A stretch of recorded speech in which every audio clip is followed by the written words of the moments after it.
In the twilight of the world, a new system emerges, devoid of any saintly mercy, yet omnipotent. Congratulations! The Divine Prophet system has been successfully bound. The host may consume points to foresee the future. After traversing through years, Lin Mo finally welcomes the arrival of the system, his mind teeming with visions of a splendid future. However, the apocalypse descends abruptly, transforming the inhabitants of Blue Star into mindless zombies. Now, this is quite the predicament, Lin Mo laments. Yet, upon glimpsing the system's gift pack, he reassures himself that there is no need for panic. The Divine Prophet system possesses the foresight to predict the unfolding of events. The expansive system space serves as a mobile warehouse, providing endless resources, body enhancements, and skills through the slaying of zombies. While others are embroiled in fierce struggles over mere morsels of bread, Lin Mo finds himself deliberating whether to indulge in Wagyu beef or white truffles for his meal. Simultaneously, he notices that the surviving remnants of humanity seem to be gradually awakening as well. Chapter 1. The system activates, and the apocalypse unfolds. Congratulations, host! The Divine Prophet system has been successfully bound. The host may earn points by completing system tasks, and may expend these points to foresee the future. The system's grand gift pack has been issued. Congratulations, host! You have received the following rewards. Alarm! Alarm! Emergency alert! In 72 hours, due to the influence of unknown cosmic rays, over 80 of Blue Star's 7 billion population will transform into zombies. Other flora and fauna may also undergo mutations. Blue Star shall descend into a prolonged age of apocalypse. The host is advised to prepare accordingly. What the? As Lin Mo revels in the system's notifications, an expletive escapes him. After 20 years of traversing this realm, he finally acquires his golden finger, only for the apocalypse to arrive the moment the system activates. Is the system truly not toying with him? However, amidst his frustrations, Lin Mo recognizes the gravity of the situation. The system would not jest about such matters. In 72 hours, 80 of Blue Star's populace would succumb to zombification, transforming the entire planet into a haven for the undead. He must take measures to prepare. Fortunately, he recalls the lessons gleaned from Resident Evil and The Walking Dead, his mind swiftly organizing a plan. In order to survive the impending doom, the most essential resources are food and water, followed closely by weapons and transportation. Food and water ensure survival, while weapons and vehicles are vital for combat and escape. Securing food and water is manageable, but acquiring weapons and transportation presents a challenge. Lin Mo furrows his brow. After his arrival in this world, he inherited the typical narrative of a web novel protagonist bereft of parents and lacking a sister. One might expect a typical narrative to include a younger sibling, yet Lin Mo has long accepted his solitary existence, unencumbered by attachments. However, his most pressing dilemma remains his lack of funds. In this world of Huagua, the welfare system is robust, providing for his living and educational needs through social welfare agencies. Over the years, he has lived without want, receiving a modest allowance each month. While he does not experience hunger, the meager savings he has accumulated are insufficient to procure reliable transportation, rendering his dreams of acquiring a vehicle mere folly. Another question arises. Where should we stockpile food and water? In the pursuit of survival amidst a zombie apocalypse, establishing a secure stronghold is paramount. One must not only guard against the assaults of the undead, but also remain vigilant against the threats posed by fellow survivors. Lin Mo surveyed the aged house he called home, shaking his head gently. This dwelling, inherited from his parents, was older than he himself. Although the windows were fitted with protective bars, they had succumbed to rust, easily removable with a forceful tug. In the event of a zombie onslaught, these barriers would offer no real protection. Most critically, this residence occupied the ground floor, the most vulnerable position to attacks. And what about weapons? He dared not even contemplate firearms like handguns. The governance of such weaponry in the Blue Star's Huagua mirrored that of his previous world, with stringent restrictions rendering them unattainable. As for cold weapons, while kitchen knives and cleavers were accessible, their lack of durability posed a significant issue. To effectively combat zombies, decapitation or headshots were essential. However, a few strikes with a kitchen knife or cleaver would soon dull the blade, rendering them ineffective. Lin Mo felt overwhelmed. Previously, while watching zombie films, the protagonist seemed to dispatch the undead with ease, effortlessly acquiring an array of supplies and tools. Yet, when calamity struck his own life, he realized that cinema was but a fantasy in reality. Even the slightest inconvenience could prove insurmountable. At that moment, a familiar system notification echoed in his mind. System gift package has been issued. Would you like to claim it now, host? Claim. Lin Mo responded without hesitation.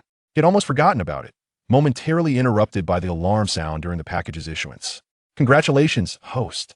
You have received the following rewards. 1. Permanent system space. With a capacity of 1,000 cubic meters, this space can be upgraded. Time stands still within it, and it can only store inanimate objects. 2. Body enhancement potion upon consumption. The host's physical attributes will be significantly improved.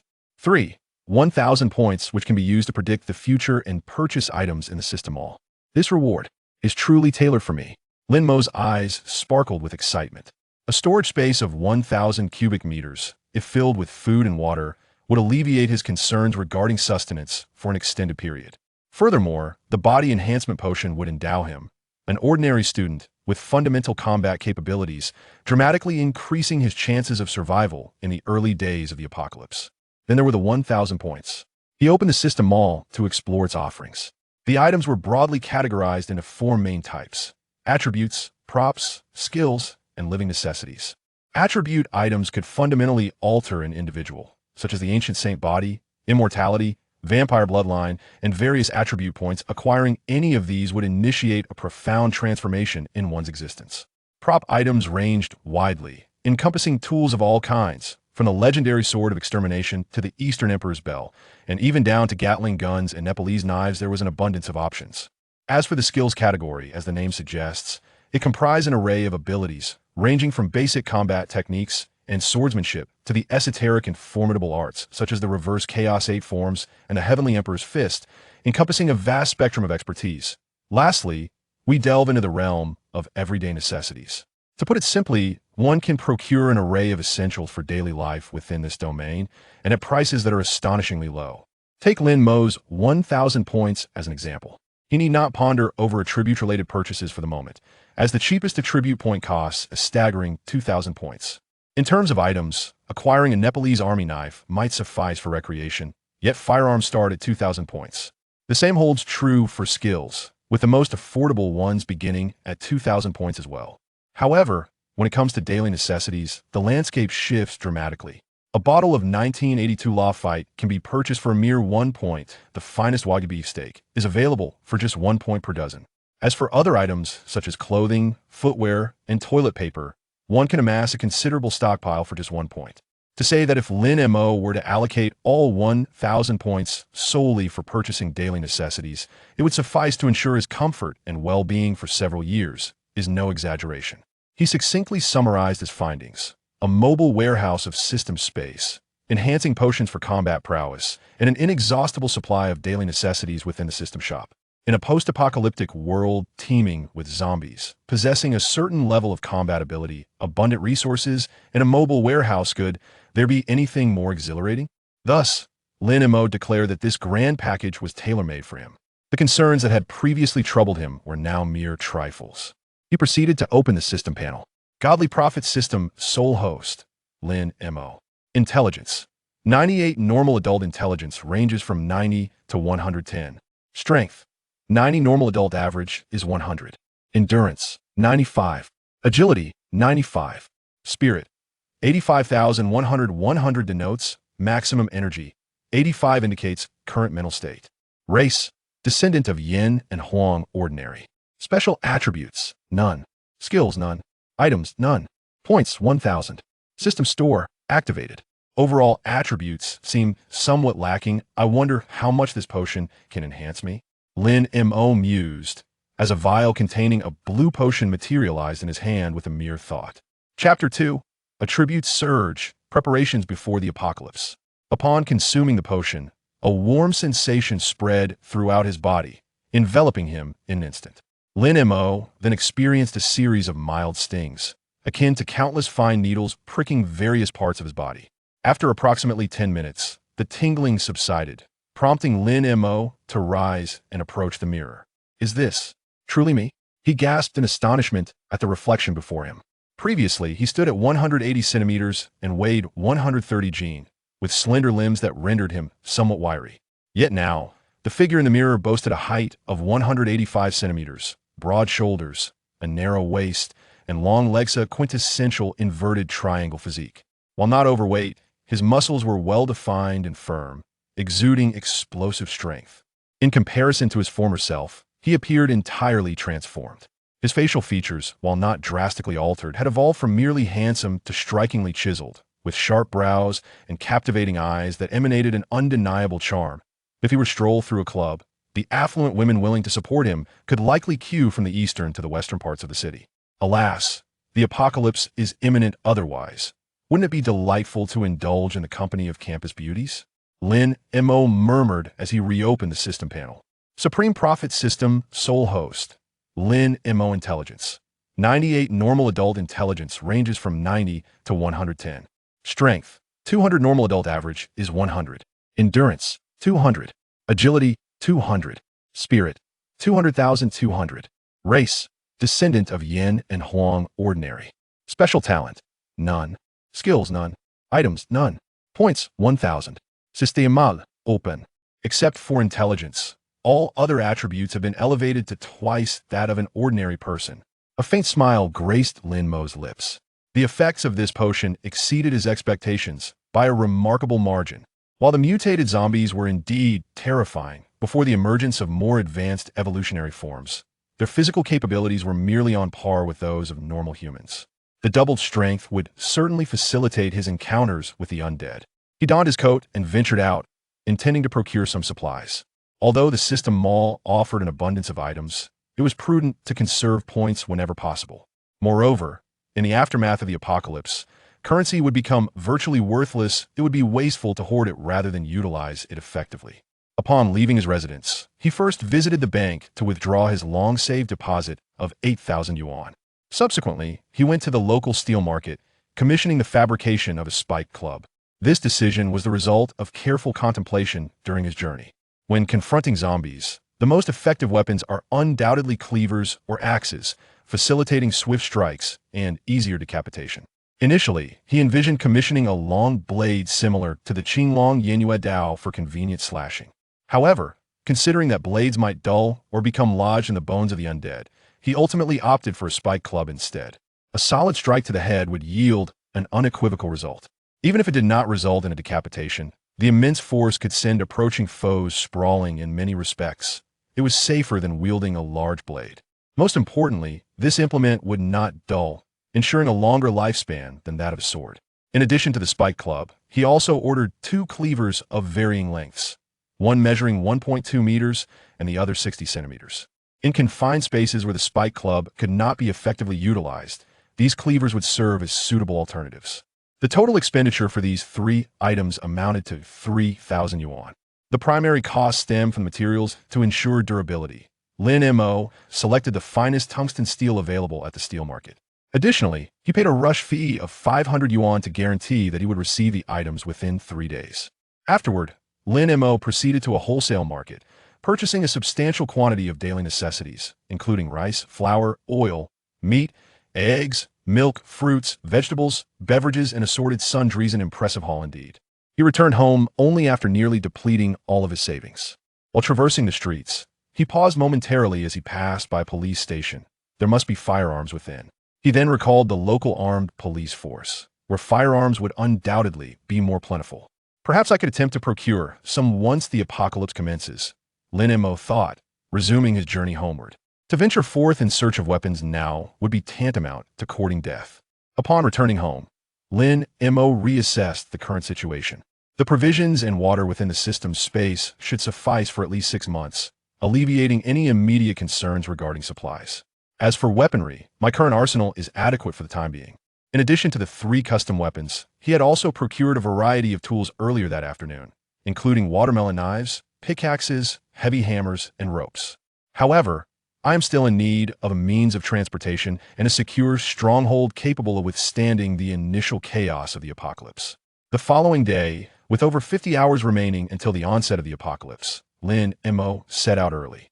He had devised a plan for transportation. He intended to acquire several Hummers and Mercedes G-Class vehicles from a dealership to store in the system space before the calamity began. Thus, his only remaining challenge was to establish a safe haven. For the initial stronghold, he had formulated two criteria for selection. First, the area must be sparsely populated.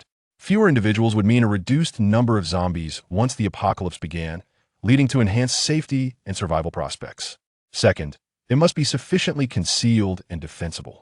Recollecting familiar locations, he identified only one that met both criteria. This was an abandoned industrial park situated on the outskirts of the city. Originally a factory district, it had been shuttered due to urban development and environmental concerns, with plans for demolition and reconstruction that had inexplicably stalled, leaving it to fall into disrepair. However, upon arrival at the industrial park, he promptly abandoned any notions of utilizing it as a stronghold. Although it was largely deserted, the area was overrun with stray dogs and cats, and the vegetation had grown wildly. The system's alerts had indicated that flora and fauna could potentially undergo mutations. Moreover, having seen many films, he was acutely aware that such mutated creatures could prove far more terrifying than zombies. Thus, he redirected his attention back to the city. Ultimately, he chose the rooftop of the city's iconic financial tower as a stronghold. Chapter 3. The Heist. The dawn of the apocalypse. The financial tower, standing at a towering height of 108 stories, is the tallest edifice in the entire Pearl City, with the uppermost 3 floors designated as observation decks, offering a panoramic view of the cityscape. Notably, access to these uppermost floors is restricted. One must ascend via the stairs, as the elevators do not reach them. Once the time comes, sealing the stairway entrances from above will create an exceptional stronghold, easily defensible yet challenging to besiege. Moreover, it is of paramount importance that the onset of the apocalypse coincides with a weekday, rendering the likelihood of visitors exceedingly slim. Aside from himself, there would be few souls present. Thus, it can be deemed a location that perfectly aligns with his 2 critical conditions. However, to ensure absolute certainty, Lin Mo invested 100 yuan in a ticket to survey the observation deck of the financial tower. Only after confirming the feasibility of his plan did he return home. On the 3rd morning, with over 30 hours remaining until the apocalypse, Lin Mo ventured to the steel market to retrieve the 3 custom-made weapons he had ordered. The mace, measuring 2.1 meters in total length, boasts a 1.5-meter handle and a 0.6-meter head, adorned with tungsten steel spikes that render it formidable in appearance. Weighing in at a staggering 36 pounds, wielding this mace would require double the strength of an average individual. Otherwise, it would be cumbersome for anyone else to maneuver. The other 2 blades include one with a handle measuring 1.2 meters and a blade length of 70 centimeters, designed for two-handed use, and another with a 60-centimeter handle and a 40-centimeter blade, suitable for single-handed strikes. However, due to regulations, both knives were unsharpened, necessitating Lin Mo to hone their edges himself. In the afternoon, Lin Mo made his way to the automotive district, perusing various foresee dealerships until he confirmed the availability of the models he desired. On his return journey, he spent his last bit of money on an electric grinder and, upon arriving home, sharpened the blades of the 2 knives. With this, all he needed was to secure a vehicle before the dawn of the apocalypse, and his preparations would be complete. Throughout these 2 days of meticulous planning, Lin Mo contemplated whether to report the impending catastrophe to the authorities. However, after careful consideration, he ultimately dismissed this notion. On one hand, he could not substantiate his claims regarding the apocalypse. On the other, even if he were to voice his concerns, it was unlikely that the officials would take him seriously. As a time traveler, he had been steeped in the narratives of online literature and was well aware of the existence of systems, allowing him to accept this reality with ease. Yet, if he were to disclose to the inhabitants of this world that he possessed a system which foretold of an impending apocalypse, they would likely deem him deranged. In a more severe scenario, he might even be perceived as a criminal intent on inciting panic, leading to his apprehension. Thus, he could not afford to take such risks. On the 4th day, just over 2 hours remained until the apocalypse commenced. Lin Mo arrived at the Hummer 4S dealership, requesting a test drive of the H2. The staff, not underestimating him due to his age or attire, promptly brought out the vehicle after verifying his driver's license.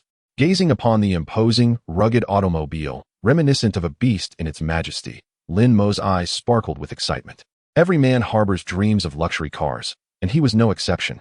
The Hummer H2, equipped with a 6.0-liter V8 gasoline engine, boasts a maximum power output of 325 horsepower and a torque of 522 Newton meters.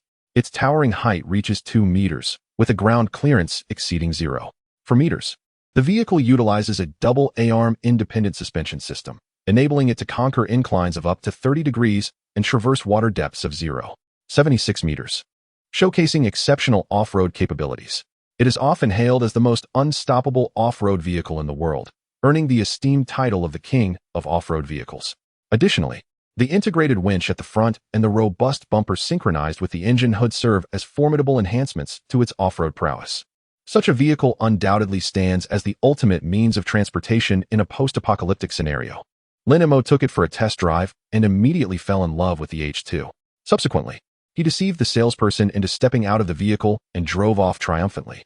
The salesperson, utterly astonished, could hardly fathom that anyone would dare to steal a car so brazenly in this era.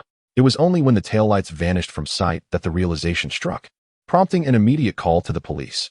Meanwhile, Lin Mo had already secured the H2 within his system space and took a detour to a Mercedes-Benz dealership. Employing the same tactic, he drove away with a black G-Class and later acquired a Range Rover, leaving the automotive city feeling thoroughly satisfied. In truth, car theft was never his intention. However, the vehicles were mere props within the system, priced from a few hundred to several thousand points, far beyond his current means. Utilizing the remaining time, he ascended to the top floor of the financial building. As he anticipated, the upper level was nearly deserted, save for 3 staff members. Without hesitation, he incapacitated all 3 and placed them in the elevator before retreating to the observation floor, where he secured the entrance with a chain lock he had purchased beforehand. At that moment, a thunderous roar echoed through the sky. The previously clear heavens were suddenly shrouded in dark clouds, and a fierce wind howled. Although it was still before noon, the atmosphere felt as though it had descended into evening, casting an ominous gloom that sent chills down his spine. Lin Mo understood that the apocalypse had commenced. The next instant, a system notification resonated in his mind. The era of apocalypse has arrived, triggering a long-term mission. Have you killed a zombie today? Mission requirements. Eliminate at least 1 zombie daily. Mission rewards. 1. Earn 5 points for each zombie killed. Stackable indefinitely. 2. Accumulate a certain number of zombie kills to receive additional rewards. Mission penalties. Failure to complete once deducts 1,000 points, twice deducts 2,000 points, and so forth, stacking indefinitely. Please choose. Host, will you accept this mission? Without a moment's hesitation, Lin Mo replied, accept. He had been searching for a source of points. Tasks that offer points are folly to refuse. Triggering phase task, survive. Task requirements, survive for 72 hours. Task rewards, 2,000 points. Task penalties, none. Please choose. Host, will you accept this mission? Once again, Lin Mo did not waver. Regardless of whether he accepts this task, he must strive to survive, and any points he can gain along the way should not be overlooked. He then turned and approached the observation deck on this level, peering through the telescope to gaze down at the streets below. Chapter 4. The First Kill. A coincidental thought: the streets had descended into utter chaos. Cars sped uncontrollably, colliding violently. The vehicles that followed showed no signs of braking, careening forward at breakneck speed. And soon a vast wreckage of mangled cars littered the thoroughfare. Some vehicles belched thick plumes of smoke, while others ignited into flames. Torn and bloodied figures writhed in grotesque contortions, desperately attempting to extricate themselves from the shattered remains of their automobiles. The surrounding pedestrians underwent a swift transformation, succumbing to a zombie-like state in an instant. Those bereft of humanity, driven solely by the primal instinct to feed, charged wildly towards the remaining untainted humans. Lin Mo witnessed, with horror, a middle-aged man who had narrowly escaped this fate, only to be torn apart by a throng of zombies in mere moments, rendering him unrecognizable. The splattered blood and mangled flesh filled Lin Mo with a wave of nausea, yet he forced himself to maintain his gaze, refusing to look away. The apocalypse had arrived, and such gruesome scenes would become the new norm. He had to acclimate swiftly. Only when the middle-aged man was entirely consumed by the horde did Lin Mo shift his binoculars to survey another direction. However, the scenes remained largely unchanged. The entire city had transformed into a veritable land of the undead. Everywhere he looked, there were cars emitting smoke and hordes of zombies staggering about. With a population exceeding 20 million in Pearl City, the system indicated that 90 would become zombies, leaving around 2 million normal humans. Yet, Lin Mo pondered grimly. How many would survive the initial chaos? Suddenly, a series of loud bangs echoed from the staircase entrance. Lin Mo's heart raced as he felt a twitch in his eye. With a flicker of thought, He retrieved a spiked club from his system space and approached the source of the noise. He had locked the door from the inside. Yet through the gap created by the door's ajar position, he could still glimpse the outside mayhem. Two zombies, having detected his scent, pressed eagerly against the door, desperately attempting to force their way in. One had even distorted its head in its fervent struggle. Lin Mo scrutinized the two zombies closely. This was his first genuine encounter.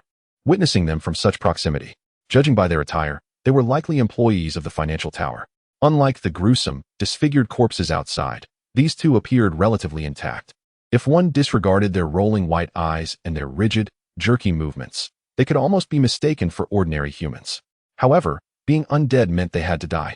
With a decisive thought, Lin Mo sheathed the spiked club and retrieved a 1.2-meter cleaver, extending the blade through the narrow crevice created by the zombies' push. The two zombies displayed no fear, straining to grasp Lin Mo. Yet, with the length of the cleaver and Lin Mo's arm reach, the distance between them exceeded 1.5 meters, rendering them unable to even touch the hem of his clothing. With a deep breath, Lin Mo swung the machete downwards with ferocity, cleaving through the door's crack. The sound echoed like the splatter of a ripe watermelon. Empowered by his strength of 200 points, the machete sliced through one zombie's head with ease, splitting it in two. A torrent of crimson and white gushed forth, warming Lin Mo's face. A wave of nausea surged through him, his stomach roiling violently. He could no longer contain himself and rushed aside to retch uncontrollably for 3 long minutes, expelling even the bile from his stomach before the queasiness began to subside. Wiping the corners of his mouth, he returned to the entrance. The remaining zombie continued to claw at the door, reaching out in a futile attempt to squeeze through. Without hesitation, Lin Mo replicated his previous action, severing this zombie's head as well. Blood and viscera splattered, quickly forming a small pool on the ground, adding further stains to Lin Mo's visage.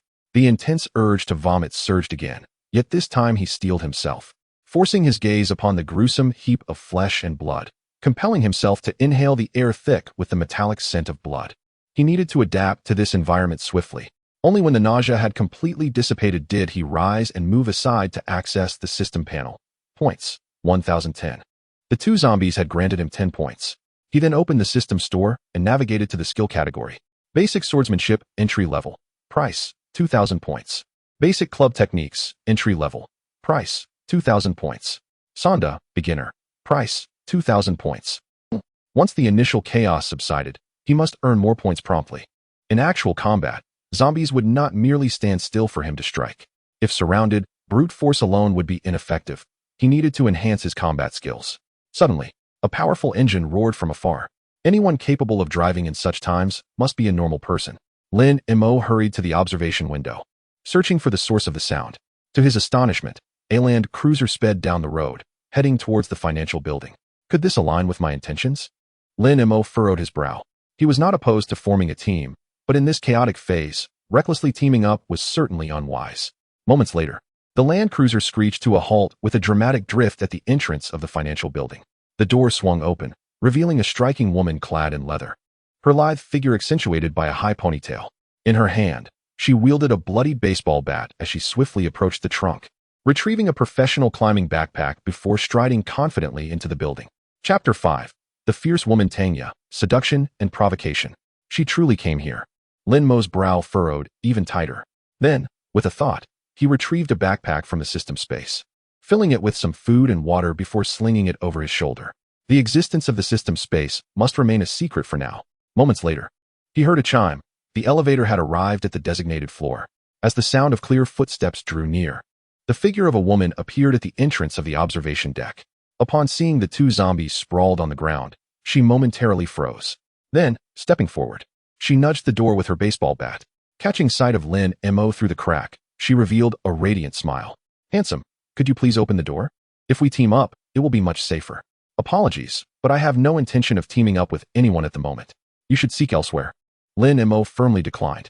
Despite the woman's stunning beauty, exquisite figure, and star-like charisma, a fierce individual who dared to roam with a baseball bat in the early days of the apocalypse was best avoided. "Handsome, I have come all this way. Could you kindly open the door for me?" The woman displayed a pitiful expression, lowering the zipper of her leather jacket to reveal a deep and alluring cleavage. Were it another man, he might have dropped his guard and rushed to open the door without a second thought. Yet Lin Mo remained steadfast. "I'm sorry, but you should look for another place."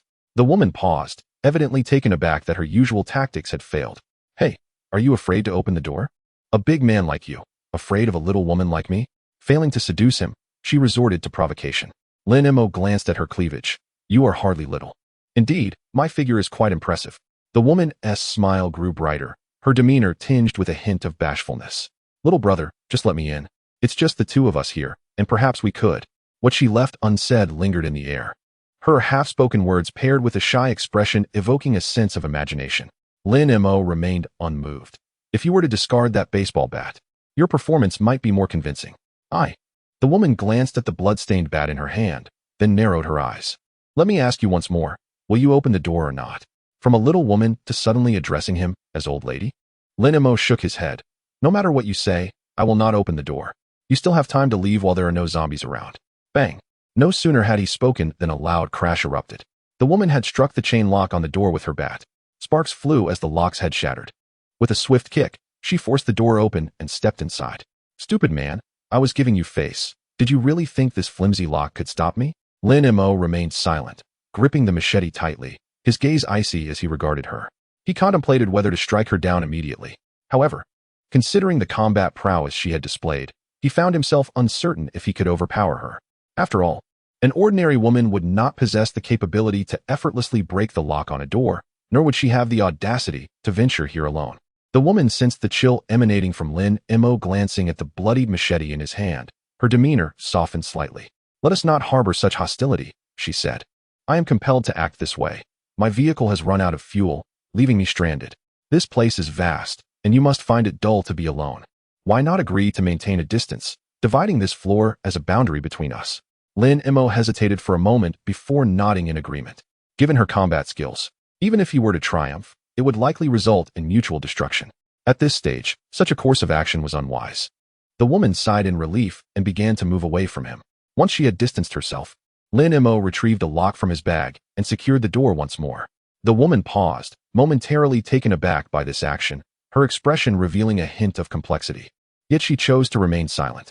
Lin Mo returned to the observation deck, continuing to survey the external situation. Approximately half an hour had elapsed since the onset of the apocalypse. Following the initial chaos, the streets had gradually settled into an eerie calm. This tranquility, however, signified the absence of normal human life, rendering the world a veritable haven for the undead.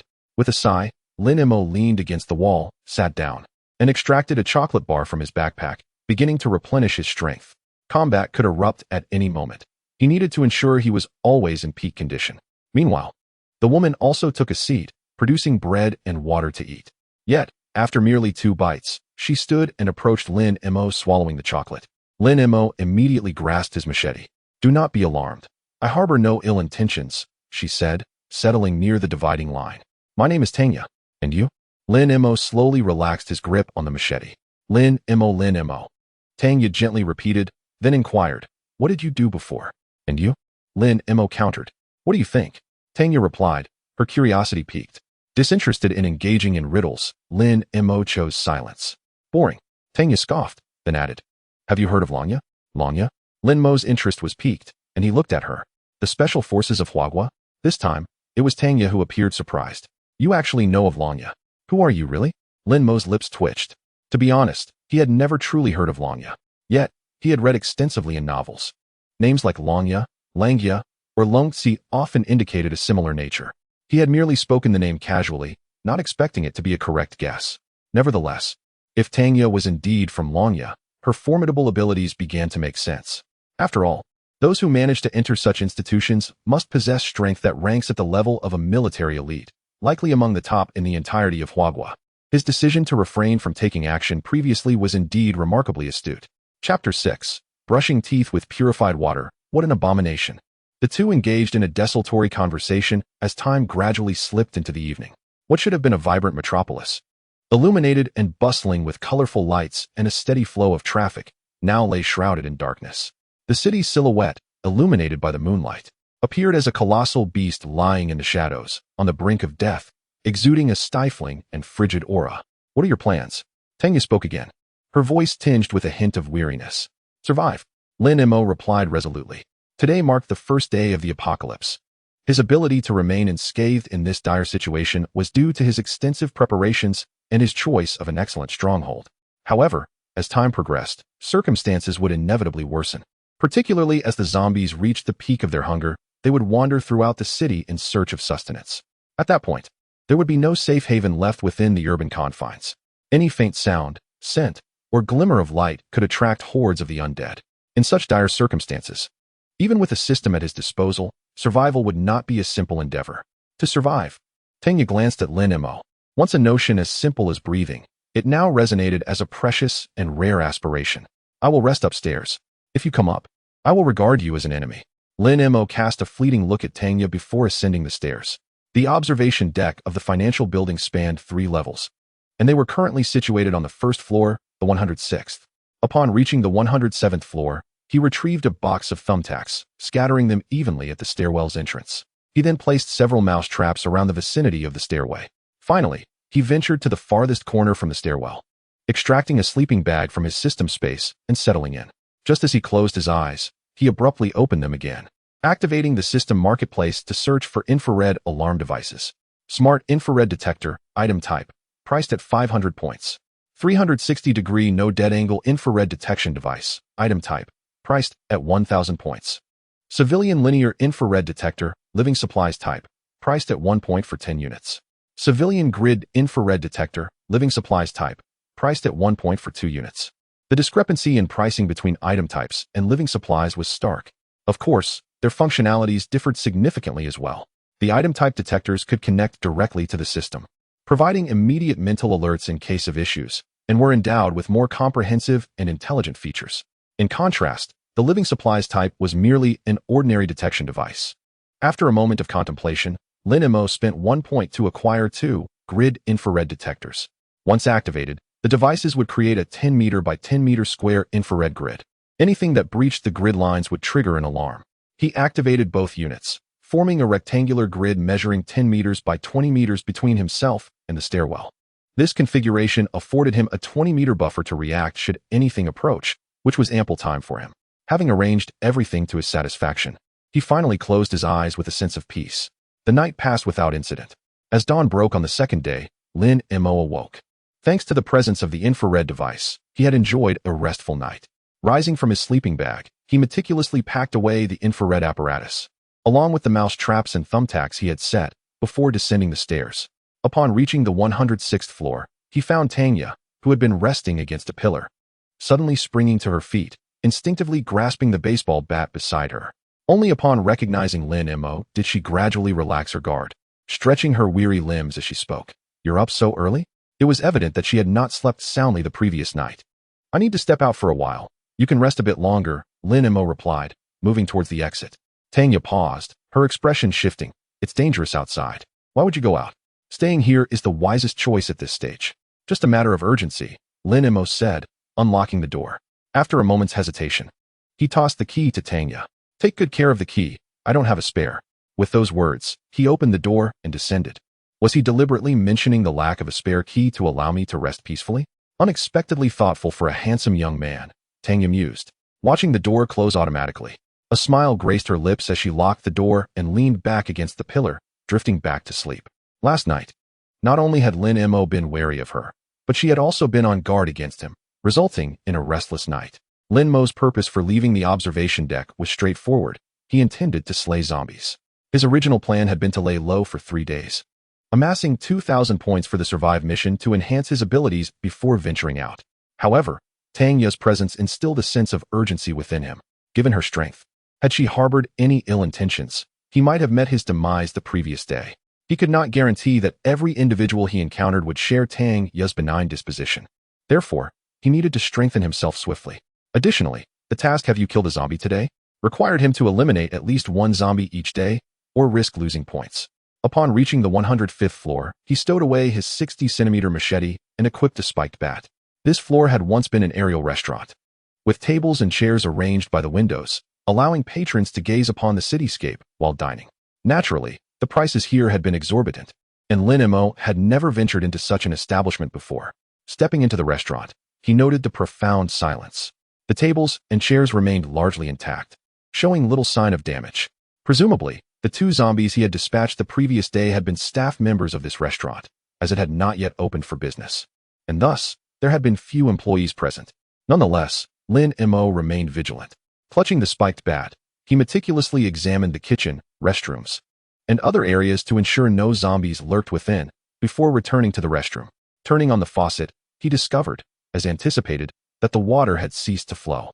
Following the widespread zombification, all mechanical systems had ground to a halt.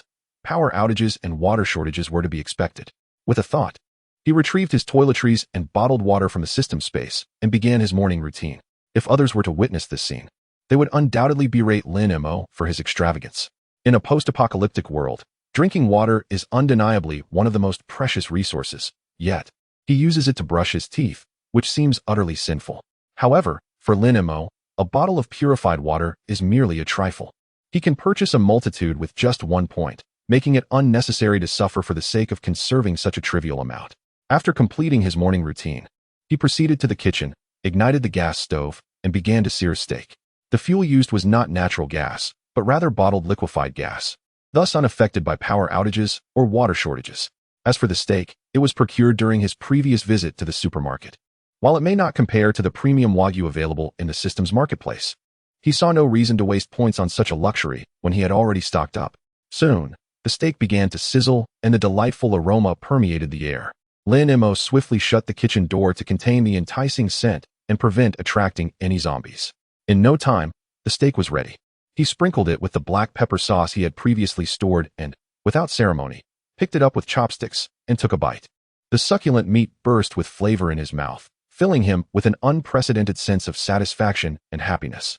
In this dire circumstance, how many people could truly indulge in a steak? Chapter 7.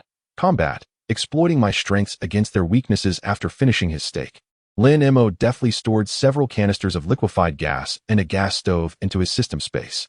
Although such items could be procured from the system marketplace at a modest price, he deemed it prudent to conserve his points at this stage. He then grasped his wolf-toothed club and continued his descent down the stairs, resolutely seeking his next target. Aware of his own capabilities, he had a clear understanding of his objectives. Ideally, he sought solitary zombies, or perhaps a small cluster of 2 or 3. Anything beyond that, he would certainly choose to keep his distance. On the 104th floor, he encountered another restaurant, though the devastation here was far more pronounced than on the 105th floor, with darkened bloodstains scattered across the ground. Clearly, someone had managed to evade the initial wave of zombification, but had ultimately fallen victim to the zombies' assault. After conducting a thorough search with no discoveries to be found, Lin Mo pressed onward. Upon reaching the 103rd floor, as he pushed open the fire door, he was met with a stir from within. His expression tensed slightly as he slowed his steps, moving cautiously toward the source of the sound. This floor housed office spaces, filled with cubicles. Behind one such cubicle, a zombie meandered aimlessly, seemingly disoriented and searching for something. However, the moment Lin Mo entered the office, the zombie appeared to sense his presence, abruptly turning and charging toward him. Its movements were stiff, yet its speed was not to be underestimated, emitting wheezing sounds that conveyed its hunger for flesh. Since it had presented itself so conveniently, Lin Mo decided to utilize it to fulfill his task for the day. He swung his wolf-toothed club, which weighed a formidable 36 pounds, in a graceful arc through the air before bringing it down with tremendous force. With a sickening thud, the zombie's head burst apart like a ripe watermelon, splattering its contents across the floor as its lifeless body crumpled. Congratulations, host. You have completed today's task and earned 5 points. It seemed less repulsive than yesterday. Lin Mo regarded the pool of blood with a calm demeanor, wiping the splatters from his face. Yet, at that moment, a familiar sound echoed from behind him. Wheezing, he turned to glance over his shoulder, and his heart raced at the sight. More than 10 zombies surged through the doorway of the office. Upon seeing him, they erupted with excitement, resembling ravenous wolves catching sight of prey. Lin Mo finally comprehended what the disoriented zombie had been searching for. It was in search of its companions. With no time to ponder further, the horde of zombies pressed forward. Fortunately, the passage between the cubicles was only slightly over a meter wide, allowing for no more than 2 zombies to advance simultaneously, thus sparing him from facing their assault all at once. Scanning his surroundings, he found no suitable place to take cover. Without hesitation, he seized several chairs and hurled them toward the advancing zombies. The chairs piled together, creating a rudimentary barrier.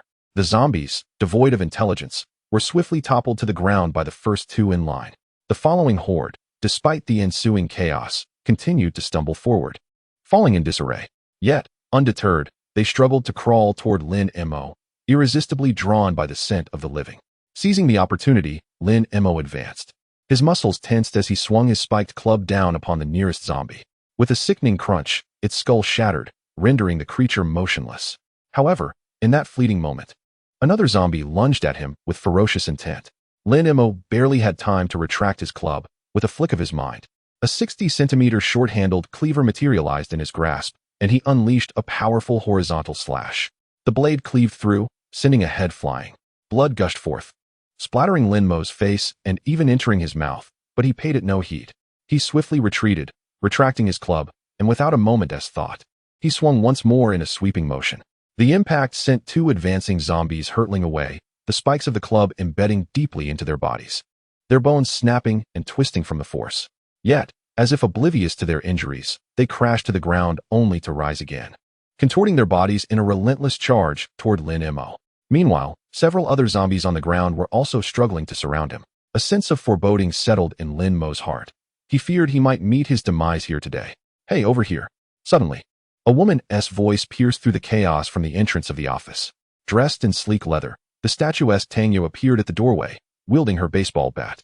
Upon hearing her call, the zombies that had been rushing toward Lin Mo pivoted and charged toward her instead. "Watch closely, handsome. When dealing with these creatures, brute force alone won't suffice," Tanya declared as she strode forward with her long legs. In an instant, she leapt into the air, her legs striking like a whip, sending the foremost zombie flying. Simultaneously, she brought her bat crashing down, obliterating the head of the second zombie that followed closely behind. Just when Lin Mo thought her assault had concluded, she sprang onto a nearby desk, executing a front flip to land behind a cluster of zombies, her bat swinging once again to deliver another fatal blow. It was only at this moment that the remaining 5 zombies finally turned to charge at Tanya. With nimble footwork, she deftly evaded their attacks, skillfully maneuvering through the office cubicles, always managing to flank the zombies and keep them disoriented. After several such evasive maneuvers, the 5 zombies fell one by one beneath the relentless strikes of her bat. Dusting off her hands, she turned to Lin Mo and inquired, "So, do you understand now?" Lin Mo nodded in affirmation. The zombies' weakness lay in their rigid movements and lack of agility, whereas Tanya had epitomized flexibility, exploiting her strengths against their shortcomings, achieving remarkable efficiency in her combat. Simultaneously, he became acutely aware that with his strength, agility, and endurance rated at 200 points, he could effortlessly execute the same maneuvers as Tanya. His underperformance compared to her was solely attributed to a deficiency in combat skills.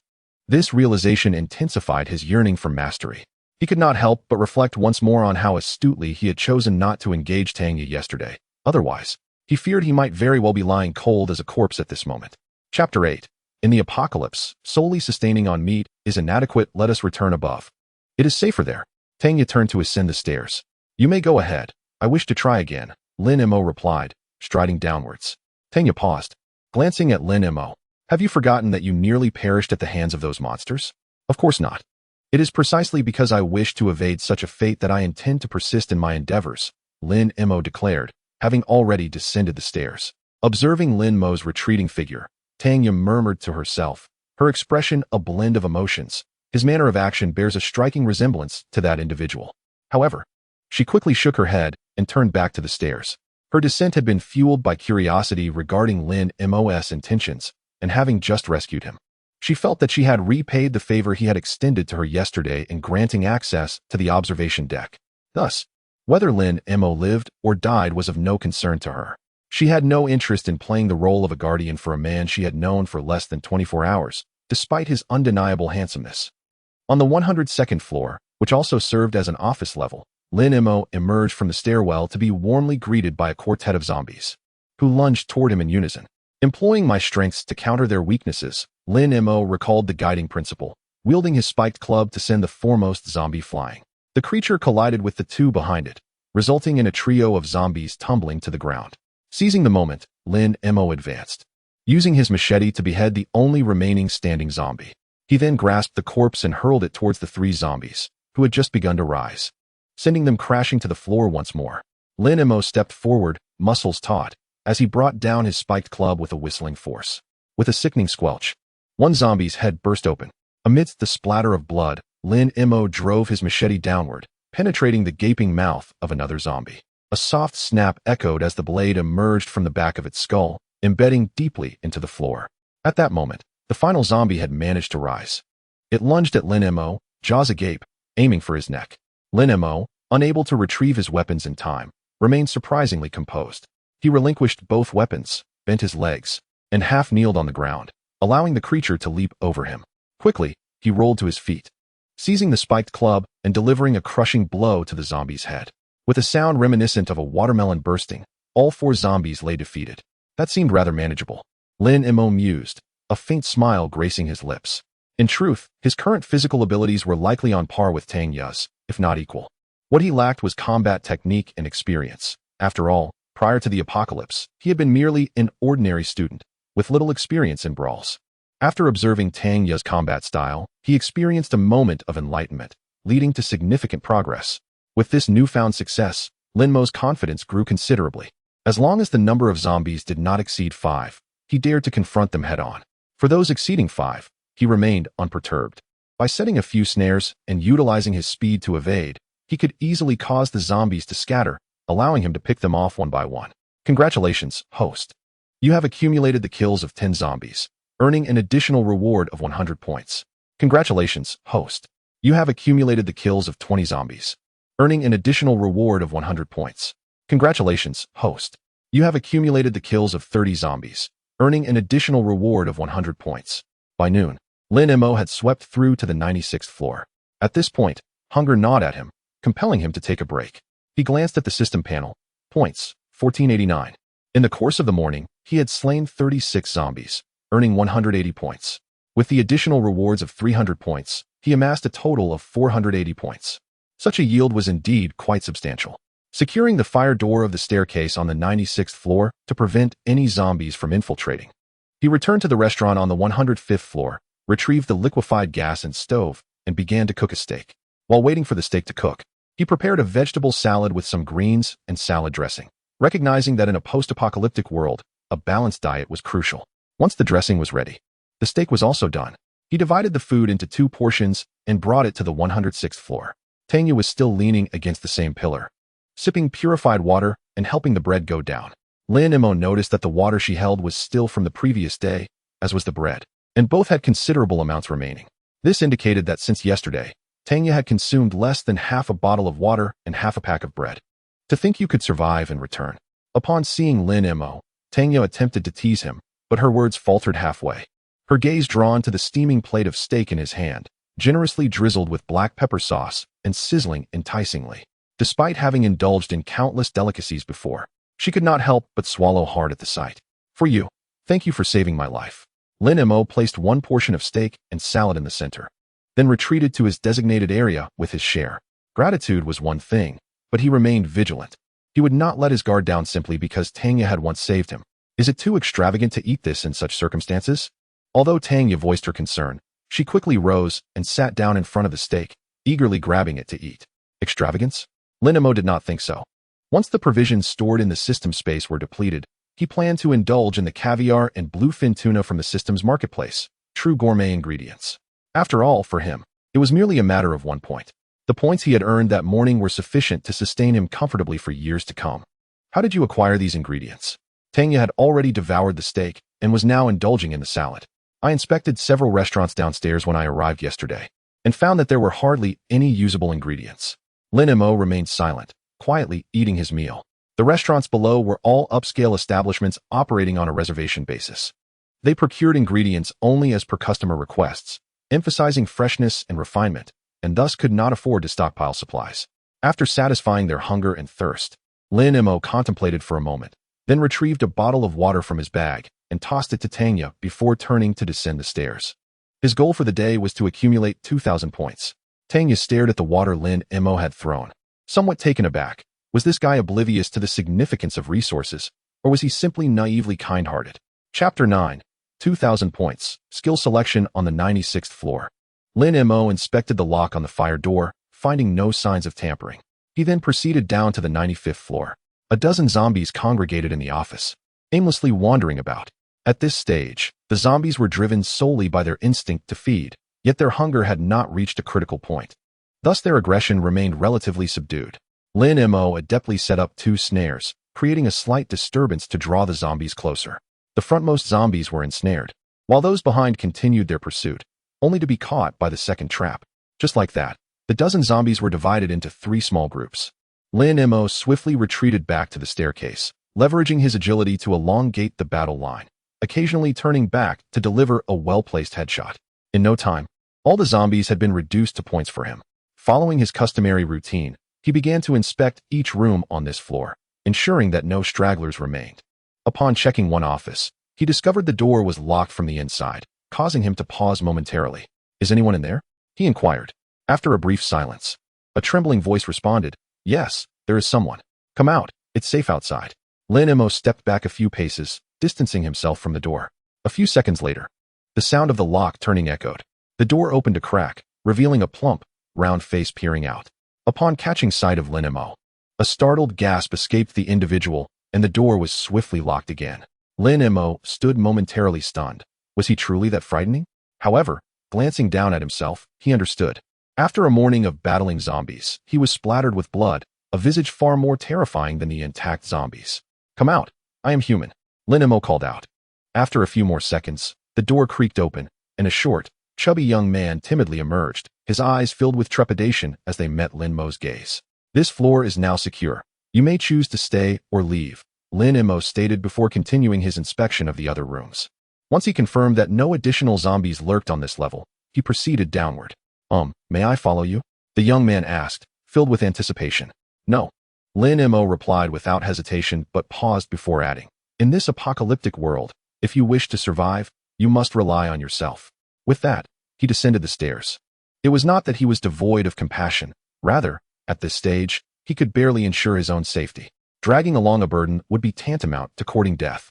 Thus, rescuing the young man was already an act of considerable benevolence. As for allowing him to accompany him, that was out of the question, at least until the young man demonstrated sufficient worth. 94th floor, 93rd floor, 90th floor, 89th floor, until the sun began to set. He finally amassed the requisite 2,000 points. Lin Mo gazed upon the number 2069 displayed on the system panel, a faint smile gracing his lips as he returned to the 106th floor. As anticipated, the rotund man he had rescued earlier that afternoon was present. Upon spotting Lin Mo, the man immediately rose, a sycophantic grin illuminating his face. However, Tanya, observing the conspicuous bloodstains that adorned Lin Mo's attire far more than they had at noon, regarded him with a flicker of inscrutable meaning in her eyes. "Can you enlighten me as to the purpose of your actions?" It bewildered her that he would willingly embrace such peril to slay zombies when he could remain here in relative safety. To survive, Lin Mo reiterated his steadfast answer. Subsequently, he unzipped his backpack before them, retrieving a bottle of water and a loaf of bread, which he tossed to the portly man, then turned to ascend to the 107th floor. Tanya, witnessing this scene, felt a surge of emotion, hesitating to articulate her thoughts. "Do not ascend the stairs, otherwise I shall regard you as adversaries." As he stepped onto the staircase, Lin Mo left behind his customary remark, swiftly vanishing around the corner. Tanya glanced at the stairs, then at the man eagerly stuffing bread and water into his mouth, deep in contemplation. On the 107th floor, Lin Mo meticulously arranged thumbtacks, mouse traps, and infrared detectors before settling into a corner. His clothing, nearly saturated with blood, emanated a pungent odor, while the dried blood on his face imparted a tight sensation to his skin. His hands and the crevices of his nails were encrusted with dark brown scabs. In truth, he could have found a place to cleanse himself of these remnants, but he chose not to. On one hand, he had yet to fully acclimate to the stench of blood. On the other, it served as a constant reminder that he was ensnared in a genuine apocalypse, leaving no room for complacency. With a flicker of intention, he retrieved 2 self-heating rice meals from the system space. Using his blood-stained hands, he tore open the packaging, and while awaiting the rice to heat, he casually accessed the system panel, navigating to the skills category. Basic fist techniques, beginner. Price, 2,000 points. Basic knife techniques, beginner. Price, 2,000 points. Basic sword techniques, beginner. Price, 2,000 points.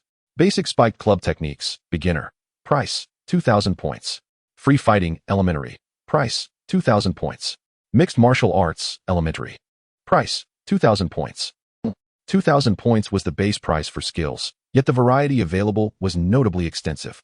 However, these were all foundational skills devoid of specific names. Skills with proper titles commanded a significantly higher price.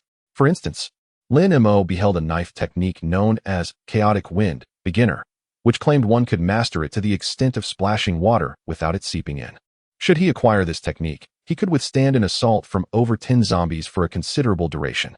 Nevertheless, the price for this skill was set at 10,000 points, far beyond his current means. Among these fundamental skills, Lin Mo initially contemplated selecting the basic wolf tooth club technique, beginner, believing it would allow him to fully harness the advantages of the wolf tooth club.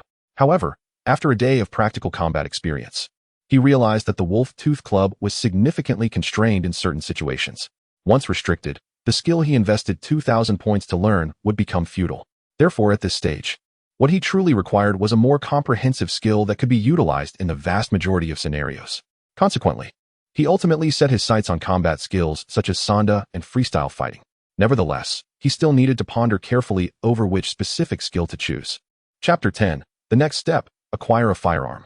With 2,000 points at his disposal, Lin Mo faced a choice. Beyond the fundamental combat skills, he could purchase a pistol, the Type 92 pistol, priced at 2,000 points.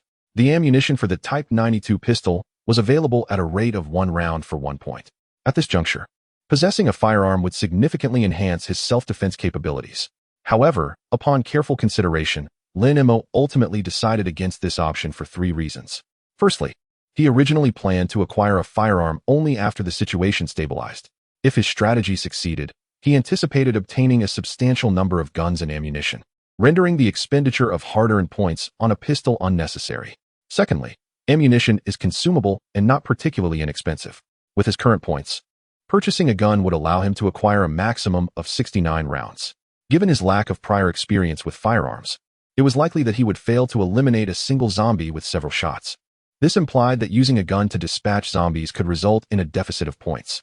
Furthermore, if his ammunition were to run out and he lacked points for further purchases, the gun would merely become a decorative piece. Thirdly, and most importantly, a firearm serves as an external tool, whereas skills can genuinely enhance his combat abilities in a lasting manner. Thus, after thoughtful deliberation, Lin Mo chose to invest 2,000 points in basic freestyle fighting. The reason for selecting freestyle fighting over other skills such as boxing, leg techniques, or Sanda was rooted in his prior emphasis on versatility.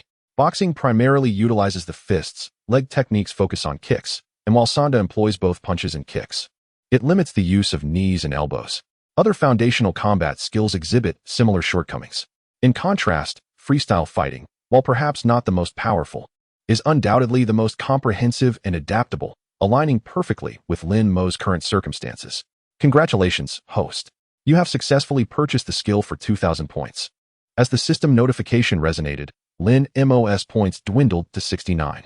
Concurrently, a torrent of information regarding freestyle fighting flooded his mind, causing the muscles throughout his body to tremble incessantly. This process lasted approximately 3 minutes. Subsequently, Lin Mo felt as though the techniques of freestyle fighting had been indelibly imprinted in his mind, crystal clear. He stood up, testing his punches and kicks. His strikes sliced through the air with a soft whoosh, evidencing his newfound strength. Most remarkably, despite never having practiced martial arts before, executing punches and kicks felt instinctive, as if he had trained countless times, establishing a muscle memory. The sensation was exhilarating.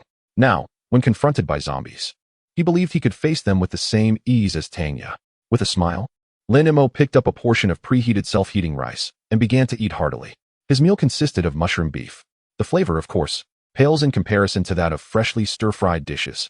However, given the current circumstances, being able to savor this is already quite commendable. Meanwhile, from the 6th floor, as the enticing aroma wafted upward, Tanya couldn't help but swallow hard, murmuring, "This rascal, feasting day in and day out, has no sense of restraint." With that, her gaze shifted to a nearby plump figure who was salivating at the scent of the food, her expression shifting to one of bemused intrigue. Lin Mo, having devoured one portion, yet still feeling slightly unsatisfied, proceeded to consume a second helping of Kung Pao chicken before contentedly reclining into his sleeping bag. He then began to contemplate his plans for the morrow. Over 30 hours had elapsed since the onset of the apocalypse. By this point, those destined to become zombies had already succumbed to their fate, while the fortunate survivors, after initial panic and dread, had gradually begun to comprehend the gravity of their situation. However, these survivors had also gone over 30 hours without sustenance. Thus, the ensuing period would likely witness a brutal culling, with many among the living perishing in their quest for food. This would inevitably result in a survival of the fittest scenario, with the stronger among humanity likely emerging during this tumultuous phase. I ought to make a trip to the police station or the armed police unit, Lin Mo mused internally. He was aware that he was not the only one seeking firearms at those locations. Surely, others had the same thought. Initially, he had intended to wait for the situation to stabilize before venturing out. Yet, if events unfolded as he suspected, it was likely that others were already eyeing those weapons. Therefore, he needed to act swiftly. With this thought in mind, Lin Mo sat up, retrieving a map of Mingzhu City from his system space. Illuminating it with a flashlight, he examined it closely. The map indicated that there were 10 armed police units in total, with the third unit being the closest to the financial building. Situated approximately 12 kilometers away, Lin Mo furrowed his brow. Under normal circumstances, this distance was not considered far. A drive could take around 20 minutes. However, in the apocalypse, it could prove to be an insurmountable barrier. In the wake of the sudden catastrophe, the streets were littered with the wreckage of vehicles piled high from collisions, making any passage difficult even for those with cars. Moreover, the presence of zombies posed a significant threat. Zombies are highly sensitive to sound and scent, and should he inadvertently attract one during his journey, he would likely be met with an entire horde. Therefore, if he intended to acquire firearms, he could not act recklessly. A meticulous plan was imperative. After stowing away the map and flashlight, Lin Mo conducted a final check of the stairwell's arrangements, confirming all was in order before settling down to sleep. Uncertain of how long he had slumbered, a sudden scream jolted him awake. He sprang up, seizing the wolf-tooth club and flashlight he had placed beside his sleeping bag, directing his gaze towards the source of the distress. At the stairway, the plump individual he had rescued earlier was now wailing in agony, clutching his foot. It appears that he has likely stepped upon the pushpins or mousetraps he strategically placed at the staircase entrance. Chapter 11. Tanya, let us form a team. Lin Mo's expression was somewhat grim as he glanced down at the electronic watch on his wrist. It read 3:25 a.m. Typically, this hour is when one sleeps most soundly, and the fact that the rotund man was sneaking upstairs at this hour clearly indicated ill intent. He deactivated the infrared alarm system, collected the scattered mousetraps on the floor, and slowly approached the man. I believe I warned you not to go upstairs. Aye, aye. The chubby man's gaze fixated on the bloodstained spiked club in Lin Mo's hand, his round face betraying sheer terror. I was just too hungry and thought I might ask you for something to eat. Ask. A cold smirk crept across Lin Mo's lips. And how much do you intend to ask for? The man raised a finger hesitantly. I just wanted one piece of bread. Truly, just one piece. Do you even believe that yourself? Lin Mo's gaze remained icy as he gripped the spiked club, repeatedly loosening and tightening his hold. Had he not caught the man in the act, it was likely the chubby fellow would have made off with his entire backpack. To be more sinister, he might have even resorted to lethal force against him. Such a person was undoubtedly deserving of their fate. Yet, gazing at the man's face, filled with dread, Lin Mo found himself momentarily hesitant. He could ruthlessly slay zombies, for they no longer belonged to the realm of humanity. But this chubby man before him was very much alive. I truly just wanted one piece of bread. I was so hungry that I momentarily lost my senses. Brother, I was wrong. I genuinely realized my error. As if sensing Lin Mo's murderous intent, the man suddenly knelt, weeping and pleading for mercy. Brother, I beg you, spare me this once, and I promise I will never. Bang! A muffled thud interrupted the man's words. The spiked club came crashing down, striking the back of the chubby man's head with ferocity. His body shuddered before collapsing to the ground, lifeless. Lin Mo instinctively averted his gaze, but in the next moment, he quickly returned to fixate on the man's corpse. His stomach churned once more. This was the first life he had taken. The sensation was entirely different from slaying zombies. Killing zombies was primarily a physical discomfort, while taking a human life weighed heavily on the psyche. Regardless of whether in his previous or current life, he had been taught that murder was a crime. Yet his recent actions had shattered the worldview he had held across both existences. The profound psychological impact was, at that moment, difficult for him to bear. Lin Mo, this is the apocalypse. The apocalypse has its own rules, and you must accept and adapt. He murmured to himself, inhaling deeply as the discomfort in his heart gradually dissipated. Only then did he step forward to pry open the chubby man's palm. Nestled within was a commonly used office utility knife. It was only upon seeing the man reach into his clothing that Lin Mo had acted with such decisiveness. The evidence confirmed that his instinct had been correct. Otherwise, he would have faced an attack from the very man he had just slain. Tap, tap. The sound of soft footsteps echoed. Tanya's silhouette gradually emerged at the staircase. Upon seeing the corpulent body, she appeared entirely unfazed, her gaze penetrating as she addressed Lin Mo. When you provided him with bread and water, you deliberately opened your backpack in front of him, did you not? Lin Mo regarded her in silence. Tanya continued, and during dinner, you intentionally consumed the self-heating rice upstairs, allowing the aroma to waft down. Your entire series of actions was merely a test, was it not? To be precise, a test of both the fat man and me, correct? Lin Mo replied coolly. It seems my probing has yielded no results with you. Indeed, as Tanya had asserted, his actions were indeed a trial. Otherwise, how could he have been foolish enough to open his backpack in front of both of them and brazenly eat the self-heating rice? He understood the principle of discretion. Yet, he had not anticipated that all would be laid bare before Tanya. What about the steak at noon? Was that also a test? Tanya inquired. Lin Mo shook his head. Perhaps you find it hard to believe, but that was genuinely an expression of gratitude. A faint smile graced Tanya's lips. Let us form a team. You are quite astute and should comprehend that in our current predicament, going solo is not a sustainable strategy. Very well, Lin Mo pondered briefly before acquiescing. In truth, even if Tanya had not suggested it, he had intended to invite her to team up. The plan to procure firearms from the third team would undoubtedly have a far greater success rate with her assistance. Since you have consented, allow me to express my reservations up front. Tanya regarded Lin Mo earnestly. Although we shall be a team, until I can fully trust you, I will not share my resources. Understood. Lin Mo recalled Tanya's professional mountaineering backpack. If it were filled with supplies, her frugality could likely sustain her for 2 months. In contrast, his own backpack seemed rather inadequate. Moreover, should we encounter danger, I will do my utmost to protect you, provided it does not jeopardize my own safety. However, if my life is at stake, I will not hesitate to abandon you, Tanya stated candidly. Of course, this is contingent upon my ability to trust you completely. If you can earn my absolute trust, I will prioritize your safety, even at the cost of my own life. Agreed. Lin Mo admired Tanya's forthrightness. Let us proceed with this arrangement for now. I will add anything further as it comes to mind. Tanya turned to head towards her sleeping quarters, adding, as a friendly reminder, those creatures outside seem particularly sensitive to the scent of blood. You would do well to dispose of that fat man. Lin Mo chuckled softly. Even without her prompting, he would have taken care of it. Having such a teammate felt rather promising. Chapter 12. Tremendous progress. Tanya's shock at the break of dawn the following day. Lin Mo awakened as the first light of day began to emerge. Upon reaching the 106th floor, he found Tanya already up, standing before the observation telescope, surveying the situation below. Without turning, she remarked, the situation outside appears rather grim. Hastily, Lin Mo approached another telescope to gaze downward, his brow furrowing in concern. The streets, which had seemed somewhat desolate the previous day, were now populated by a number of wandering zombies. Clearly, after 2 days of chaos, these creatures had succumbed to hunger and ventured out in search of sustenance. The emergence of these monsters rendered the area significantly less safe. Tanya nibbled on a piece of bread and turned her gaze towards Lin Mo, inquiring, what are your plans moving forward? Lin Mo was forthright. I intend to head to the third squad. Understanding his intention immediately, Tanya asked, you wish to acquire firearms? However, she quickly added, but the third squad is approximately 10 kilometers away. The journey will not be easy. Indeed, the path would be treacherous. Yet Lin Mo's resolve was unyielding. Survival in this apocalyptic world necessitated such a course of action.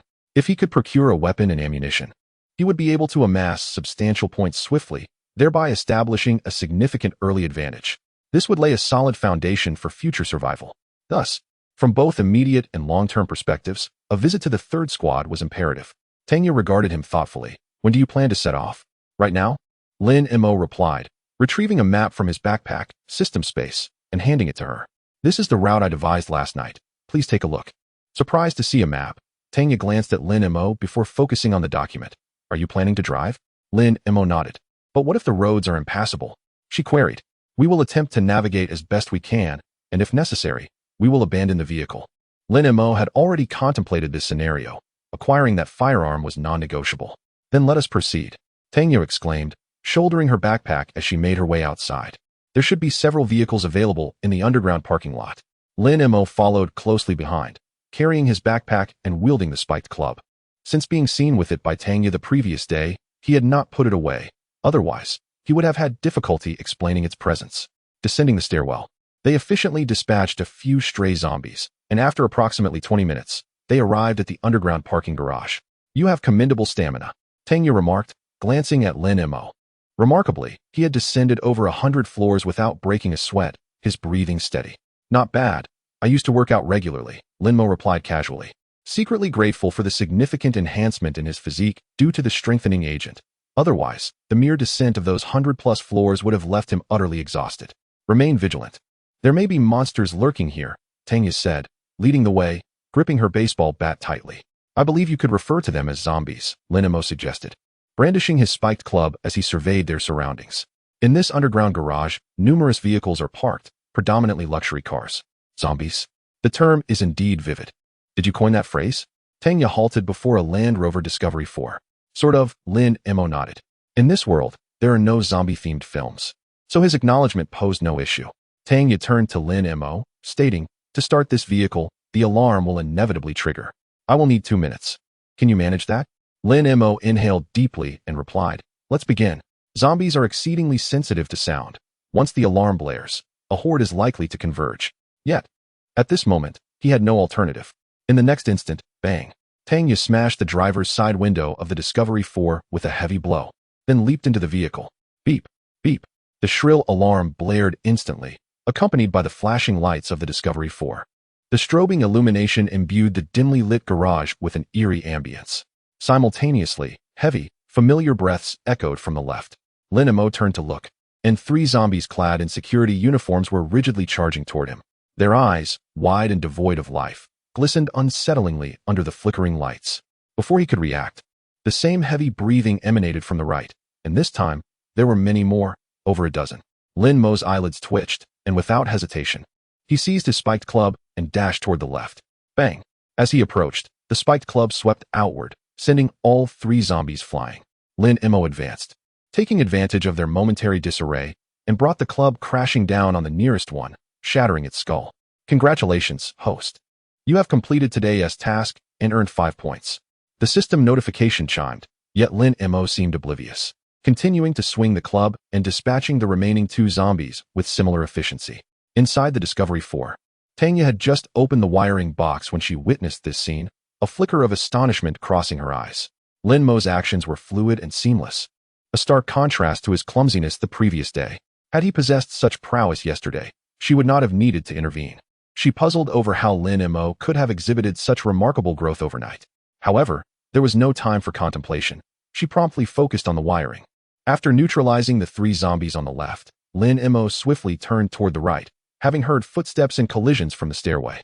The car alarm had not only roused the zombies in the garage, but also those above, who were now drawn to the commotion. If they did not escape quickly, they would soon be surrounded by a horde. "You need to hurry. More zombies are coming," Lin Mo urged, sweeping the spiked club across the ground. The 2 leading zombies fell, their leg bones shattered, crashing to the floor. In the wake of the 2 fallen figures, the subsequent pair were ensnared by their tumbling forms. The 5 or 6 zombies trailing behind advanced, trampling over those in front, charging towards Lin Mo. As Lin Mo retreated, he swung his wolf-tooth club once more, sending the foremost pair of zombies hurtling away. Yet, at that very moment, the last trio of zombies leaped at Lin Mo in unison. Chapter 13 today. Lin Mo is no longer the Lin Mo of yesterday. 3 zombies lunged at him simultaneously. Had this been yesterday, such a scene would have surely signaled his demise. However, the Lin Mo of today is transformed. The various techniques of free fighting surfaced effortlessly in his mind, and his body, imbued with muscle memory, responded instinctively. He slightly bent his legs, leaped into the air, and executed a double front kick that sent 2 of the 3 zombies flying backwards. The remaining one managed to pounce directly in front of Lin Mo, but as it opened its mouth to bite, he seized its head and swiftly twisted its neck, snapping it. Discarding the lifeless corpse, Lin Mo brandished his spiked club and swiftly advanced, delivering fatal blows to the remaining zombies on the ground. "Congratulations, host. You have accumulated 80 zombie kills and received an additional reward of 100 points." Gazing at the gruesome scene strewn with blood and remains, a faint smile crept across Lin Mo's lips. In less than 2 minutes, all 13 zombies had been converted into his points. This was nearly unimaginable just the day before. Yet today, it was achieved with remarkable ease. Such was the immense enhancement brought by his newfound proficiency in free fighting beginner. However, his elation was short-lived. The sound of heavy breathing echoed from the stairway as a horde of zombies surged forth, charging towards him. Buzz! At that moment, the roar of an engine pierced the air. Get in, came Tang Ya's voice, as the Discovery 4 burst from its parking space, skidding to a stop beside him. Without hesitation, Lin Mo leapt into the passenger seat, but before he could even close the door, the vehicle shot forward with a thunderous growl. The frenzied zombies, driven by instinct, began to pursue, yet their speed paled in comparison to that of the car. Buzz! The Discovery 4 thundered forth, low to the ground, crashing through the barrier of the parking garage. The zombies wandering on the street, alerted by the noise, quickly turned and sprinted toward this direction. Lead the way, Tang Ya commanded, pressing the accelerator as they sped onto the main road. Turn right ahead, onto the sidewalk, Lin Mo instructed, having memorized the planned route. In this apocalyptic scenario, the motorways were congested with abandoned vehicles, while the sidewalks remained barely passable. In the next moment, a cacophony of collisions erupted. The Discovery 4 met the oncoming zombies head-on. Some zombies were directly struck and sent flying, while others were crushed beneath the vehicle. Lin Mo could distinctly hear the sound of bones shattering under the tires. Yet, the remaining zombies continued their frenzied assault, wildly flailing their arms in an attempt to climb aboard. Fortunately, the Discovery 4 possessed sufficient power to forcefully push through the horde, executing a sharp turn as it surged onto the roadway. Breathing a sigh of relief as the zombies were left behind, Lin Mo relaxed his grip on the spiked club. Tang Ya cast a glance at him, urging him to ponder carefully. You'd best consider this. If the vehicle cannot proceed, how shall we advance? Otherwise, should we encounter a situation akin to the earlier one, I cannot guarantee your safety without a car. We shall discuss that later.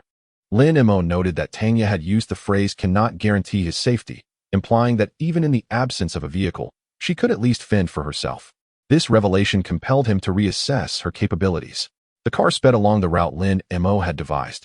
Though zombies pursued them along the way, they were left far behind. However, when they were approximately 3 kilometers from the third squad, the vehicle came to an abrupt halt. They had altered their path several times, yet all routes were blocked, rendering the automobile immobile. What now? Tang Ya inquired, glancing at Lin Mo before turning to survey the rear. There, attracted by the sound of the engine, a throng of zombies was rapidly advancing towards them, numbering at least in the hundreds. Abandon the vehicle and run, Lin Mo decisively declared, grabbing his Wolf Fang club and leaping from the car to commence a frantic dash. 3 kilometers could be traversed in mere minutes if they maintained sufficient speed, allowing them to evade the undead horde. Tang Ya said nothing, shouldering her backpack and following closely behind. The streets were strewn with abandoned vehicles. While this impeded their own passage, it inadvertently created a natural barrier that hindered the zombies' movement, as their agility was significantly inferior to that of humans. Yet, after a short sprint, Lin Mo's expression grew tense. Ahead, a dozen zombies were meandering along their required path. If they were to be delayed by this group, the pursuing horde would surely spell their doom. How many can you deal with? Tang Ya's voice pierced the tension. I'll handle the left. You take care of the right. Lin Mo quickly assessed the situation. There were 12 zombies ahead, 6 to the left and 6 to the right, perfectly divided. All right, we have approximately 40 seconds. Tang Ya surged forward, charging towards the zombies on the left, while Lin Mo inhaled deeply and sprinted towards the 6 on the right. At that moment, the zombies ahead detected their footsteps and began to lurch toward them. With a swift motion, Lin Mo swung his Wolf Fang club, creating a distinct whoosh as it descended, crushing the skull of the foremost zombie into its torso. Simultaneously, he crouched and leapt onto the roof of a nearby vehicle, evading the lunges of 2 other zombies. He then jumped down on the opposite side and quickly maneuvered behind 3 more zombies, unleashing a sweeping strike with his club. The impact sent the 3 zombies sprawling against an adjacent vehicle, where they tumbled to the ground in disarray. Seizing the opportunity, Lin Mo advanced, delivering a series of powerful blows that shattered the skulls of 2 of them. Just as he intended to press the attack and dispatch the third, the 2 zombies that had missed their earlier pounce lunged at him from atop the nearby vehicle, as if a mountain had descended upon him. Chapter 14. Plan's thwarted shadows loomed above, accompanied by a fierce gust of wind. Instinctive reactions from his training in free fighting compelled Lin Mo to leap forward without even glancing upwards. Upon landing, he executed a forward roll and swiftly rose to his feet, only then turning to assess the situation behind him. At that moment, the 2 lunging zombies had just hit the ground, crashing onto the one Lin Mo had not yet dealt with. The 3 zombies were immediately thrown into disarray. Seizing the opportunity, Lin Mo swiftly drew a short-handled cleaver from his backpack and charged in, delivering a flurry of strikes. The three zombies barely had time to regain their footing before their heads were severed, collapsing lifelessly to the ground. Breathing heavily, Lin Mo glanced at his electronic watch. Approximately 35 seconds had elapsed since the battle began, 5 seconds ahead of Tang Ye's anticipated 40 seconds. He turned to face Tang Ye, who had also concluded her fight. Leaning on her baseball bat, her expression a mix of emotions as she regarded him. Lin Mo understood the reason for her demeanor. The contrast between his actions yesterday and today was indeed stark. However, he had no time to ponder Tang Ye's thoughts. Glancing back momentarily before picking up the spiked bat and taking off in a sprint. The horde of zombies behind them was now less than 50 meters away. Tang Ye quickly caught up, stating, "We must devise a way to shake off these zombies. If they follow us to the third team, not only will we fail to secure supplies, but our survival will also be in jeopardy. There's a mall about a kilometer ahead. We can cut through there." Lin Mo replied, maintaining his pace. Tang Ye shot him a glance. "Did you foresee this situation all along?" Lin Mo remained silent, continuing his frantic run. Tang Ye smiled. "I'm beginning to trust you. To anticipate the possibility of being surrounded by zombies and to have a plan for escape shows remarkable foresight." Even as a member of Lanya, she had to admit that Lin Mo, her temporary ally, was quite reliable. "Let us discuss this once we've truly evaded the zombies," Lin Mo said. His brow slightly furrowed. The 36-pound spiked bat was manageable under ordinary circumstances, but felt burdensome during a prolonged sprint. In less than 5 minutes, the duo arrived at the mall Lin Mo had mentioned. The towering structure stood over 30 stories high, with a few zombies at the entrance, which they dispatched with ease. "Do you think there will be a significant number of zombies inside?" Tang Ye inquired as they approached the building. "That depends on our luck," Lin Mo replied, his pace unwavering as he entered the mall first. Tang Ye swung her baseball bat and followed closely behind. The moment they stepped inside, Lin Mo leapt and forcefully pulled down the rolling shutter door at the entrance. Originally electric, it was now inoperative, requiring sheer strength to operate. Fortunately, Lin Mo possessed ample strength at that moment. "Lin Mo, it seems our luck may not be favoring us," Tang Ye remarked. At that moment, Tang Ye's voice resonated, tinged with a hint of gravity. Lin Mo comprehended her meaning. The instant he burst into the mall, he had observed that the first floor was teeming with no fewer than 50 zombies. The second and third floors also harbored a few wandering undead, their attire suggesting they were once sales personnel. Some of these zombies had their faces gruesomely mangled, bloodied beyond recognition. They must have survived the initial onset of the apocalypse, yet failed to evade the onslaught of other zombies. Hearing the sound of the shutter being drawn down, these creatures began to surge toward them. "Upstairs," Lin Mo commanded in a low voice, leading the charge toward the escalator. Compared to the first floor, the number of zombies on the second and third floors was noticeably diminished. Almost simultaneously as he dashed out, a thunderous crash erupted from the entrance, the shutter violently shaking as it was struck. The horde outside had also pursued them. "This is going to be entertaining," Tang Ye muttered, hastening after Lin Mo. The pair moved with remarkable speed. By the time they reached the second floor, the zombies from the first floor had only just arrived at the escalator's entrance. Due to the crowding and their lack of agility, the frontline zombies stumbled and fell onto the escalator, creating a chaotic pileup. Lin Mo propelled himself upward, not pausing until he reached the 5th floor. At that moment, the shutter at the mall's entrance finally succumbed to the pressure, flung open by the relentless zombies. An overwhelming tide of the undead surged into the mall. From above, the first floor appeared densely packed with them, sending chills down one's spine. "If we can't escape, we might as well become food for the zombies," Tang Ye remarked, halting beside Lin Mo, her expression grave. "Not just food for the zombies, but we would turn into zombies ourselves," Lin Mo replied, nonchalantly continuing his ascent. Along the way, several zombies charged at him, all easily dispatched with a flick of his wrist. Now, he faced these solitary zombies with virtually no trepidation. He cast a glance at the system panel. Points, 359. Unbeknownst to him, he had accumulated over 300 points during this journey. "Judging by your leisurely pace, have you devised a way to shake off these zombies?" Tang Ye caught up, walking alongside Lin Mo. "There is a plan, but whether it will succeed in evading the zombies remains to be seen." As they conversed, they reached the 10th floor. At this point, the zombies in the atrium had already ascended to the 2nd floor via the escalator. However, devoid of any intelligence, they aimlessly roamed the 2nd floor, struggling to locate the escalator to the 3rd floor. Lin Mo furrowed his brow. This development had taken him completely by surprise. His original strategy had been to lure the zombies upstairs and then swiftly descend with Tang Ye, thereby throwing them off their trail. Yet, given the current circumstances, his initial plan seemed to be unraveling. Chapter 15. Good news and bad news, I must descend. After a brief moment of contemplation, Lin Mo made his decision. He intended to use himself as bait, luring the zombies upstairs. A substantial number of zombies had congregated in this area, creating a considerable commotion that would attract even more of their kind. If this issue were not resolved swiftly, their escape would become exceedingly difficult. Descent. Tanya was momentarily taken aback. Lin Mo retrieved a bundle of rope from his backpack and handed it to her, instructing, secure the rope. We will descend from the 10th floor shortly. It was then that Tanya comprehended Lin Mo's intentions. Are you certain about this? It is quite perilous.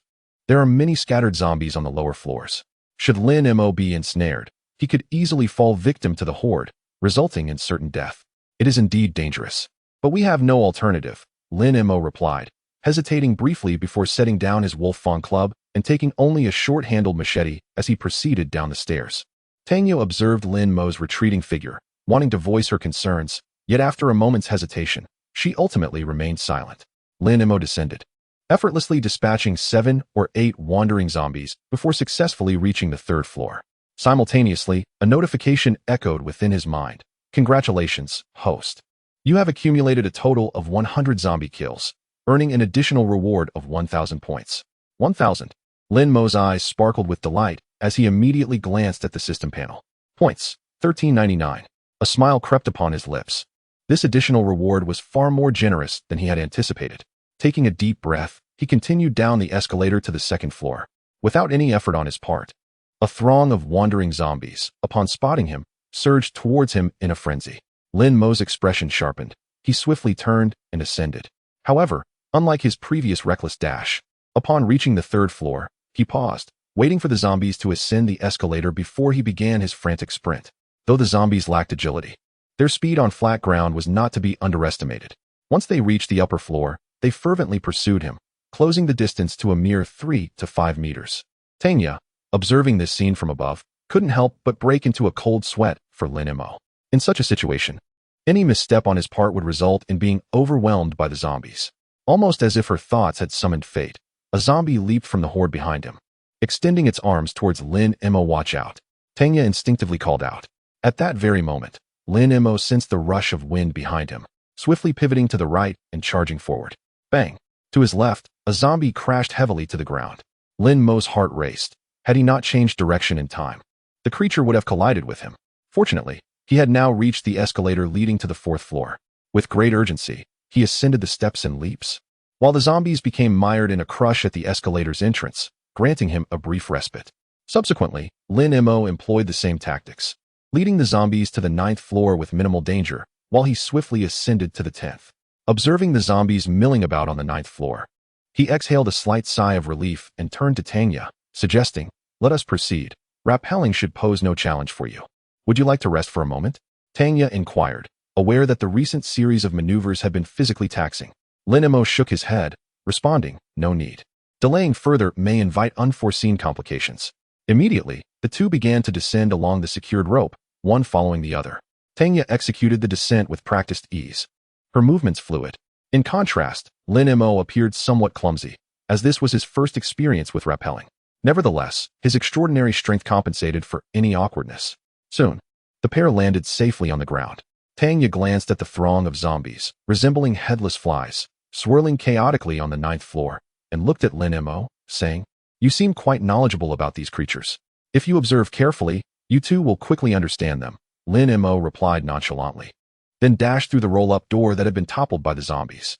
Due to the earlier commotion, the nearby zombies had been drawn into the mall, rendering the outside surprisingly safer. Is that truly the case? Tanya pondered as she hurried after him. This time, they encountered no significant obstacles. After dispatching a few scattered zombies, they reached the entrance of the 3rd squad's base in a little over 10 minutes. However, upon witnessing the scene within the gate, Lin Mo felt his stomach churn uncontrollably. Mangled corpses, scattered entrails, splattered flesh, and coagulated dark brown blood almost covered the entire courtyard. A swarm of flies buzzed ominously around the bodies and gore, creating a cacophony of buzzing. The pungent scent of blood pierced the air, making it nearly impossible to breathe. Unable to withstand the assault on his senses, Lin Mo rushed aside and began to vomit violently. After 2 days of battling zombies, he had believed himself acclimated to the gruesome realities of the apocalypse, yet he now realized how naive he had been. What he had adapted to was merely the most rudimentary of horrors. Though Tanya did not succumb to nausea, her expression reflected her discomfort. Even she found such a scene momentarily overwhelming.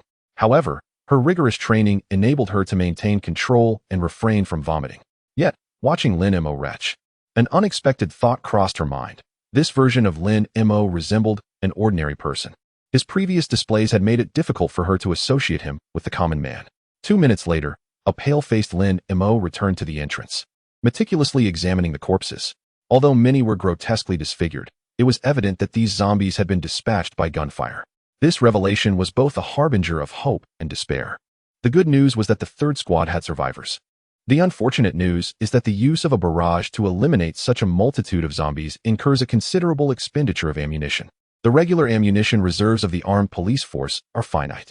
After such a significant depletion, even if the third squad still possesses some ammunition, it is likely to be quite scarce.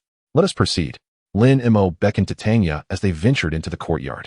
Regardless of the circumstances, having arrived, they undoubtedly must explore within.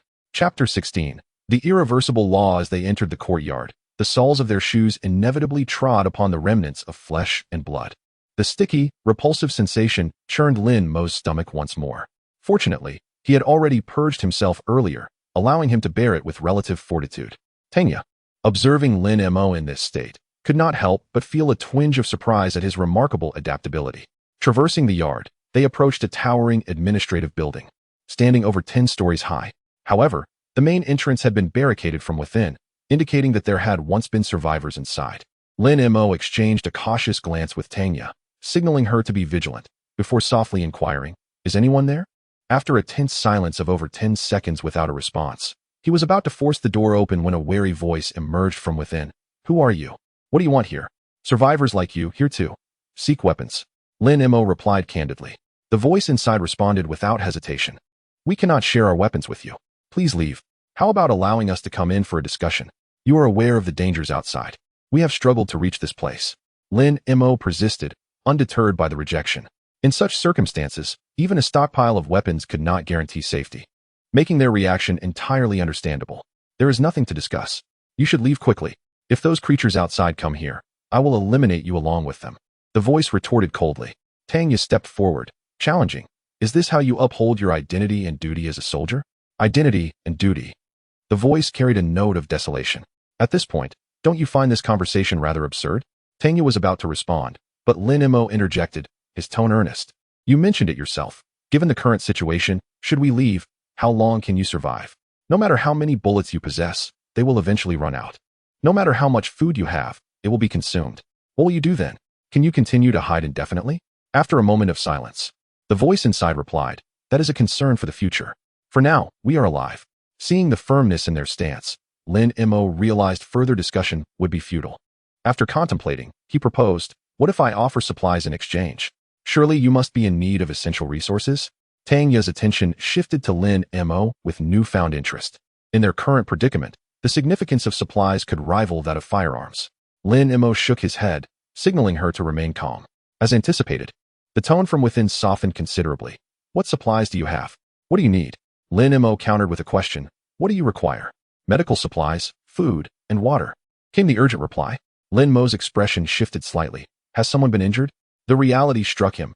Any individual bitten by a zombie, no matter how minor the wound, would inevitably transform into one of the undead. This was an almost irreversible law. A mere superficial injury would not warrant exorbitant demands. The individuals inside believed that Lin Mo intended to negotiate. However, Lin Mo, undeterred by their doubts, urgently exclaimed, "Listen, the injured are in grave danger. They will transform into zombies after a period of time. If you wish to survive, you must bind the injured immediately. Do it now."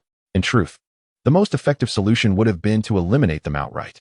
Yet Lin Mo understood that persuading them to kill their comrades without witnessing the transformation firsthand was nearly impossible. So he could only insist on binding them for the time being. "Why should I trust you?"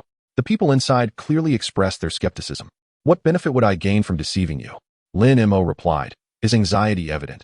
"Hurry, or it will be too late." Just as his words fell, a panicked voice erupted from within. "Captain, come quickly. Su Chong seems to be acting strangely. Captain, Wang Chao is also acting odd." Then came the sound of hurried footsteps, interspersed with the clatter of objects. "How do you know that being bitten by a zombie leads to transformation?" Tanya asked Lin Mo in a hushed tone. sensing his familiarity with the undead, a feeling she had experienced before. I saw it happen, Lin Mo replied, fabricating a response. The 2 zombies I killed at the entrance when you saw me yesterday were the result of that. Tanya remained skeptical, but chose not to press further. At that moment, a cacophony erupted from the administrative building. Suchong, what are you doing? It's me, Li Fei. Suchong, have you lost your mind? Wang Chao. Look closely, I'm Lu Dalong. Captain, they seem to have transformed into those monsters. What should we do? Captain, think of something. Bang, bang, bang. After a series of gunshots, silence enveloped the area. Lin Mo sighed silently and immediately turned his gaze toward the courtyard outside. The gunfire was likely to attract the nearby zombies. Indeed, within less than half a minute, dozens of zombies appeared at the entrance, advancing rapidly toward them. Moreover, these were likely just the vanguard. Many more zombies would surely follow. What do we do now? Tanya also spotted the approaching horde. Lin Mo furrowed his brow, glancing at the eerily quiet administrative building, then shook his head in resignation. Let's go. The sound travels in all directions. Besides the zombies they could see, there were certainly others approaching from different angles. Once the encirclement formed, there would be no escape. At that moment, a voice called out from within, "Wait. I'll open the door, you all come in." Lin Mo recognized it as the captain's voice. Soon, the door opened just enough for one person to pass through. A middle-aged man in military attire, with a resolute expression yet bloodied face, appeared in the gap. After surveying the outside and confirming it was just Lin Mo and Tanya, he nodded at them and then stepped aside to allow entry. Lin Mo took a step forward to go inside. However, Tanya grasped him firmly and stepped ahead. Was it a fear of ambush within, leaving me unable to react? Lin Mo's thoughts whirled as he followed closely behind Tanya into the room.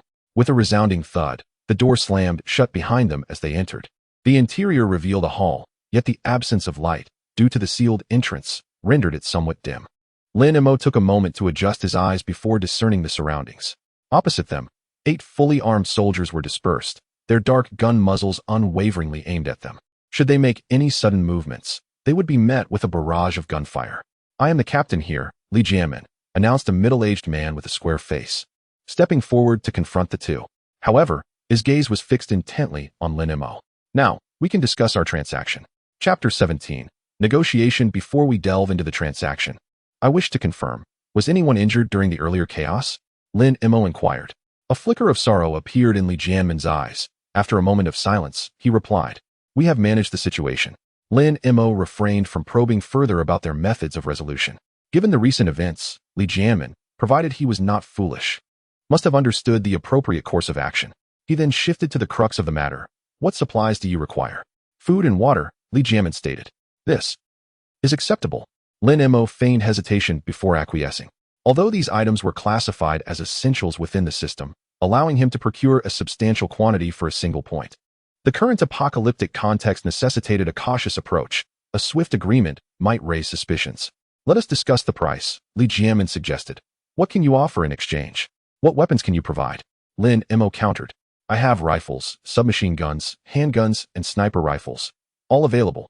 It depends on your needs," Li Jianmin responded. "And the ammunition?" Lin Mo inquired. The 3rd Brigade's arsenal was ample enough to equip the entire unit, with the majority of the populace having transformed into zombies. An abundance of firearms would be rendered futile without ammunition. Li Jianmin's expression faltered slightly.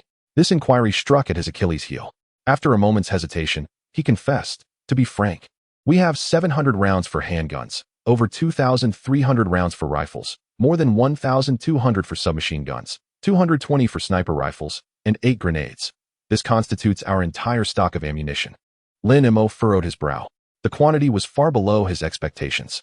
A fully staffed police brigade on Blue Star typically consisted of around 400 personnel, with standard ammunition totals nearing 48,000 rounds. Yet, what Li Jianmin disclosed amounted to less than a tenth of that figure.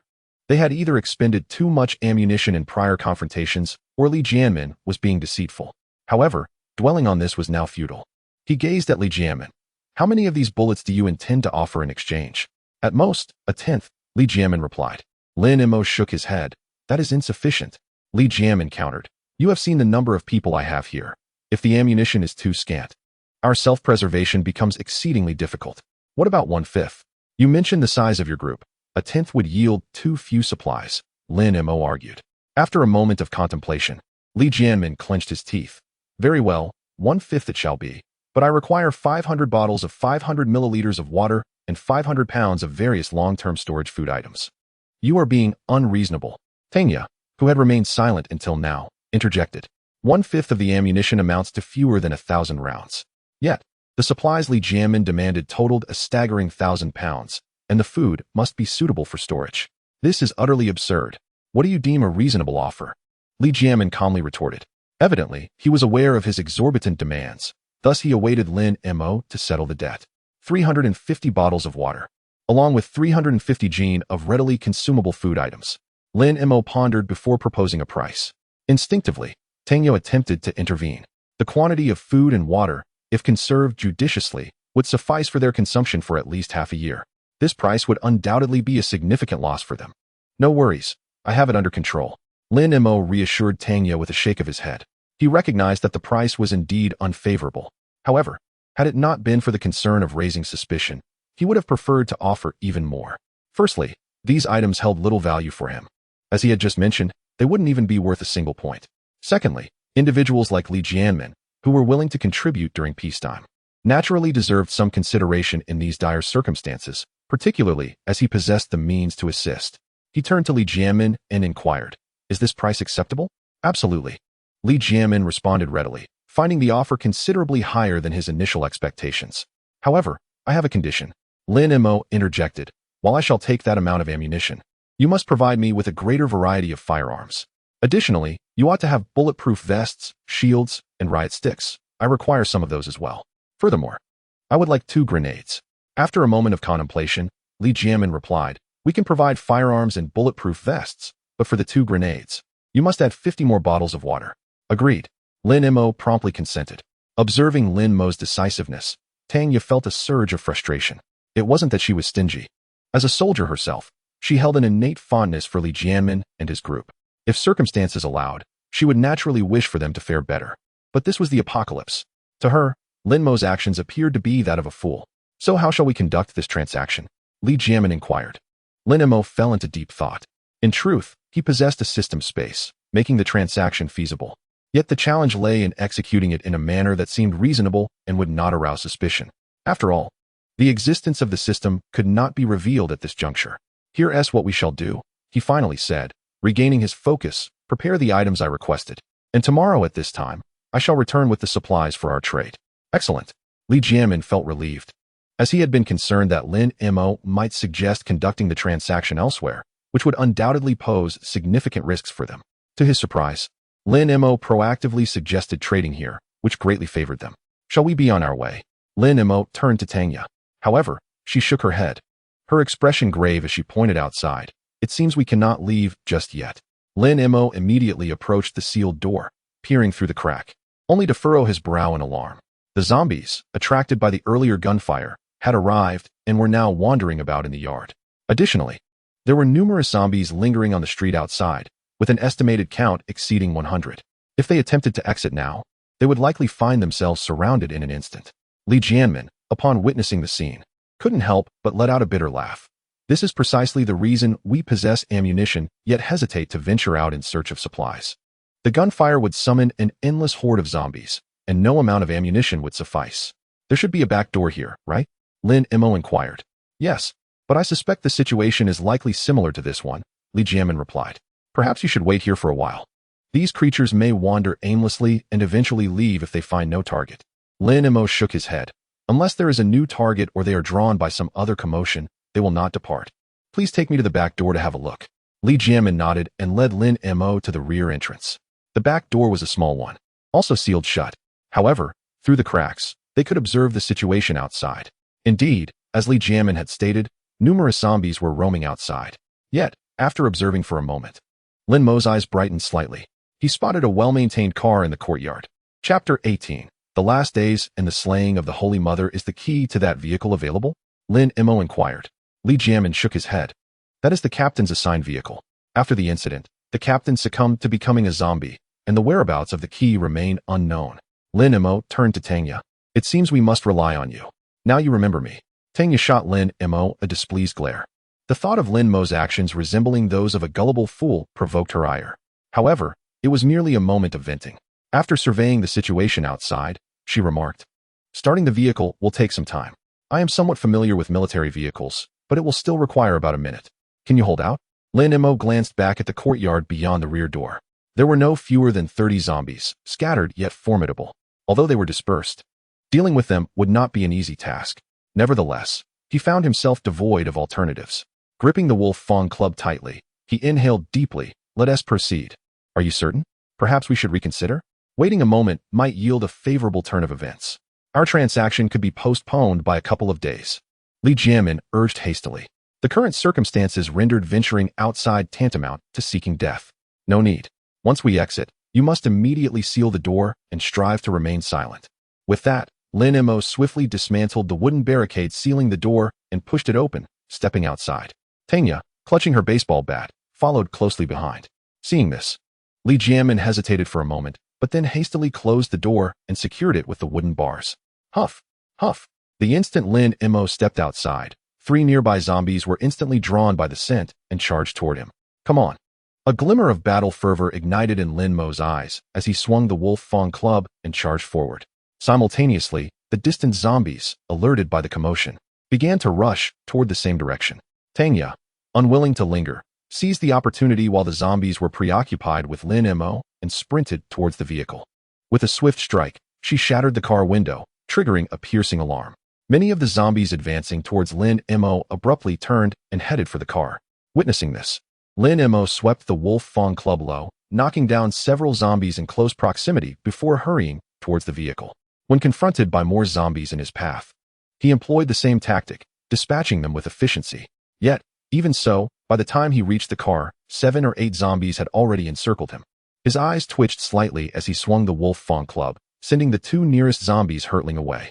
He then discarded the club and swiftly drew a short-handled machete from his backpack. The proximity of the zombies rendered the wolf fang club less effective. Meanwhile, the remaining 5 or 6 zombies abandoned their pursuit of Tanya and charged toward him in unison. Lin Mo took a deep breath and surged forward with the blade. As he closed in, the edge of the knife glimmered ominously through the air. In an instant, one zombie's head was severed, blood gushing forth like a fountain. Simultaneously, Lin Mo delivered a powerful whip kick that struck the body of the headless zombie with tremendous force. Bang! The blood-spraying zombie was sent flying, crashing into 2 others behind it and knocking them to the ground. Inside the administrative building, Li Zhongming and his 8 subordinates, who were peering through a crevice to observe the situation, were momentarily taken aback, their eyes wide with astonishment. Such formidable strength. Could this individual have been a professional martial artist before the apocalypse? Is it merely my illusion? We struggle against these monsters, yet they appear so feeble in his presence. It's not that the monsters are weak. Rather, it is his prowess that is extraordinary. Li Jianmin remarked with a hint of admiration. Who among you could have delivered such a kick just now? Captain, we cannot be blamed for this. We are armed police, not special forces. In the courtyard, true to Lin Mo's combat style, after sending that zombie flying with a single kick, he was expected to pursue relentlessly and finish off the foes for points. However, at that moment, he had no time to spare, as 4 more zombies were charging towards him from the right. If he ignored them, they would pose a direct threat to Tanya. With a swift pivot, he changed direction and met them head-on. With a swift slash, another head flew off. As blood sprayed forth, Lin Mo stepped forward, grasped the arms of one of the zombies, and hurled it away with great force. Bang! 2 zombies nearby were knocked to the ground. Seizing the opportunity, Lin Mo advanced, his blade slicing diagonally as he cleaved the head of the 4th zombie in 2. During the downward stroke, he distinctly felt the blade collide with something solid, but he had no time to dwell on it. Shaking off the crimson remnants clinging to his weapon, he prepared to deliver another blow. Suddenly, the roar of an engine pierced the air, and tires spun rapidly, churning out plumes of smoke. Without hesitation, Lin Mo turned and swiftly picked up the spiked club from the ground, leaping into the passenger seat. In the next moment, the vehicle surged forward like a roaring beast. Several zombies directly in front were sent flying, only to be caught in the wheel's relentless grip.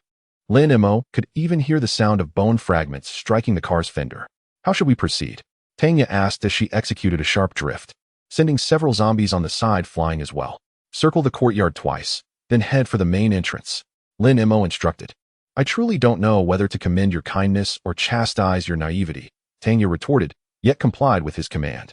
The car circled the administrative building twice, and once all the zombies were drawn away, it sped out through the main gate. It was only at that moment that Lin Mo relaxed in the passenger seat, smiling as he said, "Rest assured, I shall not make the rookie mistake of eliminating the kind-hearted in this apocalypse." His intent in directing Tanya to circle around was not solely to assist Li Jianmin and the others. A crucial reason was that they needed to return here for a transaction the following day. Now, divert the zombies, for tomorrow they shall find it much more convenient. Moreover, this course of action is predicated on the assurance of their safety. Should this endeavor pose a threat to their security, he would never take such a risk. Within the administrative building, Li Jianmin and his companions gazed at the zombies lured away by the vehicles, their expressions momentarily reflecting a complex array of emotions. Lin Mo and his companion ventured out, braving significant peril, yet ultimately assisted them in resolving their predicament upon their departure. This act of kindness seems to weigh heavily upon their conscience. Chapter 19. Basic Marksmanship. Sharpening the axe does not delay the chopping of wood. Do not tell me you have not contemplated our current predicament. Tanya gazed at Lin Mo, her expression tinged with gravity. Shortly after the vehicle burst forth from the third squad, it was forced to halt, for the road ahead was entirely obstructed. Moreover, a multitude of zombies were wandering about, evidently drawn by the earlier gunfire. Simultaneously, the throng of zombies they had extracted from the third squad was rapidly advancing towards them. I truly wish to assert that I had considered it. Lin Mo replied with a rueful smile, yet the present scenario had indeed caught him unawares. The urgency of the situation had left no room for contemplation. So what now? Tanya inquired. Run, of course. What else is there to do? Lin Mo declared, clutching his wolf-tooth club as he leapt from the vehicle, charging ahead. The multitude of cars littering the roads served as makeshift barriers, making it difficult for the pursuing zombies to catch up. If they could eliminate the zombies in front and locate their earlier vehicle, the Discovery 4, they should be able to return safely to the financial tower. I must be out of my mind to team up with you, Tanya remarked with exasperation, hoisting her backpack and following suit. The number of zombies ahead was considerable. However, thanks to the vehicles providing cover, the duo managed to fend off the undead while advancing without encountering significant obstacles. After more than 10 minutes, they arrived near the shopping mall they had previously traversed. They chose this route because the zombies had been cleared out during their earlier pass, rendering it relatively secure. After running for over a kilometer, the Discovery 4 came into view. Perhaps the zombies had been lured away during their previous passage, for not a single one lingered near the vehicle. Tanya promptly ignited the engine and retraced their steps. 40 minutes later, the pair successfully returned to the 106th floor of the financial tower. Phew, I am utterly exhausted, Lin Mo exclaimed as he secured the entrance with a chain lock, while Tanya tossed her backpack aside and sprawled out on the ground. They had sprinted 3 to 4 kilometers on the way there, and again the same distance on their return, all while engaging in relentless battles with the zombies. The toll on their stamina was considerable. Upon observing Tanya in her current state, Lin Mo found himself momentarily taken aback. The snug leather attire she wore accentuated her flawless curves, even as she lay there. Particularly striking were the generous contours of her bosom and the taut curvature of her hips, which caused Lin Mo's throat to involuntarily constrict. He was, after all, a young man in the throes of vitality, and after days of heightened tension, the sudden sight before him rendered him momentarily transfixed. Sensing a palpable silence in the air, Tanya turned to Lin Mo, only to find his gaze fixed intently upon her, imbued with the ardor unique to men. With a playful smile, she propped herself up on her elbows, enhancing her alluring silhouette. So what do you think? My figure is rather splendid, I assentied. Lin Mo regained his composure, a faint blush gracing his cheeks. He swiftly averted his gaze, feeling a touch embarrassed and reluctant to engage with Tanya's remark. Caught in the act of stealing a glance, the situation was undeniably awkward. His reaction, however, took Tanya by surprise. She had not anticipated that beneath his charming facade lay such innocence. Lin Mo chose to remain silent. Having experienced 2 relationships, he was not entirely naive. Yet terms like playboy or ladiesman were far from fitting descriptions of him.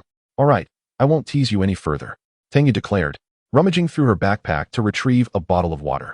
After a moment's hesitation, she tossed it to Lin Mo before grabbing another for herself, taking a sip before inquiring.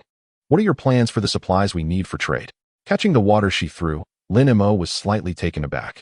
Aside from the steak and vegetable salad he had previously gifted her as a token of gratitude, this was their first instance of sharing resources. It indicated that Tanya's regard for him had likely increased. Naturally, after the series of events that transpired that day, his esteem for her had also grown. After taking a couple of swigs from the bottle, he replied, I have my ways of acquiring supplies, so you need not worry. He paused briefly before adding, Drink as much water as you like, and eat your fill. I can manage to procure the necessities. Considering their future interactions, he felt it essential to make Tangya aware of this matter, since they would be spending considerable time together. It would be impossible to conceal it from her unless he lived as frugally as she did. He had contemplated the risks involved. As long as Tangya remained unaware of how he obtained resources, he would be safe. In both a normal society and a post-apocalyptic world, those who possess resources wield power, a timeless truth. Tangya regarded Lin Mo with mild astonishment. In a world ravaged by calamity, essential supplies were the most precious of commodities. From the moment the apocalypse began, these items became non-renewable resources, diminishing with each use. Lin Mo's words had effectively conveyed his willingness to share resources with her, leaving her feeling somewhat conflicted. At that moment, Lin Mo ascended to the 107th floor as a notification resonated in his mind. Congratulations, host. The task Survive has been successfully completed. Reward, 2,000 points. Upon reaching the 107th floor, Lin Mo settled into the farthest corner from the staircase and opened the system panel. Divine Prophet System. Unique host. Lin Mo Intelligence. 98. Normal adult intelligence ranges from 90 to 110. Strength. 200. Normal average is 100. Stamina. 200 agility. 200 mental. 200 race. Descendants of Yin and Huang. Ordinary. Special talent. None skills. Free fighting. Beginner. Items. None points. 3419. 3,400 points. A smile crept onto Lin Mo's lips. He then directly accessed the skill categories within the system's marketplace and discovered Marksmanship, Novice. Unhesitatingly opting to purchase it, this decision had long been in his plans. On one hand, the limited points he currently possessed afforded him scant choices within the marketplace. Among these restricted options, skills were the most practical and, in the long run, would yield the greatest returns. On the other hand, he would acquire a firearm the following day. At this juncture, mastering marksmanship would maximize the weapon's efficacy, greatly benefiting his future endeavors to earn points. The adage sharpening the axe does not hinder the work of cutting would aptly illustrates this reasoning. Congratulations, host. You have successfully purchased the skill for 2,000 points. As the system's notification resonated, a deluge of knowledge regarding firearms surged into Lin Mo's mind. Specifications, performance, disassembly. An assembly of various firearms flooded his consciousness as if he had memorized and practiced them countless times before, vividly manifesting within his thoughts. Simultaneously, the muscles in various parts of his body began to quiver rapidly. Chapter 20. The Evolving Zombies. 2 minutes later, the tremors in his muscles ceased. Lin Mo found himself unarmed, having never fired a gun before. Yet, he possessed an uncanny certainty that, if handed a firearm, he could hit his target with absolute precision. The recent muscle spasms had imparted a profound muscle memory to his body, as though he had engaged in countless shooting practices. The proficiency of basic marksmanship was astonishing. One could only wonder what the effects of intermediate and advanced skills might be. However, he quickly shook his head and dismissed the system interface. Intermediate skills began at 5,000 points, while advanced skills required 10,000, far beyond his current considerations. He then turned his thoughts to the details of the transaction scheduled for the following day. How would he transport the items? What would be his escape plan? These matters demanded thorough premeditation. With a firearm, he could swiftly accumulate points, and with points, he could rapidly grow stronger.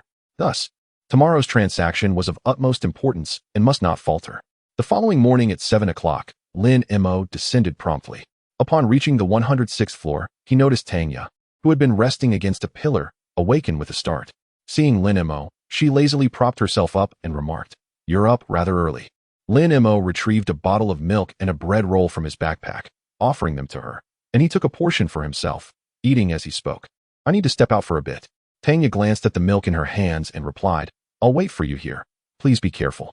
Lin Mo nodded, finishing his breakfast in a few bites before rising to leave.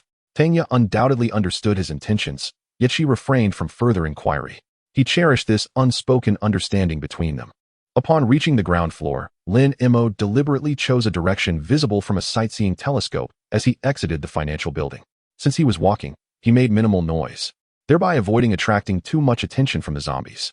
Occasionally, a few zombies would notice him, but he swiftly dealt with them and made his escape. Once he reached a vantage point where the financial building was out of sight, he found a nearby structure and darted inside. This too was an office building. Inside the lobby, over a dozen zombies wandered aimlessly. One particular zombie, its lower body reduced to a mere skeleton, dragged itself across the floor. The ground was smeared with the blood it left in its wake, a gruesome sight. Clearly, It had evaded the initial wave of the apocalypse, but had not escaped the subsequent onslaught of the undead. Its flesh had likely been devoured by other zombies. Taking a deep breath, Lin Mo hefted his spiked club and charged at the nearest zombie. At that moment, the zombies became aware of his presence and converged upon him. 3 minutes later, the multitude of zombies had been reduced to mere points for Lin Mo. It was only then that the legless zombie finally crawled to his feet, flailing its arms in a desperate attempt to grasp him, its mouth opening and closing incessantly, seemingly eager to feast upon Lin Mo's flesh. Lin Mo's expression remained inscrutable as he deftly withdrew a short-handled machete and struck downwards. The sound of flesh parting echoed as the zombie's head split open like a watermelon. Simultaneously, Lin Mo distinctly sensed that the blade had encountered something hard. Instinctively, he examined the machete and discovered 2 tiny nicks on the edge. 2 nicks? A flicker of realization crossed Lin Mo's mind, recalling a similar sensation from the previous day with the third squad. Though he had been too preoccupied with the urgency of the situation to ponder it then. What could possibly chip a tungsten steel blade? As Lin Mo's thoughts raced, he began to scrutinize the severed head before him. Soon, he made a startling discovery. Nestled within the zombie's brain was a pale blue crystal, approximately the size of a soybean. This must be the zombie's core, he thought. Using the tip of his blade, he carefully extracted the crystal, rinsed it with water, and examined it closely.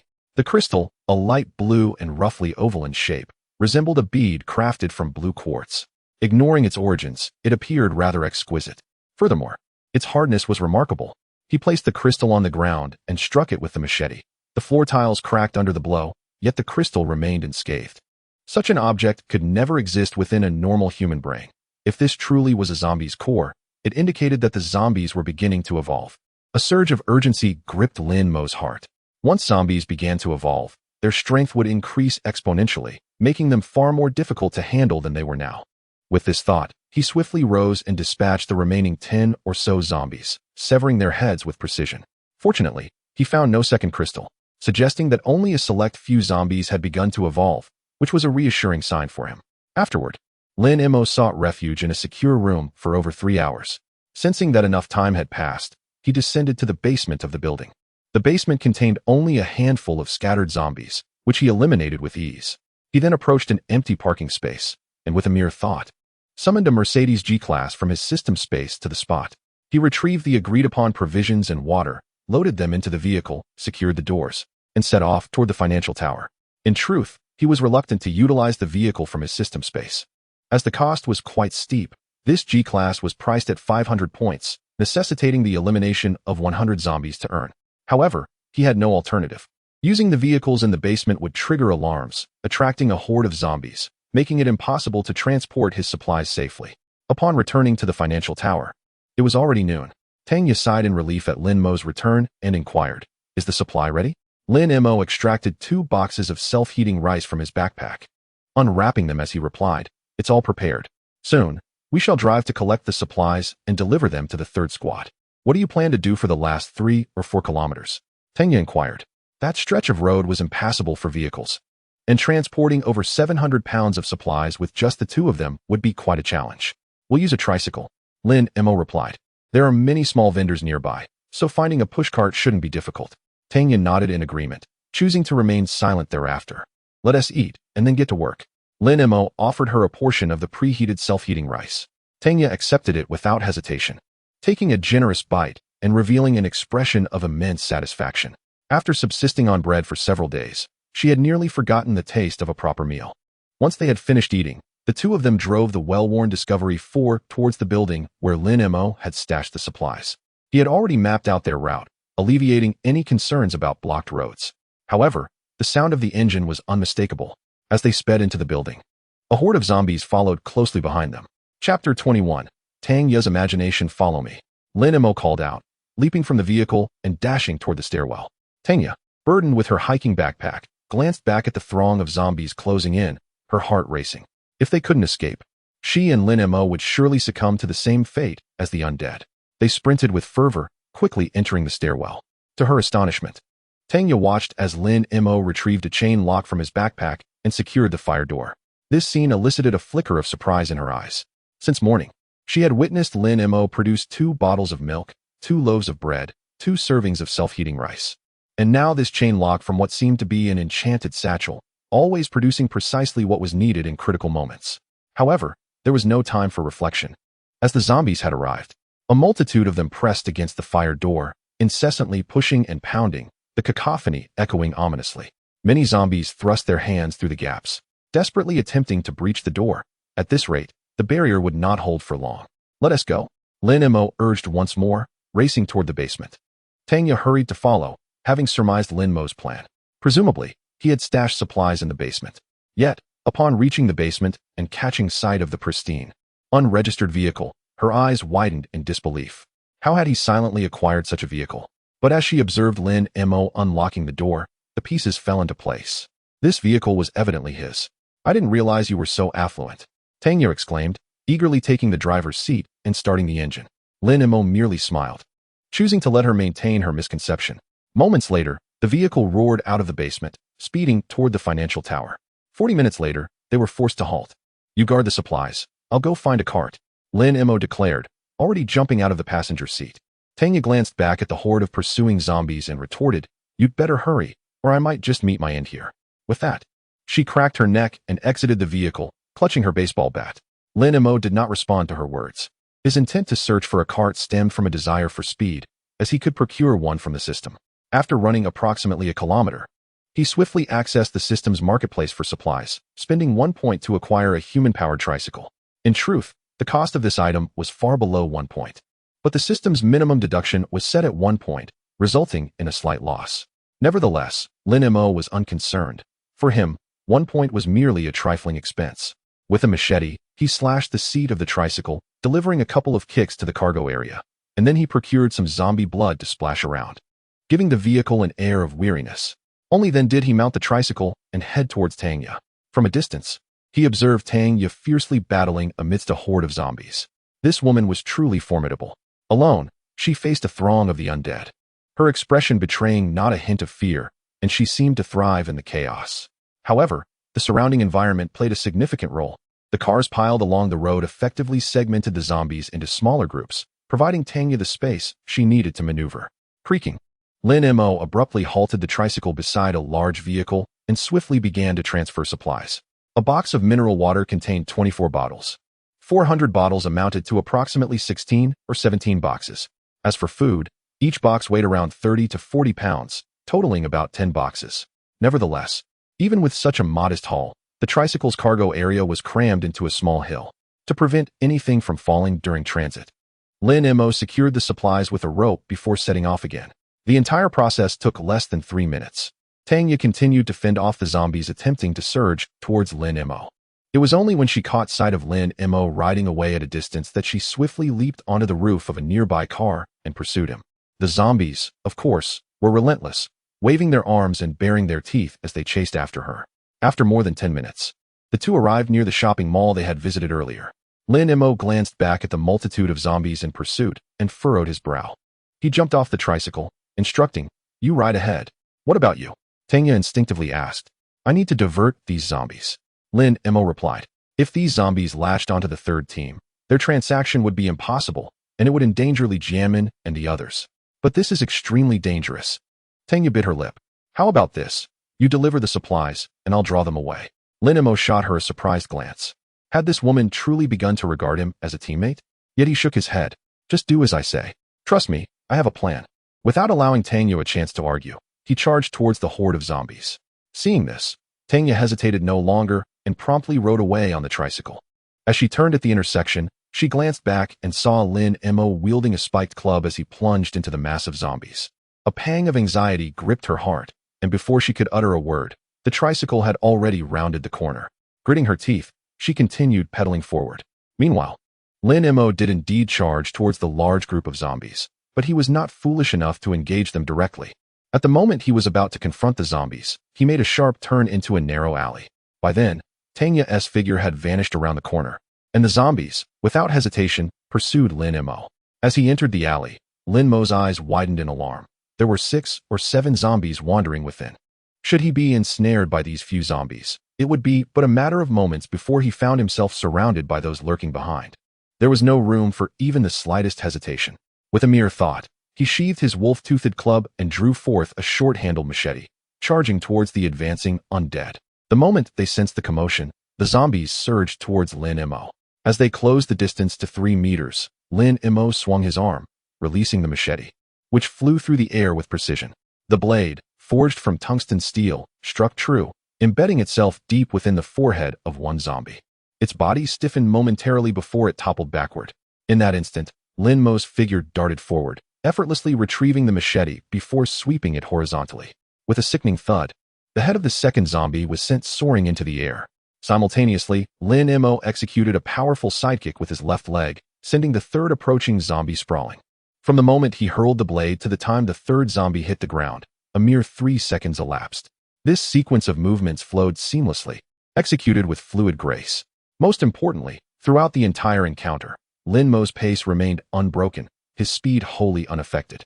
This realization filled him with relief. Fortunate was he to have previously trained in free combat, for otherwise, he feared he might have met his end here. Chapter 22. Arms in hand, there was no time for Lin Mo to deliver a finishing blow to the zombie he had kicked aside. He continued to sprint forward. This narrow alley was situated behind several nearby buildings, and he soon spotted a fire escape that led directly to the rooftops. If he could ascend, he would undoubtedly be able to evade the relentless horde of zombies. 30 seconds later, having dispatched 4 more zombies, Lin Mo successfully reached the fire escape.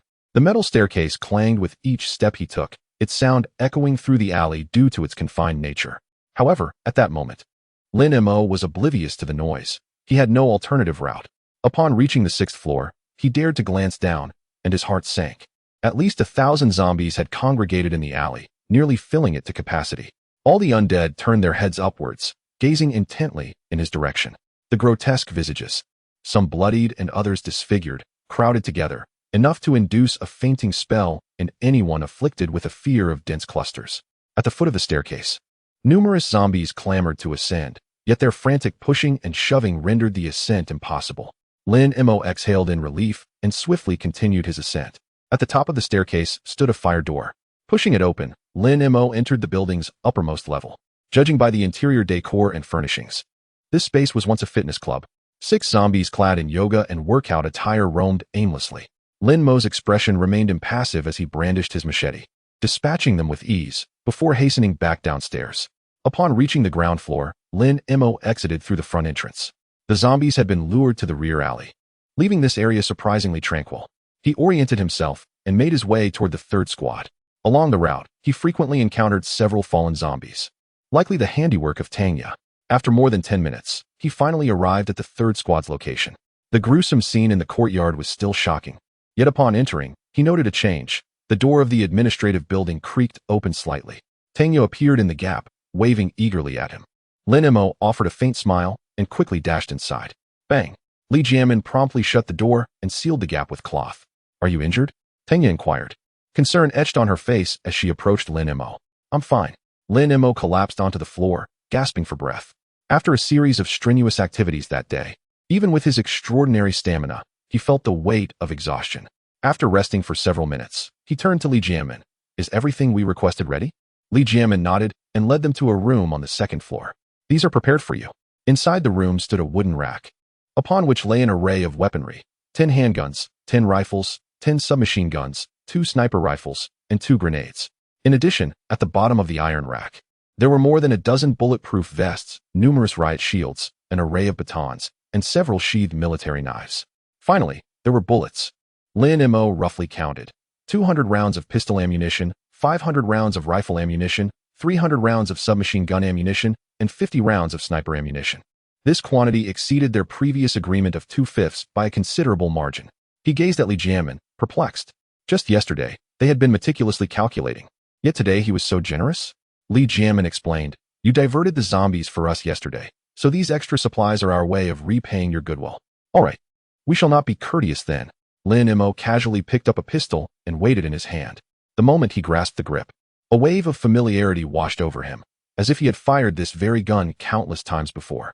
Simultaneously, a piece of information naturally surfaced in his mind: the Type 92 semi-automatic pistol with an overall length of 199 millimeters and a weight of 0.76 kilograms, featuring a barrel length of 111 millimeters and utilizing a 15-round double-stack magazine, employing domestically produced DAP 9 millimeters ammunition, also capable of firing bellum rounds.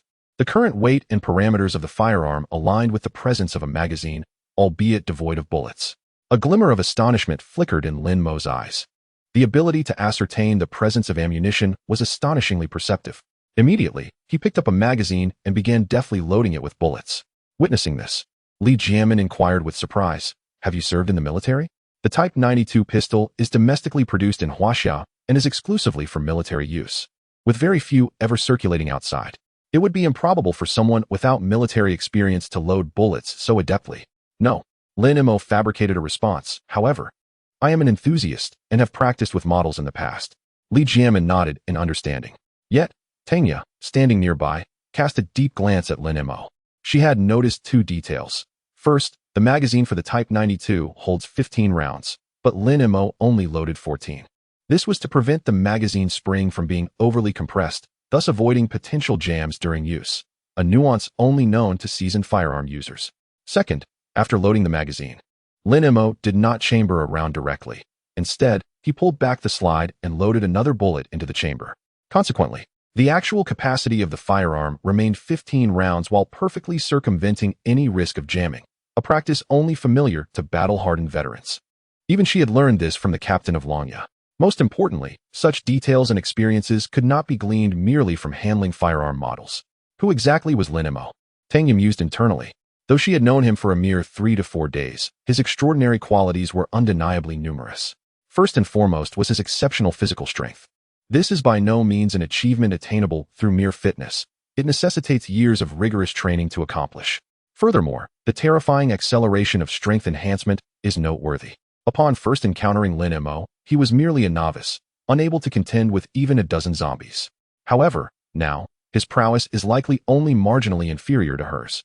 Thirdly, his understanding of zombies is profound, although Lin Mo himself may not acknowledge it, and has often fabricated excuses to evade her inquiries.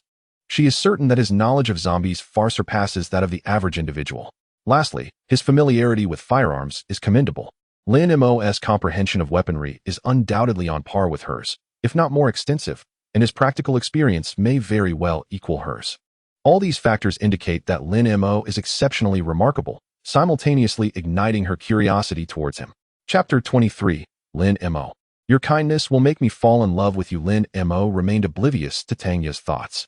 After loading the bullets and disengaging the safety, he held the gun before him, gesturing in various positions, before turning to Li Jianmin.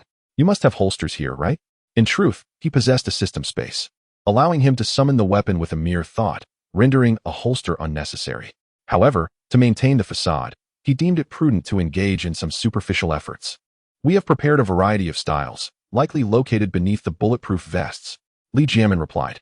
Lin Mo pulled aside the vests and indeed discovered numerous holsters beneath.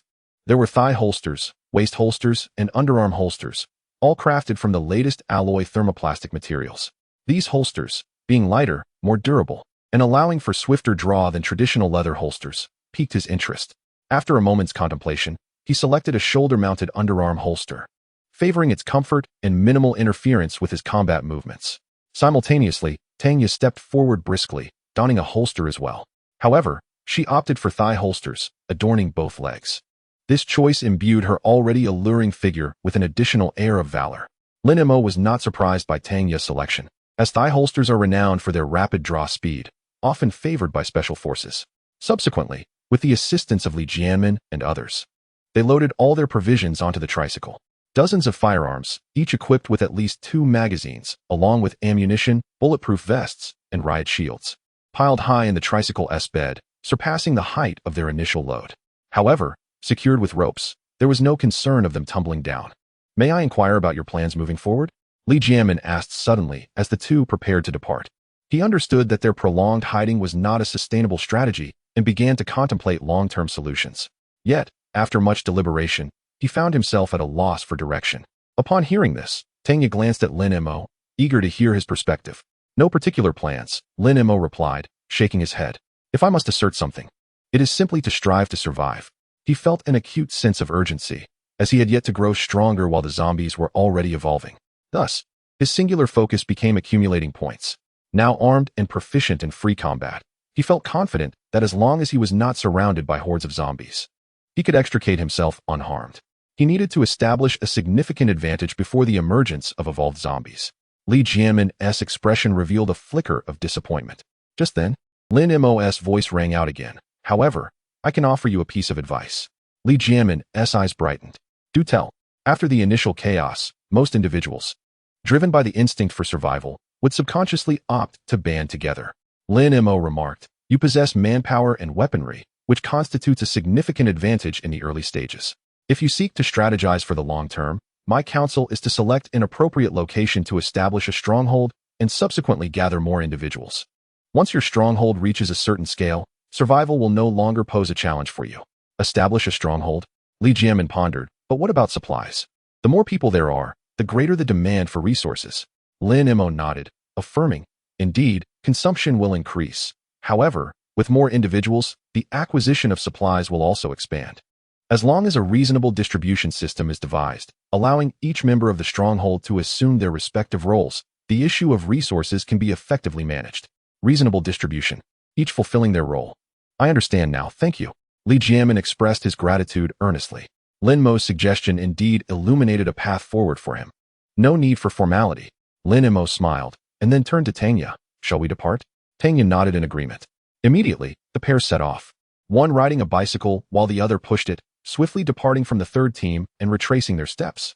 As they had cleared the area of zombies on their way there, the return journey was marked by an unusual tranquility. Do you also wish to establish a stronghold? Tanya inquired, pushing the bicycle, her curiosity piqued by Lin Mo's advice to Li Jianmin, which seemed far from spontaneous. Me? Lin Mo shook his head. Not in the immediate future. Then you may consider it later? Tanya suggested. Perhaps, Lin Mo replied, his expression tinged with a hint of wistfulness. In this apocalypse, who can truly predict what the future holds? He then turned to Tanya. What about you? What are your plans? Tanya raised her elegantly arched eyebrows slightly. What? Do you wish to cast me aside as a teammate? Lin Mo chuckled. If I were to ask you to stay, would you remain indefinitely? Tanya's expression momentarily faltered before she waved her hand dismissively. Never mind. Let's leave future matters for another day. Haven't you said it yourself? The future remains uncertain for us all. Lin Mo regarded Tanya for a moment, choosing not to respond further. 20 minutes later, the duo successfully returned to the G-Class vehicle. 40 minutes thereafter, they drove back to the basement of the financial building. Do we need to carry all this upstairs? Tanya observed the vehicle nearly overflowing with an array of weapons and equipment. With over 100 floors, transporting all this would indeed be quite laborious. No need. Lin Mo replied without hesitation. Just take a few that you find convenient and leave the rest in the vehicle. Tanya nodded, selecting 2 handguns to secure in her thigh holsters and stowing 2 military knives in her backpack before exiting the vehicle. Unbeknownst to her, as she stepped out, all the items within the car had already been absorbed into Lin Mo's system space. Upon returning to the 106th floor, Lin Mo retrieved 2 self-heating rice meals. After sharing one with Tanya, he proceeded to the 107th floor and lay down. Initially, he had intended to earn points right away. However, considering the significant exertion he had expended that day, he decided to rest for the night before embarking on that endeavor. However, just as he lay down, he turned and sat up again, retrieving a sleeping bag from the system space and descending the stairs to present it to Tanya. For the past few days, she had been relying on a pillar for her rest. Previously, when they were not well acquainted, he had neglected to offer assistance. But now that they had fought side by side, it seemed rather unreasonable to allow her to continue sleeping in such discomfort. Lin Mo, you are so kind. I might just fall in love with you, Tanya exclaimed, her eyes sparkling at the sight of the sleeping bag. Do you think I would believe such words? Lin Mo retorted, tossing the sleeping bag aside and turning to leave. But do you think others might? Tanya's voice carried a hint of allure. You temptress, Lin Mo muttered, a smirk tugging at his lips as he hurried back upstairs. Nevertheless, her cheerful laughter echoed clearly in the air. Chapter 24. The surge of points the following morning. Lin Mo descended promptly at 7 o'clock. This time, Tanya, nestled within her sleeping bag, merely opened her eyes to cast a fleeting glance at him before shutting them once more. Lin Mo placed a bottle of milk and a loaf of bread down before hastily unlocking the chain and making his way downstairs. Only after his departure did Tanya finally open her eyes. Her gaze lingered on the bread and milk a short distance away, her expression betraying a hint of complexity. After a brief moment, she let out a soft sigh and closed her eyes yet again. Upon reaching the ground floor, Lin Mo directed his steps towards the Lingwa building, where he had stored his supplies the previous day. Due to their reckless drive into the building, A considerable horde of zombies had gathered there, making it an ideal location for him to accumulate points. On his way, he glanced at the system panel. Points, 1528. After purchasing Marksmanship, Beginner, he had 1,419 points remaining. Having dispatched a few scattered zombies yesterday and spent points on acquiring a tricycle, his current total stood at 1528. His objective for today was a total of 5,000 points. Moments later, he arrived at the Lin Mo building. The zombies congregated on the first floor immediately took notice of Lin Mo. A dense throng of them surged towards him. With a mere thought, a Type 95 automatic rifle appeared in his hands. Simultaneously, information flooded his mind. The Type 95 automatic rifle measures 745 millimeters in total length. Weighs 3.25 kilograms, features a barrel length of 463 millimeters, and employs 5.8 millimeter caliber DBP 87 ammunition. Capable of utilizing either a 30-round detachable magazine or a 75-round detachable drum. Taking a deep breath, Lin Mo adjusted the firing mode to single shot and aimed at the foremost zombie, pulling the trigger decisively. Bang! A muffled sound echoed as the bullet found its mark in the creature's forehead, causing it to slowly topple backward. However, before it could reach the ground, the zombies behind it trampled over its fallen form. Lin Mo appeared unfazed by this scene. He slightly adjusted his aim and continued to pull the trigger in rapid succession. Bang! Bang! Bang! The series of muffled sounds resonated continuously. With each report, another zombie collapsed, all struck in the forehead without exception. The efficacy of Marksmanship, Beginner, allowed Lin Mo to maintain an exceptionally high level of precision even amidst rapid fire. In less than half a minute, one magazine was expended. Lin Mo swiftly replaced the magazine and began to retreat while shooting. The sheer number of zombies was overwhelming. Even if he dispatched one per second, he could not slow their advance. However, this was precisely the outcome he desired, for to him, the zombies had transformed into mere points, an abundance of points. On the 106th floor of the financial building, the first gunshot echoed through the air. As Tanya was enjoying her bread and milk, she was suddenly startled. Swiftly turning to rush towards the observation telescope, peering in the direction from which the sound emanated. However, the towering buildings obstructed her view, leaving her in darkness. The unmistakable sound of an automatic rifle. Lin Mo was firing. He was in peril. In an instant, Tanya made her decision, grabbing a baseball bat, ready to dash out. Yet at that moment, the rhythmic and hurried gunfire echoed through the air, causing her to halt abruptly. To her astonishment, the controlled shots had produced an effect akin to a continuous burst. A flicker of shock crossed her eyes, and it took her a moment to regain her composure. After which she slowly returned to her place, resuming her meal. Meanwhile, the gunfire continued unabated on Lin Mo's end. In just over a minute, he had emptied 2 magazines. The ammunition was depleting rapidly, yet correspondingly, his points soared.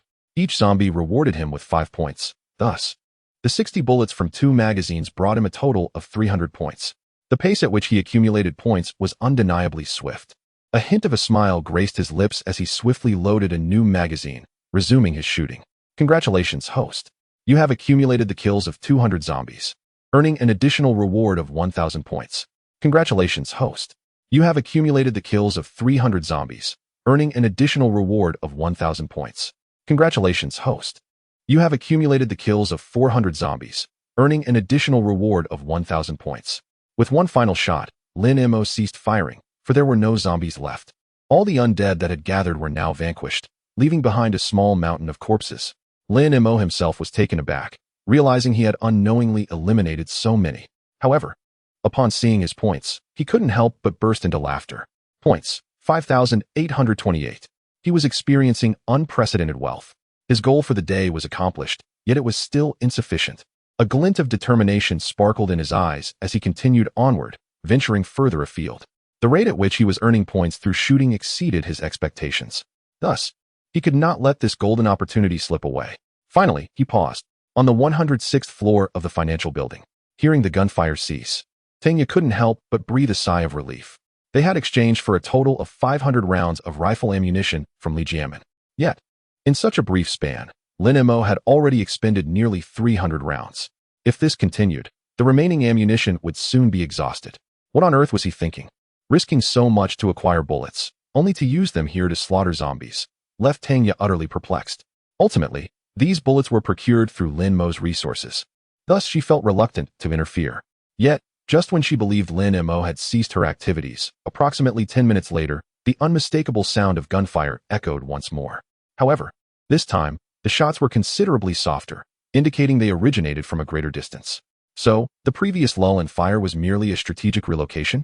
Tanya found herself both amused and exasperated. Nevertheless, she had come to a clear understanding.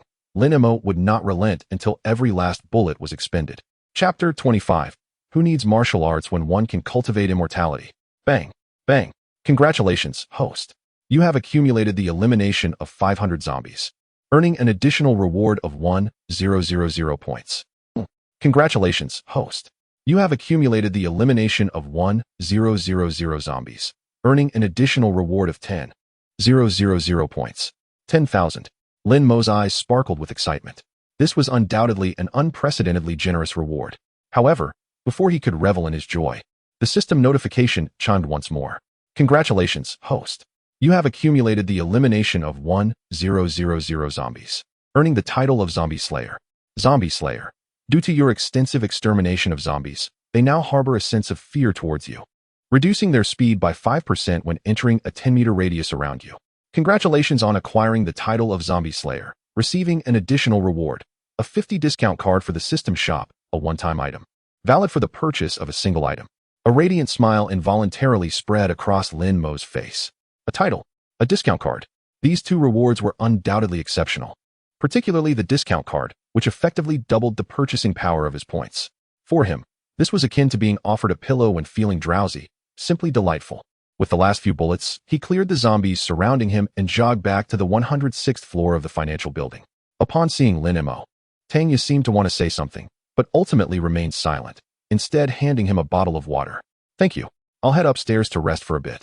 Lin Mo accepted the water, gulping down half the bottle in one go, before swiftly returning to the 107th floor and accessing the system panel.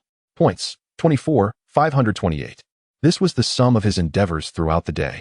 He had acquired a total of 1,050 bullets from Li Jiamin. Now, apart from the 50 rounds for the sniper rifle, he had completely exhausted the remaining 1,000 bullets. Having a discount card meant that his over 20,000 points could be utilized, as if they were 49,000 points. With a smile, Lin Mo opened the system shop. With nearly 50,000 points, he had significantly greater options than before. However, after lingering briefly on the attributes category, he ultimately decided to explore the skills section. On one hand, in the attributes category, apart from attribute points, he could not afford anything else. For instance, the cheapest attribute, Martial Arts Prodigy, which allows one to cultivate any martial art without encountering obstacles, was priced at 100,000 points. As for more advanced attributes like Innate Spirit Body, 5 Elements Sword Body, Body of 1,000 Poisons, and Primordial Holy Body, they all started at a minimum of 7 figures, something he could only dream of in the short term. On the other hand, skills were more practical for him at this stage. Skills could directly enhance his abilities, while attributes relied on skills to manifest their potential. Without hesitation, Lin Mo began to examine the options seriously. Free Fighting, Advanced, 10,000 points. Marksmanship, Advanced, 10,000 points. Chimin San Kai Dao, 15,000 points. Tianshan Zhimei Shou, 20,000 points. Ling Bo Wei Bu, 25,000 points. Jiuyang Shengong, 30,000 points. Jin Gang, Bu Huai Shengong, 50,000 points. What should I choose?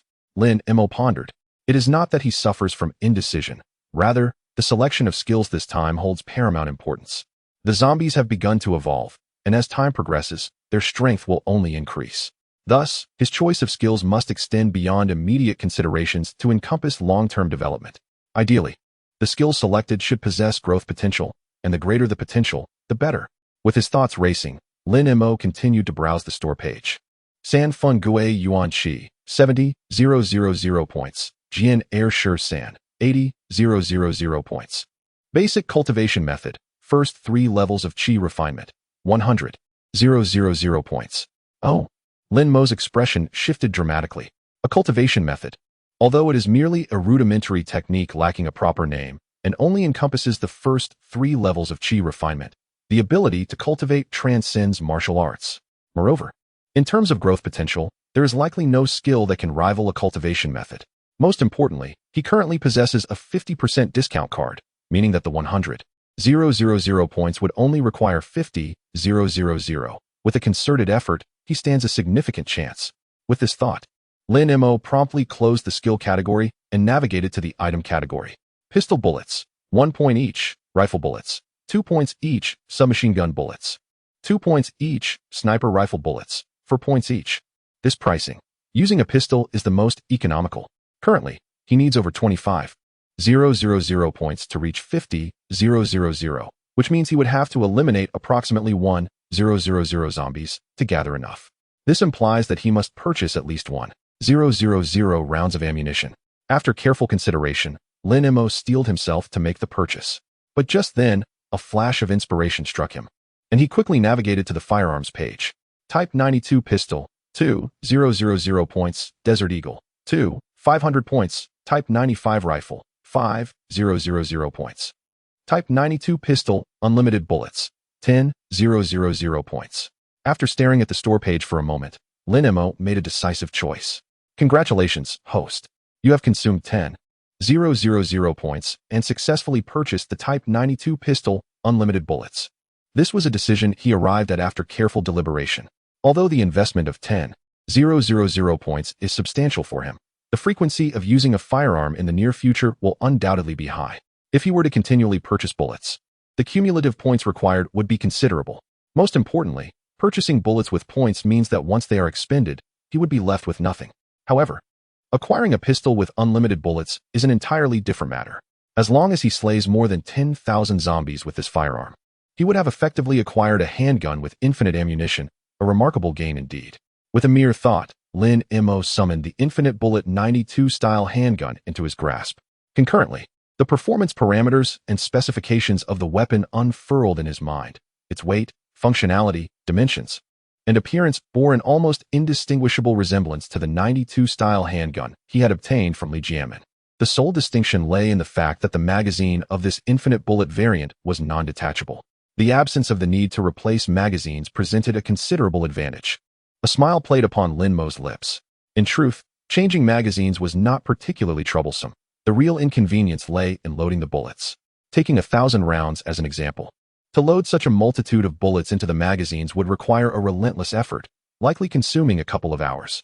Furthermore, to accommodate 1,000 rounds, nearly 70 magazines would be necessary, a number he did not possess.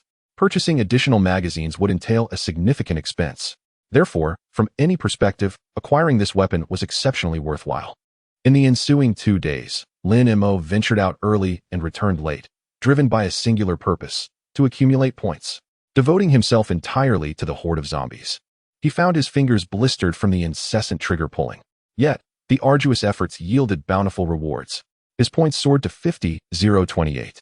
Within those 2 days, he had dispatched a total of 1,700 zombies, finally surpassing the 50,000 point threshold. Coupled with the previous count of 1,000 slain, his cumulative tally of defeated zombies had reached an impressive 2,700, a figure that would surely astonish many. Subsequently, Lin Mo made his way back to the 107th floor and accessed the system panel. Basic immortal cultivation technique was finally within his reach. He eagerly anticipated the extent of enhancement this skill would bestow upon him. Chapter 26, the third level of Qi refinement, attribute surge. Congratulations, host. You have successfully purchased the fundamental immortal cultivation technique. First 3 levels of Qi refinement, 450,000 points, and a 50 discount card from the shop. As the system notification echoed, Lin Mo's points dwindled to a meager 28. Concurrently, a plethora of foundational knowledge regarding immortal cultivation surged through his mind. Concepts such as the division of cultivation realms, critical considerations during practice, and the utilization of true Qi flooded his thoughts. Basic yet extraordinarily intricate information. The sheer volume of it left Lin Mo feeling a dull ache in his head. Fortunately, akin to the knowledge he possessed about firearms, this new information seemed to imprint itself in his mind, alleviating any fears of forgetfulness. After a span of approximately 10 minutes, the incessant flow of information finally ceased. It was at that moment that Lin Mo distinctly sensed an additional flow of Qi manifesting within him. This Qi emerged from his dantian and began to circulate along a designated pathway. Initially, the Qi was faint, akin to a delicate thread. However, as it continued to circulate, it rapidly thickened at a visibly discernible pace. After a full half hour, The qi had grown to the thickness of a matchstick before it gradually returned to the dantian, signaling the completion of the third level of qi refinement. Lin Mo clenched his fists in exhilaration, his eyes gleaming with fervor. Achieving the third level meant he was now a genuine cultivator. A cultivator, just half a month prior. He could scarcely have imagined that he would one day attain such a status. Instinctively, he glanced at his system panel. Divine Prophet System. Unique host. Lin Mo Intelligence. 100. Normal adult intelligence ranges between 90 to 110. Strength. 400. Average for adults is 100. Endurance. 400. Agility. 400. Spirit. 300. 300. Race. Descendant of Yin and Huang. Ordinary. Special talent. None skills. Fundamental Immortal Cultivation Technique. Third level of Qi refinement. Free fighting. Beginner. Marksmanship. Beginner. Items. Type 92 handgun. Unlimited ammunition. Points. 28. His strength, agility, and endurance had all doubled, and his spirit had increased by 100 points. Remarkably, even his intelligence had risen by 2 points. Lin Mo was both delighted and astonished. He had anticipated that the changes brought about by the first 3 levels of Qi refinement would be minimal. After all, within the realm of cultivation, this level barely constituted an entry point. Yet, the results were remarkably impressive. Upon reflection, he realized the reason behind this enhancement. After all, the techniques he was practicing were of a celestial nature, and such substantial improvements were to be expected. Alas, he lamented the lack of points to purchase additional skills. According to the foundational knowledge of cultivation that now resided in his mind, having reached the third level of Qi refinement, he was now capable of practicing some fundamental skills within the world of immortal cultivation. For instance, techniques such as sword control, breath restraining, and the compendium of talismans, among others. However, these skills necessitate points for acquisition, and their costs are quite substantial. Sword control is priced at 50,000 points, breath restraining at 30,000 points, and the compendium of talismans at 80,000 points, none of which are within his current financial reach. Nonetheless, the absence of skills does not render his third level of Qi refinement ineffective. With a mere thought, Lin Mo summoned several pairs of disposable chopsticks from the system space. As his internal true Qi circulated, he grasped one chopstick and flicked it casually. Whoosh! The wooden chopstick left a fleeting shadow in the void, instantaneously piercing into a concrete pillar over 10 meters away. The chopstick, measuring over 20 centimeters, had only 5 or 6 centimeters protruding from the surface. The power of this single chopstick is indeed formidable. A faint smile crept onto Lin Mo's lips. In the past, even if his strength had multiplied tenfold, such a feat would have been unattainable. Even the most delicate flower petals can inflict harm. This exemplifies the true might of true Qi. If not for the limited total of his true Qi, this technique would render firearms unnecessary. Furthermore, he discovered another fact: sword control, breath restraining, and the compendium of talismans only manifested after he had learned the basic cultivation techniques. These skills were not visible to him during his previous searches in the marketplace. This implies that a prerequisite condition must be met. He must become a cultivator. Lin Mo felt a wave of relief wash over him, grateful for the 50% discount card and for not being deterred by the 100,000 points price tag of the basic cultivation techniques. Otherwise, the path of a cultivator would have been exceedingly difficult to embark upon. Thus, in the time that follows, he must diligently accumulate points. Lin Mo mused. With his body further enhanced and armed with a handgun boasting infinite bullets, his efficiency in earning points would surely surpass previous efforts. Hence, he set his sights on the next goal: sword control. Only with sword control would he possess a genuine means of attack befitting a cultivator. At that juncture, he would be able to firmly establish himself in this apocalyptic world. However, to expedite the accumulation of 50,000 points, he would likely need to leave this place. With thoughts swirling in his mind, he resolved that to swiftly amass points, he would need to venture further afield. Having already eradicated the nearby zombies through relentless slaying, he recognized that to continue swiftly earning points, he must travel to more distant locations. However, returning after such an expedition would consume excessive time. Therefore, engaging in combat and residing wherever he found himself would be the most efficient strategy. With this in mind, he retrieved 2 self-heating rice meals and ascended to the 106th floor. There, Tanya was engaged in strength training. Upon seeing Lin Mo, she wiped the sweat from her brow with a towel and inquired, "Have you rested well?" Lin Mo nodded and offered her one of the self-heating rice meals. The two of them tore open their packaging and began heating their rice.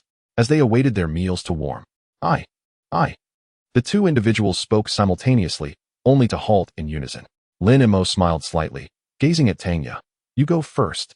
All right. Tanya replied without hesitation. I wish to inquire if you know where I might procure a radio or a walkie-talkie. Lin Mo questioned.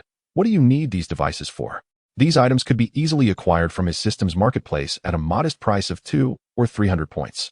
I want to try and see if I can establish contact with the military or my teammates. Tanya responded. And once you make contact?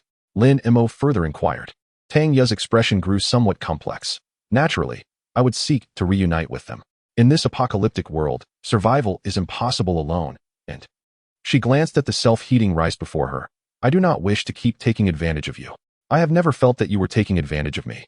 Lin Mo replied. If it weren't for Tanya risking so much to help him acquire weapons, he would not possess the strength he has now. In comparison, the supplies he shared with Tanya were trivial. After a brief silence, he added, it won't be difficult. I will find a way to bring them back to you tomorrow. Tanya nodded and looked at Lin Mo. What were you about to say just now? It was nothing. Lin Mo shook his head. He had indeed intended to discuss abandoning this place with Tanya, but it seemed there was no longer a need for that. Chapter 27. The emotionless shooting machine. The following morning, Lin Mo, as per his routine, left a breakfast for Tanya before departing from the financial building.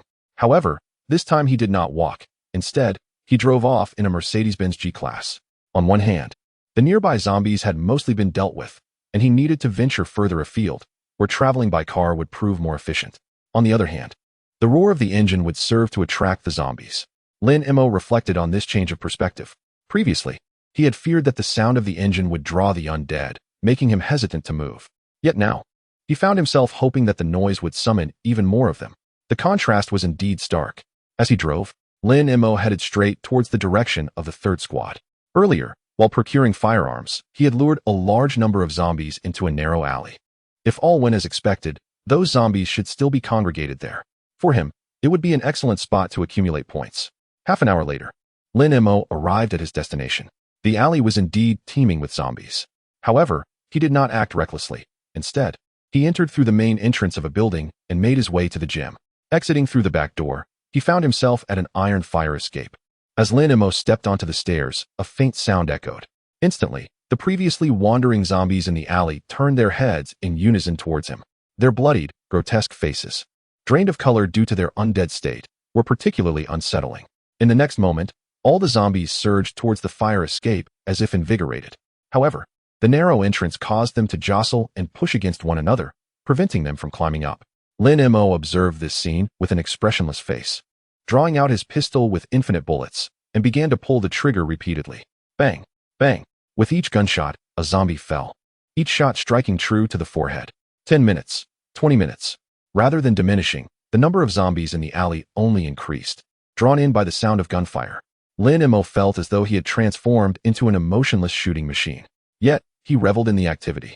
Because, congratulations, host, you have accumulated 800 zombie kills and received an additional reward of 1,000 points.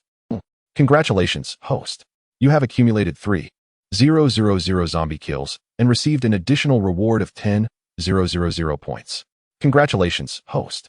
You have accumulated 100 zombie kills and received an additional reward of 1,000 points. Points, 15,028. A faint smile crept onto Lin Mo's lips. At this pace, his swordsmanship would soon bear fruit. Just then, out of the corner of his eye, he noticed a zombie rapidly charging towards his position. The speed. Lin Mo was momentarily startled, quickly turning to look. His eyes widened in shock as he took in the sight before him. As other zombies largely retain a semblance of humanity, this particular creature is strikingly different. It moves on all fours, sprinting like a beast. Moreover, its leaping ability is astonishing. Utilizing the air conditioning units mounted on the exterior walls, it ascends to the rooftop in a matter of bounds. Is that a cat? Lin Mo finally discerned the true form of this zombie. Its facial features bore a resemblance to that of a feline, yet due to its zombified state, its outer surface was devoid of fur, replaced instead by a grotesque, blood-red musculature. The sight was reminiscent of a skinned bullfrog, revealing its sinewy contours and textures in vivid detail. Furthermore, this zombie cat was as large as a calf. This could not be an evolved zombie, but rather a mutated animal. Thoughts raced through Lin Mo's mind. He recalled the system's notification indicating that Earth's flora and fauna had a certain probability of mutation. At that moment, the zombie cat emitted an eerie hiss, swiftly propelling itself towards Lin Mo. His gaze sharpened, Disregarding the zombies on the staircase, he swiftly redirected his firearm and pulled the trigger. Bang! In that fleeting instant, Lin Mo distinctly observed the zombie cat twisting midair, deftly altering its trajectory to land elsewhere. Consequently, the bullet he had fired missed its mark. This marked the first time since acquiring basic marksmanship that he had fired a shot in vain. With his eyes narrowing, Lin Mo adjusted his aim and squeezed the trigger again. Bang! Bang! Bang! The gunfire echoed continuously. However, every shot went astray. The zombie cat displayed remarkable agility, seemingly possessing an acute instinct for danger, always capable of changing direction the moment Lin Mo adjusted his aim. Nevertheless, due to Lin Mo's suppressive fire, it could not close in on him. Yet, this predicament placed Lin Mo at a significant disadvantage, as the zombies on the staircase were steadily encroaching. He could distinctly hear the sound of their footsteps clanging on the iron steps. A swift resolution was imperative. With thoughts racing, Lin Mo switched his firearm to his left hand, while in his right hand, a disposable chopstick materialized seemingly out of thin air. The zombie cat, unable to approach, appeared to grow increasingly agitated. With an angry hiss, it launched itself at Lin Mo once more, this time with even greater speed. Bang! Lin Mo squeezed the trigger without hesitation. The sensation from basic marksmanship allowed him to almost instinctively lock onto his target without extensive aiming. At the moment the shot rang out, the zombie cat again twisted in midair, altering its direction. Now was the time. Lin Mo's gaze hardened, his internal energy surging as he released the disposable chopstick from his right hand. Whoosh!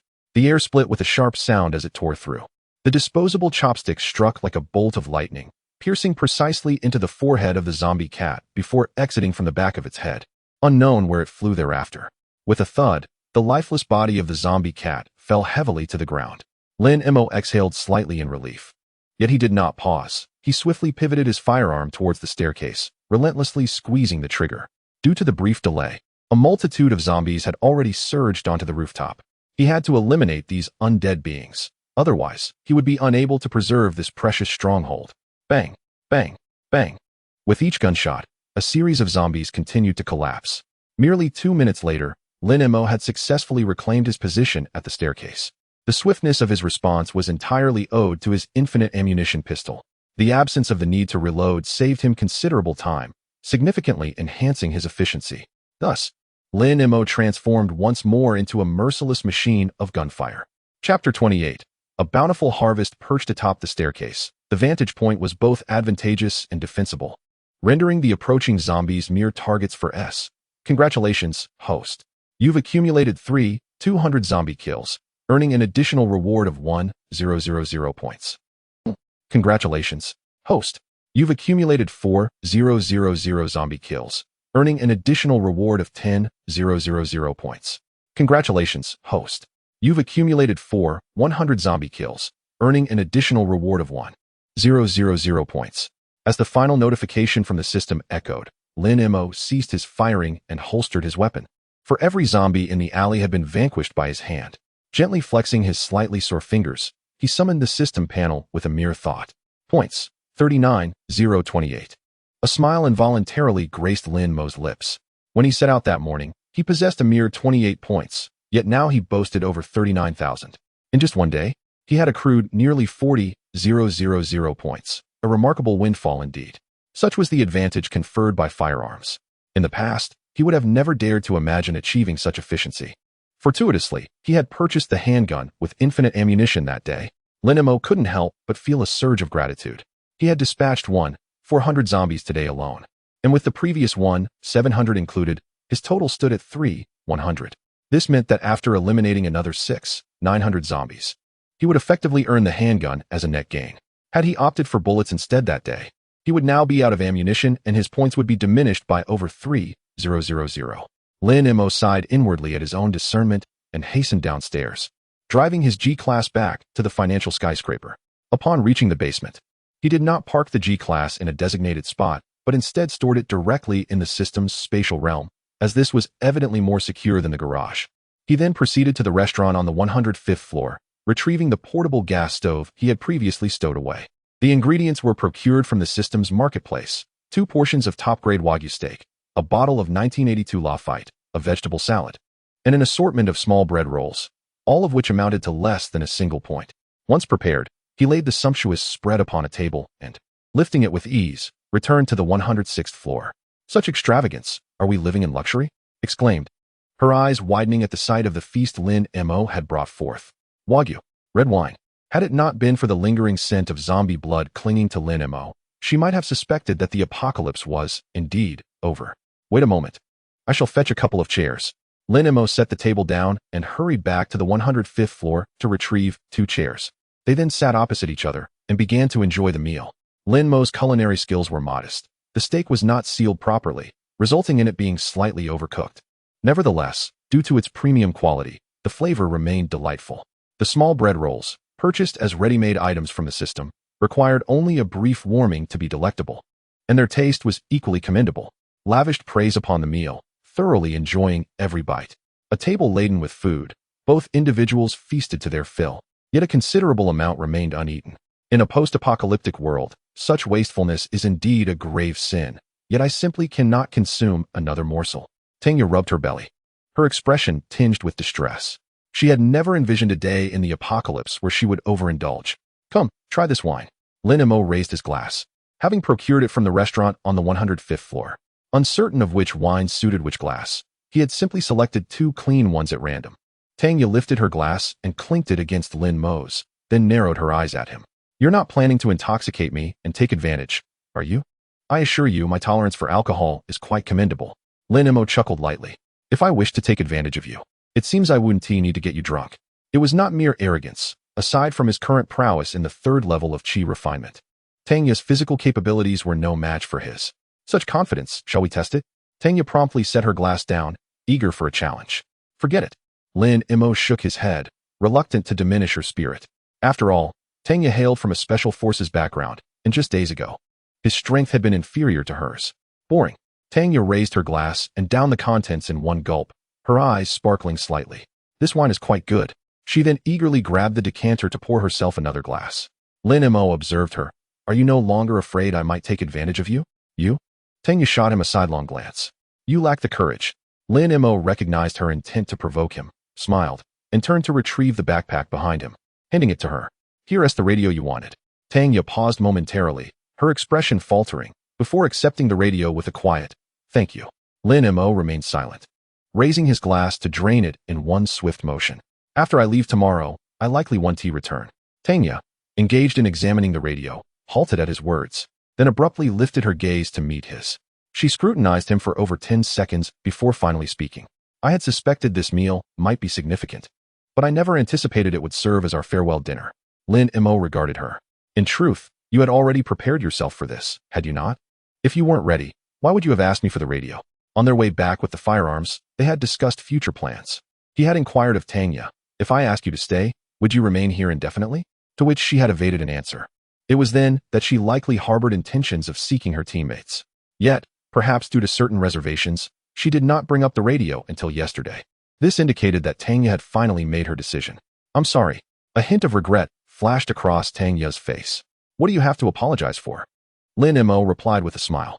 We were merely temporary partners. He fully comprehended Tanya's decision. On one hand, compared to her comrades, he was merely a stranger.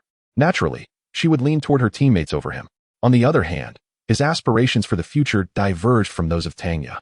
In simple terms, the paths they were destined to tread had already begun to differ. For the majority, in the face of an apocalyptic world, only through unity and solidarity can one hope to survive. As one of the most exceptional warriors of Huaxia, Tanya naturally harbored such thoughts. However, when she inquired whether he wished to establish a stronghold, his response was a resolute, not for now.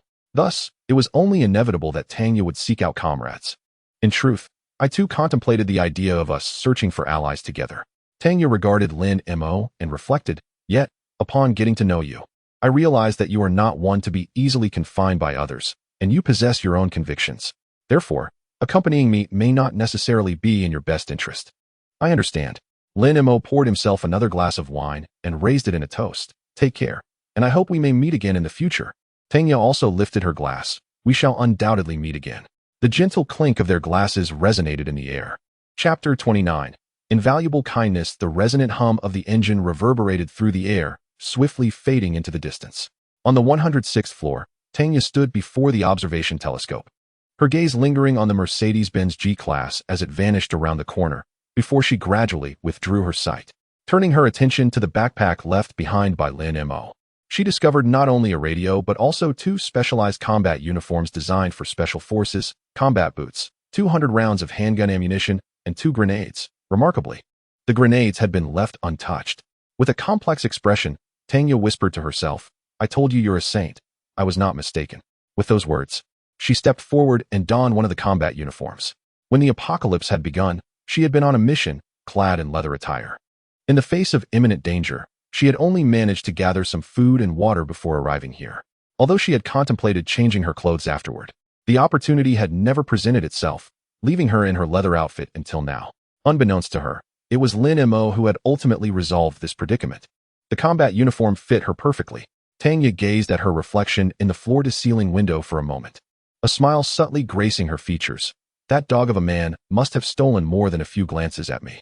Her thoughts drifted back to that day when she lay on the ground, and Lin Mo's unwavering gaze had been fixed upon her. The typically fierce Tanya felt a blush creeping onto her cheeks. However, she quickly shook off these thoughts and approached the radio. She adjusted the radio to a special encrypted frequency, her heart racing as she pressed the transmission button. "Dragon Tooth Squad, Tanya calling headquarters. Please respond." She repeated the call twice.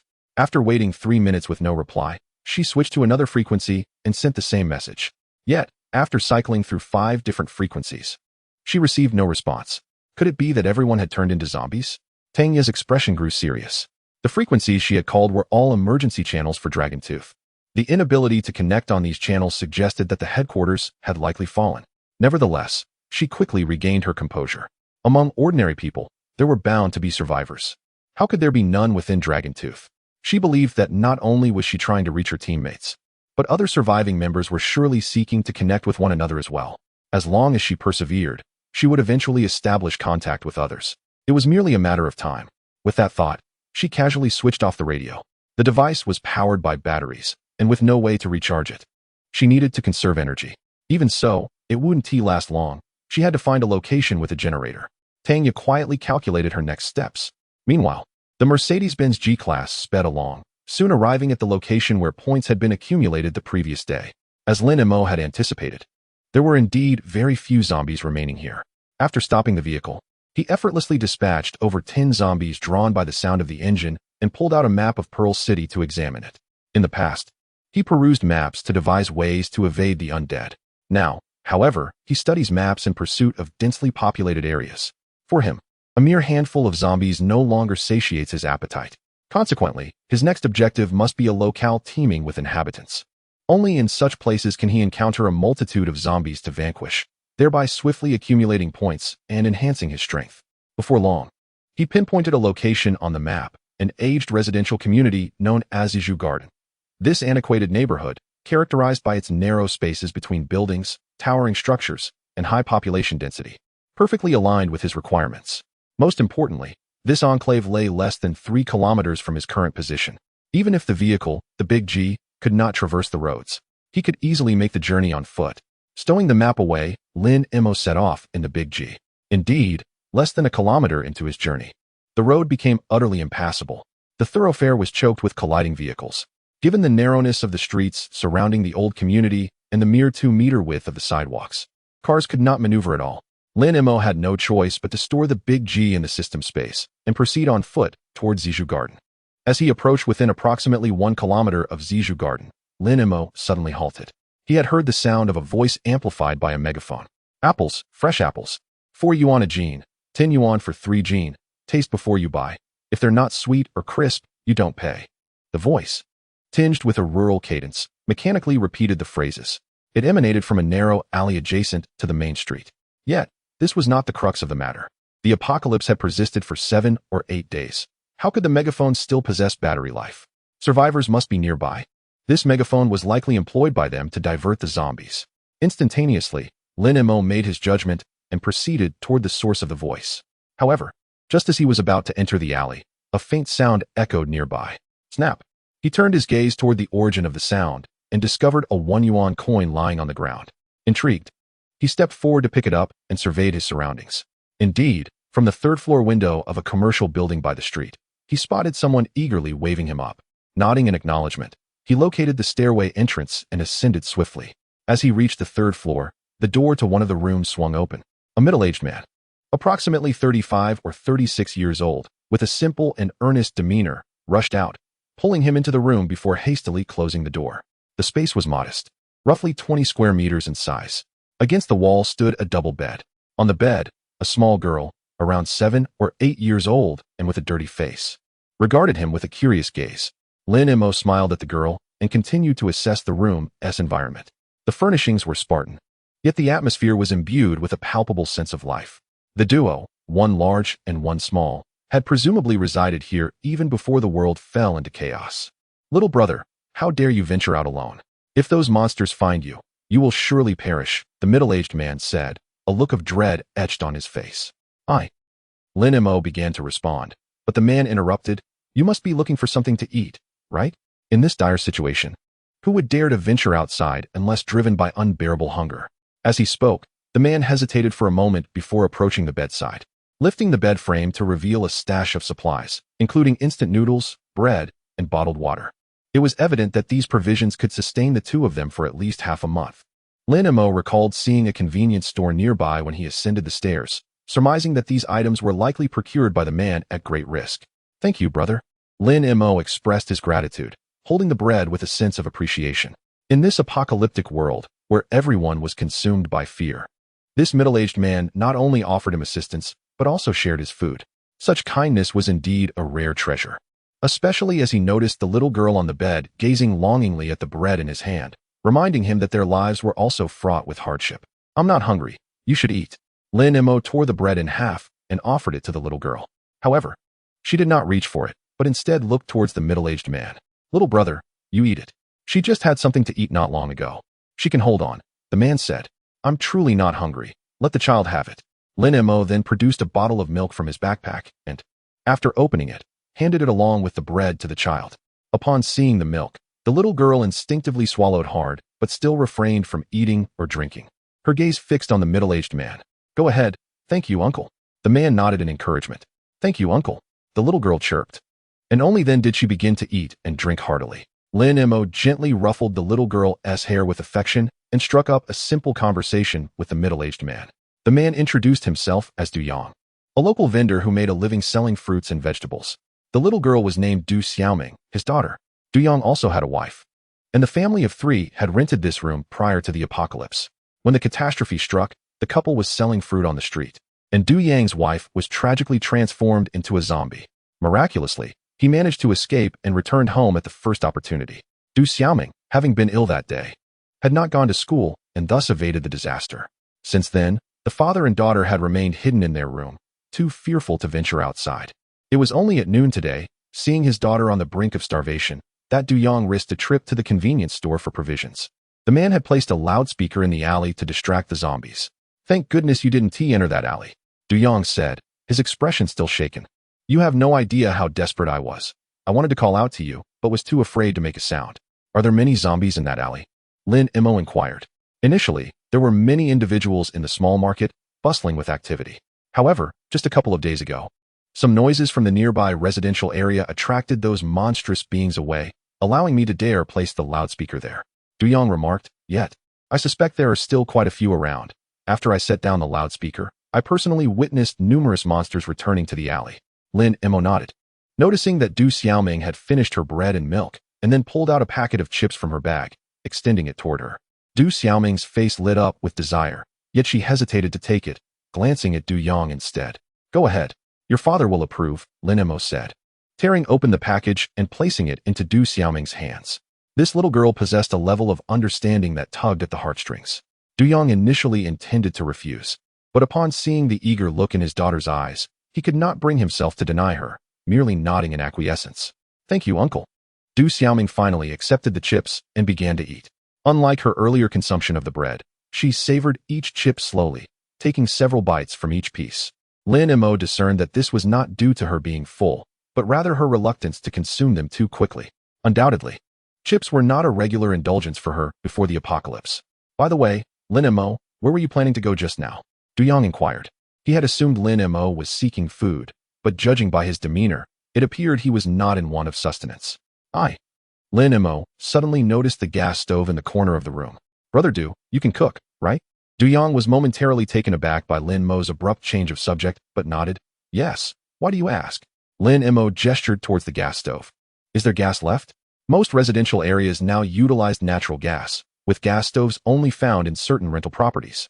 Du Yang nodded yes. Then please prepare us a meal. Lin Mo retrieved a 2 to 3 pound piece of beef, a fish, and a couple of handfuls of vegetables from his backpack. Don't skimp on the ingredients. Use them all. I will return for dinner. With that, he pushed the door open and stepped outside. Come back, it's dangerous. Du Yang's warning trailed off as the door clicked shut. He hastily rose and peered out the window, only to see Lin Mo descending the stairs and heading directly toward the alley. Lin, Du Yang wanted to call out, but as soon as the words left his lips, he quickly covered his mouth in fear. Upon witnessing Lin Mo enter the alley without hesitation, his legs weakened, and he collapsed onto the ground, his mind consumed by a single thought. Lin Mo was doomed. Chapter 30. Burp. As Lin Mo stepped into the narrow alley, his gaze was immediately met with a throng of zombies. It appeared that the use of a loudspeaker to attract them had proven remarkably effective. A faint smile crept onto Lin Mo's lips, for this was precisely the scene he had yearned to witness. With a mere thought, a handgun capable of infinite ammunition materialized in his grasp, transforming him once more into a cold, unfeeling machine of gunfire. Bang! The moment the first shot rang out, the zombies in the alley turned in unison to face him. In the next instant, they surged towards him like a swarm. Most individuals would likely be paralyzed with fear at such a sight, their hearts racing and limbs trembling. Yet, Lin Mo remained utterly unfazed, methodically adjusting the angle of his wrist and pulling the trigger. Occasionally, he would hurl a few disposable chopsticks, ensuring that no zombie could approach within 5 meters of him. Swish! Swish! At that moment, 2 rapidly advancing zombie cats caught Lin Mo's attention. They flanked him, darting along the shop signs on either side of the alley, leaping swiftly towards him from above. He had forgotten that the community was home to many pet owners, increasing the likelihood of encountering animal zombies. With a quick flick of his wrist, he fired a shot at the zombie cat on his left. As it dodged the bullet, he deftly threw a disposable chopstick, which found its mark in the cat's forehead, piercing through and embedding itself into the wall behind. Simultaneously, the other zombie cat had closed in, leaping from its perch on a sign and launching itself directly at Lin Mo. He had no time to retaliate, as a multitude of zombies loomed ahead. He could only muster all his strength to retreat. Boom! With a surge of 400 points of power, his foot struck the ground, producing a muffled thud as he instantly propelled himself back 3 to 4 meters. Swoosh! The zombie cat landed, its sharp claws raking deep grooves into the asphalt. A flicker of dread washed over Lin Mo. Had he been struck, he would have faced not just death, but the grim fate of becoming a zombie himself. Without a moment's hesitation, he rotated his wrist and aimed directly at the zombie cat, pulling the trigger once more. The creature, displaying a grotesque expression, bared its teeth and lunged at him. Bang! In an instant, the gunshot echoed, but the zombie cat twisted its body, miraculously evading the bullet at such close range. Lin Mo's heart skipped a beat. The creature's reflexes were astonishingly terrifying. Fortunately, he was prepared. With precision, the disposable chopstick embedded itself into the cat's forehead, causing its lifeless body to plummet to the ground before Lin Mo. He swiftly kicked the corpse aside. Lin Mo's expression regained its tranquility as he aimed once more at the encroaching zombies, swiftly pulling the trigger.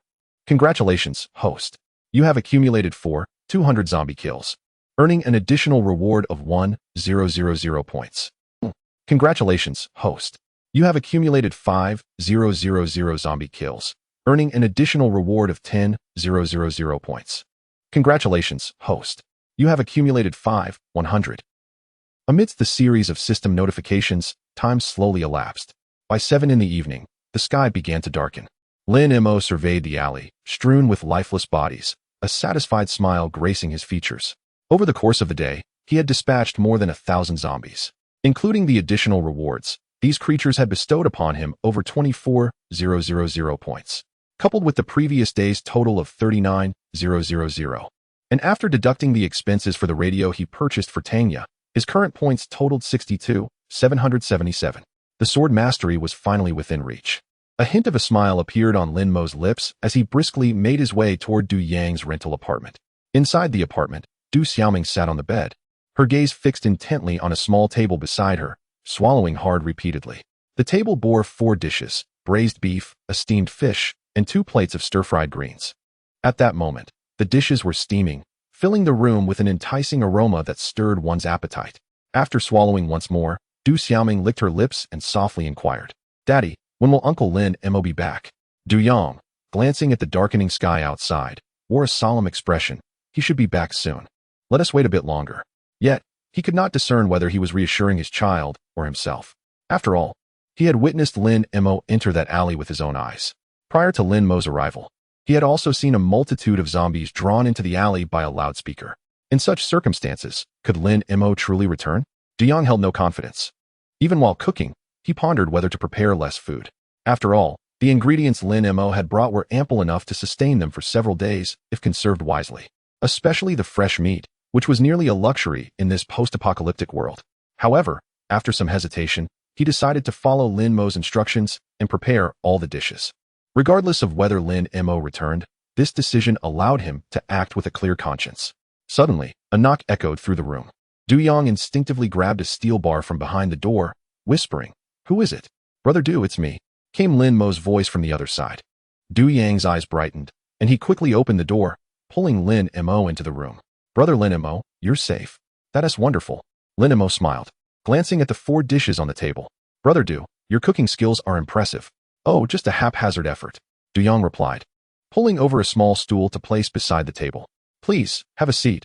I'll serve the rice right away." Lin Mo took a seat and smiled, beckoning to Du Xiaoming by the bedside. "Ming Ming, come here." Du Xiaoming hesitated for a moment, but eventually stood up and approached Lin Mo, gazing at him shyly. Lin Mo chuckled softly, using his chopsticks to pick up a piece of beef and offering it to her lips. Du Xiaoming instinctively opened her mouth, biting into the meat, her large eyes lighting up. "Delicious. You little rascal, how can you eat before your uncle has had a chance?" Du Yang arrived, carrying 3 bowls of rice. "It's all right, Brother Du." Lin Mo quickly took the bowls from him, smiling. Children don't adhere to such formalities. With that, Du Yang said nothing further, and the 3 of them, 2 adults and 1 child, sat down to enjoy their meal. By the end of the feast, 4 dishes had been devoured by the trio. As they set down their bowls and chopsticks, a collective burp escaped from all 3. They exchanged glances and couldn't help but burst into laughter. Chapter 31. Sword Mastery. "Brother Lin Mo, please take a seat while I tidy up." After a brief respite, Du Yang carried the dishes to a nearby corner. Lin Mo observed as Du Yang first wiped the dishes with a cloth, meticulously erasing any traces of grease. Once satisfied, he retrieved a bottle of mineral water and carefully poured a modest quantity into a clean bowl. With that small amount of water, he washed all the dishes. Remarkably, he did not discard the remaining wash water. Instead, he drank it directly. This scene profoundly moved Lin Mo due to the existence of the system. He had never truly experienced the harsh realities of the apocalypse. It was only at this moment that he deeply understood what the apocalypse meant for the majority. "Brother Du, I shall step out for a moment. I will return shortly."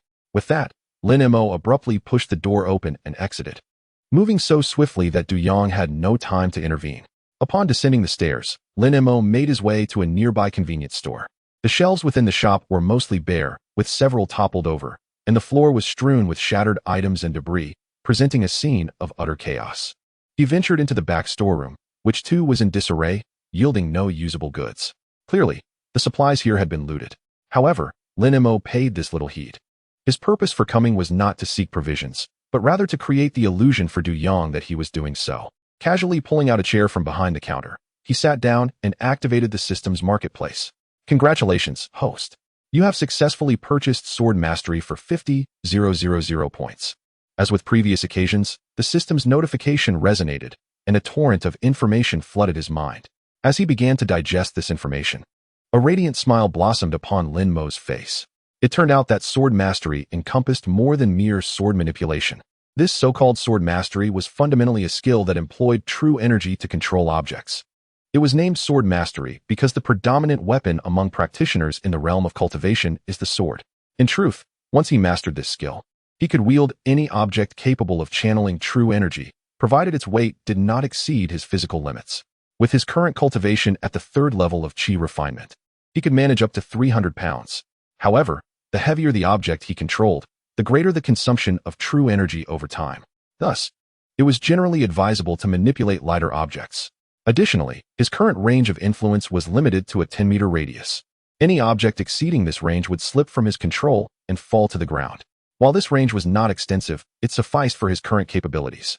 With this in mind, Lin Mo took out a disposable chopstick and began to practice object manipulation. He slowly infused true energy into the chopstick, pointing it forward with a finger poised like a sword. Whoosh!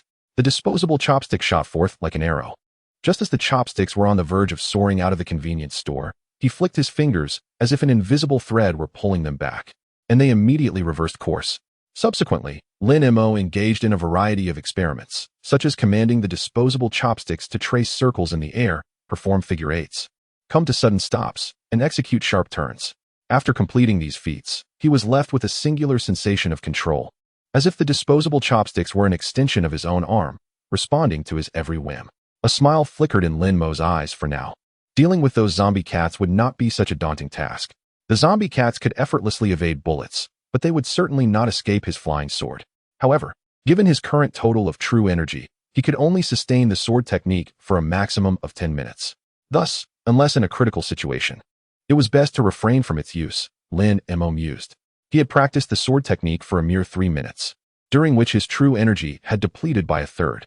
At this rate, his total true energy would indeed last for 10 minutes.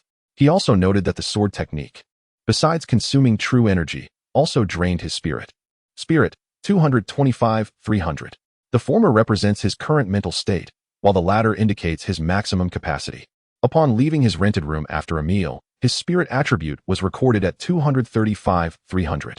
This implies that the brief practice of the sword technique had cost him 10 points of spirit, although spirit could be restored with rest. The rate of consumption was rather swift. Henceforth, he must strive to enhance his strength. Elevating his prowess would not only augment his total true energy, but also elevate his spirit's upper limit, thereby prolonging his ability to wield the sword technique. He then seated himself in a meditative position, employing his cultivation method to begin the restoration of his true energy.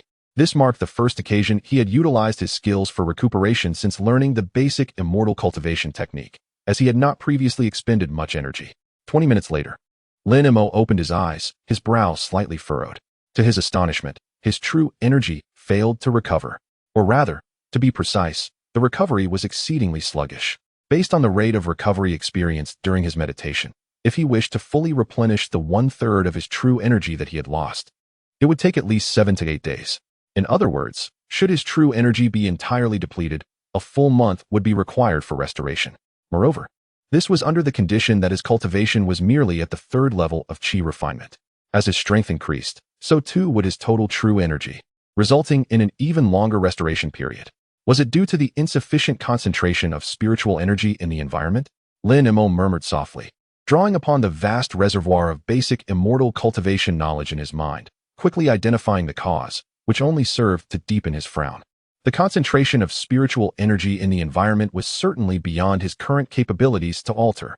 After a moment's contemplation, he reopened the system marketplace, beginning his search for items related to spiritual energy. Spirit Gathering Array, Beginner. Capable of consolidating spiritual energy within a radius of 10 kilometers, priced at 100,000 points. Note: this item merely provides the method for setting up the Spirit Gathering Array. The necessary array flags must be purchased separately. Spirit Gathering Array, Intermediate. Capable of consolidating spiritual energy within a radius of 100 kilometers, priced at 1,000,000 points. This item is solely for the array flags must be purchased separately. Spirit Crystal, the fundamental currency of the cultivation world, contains a small amount of spiritual energy, usable only for cultivation or restoring true energy, priced at 1,000 points each. As Lin Mo gazed at the spirit crystals in the shop, his expression shifted. A bead, akin to a yellow soybean, pale blue and resembling crystal, appeared in his palm. He had excavated this from a zombie's cranium, suspected to be the zombie's core. However, this object bore an almost identical appearance to the spirit crystals in the system shop. The only distinction was that this object was an oval bead, while the spirit crystal was flat and comparable in size to a dime. With a contemplative thought, Lin Mo grasped the crystal core and began to circulate his energy to restore his true energy. Chapter 32. Extraordinary Abilities in an Instant. As the technique commenced, he distinctly felt an energy flowing from the crystal core into his body. Could it truly aid in the restoration of my true energy? Lin Mo's spirit soared as he immediately devoted himself to the full operation of his technique. A quarter of an hour later, he slowly opened his eyes, a faint smile gracing his lips. In this brief period, Nearly half of the one-third of true energy he had lost had been replenished. Calculating thus, with 2 more crystal cores, he could entirely regain his depleted energy. Clearly, after dispatching the zombies, a thorough search for crystal cores would be imperative. Lin Mo pondered. This substance, which could replenish true energy, was invaluable to him. His gaze returned to the crystal core resting in his palm. Due to the exhaustion of its energy, the core had turned a pale gray. Furthermore, what was once an incredibly hard crystal core had now become exceedingly fragile, crumbling into powder with a mere pinch. Observing the powder, Lin Mo's expression shifted, and he reopened the system store. Congratulations, host. Consumed 1,000 points to purchase a spirit crystal. Instantaneously, a coin-sized pale blue spirit crystal materialized in his hand, prompting Lin Mo to resume his energy restoration. Half an hour later, he opened his eyes once more. His depleted true energy had been fully restored. Simultaneously, the spirit crystal in his hand had also turned gray, its energy completely expended. It seemed that the crystal core and the spirit crystal were essentially of the same nature. However, the efficacy of the spirit crystal surpassed that of the crystal core, with 1 spirit crystal approximately equivalent to 2 crystal cores. This implied that a single crystal core was worth 500 points. Lin Mo's eyes sparkled with newfound determination. This further solidified his resolve to inspect for spirit crystals after eliminating zombies. 500 points. Excluding additional rewards, he would need to slay 100 zombies to earn that amount. Most importantly, with this newfound resource, he would no longer have to expend points to purchase spirit crystals. The savings accrued from this exchange would far exceed 500 points. In comparison, the laborious task of dispatching zombies one by one seemed trivial. Subsequently, he retrieved 2 boxes of bottled water and 2 bags of rice from the system space and set off towards Du Yang's rental apartment. By this time, darkness had completely enveloped the sky.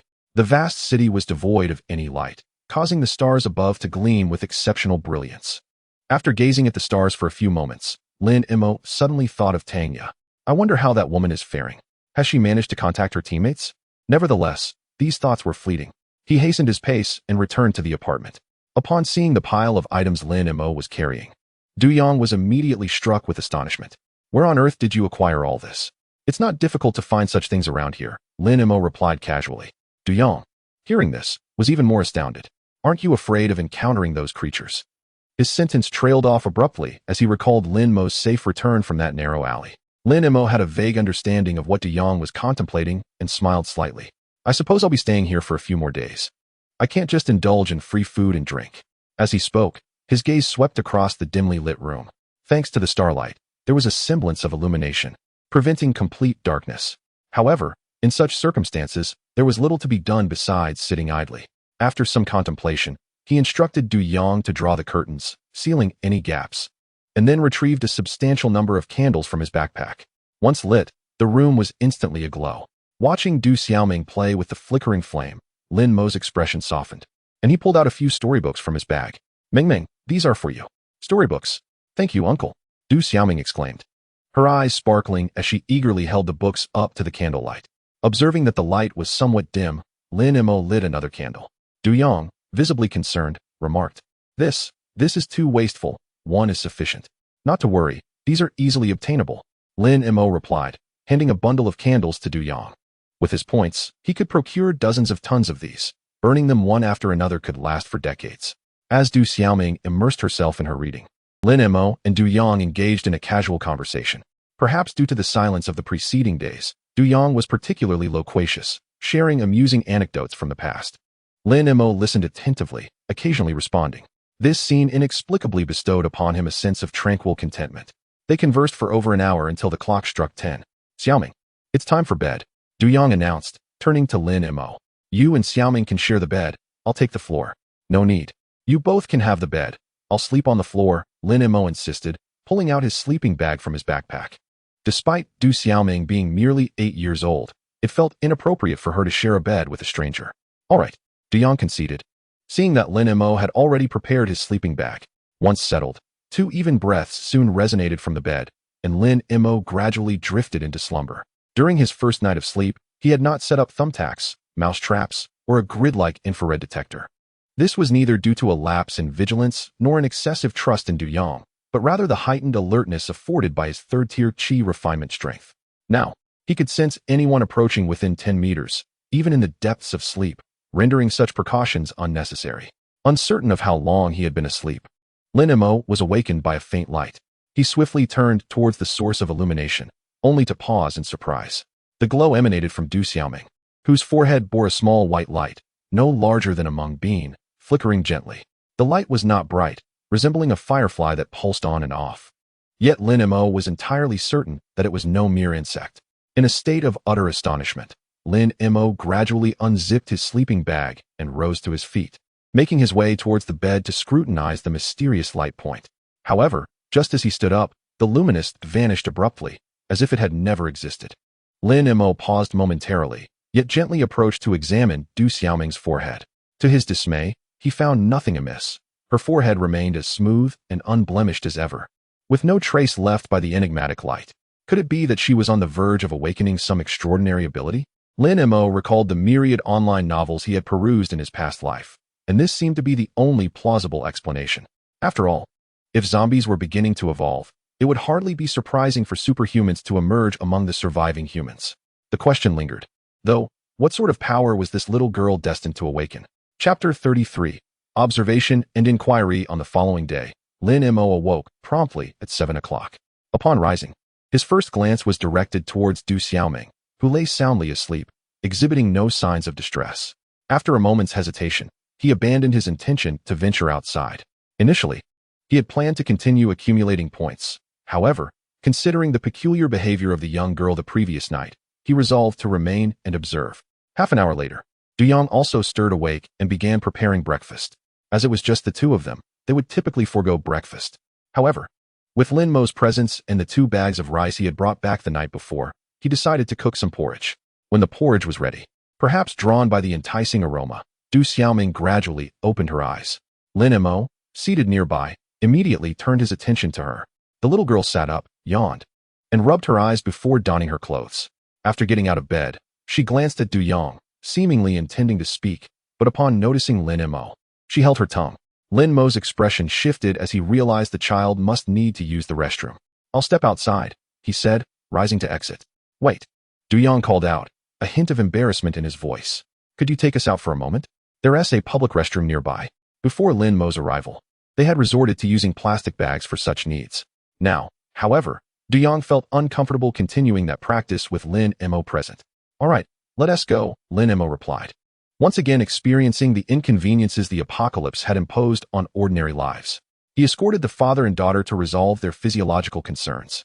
Upon returning to the rental apartment, they began to enjoy their porridge. After finishing breakfast, Du Xiaoming eagerly dashed off to read, while Lin Mo continued to engage in casual conversation with Du Yang. Aside from a brief excursion to complete the task titled, "Did you kill any zombies today?" he spent the remainder of the day observing Du Xiaoming. However, after an entire day of scrutiny, he discerned no abnormalities. "Could I have been mistaken? Is it not some sort of supernatural ability?" Lin Mo murmured, perplexed. Yet, when night fell, he was once again roused by the flickering light. This time, he seized the opportunity for a close examination. Alas, until the light vanished, he gleaned no insights. This left Lin Mo quite bewildered. The emergence of the light on Du Xiaoming's forehead was evidently unusual, yet her demeanor betrayed no signs of peculiarity. He found himself at a loss for what to do next. The following morning, Du Yang resumed his routine of preparing breakfast. After donning her clothes, Du Xiaoming approached Lin Mo and said, "Uncle Lin Mo, I need to use the restroom." Having spent several days together, she had grown comfortable with him, shedding the initial shyness. "All right," Lin Mo nodded, turning to Du Yang. "I won't be joining you today. You two go ahead," Du Yang replied with a smile. "Then let us be off." Lin Mo took Du Xiaoming's hand, and they exited together. As they walked, Lin Mo gazed at the lively Du Xiaoming and inquired, "Ming, have you felt any discomfort these past few days?" "No." Du Xiaoming shook her head. After a moment of contemplation, Lin Mo pressed on. "Then do you sense anything unusual?" This time, Du Xiaoming did not respond immediately. Instead, she looked at Lin Mo, hesitating to speak. Realizing he had touched upon the right subject, Lin Mo encouraged her, Ming, it's all right. If you feel something is amiss, do share it. Perhaps Uncle can assist you." Du Xiaoming bit her lip and replied, "Uncle, I feel that you are not quite normal." "Me?" Lin Mo was utterly taken aback by her statement. "What do you mean I am not normal? You have a strange energy in your belly," Du Xiaoming declared. "I don't have it, and neither does my father. Only you possess it. Energy? You can see this energy in my belly?" A look of astonishment crossed Lin Mo's face. The energy that Du Xiaoming referred to must be the vital essence residing within his dantian. Thus, it seemed that Du Xiaoming had awakened an unusual ability. X-ray vision? No, that wasn't he right. X-ray vision would allow one to see through walls or into objects. He turned to Du Xiaoming and said, "Look around and see if there are any other unusual things." Obediently, Du Xiaoming scanned her surroundings before pointing to a nearby alleyway. "I feel something unusual there, but it's too far. I can't see what is inside." Lin Mo's expression shifted slightly. The alley she indicated was where he had previously accumulated points. After a moment's thought, he suggested, "Shall we go take a look?" "But Daddy said there are monsters there." Du Xiaoming's face was filled with terror. "Don't worry. Uncle will protect you and ensure you come to no harm. All right?" Lin Mo said gently. Only then did Du Xiaoming nod, although her small hand clutched tightly onto Lin Mo's. Clearly, she was still frightened but did not wish to refuse him. "I'm not afraid," she declared. Lin Mo lifted Du Xiaoming into his arms and hurried towards the alley. Before entering, he paused, asking, "Can you see anything now?" Du Xiaoming shook her head. A hint of hesitation crossed Lin Mo's features. The alley was filled with the corpses of zombies, and he did not wish for Du Xiaoming to witness such a scene. However, avoiding the alley seemed equally unacceptable. Just then, Du Xiaoming abruptly pointed at a wall behind Lin Mo. "Uncle Lin Mo, there's a glowing orb moving behind that wall." "A glowing orb?" Lin Mo was taken aback and turned to the wall she indicated. It was the side wall of a shop, and behind it presumably lay the shop's interior. But before he could grasp the meaning of glowing orb, a sudden sound of shattering glass echoed from the front of the shop. It seemed something had crashed through the door and burst forth from the shop. Following that, a zombie dog, as large as a bull, appeared around the corner, charging rapidly towards them. The appearance of the zombie dog is reminiscent of that of the zombie cat. It has lost its fur, resembling a skinned bullfrog, revealing only the blood-red flesh beneath. However, the zombie dog's teeth seem to have mutated, appearing far sharper and more menacing than those of a normal dog. Upon sighting the zombie dog, Du Xiaoming instinctively let out a shriek and clung tightly to Lin Mo's neck. "Don't be afraid, Ming Ming," Lin Mo reassured her, though his expression momentarily tightened. This was his first encounter with a zombie dog. Judging by its size, it was undoubtedly more formidable than the zombie cat. The infinite bullets of his 92 pistol materialized in his hand, and without hesitation, he raised it and pulled the trigger. Bang! In a muffled echo, the bullet struck the zombie dog's forehead with precision. Yet, clang! The bullet ricocheted as if it had struck steel, flying off to the side. However, the immense force of the bullet caused the zombie dog's forward motion to falter momentarily. But almost immediately, it charged at the two once more. It could actually withstand bullets. Lin Mo's heart skipped a beat. This was an unprecedented situation for him. He was uncertain whether the zombie dog could inherently withstand bullets or if this particular creature had undergone some evolution. Nevertheless, he had no time to ponder further. With a flick of his mind, a disposable chopstick appeared in his hand. Channeling his inner energy, he deftly pointed the chopstick like a sword, sending it soaring towards the zombie dog with the swiftness of an arrow. Chapter 34. Energy sensing with a swift motion, the disposable chopsticks shot forth like lightning, embedding themselves in the forehead of the zombie dog. The creature, which had been sprinting, suddenly collapsed on the ground, its momentum causing it to skid several meters before coming to a halt just under 3 meters away from Lin Mo, confirming the demise of the zombie dog. Lin Mo turned his gaze toward Du Xiaoming, who had buried her head tightly in his embrace. "Don't be afraid, Ming Ming, the monster is dead." "It's dead." Du Xiaoming slowly lifted her head, only to quickly shut her eyes again upon sighting the zombie dog. Lin Mo gently patted her back, offering comfort. "Ming Ming, can you take a look now? Is the light orb you mentioned still there?" "That orb is this monster." Du Xiaoming did not open her eyes, but pointed accurately at the corpse of the zombie dog. Lin Mo's expression shifted as he raised his finger like a sword, curling it slightly. With a swift motion, the disposable chopstick that had pierced the zombie dog's head shot out, cleaving the creature's skull in two. Within the split of the zombie dog's brain, a pale blue crystal core, the size of a mung bean, stood out distinctly. Lin Mo collected the crystal core into the beast-controlling space. "Ming Ming, can you see the light orb now?" "It's gone." Du Xiaoming still kept her eyes shut. "It disappeared from your hand." At this revelation, Lin Mo finally understood the nature of Du Xiaoming's awakened ability, energy sensing. Both his true energy and the crystal core of the zombie dog were manifestations of energy, and Du Xiaoming could perceive their existence. With this thought in mind, he gestured for Du Xiaoming to keep her eyes closed and quickly entered a narrow alley. Within the alley, numerous zombie corpses lay piled together, creating a gruesome and unsettling sight. "Ming Ming, can you still see the light orbs?" Lin Mo inquired. Yes, there are over a dozen. Du Xiaoming's voice trembled slightly. Her head still nestled in Lin Mo's embrace. She believed that each light orb represented a terrifying monster. Tell me where they are. Lin Mo's eyes gleamed with anticipation. Move forward. A little more. Now to the left. Yes, right there. Following Du Xiaoming's directions, Lin Mo quickly unearthed the light orbs. Holding 12 crystal cores in his hands, a smile crept across his lips. This amounted to a substantial 6,000 points, equivalent to what he would earn from slaying at least 400 zombies. Most importantly, these cores could help him restore his true energy. In critical moments, they could prove to be life-saving. His expression turned complex as he glanced at the little girl in his arms. He was uncertain whether Du Xiaoming's abilities would evolve in the future, but for now, her powers seemed tailor-made for him.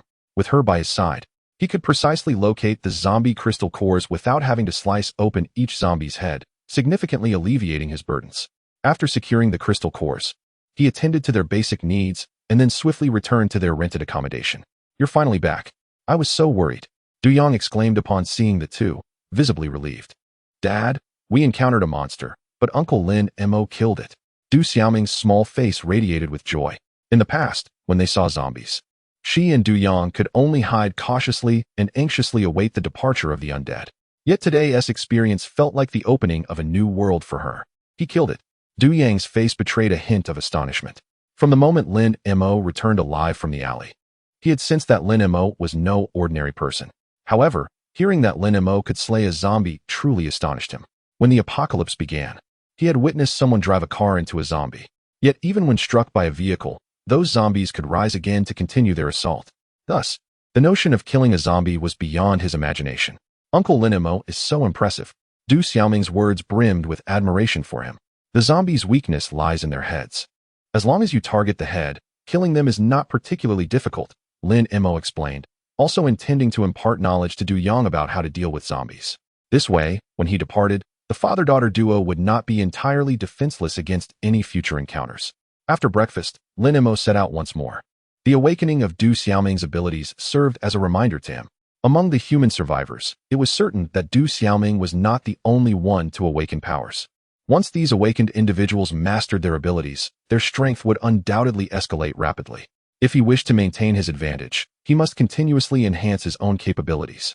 Strengthening oneself step by step was essential. He certainly did not desire to find himself subjugated one day. Navigating around the previous alley, he hastened towards Zizhu Garden. Perhaps due to the loudspeaker, he encountered not a single zombie on his way. Upon reaching Zizhu Garden, he found it peculiar that not a solitary wandering zombie was in sight within the expansive community. Recalling what Du Yang had mentioned about some sounds echoing in the area days prior, he ventured further into the complex. He walked to the vicinity of the gym equipment, yet still found nothing. After pondering for a moment, he made his way towards Building 8, the closest structure to him. This type of old residential building contained several units within each block. Upon arriving at the entrance of one unit, he paused. Having heard the unmistakable sounds of zombies within, numerous zombies, in fact, observing the unit door secured with chains from the outside, he began to understand why there were no zombies roaming the community. Presumably, the zombies had been lured inside and confined there. This also indicated that there were survivors in the vicinity. Surveying his surroundings, he discerned no signs of survivors. Without hesitation, he fired a shot to sever the iron chain, then pulled open the unit door and stepped inside. The gunfire drew the attention of the zombies. The moment the unit door swung open, a throng of zombies surged towards Lin Mo. Bang, bang, bang. The gunfire erupted relentlessly, and soon, all the nearby zombies lay motionless on the ground. Seizing the moment before the approaching zombies drew near, Lin Mo swiftly retrieved a chain and securely locked the unit door from the inside, then bravely advanced to confront the oncoming horde. Chapter 35.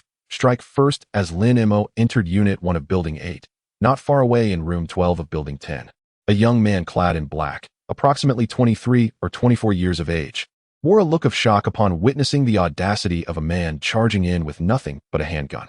Beside him stood another man, likely 27 or 28, robustly built and dressed in athletic attire, equally astonished.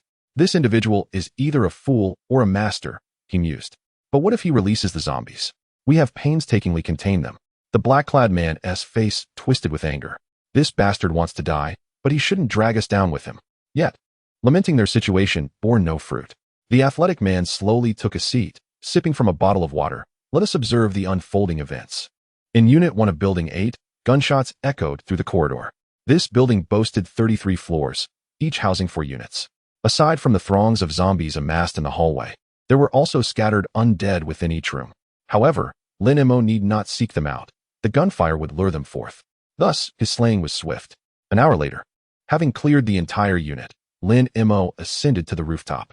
He then proceeded through the fire door to Unit 2, continuing his onslaught. Another hour passed.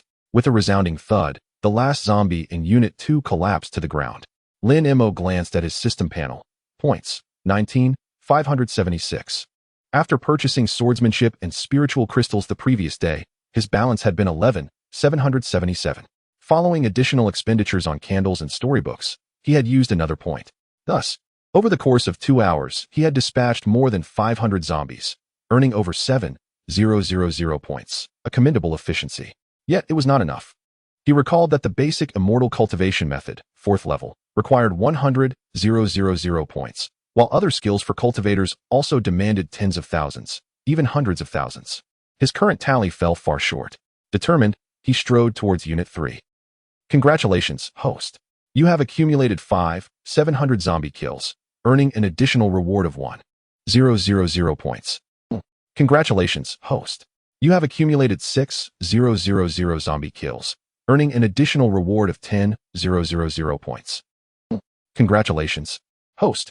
You have accumulated 200 zombie kills, earning an additional reward of 1,000 points.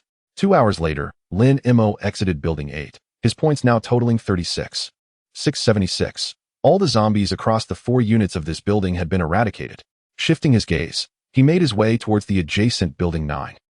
In Room 12 of Building 10, disbelief hung heavy in the air. He actually emerged alive.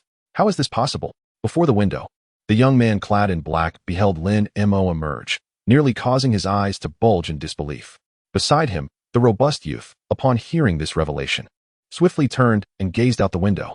Witnessing Lin Mo stride toward Building 9, he too wore a visage of incredulity. It was only after Lin Mo had entered the edifice that he regained his composure and slowly settled back down. After a moment of silence, the stout young man suddenly turned to his companion in black with a grave expression. Lazy, we may be in significant trouble. Brother Foam, are you suggesting he intends to seize our supplies?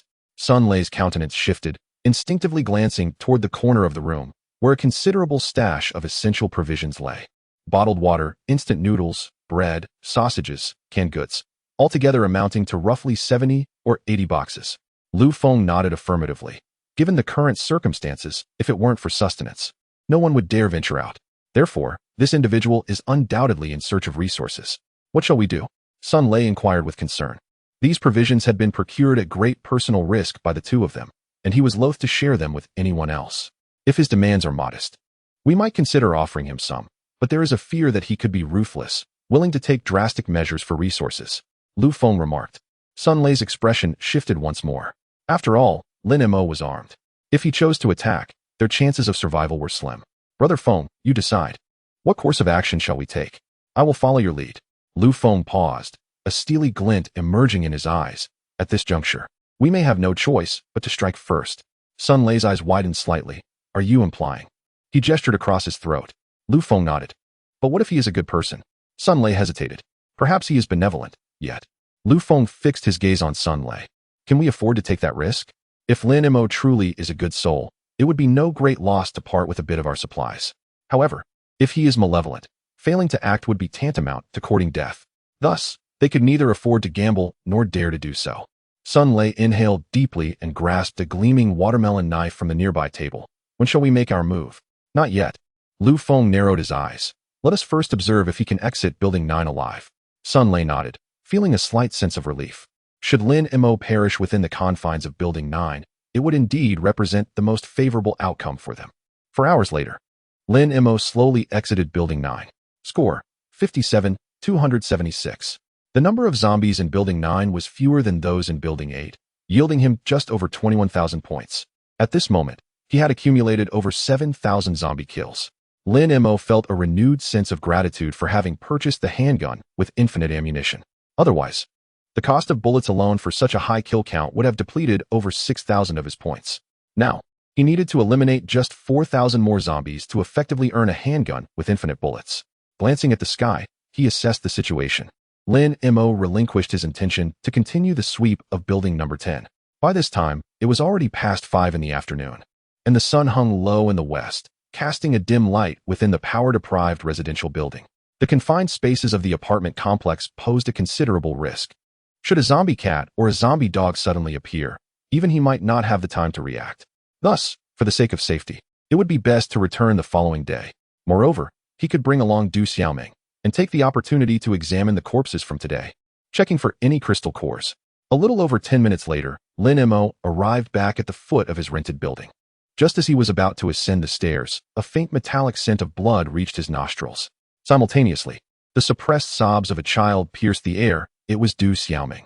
Lin Mo's expression shifted dramatically as he dashed up the stairs. Chapter 36. Intent to kill. In the room on the 12th floor of building number 10 in Zizhu Garden, Sun Lei watched Lin Mo's figure recede into the distance, feeling an overwhelming sense of relief wash over him.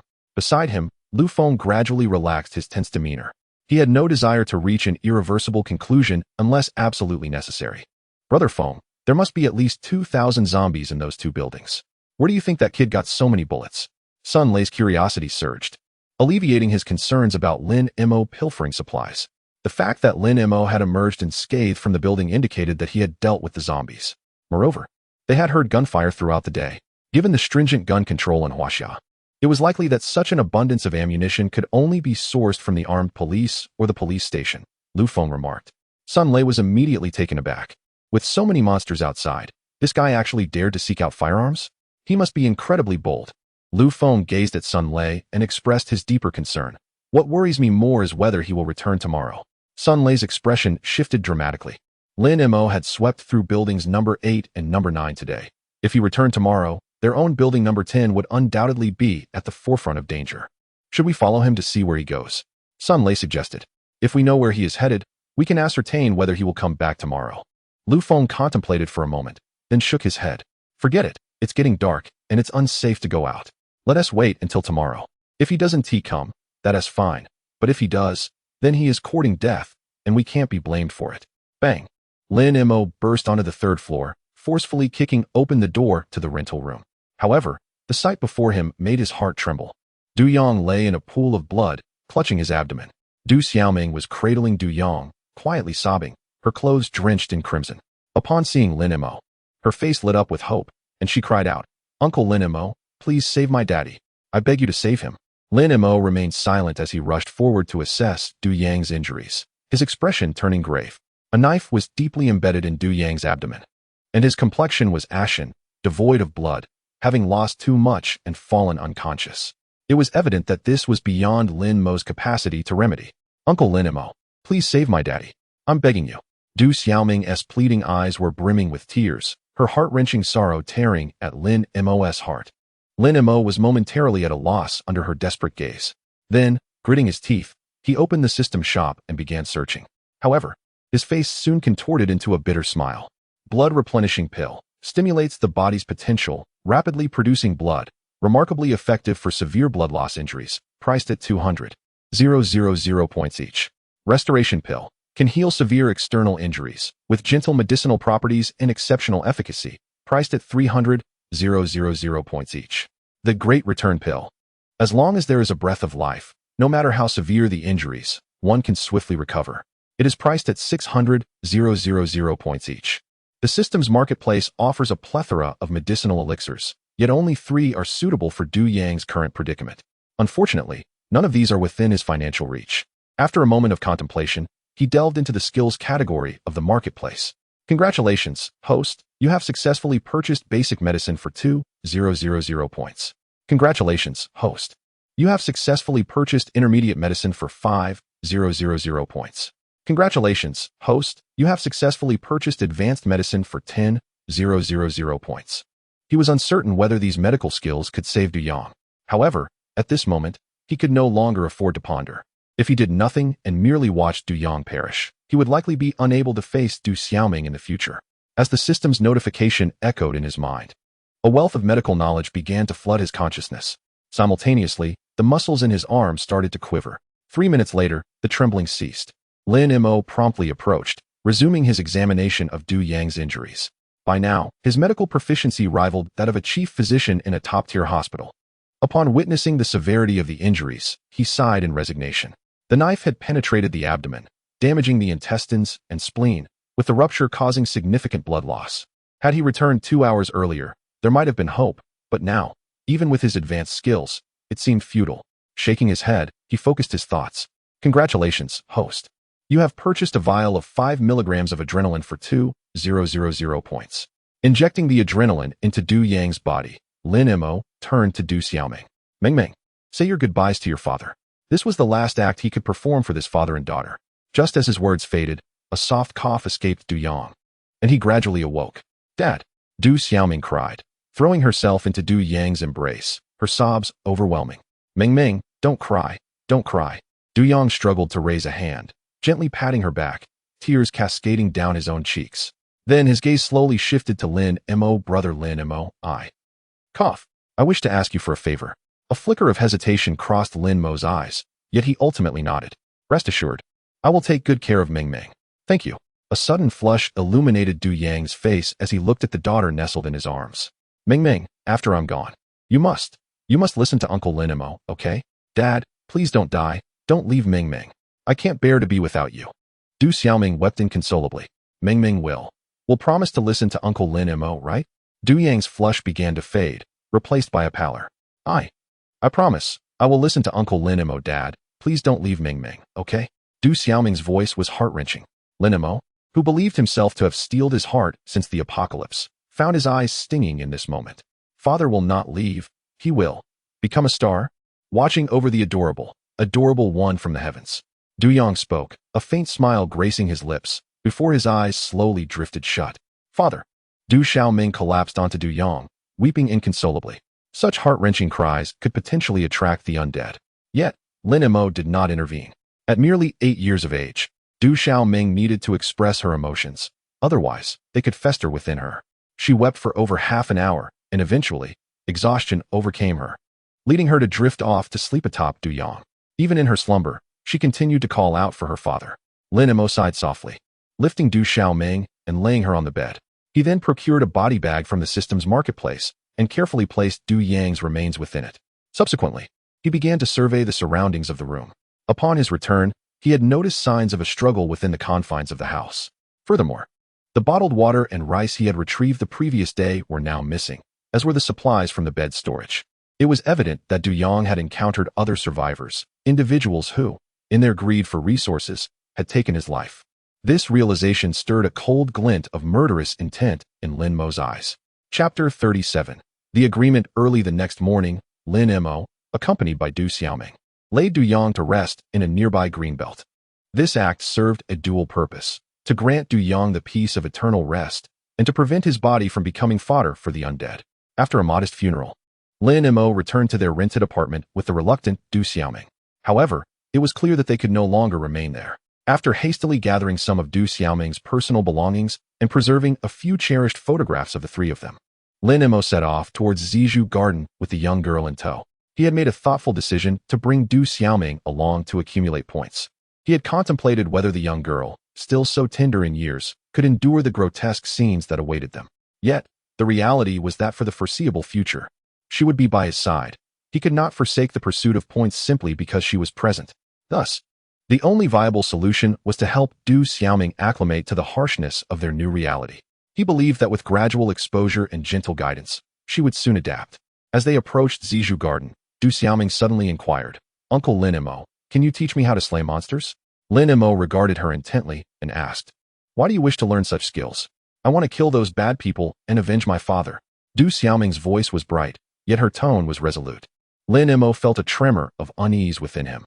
An 8-year-old child might not fully comprehend the implications of taking a life, yet the seed of vengeance had already taken root in her heart. He hesitated momentarily before asking, Meng, could you tell me what happened yesterday? Initially, he had refrained from bringing up such topics, wishing to spare Du Xiaoming from reliving the traumatic events. However, since she had broached the subject, he felt it imperative to understand the situation. He could not allow the young girl to remain engulfed in hatred at such a tender age. Yesterday afternoon, Du Xiaoming began to recount slowly. As an 8-year-old, Her ability to articulate was still developing, lacking in coherence and logic. Yet Lin Mo grasped the essence of her story. Around 2 or 3 in the afternoon, much like any other day, Du Yang had observed 2 survivors from the window. Out of goodwill, he had invited them into the apartment and shared provisions with them. Yet, in response to Du Yang's kindness, they repaid it with treachery, attempting to seize his supplies. In the struggle to protect his belongings, Du Yang was stabbed, and the 2 assailants fled with all the provisions. Upon hearing this, Lin Mo let out a silent sigh. The circumstances aligned closely with his previous suspicions. Du Yang's benevolence, a virtue in normal society, had turned into a fatal flaw in this post-apocalyptic world. He looked at Du Xiaoming and asked, "Do you remember what those 2 looked like?" "I do," Du Xiaoming replied without hesitation. Lin Mo paused for a moment, crouching down to meet her gaze directly. "Ming, shall we make a pact?" "What kind of pact?" Du Xiaoming inquired with curiosity, her eyes wide with intrigue. "If we encounter those 2 individuals again, Uncle will assist you in avenging your grievances, but you must promise me that you will not dwell on revenge from now on. Each day, you must embrace happiness, all right?" Lin Mo said. Tears streamed down Du Xiaoming's cheeks as she nodded obediently. "All right, let us make a pact." Lin Mo extended his hand. Du Xiaoming hastily wiped her tears before reaching out her small hand, intertwining her pinky with Lin Mo's. "Pinky swear, 100 years without change. Whoever breaks it shall become a little puppy." The moment the word puppy escaped his lips, Du Xiaoming, despite her tear-streaked face, finally revealed her first smile in 2 days. Observing this, Lin Mo could not help but exhale deeply, then took the little girl's hand and continued towards Zizhu Garden. In Building 10, Room 12. "Brother Foam, that person came yesterday." Sun Lei, who was on lookout duty, noticed Lin Mo and his expression turned grim. This was the last scenario they wished to encounter. Lu Foam, reclining on the sofa with his eyes closed, immediately sprang up and rushed to the window. Upon seeing Lin Mo, his brow furrowed. However, he was momentarily taken aback to see a little girl accompanying Lin Mo. Could a person with a child truly be a villain? "Brother Foam, what should we do? Should we wait for him to come up, or find a place to ambush?" Sun Lei inquired. "Let us wait a moment." Lu Feng's gaze remained fixed below. "They are not heading towards us." Sun Lei, slightly taken aback, quickly glanced downstairs. He then realized that Lin Mo and the girl were actually heading towards Building 8. They wouldn't be intending to settle in Building 8, would they? Sun Lei speculated. Lin Mo had exterminated all the zombies in that building yesterday, and today he was returning. It seemed the only logical explanation. "It's possible." Lu Feng pondered for a moment and replied, "There should still be some residual supplies in Building 8. If collected, they should sustain them for a while." Sun Lei let out a sigh of relief. "Let us hope they decide to stay there. As neighbors, it would be quite harmonious if we all mind our own business." "Let us hope so." Lu Feng watched as Lin Mo and the little girl entered Building 8 before slowly returning to sit on the sofa again. In Unit 1 of Building 8, Lin Mo looked at Du Xiaoming, whose eyes were covered with a cloth. "Ming, can you see the light orb?" "Yes, there's one behind you." Du Xiaoming pointed in the direction behind Lin Mo. "All right." Lin Mo quickly moved forward, swinging his machete to sever the zombie's head cleanly in 2. A light blue crystal core, the size of a soybean, immediately materialized. Casually pocketing the crystal, Lin Mo turned to the little girl. "Ming, next one." An hour and a half later, Lin Mo emerged from Building 9, holding Du Xiaoming's hand, his face beaming with joy. Across the 2 buildings and 8 units, he had unearthed a total of 23 crystal cores, equivalent to 11,500 points. This efficiency surpassed that of slaying zombies by far. Adding to the previous 12 cores, he now possessed a total of 35 crystal cores. Calculating that each crystal core can restore 1/10 of his true energy, it becomes evident that these cores are sufficient for him to exhaust his energy completely and still have enough to recover 3 more times. Most importantly, with these cores in his possession, he can wield the sword technique with confidence during times of trouble, free from the concern of depleting his energy. Thus, it is indeed advantageous to acquire as many of these as possible. Lin Mo mused to himself, turning his gaze towards Du Xiaoming. "Ming, your uncle is about to embark on a quest to slay monsters, and it might get a bit noisy. Are you afraid?" "Not afraid." Du Xiaoming shook her head. "All right then, let us proceed to vanquish the monsters." Lin Mo took Du Xiaoming's hand and headed toward Building 10. Chapter 38. The unexpected Du Xiaoming Brother Foam. "That fellow is heading our way," Sun Lei remarked, his hand instinctively grasping the watermelon knife resting beside him. Lu Feng, reclining on the sofa, abruptly opened his eyes and inquired, "Did you bring that little girl?" "Yes, she came along," Sun Lei replied. Lu Feng's brows knitted in confusion as he pondered aloud. Buildings 8 and 9 should possess ample supplies. Why would they come to us? Perhaps only that individual knows, Sun Lei responded, gazing at Lu Feng. What shall we do now? After a moment of silence, a glimmer of cold resolve flickered in Lu Feng's eyes. You should hide in that location and act according to my signals. Understood. Sun Lei gripped the watermelon knife and rose to depart. Lu Feng slowly grasped a nearby machete and made his way outside.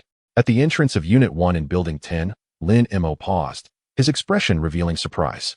Remarkably, he could not hear the sounds of zombies. Realizing that the zombies in Buildings 8 and 9 had been confined, he gained a sudden insight. Uncle Lin Mo, what's wrong? Du Xiaoming asked curiously. Nothing. Lin Mo glanced at the locked unit door. This building is inaccessible. Let us proceed to another location to confront the monsters. All right. Du Xiaoming nodded obediently and followed Lin Mo towards Building 11. Upon reaching the entrance of Unit 1, Lin Mo was met with the unmistakable sounds of zombies panting inside. He turned to Du Xiaoming, saying, Ming Ming, if you feel scared, just close your eyes. But do not worry. Uncle will protect you, all right? After exiting Building 9, he had removed the cloth covering Du Xiaoming's eyes. Thus, what was about to unfold would serve as a test for her. Okay. Du Xiaoming nodded nervously, her small hand gripping Lin Mo's tightly. Lin Mo squeezed the little girl's hand reassuringly, then raised his firearm, shooting to sever the chain on the door. Bang! The moment the gunshot echoed, a horde of zombies surged towards them. Considering Du Xiaoming's feelings, Lin Mo refrained from charging in. Instead, he took a few steps back, allowing the zombies to rush out. This approach would minimize the visual impact on Du Xiaoming. Clang! The chain was gone. The unit door was easily breached by the ravenous zombies, who came rushing at the two. Ah! Du Xiaoming instinctively shrieked, tightly shutting her eyes and retreating behind Lin Mo. Ming Ming, do not be afraid. Lin Mo reassured her, his finger already poised on the trigger. Bang! Bang! With each gunshot, the advancing zombies fell one after another, struck in the forehead, collapsing to the ground. The antiquated unit door could accommodate only 2 or 3 individuals side by side. Thus the zombies could only surge forth in limited numbers, posing no threat to Lin Mo. Initially, Du Xiaoming trembled in fear, her entire body quaking. However, as the gunfire echoed persistently, she soon realized that those monstrous entities did not advance towards them. Driven by curiosity, she mustered the courage to open her eyes a fraction, peering at the creatures. To her astonishment, she found that Lin Mo had effortlessly dispatched all the emerging monsters, none of which managed to breach their 5-meter radius. Although the fallen creatures remained terrifying, they paled in comparison to the sight of them charging forth. In that moment, Du Xiaoming experienced a sudden revelation. These monsters were not as fearsome as she had imagined. As this thought settled in her mind, her body ceased to tremble, and her squinting eyes gradually widened. Lin Mo immediately noticed the change in Du Xiaoming, feeling quite taken aback. Her capacity to adapt was far greater than he had anticipated. However, he quickly realized that he had underestimated her. In a normal society, acclimatizing Du Xiaoming to such scenes would have been exceedingly difficult. Yet today marked the 10th day since the apocalypse began. Throughout this time, she must have encountered numerous zombies, perhaps even witnessed attacks on individuals. Furthermore, having personally observed the murder of Du Yang, her adaptability was understandably enhanced. With this thought, a smile crept onto Lin Mo's lips. Du Xiaoming's swift adjustment was indeed excellent news for him. Ming Ming, let us proceed. Once we see the light, inform Uncle. Lin Mo grasped Du Xiaoming's hand, firing as he made his way towards the unit door. He did not come here, but instead went to Building 11. Sun Lei said, his expression grave as he looked at Lu Feng. Brother Feng, this guy must have discovered us. The unit door was locked from the inside. It was only natural for him to realize their presence. Lu Feng observed the 2 figures, one large and one small, entering Building 11. What perplexes me is his reaction. What reaction? Sun Lei inquired. If you were outside alone and encountered survivors, what would you do? Lu Feng asked. Surely, I would band together. Sun Lei replied instinctively. If I were alone, I wouldn't even dare to sleep. At this juncture, he suddenly grasped the implications. This individual, accompanied by a child, should have sought to unite with other survivors upon discovering them. Yet, upon realizing their presence, he chose to avoid them, which was indeed peculiar. I have 2 possible explanations, Lu Feng stated. First, he may have gathered some resources and is concerned that joining forces would lead to the division of those resources. That is certainly plausible. Sun Lei nodded, for they harbored similar concerns regarding Lin Mo's potential arrival and the threat he posed to their supplies. And what is the second possibility? Sun Lei asked. Lu Feng's expression was somewhat intricate. This individual possessed formidable strength, so much so that even while accompanied by a child, he did not require the support of others. Sun Lei was immediately taken aback, exclaiming, "Is that even possible?" He found it difficult to fathom the extent of Lin Mo's prowess to reach the level Lu Feng described. "I am uncertain. I am merely speculating," Lu Feng replied. "Which possibility do you believe is more plausible?" Sun Lei inquired. Lu Feng glanced at Building 8, then at Building 9. "If I were to provide you with a firearm and an ample supply of ammunition, do you think you could survive and emerge from those two buildings?" Sun Lei was momentarily rendered speechless. If Lin Mo did not possess sufficient strength, it would be inconceivable for him to have survived within the confines of those two structures. Lazy. Lu Feng fixed his gaze upon Sun Lei, a sudden determination gleaming in his eyes. "I have an idea." Chapter 39. Seeking Refuge. Congratulations, host. You have accumulated 7,100 zombie kills and received an additional reward of 1,000 points. Congratulations, host. You have accumulated 7,900 zombie kills and received an additional reward of 1,000 points. 4 hours later, Lin Mo led Du Xiaoming out of Building 11, and with a thought, he activated the system panel. Divine Prophet System. Unique host. Lin Mo Intelligence. 100. Normal adult intelligence ranges from 90 to 110. Strength. 400. Average for normal adults is 100 stamina. 400 agility. 400 spirit. 287 300 race. Descendant of Yin and Huang. Ordinary. Special talent. None skills. Basic cultivation technique. Qi refinement stage. 3rd level. Advanced medicine. Basic free combat. Basic marksmanship. Items. Type 92 handgun. Unlimited ammunition. Points. 51. 881. When he departed from Zizhu Garden yesterday, his points stood at 57. 276. After purchasing medicine and adrenaline, which cost him 19,000 points, he was left with 38,276. Thus, Building 11 had yielded him over 13,000 points. Additionally, he had discovered 14 crystal cores, valued at approximately 7,000 points. Overall, this efficiency proved to be quite remarkable. He then turned to Du Xiaoming. "Ming Ming, do you still dare to continue?" "Absolutely," Du Xiaoming replied with spirited enthusiasm. "Well done, Ming Ming." Lin Mo praised the little girl and proceeded towards Building 12. At that moment, a voice called out, "Wait." Lu Feng and Sun Lei hurried towards them. However, out of concern for misunderstandings, they halted about 7 or 8 meters away from Lin Mo. "What brings you here?" Lin Mo inquired. He recognized these two as survivors from Building 10, yet he had not anticipated their approach. Lu Feng hesitated momentarily, but mustered the courage to declare, "We wish to seek refuge with you." Seek refuge? Lin Mo was momentarily taken aback by this term. He had only encountered it in novels and television. This was the first time he had heard it in reality. Nevertheless, he promptly shook his head. "I'm sorry, but I cannot accommodate your request." At his current stage, solitude was the optimal choice. Accompanying Du Xiaoming posed little impact on him, but adding 2 more individuals would significantly alter the dynamics. "Please, do not be so hasty in your rejection," Lu Feng urged. "We come with genuine sincerity." "Yes, we truly are sincere," Sun Lei chimed in. Lin Mo regarded the two in silence. "We have supplies," Lu Feng asserted. "If you are willing to accept us, we can share all our resources." "I'm sorry," Lin Mo reiterated his refusal. "I do not lack supplies. We possess a vast amount of resources." Lu Feng assumed that Lin Mo was lacking in resources and quickly stated, "Drinking water, instant noodles, bread. We have a total of 78 boxes." Lin Mo's brows slightly arched in surprise at this quantity. It was evident that these two could not have anticipated the apocalypse like he did. Therefore, the supplies must have been gathered by them post-apocalypse. The ability to amass such a significant amount of resources within 10 days showcased their remarkable courage and capability. After a brief contemplation, he replied, "I truly cannot commit to anything at the moment, but if you are seeking companionship, I can offer you a suggestion." Lu Feng, somewhat disappointed, inquired, "What suggestion?" "Are you aware of the 3rd Brigade of the Armed Police?" Lin Mo asked. Both Lu Feng and Sun Lei nodded in unison. "There are quite a few survivors there, and they possess weapons for self-defense. You might consider aligning yourselves with them, though I cannot guarantee they will accept you. Moreover, the journey there could be perilous, so it would be wise for you to contemplate your decision thoroughly." Upon concluding his words, Lin Mo led Du Xiaoming towards Building 12. Watching the duo, one tall and one small, disappear around the corner, a bittersweet smile crossed Lu Feng's face. "Brother Feng, what's wrong?" Sun Lei asked. "Nothing, just find it a bit amusing," Lu Feng replied. Ever since they discovered Lin Mo, they had been worried he might seize their supplies. Yet, The outcome was that even if they offered all their resources, they would not capture Lin Mo's interest. Sun Lei sighed softly in response. The disparity between them and Lin Mo was indeed significant. He turned to Lu Feng. Shall we go to the 3rd Brigade? After a moment of silence, Lu Feng clenched his teeth decisively. Let us go? Although they had gathered a substantial amount of resources, there would come a time when they would run out.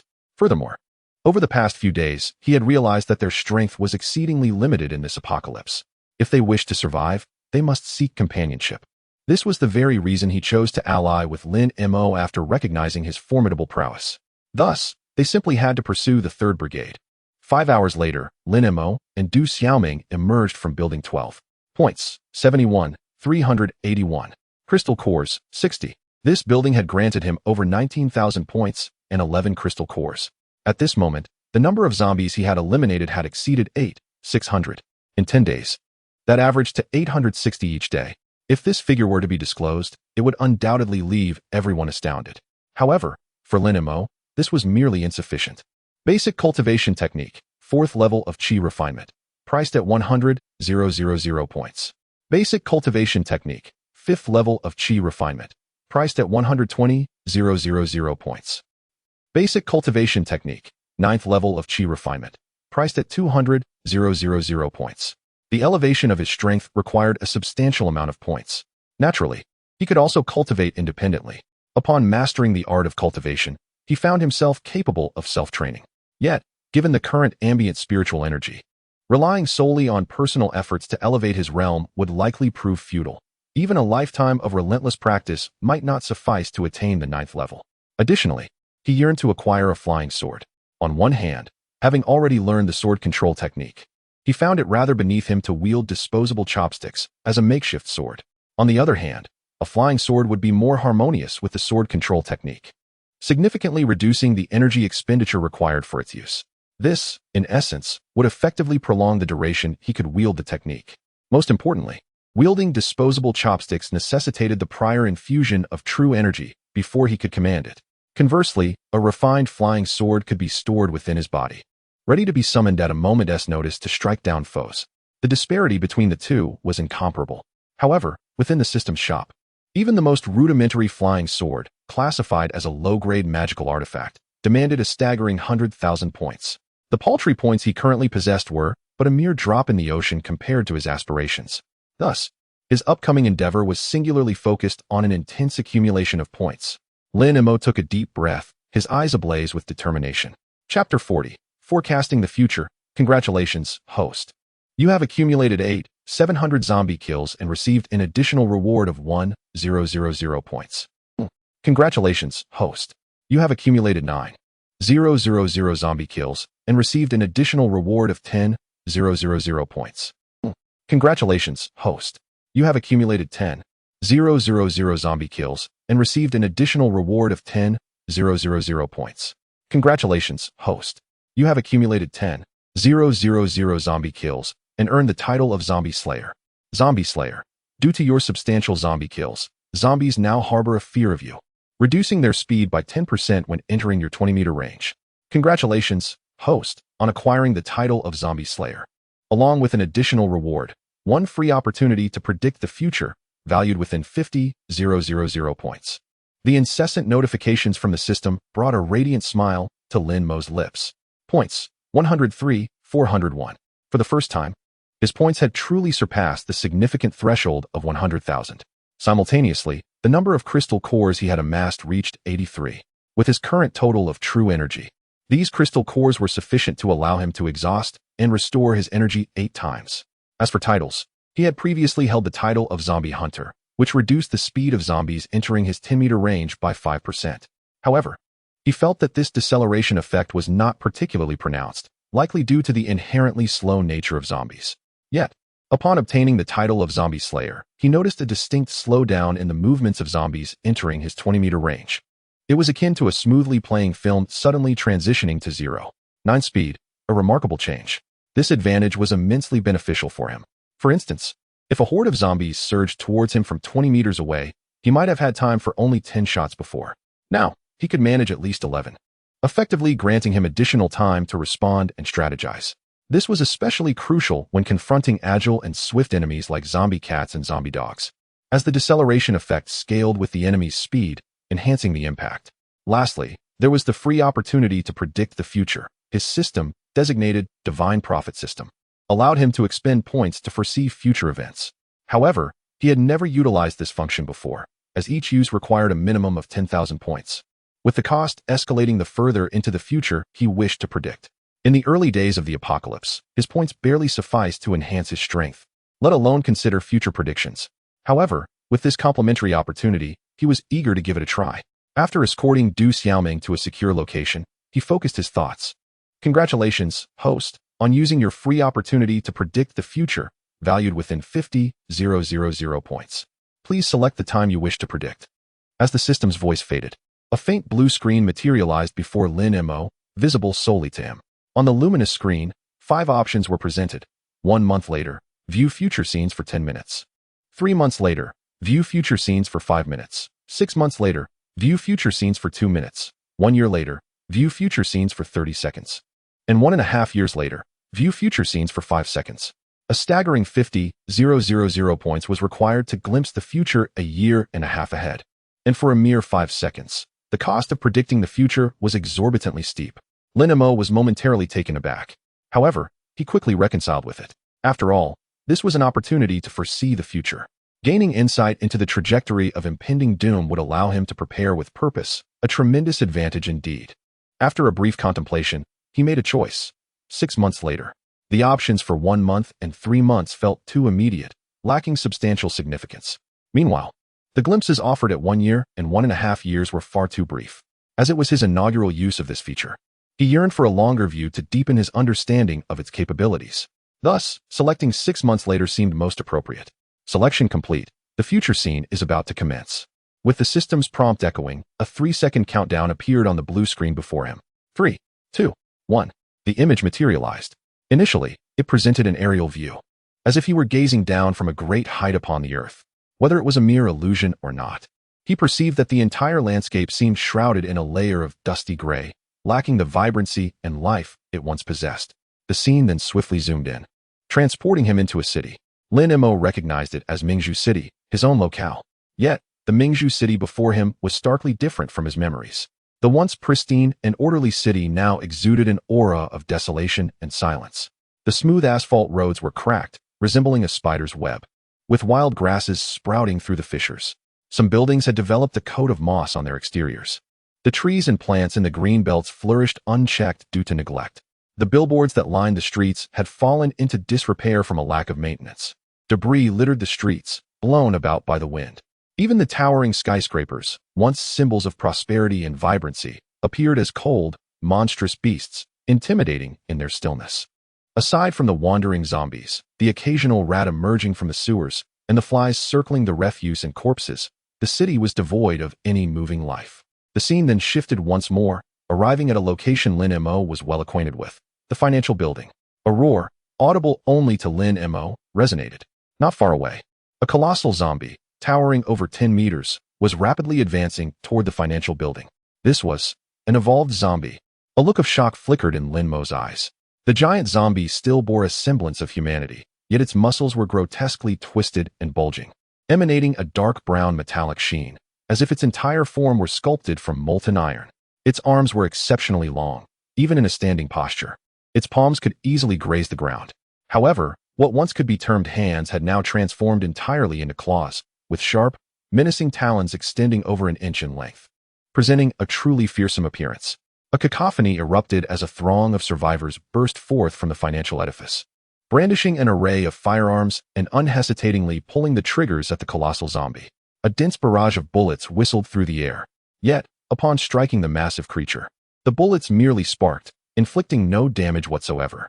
In stark contrast, the giant zombie effortlessly swatted aside 7 or 8 survivors with a mere flick of its limb. The disparity in power was glaringly evident. Boom. One individual unleashed a rocket launcher towards the behemoth. In a thunderous explosion, a brilliant flash of fire erupted around the giant zombie.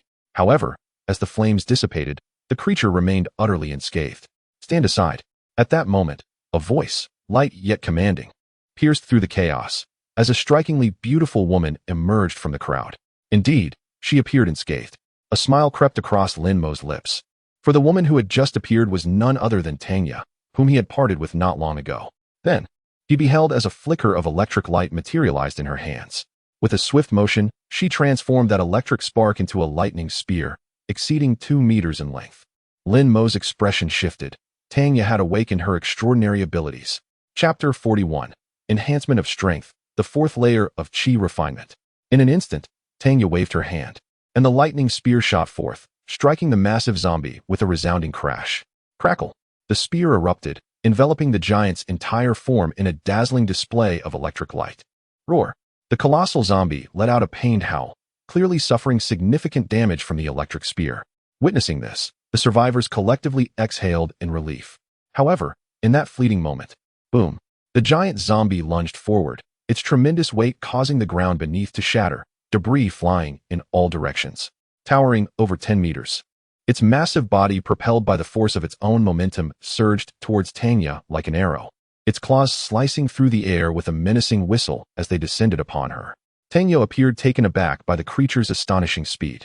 Her expression shifted, and she attempted to evade, but her reaction was a fraction too slow. Bang! Tanya was sent hurtling through the air, a spray of blood escaping her lips as she soared several dozen meters before crashing to the ground. Swish!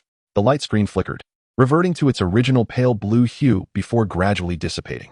Lin Mo was momentarily stunned, then quickly realized that the 2 minutes of observation time had elapsed. What had become of Tanya? Would she survive? Thoughts raced through Lin Mo's mind. Fortunately, this event unfolded 6 months hence. Perhaps he could rescue Tanya by then. As for whether this action would alter the future, he was indifferent. The system had granted him the ability to foresee the future precisely for the purpose of enacting change. Yet, the formidable power of that giant zombie weighed heavily on his mind. It disregarded bullets, showed no fear of rocket launchers. Even Tanya's abilities merely inflicted pain without causing harm. The strength of this colossal undead was beyond terrifying. If he wished to save Tanya, his current abilities were woefully inadequate. The path to strengthening oneself is indeed a long and arduous journey. With a sigh, Lin Mo turned to Du Xiaoming. What would you like to eat today, Mingming? Would self-heating rice be acceptable? Her large eyes sparkled with anticipation. Of course, Lin Mo replied with a smile, retrieving 2 boxes of self-heating Kung Pao chicken rice from his backpack and handing them to Du Xiaoming to heat. It wasn't he that he wanted to boss the little girl around. Rather, her curiosity about this meal had been insatiable since she had seen it the previous night, and he was merely granting her wish. After their meal, while allowing time for digestion, Lin Mo opened the system shop. After a moment of hesitation between purchasing a flying sword or a technique, he ultimately opted for the latter. On one hand, the disposable chopsticks were somewhat cumbersome, yet they sufficed for the time being. On the other hand, his primary weapon at this stage remained the pistol. Even if he acquired a flying sword, the opportunities for its use would be limited. Furthermore, his current total of true energy did not support frequent utilization of the flying sword. Thus, it is evident that purchasing cultivation techniques is presently more advantageous, for the enhancement in strength they confer is immediate and profound. As for the flying sword, once one's power increases, the accumulation of points will accelerate and become considerably easier. It is merely a matter of time before it is attained. Congratulations, host. You have expended 100,000 points to successfully acquire the foundational cultivation technique, fourth layer of Qi refinement. As the system notification faded, a wealth of knowledge regarding cultivation flooded Lin Mo's mind. Simultaneously, the true Qi in his dantian began to circulate with remarkable rapidity.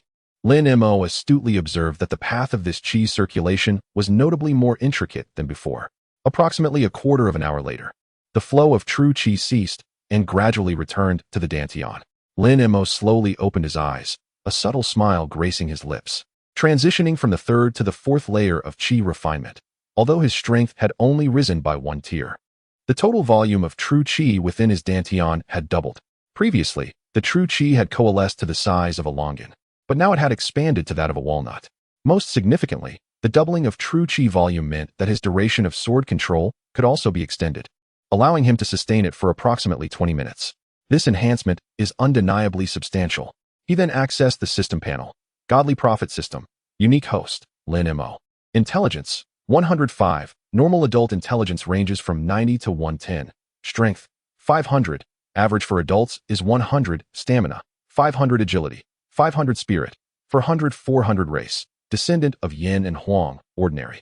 Special talent, none. Title, Zombie Slayer. Skills, basic cultivation technique, 4th layer of Qi refinement, medicine, advanced, free combat, beginner, marksmanship, beginner. Items, type 92 handgun, unlimited ammunition. Points, 3, 401. Strength, stamina, agility, and spirit have all increased by 100 points. This result is somewhat below Lin Mo's expectations, considering his previous enhancement had been 200 points. However, upon reflection, he comprehended the reasoning.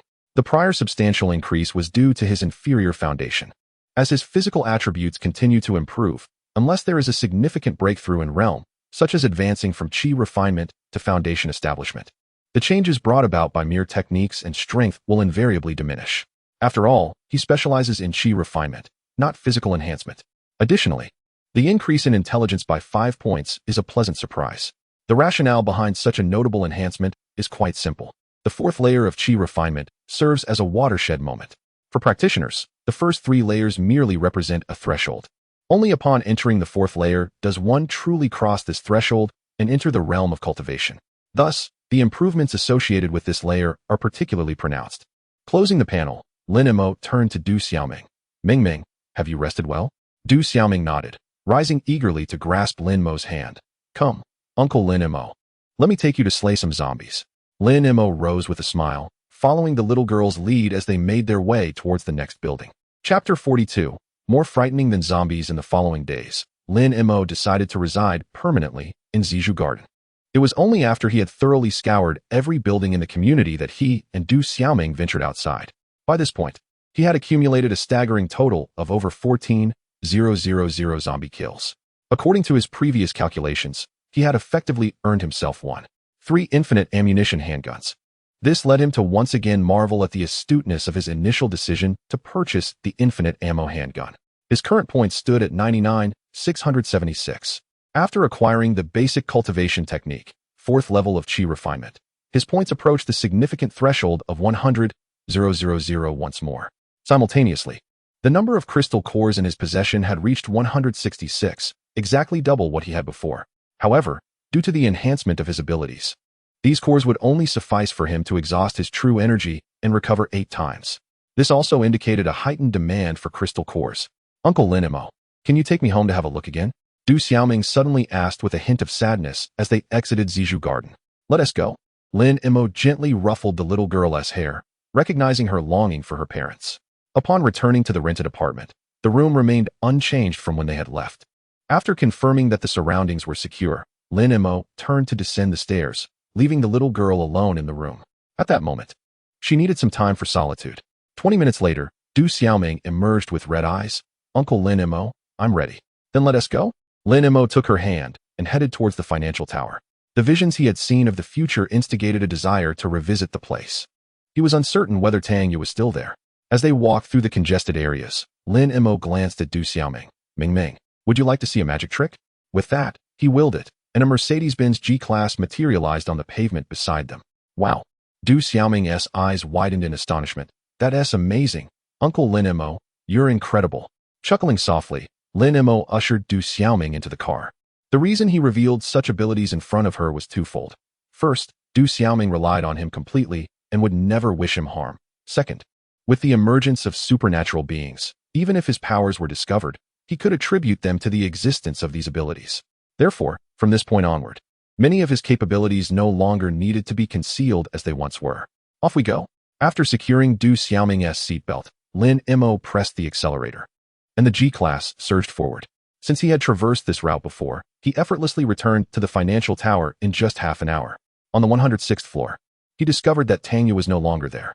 However, next to the observation telescope, he noticed a series of numbers etched into the glass. Is this a radio frequency? Lin Mo recalled the radio he had left for Tang Yu. Silently noting down the string of numbers, he harbored no intention of contacting Tang Yu at that moment. He had no plans to divulge the events of 6 months hence to her. On one hand, he was uncertain whether Tang Yu would still be alive at that time. Revealing it now would only serve to increase her anxieties. Conversely, he feared that if she were to learn of it, she might inadvertently alter the course of the future, thereby rendering his previous predictions inaccurate and potentially endangering her. Thus, this matter would remain solely within his knowledge. Uncle Lin, the view here is magnificent, exclaimed Du Xiaoming as she stood on her toes at the observation telescope, straining to adjust its focus. Lin Mo fetched the chair from which he and Tang Ye had enjoyed their steak, allowing Du Xiaoming to stand atop it. Indeed, the vista is splendid. If you like it, shall we stay here for the night? Absolutely.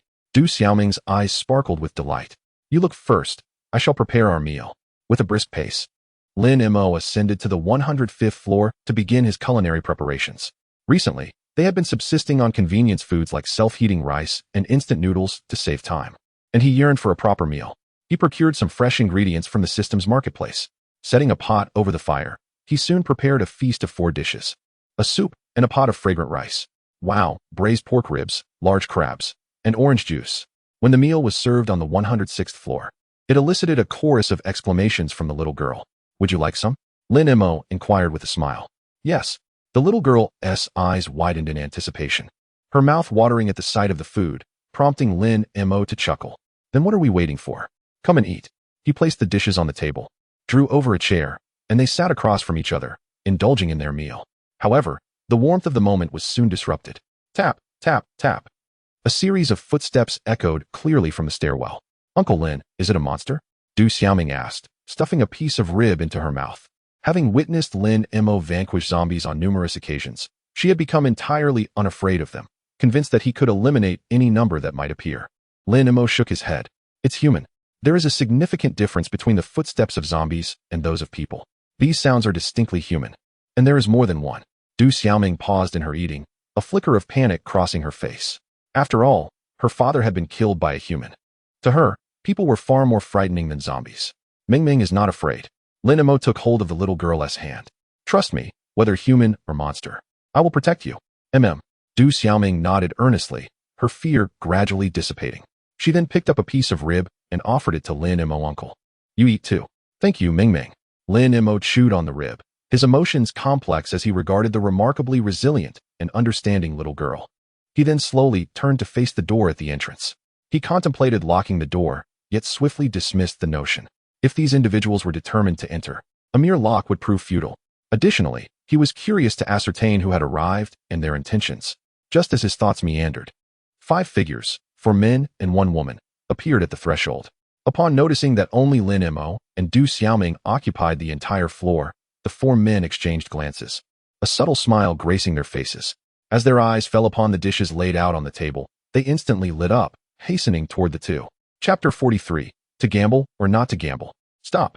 As 4 men charged towards him, a chill flickered in Lin Mo's eyes as he drew his infinite ammunition 92 pistol.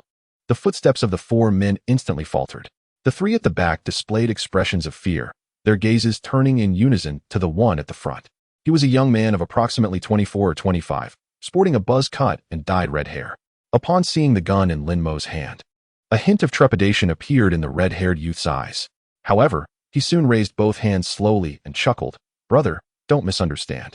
We're just a bit lightheaded from hunger, and upon seeing your feast, we acted a bit rashly. We mean no harm. No harm. Lin Mo smirked. Do you truly believe I would take your word for it? Judging by their earlier reactions, had he not brandished his pistol, they might have done something quite unthinkable when they approached. I understand you might not believe me, but we genuinely. The red-haired youth was speaking when suddenly a glimmer of red light materialized in his hand. With a swift motion, he hurled a fireball the size of a fist towards Lin Mo, an ability user. Lin Mo's brow arched slightly as he instinctively grabbed a nearby table and hurled it at the fireball, while simultaneously retreating swiftly with Du Xiaoming in his arms. Boom. The fireball struck the table, exploding instantly. Crimson flames engulfed the area, reducing the table to ashes in a heartbeat. Witnessing this, a murderous intent surged within Lin Mo. Given the fireball's ferocity, had it struck an ordinary person, it would have turned them to cinders in an instant. This red-haired youth intended to kill him. With the barrel of his gun rotating, Lin Mo aimed at the red-haired youth and unhesitatingly pulled the trigger. Bang! The gunshot echoed. Almost simultaneously, a burst of flame erupted from the center of the red-haired youth's forehead. The flames perfectly intercepted the incoming bullet, incinerating the projectile into molten metal that dripped to the ground. Lin Mo's brow furrowed in astonishment. At such close range, the red-haired youth had managed to precisely block the bullet with fire. His reaction time was astonishingly swift. Could awakening an ability enhance one's reflexes? Furthermore, The ability to melt a bullet instantaneously indicated that this ability user's flames were far hotter than ordinary fire. Thoughts raced through Lin Mo's mind, yet his actions remained unfaltering. Adjusting his aim slightly, he fired 3 more shots in rapid succession. Bang, bang, bang. The 3 bullets shot forth in a near-perfect line, each aimed at a different target, the first towards the chest, the second towards the abdomen, and the third towards the knee. But in the next instant, the same scene unfolded once more. 3 flames materialized, skillfully intercepting the 3 bullets and turning them to molten metal in an instant. Ha ha ha. Witnessing this scene, the red-haired youth suddenly erupted into a maniacal laughter, his face contorted with malevolence as he stared at Lin Mo. Come on, continue. I wish to see how many bullets you have left. Lin Mo regarded the red-haired youth with an indifferent gaze. Previously, he had believed that the youth had actively used flames to shield himself from the bullets. However, judging by his current reaction, it seemed that the flames instinctively protected their master. It was likely that the red-haired youth was just now realizing that his flames possessed such a capability. With this thought in mind, Lin Mo once again pulled the trigger. In truth, had he chosen to employ the sword control technique, he could have effortlessly dispatched the red-haired youth in an instant. Yet, this was the first supernatural being he had encountered aside from Du Xiaoming. He was curious to ascertain the extent of the powers possessed by contemporary supernatural beings. Bang, bang, bang. This time, he fired 11 shots in succession. Adding the previous 4, it amounted to precisely 1 magazine's worth. 11 bullets soared towards various targets, but as flames erupted around them, the bullets were once again transformed into molten metal. Nevertheless, Lin Mo keenly observed that the speed at which the flames melted the bullets had noticeably slowed. The potency of the flames was waning. A faint smile crept across Lin Mo's lips. Just as he had suspected, supernatural beings also required energy to sustain their powers. This energy, perhaps, was a form of essence that manifested upon awakening one's abilities, or it could be mental fortitude. Regardless, it was undoubtedly subject to depletion. And as long as there was consumption, there was hope. He gazed at the red-haired youth and raised his handgun once more. What are you pretending for? The red-haired youth sneered coldly. The magazine capacity of the Type 92 pistol is 15 rounds. You have no bullets left. Lin Mo's expression shifted, as if recalling something. Shall we place a wager? Wager what? The red-haired youth instinctively inquired. Whether my gun contains any bullets, Lin Mo replied. Are you out of your mind? A flicker of anger surfaced in the youth's eyes. The lines are incorrect. Lin Mo shook his head. You should say, I bet your gun is empty. Damn it. What I say is none of your business. Go die? The red-haired youth, incensed as if he had been toyed with, flung another fireball towards Lin Mo. Lin Mo casually seized a chair and hurled it at the fireball, then resolutely pulled the trigger. Whoosh. The flames ignited, and the chair was instantly reduced to ashes. Simultaneously, bang, bang, bang. The 15 gunshots merged into a singular sound. Before the red-haired youth, 15 small flames ignited in an instant. However, after all the bullets had been incinerated into molten metal, the red-haired youth staggered, clutching his head, a look of agony etched upon his face. Clutching his head.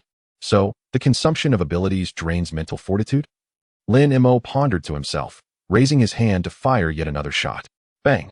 At the moment the gunshot rang out, a small flame immediately manifested on the red-haired youth's shoulder. However, this time, before the bullets could be forged into molten iron, the flames extinguished abruptly. The incandescent bullet plunged into the shoulder of the crimson-haired youth. With a sickening splatter, blood gushed forth, accompanied by a wisp of acrid smoke. The youth let out a harrowing scream as he collapsed to the ground, his body convulsing in agony. Being struck by a bullet is excruciating enough, yet he now had to endure the searing pain of the intense heat searing within him. The combination of these two agonies was nearly unimaginable. However, the high temperature cauterized the blood vessels at the wound, preventing excessive blood loss, thus offering a silver lining amidst the calamity. 31 bullets. Lin Mo murmured softly to himself. At this stage, an ability user can withstand only 30 bullets before their energy is depleted. This indicates that, at present, firearms remain quite effective against ability users. Of course, the crimson-haired youth does not represent all ability users. Yet, even if there are those stronger than him, they are unlikely to reach a level where firearms are ineffective. With this thought, Lin Mo felt a slight sense of relief. Ability users are indeed formidable beings compared to ordinary humans, but to him, they are merely a nuisance. This, of course, is under the condition that he refrains from utilizing his sword control technique. Should he employ it, ability users would be no different from zombies in his presence, incapable of withstanding even a single strike from his blade. Chapter 44. The art of survival in a post-apocalyptic world. Lin Mo cast a cold glance at the red-haired youth writhing on the ground in agony. Stop your wailing, he commanded. The youth immediately stiffened, gritting his teeth to suppress any further sound. Lin Mo then turned his attention to the other three men. Before he could speak, they all fell to their knees, pleading for mercy. Brother, we were wrong. One of them cried. Brother, it was Li Wei who forced us into this. We had no choice. Another chimed in. We promise we won't do it again. Please let us go. Silence. Lin Mo snapped, his impatience evident. The three men trembled and immediately ceased their pleas. You two step inside, he commanded, gesturing toward a woman standing at the door. She appeared to be in her late 20s, possessing a decent figure and some measure of beauty, yet her face was smudged with dirt and her clothes bore several tears, rendering her a pitiful sight. Fear flickered across her features, but she slowly approached and stood beside the three men.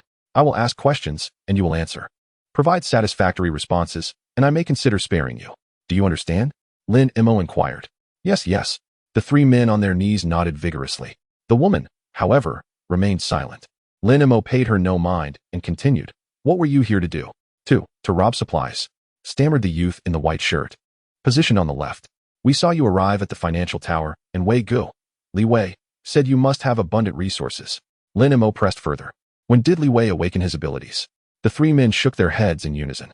The youth in the white shirt spoke again. When we encountered him, he was already an ability user.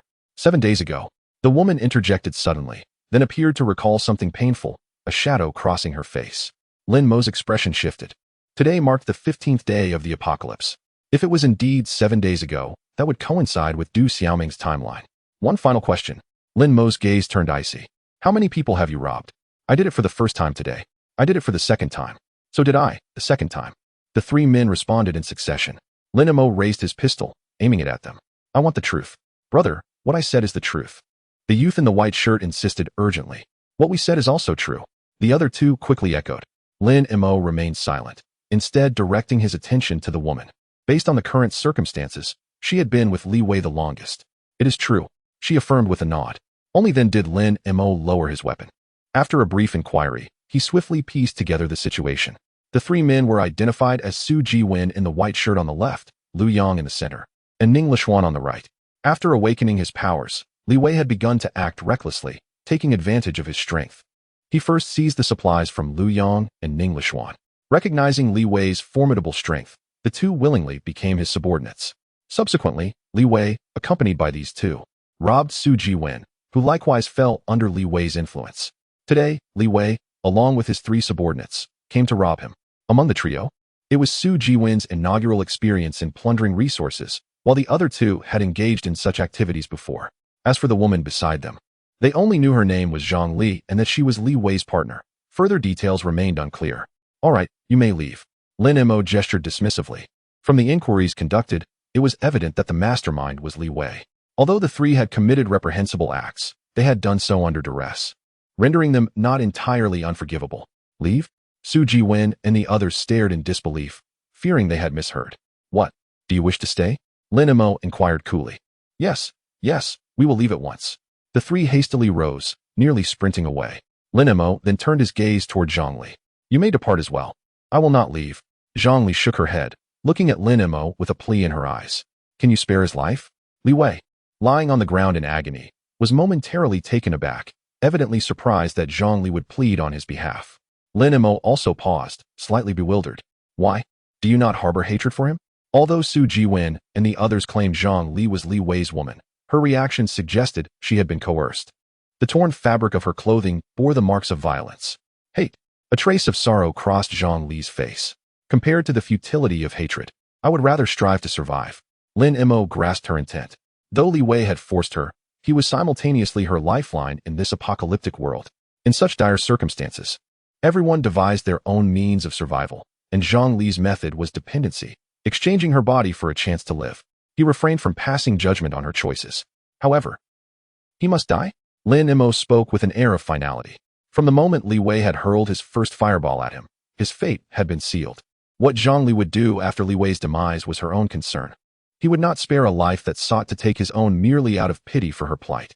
Li Wei trembled, struggling to kneel, his face a mask of terror as he pleaded, Please, do not kill me. I will do anything you ask, even serve you like a beast. I beg you. Spare my life. Lin Mo's expression remained impassive.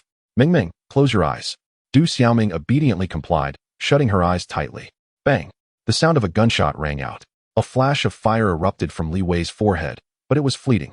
In the next moment, a bullet struck his brow, his body stiffened, and he slowly collapsed to the ground. Was the flash on his forehead a result of his mental energy recovering somewhat? Lin Mo's thoughts raced as he turned once more to Zhongli. You may leave now. Zhongli gazed at the lifeless form of Li Wei. A flicker of confusion crossing her eyes as she took a moment to look towards Lin Mo. May I accompany you? She inquired, inadvertently tugging at her clothing, revealing the tattered segments more prominently. This scene suddenly reminded Lin Mo of Tangya. That woman had once treated him similarly. However, even Tangya's seduction had failed to sway him. How could Zhongli, who was several notches below Tangya, succeed? Absolutely not.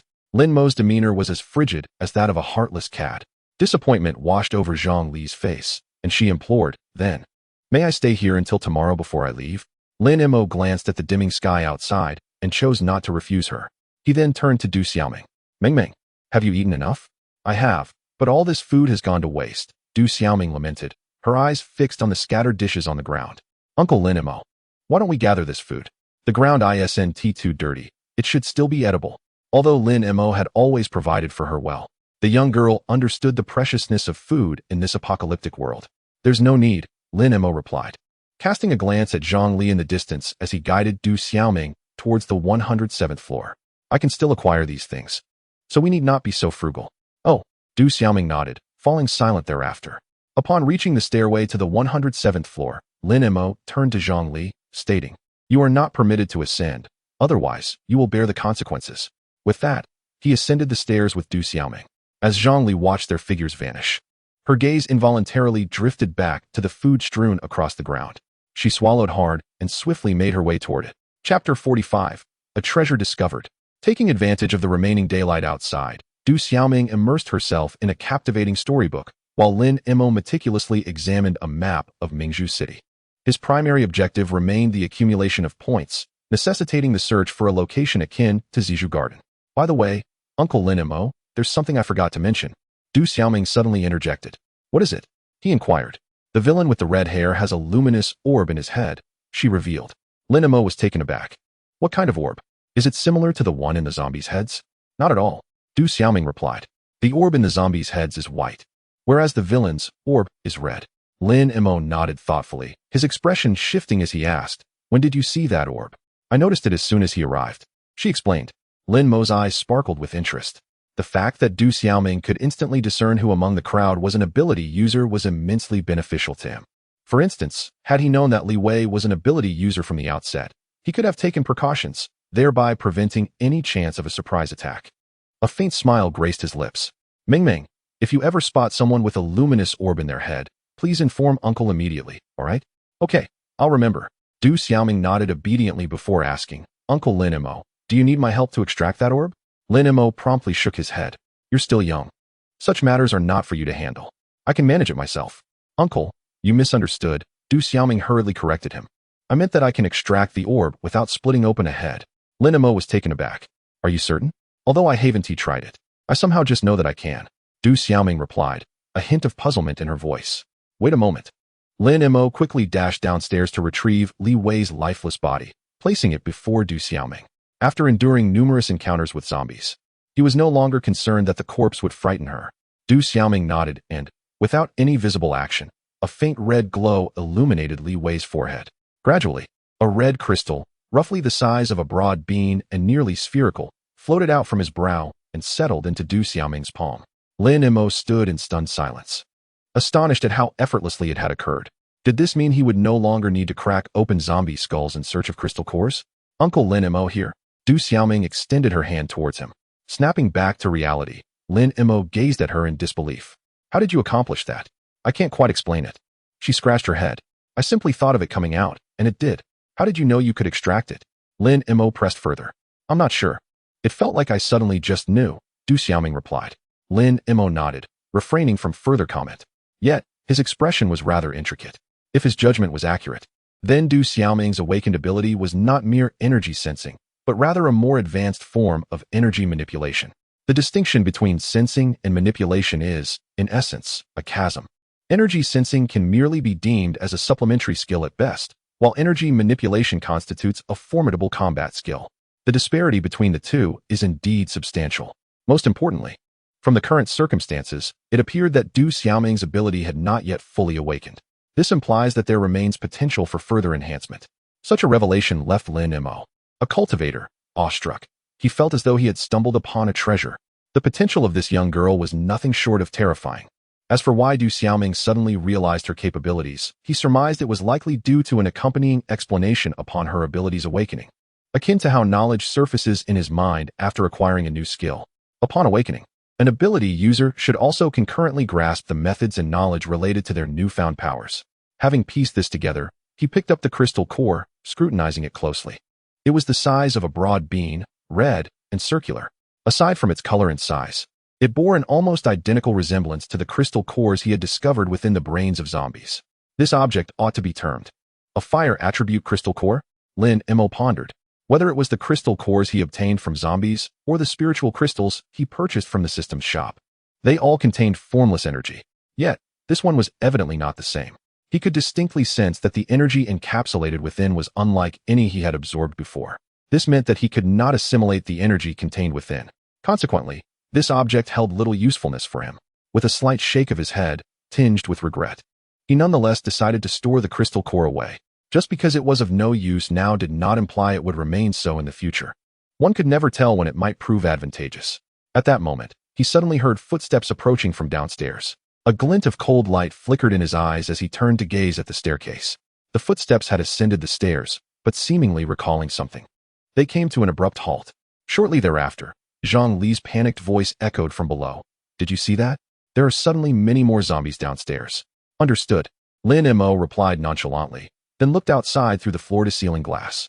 Indeed, he observed a considerable throng of zombies gathering in the open space below, numbering at least in the hundreds. Moreover, he noted that more zombies were continuously converging from the distant road. What could be the cause? Lin Mo pondered, perplexed. He had nearly eradicated the zombies in this vicinity. Even if a few stragglers remained, or if zombies wandered in from elsewhere, their numbers could not possibly be so vast. However, he soon discerned the reason, as he spotted three familiar figures among the horde of zombies: Su Jiwen, Lu Yang, and Ning Lishuan, who had departed earlier. It is evident that the zombies were deliberately summoned by the three individuals. It seems that mercy is indeed a double-edged sword, Lin Mo mused to himself, a flicker of murderous intent gradually surfacing in his eyes. He had spared their lives, believing they had not committed any grave evil. Little did he expect that this would lead to such a consequence. Nevertheless, for him, this outcome was rather fortuitous, as it conveniently saved him the time of searching for zombies. However, the actions of the three were sufficient grounds for them to face death 100 times over. Yet, he had no intention of descending just yet. The gathering of zombies below was still insufficient. He decided to wait a while longer, anticipating that more would soon converge. Chapter 46, Inevitable Doom? "Uncle Lin Mo, why aren't those three individuals being attacked by the zombies?" Du Xiaoming inquired with a hint of confusion as she observed the trio below. "They have smeared themselves with zombie blood, which temporarily conceals their scent," Lin Mo explained. This tactic was something he had witnessed in a television drama during his past life. Zombies primarily identify humans through their scent. As long as the smell of the living is masked, they can effectively evade the zombies' assault. However, he was taken aback that within merely half a month of the apocalypse, someone had already discovered this method. What should we do with so many zombies? Zhang Li's trembling voice echoed from downstairs. "Auntie, you need not fear. The zombies cannot ascend," Du Xiaoming replied with calm assurance. Lin Mo couldn't help but chuckle. This young girl had spent several days with him and now seemed unfazed by such dire circumstances. Meanwhile, downstairs, Zhang Li felt a tinge of shame. The contrast between Du Xiaoming's composure and her own panic was stark. She felt even less capable than a mere child. "Uncle, those three villains are leaving." Du Xiaoming pointed downwards. At that moment, all the zombies were converging here, making the three individuals particularly conspicuous from their vantage point above. "Fear not, they won't stray far." Lin Mo's gaze remained cold as he scrutinized the three figures. After exerting such effort to attract the zombies, how could they possibly leave without ensuring they witnessed the impending slaughter? As he anticipated, the trio soon entered the towering building across from the financial skyscraper. Lin Mo cast another glance at the open space below, where the amassed zombies had become a thick, moving mass. A rough estimate suggested the number exceeded 1,000. Moreover, The zombies in the distance had also begun to converge. Even if they waited longer, no additional zombies would arrive. Over 1,000, not too shabby. A faint smile graced Lin Mo's lips. Ming Ming, let us go slay some zombies. The night has just begun, and after dispatching these creatures, we shall return for a well-deserved rest. All right. Du Xiaoming eagerly packed her storybook into her small bag, securing it before grabbing Lin Mo's hand. The duo, one large and one small, made their way downstairs. Upon reaching the 106th floor, they noticed the scattered remnants of food had vanished. Zhongli appeared frantic, pacing anxiously in place. Upon spotting the two, she hurried towards them, nearly running. Have you devised a plan? What shall we do? Du Xiaoming blinked her large eyes. Auntie, didn't I tell you not to be afraid? Why are you still scared? She struggled to comprehend why these adults were so disobedient. Zhongli was at a loss for words. Such matters could not simply be dismissed by saying one was unafraid. Yet, gazing into Du Xiaoming's innocent eyes, the words she wished to express remained unuttered. Rest assured, Auntie, we are about to go slay zombies, and soon we shall eliminate them all. Du Xiaoming reassured her. Slay them all. Zhang Li's expression stiffened as she contemplated the throngs of zombies below. How could they possibly eliminate so many? However, she assumed this was merely a child's naive optimism from Du Xiaoming. Thus she refrained from exposing the truth. Do not worry, you can rest assured. We will soon eradicate them, Du Xiaoming reassured, taking Lin Mo's hand and leading him downstairs. Wait, Zhongli instinctively called out to them, her face betraying her unease. Perhaps you should reconsider going down. It is truly perilous below. Let us wait a moment. Perhaps they will leave by tomorrow. Auntie, are you afraid to be here alone? Du Xiaoming inquired, her innocence prompting the question without hesitation. I. Zhongli struggled to articulate her thoughts. Was it concern for their safety or a fear of solitude that troubled her? Perhaps it was a blend of both. Sensing her turmoil, Du Xiaoming retrieved her storybook from her bag and looked towards Lin Mo. Lin Mo affectionately ruffled the little girl's hair. Do whatever you wish, Ming Ming. Your uncle supports you. With that encouragement, Du Xiaoming eagerly dashed to Zhongli, handing her the storybook. Auntie, if you are scared, read this storybook. By the time you finish, we will return. Without waiting for a response, she scampered back to Lin Mo. As if recalling something, she turned back. Oh, Auntie, when I return, you must give the book back to me. This was a gift from Uncle Lin Mo, and it is my favorite. Why yes, Zhongli replied, her expression a tapestry of conflicting emotions as she held the book. Du Xiaoming then turned to Lin Mo. Shall we go? Lin Mo nodded, tossing a water bottle towards Zhang Li from his backpack before leading Du Xiaoming downstairs. The bottle landed with a thud, rolling to rest at Zhang Li's feet. Staring blankly at the bottle for a moment, she then glanced at the storybook in her hands, and tears began to flow like a cascade of pearls. As she sank to the ground, sobbing uncontrollably. Uncle Lin Mo, the food on the ground is gone. Did that Annie eat it? Du Xiaoming suddenly asked during their descent. It seems so, Lin Mo replied. You didn't let me collect the food earlier so that it would be left for that Annie, right? She continued. Lin Mo countered with a question. What do you think? I believe that is the case, she answered confidently. Lin Mo smiled. Then it must be so. In truth, the primary reason was that he felt there was no need for such actions. He wasn't lacking in supplies, so why bother picking up what had fallen? As for Zhongli, it was merely a stroke of luck that she found the food they had dropped. However, since Du Xiaoming held that belief, he saw no reason to shatter her innocent perception of the world. Before long, they reached the first floor. As their figures emerged from the stairwell, the horde of zombies gathered in the hall surged toward them, hissing and growling. The zombies in the open space outside the building, upon hearing the commotion, surged towards the edifice in a frenzied rush. Lin Mo, observing this spectacle, remained utterly unperturbed. He swiftly drew forth his .92 pistol, equipped with limitless ammunition, and began to pull the trigger. Bang! Bang bang! The moment the gunfire erupted, the oncoming horde of zombies seemed to be invigorated, charging with even greater ferocity. However, their descent was equally swift. Across from the financial building, within the Wenyu building, 3 individuals, Su Jiwen, Liu Yang, and Ning Lishuan, stood by a third-floor window, their eyes gleaming with a flicker of excitement as they beheld the scene. Given the sheer number of zombies, regardless of Lin Mo's formidable prowess, their demise appeared to be an inevitability. Chapter 47. The 5th level of Qi Refinement. Bang. 2 hours later, with the final gunshot echoing in the air, the last zombie before Lin Mo slowly collapsed onto the ground. Points: 129, 695. Compared to the previous score of 99, 676, this represented an increase of over 30,000. Calculating the figures, he had eliminated more than 1,400 zombies in those 2 hours. The total number of zombies he had vanquished had now reached 15,400. Lin Mo couldn't help but feel a sense of appreciation. This method of extermination was indeed highly efficient. If he were at Zizuyuan, it would likely take him an entire day to slay such a multitude of zombies.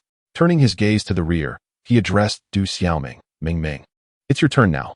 Du Xiaoming nodded and gradually approached the bodies of the fallen zombies. As she drew nearer, a faint glow began to emanate from the foreheads of some of the zombies. Subsequently, crystalline cores began to emerge from their foreheads, floating into Du Xiaoming's hands.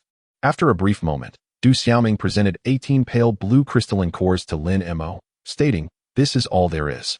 Lin Mo nodded and accepted the cores. With these, the total number of crystalline cores in his possession had now reached 184, sufficient for him to restore his true energy 9 more times. Moreover, he had noticed that the ratio of zombies yielding crystalline cores was gradually increasing. Initially, when he first discovered the cores, there would be 1 core among every 100 zombies. This later improved to a ratio of 1 in 100.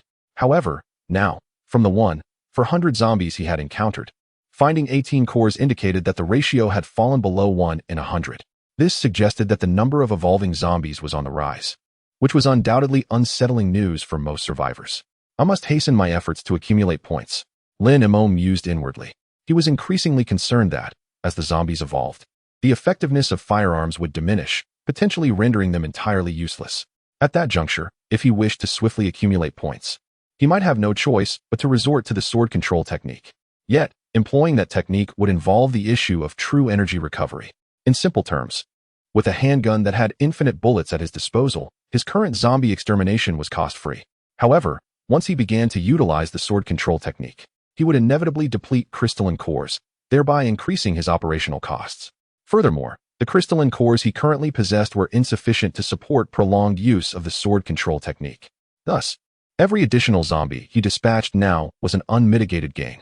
In summary, he needed to strive to enhance his power advantage.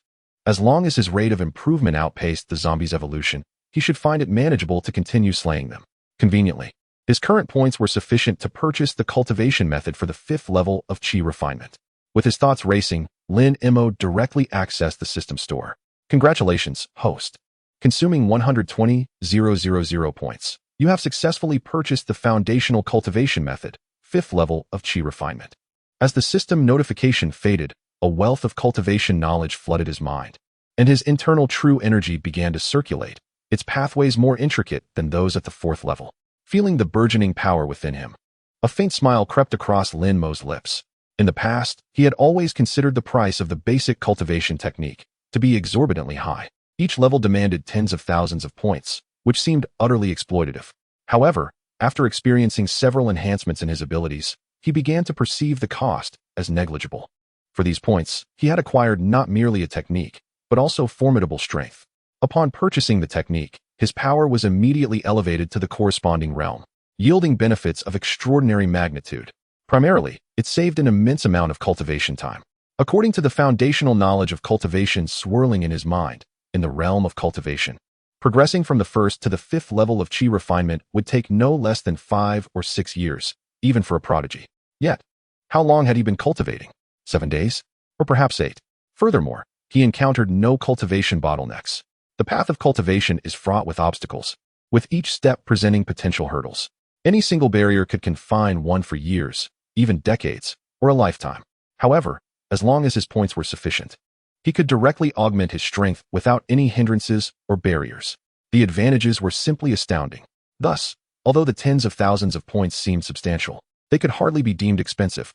20 minutes later, Lin Mo opened his eyes with a smile. He had reached the 5th level of Qi refinement. The true energy within his dantian had doubled in magnitude, transforming from the size of a walnut to that of an orange. This signified that he could now sustain the sword control technique for approximately 40 minutes, albeit using disposable chopsticks as a sword. If he were to wield a genuine flying sword, the duration would likely extend even further. Additionally, the increase in total true energy indicated a diminished efficacy of the crystal cores. With 184 crystal cores, he previously could exhaust his true energy and recover 9 times. However, now he feared he could manage only 4.5 recoveries. The scarcity of crystal cores was becoming increasingly pronounced. Then, With a flicker of thought, Lin Mo activated the system panel. God-level profit system. Unique host. Lin Mo intelligence. 108. Average intelligence for adults ranges from 90 to 110. Strength. 580. Average adult strength is 100. Endurance. 580. Agility. 580. Mentality. 500 race. Descendant of Yin and Huang. Ordinary. Special talent. None title. Zombie Slayer skills. Basic cultivation technique. 5th level of Qi refinement. Medicine, advanced. Free fighting, beginner. Marksmanship, beginner. Items, type 92 handgun. Unlimited ammunition, points, 96-95. His strength, agility, and endurance each increased by 80 points, while his mentality rose by 100 points and intelligence by 3 points. As he had anticipated, the extent of improvement in his physical attributes had diminished, except for his mentality. Nevertheless, he was immensely satisfied. His current physical attributes were nearly 6 times that of an average person. With such strength, even without relying on true energy or his handgun, he could charge into a horde of zombies and emerge unscathed. He even estimated he could contend with some supernatural beings in a direct confrontation. In front of the window on the 3rd floor of the Wenyu building, a peculiar silence enveloped the financial edifice. Liu Yang, perplexed by the sudden stillness, inquired, "Why is there no commotion? Surely, they must be dead by now," speculated Ning Lishuan. "Zombies only fall silent once they have claimed a life." Su Jiwen hesitated before suggesting, "Could it be that someone has vanquished all the zombies?" Liu Yang and Ning Lishuan exchanged incredulous glances before bursting into laughter. "Are you seriously suggesting that? There were over 1,000 zombies. How could he possibly have exterminated them all? Indeed, even if he possesses extraordinary abilities, it is utterly implausible for him to be as formidable as you claim." Su Jiwen turned his gaze towards the financial building. "Shall we investigate the situation?" "Yes. We must ascertain whether that individual has perished, for our peace of mind," they agreed. Thus, the trio approached a nearby fallen zombie and began to extract its entrails, smearing the blood upon themselves. "Let us deliberate on how to divide the spoils," Su Jiwen suggested as he smeared himself. "I claim that firearm," Liu Yang asserted without hesitation. "Zhongli is mine," Ning Lishuan quickly interjected. Liu Yang flashed a mischievous grin. "You've had your eye on Zhongli for quite some time, haven't you? I've caught you sneaking glances at her more than once." Ning Lishuan, unfazed, retorted, "What of it? Just because I can't have her doesn't mean I can't admire her." He then turned to Su Jiwen. "And what about you? What do you desire?" "He undoubtedly covets the corpse of that little girl," Liu Yang chimed in. "Have you forgotten? He has rather peculiar tastes." A sudden realization dawned on Ning Lishuan, causing him to shudder slightly, and he fell silent. Moments later, the three, now adorned in the grotesque blood of the undead, hastened towards the financial building. Chapter 48. Supplies from 8 warehouses, financial building. A profound silence enveloped the scene. The night had fully descended, and the building, devoid of any illumination, loomed like a colossal beast lurking in the darkness, exuding a chilling and sinister aura. The sound of footsteps pierced through the stillness, heralding the cautious entrance of 3 figures into the ground floor lobby. "Why is there not a single sound?" Liu Yang murmured, lowering his voice. "We can't see anything. Should we turn on the flashlight?" Ning Lishuan suggested. "Go ahead," Su Jiwen replied, "but be cautious. If we spot any zombies, switch it off immediately." With a click, the switch was activated. A brilliant beam of light erupted from Ning Lishuan's flashlight, designed for security patrols. The beam began to slowly rotate. As they beheld the scene within the lobby, a collective gasp escaped their lips, their faces etched with terror. Corpses. The ground was littered with the remains of zombies. Most alarming was the central area of the lobby, where the bodies had piled into a small mountain, obscuring any view of what lay behind. This. Ning Lishuan's hand trembled violently, causing the beam of light to quiver uncontrollably. Beside him, Liu Yang swallowed hard, his complexion as pale as paper. He had witnessed gruesome sights before. He had even smeared himself with the blood and entrails of zombies. But this horrific scene still unsettled him. The pale, mangled faces illuminated by the beam resembled the chilling imagery of a horror film, sending shivers down his spine. "Should we leave?" Liu Yang stammered, his voice quaking, struggling to articulate his thoughts. "Leave? Do you not want that gun?" Su Jiwen remarked coldly. He had previously exuded an air of refinement, yet now exhibited no signs of fear. "Let us take a look inside. Perhaps that person met their demise within." With that, he seized the flashlight from the trembling Ning Lishuan and strode toward the mountain of bodies. Liu Yang and Ning Lishuan exchanged a glance, then hurriedly followed suit. "Are you looking for me?" Suddenly, a voice emerged from behind them. The 3 men jolted, spinning around in alarm. Within the illuminated circle of the flashlight stood two figures, one large and one small, side by side at the entrance, resembling hunters who had awaited this moment for an eternity. Thud! Liu Yang's legs gave way, and he collapsed onto the floor. Ning Lishuan's face turned a ghastly white, as though he had just emerged from a bath of fright. Even the usually composed Su Jiwen felt a lump in his throat, beads of cold sweat forming on his brow. These two were still alive. They had indeed exterminated all the zombies. The fate that awaited the three of them was now all too clear. How could this be possible? Su Jiwen, filled with shock yet brimming with anger and resentment, exclaimed, "How could you possibly survive with so many zombies?" Lin Mo let out a cold laugh, dismissing his futile words, and raised his firearm, ready to shoot. Wait. Su Jiwen hastily lifted a hand. I know where there are supplies. 8 full warehouses of them, including clothing, food, and daily necessities. If you spare me, I will reveal the location. Lin Mo's finger on the trigger eased slightly. It wasn't that he coveted these supplies. A mere 8 warehouses could be filled with just a few hundred points. However, knowing the location was not something to be wasted. The muzzle of his gun shifted slightly as he turned to the crumpled Liu Yang on the ground. Do you want my gun? Liu Yang shuddered, and his pants quickly became damp. Brother, I was wrong. I won't dare again. Please, silence. Lin Mo coldly interrupted him. You've said that before, and I fell for it once. Do you truly believe I would be foolish enough to be deceived again? So be wise. Instead of pleading, consider whether you possess anything that could bargain for your life. Liu Yang's mouth opened and closed, but no words emerged. Bang! The gunshot rang out.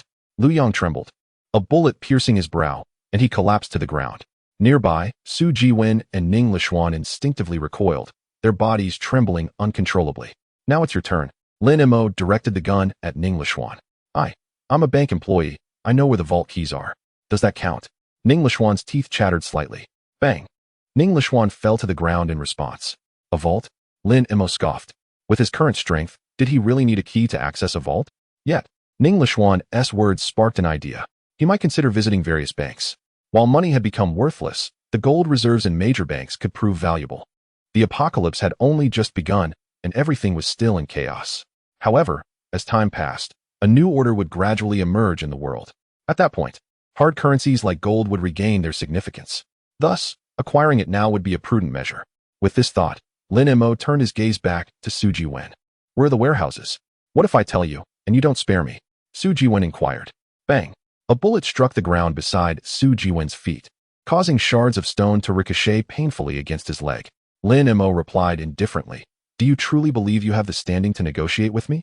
Su Jiwen swallowed hard. Unless you guarantee my safety, otherwise. Bang! Su Jiwen clutched his left shoulder, collapsing to the ground, screaming in agony. Lin Mo waited a moment until Su Jiwen's cry subsided somewhat before slowly speaking. Will the next bullet be for your right shoulder, or will you choose to remain silent?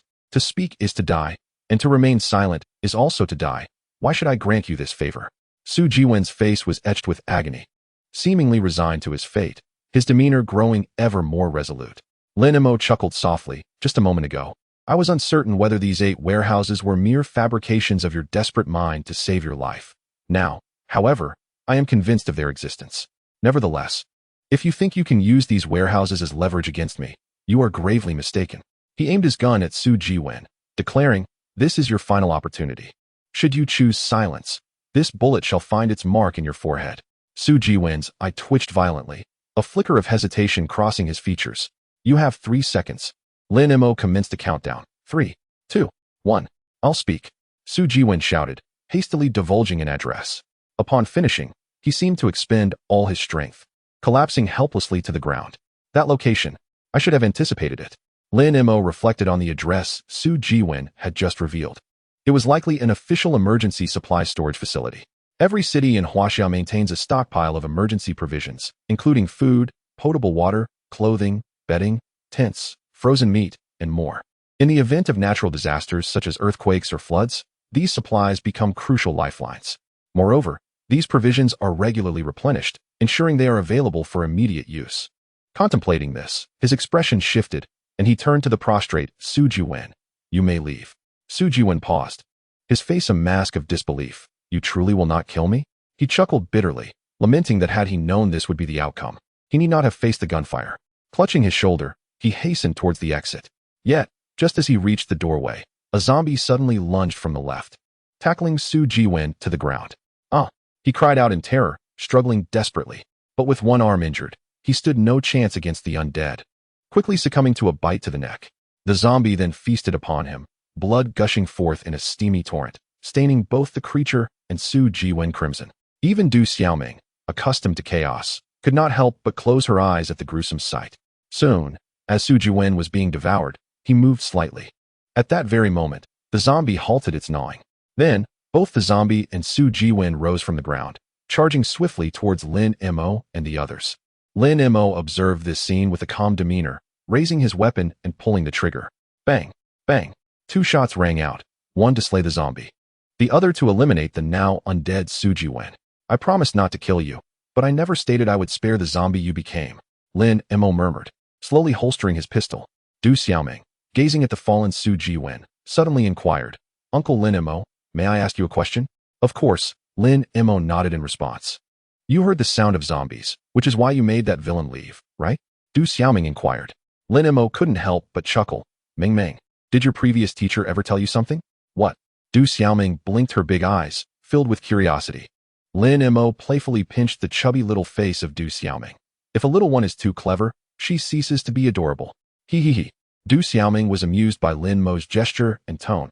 Uncle Lin Mo, are you complimenting me on being smart? Indeed, Ming Ming is the smartest. Lin Mo lifted Du Xiaoming and headed upstairs. Then, am I not adorable? You are adorable, especially so. But you just said that clever children are not cute. That's others. Our Ming Ming is both clever and adorable. Du Xiaoming laughed heartily again. Uncle Lin Mo, shall we continue to slay monsters tomorrow? No. Tomorrow we have a new mission. The emergency supplies depot. We hadn't considered it before, but now that we are aware, we must take a look. Such a large stockpile of resources cannot be wasted, even if he cannot make use of it. Chapter 49, A Troubling Dilemma. Financial Tower. 106th floor. After weeping inconsolably for a while, Zhongli gradually regained her composure. However, a shadow of worry crept across her face. With so many zombies below, could Lin Mo and Du Xiaoming truly return alive? What would she do if they perished downstairs? She had no idea how to survive in this apocalyptic world. As time passed, her anxiety morphed into sheer terror. The thought of being the sole survivor in the entire building made her feel as though zombies lurked in the surrounding darkness, ready to pounce. The sheer dread rendered her restless and uneasy.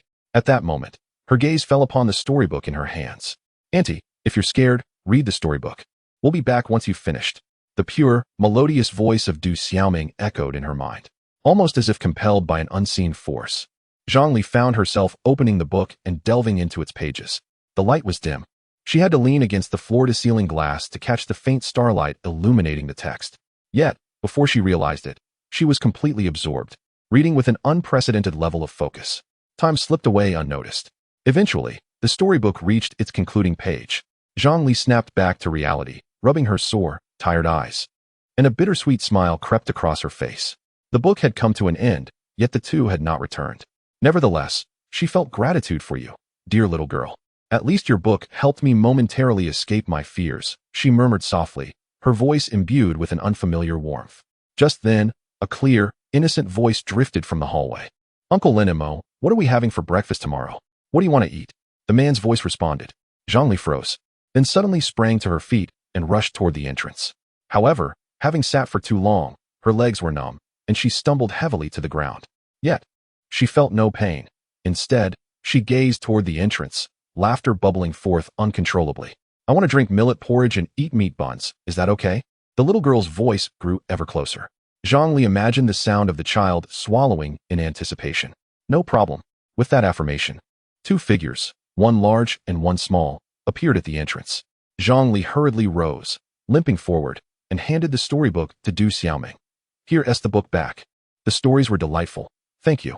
No need to thank me, Du Xiaoming replied, curiosity shining in her eyes. Auntie, what's wrong? Why were you crying? Zhongli instinctively touched her face, only then realizing that tears had streamed down her cheeks without her notice. She quickly wiped them away, saying, It's nothing. I wasn't crying. My eyes just hurt from reading too long. Oh, then you should rest early. We need to go to bed too. Good night, Du Xiaoming said, taking Lin Mo's hand as they headed toward the 107th floor. Zhongli gazed at the figures of the 2 departing individuals, her emotions surging within her. Ultimately, she clenched her teeth, as if arriving at a significant decision. The following day marked the 16th day since the apocalypse had begun. At 7 in the morning, Lin Mo opened his eyes promptly and gradually rose to prepare breakfast. Upon reaching the 106th floor, he found Zhang Li had already vanished. However, he was not surprised. Around 6 o'clock, when dawn's light was just beginning to filter through, he had heard footsteps receding, presumably the sound of Zhang Li's departure. He paid little mind to it. He swiftly made his way to the 105th floor, retrieved a pot, and cooked 2 bowls of millet porridge. He also purchased a steamer of semi-finished buns from the system and heated them. Only then did he return to the 107th floor. The aroma of food wafted through the air, rousing the little girl still lost in her dreams.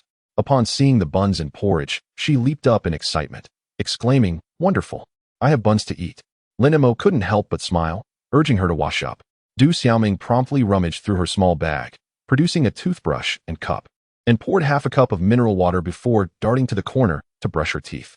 After freshening up and having breakfast, Lin Mo took Du Xiaoming and set off in the G-class towards the supplies storage warehouse.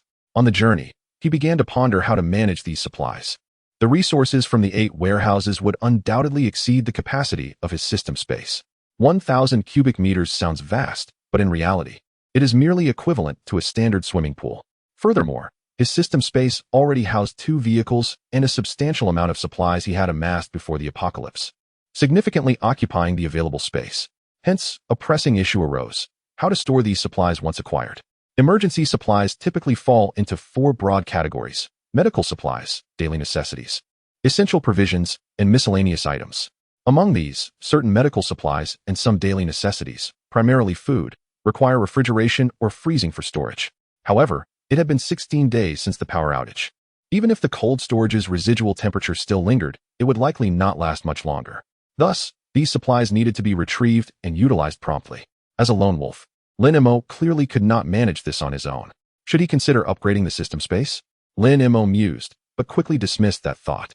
The price for an upgrade was a staggering 1,000 points per cubic meter, with a minimum purchase of 10 cubic meters, and quantities must be in multiples of 10. With just over 9,000 points, he couldn't even afford the minimum price. Moreover, even if he could, increasing the space by 10 cubic meters would be merely a drop in the bucket compared to the resources in those 8 warehouses. Given this, his only option was to find a way to swiftly deplete the supplies. Lin Mo soon thought of Tangya and Li Jianmin from the 3rd team. Both had intentions of establishing a base, but considering their current reserves, it would be exceedingly challenging. However, with this batch of supplies, their base could be established rather quickly. Thus, he contemplated whether to share the resources with these 2 individuals. Rather than allowing resources to languish and deteriorate, it is more prudent to extend a favor. Moreover, his actions are motivated by more than mere goodwill. In the midst of an apocalyptic world, solitary existence is not a sustainable strategy. His current choice to navigate alone is merely a means to more efficiently accrue points. In reality, as time progresses, various factions, both large and small, are bound to emerge in this desolate landscape. The struggle for finite resources will inevitably incite conflict and bloodshed among these factions. Particularly with the presence of individuals possessing extraordinary abilities, such confrontations will likely escalate in intensity. In such circumstances, no matter how formidable his personal strength may be, he may find himself overwhelmed. Thus, once his power reaches a certain threshold, it is highly probable that he will need to establish his own faction. By now extending a favor to Tangya and Li Jianmin, he is, in essence, cultivating potential allies for the future, laying the groundwork for what lies ahead. However, these notions remain preliminary. The specifics of his actions will hinge upon the acquisition of resources. Chapter 50. A bountiful harvest. Half an hour later, the formidable G came to a gradual halt. The path ahead was obstructed, rendering further vehicular passage impossible. Lin Mo had no choice but to stow away the G and proceed on foot alongside Du Xiaoming. Along the way, he effortlessly dealt with a few scattered zombies. After traversing a stretch of road congested with abandoned vehicles, he noted that the density of cars ahead had diminished, prompting him to access the system's marketplace. Congratulations, host. You have expended 800 points to purchase 1 Dodge War Axe motorcycle. With a mere thought, the Dodge War Axe materialized beside him. Its imposing and striking 4-wheel design radiated a subtle metallic sheen, exuding an aura of power and wildness. A smile crept onto Lin Mo's lips as he beheld the magnificent machine. The Dodge War Axe, heralded as a supreme motorcycle, boasts an innovative 4-wheel configuration, equipped with dual wheels both front and rear. Its unique suspension system ensures that all four wheels maintain contact with the ground during turns, thereby guaranteeing the vehicle's stability, while it can stand firmly without a kickstand when stationary. Moreover, the War Axe is powered by the Dodge Viper's formidable 500 horsepower V10 engine, featuring 10 cylinders with 2 valves per cylinder, a displacement of 277 milliliters, and a maximum output of 507 horsepower, achieving 100 kilometers per hour in a mere 2.5 seconds, with a top speed reaching 676 kilometers per hour. However, due to its astonishing speed, exceeding that of most commercial aircraft, the Dodge War Axe remains illegal for public roads. Nevertheless, this does not diminish its status as a revered machine among motorcycle enthusiasts. No man can resist the allure of a fine automobile, and Lin Mo is no exception. The Dodge War Axe stands as his unequivocal favorite motorcycle. Previously, due to constraints, he could only indulge in dreams of ownership. Now, however, his motorcycle aspirations have been realized. After procuring 2 helmets and a safety tether to secure himself and Du Xiaoming together, Lin Mo mounted the War Axe and set off. The design accommodates a single rider. Yet Du Xiaoming, being a child, posed no hindrance. In the apocalyptic milieu, the efficiency of motorcycles vastly surpasses that of cars. However, obstacles still impeded their journey, as there were areas where even motorcycles could not pass. Yet, such challenges were no match for Lin Mo whenever the motorcycle could not advance. He would simply retract it into the system space and walk until the path cleared, at which point he would summon the vehicle once more. This cycle of maneuvering continued for over 4 hours until they finally arrived at their destination, the Emergency Supplies Management Center in Mingzhu City. The center featured a spacious yard, with more than a dozen warehouses neatly positioned within. At the forefront stood a modest 3-story office building, presumably the workplace for the management center's staff. The entire facility was enclosed by a towering wall over 2 meters high, topped with an electric fence approximately 70 to 80 centimeters in height. Riding the War Axe, Lin Mo approached the entrance of the management center, which was securely closed, a retractable gate operated by electricity. To Lin Mo, this door was no different from mere decoration. With a slight exertion, he effortlessly pushed it open. However, as soon as the door swung ajar, he sensed something amiss. It was eerily silent. In this vast center, not a single zombie could be seen in the expansive courtyard. Although this facility was situated on the outskirts of the city, where foot traffic was inherently sparse. The onset of the apocalypse occurred on a weekday, which meant that there should have been employees present at the management center. Thus, the absence of zombies was inconceivable. It appeared that survivors had successfully eradicated all the undead. Lin Mo quickly deduced. Had the center's staff managed to survive by sheer luck? Or had others also ventured into this warehouse? Uncertain, he sheathed his battle axe into his system space and, holding Du Xiaoming's hand, made his way toward the office building. As they approached the entrance, he called out, "Is anyone there?" After a brief pause, silence lingered in response. With that, Lin Mo gently led Du Xiaoming inside. The first floor featured a grand hall at its center, flanked by corridors on either side. Offices lined these corridors. Lin Mo and Du Xiaoming peeked into a few nearby offices, revealing a chaotic scene that bore clear signs of zombie activity. However, the scant bloodstains indicated that there had not been a particularly brutal upheaval. Ascending to the second and third floors, they found the conditions largely unchanged. The entire office building was devoid of any zombies or traces left by survivors. After a moment of contemplation, Lin Mo and Du Xiaoming exited the office building and headed toward the nearest warehouse. His initial intention was to locate the inventory list of supplies, which would allow him to pinpoint their positions directly. However, he had found nothing during his search of the offices, necessitating a thorough examination of each warehouse in turn. "Is anyone there?" he called out as he reached warehouse number 1. But once again, silence answered him. The warehouse's entrance boasted a large electronic rolling door, wide enough for heavy trucks to pass through. Beside it was a smaller door, which Lin Mo forcefully opened to enter. Inside the warehouse, the supplies were divided into 2 sections. The left side contained large rectangular bundles wrapped in plastic, numbering around 2 to 3,000. A quick glance with his flashlight revealed labels reading bedding. Each bundle contained 10 sets, totaling approximately 30,000 sets in the entire warehouse. On the right side, there were square bales of burlap, roughly 1,500 in total, marked with the words winter clothing. Each burlap bag held 20 pieces, also amounting to around 30,000 items throughout the warehouse. Lin Mo stowed 10 of each type into his system space, exited the warehouse, secured the door, and proceeded to warehouse number 2.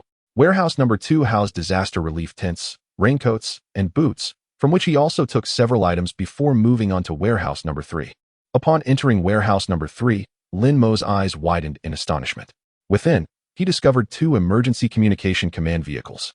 The capabilities of this device are truly extraordinary. It encompasses wireless communication, emergency power generation, video surveillance, satellite positioning, environmental monitoring, group intercom, audiovisual collection, and information analysis. Although some functionalities are currently inoperative, the most critical features, wireless communication and emergency power generation, remain entirely unaffected. Wireless communication. The vehicle is equipped with a high-powered wireless communication device, radio, capable of providing signal coverage and enhancement within a specified range. Emergency power generation. The vehicle houses a 30-kilowatt diesel generator, which can continuously supply power as long as diesel is available. The generator consumes approximately 6 liters of diesel per hour. Within Lin Mo's system space, the price of diesel is 10 points per ton, with 1 ton of diesel roughly equivalent to 176 liters. 10 points of diesel can sustain power generation for 196 hours. With this equipment, they will no longer have to worry about power shortages. Lin Mo promptly stored both vehicles in the system space. Without considering anything else, these two vehicles alone represent a significant acquisition. In addition to these vehicles, the warehouse also contains dozens of walkie-talkies, warning signs, caution tape, searchlights, and a myriad of other assorted items. Adhering to the principle of preparedness, Lin Mo collected a selection of these items. He then proceeded toward warehouse number 4. Chapter 51. In the Apocalypse, fists represent reason. The fourth warehouse, both in its entrance and exterior, markedly differed from the preceding ones. Upon meticulous observation, Lin Mo deduced that it was likely a cold storage facility. The contents within were either medical supplies or perishable food items necessitating refrigeration. After considering the implications, he refrained from forcibly opening the door. Such a sealed entrance, once breached with violence, would not close properly, allowing external air to infiltrate and swiftly elevate the internal temperature. While the food might endure for a few days, certain medical supplies requiring stable refrigeration could become ineffective within mere hours. In the apocalypse, the significance of medical supplies ranks just below that of survival essentials, particularly in the later stages, as the decay of humans, animals, and zombies proliferates. Various bacteria, viruses, and insects will burgeon. Coupled with the gradual alteration of the Earth's environment, the human immune system faces tremendous challenges. Even a minor abrasion or a mosquito bite could prove fatal. At such a juncture, pharmaceuticals would emerge as the most valuable and scarce resource. Even within Lin Mo's system marketplace, medicines are categorized as items, rather than living necessities. For instance, a common cold medication is priced at 5 points per box. It is worth noting that with 5 points, he could procure several cases of the esteemed 1982 Lafite. Thus, it is imperative to handle these medications with utmost care. Circumventing the fourth warehouse, Lin Mo led Du Xiaoming towards the subsequent storage units. The fifth and sixth warehouses also turned out to be cold storage facilities. Lin Mo continued to bypass them until they arrived at the seventh warehouse. Suddenly, his expression shifted, and he signaled Du Xiaoming to remain silent, for he discerned voices emanating from within. Standing still, he listened intently. The noise inside was quite raucous, rendering the words indistinct. Yet it was evident that there were at least 10 individuals present. At that moment, Du Xiaoming tugged at his sleeve, whispering, "Uncle Lin Mo. There are 2 light orbs inside this warehouse." Lin Mo raised an eyebrow. 2 light orbs indicated the presence of 2 abilities users. It appeared that his earlier suspicions had been vindicated. The zombies here had been dealt with by these external survivors. After a brief contemplation, he called out loudly towards the warehouse, "Is anyone inside?" In an instant, the warehouse fell utterly silent. After a moment, a small door was opened from within, and a tall man, with bronze skin and appearing to be in his 40s, stepped out, clad in a gray-white work uniform. Following him, 6 others emerged in succession, 5 men and 1 woman. The woman, a girl of about 17 or 18, sported shoulder-length hair and black-framed glasses, exuding an air of quiet demeanor. However, her presence was rather inconspicuous, blending into the crowd to the point that one might overlook her were it not for her gender. As Lin Mo assessed the group, the tall man at the forefront, along with his companions, was also scrutinizing them. Observing a young man in his 20s accompanied by a girl of 7 or 8, a flicker of apprehension crossed the eyes of the group. In the midst of the apocalypse, the most vulnerable inhabitants are the elderly and the children. However, Lin Mo's ability to protect a child and bring them to this place indicates his exceptional nature. "I am Lu Fei. May I inquire your name, young brother?" the tall man asked with a commanding presence. "Lin Mo," he replied, casting a discreet glance at the small door of the warehouse. Aside from the 7 individuals before him, there were likely others concealed within. Did you come here in search of supplies? Lu Fei probed further. Lin Mo nodded affirmatively. There are indeed numerous supplies here. But to obtain them, you must adhere to our regulations, Lu Fei stated. What regulations? Lin Mo inquired. You must join us, the tall man declared. We have formed a team called the Leap Association, founded on the principle of unity and survival. Therefore, we shall only distribute supplies to our own members. Lin Mo was taken aback by the swift emergence of a quasi-gang organization. Though he maintained a calm exterior, he was inwardly surprised. The presence of supernatural abilities had accelerated the progression of the apocalypse more than he had anticipated. What if I choose not to join? He queried. Then we will have no choice but to ask you to leave, Lu Fei replied. Such an approach was undeniably domineering. Nevertheless, Lin Mo remained silent. In this desolate world, resources equate to life. Everyone yearns to accumulate as much as possible, and the other party's actions could only be deemed typical in these dire circumstances. After a moment's contemplation, he further inquired, are there any other regulations? Upon joining, you must unconditionally obey the commands of the leader or face appropriate penalties, including expulsion from the team. Lu Fei explained. Lin Mo, maintaining a serene demeanor, asked, so, you are the leader? Indeed, Lu Fei nodded. Lin Mo then turned to Du Xiaoming, who immediately comprehended and gently nodded, although her expression hinted at unspoken thoughts. Lin Mo, sensing her hesitation, picked her up. The little girl leaned closer to Lin Mo's ear and whispered, there are 2 light orbs. One belongs to this tall uncle, and the other is in the warehouse. Also, the sister with glasses possesses a different kind of energy within her. Lin Mo raised an eyebrow in intrigue. Du Xiaoming added, however, her energy differs from yours and is significantly less in quantity. Lin Mo nodded and set her down, realizing that this small group harbored hidden talents, particularly the girl with glasses. Although the nature of her energy remained unknown, Du Xiaoming's description suggested her strength might rival that of the 2 supernatural beings. The group watched the 2 conversing in hushed tones, exchanging bewildered glances, their expressions tinged with confusion. Logically, these 2 should be quaking in their boots in the presence of so many, yet they appeared utterly unfazed. This behavior was indeed peculiar. Lin Mo turned to Lu Fei and asked, if I desire supplies without joining, what then? That would depend on the strength of your resolve. Lu Fei's tone grew colder. Lin Mo inquired, are you implying that if I emerge victorious, all these supplies will belong solely to me?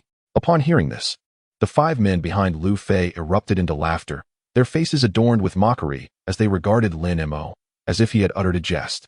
Lu Fei chuckled lightly. In this post-apocalyptic world, strength dictates the truth. If you truly manage to defeat us, we cannot hinder your claim to the resources. However, you must consider the possibility that should you lose, your life may be at stake. Defeat all of you? Lin Mo questioned.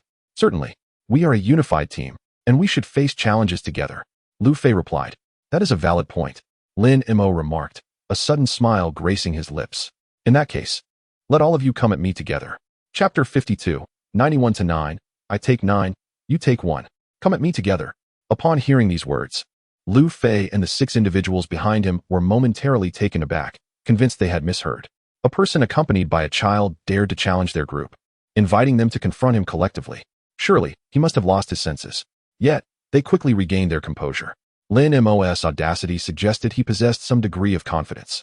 Reflecting on the fact that Lin Mo had arrived here with a girl only reinforced their convictions. Lu Fei furrowed his brow and inquired, are you an ability user? If Lin Mo indeed possessed such powers, Lu Fei would need to contemplate a different approach. No, Lin Mo replied, shaking his head. Lu Fei narrowed his eyes. Lin Mo's response of no rather than questioning what an ability user was indicated his awareness of their existence. The audacity to issue a challenge against multiple opponents, while knowing of ability users, suggested either Lin Mo was a fool or possessed formidable strength. The latter seemed far more plausible, leaving Lu Fei momentarily uncertain about how to proceed. He regarded Lin Mo, cautiously probing, aren't you concerned that one of us might be an ability user? Lin Mo discerned Lu Fei's probing and replied deliberately, ability users do not appear so easily. With just a handful of you, the likelihood is exceedingly low. What if I told you that I am an ability user? Lu Fei retorted, gradually lifting one hand. As he did so, the skin on his hand rapidly transformed into a metallic sheen, and in an instant, his palm became a pale golden metallic hand. Lin Mo observed the hand. Are you attempting to intimidate me into retreat? Lu Fei shook his head. I merely wish to avoid a situation where we both suffer. Witnessing Lu Fei's metallic hand solidified Lin Mo's conviction.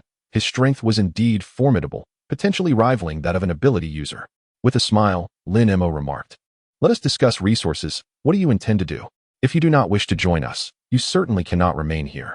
However, you may take as much as you can carry from the supplies, but this is your sole opportunity," Lu Fei stated. Lin Mo chuckled softly, gazing at Lu Fei. "Why don't you all come at me together? Take as much as you can." It appeared generous, yet he was alone, even with Du Xiaoming. How much could they truly carry? It seemed he was being treated like a beggar. Of course, this was due to Lu Fei's ignorance of Lin Mo's system space. Otherwise, he was certain the other party would not have made such a suggestion. Lu Fei frowned and asked, "How much do you want?" 91 to 9, Lin Mo replied. "A mere 10%. Lu Fei remarked, eyeing Lin Mo incredulously. "You're just two people. Isn't that asking too much?" Lin Mo shook his head. "I apologize. I meant I take 9, you take 1. Lu Fei's expression darkened instantly. "You're pushing your luck, boy. Do you truly believe we fear you?" Lin Mo spoke softly. "The provisions in this warehouse can sustain at least 10,000 people for about a week. Even if we reserve just 10%, it would suffice for you all for approximately 2 years. 2 years is quite ample, considering the limited shelf life of food. I fear that long before the 2 years are up, much of this food will become moldy and inedible." Lu Fei coldly retorted, "If that is the case, then your desire for 90% is utterly futile." Lin Mo smiled and countered, "How do you know I am alone?" Lu Fei's expression shifted. The few individuals behind him anxiously scanned their surroundings, attempting to locate Lin Mo's companions. "Don't bother searching. I am the only one here," Lin Mo declared, directing his gaze at Lu Fei. "So what will it be? Can I receive a straightforward answer?" Lu Fei shook his head. "Such a demand is impossible for us to acquiesce." "Then let us not squander any more time. Let us fight," Lin Mo said as he swiftly retrieved his infinite ammo 92 from his backpack. "But consider this carefully. Once hostilities commence, I shall not spare even that 10%. Lu Fei had spoken a truth. In this apocalyptic world, strength dictated reason. Lin Mo was willing to negotiate and even leave a portion of supplies, believing that his counterpart was not entirely malevolent. He harbored no desire for total annihilation. However, should conflict arise, they would become adversaries, and he would show no mercy to foes. Upon seeing the handgun, the expressions of Lu Fei's companions all changed simultaneously. Lu Fei's demeanor also tightened. Upon hearing Lin Mo's latter statement, their faces grew even grimmer. Despite being the numerically superior faction, it was now Lin Mo delivering the ultimatum. This feeling was utterly vexing for them. "Then let us engage in battle." Lu Fei's skin rapidly transformed, becoming entirely metallic, and in an instant, he appeared as a figure entirely shrouded in metal. Even his hair turned a pale golden hue. Clang! In the next moment, he propelled himself off the ground, emitting a crisp sound, and launched himself toward Lin Mo like an arrow released from a bow. Bang! Without hesitation, Lin Mo pulled the trigger. Ding! The bullet struck Lu Fei's shoulder, producing a slight sound. Lin Mo witnessed the indentation where the bullet hit, sinking in nearly an inch deep, yet the next instant, it rebounded. The bullet that struck Lu Fei was deflected away, and his shoulder remained unscathed. However, the immense pain from the impact caused Lu Fei to emit a grunt, halting his forward momentum involuntarily. With his skin now metallic, his defensive capabilities had significantly enhanced, yet it retained some degree of softness. Metallic yet pliable? Lin Mo pondered. This not only augmented the abilities of the ability user, but also preserved agility and speed. This ability was indeed intriguing. "Your bullets cannot breach my defenses." Lu Fei glared at Lin Mo, declaring, "You are destined to lose. Is that so? Let us put that to the test." Lin Mo replied, raising the 92 once more. Li Wei withstood 30 gunshots, and he was eager to discover how many Lu Fei could endure. Bang! Bang bang!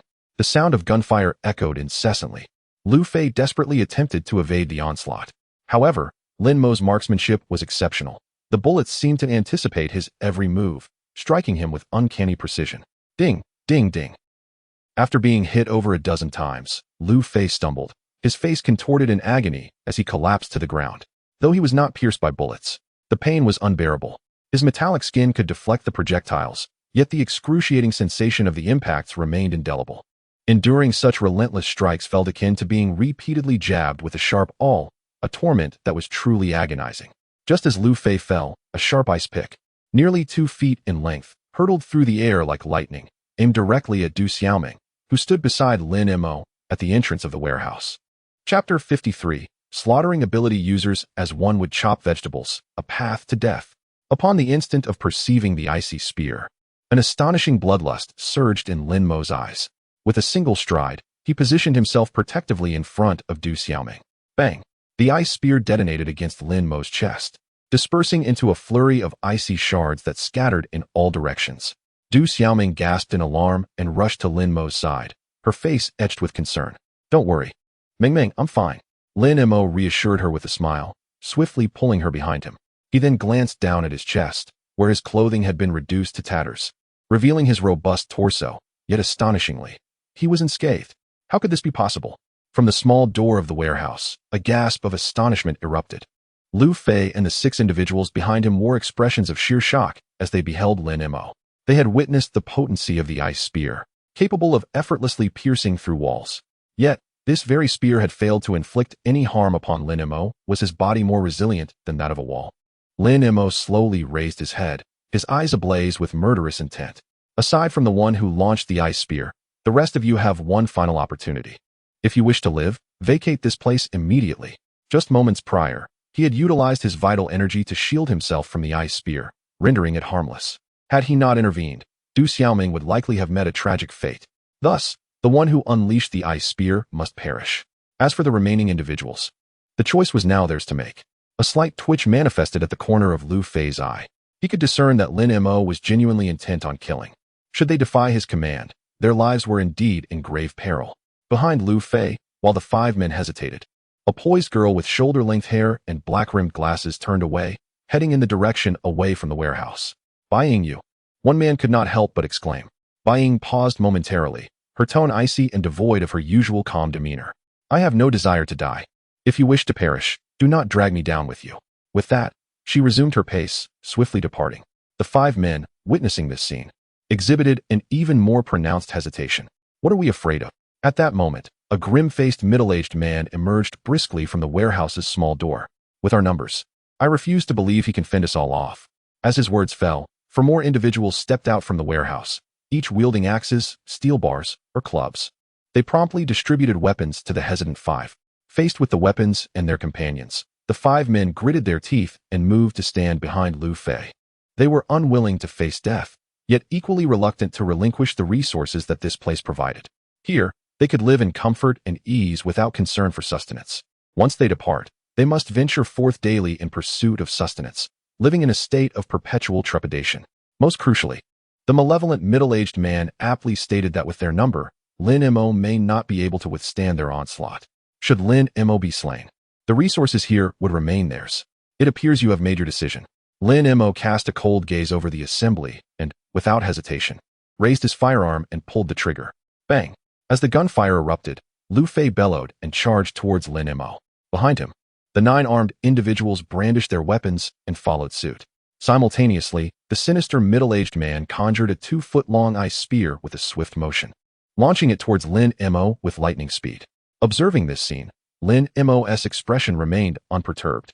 His left hand continued to fire, while in his right hand, a disposable chopstick materialized, which he casually hurled. Whoosh! The chopstick emitted a sharp whistle as it hurtled toward the ice spear. Bang! The instant the chopstick met the ice spear, it shattered into icy shards, yet the chopstick maintained its velocity, leaving behind a fleeting shadow as it swiftly pierced the middle-aged man's forehead. Uft! A soft sound echoed. The man's eyes widened in shock as his body began to topple backward. In that moment, uft! Another soft sound followed. The chopstick emerged from the back of the middle-aged man's head, curving in midair, and swiftly sliced through the necks of Lu Fei and his 9 companions. Splat, splat. Splat with gentle sounds. Blood sprayed forth as Lu Fei and his comrades clutched their throats and collapsed to the ground. Only then did the corpse of the malevolent middle-aged man finally hit the ground. Lin Mo then shifted his gaze to the corner of warehouse number 6. There, Bai Ying was staring intently at him, seemingly lost in thought. Upon sensing Lin Mo's gaze, Bai Ying abruptly snapped back to reality and instinctively turned to flee. Bang! A bullet landed precisely at her feet. Bai Ying froze, too terrified to run further. This shot was clearly a warning. Should she continue to flee, the next bullet would likely claim her life. Gritting her teeth, she slowly turned back and walked towards Lin Mo. Yet, even at this moment, the shock within her heart remained unresolved. She had not ventured far, but stood there, observing the commotion. When she saw Lu Fei and the others charge towards Lin Mo, she understood their fate was sealed. However, witnessing Lin Mo dispatching them all with a mere chopstick left her utterly astounded. It was important to note that among those 11 individuals, 2 possessed extraordinary abilities.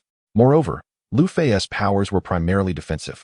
Nevertheless, even with his skin transformed into metal, he was no match for the chopstick. Slaying those with abilities was as effortless as slicing through vegetables. Such power is truly terrifying. Approaching within 7 or 8 meters of Lin Mo, Bai Ying gradually came to a halt, her expression tense as she gazed at him. Lin Mo regarded Bai Ying with a calm demeanor and remarked, "There is no need for pretense in my presence. Pray tell, who are you?" Bai Ying was momentarily taken aback, her confusion evident as she inquired, "What do you mean? I do not understand." Lin Mo replied coldly, "A demure girl like you, even if aware that your companions are no match for me, would not dare to depart alone, let alone linger in the shadows to observe. Therefore, it would be wise for you to speak truthfully and refrain from testing my patience." "Very well," Bai Ying nodded, taking a slow, deep breath. In that moment, Lin Mo could distinctly sense a change within her. Chapter 54. Mastering the craft. It was not a physical transformation. She still sported her short hair and donned her signature black-rimmed glasses. Even her facial expressions and posture remained unchanged. However, at that moment, Bai Ying exuded an aura that was no longer tranquil, but rather frigid and unapproachable. It was as if she had abruptly morphed from a gentle girl into a cold-blooded assassin, radiating a palpable sense of danger. The ability to effortlessly alter her demeanor was astonishing. Lin Mo gazed at Bai Ying with a mix of surprise and curiosity. "Who exactly are you?" he inquired. Bai Ying was not a supernatural being. Thus, such a capability must have been inherent to her. Who would possess such skills? "Before the apocalypse," Bai Ying replied. "I was an assassin in the underworld." Lin Mo paused, taken aback. He had assumed such things only existed in novels, yet here they were in Blue Star. "What level did you achieve in the assassin realm?" he asked. In the underworld, assassins were ranked on the heavenly and earthly lists. "I am ranked 15th on the heavenly list," Bai Ying stated with a hint of pride. A flicker of astonishment crossed Lin Mo's face. At merely 18 or 19 years of age, achieving the 15th rank on the heavenly list was indeed a remarkable feat. "And what do you call that energy within you?" Lin Mo asked, his curiosity piqued. "Energy?" Bai Ying momentarily hesitated before responding. "You mean my internal strength? You could liken it to the inner power described in novels." Lin Mo continued to probe. "Is this something you naturally possess?" Bai Ying nodded affirmatively. After pondering for a moment, Lin Mo raised a hand. "Use your internal strength and strike me." Du Xiaoming had mentioned that Bai Ying's energy differed from his own, and he sought to discern the nature of that difference. Bai Ying regarded Lin Mo with a mixture of surprise and intrigue, yet said nothing. In a fleeting motion, she delivered a punch to his palm. Bang! The impact of their collision produced a sharp, resounding crack. Bai Ying's expression shifted as she instinctively withdrew her fist, her face a mask of astonishment. The moment her fist connected with Lin Mo's palm, she sensed an energy emanating from him as well. However, her internal strength, upon encountering his energy, crumbled like an egg against a stone. Simultaneously, a powerful backlash surged through her, and had she not retracted her fist swiftly, her wrist might have suffered a fracture. "Is this your supernatural ability?" Bai Ying could not help but inquire. "No," Lin Mo replied, shaking his head. Yet he had discerned the distinction between Bai Ying's internal strength and his true energy. Although both were gaseous in nature, their qualities were entirely disparate. If his energy could be likened to a steel blade, then Bai Ying's internal strength could only be compared to tofu. There was simply no basis for comparison. "Really?" Bai Ying found it hard to believe. "How can your internal strength be so formidable then?" Lin Mo chose not to address that question, instead stating, "You may leave now." He had summoned Bai Ying solely to clarify the distinction between internal strength and true energy, and now his objective had been fulfilled. Bai Ying gazed at Lin Mo, her expression shifting dramatically before she resolutely bit her lip and knelt upon the ground. "I, Bai Ying, wish to take you as my master. I humbly request you to accept me as your disciple." A request for mentorship? Lin Mo was momentarily taken aback by Bai Ying's gesture. Finding himself in a scenario reminiscent of tales he had only encountered in novels and television. However, her actions ignited a sudden thought within him. While his system could not enhance others' abilities, he possessed the capacity to verbally impart the skills he had acquired. If someone could master the techniques he shared, might he not be able to cultivate numerous adept individuals? Yet, this remained merely a conjecture. The feasibility of its success was uncertain. Contemplating this, he turned his gaze to Bai Ying. She had already cultivated her internal energy and possessed a solid foundation of strength, making her a commendable subject for experimentation. After a brief moment of deliberation, he spoke, "Accepting you as my disciple is not out of the question, but what benefit does this hold for me?"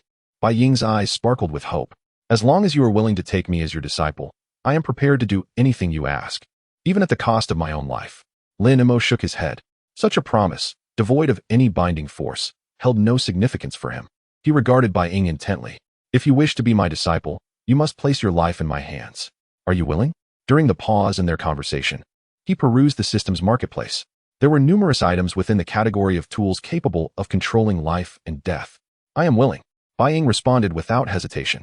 "Do not mistake my words for jest," Lin Mo stated, his demeanor icy. "You have witnessed my capabilities.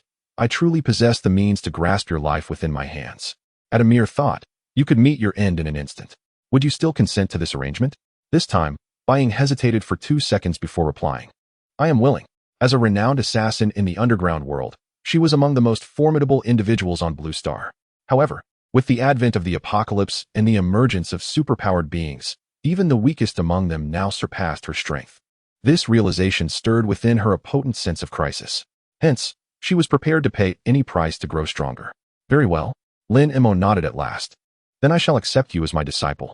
Master, please allow me to pay my respects." Bai Ying exclaimed, her face alight with excitement, ready to bow her head in reverence. "Stop," Lin Mo interjected, halting her. "You may rise. There is no need for such formalities here." "Understood," Bai Ying quickly stood up. "However, I have matters to attend to at present and cannot instruct you right now," Lin Mo pondered briefly before suggesting. "How about this? Wait for me at the financial tower in the city. I will seek you out within 10 days at the latest." On one hand, he needed to address the pressing issue of the supplies in the warehouse. On the other hand, he currently possessed only over 9,000 points, insufficient to acquire new skills. Although he had agreed to accept Bai Ying as a disciple, he was not foolish enough to impart the methods of cultivation to her. Thus, he needed to purchase skills anew. As for what to purchase, he had yet to make a decision, leaving it for a later time. "All right." Bai Ying nodded slightly and turned to leave. Lin Mo watched Bai Ying as she walked away before he accompanied Du Xiaoming into warehouse number 7. It was then that he comprehended why Lu Fei and the others had chosen to remain in this particular warehouse. The space was filled with provisions and water, pure water, compressed biscuits, instant noodles, canned goods, an abundance of items suitable for long-term storage. The quantity was approximately what he had previously anticipated, sufficient to sustain 10,000 individuals for about a week. Next came warehouses number 8 and number 9, which contained similar supplies of food and water. Following that, in warehouses number 10 and number 11, he discovered a vast array of tools, shovels, pickaxes, handcarts, and sandbags for flood prevention. While these items would prove invaluable for establishing a stronghold, they held little utility for Lin Mo, who merely cast a cursory glance before retreating.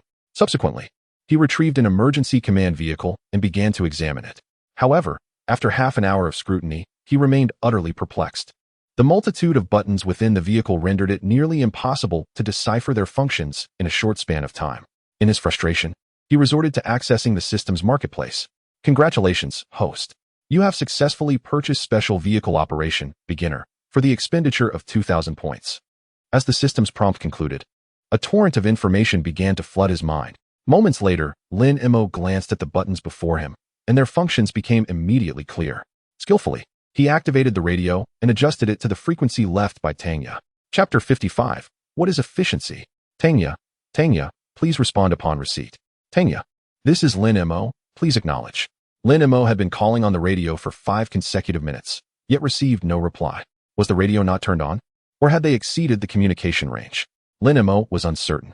If Tanya simply had not activated the radio, that would be manageable. As long as he adjusted the timing of his calls, he should be able to establish contact. However, if they were indeed beyond the communication range, that would pose a significant problem. The radio's communication range is influenced by various factors such as terrain, environment, and weather, resulting in considerable fluctuations. Fortunately, his emergency command vehicle had sufficient power, allowing the signal to cover most of Mingzhu. In contrast, Tanya's radio could only reach a maximum of 20 to 30 kilometers. Thus, if they had exceeded the communication range, even if Tanya received his signal, she would be unable to respond. Given this predicament, Lin Mo decided to seek out Li Jiamin instead. With this thought, he stowed away the emergency command vehicle, locked the doors of several warehouses with chains, and then took out his Dodge war axe, setting off with Du Xiaoming. As for the items in the warehouse, Given the current difficulties in transportation, even if others came, they would not be able to carry them away in the short term, so he held no concerns. On the road, Lin Mo periodically called out to Tang Yi using the communication command vehicle, yet he continued to receive no response. After more than 4 hours, the two successfully returned to the city. By this time, dusk had fallen. Lin Mo glanced at the sky and dismissed the idea of heading to the 3rd Division, for he had something far more pressing to attend to that evening. Riding his Dodge War Axe through the streets, Lin Mo arrived at UI Square. Located in the heart of the city, just before complete darkness enveloped the area. This square is one of the landmarks of Mingzhou. Vast in expanse and open on all sides, bustling with foot traffic before the apocalypse. Lin Mo's purpose for visiting was straightforward: to accumulate points. Today, he had discovered an emergency communication command vehicle and a searchlight in the warehouse, which sparked a bold idea in his mind: to use the light to attract zombies. Zombies are highly sensitive to sound, smell, and light. If he activated the searchlight at night, it would likely attract zombies from several kilometers around. This approach would undoubtedly prove far more efficient than his previous method of clearing buildings. In the square, numerous zombies wandered aimlessly. Upon hearing the roar of the Dodge War Axe's engine, they immediately scrambled toward the two with outstretched claws. Unperturbed, Lin Mo dismounted, untied the safety rope that connected him to Du Xiaoming, and then drew his .92 pistol to begin shooting. In mere moments, the nearby zombies were dispatched. However, the gunfire caught the attention of the zombies in the distance, drawing even more of them toward their location. Observing the dense throng of zombies, a smile crept across Lin Mo's lips. Truly, this was the central square. The number of zombies here could easily surpass that of an entire building in Zizhu Garden. The reason for the current situation is that the day of the apocalypse happens to fall on a weekday. Otherwise, the number of zombies here would undoubtedly be far greater. With a mere thought, the emergency command vehicle materialized beside him. Lin Mo promptly opened the rear door. Ming Ming, go inside and read. Do not come out unless I call for you. Uncle Lin Mo, please be careful, Du Xiaoming replied, immediately clutching her small bag and stepping inside. The emergency command vehicle is equipped with a conference room function. Inside, there are not only tables and chairs, but also a complete lighting system. Reading in there is far more comfortable than trying to read by candlelight. After securely locking the rear door to prevent any external entry, Lin Mo swiftly retrieved 5 or 6 searchlights and quickly connected the wires. These emergency searchlights are designed for convenience, equipped with their own power cords and plugs, allowing them to be easily connected to the vehicle's outlets. By now, darkness had fully enveloped the surroundings. The moment the searchlights were activated, a dazzling brilliance radiated outward, illuminating the area where Lin Mo stood as if it were broad daylight. Upon seeing the light, the zombies became increasingly frenzied, rushing toward Lin Mo's location with reckless abandon. Lin Mo smiled slightly, leaping onto the roof of the vehicle to commence shooting. Bang, bang, bang. Congratulations, host. You have accumulated 15,500 zombie kills and received an additional reward of 1,000 points. Congratulations, host. You have accumulated 16,000 zombie kills and received an additional reward of 10,000 points. Congratulations, host.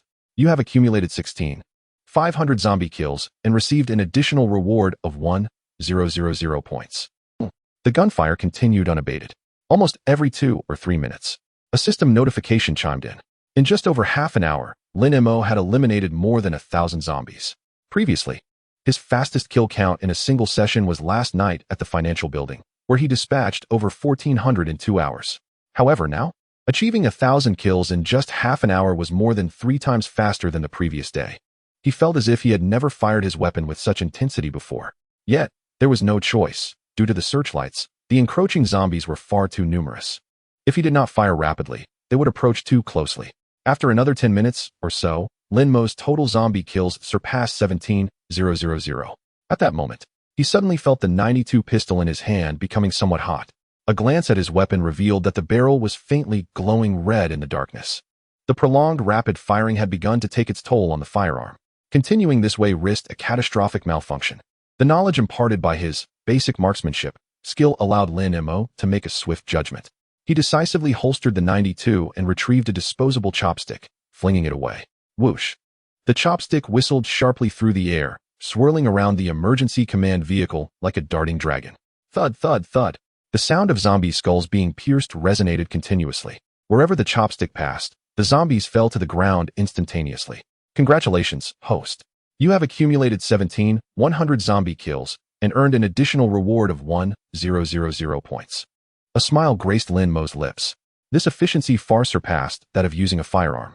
With a gun, he had to repeatedly pull the trigger, but with chopsticks, where his intention guided, they effortlessly dispatched foes in their path. What an unparalleled convenience.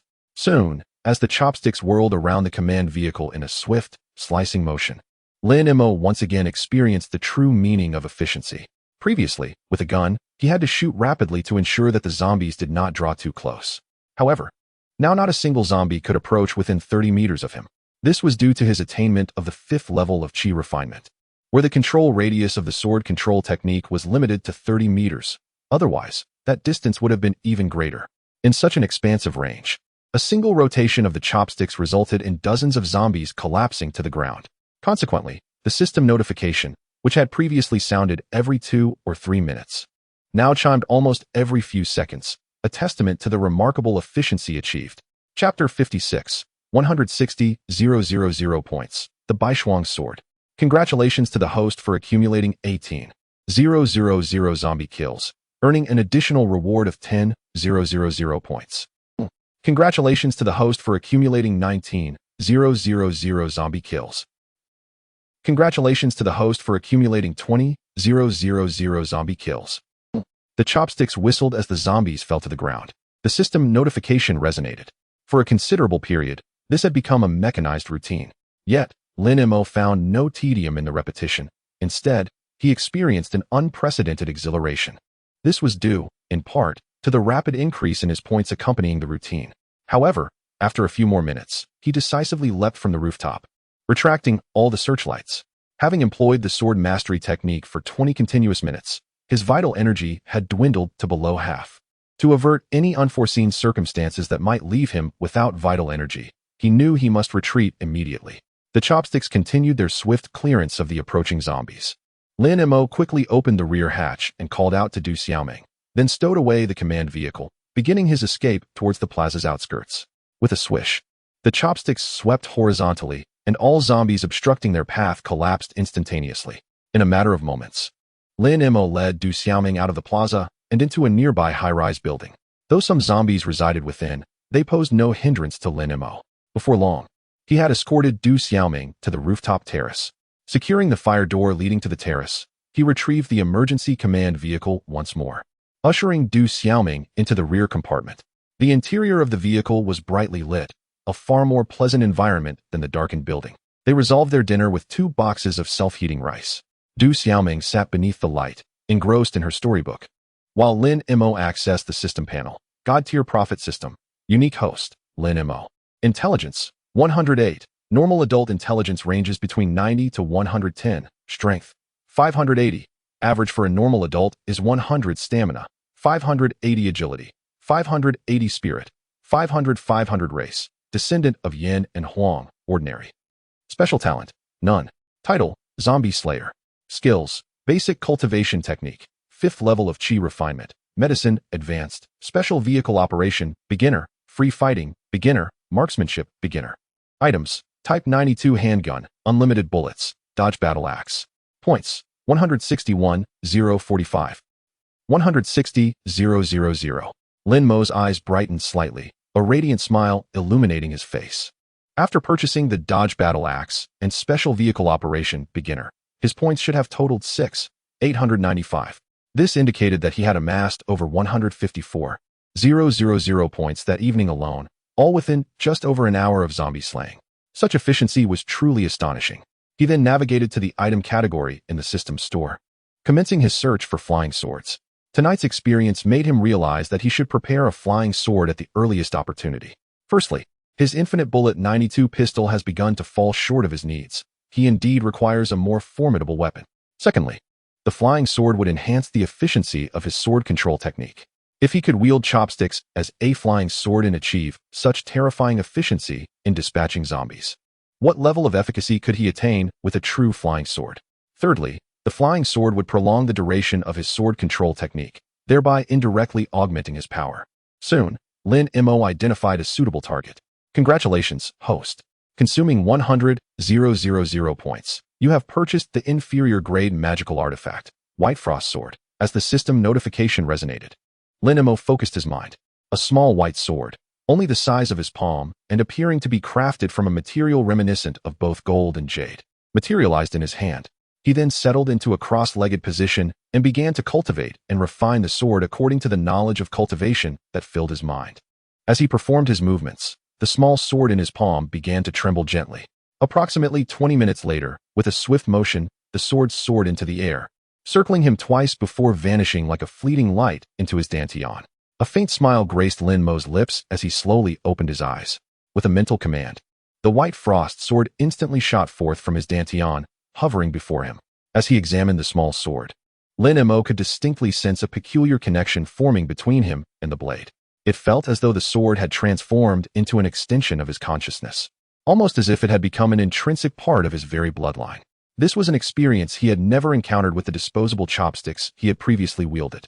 Suddenly, inspiration struck him, and he silently thought, "Enlarge." In an instant, the White Frost Sword expanded dramatically, transforming into a 3-foot-long blade, resembling a sword of gold and jade. Under the illumination of the lights, it appeared to be cloaked in a layer of white frost, rendering it exceptionally beautiful. Lin Mo gradually reached out to grasp the hilt of the sword. In that moment, the sensation of bloodline connection intensified. Simultaneously, a warm, smooth texture emanated from the hilt, akin to holding a piece of warm jade. Then, Lin Mo's expression shifted as he retrieved a military knife from his system space. Having acquired it from Li Jiamin, it had remained unused, gathering dust in his inventory. With the military knife in his left hand and the White Frost Sword in his right, he applied a slight force, bringing the two blades together. Clang! A clear, crisp sound echoed as the military knife promptly shattered into two pieces, the breakage as smooth as a mirror, devoid of any jagged edges. Truly, this was a weapon from the realm of cultivation. A smile spread across Lin Mo's face, for the hardness of the military knife was well known. Yet, in the presence of the White Frost Sword, it was as fragile as paper.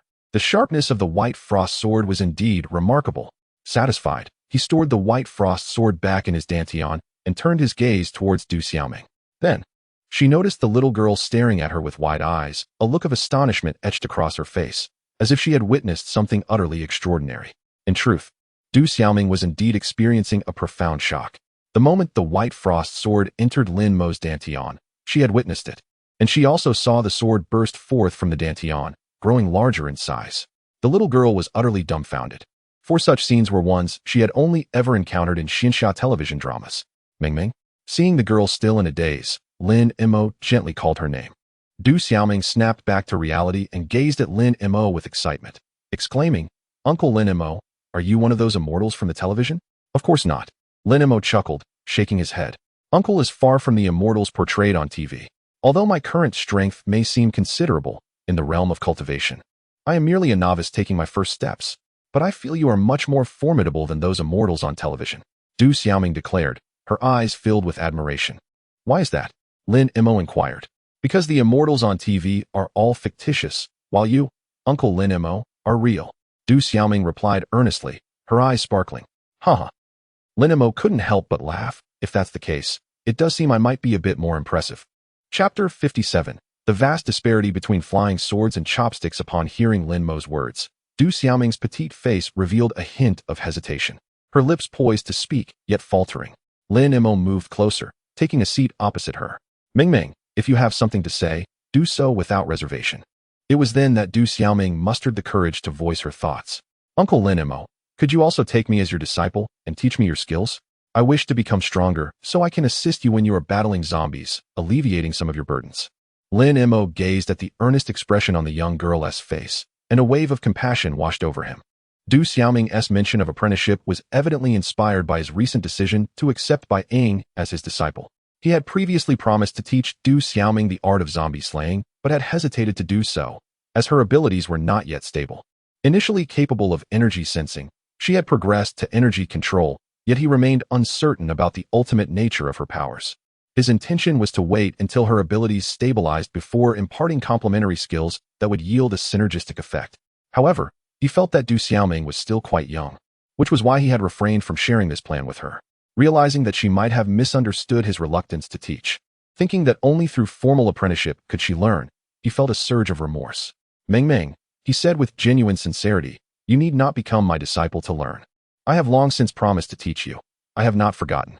It's just that, given your current circumstances, it is not the right time for you to learn. He proceeded to explain the specific reasons behind his decision in detail. So once my powers stabilize, I can learn, right? Du Xiaoming's eyes sparkled with anticipation as she looked at Lin Mo. Lin Mo nodded earnestly. Indeed. Thank you, Uncle Lin Mo, Du Xiaoming exclaimed, rushing forward to embrace his neck tightly. Lin Mo gently patted her back, speaking softly. Ming Ming, this is my first time interacting with a child of your age, and I may falter in many ways. However, I assure you that if you voice your concerns, I will rectify them immediately. So promise me, whenever you have thoughts, express them directly instead of keeping them to yourself, all right? Okay. Tears glistened in Du Xiaoming's eyes as she nodded fervently. Lin Mo affectionately ruffled her hair, a smile gracing his lips. The following day marked the 17th day of the apocalypse. At 7 in the morning, Lin Mo awoke promptly. Glancing at the still slumbering Du Xiaoming nearby, he rose slowly, switched on the radio, and began calling out for Tanya. Tanya, Tanya, this is Lin Mo. Please respond if you hear me. He expected no reply, yet to his surprise, as soon as he finished speaking, a familiar voice crackled through the radio. Lin Mo? This is Tanya. The transmission was accompanied by a faint static, indicating poor signal quality on her end. Are you able to come to the third squad today? There is something important we need to discuss. Lin Mo was uncertain whether the signal from Tang Yu would abruptly cut off, so he decided to get straight to the point. All right, but it will take me about 4 hours to get there, Tang Yu replied. No problem. I will wait for you at the 3rd Brigade. Lin Mo paused briefly and added, by the way, be prepared not to return once you arrive. Bring everything you might need. Not returning? Tang Yu's tone carried a hint of amusement. What? Are you coveting my beauty and planning to keep me here? Lin Mo chuckled lightly. You might be overthinking it. I suspect that by the time you arrive, I'll be urging you to leave, and you may not want to. Lin Mo heard a series of hissing noises from Tang Yu's end, but only static came through. I can't hear you. The signal is bad. See you at the 3rd Brigade. He replied before shutting off the radio. Uncle Lin, who were you talking to? Du Xiaoming, who had been sleeping nearby, stirred awake. Her eyes still heavy with slumber. A beautiful lady. You'll get to meet her soon, Lin Mo said with a smile. Beautiful lady? Is she your girlfriend? Du Xiaoming's interest peaked instantly. Not quite. Just a regular friend, Lin Mo clarified. Oh, Du Xiaoming's enthusiasm waned, and she curled back into her sleeping bag. Seeing this, Lin Mo couldn't help but chuckle. After their heart-to-heart conversation last night, he noticed that Du Xiaoming seemed more relaxed and at ease around him than before. Although the little girl had always been obedient and well-behaved, there had been a sense of caution in her demeanor. Initially, he thought it was due to their unfamiliarity, but he finally realized it stemmed from her lack of security and sense of belonging in his presence. Thus, he felt grateful that these issues had surfaced in a timely manner. Otherwise, if this continued long-term, it might negatively affect her personality. After breakfast, Du Xiaoming resumed her reading while Lin Mo held a crystal core, beginning to restore his true energy. An hour later, 20 crystal cores transformed from a light blue to a grayish-white, and Lin Mo's true energy had finally been fully replenished. Looking at the pile of grayish-white crystal cores, which crumbled at a mere touch, Lin Mo felt a pang of regret. These cores were equivalent to 10,000 points. The efficiency of the sword control technique was indeed remarkable, but the consumption was substantial. Of course, in the grand scheme, it was still a profit. However, compared to merely using firearms, the costs had certainly increased. Nevertheless, collecting the crystal cores from the corpses they had dealt with yesterday should allow him to break even. A smile crept onto Lin Mo's lips as he took Du Xiaoming back to the friendly square, where they had battled zombies the previous night. There were still some lingering zombies, which he easily dispatched with the frost sword. This experience allowed him to fully appreciate the significant differences between the flying sword and chopsticks. Firstly, regarding the consumption of true energy, the frost sword required at least half as much energy as disposable chopsticks. This meant he could now sustain the sword control technique for at least 80 minutes, doubling his previous limit of 40 minutes. Then, there was the matter of flight speed. The flight speed of the frost sword surpasses that of disposable chopsticks by more than double. For instance, while disposable chopsticks might traverse 100 meters in 2 seconds, the frost sword could achieve this in less than a second. However, this is merely an illustration. In reality, both disposable chopsticks and flying swords are capable of far greater speeds. The third aspect is agility. Disposable chopsticks possess a certain flexibility. Yet if one were to liken them to a commercial airliner, the frost sword would undoubtedly be a fighter jet, marking a fundamental distinction between the two. This realization left Lin Mo reflecting on the wisdom of his decision to purchase the flying sword. In fact, he found himself regretting not having acquired it sooner. Had he done so, he could have vanquished numerous zombies yesterday and saved a considerable number of crystal cores. Uncle Lin Mo, I've gathered them all. At that moment, Du Xiaoming approached, cradling a collection of crystal cores in her hands. Lin Mo counted them and found a total of 72. Thus, subtracting the 20 cores he had previously consumed, he had netted 52 cores from last night alone. With these added, he now possessed 236 crystal cores in total, along with 1 fire attribute, 1 gold attribute, and 1 ice attribute core. The fire attribute came from Li Wei, while the gold and ice attributes were naturally sourced from Lu Fei and that sinister middle-aged man. After storing the crystal cores, Lin Mo retrieved his dodge battle axe and, accompanied by Du Xiaoming, set forth towards the third squad. By now, Tang Yu should have arrived as well. It had been over 10 days since they last met. He wondered how that woman was faring. Chapter 58. Tang Yu's troubles. 2 hours later, Lin Mo and Du Xiaoming appeared at the entrance of the 3rd Brigade. Not far from the brigade, there was a stretch of road that even a war axe could not traverse, thus they arrived on foot. At the entrance of the 3rd Brigade, 3 triangular barricades entwined with barbed wire formed a product shape, effectively sealing the gate. Behind the barricades stood a protective wall made of sandbags, nearly a meter high. Upon witnessing this scene, a faint smile crept onto Lin Mo's lips. The presence of such defenses indicated that Li Jianmin and his companions were still here. He then gazed beyond the gate into the courtyard. The heap of dismembered limbs that had previously made him wretch had been cleared away. However, the remnants of dark brown blood stains on the ground remained a haunting sight. Yet, at this moment, Lin Mo felt no disturbance within. Even Du Xiaoming beside him wore a calm expression. Having slain so many zombies, they had long since become immune to such sights. Just then, the door of the administrative building swung open. Li Jianmin, accompanied by several subordinates, dashed to the entrance, his face alight with joy as he addressed Lin Mo. What brings you here? Come in quickly. With that, he signaled for his men to move the barricades aside. I have something to discuss with you. Lin Mo grasped Du Xiaoming's hand and stepped into the courtyard. Instantly, Li Jianmin's expression shifted to one of caution. Let us be clear, I truly cannot sell you any ammunition. It's not that I lack loyalty, we simply have very little left. Lin Mo chuckled softly. Rest assured, I am not here to purchase ammunition. I have other matters to discuss. Let us go inside. Li Jianmin led the two towards the administrative building. Along the way, he glanced curiously at Du Xiaoming. What a lovely young lady. Is she your sister? Lin Mo shook his head. She calls me uncle. Li Jianmin quickly understood, casting a respectful glance at Lin Mo and refrained from further comment. Upon entering the administrative building, Li Jianmin directly guided them to a room on the 2nd floor, likely the brigade's reception area, furnished with a table and sofas. He gestured for them to take a seat on the sofa and placed 2 bottles of mineral water before them. Have some water, he offered. Lin Mo glanced at the 2 bottles. It seems you are not lacking in supplies lately? One cannot say we are entirely self-sufficient, Li Jianmin replied earnestly. But things have indeed improved significantly compared to before, and we owe that to you. If it weren't for your suggestion to establish a stronghold and gather more survivors, we would still be struggling daily to make ends meet. That is too generous of you. Lin Mo quickly interjected. I merely offered a suggestion. The progress made is entirely due to your hard work. Ultimately, you have charted the course for us. Li Jianmin regarded Lin Mo. And how have you been faring lately? Just as Lin Mo was about to respond, Du Xiaoming suddenly tugged at him, raising 2 fingers in a gesture, then shaking her head. Lin Mo instantly grasped that within Du Xiaoming's sensing range, there were 2 ability users, but Li Jianmin was not among them. Through recent explorations, he had also discovered that Du Xiaoming's current energy sensing range was approximately between 30 to 50 meters. Within 30 meters, she could precisely locate positions. Between 30 and 50 meters, she could only sense vaguely. Beyond 50 meters, she could no longer perceive anything. However, as long as she could see a person, even if they were more than 50 meters away, she could clearly discern the aura surrounding them. Lin Mo gently patted the little girl on the head, saying, Go read your book. The matters we discuss next might be a tad tedious for you. Du Xiaoming nodded and moved to a nearby table, taking out a storybook and a small packet of chips from her bag, munching on them while reading. Seeing this scene, Li Jianmin realized that his earlier question had been somewhat unnecessary. In the current environment, having a book to read and snacks to enjoy was a far more pleasant existence than theirs.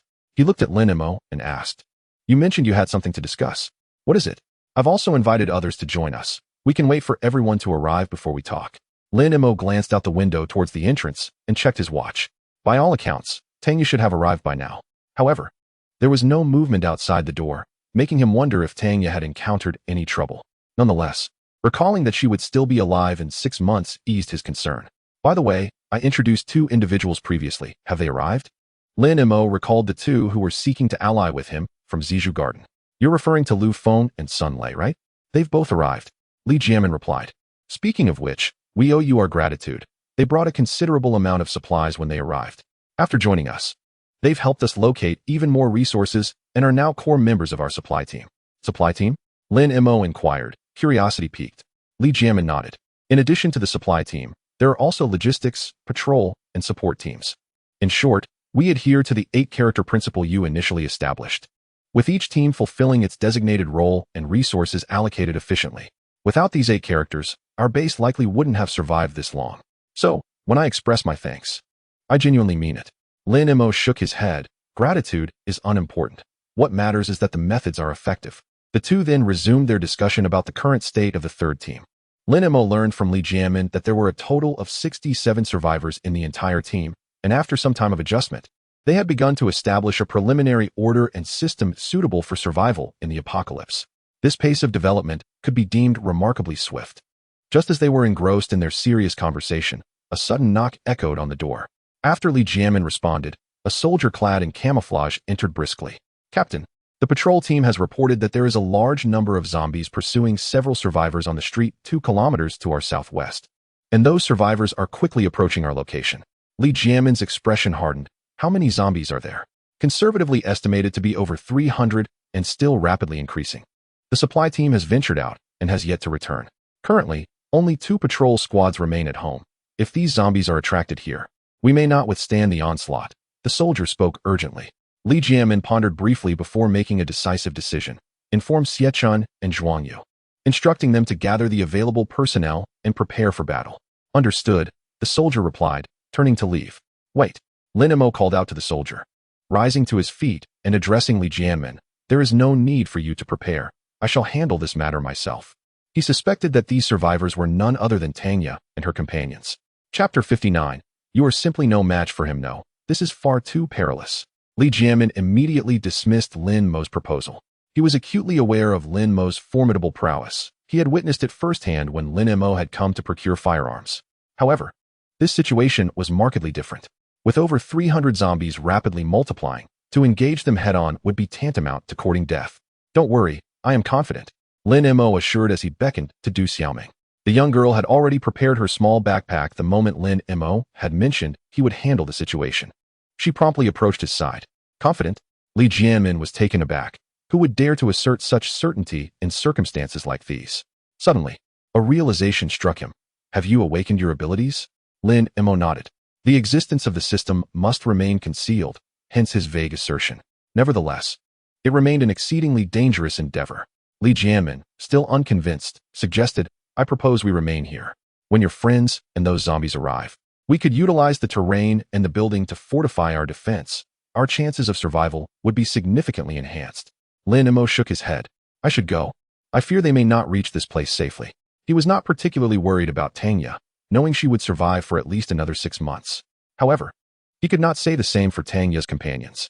Thus, it was imperative to ascertain their safety. Moreover, if the zombies were allowed to surge forward, it would undoubtedly inflict considerable damage to the stronghold. The establishment of this refuge had been no easy feat for Li Jiamin and his team. If he had the means to protect it, he ought to do so. Well, very well. Li Jiamin relented, recognizing the potential dangers of the 2-kilometer journey. Lin Mo nodded and prepared to depart with Du Xiaoming. Perhaps you should leave the child behind? Li Jiamin suggested urgently. The external conditions were already perilous. Bringing a child along would only compound the danger. Lin Mo turned to Du Xiaoming. Would you prefer to stay or accompany me? I want to go with you, the young girl declared without hesitation. Lin Mo smiled at Li Jiamin, saying, It seems she is quite attached. I shall take her along. With that, he swiftly headed outside with Du Xiaoming. On the road 2 kilometers southwest of the 3rd team, Tanya, clad in tactical combat gear and burdened with 2 hefty packs, was sprinting with great urgency. Close behind her were 4 men, similarly attired and laden, who pursued her closely. Not far behind them, hundreds of zombies were shambling, clawing and gnashing their teeth as they chased after the group. The number of zombies is increasing. Running like this is unsustainable, a tall, handsome young man said. frowning from his position to Tang Ye's left rear. He makes a valid point. We must devise a way to shake them off, remarked a scarred man positioned to Tang Ye's right. I say we draw our weapons. We could resolve this in under 5 minutes, proclaimed another, a burly figure akin to an iron tower. No, the gunfire will attract even more zombies. Tang Ye swiftly countered. Songlong, you must think of a solution. The scholar glanced back, noting their proximity to the third squad. If we bring these zombies along, we will become harbingers of doom. That Songlong he referred to was a man of resolute countenance and a stern demeanor, perhaps in his late 20s. Upon hearing the scholar's words, he swiftly scanned the buildings flanking the street and commanded, the building at 2 o'clock, up to the rooftop. Tanya, sprinting ahead, immediately altered her course and dashed towards the indicated structure. The other 4 quickly followed suit. Upon entering the edifice, the light dimmed significantly. With a swift motion, Tanya drew a silenced 92 from her side and ascended the stairs with urgency. 5 minutes later, the quintet reached the rooftop, temporarily evading the relentless pursuit of the zombies. However, the undead were rapidly ascending the stairwell, leaving them scant time. Bullet holes, ropes, Songlong barked, and the scarred team member immediately opened a large pack, retrieving a bundle of rope to secure it. Big Bear blocked the door. Songlong issued another command. The towering figure of Big Bear promptly moved to seal the fire escape door. Songlong, the ropes are ready, and the descent is secure. The team member confirmed. Quickly slide down. Tanya first, then Scholar, followed by Bullet Hole, Songlong instructed. Suddenly, a loud thud resonated as the fire door was forced ajar by the horde of zombies, creating a narrow gap before Big Bear valiantly pushed it shut again. Tanya, seeing this, wasted no time and began her descent with the heavy pack on her back. The Scholar and Bullet Hole swiftly followed. Once he saw the 3 land safely, Songlong commanded, Big Bear, retreat. Big Bear relinquished his hold on the door and sprinted towards the ropes. The fire door was violently pushed open, crashing against the wall, toppling the nearest zombies to the ground, which sent the rear ranks tumbling as well, creating chaos at the entrance. Songlong quickly followed Big Bear, sliding down the rope. Let us proceed with caution this time. We must avoid attracting attention, he cautioned as they landed. Each carried 2 hefty packs, making their movements cumbersome, and they had been exceedingly careful to steer clear of the zombies. The earlier encounter had been purely accidental. Tanya, is your friend reliable? The scholar inquired as they moved. We sacrificed much to reach this place. If your friend proves untrustworthy, we'll face dire consequences. Rest assured, he is certainly more dependable than you. Tanya replied. Is that so? The scholar feigned hurt. We've fought side by side for years, and yet my standing in your eyes pales in comparison to a mere acquaintance of yours. Not inferior, Tanya retorted, turning to face him with a look of disdain. It's simply that you cannot be compared to him at all. With a sudden gasp, the scholar found himself overwhelmed. Sister Ya, you have changed. You would never have treated me this way before. Stop your banter. Someone is approaching. At that moment, Songlong spoke up. The group immediately stiffened, turning their gazes forward. Before long, they beheld 2 figures, one large and one small, hastily making their way towards them. Lin Mo? Upon catching sight of Lin Mo, Tang Ye's eyes sparkled with delight, a smile gracing her face. It's over, it's over. I have never seen Sister Ye smile like that before. She has completely succumbed. The scholar murmured softly. Succumbed, my foot. Don Jiao shot the scholar a glare. Did you not notice that the man has a child? The scholar glanced at the diminutive figure in the distance. The little girl is rather adorable. Perhaps Sister Ye enjoys the role of a stepmother? Chapter 60. The Gentleman's Agreement. Are you all right? Lin Mo hastened towards Tang Ye and her companions upon spotting them. He cast a glance at the rooftop, where a throng of zombies waved their arms at the edge of the terrace. Had it not been for the towering wall of over a meter, they would likely have surged down without hesitation. At that moment, he gained a clearer understanding of Tang Ye and her teammates' capabilities. Typically, encountering such a multitude of zombies would spell certain doom for an ordinary person. Yet, Tang Ye and her team managed to escape unscathed while carrying a substantial amount of supplies, a testament to their formidable prowess. We're fine. Tang Ye shook her head and proceeded to introduce both parties briefly. Hello.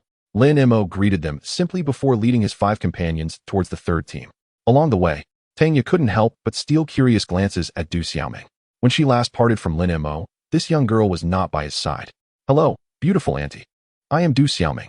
The little girl noticed Tang Ye's gaze and cheerfully initiated a greeting. Auntie.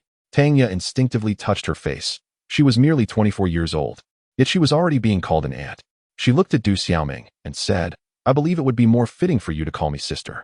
Du Xiaoming pondered for a moment before responding, but you are Uncle Lin Mo's friend. If I call you sister, then wouldn't you have to call him uncle too? Tanya. Huh. The scholarly gentleman beside them couldn't suppress a laugh. Tanya shot him a fierce glare before turning back to Du Xiaoming with a smile. Let us stick with Annie for now. Considering that Lin Mo became an uncle at the age of 20, it seemed easier to accept her role as an aunt at 24. All right, beautiful Andy. Du Xiaoming chirped in response. Then, as if recalling something, she tugged at Lin Mo's arm and raised 2 fingers, pointing first at Tanya and then at Dexiong. Lin Mo nodded. This gesture indicated that both Tanya and Dexiong were capable of supernatural abilities. Lin Mo was not surprised by Tanya's abilities, but discovering that Dexiong was also endowed with powers exceeded his expectations. Among their small party of 5, 2 possessed extraordinary skills, a notably high ratio. However, Tanya was perplexed by Du Xiaoming's actions. What kind of silent game are you playing? Nothing, Lin Mo replied with a chuckle, shaking his head. Moments later, they arrived at the third team's location. Li Jianmin and Tanya were acquaintances, and upon their reunion, both felt a twinge of nostalgia. Despite having been apart for merely 10 days, it felt as though an eternity had passed. Life in the apocalypse had indeed stretched on interminably. They were then ushered into the reception room on the 2nd floor. Du Xiaoming continued to read while munching on potato chips.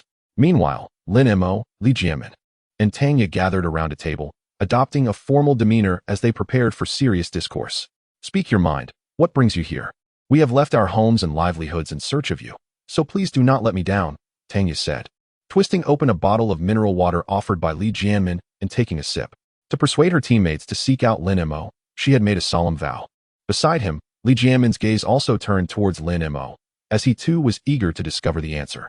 Lin Mo did not beat around the bush and stated directly, I possess a substantial stockpile of essential supplies and medical provisions. Among these, food and water are sufficient to sustain 30,000 individuals for a week. The quantity of medical supplies is currently indeterminate, but a conservative estimate suggests that it should adequately meet the emergency medical needs of 10,000 people. Li Jianmin gasped in astonishment, his face reflecting sheer shock. Since the establishment of their base, they had accumulated a modest stock of supplies, and he had always believed they were quite affluent. Yet, in comparison to Lin Mo's vast reserves, their meager collection was hardly worth mentioning. The 5 individuals accompanying Tanya also displayed expressions of disbelief. Such a grand scale of resources in the apocalypse was akin to a veritable treasure trove. Lin Mo continued. In addition to these, I have various other items, such as bedding, tents, winter clothing, shovels, and pickaxes, all in considerable quantities. Li Jianmin and the others were once again taken aback. Although these items were not as critical as food and medicine, they held immense value for establishing a base. After a brief moment, Tanya regained her composure, looking uncertainly at Lin Mo. So your intention is to share these supplies with us? Despite her amicable relationship with Lin Mo, she hesitated to voice this thought outright. Sharing such a vast quantity of resources entailed an enormous favor. Upon hearing her words, Li Jianmin's breath quickened. If they could indeed share these provisions, he would no longer need to worry about supplies for the base in the immediate future, and the development of their stronghold could proceed at an accelerated pace. Lin Mo shook his head, not sharing, but rather dividing them between your 2 factions. Li Jianmin and Tanya were momentarily stunned, their expressions incredulous. To offer such a large quantity of supplies without retaining any for himself was not merely a favor.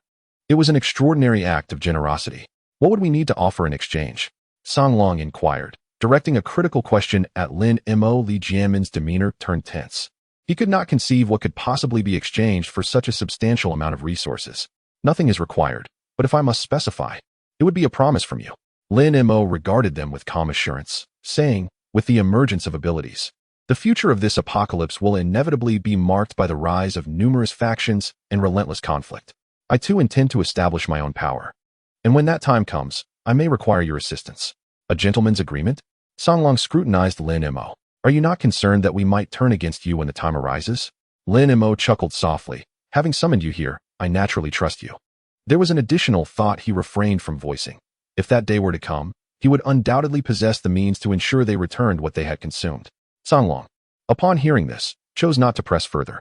In that case, allow me to express my stance. Li Jianmin gazed at Lin Mo, asserting, I can guarantee with my life that I shall never betray you.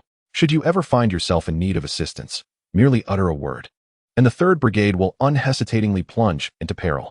Lin Mo nodded gently. In truth, the weight of Li Jianmin's promise held little significance.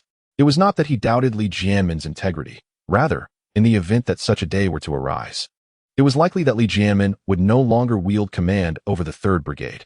After all, he was not an extraordinary individual. Although the 3rd Brigade currently operated under his leadership, this was merely due to the nascent establishment of their stronghold, necessitating the cultivation of managerial skills among the officers. However, as time elapsed, and with insufficient strength, a decline in prestige was inevitable, making the risk of usurpation a matter of moments. Yet, he harbored no apprehension regarding this. Just because Li Jianmin was not an extraordinary individual now did not preclude him from becoming one in the future. Furthermore, should betrayal ever manifest, he would ensure that those who transgressed would be compelled to regurgitate double the sustenance they had consumed. With that, his gaze shifted towards the Cunlong. What about you? Chapter 61. The Night of Abundance. The reason for inquiring with the wolf rather than Tang Ye is that Lin Mo has already discerned that within Tang Ye's small team, it is the wolf who is the true decision-maker. The wolf fell silent for a moment before turning to Lin Mo. Such a fortuitous opportunity seems to present no grounds for refusal.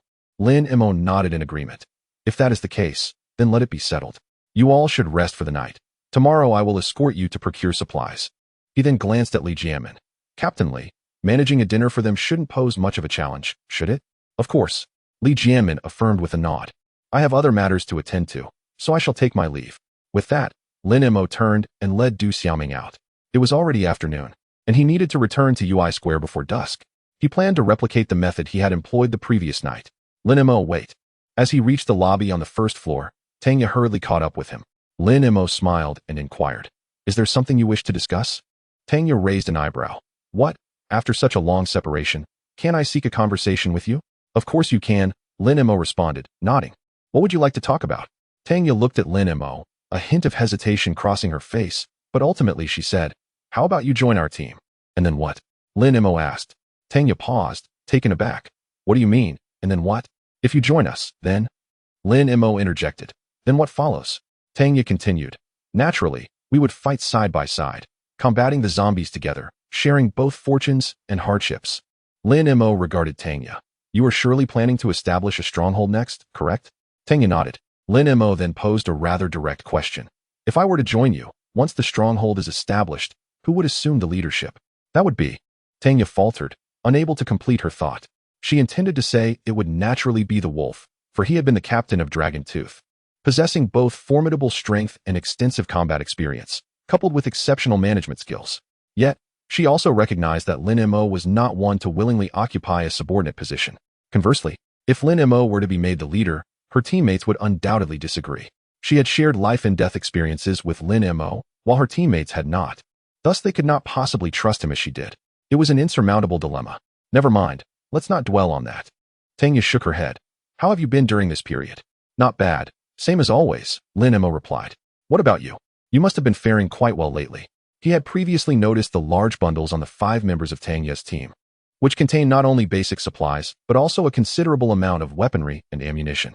That is largely thanks to the radio you provided me. Tang Ye recounted briefly her recent experiences. She had been fortunate. Not long after parting ways with Lin Mo, she had re-established contact with her teammates. Although the 5 of them had not originally been part of the same team, they all belonged to the Dragon Tooth Regiment, and upon reconnecting, they swiftly formed a new team. The subsequent focus was on securing supplies and weaponry. With the combined strength of the 5 individuals, the pressure upon them was quite minimal. Thus, their recent days had indeed been quite pleasant, and they had even established a fixed stronghold. It was during this period that they received a signal from Lin Mo. At that moment, Lin Mo announced over the radio that he had important matters to discuss, and that they should not return once they arrived. This was a rather risky decision for the other 4, who initially voiced their objections. Ultimately, it was Tang Ye who pledged an oath, leading them to agree to come. Upon hearing this, Lin Mo regarded Tang Ye with a teasing smile. I never expected you to trust me so deeply, even going so far as to swear an oath. A fleeting, unnatural expression crossed Tang Ye's face. Don't flatter yourself. I did that for the supplies, not for you. Ah, so it was for the supplies. Lin Mo feigned enlightenment, realizing he had not mentioned any supplies when he summoned Tang Ye. What else could it be? Tang Ye maintained her facade of calm. Lin Mo chuckled. If it's for supplies, then so be it. After all, I never intended to share with anyone else. A slight smirk tugged at the corners of Tang Ye's lips, though she quickly suppressed it. By the way, I almost forgot to mention. Lin Mo's expression turned serious. You should remind Li Jianmin as well. If possible, it would be wise for you to acquire a few motorcycles. It will make tomorrow's journey much easier. Understood. Upon shifting to serious matters, Tanya's demeanor also grew somber. I shall take my leave now. Lin Mo glanced at the sky. It was already past 4 in the afternoon. If they did not depart soon, they would not reach Friendship Square before nightfall. Tanya nodded, unable to resist adding, stay safe. Lin Mo signaled an okay with his hand, then hurriedly left with Du Xiaoming. Over 2 hours later, at Friendship Square, with a click, the searchlights illuminated the surroundings, instantly dispersing the night. To enhance brightness and extend the reach of the light, Lin Mo had deployed over 10 searchlights at once. At that moment, even from several kilometers away, the dazzling glow was clearly visible. As the lights shone, zombies within a several-kilometer radius began to converge toward the square. Standing atop the emergency communication vehicle, Lin Mo awaited silently. Soon, zombies appeared at the street's exit, followed by others emerging from various intersections. Initially, there were only a few scattered figures. However, it wasn't long before a massive horde of zombies emerged. They surged forth from every corner like a relentless tide, arms flailing, eagerly making their way toward Lin Mo's position. It seemed that tonight would yield another bountiful harvest. A smile crept upon Lin Mo's lips as he drew his 92 pistol, taking aim at the nearest zombie and beginning to pull the trigger. Before the barrel overheated, the 92 could still dispatch a fair number of foes, while also conserving some of his energy. Bang! Bang! As the gunfire echoed, the zombies continued to fall, and the familiar sound of the system's notifications resonated once more. Congratulations to the host for accumulating 100 zombie kills. An additional reward of 1,000 points has been granted. Congratulations to the host for accumulating 22,000 zombie kills. An additional reward of 10,000 points has been granted. However, soon, as the tide of zombies surged ever greater, even with Lin Mo's utmost effort to accelerate the trigger pull, he found himself unable to halt their advance. Thus, he resolutely sheathed his pistol, and with a mere thought, the frost blade soared forth from his dantian, encircling the emergency command vehicle in a mere blink of an eye. Any zombie that fell within its path was dispatched as easily as wheat being harvested, collapsing to the ground in droves. Chapter 62, An Unexpected Surprise. 1 hour later, atop a building near UAI Square, within the confines of an emergency communication vehicle, Du Xiaoming was engrossed in a new storybook, completely absorbed in its narrative. Meanwhile, Lin Mo's gaze was fixed on the system panel, which displayed points 253, 555. Astonishment swept over him. 250,000. Lin Mo's smile widened, nearly splitting his face. After purchasing the White Frost Sword, he was left with 61 for 105 points. This indicated that within that brief hour, he had amassed over 192,000 points. This was despite the fact that he had consumed more than half of his true energy, necessitating his withdrawal. Otherwise, his earnings would have been even greater. Nevertheless, he was thoroughly satisfied. Earning 190,000 points in just an hour, what more could one desire? With a mere thought, he opened the system shop. Congratulations, host. You have successfully purchased the foundational cultivation technique, 6th level of Qi refinement, for 140,000 points. As the system's prompt resonated, a wealth of cultivation knowledge flooded Lin Mo's mind, and simultaneously, his true energy began to circulate rapidly. Half an hour later, he gradually opened his eyes, excitement gleaming within them. Although each boost in strength had only doubled his total true energy, the increasing base value meant that each enhancement was significantly greater than the last. Now, the aggregate of his true energy had coalesced into a mass the size of an adult's fist. The most immediate change brought about by his newfound strength was evident in his panel attributes. God-tier profit system. Unique host. Lin Mo intelligence. 110. Normal adult intelligence ranges between 90 to 110. Strength. 640. Normal adult average is 100. Stamina. 640. Agility. 640. Spirit. 600 race. Descendant of Yin and Huang. Ordinary. Special talent. None title. Zombie slayer skills. Basic cultivation technique. 6th level of Qi refinement. Medicine. Advanced. Special vehicle operation. Beginner. Free fighting. Beginner. Marksmanship. Beginner. Items. Type 92 handgun. Unlimited bullets. Dodge battle axe. Ordinary. White Frost Sword. Inferior magical artifact. Points. 113. 555. His intelligence had increased by 2 points, while strength, agility, and stamina each rose by 60 points. His spirit remained unchanged, yet it still saw an increase of 100 points. Overall, the enhancement was slightly less than before. However, Lin Mo had anticipated this, so he remained unconcerned. Additionally, there was an improvement in the sword control technique. With his current total of true energy, utilizing the White Frost sword for this technique would allow him to sustain it for at least 160 minutes. The control radius of the sword technique also expanded from 30 meters to 40 meters. This enhancement was substantial, particularly the duration, nearing 3 hours. Unless faced with extreme circumstances, he should not encounter a shortage of true energy during combat. This is a scenario where he solely employs the technique of sword control. However, the means of a cultivator extend far beyond merely wielding a sword. Talismans, various spells, and formations all require the consumption of true energy during their application. It is merely that Lin Mo has yet to learn these methods. Thus, the path to enhancing his strength remains a formidable journey ahead. Additionally, he has acquired 104 crystal cores tonight, bringing his total to 288 when combined with the original 184. However, due to the increase in his total true energy, these cores will only suffice for him to exhaust and then replenish his true energy 3.5 times. Although the quantity of crystal cores has risen, the frequency of recovery has diminished. This indicates that his rate of collecting crystal cores is no longer keeping pace with his growing strength. Consequently, Lin Mo contemplates whether he should take precautions and make some preparations in advance. For instance, he considers purchasing a spirit gathering array. The beginner spirit gathering array has the capability to consolidate spiritual energy within a 10-kilometer radius, priced at 100,000 points. Note: this product only includes the arrangement method of the array. The flags required for its setup must be purchased separately. However, after a moment of contemplation, he decides to temporarily abandon this idea. On one hand, the cost of the spirit gathering array, in addition to the points needed to acquire the arrangement flags, is prohibitively high, exceeding his current financial capacity. On the other hand, once the array is set up, it is advisable not to relocate it easily, as this would cause the gathered spiritual energy to dissipate, and he currently lacks a secure and fixed residence, rendering its use quite inconvenient. With this in mind, he turns his attention once more to the system panel.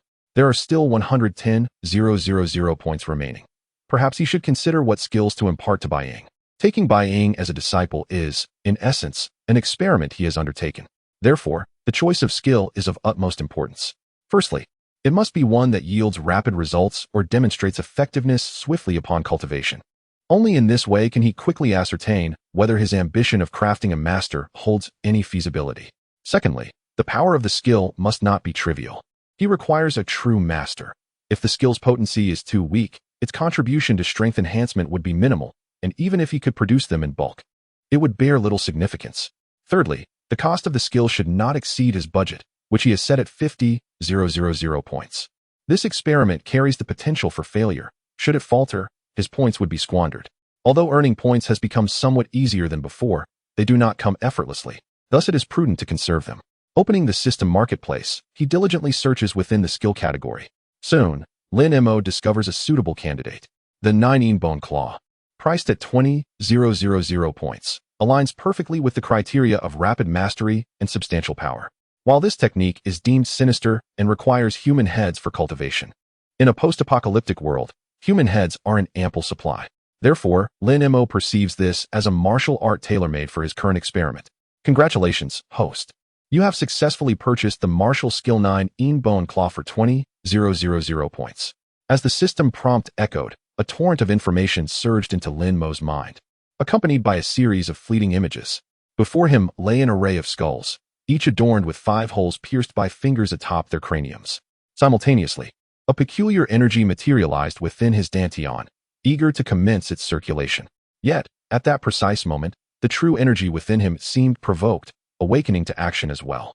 As the true energy began to flow, the newly emerged energy within him dissipated as swiftly as snowflakes under the sun. This unforeseen occurrence caused a slight change in Lin Mo's complexion. Without his internal force, would his 9 White Bone Claw be rendered useless? However, he quickly realized that this was due to the inadequacy of the internal force's grade. After all, a dragon does not dwell with snakes, and a rock does not roost with birds. His cultivated celestial energy could not abide the presence of the 9 internal force. Nevertheless, he soon discovered that the absence of internal force did not hinder his ability to wield the 9 White Bone Claw. On the contrary, by substituting true energy for internal force, the might of the 9 White Bone Claw surged dramatically. Thus, This unexpected turn of events proved to be a delightful surprise for him. Chapter 63. Each according to their abilities. On the following morning, Lin Mo accompanied Du Xiaoming to the third team, where the 5 members from Tang Ye's side and the 5 from Li Jianmin's team were already prepared for departure. Both sides had arranged 3 motorcycles, and each individual carried a small backpack containing basic supplies and weapons. Upon seeing the 5 members from Li Jianmin's side, Du Xiaoming raised 3 fingers towards Lin Mo. Lin Mo arched an eyebrow and nodded in acknowledgement, surprised by the number of abilities present in the third team. Allow me to introduce you. Li Jianmin gestured to the individuals beside him: Xie Chun, Zhuang Yu, Shen Yifei, and Zhao Zifeng, all key members of our third team. Hello. Lin Mo greeted simply. Among the 5, Xie Chun, Zhuang Yu, and Shen Yifei were endowed with abilities. Notably, Xie Chun, a woman in her early 30s, exuded a capable and formidable aura typical of a strong woman. Greetings, Xie Chun said warmly to Lin Mo. I've heard Li team leader speak of you for quite some time. I never expected you to be so young. Lin Mo glanced at Li Jianmin, smiling. I trust team leader Li hasn't he said anything unfavorable about me? Indeed. Xie Chun nodded, adding, he mentioned you're quite astute and possess remarkable bargaining skills, never willing to concede any loss. Lin Mo chuckled, aware that she referred to the earlier exchange of supplies for firearms with Li Jianmin. The fact that Xie Chun was informed of such details indicated a strong trust between her and Li Jianmin. Subsequently, he deftly sidestepped the topic. Since we are all prepared, let us set off. How will you travel? Tanya inquired from her motorcycle. I have my own vehicle, Lin Mo replied, leading Du Xiaoming towards the exit of the third team. The 10 individuals from Tang Ye's side promptly followed suit on their motorcycles. Not far from the team's courtyard, they encountered a stretch of road impassable even for motorcycles. The group had to halt and commence clearing a path. At that moment, the prowess of both sides became evident. Although Tang Ye's team consisted of only 2 abilities, their synergy was remarkable, resulting in high efficiency. Particularly, the robust man known by the codename Big Bear exhibited extraordinary strength. Lin Mo witnessed him effortlessly push a car that obstructed their path over 2 meters with a mere shove. In contrast, Li Jianmin's team, despite having 3 abilities, was less efficient. After more than half an hour, they finally managed to clear a narrow path barely passable by motorcycles. Wow, a dodge battle axe! Shen Yifei suddenly exclaimed, hastening towards the motorcycle parked by the roadside. The others, drawn by his exclamation, instinctively turned their gaze towards the striking machine. Its unique 4-wheel design and imposing metallic exterior resembled a muscular beast, making it exceptionally eye-catching. Tang Ye quickly realized and looked at Lin Mo. Is this your vehicle? Lin Mo nodded. Upon witnessing this, the gazes of others towards Lin Mo subtly shifted. The Dodge Battle Axe is not a common vehicle easily found on the streets. Securing such a car in a post-apocalyptic world is no trivial task. Since it belongs to you, I shall commandeer it, Tang Ye said with a smile as she approached Lin Mo and extended her hand. Lin Mo chuckled softly and placed the key to the battle axe in her palm. Tang Ye's vehicle was a 2-seater roadster, making it more convenient for him to accompany Du Xiaoming. Subsequently, under Lin Mo's lead, the group set forth towards the emergency supplies warehouse. After a journey filled with stops along the way, they finally arrived at the entrance of the Emergency Supplies Management Center after 7 hours. From a distance, they gazed at the numerous large warehouses, and a flicker of excitement glimmered in the eyes of Tang Ye and Li Jianmin. If these warehouses were filled with supplies, the quantity would undoubtedly be substantial. Let us go in and take a look. Lin Mo beckoned the group towards the warehouse. The supplies are all here. The 2 of you can split them equally. Must you meddle in how we divide them? Zhuang Yu, standing behind Li Jianmin, interjected suddenly. Lin Mo paused, turning his gaze towards Zhuang Yu. But before he could respond, Li Jianmin's expression shifted slightly. Zhuang Yu, what nonsense are you spouting? It was agreed yesterday that the supplies would be split equally. Apologize to Lin Mo at once. Apologize? A hint of disdain flickered across Zhuang Yu's face. Captain Li, do take a good look. This is the Emergency Supplies Management Center of Pearl City. The supplies here are official reserves and have nothing to do with Lin Mo. Just because he brought us here, are we to acknowledge that these supplies are a gift from him and that we owe him a great favor? Are we to risk our lives for him? I must ask, why should we? Li Jianmin glared at Zhuang Yu in anger. Simply because he discovered this place before you. Surely, that is enough. Captain Li, could you be any more naive? Zhuang Yu retorted coldly. This is the apocalypse. Do you not understand? Your previous ideals of integrity, righteousness, and principles are now obsolete. You. Li Jianmin opened his mouth to protest, but was interrupted by Tang Ye. Zhuang Yu, is it? Had you expressed your unwillingness to accept this favor before we set out, and chosen to forego these supplies, I would have respected you as a man. But now that the supplies are before us, and you voice such sentiments, do you not find that utterly shameless? Zhuang Yu replied coolly, before we came, I had no knowledge that these supplies belonged to the Emergency Management Center. The Emergency Management Center? Tanya scoffed, a trace of mockery in her expression. Who is it that just claimed we are in the apocalypse? In an apocalypse, is there still an Emergency Management Center? A flush of shame and anger crept across Zhuang Yu's face as he coldly declared, Then by what right do we say these supplies belong to Lin Mo? Simply because he discovered them first? Are you suggesting we should adhere to the notion of first come, first served in an apocalypse? In the midst of the apocalypse, there truly exists no distinction between the early and the late, Tanya remarked. Yet, one must possess the fundamental virtues of propriety, integrity, and shame. You, Tanya, Lin Mo interjected, halting her from further discourse, and turned his gaze toward Zhuang Yu. So, you intend to seize it? Zhuang Yu replied with a cold smirk. This is not an act of theft. An unclaimed object rightfully belongs to whoever possesses it first, and it is merely a matter of merit. Lin Mo chuckled softly, disinterested in engaging in a debate, and instead looked toward the others behind Li Jianmin. Among you, does anyone share his perspective? Chapter 64. Uncle Lin Mo is very angry. You are soon to die. Li Jianmin's expression changed dramatically as he swiftly glanced at the few individuals behind him. Do not be as foolish as Zhuang Yu. Captain Li, I believe Zhuang Yu is correct. We cannot simply assume that these resources belong to him just because Lin Mo discovered them first. Shen Yifei interjected, stepping boldly behind Zhuang Yu. Yifei Yu. Li Jianmin's countenance instantly darkened to an extreme degree. Among the 5 of them, 3 were endowed with special abilities, and now 2 stood opposed to him. I also believe Zhuang Yu is not in the wrong. Zhao Zifeng aligned himself with Zhuang Yu. A bitter smile involuntarily crept onto Li Jianmin's face. In that moment, he was struck by the stark realization that his control over the third team had weakened to such a degree. As its leader, he had become a mere laughingstock. Lin Mo observed Li Jianmin and subtly shook his head. He had anticipated that such a day might arrive, yet he did not expect it to come so swiftly. Nevertheless, for Li Jianmin and the third team, this incident could be seen as a blessing. It was far better for a power struggle to unfold now than at a later time. Captain Li, Zhuang Yu looked at Li Jianmin with a smug expression. I have 3 supporters here. According to the principle of democratic voting within the team, should this matter not be decided by me? Li Jianmin's face turned a deep shade of anger. You still have the gall to mention the team? I hereby formally announce the expulsion of you 3 from the third team. From this moment forth, you are no longer members of the team, and the resources here have no bearing on you. Enough, Li Jianmin. Do you think that just because you are called captain, you truly hold that title? Shen Yifei scoffed. If we were to return to the team for a collective vote, who do you think would be expelled? Li Jianmin's expression became unbearably awkward. Yet he found himself at a loss for words to counter. Captain, do not listen to his nonsense. Xie Chun interjected. Everyone sees the contributions you have made to the team.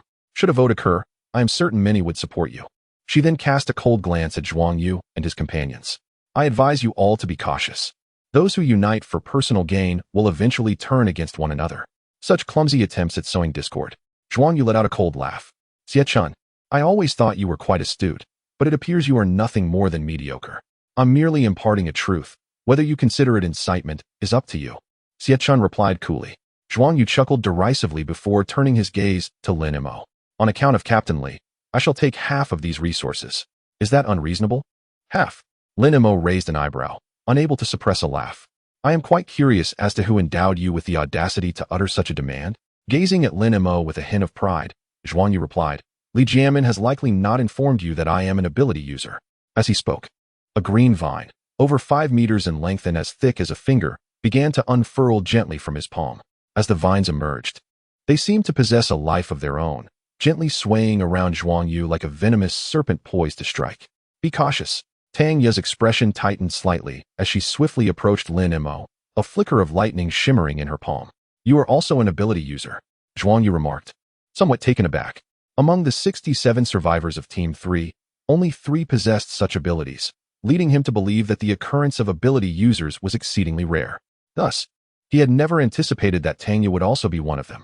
However, even if you are an ability user, it won't change anything, Zhuang Yu coldly retorted. Gazing at Tanya, because we have too. As his words fell, Shen Yifei slowly raised his hand, a water arrow nearly 2 feet long gradually materializing in his palm. 2 men bullying a woman. You truly have no shame. Xie Chun hastily moved to Tang Ye's side, then suddenly swung her hands. With that motion, her nails began to elongate at a visible pace, ultimately transforming into claws. Simultaneously, patterns resembling those of a leopard emerged on her face, exuding a wild ferocity. Lin Mo observed this scene with curiosity, intrigued by this manifestation of beast-like abilities, having never witnessed such a transformation before. Zhuang Yu's expression darkened. In a 2-on-1 scenario, they held a significant advantage. Even if they managed to win, it would likely be a Pyrrhic victory. As his gaze shifted, he cast a scornful glance at Lin Mo. As a man, do you only hide behind women? Lin Mo glanced at the watch on his wrist. The time read 5:40 in the afternoon, and darkness was fast approaching. Tangya, Xiejia, please step aside. Lin Mo slowly emerged from behind the two women. Lin Mo, you. Tangya intended to persuade him further, but was halted by Du Xiaoming beside her. Pretty aunt, you needn't worry. Uncle Lin Mo is very formidable. They can't defeat him. Tangya was momentarily taken aback, staring at Du Xiaoming. How do you know? Because Uncle Lin Mo has already killed several ability users. Du Xiaoming replied with a calm demeanor. Upon hearing this, everyone present was taken aback. Since the emergence of ability users, the term had nearly become synonymous with invincibility. To kill an ability user, and several of them, this was unfathomable to them, especially for the 5 Special Forces members like Tangya. Previously, with their strength, they could easily overpower the vast majority of people. However, since the advent of ability users, unless they also employed their abilities, they stood no chance against them. Even when utilizing their powers, their advantage was limited. Thus, hearing that Lin Mo could actually kill ability, users left their expressions profoundly complex, as it implied that his strength far surpassed theirs. Meanwhile, Zhuang Yu and Shun Yifei's faces reflected a hint of unease. Their boldness stemmed solely from their status as ability users, which granted them a considerable edge. However, if Lin Mo truly possesses the ability to eliminate those with supernatural powers, then their previous actions would be akin to courting death. Yet, shortly after, Zhuang Yu let out a cold laugh. If he truly harbors such formidable strength, why does he not establish his own stronghold, instead of distributing resources to others? He cast a mocking glance at Du Xiaoming. My dear girl, there is a limit to boasting. Otherwise, one risks bursting their own bubble. Do you understand? You will soon find out whether I am indeed boasting. Du Xiaoming glanced at Lin Mo before turning back to Zhuang Yu. Because my uncle Lin Mo is currently very angry, you are about to meet your demise. Ha ha ha! Zhuang Yu appeared to have heard the most ludicrous joke, erupting into wild laughter. After quite some time, he finally turned his gaze towards Lin Mo. She claims that you are furious and that you intend to kill me imminently. Is that correct? Chapter 65. The enigmatic Lin Mo gazed at Zhuang Yu and responded with a faint acknowledgement. In truth, he was not genuinely angered. A mere Zhuang Yu was hardly worthy of his ire. However, since Du Xiaoming had asserted that he was upset, he decided to play along. It would be unbecoming to undermine the young girl's sentiments in front of so many onlookers. Zhuang Yu chuckled again. I am quite curious. How do you intend to kill me? Lin Mo pondered for a moment before retrieving a single disposable chopstick from his backpack. The sight of the chopstick left Zhuang Yu momentarily stunned, as did the surrounding crowd. When Lin Mo reached into his bag, they all anticipated he would produce something formidable. Yet it turned out to be nothing more than a disposable chopstick. Only Tangya and Li Jianmin exchanged knowing glances, for they were aware that Lin Mo possessed firearms, more than one, in fact. His choice to wield a chopstick instead was undoubtedly deliberate. Are you truly planning to use that to kill me? Surely, you jest, Zhuang Yu said, attempting to suppress his laughter. After acquiring his powers, he could deflect bullets. How could a mere chopstick pose any threat? Lin Mo regarded Zhuang Yu without further comment and casually flicked the chopstick. Whoosh! The sound of slicing air echoed as the chopstick hurtled toward Zhuang Yu like a bolt of lightning. With a cold smirk, Zhuang Yu commanded the vine hovering before him to lash out at the chopstick like a whip. Thud! The chopstick collided with the vine, producing a faint sound. However, Zhuang Yu's expression shifted to one of utter dismay as the vine was surprisingly repelled by the chopstick. Instinctively, he sought to reposition the vine for another defense, but the chopstick plunged into Zhuang Yu's throat and exited through the back of his neck, continuing its flight for over 100 meters before finally dropping to the ground. Gasping for breath, Zhuang Yu clutched his bleeding throat, pointing a trembling finger at Lin Mo, desperate to articulate something, yet no words emerged. Slowly, he collapsed to the ground, his eyes wide open until the very end, brimming with shock and disbelief. His vine could withstand bullets. How could it fail to defend against a mere disposable chopstick? The thought eluded him, even in death. Simultaneously, the onlookers stood frozen in place, as if struck by an unseen force. Their expressions mirrored that of the deceased Zhuang Yu, filled with astonishment and incredulity. A single disposable chopstick had vanquished a superhuman. Was this truly not a figment of their imagination? They involuntarily recalled Du Xiaoming's earlier words. Uncle Lin Mo has already killed several superhumans. While they had been shocked upon hearing this, a trace of skepticism lingered, as they had not witnessed it firsthand, and the statement had come from a child. Yet, this scene before them had obliterated any doubt, leaving them utterly convinced. From Lin Mo's astonishing defeat of Zhuang Yu, it became evident that he found it utterly effortless to eliminate those with supernatural abilities. This left the onlookers perplexed. How could Lin Mo possess such formidable strength? No, it was not merely strength, it was terrifying. In an era where superhumans are nearly invincible, Lin Mo was capable of dispatching them in an instant. They could conceive of no word more fitting than terrifying to describe him. As they grappled with their astonishment, a diminutive figure unexpectedly approached Zhuang Yu. The crowd snapped back to reality, instinctively turning their gazes towards this figure. Now you see, I was not exaggerating, Du Xiaoming remarked, observing Zhuang Yu's lifeless form, and then she gently beckoned. Soon enough, a pale green crystal core shot forth from Zhuang Yu's forehead, landing delicately in her palm. The spectators were once again taken aback by this revelation. They had no idea such an object resided within the minds of superhumans. However, what shocked them even more was Du Xiaoming herself.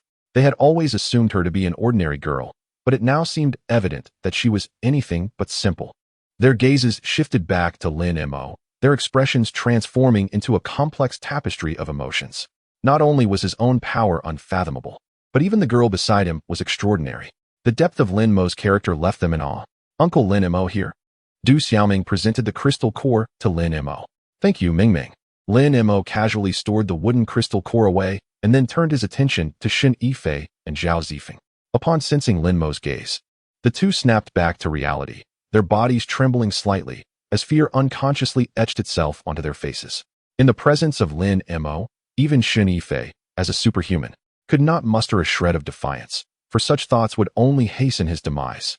Lin Mo, however, paid them no mind and instead addressed Li Jianmen. Captain Li, how do you intend to handle these two? Captain Li, I was wrong.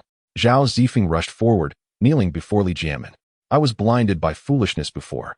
Please spare me this time, and I assure you, I shall never err again. Xin Yifei looked at Li Jianmen as well.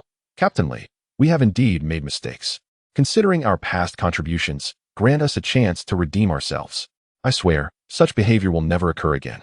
Upon hearing this, a flicker of hesitation crossed Li Jianmen's face. These two had indeed rendered considerable service to the third team. Yet, to trust that such traitors would remain loyal henceforth was an impossibility. After a moment of contemplation, he gazed at them and said, You may leave. From this day forward, you have no further ties to the third team. I hope you will tread carefully in the future. Captain, you cannot. Xie Chun's expression shifted slightly. By releasing them now, you are essentially letting a tiger return to the mountains. Given their character and methods, they will surely seek revenge at the first opportunity. We would never do that. Zhao Zifeng quickly interjected.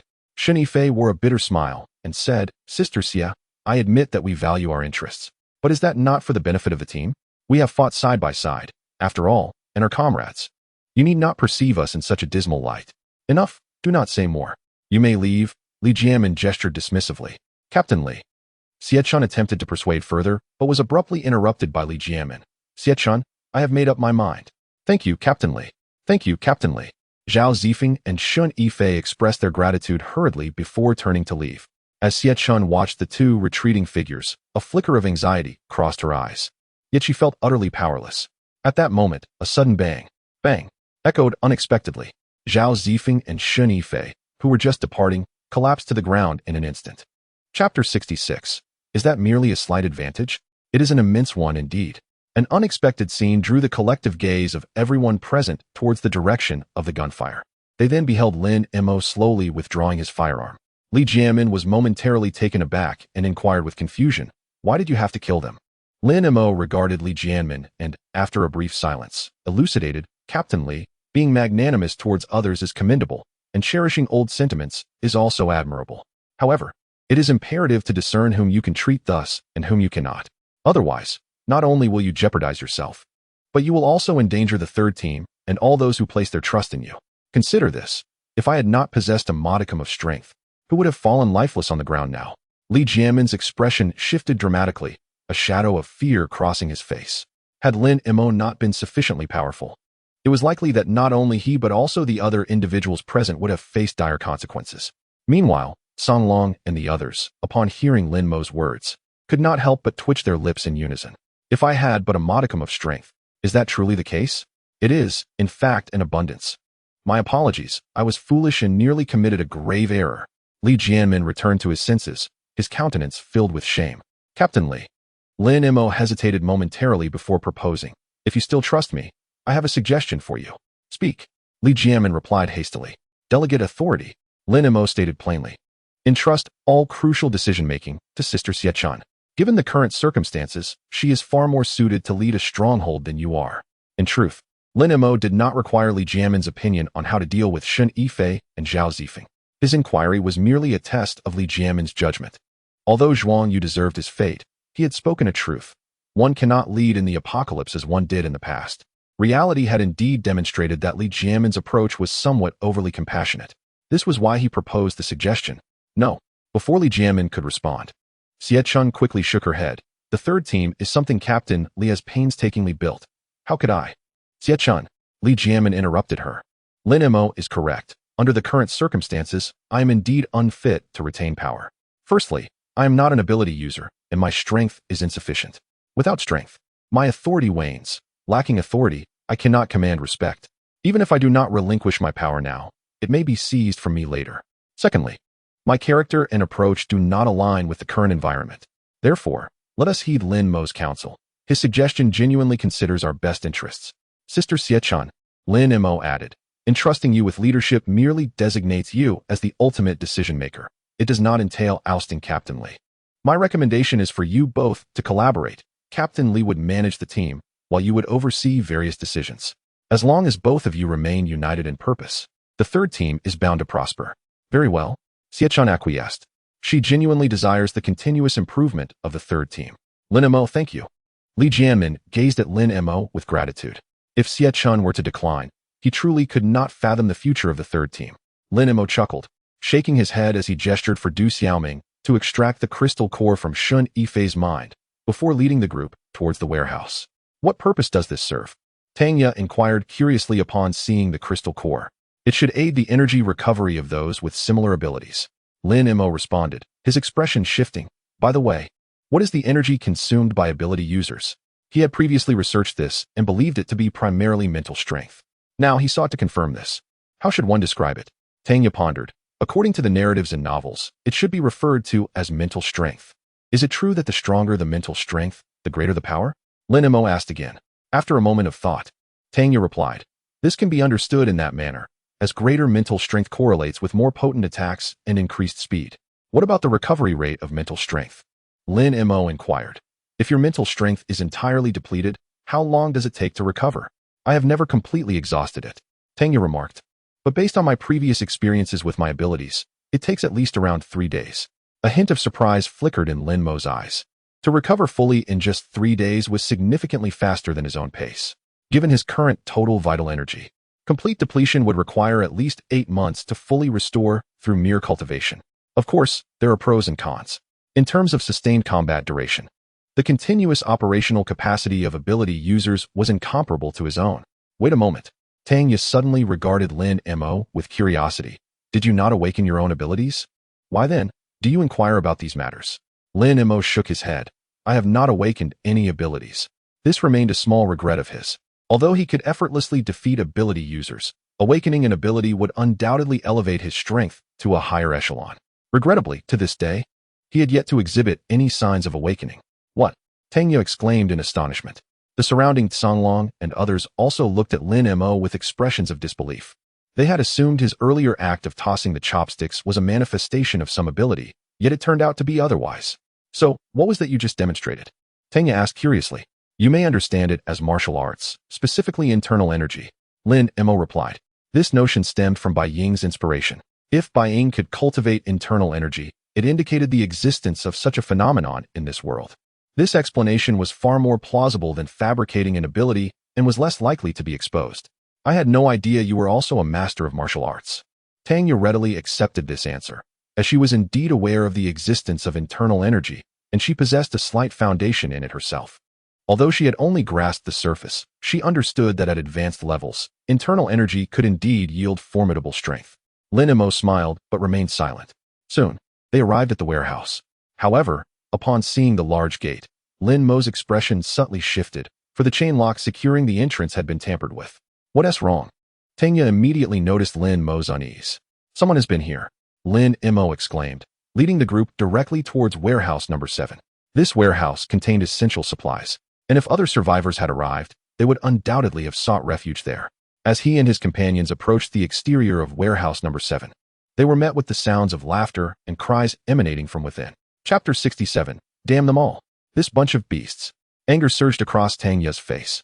Although she could not see the situation inside the warehouse, the cries and laughter made it all too easy to guess what was happening within. With a surge of energy in her palms, she strode towards the warehouse. Wait. Lin Mo pulled Tanya back, then glanced at Du Xiaoming beside him. Du Xiaoming understood the cue and raised 2 fingers. Lin Mo nodded and said, there are 2 abilities users inside. Rushing in like this will not be advantageous. Tanya paused momentarily, regaining her composure. However, her gaze towards Du Xiaoming held a hint of surprise. She recalled the first time she met Du Xiaoming, when the young girl had raised 2 fingers and pointed at her and Du Xiong, asking Lin Mo what riddle they were playing. Now she understood. In that brief moment of their meeting, their entire group's strengths had been laid bare before Lin Mo nearby. The members of the Songlong team were visibly astonished. Previously, they had sensed that Du Xiaoming was extraordinary, but now, it was clear that she was not just remarkable, she was extraordinarily formidable. Without even making contact, she had already discerned the enemy's capabilities, which would be invaluable in battle. In fact, in certain respects, this could render Lin Mo invincible. Du Xiong, come with me. Tanya snapped back to reality and turned to the towering figure beside her. Wait. Lin Mo stopped her once more. What now? Tanya inquired. Lin Mo remained silent, merely picking up a stone from the ground and hurling it forcefully against the warehouse's metal door. Clang. The metallic door emitted a resounding echo. The raucous laughter from within the warehouse ceased abruptly, leaving only a faint sound of weeping. Shortly after, a small door of the warehouse was pushed open. A bald, burly man with a tattoo on one side of his face emerged first. Behind him was a young man with striking purple hair, clad in an exquisite suit, possessing a somewhat handsome visage. Additionally, over a dozen thugs wielding clubs and machetes followed closely behind, resembling a gang of ruffians, quickly dispersing to flank the purple-haired youth. As they emerged, they formed a protective circle around the young man at the center. Pray tell, who just smashed the door? The purple-haired youth smiled at Lin Mo and the others, his tone and expression reminiscent of someone casually inquiring if you had eaten. I did, Lin Mo replied coolly. You. The smile on the purple-haired youth's face did not fade. Are you looking for death? Lin Mo regarded the youth with indifference.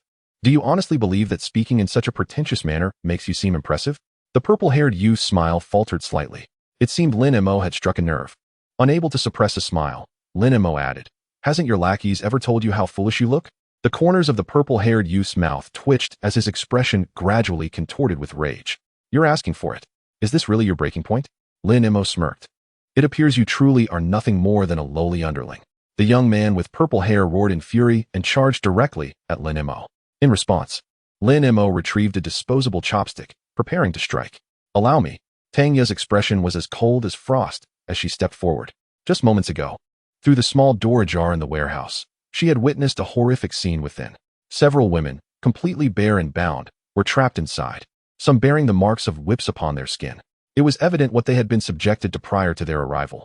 Thus, these individuals deserved nothing less than death. Be cautious, he possesses extraordinary abilities. Lin Mo quickly cautioned. Among the group, the purple-haired youth and a tattooed bald man were both endowed with such powers. Upon hearing this, a spark of electricity flickered to life in Tanya's palm. In the next instant, a 2-foot-long spear of lightning shot forth, aimed directly at the purple-haired youth. Break it!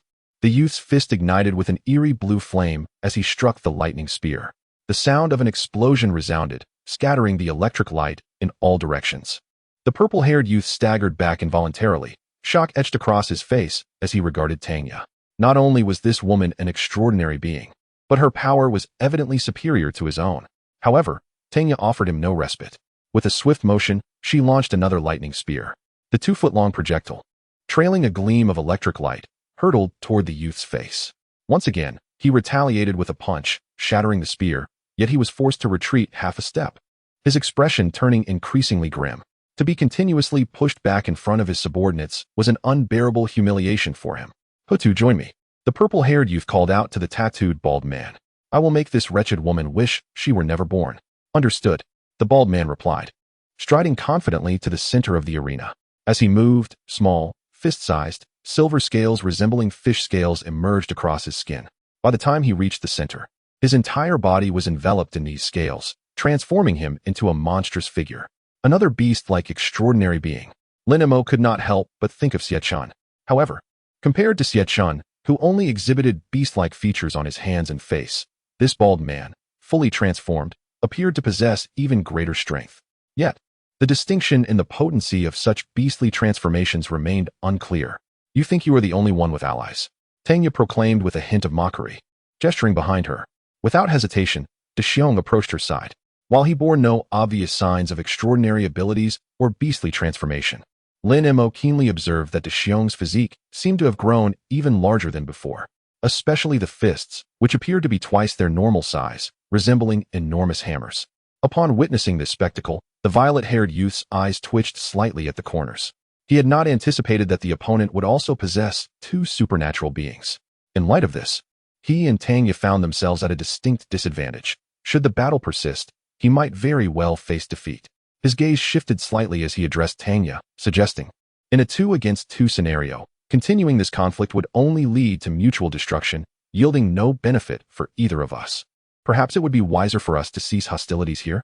As for the resources at hand, let us combine our efforts and share them equally, each taking half. Upon hearing this, a hint of mockery appeared on Tanya's face as she replied, who informed you that we possess only two supernatural beings? Chapter 68. A battle without suspense. The young man with purple hair suddenly paled, a flicker of panic crossing his eyes. Beside him, the tattooed bald man exhibited a similar unease. If Tanya's side truly possessed other abilities, their chances of victory would be utterly non-existent.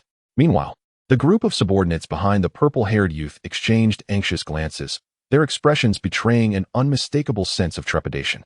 A few could no longer restrain themselves and began to slowly retreat. They had witnessed the formidable power of the ability users firsthand, which was why they had willingly become the youth's subordinates. Yet, should the purple-haired youth and his companion falter, they would undoubtedly flee without hesitation. Humph. Do you think I would believe you just because you say so?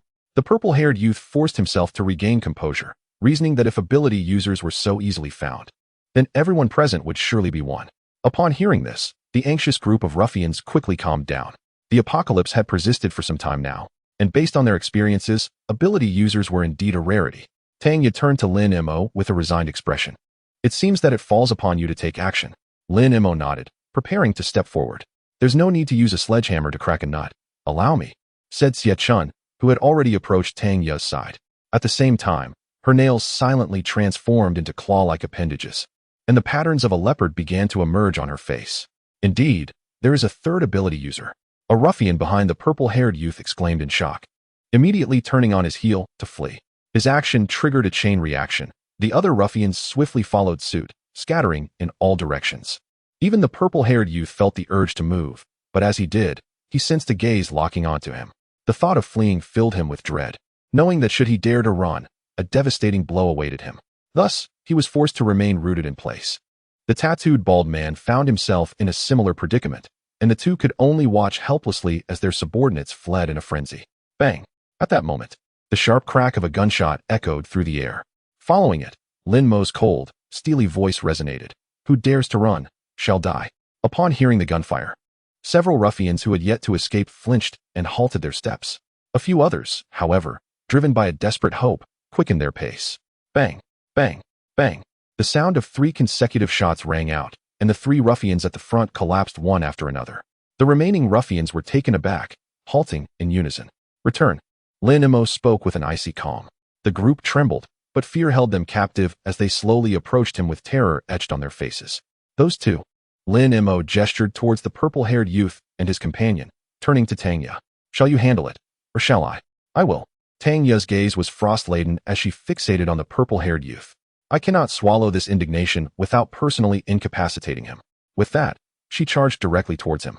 Meanwhile, The imposing figure of Big Bear surged forward, charging toward the tattooed bald man. The four individuals were instantly engulfed in a tumultuous clash, the air resonating with resounding roars. Initially, Lin Mo observed from the sidelines, yet after a brief moment, he lost interest. It was unnecessary. The violet-haired youth's prowess and abilities, speed of release, and fluidity of movement were leagues apart from Tanya's capabilities. This was a conflict devoid of suspense, merely a matter of time. A similar fate befell Big Bear and the tattooed man. The latter, faced with Big Bear's seamless barrage of attacks, exhibited little to no resistance. It was solely due to the formidable defense provided by his scales that he managed to endure thus far. Otherwise, he would have long since fallen. 5 minutes later, crack. As the lightning spear pierced the chest of the violet-haired youth, his body stiffened abruptly, his hair bristling, before he slowly collapsed to the ground. Almost simultaneously, bang. Big Bear's colossal fist delivered a crushing blow to the side of the tattooed man's face. The man's head snapped to the side, a faint crack echoing from his neck as it twisted grotesquely before he crumpled to the floor. Scum. Tanya delivered a fierce kick to the corpse of the violet-haired youth, finally feeling a sense of relief. Go and take care of the inside. Lin Mo gestured toward the warehouse. Tanya nodded, her gaze fixed on the thugs, her eyes narrowing. Stripped down now? The thugs, not daring to utter a sound, promptly complied, quickly shedding their garments until they were left in nothing but their underpants. Only then did Tanya gather the discarded clothes and call for Xie-chun to accompany her into the warehouse. After more than 10 minutes, with Tanya and Xie-chun supporting them, 6 young women in their 20s emerged, clad in the thugs' clothing, their faces streaked with tears and trembling uncontrollably. A pack of brutes. Li Jianmin, who had been unable to witness the events within the warehouse, finally grasped the situation at that moment, his face darkening with murderous intent. Tanya turned to Lin Mo with a grave expression. 2 of them are severely injured and have started to run a fever. Without anti-inflammatory medication, their condition may become perilous. I have some. Lin Mo retrieved 2 boxes of cephalosporins from his backpack and handed them over. He had just acquired them from the system's marketplace, costing him 10 points. This may not suffice. Their wounds may require specialized anti-inflammatory medication. Tanya's face darkened with renewed anger. Lin Mo paused momentarily before realizing that Tanya was referring to the girl's intimate injuries. After a moment's thought, he produced 2 boxes of erythromycin ointment from his bag and offered them. This, used in conjunction with the cephalosporins, should suffice if the injuries are not too severe. Are you certain? Tanya still appeared apprehensive. Absolutely. Lin Mo affirmed with a nod. He possessed advanced medical skills. A minor inflammation was hardly a challenge for him. All right, I will take them to get treated. Tanya and Xie-chun led the girls away. Do you have water? We need to clean the wounds before applying the medication. Lin Mo reminded. I know. Tanya responded with a distant murmur, her expression somewhat peculiar as she muttered, a grown man possesses quite a considerable understanding of such matters. Beside her, Xie-chun could not help but chuckle. Is it not commendable to possess knowledge? That surely depends on the nature of what one knows. Tanya instinctively interjected. A grown man, with such extensive knowledge of women, must have once been quite the philanderer. Xie-chun's smile took on a subtle nuance. Are you particularly concerned about whether he was a philanderer? Aye. Tanya suddenly snapped back to reality. Sister Xie, we aren't playing a game of words here. Xie-chun chuckled softly, choosing to remain silent thereafter. Meanwhile, Lin Mo took measured steps towards the group of ruffians. Chapter 69, Supernatural Ability. Material manifestation. As Lin Mo's gaze swept across the few ruffians clad only in their undergarments, a chill flickered in his eyes. Among you, is there anyone who did not partake? The thugs instinctively lowered their heads, silence enveloping them. Their reaction spoke volumes. Very well, although you are all scum. At least you exhibit a semblance of honesty. With that, Lin Mo raised his firearm and pulled the trigger. Bang! A series of gunshots rang out, each thug collapsing to the ground with a bullet to their foreheads. Song Lang and his companions exchanged glances, astonishment evident in their eyes. The precision of Lin Mo's shooting, with every bullet finding its mark, was not indicative of an ordinary individual. His decisive manner of handling matters further piqued their curiosity about Tanya's friend and his origins. Moments later, Tanya and Xie-chun returned with 6 girls in tow. Upon witnessing the lifeless bodies of the thugs, the girls were immediately overcome with tears, their sobs echoing in the still air. Just half an hour prior, they could scarcely have imagined they would be rescued, let alone that someone would exact vengeance for them. Lin Mo sighed softly at the sight. This was the apocalypse, where morality had crumbled and the law lay in ruins, without the means for self-preservation. Situations like that of the girls could arise at any moment. What were they to do? Tengyu approached. a look of helplessness in her eyes as she regarded Lin Mo. They had saved the girls, yet allowing them to depart unprotected was tantamount to sending them to their demise. Speak inside.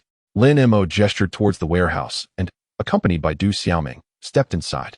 His initial intention had been to bring Li Jianmin and Tangya here, then depart with Du Xiaoming.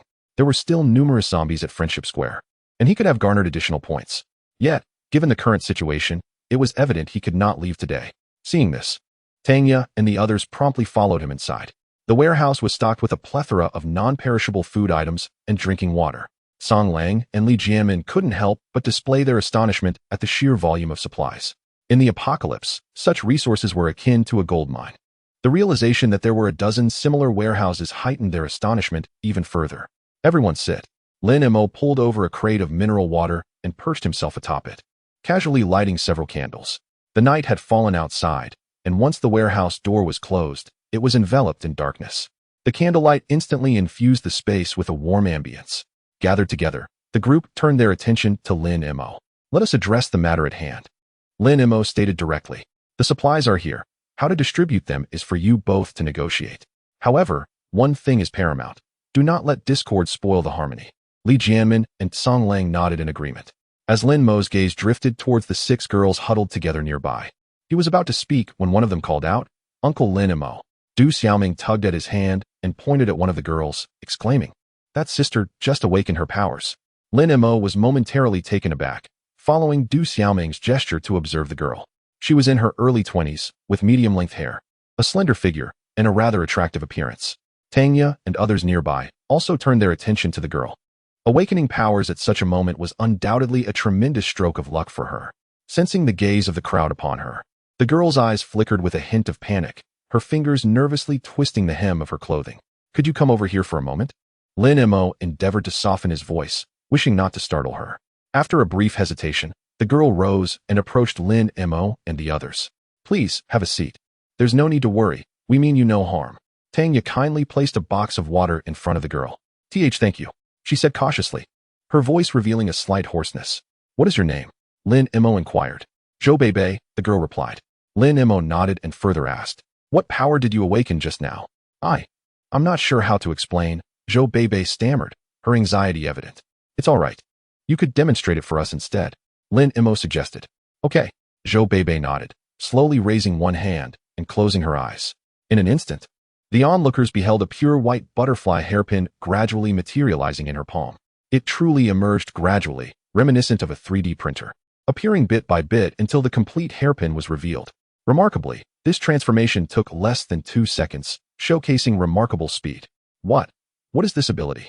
Xu Xing gazed at the hairpin in astonishment. To conjure a hairpin out of thin air, this is utterly useless in combat. However, Lin Mo's expression shifted as he regarded Zhou Beibei. Your power is material manifestation, isn't it? Material manifestation? Zhou Beibei blinked in surprise, and then nodded. Yes, that's the term. I can turn what I imagine into reality. A glimmer of astonishment flickered in Lin Mo's eyes. Material manifestation. This was undeniably a formidable power. Just imagine, if Zhou Beibei were to manifest a nuclear bomb, she could become a strategic weapon for conquering and seizing territory in the later stages. Of course, such powers often come with numerous limitations, making it unlikely that conjuring a nuclear bomb would be straightforward.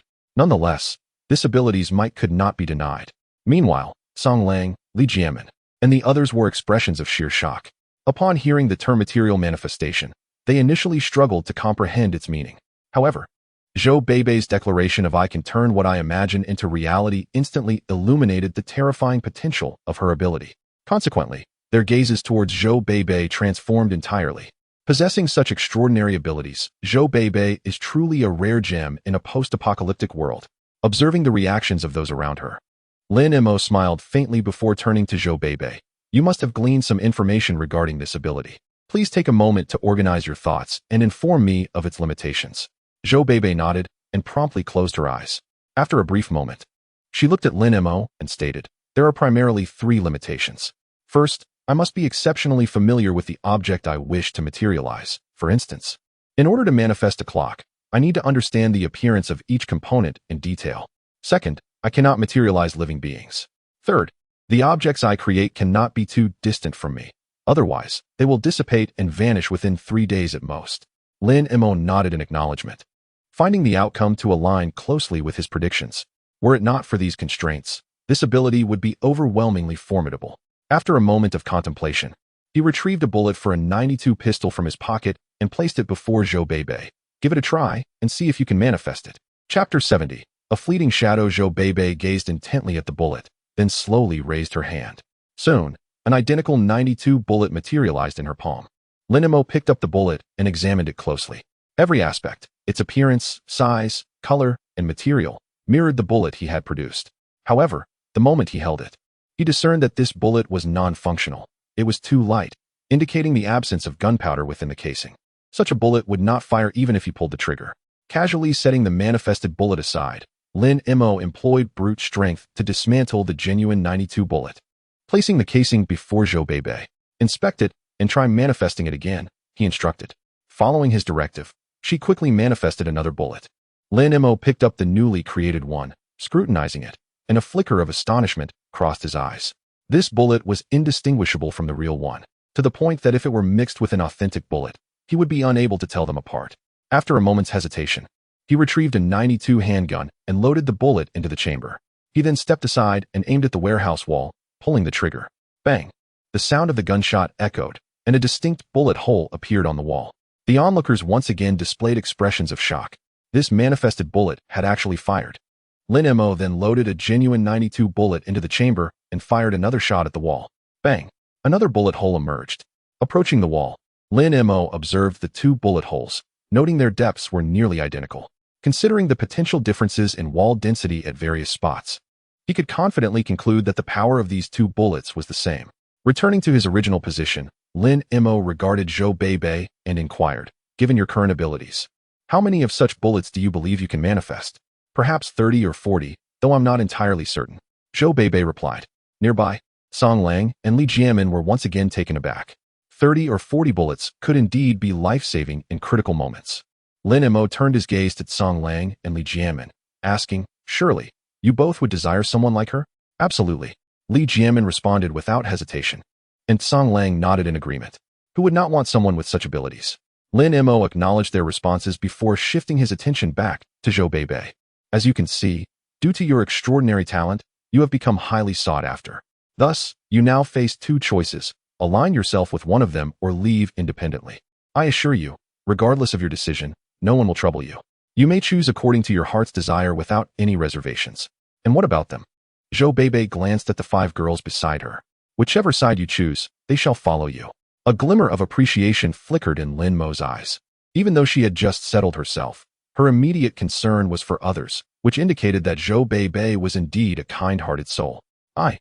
Zhou Beibei hesitated as she looked at Lin Mo. Whichever side you are on, I will join that side. If that is permissible? Lin Mo shook her head. I do not belong to either faction. Then we shall follow you. Zhou Beibei instinctively replied. Regrettably, I cannot take anyone with me for the time being. You will need to choose between the two factions. They are both my friends, and your safety is assured, Lin Mo stated. Perhaps we should let them join Team Li. Song Lang suddenly interjected. Our base is yet to be established, and accommodating 6 individuals at this stage would be somewhat inconvenient. Lin Mo cast a surprised glance at Song Lang. Given the capabilities of his group, finding a temporary safe haven should not pose a challenge. Yet, Song Lang opted to refuse for this reason. It suggested he desired Zhou Beibei, but was reluctant to include the others. However, Lin Mo chose not to comment on it. Song Lang's group currently consisted of 5 members, predominantly male, making the inclusion of a few females potentially problematic. He turned his gaze towards Li Jianmin. Captain Li, are you willing? Absolutely. Li Jianmin responded without hesitation. Lin Mo smiled. Thank you, Captain Li. If Li Jianmin had also declined, I would have been at a loss regarding how to accommodate Zhou Beibei and the others. I ought to be the one thanking you. Li Jianmin chuckled. Individuals like Xiao Zhou are truly invaluable. Lin Mo nodded, and then looked at Zhou Beibei. You now have but this one choice. The decision to join is yours alone. I will join. Zhou Beibei did not hesitate any further. Although Lin Mo had mentioned she could leave, she truly did not know what to do if she chose to depart. Welcome, Beibei. Xiechun immediately stepped forward to embrace Zhou Beibei. And you all. Xiechun turned her attention to the 5 other girls. You are also welcome to join the 3rd team. Upon hearing this, the girls' faces lit up with joy, their eyes brimming with tears of excitement. They would no longer have to live in fear. Very well, let us all take our rest. Lin Mo declared. There are padded jackets and tents in Warehouse 1. Feel free to help yourselves if you need them. With that, she stood up and, accompanied by Du Xiaoming, made her way outside the warehouse. Tanya instinctively inquired, "Where are you going?" "To Warehouse 8 to rest," Lin Mo replied after a moment's hesitation. "If you have a moment later, please come find me. I have something to discuss." "All right." Tanya nodded, deep in thought. She sensed that Lin Mo's demeanor had been somewhat peculiar while speaking. As they exited Warehouse 7, Lin Mo instructed Du Xiaoming to extract the crystal cores from the purple-haired youth and the tattooed bald man. The crystal core from the purple-haired youth bore no distinction from the fire-type core she had previously found. However, the one from the tattooed bald man was noticeably different from the norm. The typical crystal cores are akin to the size of peas, generally round in shape and adorned with various hues corresponding to their elemental attributes. For instance, those of the fire element are red, while the wood element manifests in green. However, the crystal core belonging to the bald man, though similarly pea-sized and spherical, possesses a transparent quality. Within this core resides a phantom resembling a fish, granting it the appearance of a clear amber. The moment Lin Mo recalled the scales that had appeared on the bald man's body, a realization dawned upon him. For those possessing the ability to beastify, their crystal cores exhibit the spectral form of the animal to which they have transformed. With this thought in mind, he carefully collected the 2 crystal cores and proceeded to warehouse number 8 alongside Du Xiaoming. Upon unlocking the chain on the door, he pushed it open, only to witness a shadow dart swiftly through the darkness within the warehouse. Chapter 71. The Mutant Plants Who? Lin Mo instinctively uttered in a low voice. However, he quickly realized that something was amiss. The warehouse door had been locked from the outside, and the chain lock was the very one he had secured the previous day. This indicated that the door had not been opened since he had departed. So, how had the shadow within the warehouse gained entry? Lin Mo's expression tightened slightly as he pulled Du Xiaoming back a step. "Meng Meng, are there any light orbs inside the warehouse?" Du Xiaoming scrutinized the direction of the warehouse and shook her head after a moment. "I can't see anything." Lin Mo's gaze remained fixed on the warehouse. "Go find Aunt Tanya and ask her to come here." Du Xiaoming nodded and immediately dashed towards warehouse number 7. In less than a minute, she returned with Tanya. "What happened?" Tanya inquired, having hurried to Lin Mo's side. "Nothing. Just keep a safe distance with Meng Meng and watch over her," Lin Mo said as he produced a powerful flashlight and proceeded into the warehouse. "Meng Meng, what's going on?" Tanya grasped Du Xiaoming's hand, retreating as she asked. "When we just entered the warehouse, Uncle Lin Mo seemed to have seen something, but I don't know what it was," Du Xiaoming replied. Knowing there is something inside the warehouse and still daring to go in so directly, how reckless. Tanya gazed at Lin Mo's silhouette, feeling both anxious and helpless. Du Xiaoming observed this scene and tilted her head to look at Tanya. "Aunt Tanya, do you like Uncle Lin Mo?" Tanya was taken aback, then chuckled lightly as she gazed at Du Xiaoming. "Why do you ask that?" "Because I feel that you treat Uncle Lin Mo differently than others," Du Xiaoming stated earnestly. "Different?" Tanya pondered. "Do you think your Uncle Lin Mo treats me differently than he does others?" After a moment of contemplation, Du Xiaoming replied, "It seems a bit different." A slight smile unconsciously appeared on Tanya's lips. "Why do you think being different means you like someone?" "That's how it is portrayed in television dramas," Du Xiaoming asserted with conviction. Tanya laughed softly and ruffled Du Xiaoming's hair. "What you see on television isn't always accurate." Du Xiaoming blinked, a hint of confusion crossing her face. "So, do you like Uncle Lin Mo or not?" Tanya began to respond when suddenly a gunshot echoed from warehouse number 8. Following that, a series of rapid gunfire erupted. Tanya's expression shifted slightly. "Lin Mo, what is happening? Do you need help?" "No. Stay back," came Lin Mo's calm voice from within the warehouse. Tanya sighed in relief and retreated further with Du Xiaoming. "Tanya, what is going on?" Song Long and Li Jiamin, along with a group of others, rushed over upon hearing the gunfire. Tanya shook her head. "I'm not sure, but since he didn't ask for help, it should be manageable." Bang! Bang!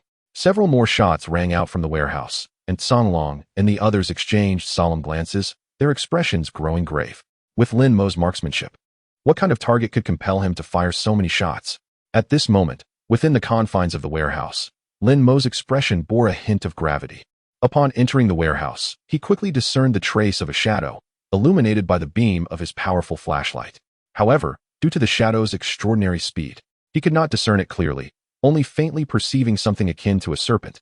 Without hesitation, he discharged 2 rounds. Yet, the creature was too agile and swift, causing all his bullets to miss their mark. Just as he prepared to continue shooting, the entity slipped into the crevices among the supplies surrounding him. Subsequently, It reappeared several times, and each time Lin Mo instinctively fired. Yet, despite his impeccable aim, he found it utterly ineffective against the shadow. The shadow was no thicker than a thumb, its body twisting and writhing with serpentine grace, and its remarkable speed allowed it to evade the bullets with the slightest movement. Most critically, the gaps among the supplies served as its optimal concealment, rendering Lin Mo temporarily powerless against it. However, after this prolonged engagement, Lin Mo discerned that while the creature resembled a snake, it was not one. Rather, it bore a closer resemblance to some form of appendage from a creature. He also realized that this entity did not appear to wish to attack him. It repeatedly manifested merely to escape through the doorway. What could it possibly be? Thoughts swirled in Lin Mo's mind. It was already the 18th day of the apocalypse, and this was the first time he had encountered such a peculiar being. Nevertheless, he was certain that it was not a zombie. Whether it be a zombie cat, or a zombie dog, all would attack without hesitation upon seeing a human. Yet, this creature seemed solely intent on fleeing, which clearly diverged from the characteristics of the undead. "Why don't you come out, and we can talk?" Lin Mo proposed, gazing at the spot where the shadow had last vanished. He was uncertain if the creature could comprehend his words. But given its ability to evade and its inclination to escape, it was evidently endowed with a modicum of intelligence. After waiting for a moment, no response came. The shadow remained absent. Lin Mo's gaze shifted. "If you do not emerge, I shall seal the doorway and set this warehouse ablaze. Then we shall see where you can hide." A soft sound emanated from the pile of supplies in the corner of the warehouse, an indication of the entity's movement as it brushed against the materials. Lin Mo's eyes brightened slightly, realizing that his words had resonated with the creature. Contemplating further, he added, "Come out, we can converse. I assure you I mean you no harm, all right?" The sound of movement echoed once more. Lin Mo's gaze followed the noise, noticing it was approaching him, and a faint smile crept upon his lips. Soon, the sound reached directly in front of him.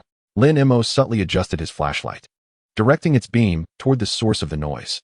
He paused once more, waiting. From a crevice in the materials, a slender, dark green tendril, resembling a vine, gradually emerged. However, after extending nearly a foot, the vine halted, exhibiting a palpable mistrust towards Lin Mo, poised for a swift retreat at any moment. "This is a mutated plant." Upon witnessing the vine, Lin Mo's countenance was suffused with astonishment. The system had previously indicated that following the global zombification, the flora of Blue Star might undergo mutations. Yet, this was his inaugural encounter with such a transformed botanical entity. The prospect thrilled him immensely. Based on his current knowledge of cultivation, these sentient plants often possess remarkable growth potential. Should they flourish, their power would be formidable. If he could harness this mutated plant for himself, it would undoubtedly result in a significant enhancement of his strength.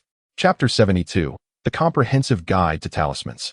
Blood contract. Upon contemplating this, Lin Mo's expression shifted as he gazed at the vine and inquired, "Have you come here in search of sustenance?"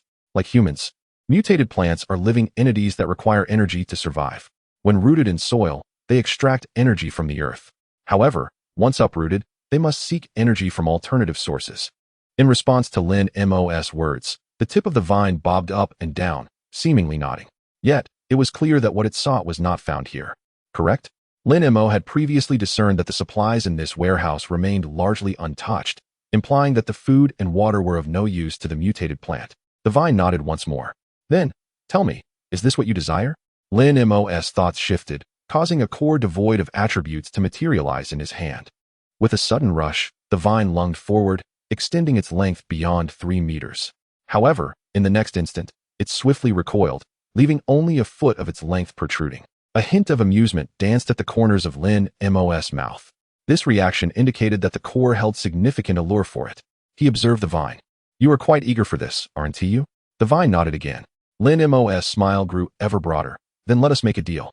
From this moment forth, you shall accompany me, and I shall provide you with nourishment. What do you say?" As he spoke, he extended his hand, still holding the core. The vine gazed at the cores, repeatedly extending and retracting, seemingly in a state of hesitation. Lin Mo did not rush it. He simply held the core, patiently awaiting its decision.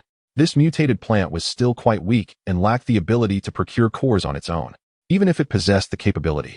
Given the current low drop rate of the cores, finding one would not be an easy task. Thus, it was highly unlikely that it could resist such temptation. As anticipated, after a moment of indecision, the vine ultimately nodded.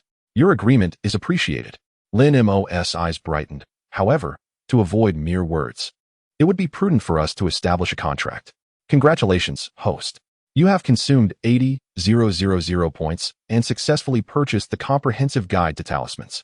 Just as he contemplated claiming this mutated plant for his own, he began searching the system's marketplace for relevant items.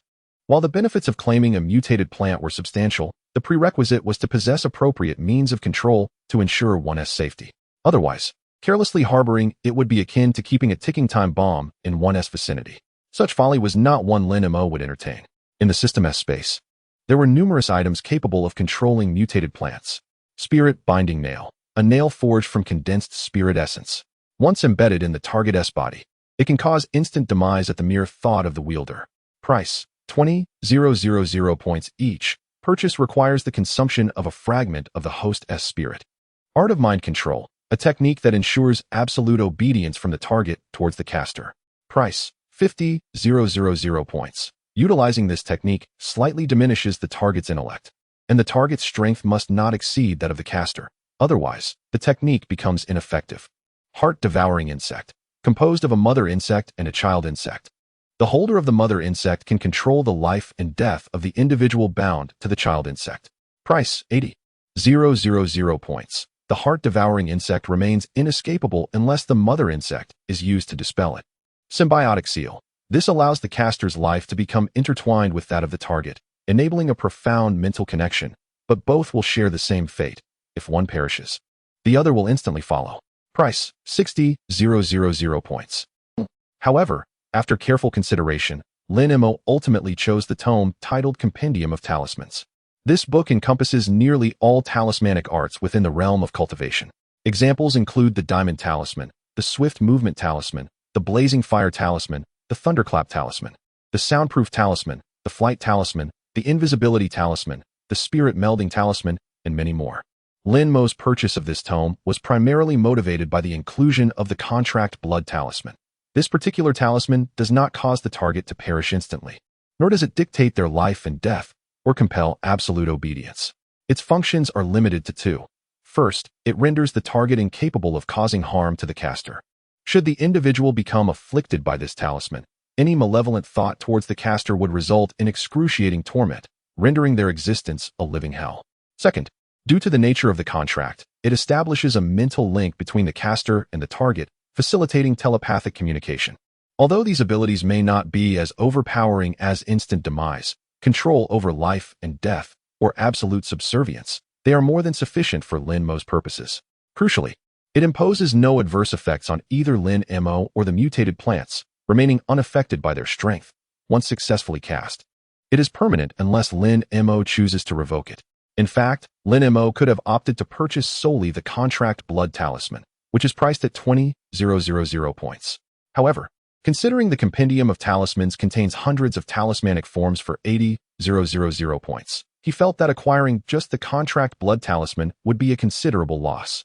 Thus, he resolutely decided to purchase the entire volume, confident that as his strength grew, these talismans would eventually prove useful. At that moment, as the system's notification resonated, a torrent of information regarding talismans flooded Lin Mo's mind. Types of talismans, their designs, applications, and materials for crafting.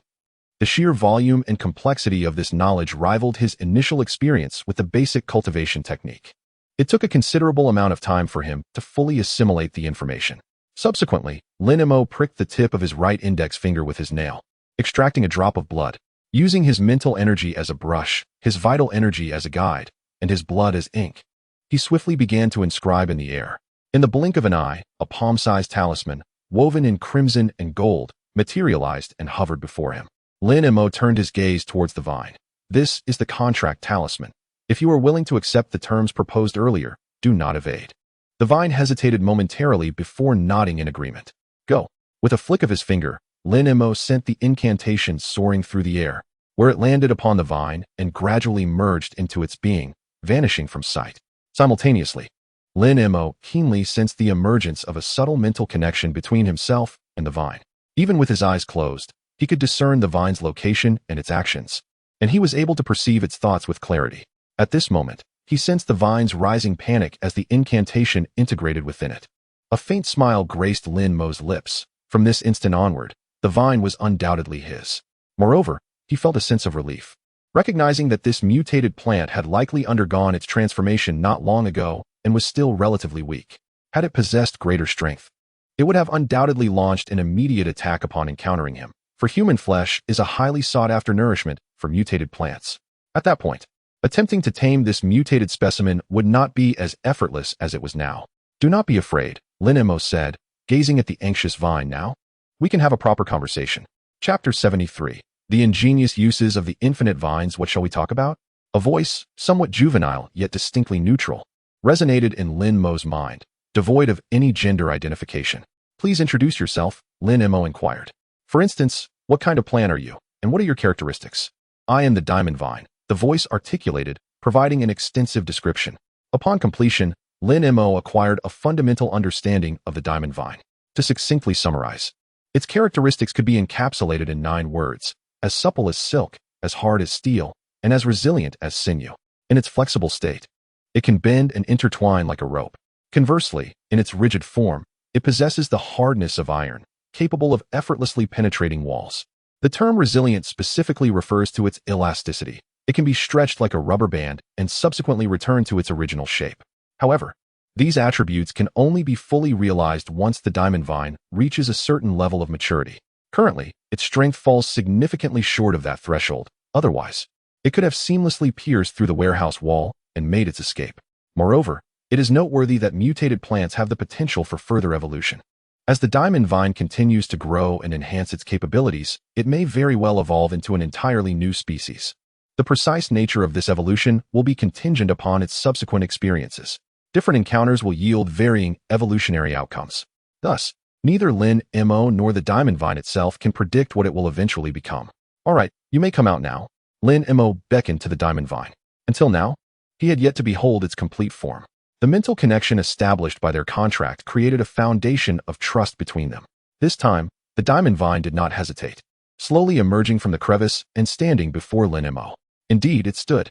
The overall appearance of the diamond vine resembled that of a tree vine. However, at one end, there were 4 branches resembling tree roots. At present, its 4 branches rested upon the ground, while its vine-like body stood erect, reaching a height that aligned perfectly with Lin Mo's eyes. Lin Mo scrutinized the diamond vine for a moment before asking, "You should be able to alter your length, correct?" Currently, the diamond vine measured approximately 1.8 meters in length, yet Lin Mo had previously witnessed it springing forth from the crevice at over 3 meters. Indeed, the childlike voice echoed in his mind. "Currently, I can shorten myself to a minimum of 50 centimeters and extend to a maximum of 9 meters. Lin Mo's eyes gleamed with excitement. "Shrink yourself and conceal yourself upon me." Upon hearing this, the diamond vine immediately began to deflate like a punctured balloon, rapidly reducing in size. In the blink of an eye, it shrank to 50 centimeters, then slithered up Lin Mo's sleeve like a serpent. Almost instantaneously, Lin Mo felt the diamond vine's 4 appendages grasp his shoulders, while its body coiled around his arm. He attempted to move his arm and discovered a sensation akin to wearing multiple arm guards, a slight tautness that did not impede his movements in the slightest. This caused a faint smile to appear at the corners of Lin Mo's mouth.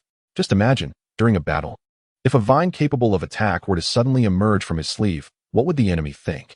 Or when weapons such as clubs or knives were hurled at him, he could effortlessly use the indestructible vine as a protective forearm. In a state as hard as steel, the vine could even withstand bullets, let alone clubs and knives.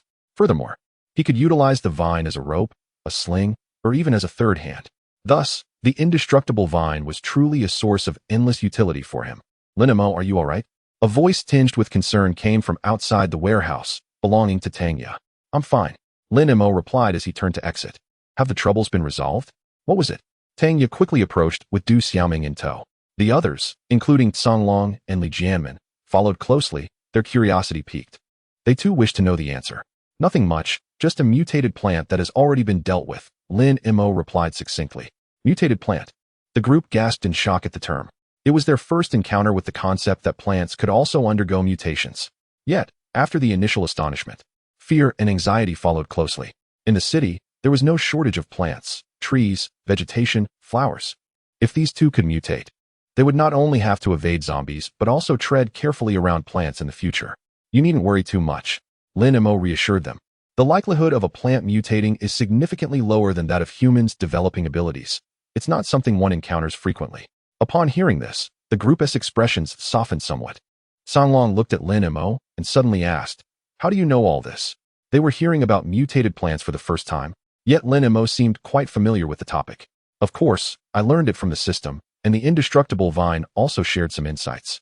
But Lin Mo naturally refrained from divulging this information. He looked at Songlong and said, "It's my first encounter with such a thing since the apocalypse began. And with the other known information, it wasn't difficult to reach this conclusion." Songlong nodded, choosing not to press further. "All right, if there is nothing else, let us all get some rest." With that, Lin Mo turned and entered warehouse number 8 with Du Xiaoming. The group watched Lin Mo's figure disappear into the warehouse before dispersing. Inside the warehouse, Lin Mo tidied up briefly and then immediately turned to Du Xiaoming, asking, "What would you like to eat today?" They had been busy until now and had not yet had dinner. "How about steak?" Du Xiaoming's big eyes sparkled with anticipation. "You little glutton." Lin Mo chuckled, retrieving a small gas stove and a frying pan from the system space, and began to cook the steak.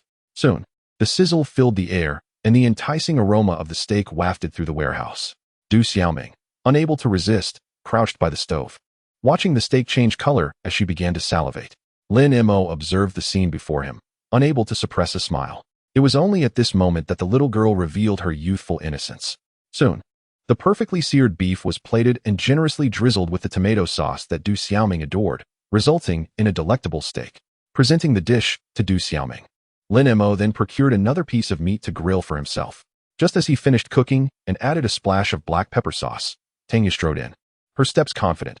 "I could smell the aroma from over 10 meters away. Life here is truly delightful," she proclaimed, taking a seat directly across from Lin Mo and immediately seizing the plate from his hands to indulge in the meal.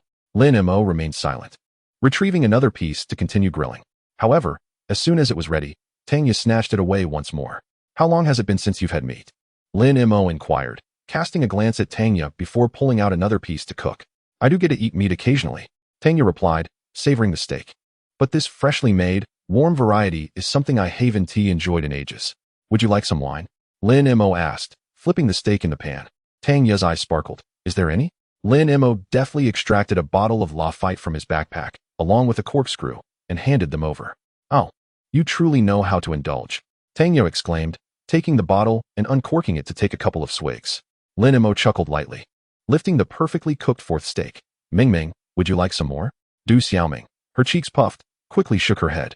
Lin Mo then retrieved a bottle of orange juice from his bag, twisting off the cap and offering it to her. "Take your time, no one is competing with you." After relishing her second steak alongside sips of wine, Tanya finally turned her attention to Lin Mo. "Now, tell me, what brings me here?" Chapter 74, The Heart Purification Technique. Lin Mo did not speak immediately. After taking a bite of steak and chewing it a couple of times, he inquired, "How well do you know your teammates?" "Not too well. We haven't been in the same squad before, but we are all from Longya, so they are undoubtedly trustworthy," Tanya replied, gazing at Lin Mo. "Why do you ask?" "Just a reminder," Lin Mo said. "In this apocalyptic world, one must always be vigilant. It is prudent to leave oneself a bit of room in every situation. It can only be beneficial." Tanya shot Lin Mo a curious glance. She found his response somewhat insincere. However, knowing Lin Mo, if he chose not to elaborate, pressing him would likely yield no further insight. "Is that all you wanted to discuss?" "There's one more thing," Lin Mo declared. "I possess a technique for cultivating mental strength. Would you like to learn it?" "Of course. I want to learn."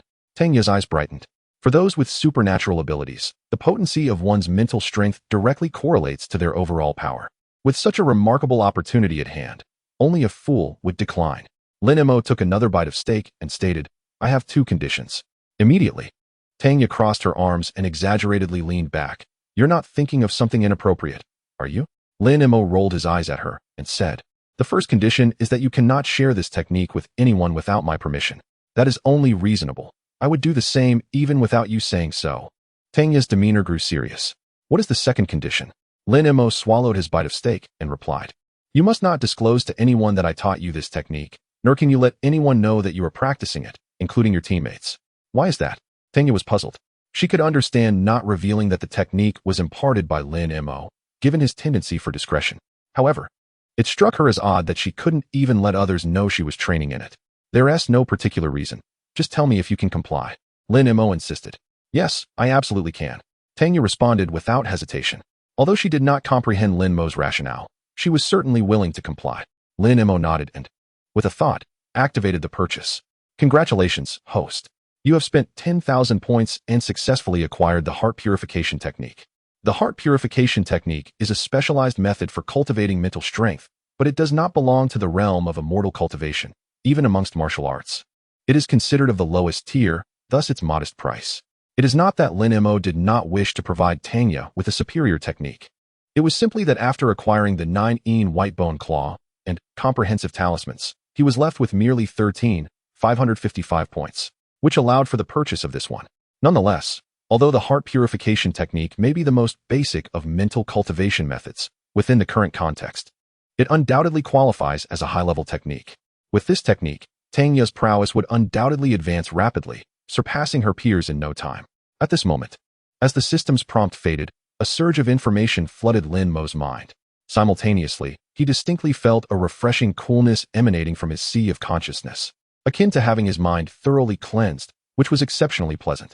This must be the effect of the tranquil heart technique, he mused, and promptly articulated the cultivation methods of the tranquil heart technique to Tanya. As an elite member of Dragon Tooth, trained under special circumstances, Tanya possessed an exceptional memory and quickly absorbed all the incantations. Now give it a try. If you encounter any confusion, feel free to ask me, Lin Mo advised. The skills he acquired from the system were instantly comprehended, thus he possessed no ambiguity regarding the tranquil heart technique. Tanya nodded and immediately began practicing according to the incantations. Meanwhile, Lin Mo accessed the system panel. Divine Prophet System. Unique host. Lin Mo Intelligence. 110. Normal adult intelligence ranges between 90 to 110. Strength. 640. Normal adult average is 100. Stamina. 640. Agility. 640. Mentality. 545. 600. Race. Descendant of Yin and Huang. Ordinary. Special talent. None title.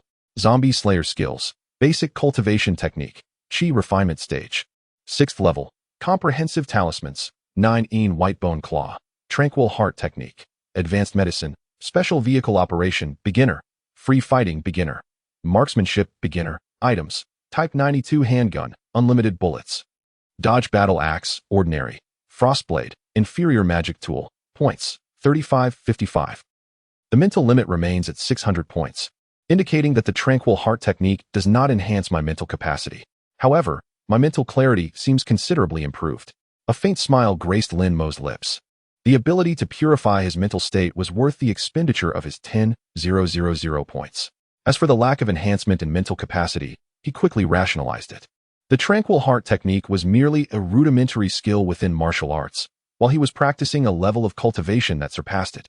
Any effectiveness from the tranquil heart technique would indeed be surprising. Subsequently, Tanya posed several questions, to which Lin Mo provided thorough answers. After approximately 40 minutes, Tanya successfully completed her first cultivation session. This pace evoked a sense of admiration in Lin Mo. There was a reason that Tanya had ascended to the elite ranks of Dragon Tooth. Her speed and innate talent in cultivation were indeed unparalleled. Following this, Tanya settled into a corner to continue her practice in solitude, mindful of the necessity to keep her cultivation concealed from others. However, it was not long before a voice resonated from outside the warehouse. Lin Mo, may I come in? I wish to discuss something with you. Lin Mo glanced at Tanya and, upon her cessation of practice, responded, Team Leader Li, please enter. Li Jianmin soon stepped inside and, upon noticing Tanya, hesitated slightly. Shall I return later? That's enough. I've just finished my business, so you all can continue your conversation, Tanya said as she stood up and departed. Li Jianmin, feeling somewhat embarrassed, glanced at Lin Mo and asked, Did I interrupt your discussion? Not at all, Li Captain. You're overthinking it, Lin Mo replied, a mix of amusement and exasperation in his expression. If there's something you wish to discuss, please feel free to speak openly. Li Jianmin's brow furrowed instantly. This matter might be a bit troublesome. Chapter 75. The allure of beauty is most deadly. What troubles you? Lin Mo inquired. The issue lies in the transportation of supplies. Li Jianmin replied. There is an overwhelming abundance of resources, and given the current state of transportation, it is nearly impossible for us to return the supplies to the 3rd Brigade. You are known for your resourcefulness, so I came to seek your counsel. Lin Mo pondered for a moment before responding. Indeed, this is quite a significant dilemma, yet it is not without a solution. He had contemplated this very issue when he decided to allocate resources to Li Jianmin and Tanya. Li Jianmin's eyes brightened, What is your proposal? Lin Mo explained. The most troublesome aspect is not the transportation itself, but rather the presence of zombies. Precisely, Li Jiamin nodded in agreement. If it were not for the zombies, we could simply carry the supplies back, akin to ants transporting food. However, the roads are fraught with the undead, and any encounter could spell disaster for us. My suggestion is to first clear the path. Once the road is accessible, and vehicles can navigate it, the zombies will no longer pose a significant threat, Lin Mo advised. Upon hearing this, Li Jiamin could not help but smile wryly. Alas, the challenge lies in the fact that the roads are unlikely to be so easily cleared. Lin Mo was momentarily taken aback, quickly realizing he had been somewhat presumptuous. With his current abilities, such tasks were indeed manageable. He could easily push through any zombies in his way. However, for others at this stage, the undead remained a terrifying and lethal adversary. Being surrounded by zombies would almost guarantee a grim fate, especially for Li Jiamin and his group. Following the deaths of Zhuang Yu and Xin Yifei, the 3rd Brigade was left with only Xie Chun as an ability user. The remaining 60 individuals were mere ordinary folk, and their confrontation with zombies would inevitably lead to casualties. Perhaps before the roads could be cleared, many would have already perished. Let us proceed this way, he proposed. Looking at Li Jiamin, I will assist you in clearing the path, but the subsequent transportation of supplies must be managed by you. Clearing the roads would not pose a challenge for him, merely requiring some time. Moreover, during the process, he could continue to eliminate zombies, which would not hinder his accumulation of points. That sounds magnificent. With your involvement, we shall surely succeed, Li Jiamin exclaimed, brimming with enthusiasm. What do you require from us? I will exert my utmost cooperation. That is unnecessary. I can manage on my own, Lin Mo replied. You should conserve your energy for the transportation of supplies. Very well. I shall not impose further, Li Jiamin said before taking his leave. No sooner had he departed than Tanya returned. Without uttering a word, she seated herself in the corner and began her cultivation. Having just learned the technique, she was akin to a novice driver eager to practice, yearning to cultivate without a moment's pause. Lin Mo paid her no mind, focusing instead on summoning an attribute-less crystal core into his palm. Almost immediately, he felt the golden vine stir gently, and the crystal core was whisked away from his grasp. In less than 10 minutes, he felt a gentle touch on his palm from the indestructible vine, and then a grayish-white crystal nucleus appeared in the center of his hand. Is this sufficient?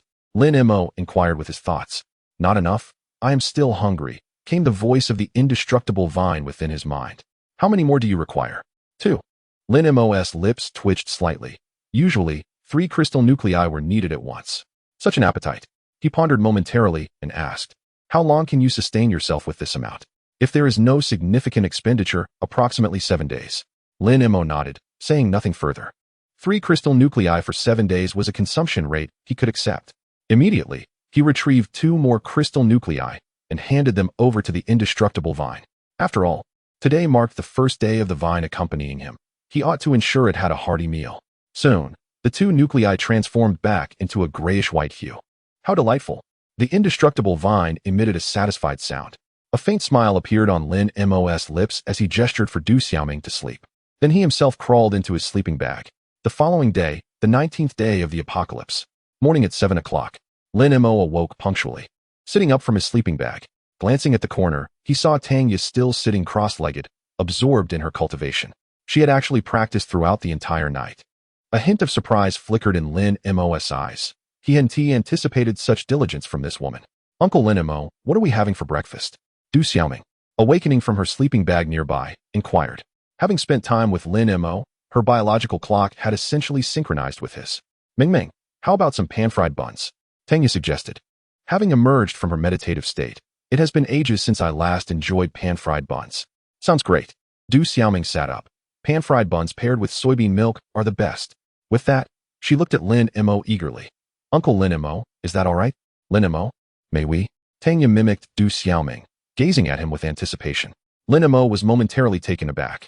The beauty's playful charm was utterly captivating. It was the first time he had witnessed such an expression from Tanya. Undoubtedly, its impact was considerable. Without responding, he directly retrieved 2 baskets of semi-finished pan-fried buns from his bag and placed them onto the skillet that had been used the previous night. Tanya couldn't help but glance at Lin Mo's backpack. Back when they were together in the financial building, she had felt that Lin Mo's bag was akin to a treasure trove, always able to produce what was needed at critical moments. Now, It seemed that this bag had transcended a mere treasure trove and had become like Doraemon's pocket, providing everything one could desire. However, she only stole a brief glance before averting her gaze and went to freshen up with Du Xiaoming. Lin Mo noticed Tanya's gaze but paid it no heed. On one hand, his strength had increased, and he no longer needed to be as cautious as before. On the other hand, in this world now inhabited by supernatural beings, even if Tanya sensed something, she would only attribute it to the realm of abilities. Thus, there is no harm in him appropriately showcasing a fraction of his abilities. At the very least, this way, he need not constantly conceal his prowess, and utilizing his skills would become significantly more convenient. Soon, Tanya and the others finished their grooming. Lin Mo's pan-fried buns were also ready. The three gathered around, indulging in their meal with great contentment. Halfway through, Tanya turned to Lin Mo, stating, "On behalf of our captain, I would like to request your assistance." Without lifting his gaze, Lin Mo replied, "Do you wish for me to help clear a path for you?" Tanya nodded and quickly added, "I am entirely representing our captain in this matter. Please do not feel obliged to consider my feelings. It's perfectly fine if you choose not to assist." Lin Mo remained non-committal and inquired, "Have you finalized the location for your stronghold?" "We have indeed identified several suitable sites. However, the stronghold has yet to be established," Tangyu explained. "That is acceptable. But I have already given my word to Li Jianmin, so you may need to wait a few days," Lin Mo responded.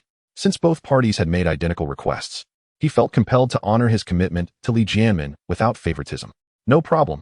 Coincidentally, our stronghold also requires a few days for organization," Tangyu remarked. Lin Mo nodded, choosing not to elaborate further. After finishing their meal, Tangyu departed.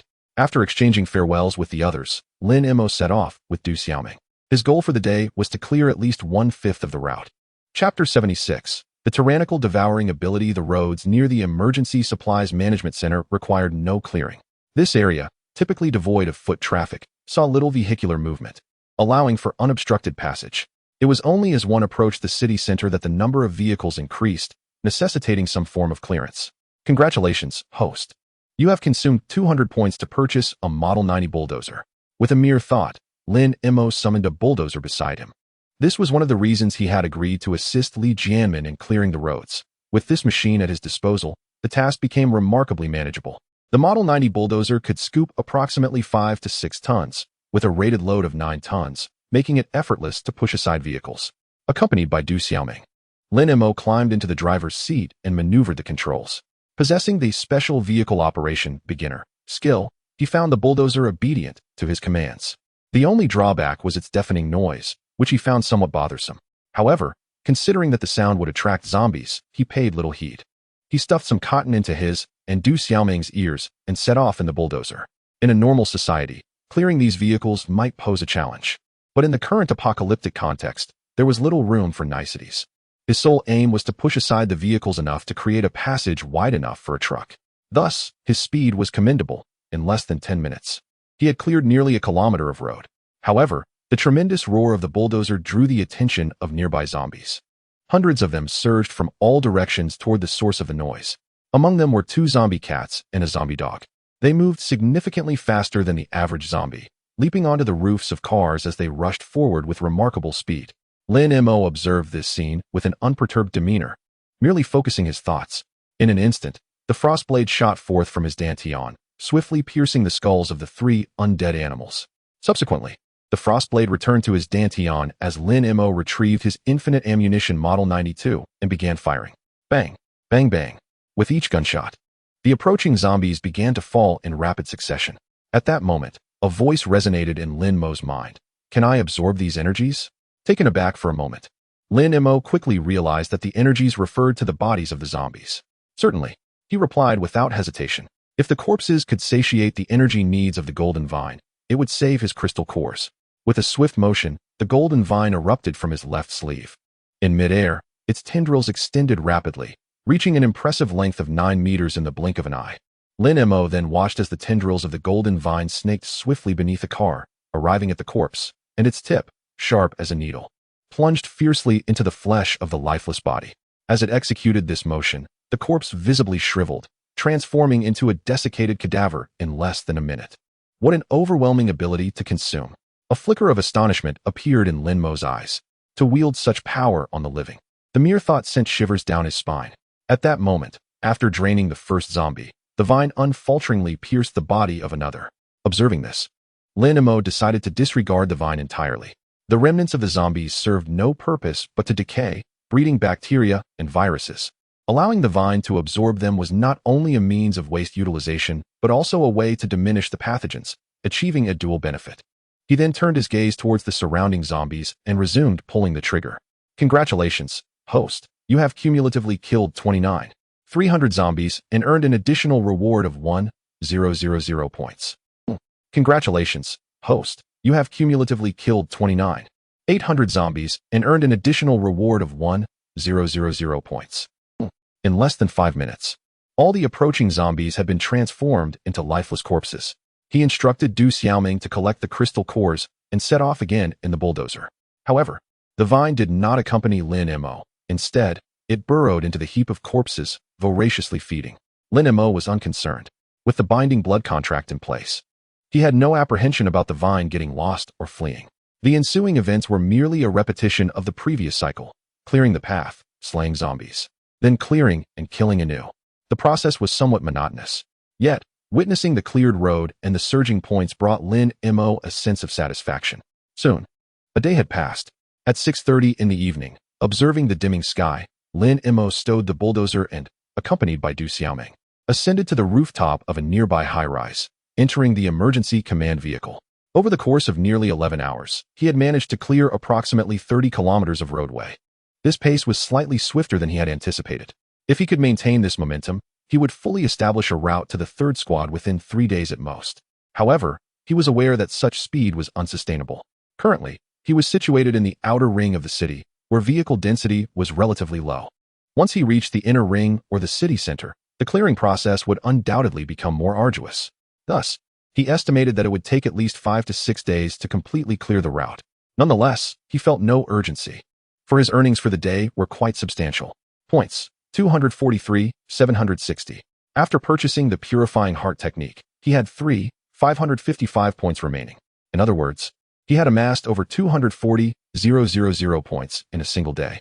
In retrospect, the efficiency at UI Square was superior. Lin Mo mused. At UI Square, he could earn 250,000 points in just over an hour, whereas today, it took a whole day to achieve 240,000. However, upon reflecting that he had cleared a distance of 30 kilometers of roadway, he felt that this was quite commendable, as it allowed him to accomplish 2 objectives simultaneously. Next, he considered the crystal nuclei. Today, he had vanquished approximately 10,000 zombies, thereby acquiring a total of 135 crystal nuclei, including those he had previously collected. He now possessed 420 crystal nuclei in total. Meanwhile, the cumulative number of zombies he had slain had surpassed 39,400, bringing him tantalizingly close to the milestone of 40,000. Finally, his gaze shifted to his left arm.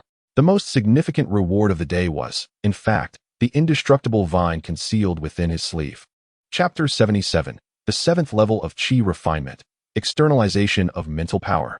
At this moment, the steel vine has embarked on its inaugural evolution. As for what it will evolve into, Lin Mo remains unaware, awaiting the steel vine to reveal the outcome post-evolution.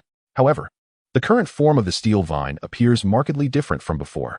Its tendrils have thickened, and the tips, once rounded, have transformed into sharp spikes. Additionally, its color has shifted from a deep green to a dark crimson, possibly due to the absorption of an excessive amount of zombie blood and flesh. It resembles a vine freshly extracted from a pool of blood, lending it an unsettling aura. This state. Surely the steel vine will not metamorphose into some malevolent creature, Lin Mo muses. Yet, this thought flits away almost as quickly as it arose. Even if it were to transform into a monster, the contract's blood symbol would allow him to subdue it with ease. Just as Lin Mo's thoughts meander, the evolution of the steel vine concludes. Curiosity piqued, he inquires, "What should I call you now? Still steel vine?" A child's voice echoes in his mind. Lin Mo is momentarily taken aback. "Haven't you evolved? Not an evolution, merely an upgrade." The steel vine clarifies. Lin Mo is surprised again. However, after conversing with the steel vine, he swiftly comprehends the situation.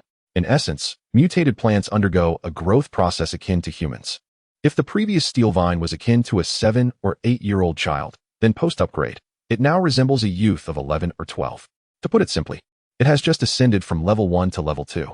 With the elevation in level, its abilities have naturally seen a significant enhancement. It can now extend up to 15 meters, an increase of 6 meters from before. Furthermore, due to its increased girth, its load-bearing capacity and resilience have also improved considerably. Regarding evolution, Lin Mo has gleaned some insights. According to the steel vine, it must undergo approximately 9 upgrades before a true evolution is possible. Thus, an upgrade signifies a minor elevation in realm, while evolution denotes a monumental leap in status. Lin Mo summarizes this understanding, likening it to his own cultivation, an upgrade from the 1st to the 9th level of chi refinement. Whereas evolution represents the transition from the 9th level to the foundation establishment stage. There exists a substantial distinction between the two. It seems I had previously underestimated the complexity of evolution, Lin Mo muses softly. Yet, upon reflection, it makes sense. If evolution were so easily attainable, this world would swiftly become a dominion of mutated plants. Then, with a flicker of thought, he accesses the system marketplace. Congratulations, host. You have successfully purchased the basic cultivation technique, 7th level of chi refinement, for 160,000 points. The system notification resounds, and the familiar scene materializes once more. A torrent of cultivation knowledge floods Lin Mo's mind, and his internal vital energy begins to surge with rapidity. Half an hour later, 7th level of chi refinement. A smile of triumph dances at the corners of Lin Mo's mouth, one that rivals the brightness of 1,000 suns. The enhancement to the 7th level of chi refinement signifies that he has entered the latter stage of chi refinement, with the foundation establishment phase within reach. He opened the system panel. Divine Prophet System. Unique host. Lin Mo Intelligence. 112. Normal adult intelligence ranges from 90 to 110. Strength. 700. Normal adult average is 100. Stamina. 700. Agility. 700. Spirit. 800. 800. Race. Descendant of Yin and Huang. Ordinary. Special talent. None title. Zombie Slayer skills. Basic cultivation technique. 7th level of chi refinement. Comprehensive talismans. 9 white bone claw. Purification technique. Advanced medicine. Beginner special vehicle operation. Beginner free fighting. Beginner marksmanship. Items. Frost sword. Lower grade artifact. Type 92 handgun. Infinite bullets. Dodge battle axe. Ordinary. 90 loader. Ordinary. Points. 83, 760. His intelligence increased by 2 points, although it may seem like a mere 2 points. For Lin Mo, it represents a significant breakthrough.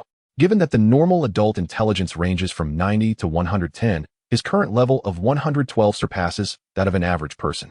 Following this, his strength, agility, and stamina each increased by 60 points, which surprised Lin Mo. This enhancement was equivalent to the increase he experienced when advancing from the 5th to the 6th level of chi refinement. Based on his previous analysis, the increase in attributes should diminish as his strength rises. Could this be attributed to the transition from mid-chi refinement to late-chi refinement? Lin Mo could only speculate. However, what astonished him even more was that his spirit had surged by a remarkable 200 points, soaring from its original 600 to 800. This substantial increase genuinely took him aback. Soon after, Lin Mo discovered the benefits of his spirit's considerable enhancement. He could now project his spiritual energy outward, even with his eyes closed. He could perceive the surroundings in a 360-degree radius. This revelation filled him with exhilaration. Although his current range of spiritual projection was merely 3 meters, it represented a monumental leap for him. Especially considering the myriad advantages of this newfound ability, he couldn't suppress his joy. Without delay, he eagerly experimented with various applications of his projected spirit energy, only to realize that, at present, it could only be used for observation and perception. It was insufficient for manipulation or attack due to the inherent weakness of his spirit energy.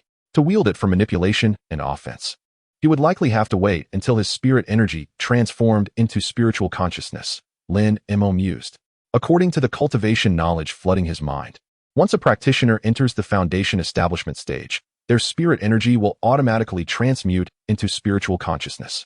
Therefore, he must continue to strive for strength. With power, all else would follow. With this thought, Lin Mo once again examined his current state of true energy. After reaching the 7th level of chi refinement, his total true energy has doubled compared to before. Now, the true energy has coalesced into a mass roughly the size of an ugly orange. The most immediate change this brings is that, according to the Frostblade, his sword control technique can now be sustained for an impressive 320 minutes, equating to 5 hours and 20 minutes. Furthermore, the manipulation radius of his sword control has also been enhanced, reaching a remarkable 50 meters. However, What Lin Mo is most concerned about now is, with the current magnitude of my true energy, I should be able to attempt flying with my sword. Shouldn't I? Chapter 78.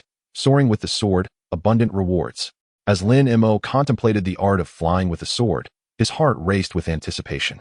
This skill was undoubtedly one of the most coveted by countless internet users in his previous life. The reasons were simple. It exuded an air of sophistication and was undeniably impressive.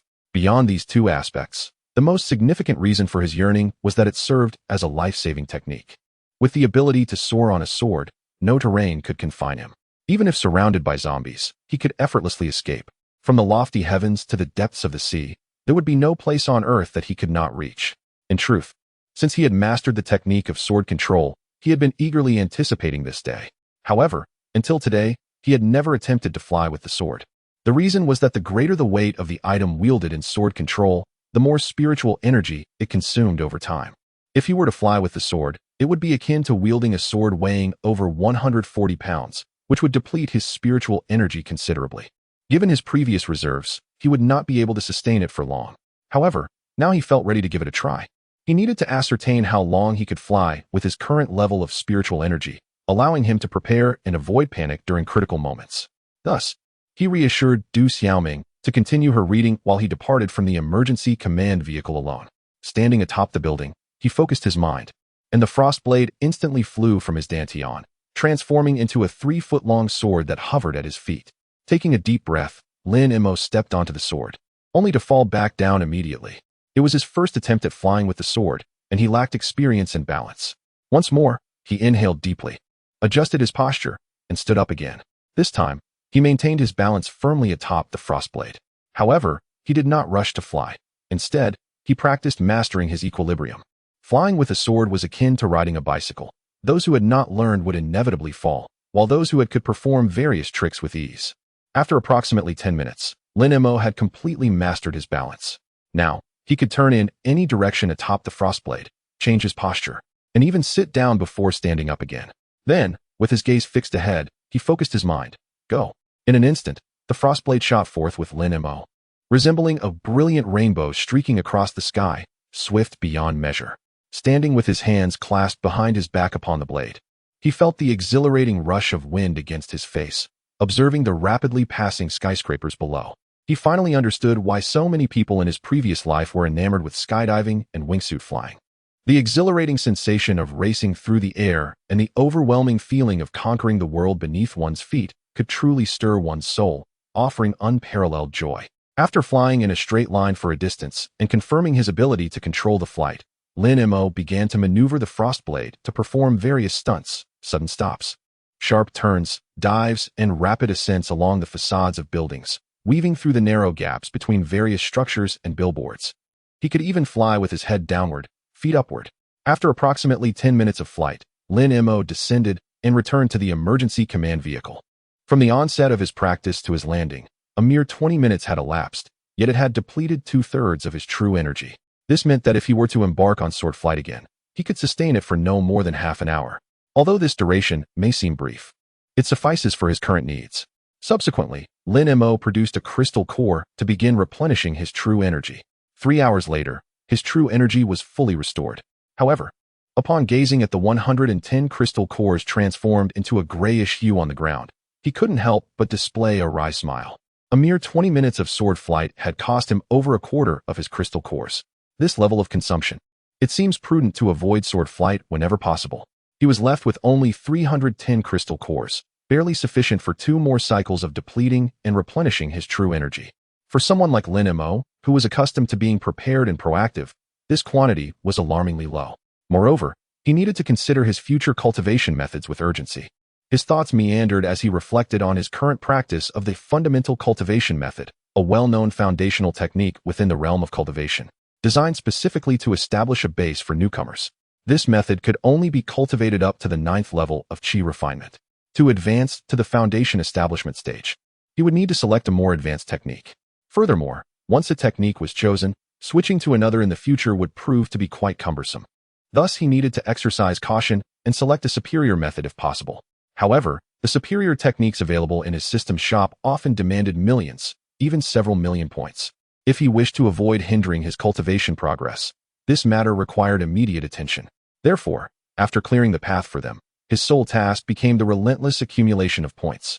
With this thought settled, Lin Mo tucked in the sleeping bag of the now slumbering Du Xiaoming beside him and nestled into his own sleeping bag, shutting his eyes. The following day marked the 20th day of the apocalypse. Despite having gone to bed late the previous night, Lin Mo awoke promptly at 7 in the morning. Almost simultaneously, Du Xiaoming stirred awake, rubbing her eyes as she sat up. Lin Mo inquired, "Ming Ming, what would you like for breakfast?" "Bread and milk, as that is most convenient," Du Xiaoming replied, while rising to tidy her sleeping bag.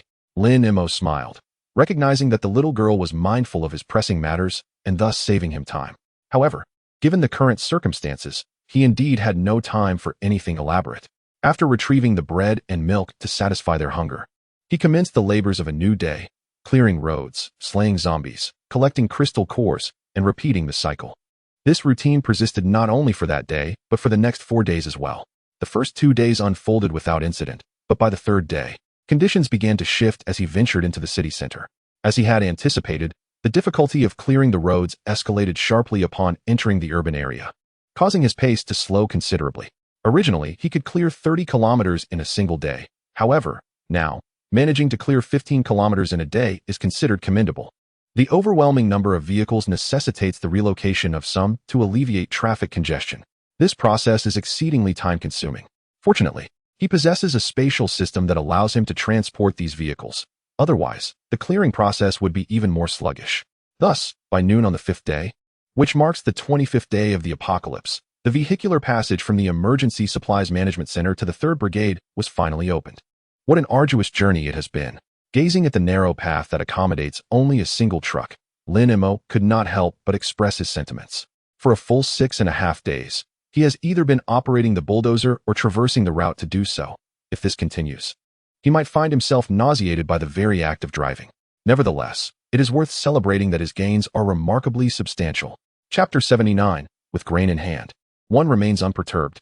First, the points. 1, 355, 775. An impressive milestone of over 1 million since the apocalypse began. After purchasing the fundamental cultivation technique, 7th tier, Lin Mo was left with 83,760 points. This signifies that over the past 5.5 days, he amassed more than 27 million points, averaging around 230,000 daily. In practical terms, this equates to him vanquishing over 10,000 zombies each day, bringing his total zombie kills to over 92,500. Drawing ever closer to the coveted 100,000 mark. Following the previous pattern, surpassing this threshold should lead to an upgrade of his title Zombie Slayer, a prospect that fills him with anticipation.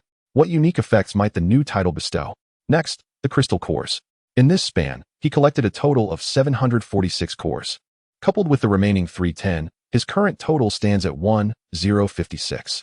Even with his present reserves of true energy, this quantity is sufficient for him to deplete and replenish his energy over 6 times, granting Lin Mo considerable peace of mind. With such an abundance of crystal cores, he need not worry about energy consumption in the face of emergencies. Lastly, the Diamond Vine, now at level 4, has ascended 2 tiers in just 5.5 days, a remarkably swift progression. This is despite the fact that the vine has an energy absorption limit, necessitating time to digest after each intake. Otherwise, its growth would be even more rapid. At level 4, the diamond vine has thickened to the girth of an infant's arm, stretching an impressive 30 meters, and it can now effortlessly penetrate walls. Even thin sheets of iron, such as car doors, are no challenge, as it can easily pierce through. Should Lin Mo encounter the diamond vine at this moment, he would be powerless to restrain it if it wished to flee. Moreover, its load-bearing capacity and resilience have seen tremendous enhancement. A brief test revealed that the current diamond vine can effortlessly lift a vehicle weighing 2 to 3 tons. He estimates its maximum load-bearing capacity to be around 5 tons. In terms of resilience, the 30-meter-long vine can be extended to 60 meters under external force, exhibiting elasticity comparable to that of a rubber band. Compared to its former self, the current diamond vine truly embodies the characteristics of a mutated plant. A smile crept onto Lin Mo's lips. 7th tier of Qi refinement. Projecting mental strength. Sword flight. Level 4 diamond vine. Plus 1. 35 million points. He could easily stand with his hands in his pockets, confidently exclaiming, "Who else dares?" However, he refrained from such theatrics. Taking out his Mercedes-Benz G-Class, he sped along with Du Xiaoming, returning to the Emergency Supply Management Center in a mere hour and a half. Before the road was cleared, this journey would have taken him at least 6 or 7 hours. The significance of efficient transportation is thus made abundantly clear. Lin Mo, why have you returned at this hour? Have you encountered some trouble? Li Jianmin and Song Lang, along with others, approached Lin Mo swiftly. For the past few days, they had remained here, primarily to safeguard their supplies against potential thieves among other survivors. Additionally, they were engaged in the division of resources. Although an equitable split of 50-50 had been agreed upon, certain items could not be evenly apportioned and required adjustments based on the actual circumstances. No trouble at all. The route has been cleared, and I've come to inform you, Lin Mo replied. The crowd immediately displayed expressions of astonishment. In merely 6.5 days, a path to the third squad had been established. The speed of this accomplishment was indeed astonishing, since there is only a one-way road. Please manage vehicle dispatch carefully while transferring the supplies, so as not to block your own path, Lin Mo stated with a calm demeanor. While everyone else regarded this progress as rapid, for Lin Mo, who had been operating the bulldozer to the point of nausea, it did not seem particularly swift. Understood. Li Jianmin snapped back to reality. I will arrange for the supplies to be transferred as soon as possible. Lin Mo then turned his gaze to Song Lang. Is your base well organized yet? Song Lang shook his head. We've been preoccupied with the supplies, and Haven T had the manpower to spare. Then there's no rush. Focus on the supplies first, and afterwards, organize the base. I have matters to attend to and must be away for a few days. Lin Mo explained. His apprentice, Bai Ying, was likely still waiting for him at the financial building. He had previously informed her he would seek her out within 10 days. And now 8 days had already elapsed. Very well, we will stay in contact via radio. Song Lang replied. We will turn on the radio at precisely 9 a.m. each morning. Lin Mo nodded and turned his attention to Tanya. Do you have any issues on your end? Tanya understood that Lin Mo was inquiring about her training with the purifying heart technique and promptly shook her head. None. Then let us communicate if any matters arise. With that, Lin Mo relayed additional precautions regarding the transfer of supplies to Li Jianmin before departing with Du Xiaoming. An hour later, the luxurious G-Class vehicle entered the basement of the financial building. Lin Mo parked the car and, alongside Du Xiaoming, made his way to the 106th floor. Not here. Observing the desolate floor, Lin Mo furrowed his brow. Has she left for some urgent matter? Or was her apprenticeship merely a ruse for survival? His thoughts whirled, yet he felt little concern. Taking Bai Ying as a disciple was merely an experiment. If the test subject had vanished, he could find another. In this apocalyptic world, locating a new subject would not pose much of a challenge. Glancing at his watch, he noted it was already past 4 in the afternoon. He turned to Du Xiaoming and smiled. Ming Ming, let us indulge in a fine meal today. What would you like to eat? Feel free to choose anything. Du Xiaoming's eyes sparkled. Anything at all. Lin Mo nodded with a grin. Of course. Then I would like to have lobster. Du Xiaoming exclaimed, licking her lips. I've seen it on television, but I've never had the pleasure of tasting it. All right, no problem. Just wait here. I'll go prepare it. Lin Mo made his way directly to the restaurant on the 105th floor, where he retrieved a gas stove to commence his culinary endeavors.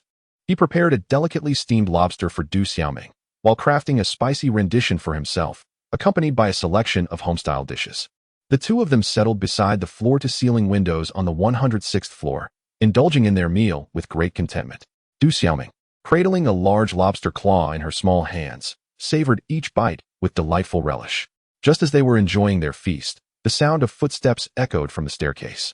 Chapter 80. The power of the contract blood symbol. Lin Mo swiftly turned his head, only to see Bai Ying hastily entering with a small cardboard box in her arms.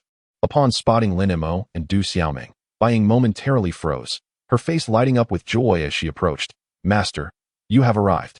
After departing from the Emergency Supplies Management Center, she had come directly here, eagerly awaiting Lin Mo's return. However, as the 10-day deadline loomed closer, her heart grew increasingly anxious, fearing that Lin Mo might not come. Now, seeing him, she finally felt a weight lift from her chest. Lin Mo nodded, glancing at the small box Bai Ying held. It contained instant noodles, biscuits, and water, provisions she had recently procured. Let us fetch some chairs downstairs and sit together to eat, Lin Mo suggested. Bai Ying initially considered declining, but upon observing the sumptuous spread on the table and comparing it to the meager contents of her box, she ultimately refrained from voicing her hesitations and quickly moved to gather chairs. In no time, the table was cleared, most of the food having vanished into Bai Ying's stomach. Initially, she had shown restraint, but as the meal progressed, she found it impossible to hold back. It had been nearly a month since the apocalypse began, and this was her first experience savoring freshly cooked dishes. Merely refraining from licking the plates clean was a testament to her self-control. Have I eaten too much? Bai Ying asked, glancing at the empty plates with a hint of embarrassment. Once a formidable figure in the underworld, she now found herself in such a position, struggling to maintain her dignity. It's all right, sister. Any leftovers would only go to waste. Du Xiaoming consoled her kindly. Lin Mo regarded Bai Ying and got straight to the point. As I mentioned before, if you wish for me to teach you, you must entrust your life to me. Are you still willing? Bai Ying took a deep breath and nodded. I am willing. Lin Mo swiftly drew blood from his fingertip and began inscribing the contract blood symbol.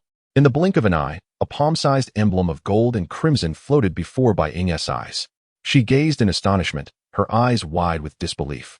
Such a sight was something she had only witnessed on television before. This entity, once it enters your body, I can extinguish your life with but a thought. Lin Mo stated, observing her intently. Now, you have one final chance to reconsider. Bai Ying stared at the contract blood symbol for several seconds, then, with a firm grit of her teeth, declared, I, Bai Ying, never renege on my decisions.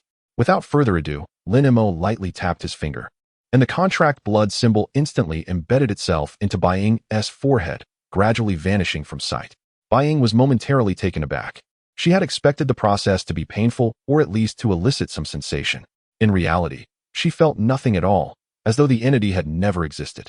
This provoked an involuntary thought within her. Could this thing be a sham? If you believe it to be false, feel free to test me. Lin Mo's voice resonated suddenly.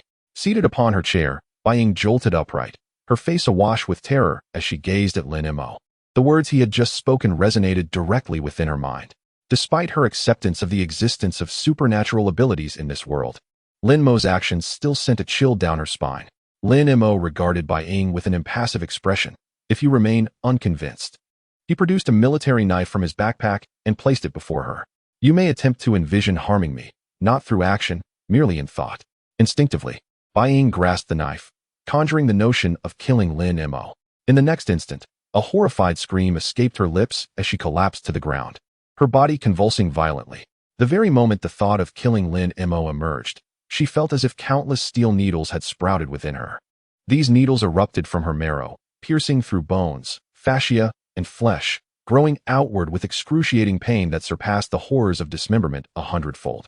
Though Bai Ying immediately renounced any harmful intentions towards Lin Mo, the sheer terror and agony of that instant rendered her incapacitated on the floor for a full 10 minutes before she could muster any strength. When she finally managed to rise, her eyes met Lin Mo's, now filled with reverence. The torment she had just endured was an experience she wished never to repeat. Rest assured, I harbor no inclination to enslave others. This is merely a precaution. As long as you pose me no threat, you may consider this incident non-existent. Lin Mo stated. Bai Ying nodded, the fear in her gaze somewhat abated. Now, I shall impart martial arts to you. Lin Mo promptly articulated the principles of the 9-in white bone claw to Bai Ying. Once he confirmed her comprehension, he rose to demonstrate the techniques. With a foundational knowledge of internal energy and her background as an assassin, Bai Ying adapted swiftly, memorizing all the moves in less than half an hour. Lin Mo then paused. A master opens the door, but the practice relies on the individual. I shall remain here for 3 days. During this time, feel free to inquire about any questions. Afterward, the extent of your cultivation will depend entirely on your own efforts. Bai Ying nodded, silently moving aside to practice. Meanwhile, Lin Mo turned his attention to Du Xiaoming. After observing her for a while, he discerned that her supernatural ability seemed to have stabilized, centering around energy manipulation. This was a formidable power. However, perhaps due to her youth, Du Xiaoming's understanding of this ability was not yet profound, and its application remained limited. Thus, he began to deliberate on which skills to teach her. Yet, despite his contemplation, he could not settle on a suitable choice. To achieve a synergistic effect greater than the sum of its parts with energy manipulation, the corresponding skills required careful consideration. After much thought, he resolved to first teach Du Xiaoming the calming heart technique. For those endowed with supernatural abilities, enhancing mental strength equates to augmenting overall power. Thus, prioritizing the elevation of mental faculties could only yield benefits. Du Xiaoming had long desired to learn a skill, and upon hearing that Lin Mo would teach her, she was utterly ecstatic. However, being a young child, she struggled to comprehend many concepts. Lin Mo could only instruct her to memorize the incantation of the Jingxin Ju by rote before guiding her through the practice, word by word. After a laborious 6 hours, Du Xiaoming finally stammered through her first attempt at cultivation. With that initial success under her belt, she was largely able to practice independently. Yet, as soon as Lin Mo found a moment of respite, Bai Ying approached him, saying, "Master, I do not understand this particular principle." Thus, Lin Mo began to guide Bai Ying once more. This endeavor continued until the early hours of the following morning, at which point he could finally take a brief respite. Seizing this opportunity, he opened the skills section of the system marketplace and began to browse meticulously. The foundational cultivation techniques were of utmost importance, potentially influencing his future growth trajectory. Thus, he needed to deliberate carefully and choose wisely. Consequently, after reaching the 7th level of Qi refinement, he would check the marketplace whenever he found a spare moment. However, the sheer abundance of techniques available left him feeling dizzy, and he had yet to settle on a precise choice. Just as Lin Mo was engrossed in examining the system interface, a terrifying roar echoed from afar, shaking the heavens. Chapter 81. The Evolved Zombie. In a sudden burst, Lin Mo's figure sprang up, directing his gaze towards the source of the sound. His expression shifted to one of gravity. The roar that resonated was beyond the capabilities of a mere zombie, nor could it be emitted by an ordinary animal. If his intuition served him well, it signified the emergence of an evolved entity among the zombies. With this realization, he gestured for Du Xiaoming and Bai Ying to continue their training, then swiftly descended the stairs, hastening toward the direction of the sound. Along the way, he encountered a scattering of zombies, all moving toward the same destination. To his surprise, these zombies refrained from attacking him upon sight. Instead, they continued their relentless advance. This peculiar behavior caused Lin Mo's eyelids to twitch slightly. The insatiable hunger for flesh was an instinct deeply ingrained within the very essence of zombies. Yet, astonishingly, they had managed to suppress this primal urge. This indicated that the evolved entity wielded a formidable influence, or rather, an extraordinary control over the zombies. Such news was far from reassuring for the survivors. Observing a few nearby zombies, Lin Mo's expression shifted as he drew his firearm, discharging a shot from his 92. Bang! By now it was midnight, and the sound of the gunfire echoed sharply in the stillness of the night. The zombie struck by Lin Mo collapsed instantly. The others in its vicinity halted abruptly, turning their gaze toward him. Lin Mo remained composed, locking eyes with the zombies. Yet, merely 2 or 3 seconds later, they dismissed him entirely and resumed their forward march. Once again, Lin Mo felt a twitch at the corner of his eye. Even this provocation failed to incite the zombies to attack. The evolved entity's control was terrifyingly potent. Without further ado, he disregarded the zombies and continued to hasten toward the location of the evolved entity. However, after more than 10 minutes, Lin Mo found himself compelled to halt. The street was overrun with an overwhelming number of zombies, densely packed and effectively obstructing his path. The thought of annihilating them all briefly crossed his mind, promising a substantial reward in points. Yet, this notion faded as quickly as it had appeared. His immediate priority was to uncover the nature of the evolved entity, at the very least to ascertain its strength. With a focused thought, the frost blade manifested beneath him, elevating him into the air. However, Lin Mo did not ascend too high, maintaining a distance of around 10 meters above the ground. The night was shrouded in darkness. Flying too high would obscure his view of the situation below. Continuing to soar along the zombie-blocked street, he arrived at a small park approximately a minute later. The park was teeming with an alarming congregation of zombies, a terrifying sight indeed. At the center of the park, amidst an open space, he beheld the evolved entity. It was a creature measuring nearly 6 meters in length and towering over 3 meters in height. A tiger. To call it a tiger was somewhat misleading, for apart from the faint king symbol on its forehead, which hinted at its feline lineage, its entire physique bore no resemblance to a tiger whatsoever. Its fur had transformed into a shell resembling that of an insect. A palm-sized black exoskeleton, segmented and interconnected, enveloped its entire body and head, rendering it akin to a colossal beast clad in ebony armor. This evolved entity appeared to be somewhat weaker than the one I had envisioned in my predictions of the future. The creature I foresaw was over 10 meters tall. If ordinary zombies were classified as first-tier monsters, then the one before me should be considered second-tier, while the one I had predicted might belong to the third or even fourth tier. Lin Mo mused internally, and with a thought, he summoned his sword and soared towards the evolved entity. With a thunderous roar, the evolved creature caught sight of Lin Mo, unleashing another earth-shattering scream. The terrifying sound waves rippled through the void. Despite Lin Mo's protective aura, the force of the roar left his eardrums aching. The surrounding zombies, upon hearing the bellow, became agitated, raising their arms and flailing wildly, seemingly attempting to pull Lin Mo down from the air. However, Lin Mo noticed that no matter how frenzied the zombies became, they never approached within 10 meters of the evolved entity. It was as if that 10-meter radius around the evolved creature was a forbidden zone for them.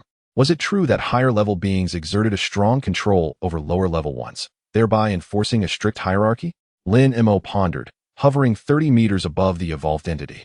The evolved creature glared at Lin Mo, emitting a furious roar. Yet, suspended in midair, Lin Mo was beyond its reach, leaving the creature with no recourse but to roar in anger. Maintaining his composure, Lin Mo aimed his 92 pistol and fired 2 shots. Bang! Bang! Almost instantaneously, 2 sparks ignited upon the evolved creature's body, but they were merely sparks. The bullets inflicted no damage. Lin Mo was not surprised by this outcome. With a thought, he retrieved a sniper rifle from his system space. This weapon had been acquired from Li Jianmin. After using it once, it had remained untouched due to a lack of ammunition. Congratulations, host. You have successfully purchased 10 rounds of sniper rifle ammunition for 50 points. After loading the bullets into the magazine, Lin Mo squeezed the trigger once more. Bang! As the gunfire erupted, a metallic explosion followed closely behind. A multitude of sparks lit up the evolved creature's form, yet still, it suffered no harm. However, this shot clearly incensed the evolved entity. It leapt into the air with a powerful bound, launching itself towards Lin Mo. Its massive frame allowed for astonishing leaping ability, soaring at least 15 to 16 meters high. What does this imply? It meant the evolved entity could leap directly from the ground to the rooftop of a 5-story building. And that was merely a vertical jump. With a running start, it could undoubtedly leap even higher. Nevertheless, at 15 or 16 meters in height, combined with its own 6-meter stature, it still fell short of Lin Mo by a considerable distance. Lin Mo gazed languidly at the evolved entity as it descended, and once again pulled the trigger of his sniper rifle. Bang! Bang! Bang! This time, he expended the remaining 9 bullets in rapid succession, all directed at the same spot on the evolved entity. Clang! Clang! Clang! The metallic echoes rang out one after another. The evolved entity howled in agony, but was utterly powerless against Lin Mo hiss. At last, following the 8th explosive sound, a soft crack resonated. The 9th bullet successfully shattered the outer shell of the evolved entity. However, it merely breached the surface. The bullet became lodged in the fissure of the cracked shell, failing to penetrate further. This development deepened the furrow in Lin Mo's brow. The sniper rifle was already one of the more formidable firearms. The need for 9 consecutive shots at the same spot to breach the evolved entity's defenses attested to its formidable resilience. Contemplating this, he retrieved a disposable chopstick, infused it with his vital energy, and hurled it forth with precision. Chapter 82, Special Attribute. Night as bright as day with a swift motion. The disposable chopsticks pierced through the body of the evolved entity like lightning, emerging from the other side. Witnessing this scene, Lin Mo felt a slight sense of relief. The ability of the chopsticks to penetrate the evolved entity's body indicated that eliminating this creature would not pose a significant challenge. However, he refrained from acting hastily. Firstly, the surrounding zombies had congregated due to the presence of the evolved entity. Should the evolved entity perish, the surrounding zombies would disperse, resulting in considerable losses for him. After all, these zombies represented a substantial accumulation of points. Secondly, he was curious to observe how many zombies the second-tier zombie could summon, given its commanding presence. While the inherent strength of the second-tier zombie did not intimidate him, its remarkable control over other zombies could not be underestimated. Especially considering the recent performance of the evolved entity, it appeared to possess a certain degree of intelligence. Imagine, if you will, a horde of disorganized, undisciplined, and mindless zombies suddenly transformed into a regimented force, unyielding to pain and death. What chaos would ensue? Undoubtedly, this would spell disaster for all survivors. Therefore, Lin Mo could only hope that the emergence of second-tier zombies would not be swift, nor their numbers overwhelming. Otherwise, the remaining humans in Mingzhu City would likely face imminent annihilation. With his thoughts settled, he gracefully descended upon the apex of a nearby statue, opting to conserve his energy by not hovering for too long. Yet, no sooner had he stabilized himself than the evolved entity let out a ferocious roar and charged towards him. Its 6-meter-long body leaped effortlessly, closing the distance in mere moments. Reluctantly, Lin Mo had to take to the skies once more. The statue was merely a dozen meters tall, capable of obstructing ordinary zombies, yet inadequate against this evolved entity. Let you revel for a moment. Lin Mo gestured at the evolved entity and soared towards the buildings beyond the park. The evolved entity emitted an enraged roar, helplessly watching as Lin Mo distanced himself. As he flew through the air, Lin Mo's gaze swept over the throngs of zombies below. The darkness of night obscured his view, limiting his ability to gauge the total number of zombies. If only I could see clearly in the dark. As this thought crossed his mind, Lin Mo's expression shifted. He swiftly landed on the rooftop of an adjacent building and accessed the attribute section of the system marketplace. Eagle Eye grants the ability to see in the dark like an eagle, possessing exceptional dynamic visual tracking. Price: 150,000 points. Possessors of this attribute will become colorblind, but may spend points for restoration. Night as bright as day. Perceive darkness as daylight, allowing clear visibility even at night. Price: 200,000 points. Possessors of this attribute will find the world devoid of darkness. Golden Eye. Perceive darkness as daylight, with the ability to see through all things. Price: 500,000 points. Elven Eye. Price: 1,000,000 points. The Eye of God. The divine gaze penetrates the veil of life and death, unveiling the illusions of existence, revealing the past and future. In this world, nothing escapes its scrutiny, priced at 10 billion points. Glancing at these attributes, Lin Mo pondered for a brief moment before making his decision. Congratulations, host. You have consumed 200,000 points to purchase the special attribute Night as bright as day. The primary reason for this choice was, of course, the price. When it comes to the superiority of attributes, it is undeniable that the more expensive, the better. However, he currently possessed only 35 million points. These points were not only needed for upgrades, but also for purchasing foundational cultivation techniques. In the system store, even the most mundane techniques demanded millions, even tens of millions of points. Thus, while over 1 million points seemed substantial, they were, in reality, quite limited in their utility. As the system notification concluded, Lin Mo felt a slight chill in his eyes, akin to the sudden application of eye drops, prompting him to instinctively close his eyes. Upon reopening them, the world before him had transformed. The previously pitch-black realm now radiated an extraordinary brightness, as if time had abruptly shifted from midnight to noon, allowing him to perceive everything around him with crystal clarity, indistinguishable from daylight. Indeed, it was night as bright as day. A faint smile graced Lin Mo's lips as he immediately surveyed his surroundings.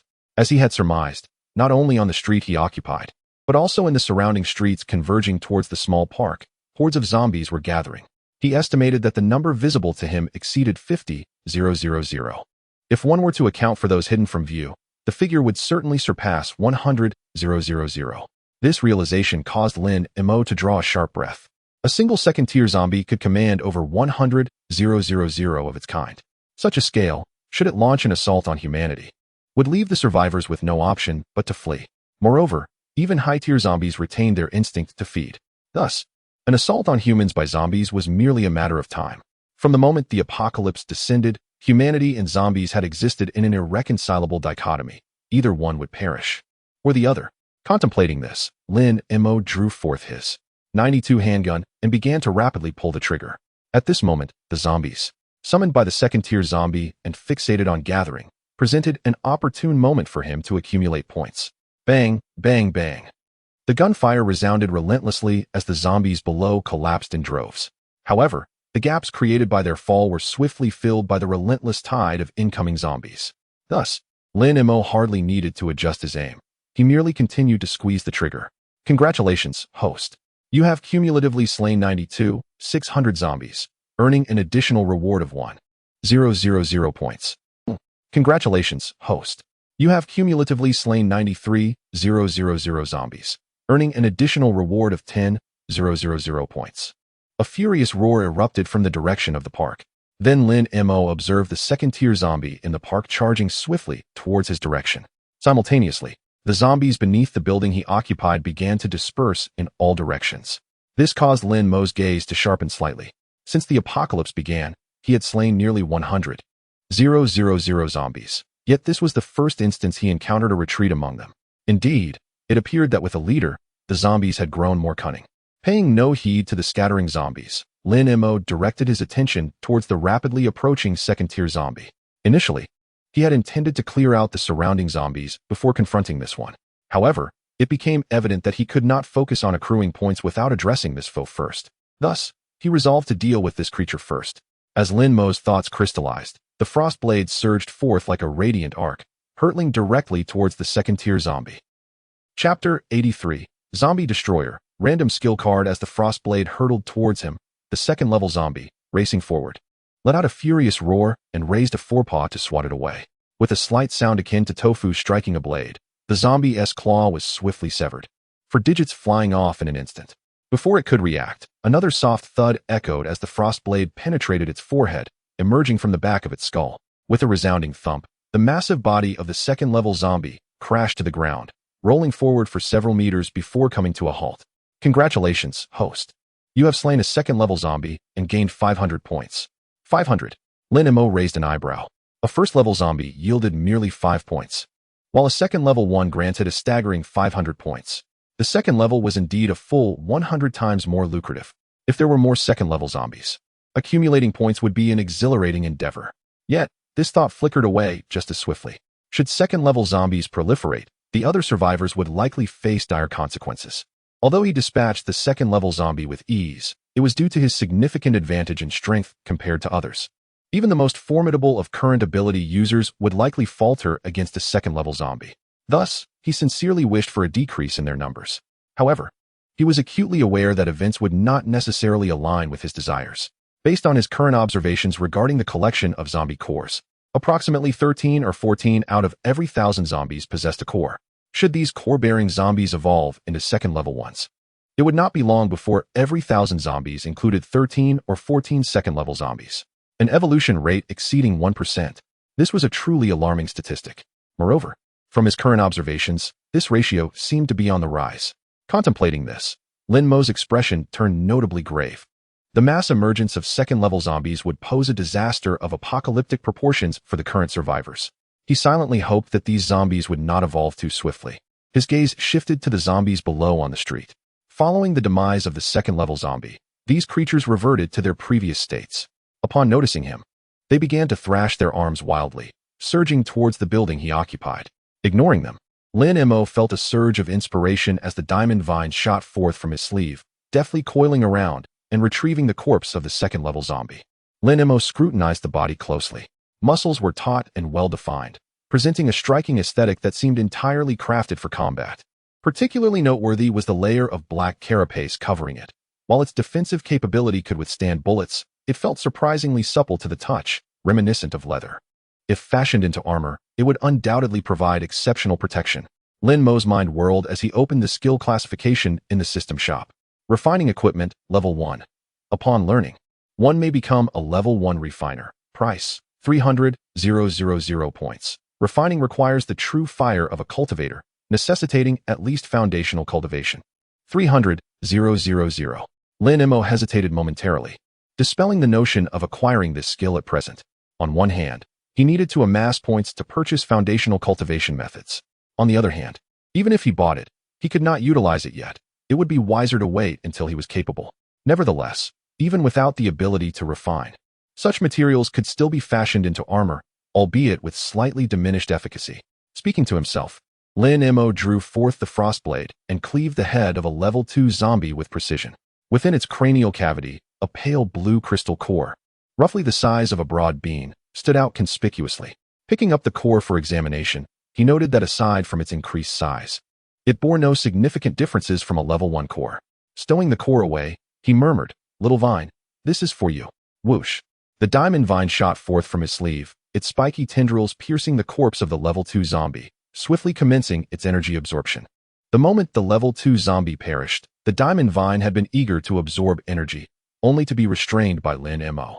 3 minutes later, the nearly 6-meter-long corpse of the level 2 zombie was reduced to a desiccated skeleton. Only then did Lin Mo approach with the frost blade, deftly stripping away its shell-like hide. Due to the absence of flesh and blood, not a single drop was spilled throughout the entire process. After securing the hide, Lin Mo's gaze shifted to the zombies on the street below, and with a mere thought, the frost blade shot forth like lightning. In the next moment, the sound of the blade piercing skulls resounded incessantly. Congratulations, host, for accumulating the slaughter of 93,100 zombies, receiving an additional reward of 1,000 points. Congratulations, host, for accumulating the slaughter of 94,000 zombies, receiving an additional reward of 10,000 points. Congratulations, host, for accumulating the slaughter of 100,000 zombies, earning the title of Zombie Destroyer. Zombie Destroyer. Due to your extensive slaying of zombies, they now harbor a fear of you. Upon entering your 30-meter radius, their speed decreases by 10% and strength by 5%. Congratulations, host, for acquiring the title of Zombie Destroyer, receiving an additional reward, 1 random skill card. The continuous stream of notifications brought a faint smile to Lin Mo's lips. As he had anticipated, upon reaching a total of 100,000 zombie kills, his title had upgraded once more. Previously, as a zombie slayer, the effect spanned a 20-meter radius with a 10% reduction in speed. Now, as a zombie destroyer, the effect extended to 30 meters, with a 10% decrease in speed and a 5% decrease in strength. This enhancement was indeed substantial. Furthermore, the random skill card. Glancing at it, he noted that its effect was to grant him a random skill from the system shop. It could be a skill worth thousands of points or one valued in the millions. As for what it truly is, that depends on his fortune. However, Lin Mo chose not to utilize it just yet. Instead, he urged the Frostblade to continue vanquishing the zombies. At this moment, these undead were nothing more than living targets for him, and he could not afford to miss such a splendid opportunity to accumulate points. With a swift motion, the Frostblade moved like a shadow, slicing through the zombies as if they were wheat cut down by a scythe, causing them to fall one after another. Simultaneously, the system notifications echoed continuously in Lin Mo's mind. Chapter 84. A grave concern. Congratulations to the host, having accumulated the kills of 101,000 zombies. You have received an additional reward of 10,000 points. Congratulations to the host, having accumulated the kills of 110,000 zombies. You have received an additional reward of 10,000 points. Congratulations to the host, having accumulated the kills of 140,000 zombies. You have received an additional reward of 10,000 points. As the system notifications incessantly echoed, time continued to elapse. After 4 long hours, Lin Mo, having expended the majority of his vital energy, reluctantly sheathed the frost blade and returned to the financial building. Uncle Lin Mo. Upon seeing him, Du Xiaoming was instantly overcome with tears, rushing into his embrace. Lin Mo had been away for over 5 hours, and she had feared the worst, anxious about his safety. I'm sorry, Ming Ming, for causing you worry. Lin Mo consoled her, patting her back, filled with remorse.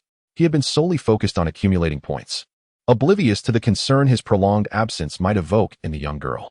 Beside them, Bai Ying observed this scene, a complex emotion welling up within her. As an assassin in the underworld, she had always walked alone and had never experienced the feeling of caring for someone, nor of being cared for in return. Thus, this moment evoked both admiration and skepticism within her. She envied the warmth of being cherished and missed, yet questioned the authenticity of such emotions in a world where trust between individuals was exceedingly rare, especially in the current apocalyptic setting. Could such pure feelings, devoid of ulterior motives, truly exist in this environment? Shaking her head gently, she stepped aside to continue practicing the 9-in white bone claw. Lin Mo had mentioned teaching for only 3 days, and she needed to seize the opportunity. With Lin Mo's comforting presence, Du Xiaoming soon ceased her tears. Her distress had stemmed primarily from worrying about Lin Mo's safety. Now that he was unharmed, her emotions quickly stabilized. Uncle Lin Mo, could you please inform me in advance next time you plan to be away for so long? That way, I won't worry, she said, wiping her tears, though her eyes remained reddened. All right, I promise. Lin Mo nodded firmly. Having been away for over 5 hours, he could vividly imagine the torment the young girl had endured during his absence. For an 8-year-old child, it was akin to a form of torture. Go rest for a while, Lin Mo said, his heart aching as he noticed the bloodshot in her eyes, clearly indicating she had not slept the entire night. Du Xiaoming obediently crawled into her sleeping bag, soon falling into a deep slumber. Lin Mo then turned his attention to Bai Ying, who was still practicing. Do you have any questions? I do. Bai Ying approached immediately, eager to voice the many inquiries that had accumulated in her mind. Lin Mo answered each of her questions, and once she resumed her practice, he retrieved a crystal core to begin restoring his vital energy. The first he took out was a level 2 crystal core. 3 minutes later, the crystal core had transformed into a grayish-white hue, and a flicker of astonishment appeared in Lin Mo's eyes.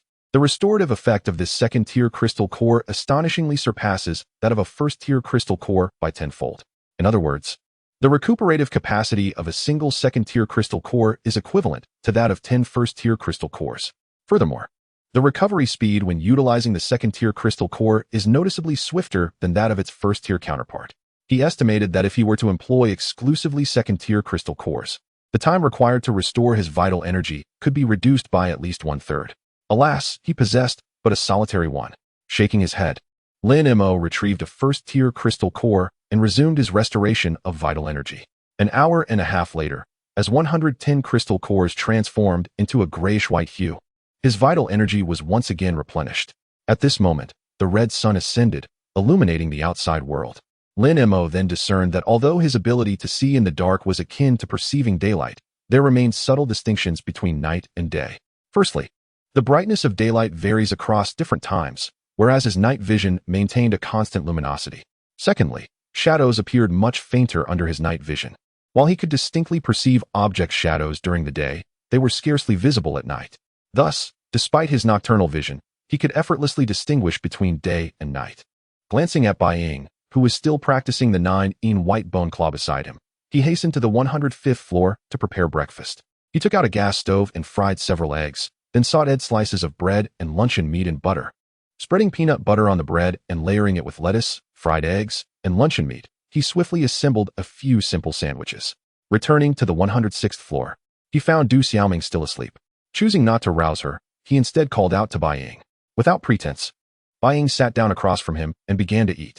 Upon discovering the fried eggs and peanut butter within the bread, a glimmer of surprise flickered in her eyes.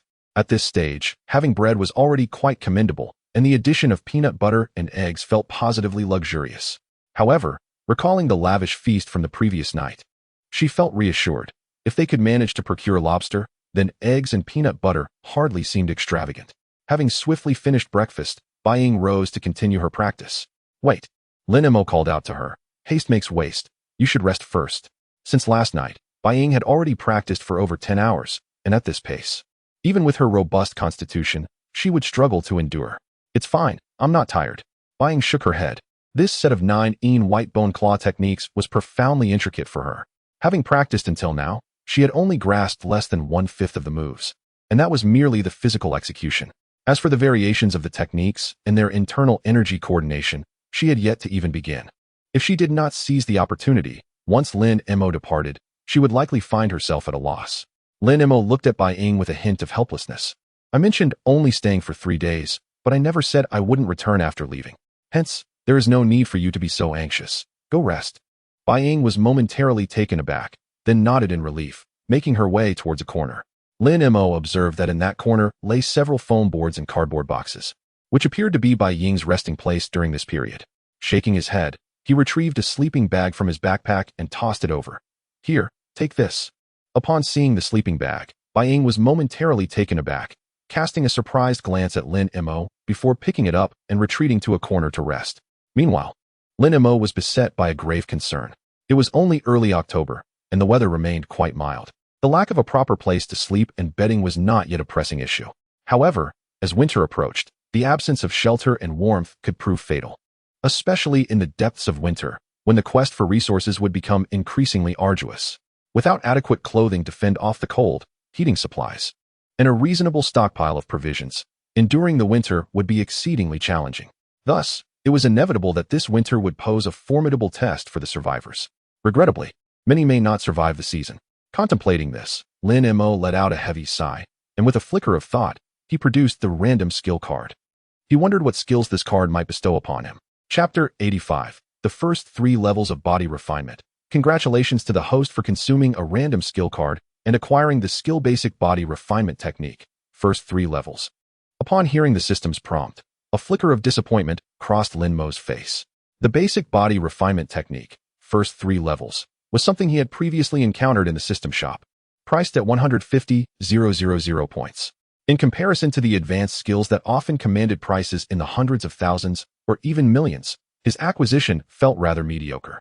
However, he soon found solace in the fact that a random card was akin to opening a blind box. Not drawing skills worth merely a few thousand points was already a stroke of good fortune. Moreover, The body refinement technique was exceedingly practical for him at this stage.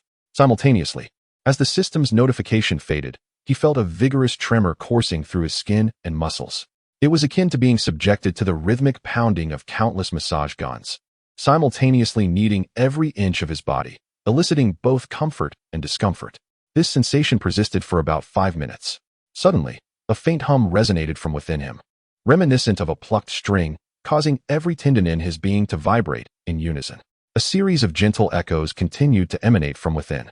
Lin Mo could distinctly sense an intangible force incessantly plucking his tendons, maintaining a bowstring-like tremor throughout. After approximately another 5 minutes, this quivering gradually subsided. It was only then that a wealth of knowledge regarding body refinement flooded into his mind. The first 3 levels of the basic body refinement technique encompassed skin refinement, muscle refinement, and tendon refinement, marking his dual cultivation of both chi and body refinement. Lin Mo mused to himself and opened his attribute panel. Unique host, Lin Mo intelligence, 112, normal adult intelligence ranges between 90 and 110, strength, 1000, average for normal adults is 100 stamina, 1000 agility, 1000 spirit, 800 race, descendant of Yin and Huang, ordinary, special talent, night as bright as day title, zombie annihilator, due to your extensive slaying of zombies. They now harbor a fear of you, reducing their speed by 10 and strength by 5 within a 30-meter radius. Skills, basic cultivation technique, 7th level of chi refinement. Basic body refinement technique, 3rd level, comprehensive talismans, 9 bone claw. Purification technique, advanced medicine, basic special vehicle operation, basic free fighting, basic marksmanship. Items, frostblade, low-grade artifact. Type 92 handgun, infinite bullets, dodge battle axe, ordinary. Type 90 loader, ordinary. Points, 2, 306, 260. His strength, stamina, and agility each surged by 300 points. Lin Mo's eyes brightened with excitement. The magnitude of this enhancement is indeed substantial. Most importantly, according to the knowledge of body refinement that has emerged in his mind, the efficacy of the body refinement techniques increases exponentially with progression. Currently, he has only achieved the 3rd level, yet he has already augmented his abilities by 300 points. The subsequent enhancements will undoubtedly be remarkable. His intellect and spirit remain unchanged. However, upon viewing his score, Lin Mo could not help but reveal a radiant smile. 3 million. After purchasing Night as Bright as Day, his score exceeded 15 million. This implies that in just 4 hours last night, he accrued an additional 15 million points, averaging over 280,000 points per hour. This efficiency is truly exceptional. Yet, it is still insufficient. Lin Mo murmured to himself. During this period, whenever he had a moment, he would browse the system marketplace. After extensive comparisons and research, he had shortlisted several foundational cultivation techniques that piqued his interest. The least expensive among them was 2 million points, while the most expensive exceeded 5 million. His intention is to select the most superior techniques, provided conditions allow. Presently, his strength remains significantly superior to that of the zombies, so he believes he can afford to gather more points. With this thought in mind, he closed the system panel, stood up, and began assessing his physical condition. The changes brought about by body refinement extend far beyond mere attribute point increases. To speak of strength, he possesses tenfold that of an ordinary person, transforming him into a veritable powerhouse. He could effortlessly overturn a car with one hand. However, due to the presence of true energy, he rarely relies solely on his physical strength. Thus, the greatest advantage of body refinement lies in the enhancement of his defensive capabilities. After the refinement, he can distinctly perceive that his skin, flesh, and fascia have become considerably more robust and resilient. Previously, when confronted with the attacks of ability users, he needed to utilize true energy for protection.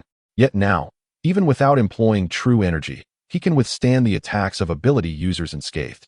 Particularly, the enhancement of his skin's defensive capability is akin to a life-saving artifact in the apocalyptic world. Anyone who is injured by a zombie, even with a mere scratch from a nail, risks turning into one. However, with Lin Mo's current skin defense, it is no exaggeration to say that even if he were thrown into a horde of zombies, they would be unable to harm him. Of course, this is limited to first-level zombies. With only the 3rd level of body refinement, he cannot withstand second-level zombies. Nevertheless, this is already quite formidable. At the very least, in the future, even if he charges into a swarm of zombies, he will no longer need to use true energy for protection, thus conserving a significant amount of it. After inspecting these aspects, he noticed the time approaching 9 o'clock. Lin Mo then proceeded to the 107th floor, retrieving the emergency command vehicle. The observation deck has sufficiently high floors to accommodate it. He entered the cabin and activated the radio. At precisely 9 o'clock, Tang Ye's voice resonated through the radio. Lin Mo, can you hear me? This is Tang Ye. I can hear you. What is the situation on your end? Lin Mo inquired. Everything is proceeding smoothly. Li Jianmin and his team have commenced the transportation of supplies. However, due to limited personnel, it may take over 10 days to complete the task, Tang Ye remarked. How is your base preparation coming along? Lin Mo inquired further. Songlong has returned with the bullet-riddled vehicle and the big bear to handle it. It should be resolved in about 3 days, Tang Ye replied. All right, we'll stay in touch if anything arises. Lin Mo concluded, turning off the radio before returning to the 106th floor. Du Xiaoming and Bai Ying were still asleep. Concerned that leaving now might cause Du Xiaoming to worry upon waking, he decided to sit by the floor-to-ceiling window and continued browsing the foundational cultivation techniques in the system shop. Yet, at a certain moment, an instinctive alarm surged within him, prompting him to abruptly lift his gaze forward. Bang! Almost simultaneously with his upward glance, the tempered glass before him shattered. A bullet pierced through the splintering shards of glass, hurtling toward his brow. Chapter 86. The velocity of the bullet was astonishing. Lin Mo had no time to evade, yet he found no need to. With a mere thought, the frost blade materialized in an instant, positioning itself before his brow. Clang! The bullet struck the spine of the sword and subsequently fell at Lin Mo's feet. Gazing through the glass with its bullet hole, he peered towards the direction from which the bullet had come. However, apart from the towering edifices, nothing else was discernible. The bullet had been aimed at him. Yet the absence of a gunshot indicated that the assailant was at least 2,000 meters away and had employed a silencer. Thus, even he could not pinpoint the adversary's exact location in that fleeting moment. It was a sniper's bullet. Bai Ying approached, retrieving the deformed bullet. She had been startled awake the instant the bullet shattered the glass. However, by that time, the bullet had already landed, and she had not witnessed Lin Mo deflecting the bullet with his sword. Nearby, Du Xiaoming hurried over, exclaiming, Uncle Lin Mo, are you all right? I'm fine. No need to worry. Lin Mo reassured, taking the bullet from Bai Ying's hand. Due to its collision with the frostblade, the bullet had become severely misshapen. Yet, the knowledge of firearms embedded in his mind instantly identified the sniper rifle that had discharged this bullet as the Barrett M82A1. It was akin to the cannon found in CF, renowned worldwide. This large-caliber sniper rifle was celebrated for its extreme range, immense power, and high precision. Such a weapon was not typically accessible to ordinary individuals in a post-apocalyptic world. Who could this be? Why would someone wish to take my life? Lin Mo's mind was awash with questions, yet he could not find clarity at that moment. Since the onset of the apocalypse, he had encountered numerous individuals. Those who bore animosity towards him had mostly perished. Thus, he truly could not fathom who might desire his demise. Master, should we relocate? Bai Ying suggested. The entire observation deck's outer wall was comprised of floor-to-ceiling glass, leaving little in the way of concealment, apart from a few corners and behind several columns. No need. Lin Mo shook his head. The one who had attempted to kill him had failed this time and would undoubtedly try again. If he changed locations, the assailant might lose track of him. Therefore, he could not leave. He must provide the adversary with another opportunity to strike. Only then would he have a chance to capture that individual. He needed to uncover the identity of the person intent on his destruction, especially someone capable of acquiring a Barrett. If he did not root them out, they could strike him at any moment. There is no such thing as a thief who can last 1,000 days, nor a guard who can stand watch for 1,000 days. This looming threat would not allow him a moment's peace until it was eradicated. Do you know who it is? Bai Ying inquired once more. Lin Mo narrowed his eyes and shook his head. In truth, he had suddenly thought of a possibility, the Songlong team. Among those he knew, they were the most likely to procure a Barrett. However, considering that the Songlong team still required his assistance in clearing the roads, he found it unlikely. If the Songlong group intended to take action against him, they would certainly wait until he had cleared the path. However, recalling his previous conversation with Tang Ye, he felt that the suspicions surrounding Songlong and his associates could not be entirely dismissed. It was too much of a coincidence that he encountered an assassination attempt just after they had left the emergency warehouse. Nevertheless, these were merely his conjectures, lacking substantial evidence. So he refrained from voicing them. Please, go and rest. You needn't worry about matters here, Lin Mo stated before resuming his seat by the floor-to-ceiling window. Upon hearing this, Bai Ying chose not to say anything further and turned to practice. Du Xiaoming silently went about her morning routine. having breakfast, and then beginning her meditation on the tranquil heart technique. After a while, feeling somewhat bored, Lin Mo decided to move a table closer and began to draw talismans. Since acquiring the comprehensive guide to talismans, he had only used the blood pact talisman twice. The remaining talismans had yet to be utilized, and it seemed an opportune moment to create some for future needs. As for the materials like talisman paper, vermilion, and talisman brushes, everything was available in the system's shop. He could simply purchase whatever he lacked. Not far away, Bai Ying watched in astonishment as Lin Mo retrieved item after item from his backpack. Besides martial arts, his master could also perform rituals. However, this fleeting thought quickly dissipated as she resumed her practice. Once Lin Mo had prepared the materials, he picked up a sheet of talisman paper and began to draw with an elegant flourish. Drawing talismans was not as simple as it appeared. Firstly, the runes drawn on the paper required exceptional skill and fluidity. Fortunately, Lin Mo had no concerns in this regard. The skills he had purchased from the system had been imprinted in his mind at the moment of acquisition, and he had even developed muscle memory. Thus, drawing talismans had become second nature to him. Moreover, one must use true energy as the brush and mental strength as the guide. While drawing a talisman, true energy must drive the talisman brush, infusing every line with mental power, allowing the mental energy to blend thoroughly with the ink created from vermilion and blood. Only in this way can the talisman be effective. Otherwise, it would merely be a worthless piece of paper. In other words, drawing talismans consumes both true energy and mental strength. In a brief moment, a bright yellow talisman, 3 fingers wide and palm length, was completed. Protective talisman. When the wearer is attacked, it automatically forms a protective shield around them, with the duration varying according to the intensity of the attack. Lin Mo casually tucked the talisman into his pocket and turned his gaze. Bai Ying, come here and attack me with all your might. Bai Ying's expression shifted slightly. Disciple dares not. She certainly recalled the terrifying pain from their last encounter. Do not worry, you will not be harmed, Lin Mo reassured her. Only then did Bai Ying step forward, her figure flickering as she activated the 9-in white bone claw, aiming for Lin Mo's head. The reason she chose the 9-in white bone claw was that she understood she could not possibly harm Lin Mo. On the other hand, she also wished to demonstrate her abilities before Lin Mo, hoping he would point out her shortcomings. Yet, just as her fingers were a mere foot away from the crown of his head, a soft golden shield suddenly materialized around Lin Mo. This circular barrier, akin to a delicate bubble, enveloped him entirely. As Bai Ying's pristine fingers made contact with the shield, it produced a jarring sound, reminiscent of nails on glass. The shield quivered slightly, yet Bai Ying's fingers were thwarted, unable to advance even a fraction further.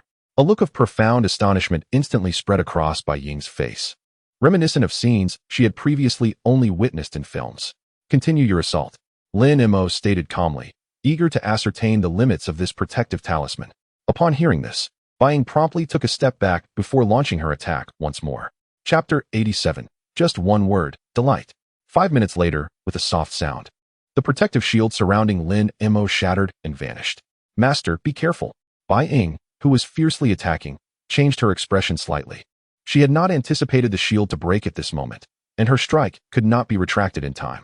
Her claw-like fingers, accompanied by a howling wind, surged towards the top of Lin Mo's head. Lin Mo's demeanor remained unperturbed as he slightly tilted his head, using his shoulder to block Bai Ying's assault. He could have evaded the attack, but he wished to test his body's defensive capabilities. The claws landed on his shoulder, instantly shattering his protective suit. However, in the next moment, a resounding thud echoed. Bai Ying felt as if her fingers were gripping resilient leather.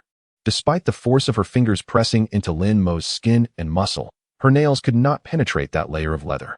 Subsequently, an immense rebounding force surged back, causing her to involuntarily step back 2 paces. A flicker of astonishment once again appeared in Bai Ying's eyes. Although her 9-in white bone claw had been practiced for only a short while, she possessed a foundational internal strength. This strike had been infused with her internal energy. Normally, even a brick could be crushed under such pressure, yet it failed to breach Lin Mo's skin. His defensive prowess was indeed formidable. Lin Mo, however, remained unflinching. This outcome was entirely within his expectations. He gestured for Bai Ying to continue her training and turned back to the table, resuming his talisman drawing. While Bai Ying's current strength might not match that of an extraordinary being, she was undoubtedly among the top experts among ordinary people. A talisman could withstand her attacks for 5 minutes. Thus, against an extraordinary being, it should hold for at least 2 minutes. That was already sufficient. Lin Mo was quite pleased with this result. Sometimes, life and death hinge on a mere moment. 2 minutes is a considerable duration. Moreover, this was merely the effect of a paper talisman. There are numerous types of talismans: paper talismans, stone talismans, copper talismans, jade talismans, even with the same runes. The effects can vary dramatically based on the material used. For instance, had the previous protective talisman been crafted from jade, its defensive capability would have increased at least 100-fold. However, the higher the quality of the material, the more challenging it becomes to inscribe the talisman. For example, metallic and jade talismans require techniques akin to artifact refining rather than simple brushwork. The comprehensive guide to talismans that Lin Mo studied only covers the basics of talisman crafting, focusing solely on paper talismans. To create more advanced talismans, he would need to purchase corresponding skills. Nonetheless, at present, paper talismans were entirely adequate, so there was no immediate necessity for that. 1 hour later, feeling a degree of fatigue, Lin Mo ceased his inscription. He glanced at his status panel. Mental energy, 165,800. After reaching the third level of body refinement, his mental capacity had been full, equating to 800. Yet now it had diminished to 165. An hour had elapsed, during which he expended over 600 points of mental energy. Additionally, his vital energy had diminished by nearly a quarter, revealing the substantial toll of drawing talismans. However, the fruits of his labor were commendable. Excluding a small portion of failed attempts, he successfully produced 98 sheets of various talisman papers: protective charms, diamond talisman, blazing fire talisman, thunder talisman, breath-holding talisman, among others, each crafted in quantities of 7 or 8. After stowing away the materials and tools used for talisman creation, Lin Mo sat cross-legged, commencing the operation of his foundational cultivation technique. Given the limited spiritual energy in the environment, the technique's efficacy in restoring vital energy was minimal. Nonetheless, it proved quite effective for replenishing mental energy. Half an hour later, as 40 crystal cores turned a grayish-white, Lin Mo's vital energy was restored to fullness, and his mental energy had recovered significantly. Observing the bright sunlight outside, he surmised that the assailant would likely refrain from further attacks, prompting him to summon Du Xiaoming. Meng, let us venture out. The previous night, he had dispatched nearly 50,000 zombies, and the collection of their crystal cores had yet to commence. Coming, Du Xiaoming swiftly donned her small backpack and hurried to Lin Mo's side. Lin Mo then turned to Bai Ying. Continue your practice, but exercise caution. He gestured toward the bullet holes in the glass. Though the assailant had targeted him, it was not beyond the realm of possibility that they might harm those around him. This realization had been one of the reasons for his sudden impulse to draw talismans. With these papers at his disposal, the safety of those nearby would be somewhat assured during his moments of weakness. Understood, Bai Ying nodded, retreating to a safer position. Upon arriving near the small park from the previous night, Du Xiaoming's eyes widened in astonishment at the sight of the numerous corpses. Despite having accompanied Lin Mo for some time, it was her first encounter with such a vast accumulation of bodies. Meng, today I will lean on you heavily, Lin Mo remarked, surveying the grotesque scene.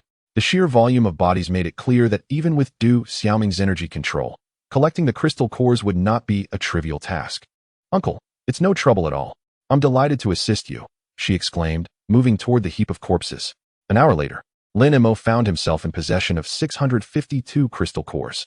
Including his previous stock, he now had a total of 558 crystal cores, sufficient to exhaust his vital energy and restore it 10 more times. Meng, you should rest, he said, noticing the sweat beading on her forehead. He produced an emergency command vehicle and placed it atop a nearby building. I will scout the surrounding area. Obediently, Du Xiaoming entered the vehicle. Lin Mo handed her several talismans, instructing her on their use before departing swiftly. The previous night, over 100,000 zombies had gathered in this area. With half dispatched by him, the remainder still roamed the adjacent streets. He aimed to eliminate the remaining zombies, for they represented a significant accumulation of points that would be wasteful not to harvest. Upon reaching a nearby street, the zombies were indeed still present. With a mere thought, Lin Mo summoned the Frostblade, which soared forth in an instant. A soft hissing sound accompanied the swift demise of numerous zombies, collapsing onto the ground. Congratulations, host. You have cumulatively slain 141,000 zombies and received an additional reward of 1,000 points. Congratulations, host. You have cumulatively slain 150,000 zombies and received an additional reward of 10,000 points. After more than an hour, as the last few zombies in this street fell, Lin Mo's total kill count surpassed the remarkable threshold of 150,000. He glanced at his points. 2, 547, 125. A staggering increase of over 240,000 from before. This efficiency brought him immense satisfaction. Just as he was about to venture towards another adjacent street, an uncanny sensation of being watched enveloped him. It was akin to an ordinary person sensing a gaze from afar. He distinctly felt someone observing him. Who could it be? Lin Mo narrowed his eyes, his gaze sharp as a blade, directed towards the source of the sensation. Yet, there was nothing but emptiness. What was happening? A flicker of surprise crossed Lin Mo's eyes. With his current prowess, he knew his instincts could not fail him. Gathering his focus, he released his mental energy, enveloping a 3-meter radius around him. Then he took slow, deliberate steps towards the direction from which the feeling emanated. Chapter 88. Superpower. Invisibility. Step by step, Lin Mo steadily advanced towards his destination. As he moved forward, he enveloped his entire being with his true energy. Given his current strength, unless someone wielded heavy artillery such as an RPG or a tank, it was nearly impossible for anyone to breach his protective barrier.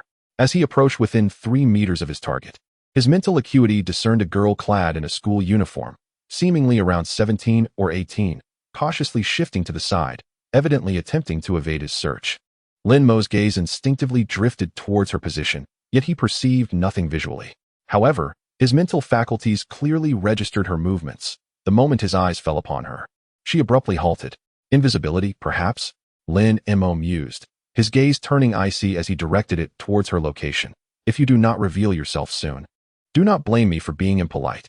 With that, he withdrew his pistol, aiming directly at the spot where she stood. Wait, don't shoot. A slightly panicked, melodious voice emerged, and gradually, the girl's figure became discernible. At the tender age of 17 or 18, her face bore the freshness characteristic of students.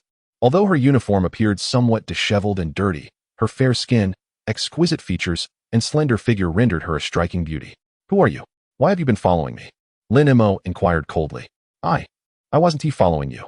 The girl glanced apprehensively at the barrel of Lin Mo's gun. I actually live here. She pointed to a nearby building.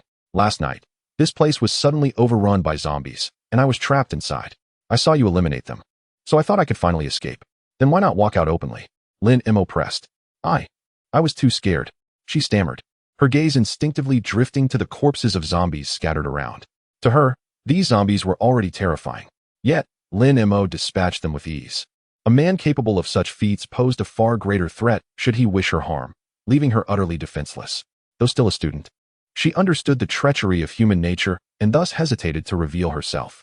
Seeing her apprehension, Lin Mo quickly grasped her thoughts and found a modicum of belief in her words. However, exercising caution, he insisted, lead me to your residence. He needed to ascertain whether she was indeed the individual intent on causing him harm. The girl, feeling compelled to comply, stepped towards the adjacent building.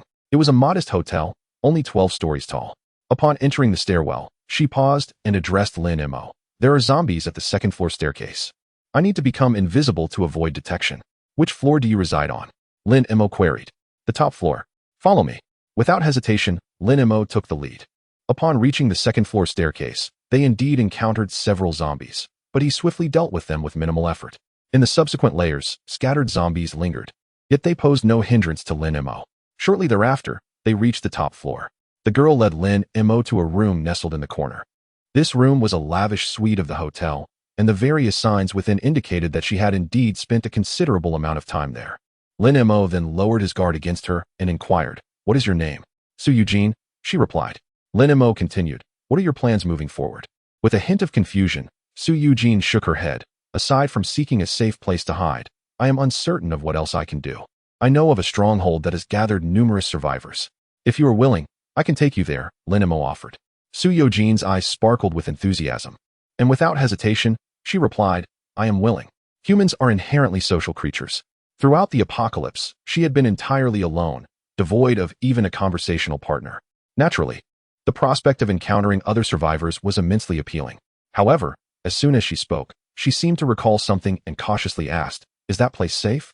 While no place is absolutely safe in this world, comparatively, it is quite secure, Lin Mo assured her. "No, what I mean is, are the people there safe?" Su Eugene pressed. Lin Mo glanced at her with mild surprise. Recognizing that humans could be more dangerous than zombies in this world, he realized this girl possessed a maturity beyond her years. With your abilities, you should be safe there. Moreover, the leader is a woman, and there are others around your age. Once you arrive, you will at least have a few individuals to converse with, he explained. All right, then I will go. Su Eugene finally agreed. Then let's be on our way. Lin Mo stood up and headed outside, with Su Eugene quickly following suit.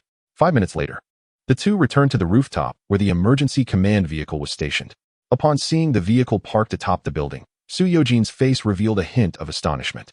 She found it hard to fathom how such a vehicle had made its way to the rooftop. Mei, come out. Lin Mo called toward the vehicle. Immediately, the door swung open, and Du Xiaomei emerged with a small backpack slung over her shoulder. Spotting Su Eugene, her eyes brightened. Wow, sister, you are so beautiful. Thank you. You are quite adorable as well. Su Eugene responded, and with that, the last remnants of her wariness dissipated. Although Lin Mo's demeanor had not suggested malice, she was still a girl and lacked Lin Mo's strength, which had kept her on guard. However, upon seeing Du Xiaomei, she was finally convinced that Lin Mo was not a villain. Uncle Lin Mo, did you know? Du Xiaomei pointed at her little head with her finger. Lin Mo nodded, I know. The little girl indicated that Su Eugene was an ability user. Su Eugene, however, could not decipher the cryptic exchange between the two but chose not to inquire further. Lin Mo turned to Su Eugene and said, stay here for a while. I have some matters to attend to, and I will escort you once I am finished. All right. Su Eugene nodded in agreement. Lin Mo then shifted his gaze to Du Xiaomei, instructing, contact me immediately if anything arises. As he spoke, he patted the pocket of his coat. Understood. You can rest assured. Du Xiaomei replied affirmatively. Lin Mo's gesture of patting his pocket signified that she should use the talisman if she encountered any danger. Nodding, he turned and departed. In the past, he would have never allowed Du Xiaomei to remain alone with someone she had only just met. However, with the talismans, the situation was different. Among the talismans he had provided her were protective charms, fire talismans, and sound transmission talismans. As long as Du Xiaomei transmitted a message to him, he could return in a minute or two at most, given his sword's speed. During this time, the protective charm would undoubtedly ensure the young lady's safety. Moments later, he arrived at another street. Much like the previous one, it was densely populated with zombies. A faint smile graced his lips as he concentrated, and the frostblade was instantly propelled forth. Chapter 89, the most anticipated segment, 2.5 hours later. Points, 3028, 230. A faint smile crept across Lin Mo's lips as he realized his points had officially surpassed the 3 million mark, an increase of over 480,000 from before. At this moment, his total number of zombies slain had exceeded 170,000. Centered around a small park, he had eradicated all the zombies congregated in the nearby streets. It would likely be difficult to amass points at such a rate again. Lin Mo murmured to himself as he turned to walk towards the building housing the emergency command vehicle. His rapid accumulation of points this time was entirely due to the second-tier zombies gathering these creatures together. However, such opportunities were not often encountered. Upon returning to the rooftop of the building, Lin Mo heard laughter emanating from within the command vehicle even before he approached it. Among the voices, Du Xiaoming's laughter stood out, particularly joyful and melodious. Listening to that laughter lightened Lin Mo's heart considerably. After Du Yang's death, Du Xiaoming had been in a prolonged state of melancholy, causing him considerable concern for the young girl's mental well-being. However, under his care and attention, she gradually opened up and became more vivacious. Yet, hearing her laugh so heartily was a first in a long while. After standing on the rooftop for a moment, once the laughter subsided, he approached and gently knocked on the vehicle's door.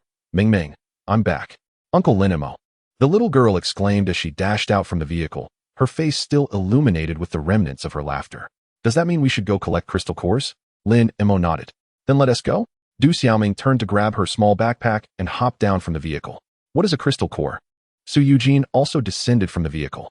It's the thing inside a zombie's head, Sister Su. You'll know soon enough, Du Xiaoming explained eagerly. Su Eugene nodded. Then let us go? Lin Mo concentrated, summoning the emergency command vehicle into his spatial system. Spatial ability. Su Eugene was instantly taken aback as she witnessed the vehicle vanish into thin air.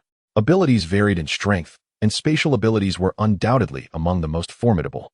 One could say that. Lin Mo replied without elaboration. He felt no need to conceal such a capability before Su Eugene, especially since she had witnessed him using a flying sword to slay zombies. In her mind, he was already recognized as an ability user. Thus there was no reason for secrecy. I truly envy you, Su Eugene remarked, gazing at Lin Mo. Compared to you, my ability seems rather weak. While her invisibility granted her substantial self-preservation capabilities, it was limited to mere self-defense. Her combat prowess was comparable to that of an ordinary person. Lin Mo shook his head. Your ability is by no means weak. If you perceive it as such, it may simply be due to your approach to its application. The effectiveness of a skill like invisibility entirely depends on how one utilizes it. Your perception of it as weak merely indicates that you have yet to uncover its true power.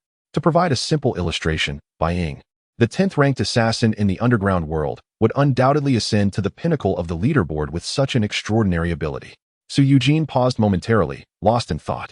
An hour later, Lin Mo amassed another 270 crystal cores, propelling his total to an unprecedented 1828. Observing Du Xiaoming's method of collecting crystal cores left Su Eugene astonished.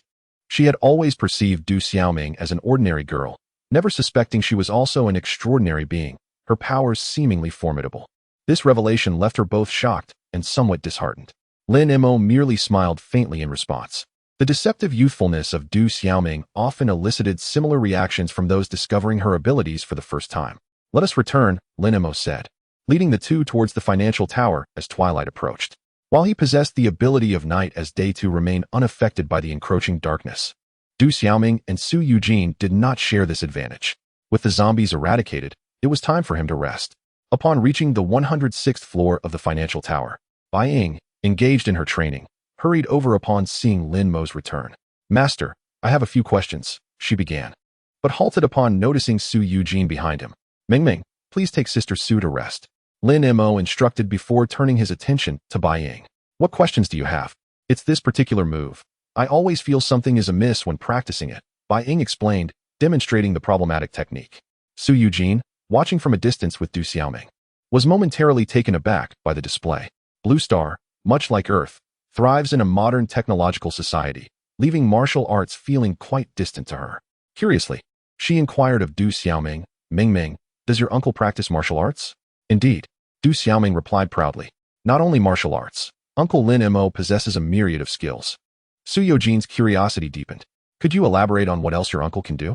Du Xiaoming opened her mouth to respond, but then shook her head. I must first ask Uncle Lin Mo. I can only share if he permits. Very well, Su Eugene said, her expression suddenly shifting. Do you think Uncle Lin Mo would accept me as a disciple if I asked? Her ability was sufficient for self-defense, yet her combat prowess was lacking. Mastering martial arts would undoubtedly resolve her shortcomings. Du Xiaoming pondered for a moment before responding, I don't know, but I believe you should give it a try. Uncle Lin Mo is quite kind. He may very well agree. Su Eugene nodded, directing her gaze towards Bai Ying and Lin Mo. At that moment, Lin Mo was demonstrating a technique to Bai Ying, his movements slicing through the air with a fierce intensity. Even as an outsider, she could discern the prowess evident in his martial arts. Minutes later, having addressed Bai Ying's inquiries, Lin Mo turned to Du Xiaoming. What would you like to eat tonight? Du Xiaoming's eyes suddenly sparkled with excitement. Fried chicken, burgers, and cola. Dinner had become the highlight of her day.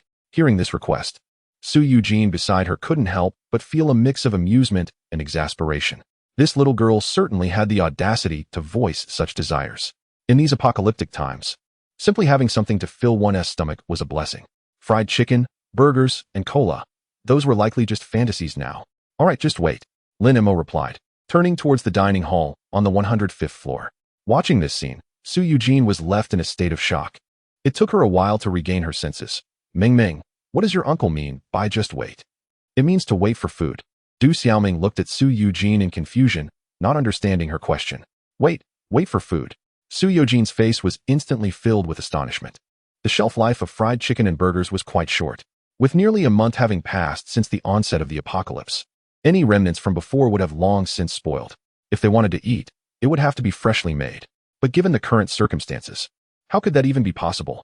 Chapter 90. The tension escalates 10 minutes later. Su Eugene gazed at the steaming fried chicken and hamburgers on the table, her entire being momentarily petrified. Just moments ago, she had deemed it impossible. Yet, within a few minutes, Lin Mo had presented her with freshly prepared delicacies. She felt as though her CPU was beginning to overheat, yet she could not fathom how Lin Mo had achieved this. Sister Su, please eat, Du Xiaoming urged, holding out a chicken leg towards Su Eugene. All right, thank you, Ming. Su Eugene accepted the chicken leg and took a hearty bite. The golden, crispy fried chicken leg crackled enticingly as she bit into it, filling her mouth with an exquisite flavor that instantly manifested a look of immense satisfaction on her face. It had been nearly a month since the apocalypse began, and her diet had consisted solely of instant noodles, bread, and biscuits, often leaving her unsated. This fried chicken felt like the rarest of delicacies to her in her current predicament. Beside her, Bai Ying remained silent. Yet the shock within her heart was profound and lingering. Last night's dinner had been lobster and stir-fried vegetables. Today's breakfast comprised a sandwich filled with fried eggs and peanut butter, and now dinner featured fried chicken, hamburgers, and cola. In comparison, these 3 meals surpassed all the sustenance she had consumed throughout the entire duration of the apocalypse, leaving her utterly unsettled. After their meal, night had completely fallen. However, from Lin Mo's perspective, the outside light transformed into the ambience reminiscent of midday. He lifted his gaze to the sky, a vast expanse of blue. Aside from the absence of the sun, the sky appeared no different from a genuine daytime. Those endowed with this attribute shall find no darkness in this world. The system does not deceive me. A faint smile graced Lin Mo's lips as he settled into a chair by the floor-to-ceiling window. He eagerly anticipated a second attempt by the assassin against him. The previous encounter had caught him off guard, preventing him from pinpointing the assailant's location. This time, should the individual dare to fire again, he would undoubtedly seize the opportunity to capture them. Regrettably, he remained seated until 10 o'clock at night, and the assailant did not strike again. Until this threat was eliminated, it would always loom as a risk. Lin Mo furrowed his brow, then focused his thoughts to access the system store. He sought to discover any items that might assist him in swiftly locating this individual. However, after searching for a while, he found nothing suitable. Tracking items typically required a trigger, such as the target's blood, hair, clothing, or scent. Since he did not even know the identity of his adversary, he naturally lacked these essentials. Thus, he concentrated once more. Congratulations, host. Consumed 180,000 points. Successfully purchased basic cultivation method, 8th level. Congratulations, host. Consumed 200,000 points. Successfully purchased basic cultivation method, 9th level. With the sound of 2 successive system notifications, a torrent of knowledge regarding cultivation flooded Lin Mo's mind. Simultaneously, the true energy within his dantian began to circulate spontaneously. However, it may be attributed to his sudden ascension of 2 levels. This time, the circulation of true energy was extraordinarily swift, causing his meridians to feel as though they were on the verge of being torn apart, accompanied by waves of pain. This startled Lin Mo, who realized that his reckless advancement was somewhat hasty. Yet, at this moment, even if he regretted it, there was no turning back.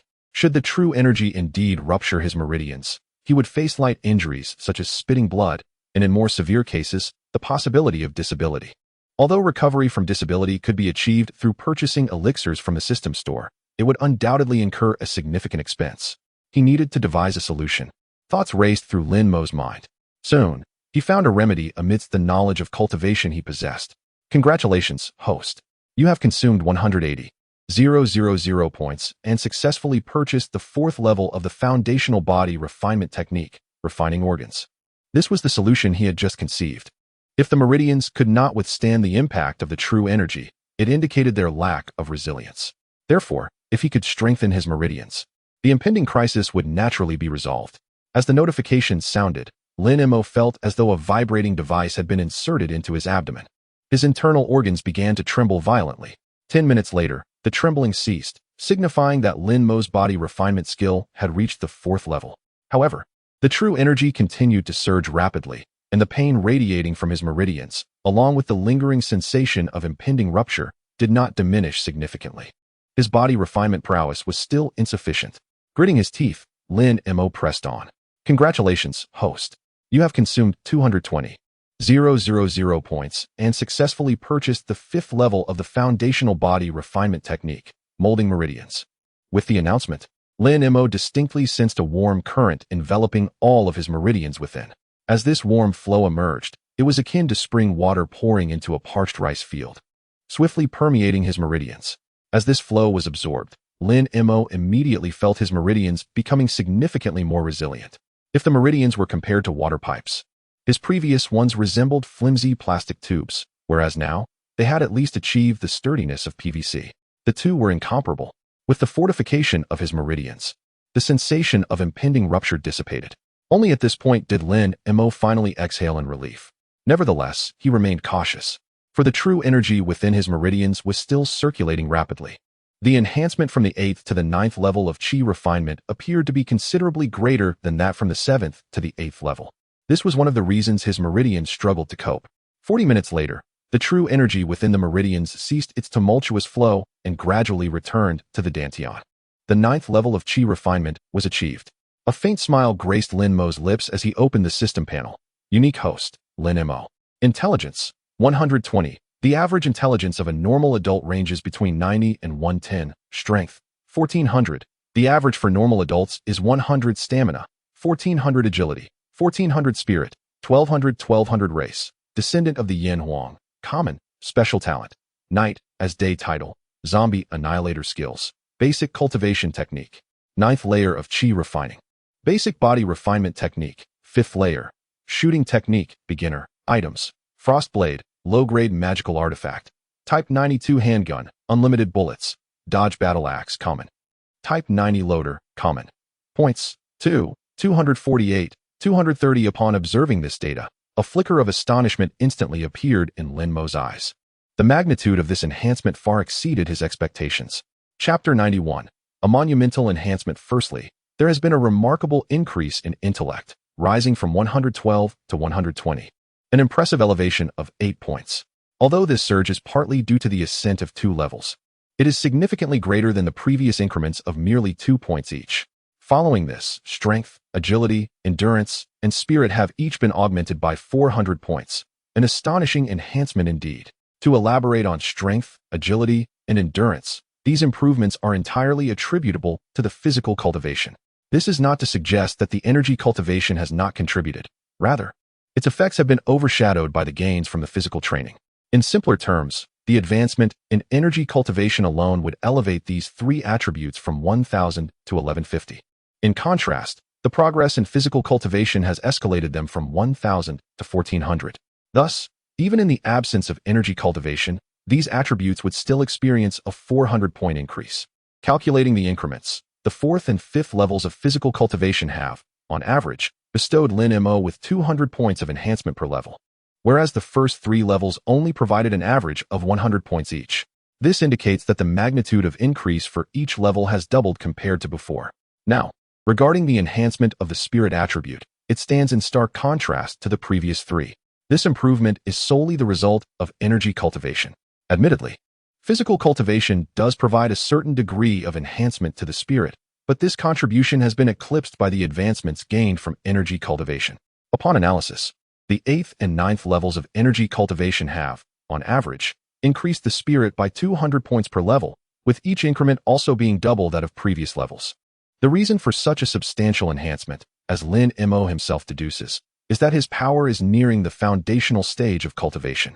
According to his knowledge of cultivation, there exists a vast chasm between each major realm, making it quite natural for improvements to be more pronounced as one approaches the foundational stage. With these significant attribute enhancements, Lin Mo's power has undergone a transformative change. To begin with, his true energy has quadrupled compared to its total at the 7th level of energy cultivation. It now gathers into a mass the size of a pomelo, with a notably high concentration, seemingly on the verge of liquefaction. If measured by the sword control technique, he can now sustain its usage for 1,280 minutes, equivalent to 21 hours and 20 minutes. When utilizing sword flight, he can maintain it continuously for 2 hours. Next is his mental power. He can now effortlessly extend his mental presence to encompass a radius of 10 meters around his body. Furthermore, when observing with mental acuity, the clarity has significantly improved. What was once akin to 480p is now at least 720p. However, he still cannot manipulate objects or attack with mental power. Nevertheless, Lin Mo remains unperturbed. Once his strength reaches the initial foundational stage, his mental power will transform into divine consciousness, allowing him to manipulate objects and launch attacks seamlessly. Lastly, regarding the strength of his body, the 4th level of physical cultivation reinforces the internal organs, while the 5th level fortifies all meridians within. As an improper analogy, one might liken Lin Mo at the 3rd level of body refinement to a raw egg, its shell undeniably hard, yet its interior fragile. However, the Lin Mo of the present resembles a hard-boiled egg. While the hardness of the shell remains unchanged, his overall defensive capability has significantly improved. Lin Mo estimates that, given his current physical strength, withstanding an RPG might still pose a challenge, yet even if struck, he would likely sustain only injuries rather than face death. Furthermore, with the protection of his true energy, even an RPG may not be able to harm him. His overall strength has indeed seen considerable enhancement, though the consumption of points has been substantial. A wry smile crept across Lin Mo's face as he reflected on the arduous journey to surpass 3 million points, only to find himself left with a mere 24 million. The goal of reaching the monumental 5 million mark still eludes him by nearly 300,000. The revolution has yet to succeed. Comrades must continue to strive. With this thought, Lin Mo deactivated the system panel and retired for the night. The following day marked the 27th of the apocalypse. After rising and having breakfast, Lin Mo offered guidance on several cultivation issues to Bai Ying, and by the time he finished, it was nearly 9 o'clock. He ascended to the 107th floor and re-established contact with Tanya via the radio. Everything seems normal at the warehouse, Tanya reported, but Captain Li and his team encountered some difficulties while relocating supplies. What sort of difficulties? Lin Mo inquired. There are small groups of zombies, and some survivors are attempting to seize the supplies, Tanya explained. The zombie issue is manageable with Sister Xie around. She usually resolves it. The real trouble lies with those survivors. Is Sister Xie not a match for them? Lin Mo asked. That is not the case, Tanya clarified. Li Jianmin aims to recruit them, but they seem reluctant. Do you know why they are unwilling?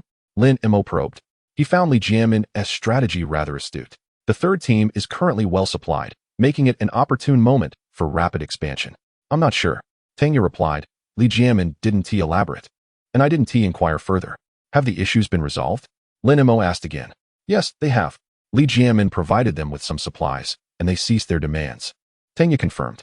Then that's all that matters, Lin Mo remarked, unconcerned about to whom Li Jianmin distributed the provisions. Since he had entrusted the supplies to Li Jianmin, the latter's handling of them was no longer his concern. What about your side? Lin Mo inquired further. Any new developments? Not so quickly. It will likely take another 2 days, Tanya responded. Lin Mo hesitated momentarily before asking. I noticed you brought a considerable number of weapons. Do you have a Barrett M82A1 among them? Yes, we do, Tanya replied, somewhat surprised. Are you encountering trouble that necessitates such a weapon? Lin Mo's gaze sharpened slightly as he asked. Is that gun currently with you? It isn't. The Songlong team took it when they left, Tanya explained. If you need it, I can make a trip. I should be able to retrieve it by tomorrow at the latest. No more. And regarding this matter I have inquired about, please keep it confidential from everyone, including your teammates. A glint of coldness flickered in Lin Mo's eyes. Although the evidence was insufficient to definitively conclude that the assailants were indeed the Songlong group, their suspicion was undeniably growing. The timing of his shooting coincided with the absence of Songlong and his companions from the warehouse, and they just happened to possess a Barrett rifle. Such an accumulation of coincidences began to seem rather implausible. Lin Mo, what's wrong? Tanya perceptively sensed the unease. Nothing. Lin Mo shook his head. He still held trust in Tanya. However, to spare her the discomfort of being caught between him and his teammates, it was best that she remained unaware of the situation. By the way, Lin Mo inquired, where is the stronghold you selected? I need to assess the surroundings and devise an efficient route for clearance. This was, of course, merely an excuse. His true intention was to observe the movements of Songlong and his group. Regardless of the outcome, he needed to ascertain whether the one who had shot at him was indeed Songlong. If it was not, then he would let it be. But if it was, even if they were Tanya's allies, he would show no mercy. Chapter 92 Exploration. After obtaining the location of the stronghold from Tanya, Lin Mo concluded the call and switched off the radio. He then promptly stowed away the emergency command vehicle and returned to the 106th floor. Du Xiaoming was engrossed in practicing the pure heart technique, while Bai Ying was diligently working on the 9-in white bone claw.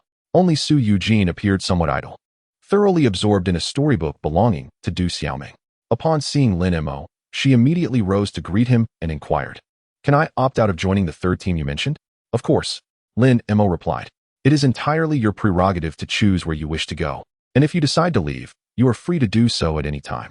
Su Yujin shook her head and clarified, what I mean is, can I become your disciple like Bai Ying? I also wish to learn martial arts and grow stronger. That's not feasible, Lin Mo responded, shaking his head. I currently have no intention of taking on more students.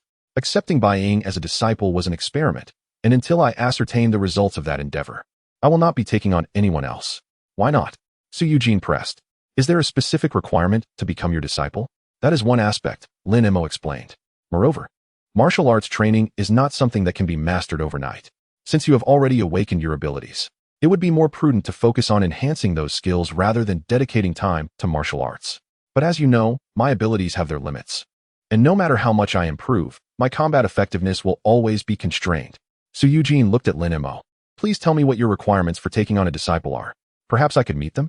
I have already stated that I am not considering taking on any more students at this time. Lin Mo reiterated, shaking his head once more. If you wish to join the third team, you may stay. Once I have finished my business here, I will escort you there. If not, you are free to leave at any moment. With that, he promptly roused Du Xiaoming from her training. Ming, come with me for a moment. He then turned to Su Eugene and Bai Ying, saying, you two stay here. Barring any unforeseen circumstances, we should be back by tonight. Yes, master, Bai Ying responded, then resumed her training. Watching Lin Mo and Du Xiaoming depart, Su Eugene gritted her teeth and resolutely murmured to herself, no matter what, I will become your disciple. Uncle Lin Mo, where are we going? Du Xiaoming asked curiously from the passenger seat of the Mercedes-Benz G-Class. To the outskirts of the city. Lin Mo replied as he accelerated out of the parking garage. The stronghold mentioned by Tang Yu was situated at a golf course on the city's outskirts, approximately 20 kilometers from their location. In just over 10 minutes, the Mercedes-Benz G-Class could no longer proceed. Lin Mo had no choice but to disembark, retrieving the Dodge War Axe. When the Dodge War Axe also proved unsuitable for passage, he and Du Xiaoming continued on foot. After 2 hours of intermittent walking, Lin Mo finally reached the vicinity of the golf course Tang Yu had described. Observing the expansive terrain of the course and its luxurious amenities, Lin Mo could not help but acknowledge that the stronghold chosen by the Tsang Wolf and his associates was indeed an excellent choice. The open landscape would allow for the immediate detection of any approaching zombies or enemies. The opulent amenities are undoubtedly tailored for the affluent, thus they are exceedingly sophisticated. The lounge, gymnasium, and sauna are merely the tip of the iceberg. The most crucial feature is the golf course's subterranean water circulation system, which can directly extract and filter underground water, effectively resolving the water supply issue of this stronghold. Currently, the prerequisite is the availability of electricity. However, for a luxurious golf course, generators are an indispensable facility, and not just a solitary unit. Therefore, as long as the wolf pack can procure a substantial amount of diesel, the water and power concerns of this stronghold will be thoroughly addressed. Coupled with the abundant supplies obtained from the emergency warehouse, the wolf pack stronghold is virtually taking shape. If one were to pinpoint any shortcomings, it would be the somewhat inadequate defensive capabilities. While the open terrain facilitates observation, it equally offers little in the way of obstructing adversaries. Nevertheless, it is certain that the wolf pack has contemplated these issues and will progressively enhance the defenses. Once a robust defense system is established, this location will transform into an impeccable stronghold. Lin Mo's gaze swept around before finally settling on the 9-story building at the entrance of the golf course. Outside this edifice lies a grand fountain plaza, splendidly constructed yet devoid of vulgarity. However, at this moment, dozens of zombie corpses are neatly piled in the plaza, presumably cleared by the wolf pack. Thus, it stands to reason that the members of the wolf pack are likely within this building. Lin Mo produced 2 invisibility talismans, affixing one to himself and the other to Du Xiaoming, and then they proceeded towards the building. Invisibility talisman enables the user to conceal their form, can only evade the naked eye, not mental perception or spiritual awareness. Ming, from this moment on, we must not make any sound, understood? Lin Mo instructed softly as they walked. Understood, Du Xiaoming responded, immediately becoming exceedingly cautious, even moderating her breathing. Soon, they reached the building's entrance. The door was closed but not locked. The wolf pack would not be so careless, indicating that the zombies had been thoroughly cleared out. Lin Mo extended his mental energy, confirming that there was no one within a 10-meter radius before gently pushing the door open and entering. His awareness encompassed not only the front, back, left, and right, but also above and below. Thus, with a sweep of his mental energy, he discerned that the rooms upstairs were also vacant. Upon entering, they found themselves in a grand hall, equally splendidly adorned. However, this area is designated for receiving guests, so it was certain that the wolf pack would not be present here. Consequently, Lin Mo led Du Xiaoming directly up to the second floor. The hall and staircase were adorned with thick carpets, alleviating concerns about the sound of their footsteps and saving the two considerable trouble. The second floor housed the gym and shower facilities. Lin Mo merely cast a cursory glance before continuing upwards with Du Xiaoming. It was not until they reached the 9th floor that Lin Mo finally heard voices emanating from a room on the southern side. With a deft flick of his wrist, Lin Mo produced 2 talisman papers, placing one upon himself and the other upon Du Xiaoming. The concealment talisman serves to suppress the user's scent and sound, rendering both inaudible and undetectable. Only then did Lin Mo take Du Xiaoming's hand, leading her towards the room ahead. Chapter 93. One must always guard against others approaching the room. Lin Mo extended his mental prowess, perceiving the interior vividly. It was an opulent suite, lavishly adorned. In the living room, the sofa was encircled by Songlong, Dantong, Deyuan, and 2 other men engaged in conversation. Brother Wolf, all the zombies in this area have been cleared. Shouldn't we commence the transport of supplies now? One of the 2 men, marked by a conspicuous black mole on his nose, inquired. Songlong shook his head. We must first clear a pathway. The man with the mole replied. Wasn't it agreed upon that the one named Lin Mo would assist? Lin Mo Songlong fell into a brief silence before suddenly asking, what do you all think will transpire in the apocalyptic world ahead? The others were momentarily taken aback, uncertain of Songlong's intent. He continued, I surmise that in the forthcoming period, numerous strongholds will gradually be established, and subsequently, these strongholds will begin to clash over resources. Deyuan, puzzled, asked, Captain, what do you mean by that? I don't quite grasp it. I believe I comprehend Brother Wolf's implication, said the man with the mole. As these strongholds vie for dominance, some will inevitably grow powerful while others will be annihilated and absorbed. If we wish to avoid being absorbed, we must prepare in advance. Deyuan finally grasped the situation. You mean, Lin Mo could become a threat to us? Songlong remained silent, not responding. The man with the mole asserted, I have yet to encounter Lin Mo, but based on your descriptions, his strength undoubtedly surpasses that of any among us. Moreover, Lin Mo possesses considerable foresight. Should he establish a stronghold, our relationship will inevitably evolve into one of competition. But Lin Mo has a gentleman's agreement with us. Deyuan protested. Even if he establishes a stronghold, we will still be allies. The man with the mole countered, we may regard him as an ally. But what if he does not reciprocate our sentiments? Should Lin Mo turn against us, do you believe we could withstand his might? Deyuan fell into silence, at a loss for words. He had witnessed Lin Mo's power firsthand. It was far beyond their capacity to contend with, even collectively. Thus far, Lin Mo has not acted detrimentally towards us. Rather, he has consistently offered assistance. Dantong interjected. We cannot perceive Lin Mo as a threat merely due to uncertain possibilities. That would be inappropriate, Dantong added. It is not about viewing him as a threat, but rather, one must always be vigilant. The man with the mole insisted. Given the potential for such a scenario, we must take precautions. Surely, none of you wish for your stronghold to be consumed? How do we prepare? Dantong inquired. The man with the mole glanced at Songlong, but chose to remain silent. Enough of this discussion for now, Songlong declared, turning his gaze to the unfamiliar man Lin Mo did not recognize. Hui Shi, has your ability awakened yet? Not yet, the man known as Gray Serpent remarked.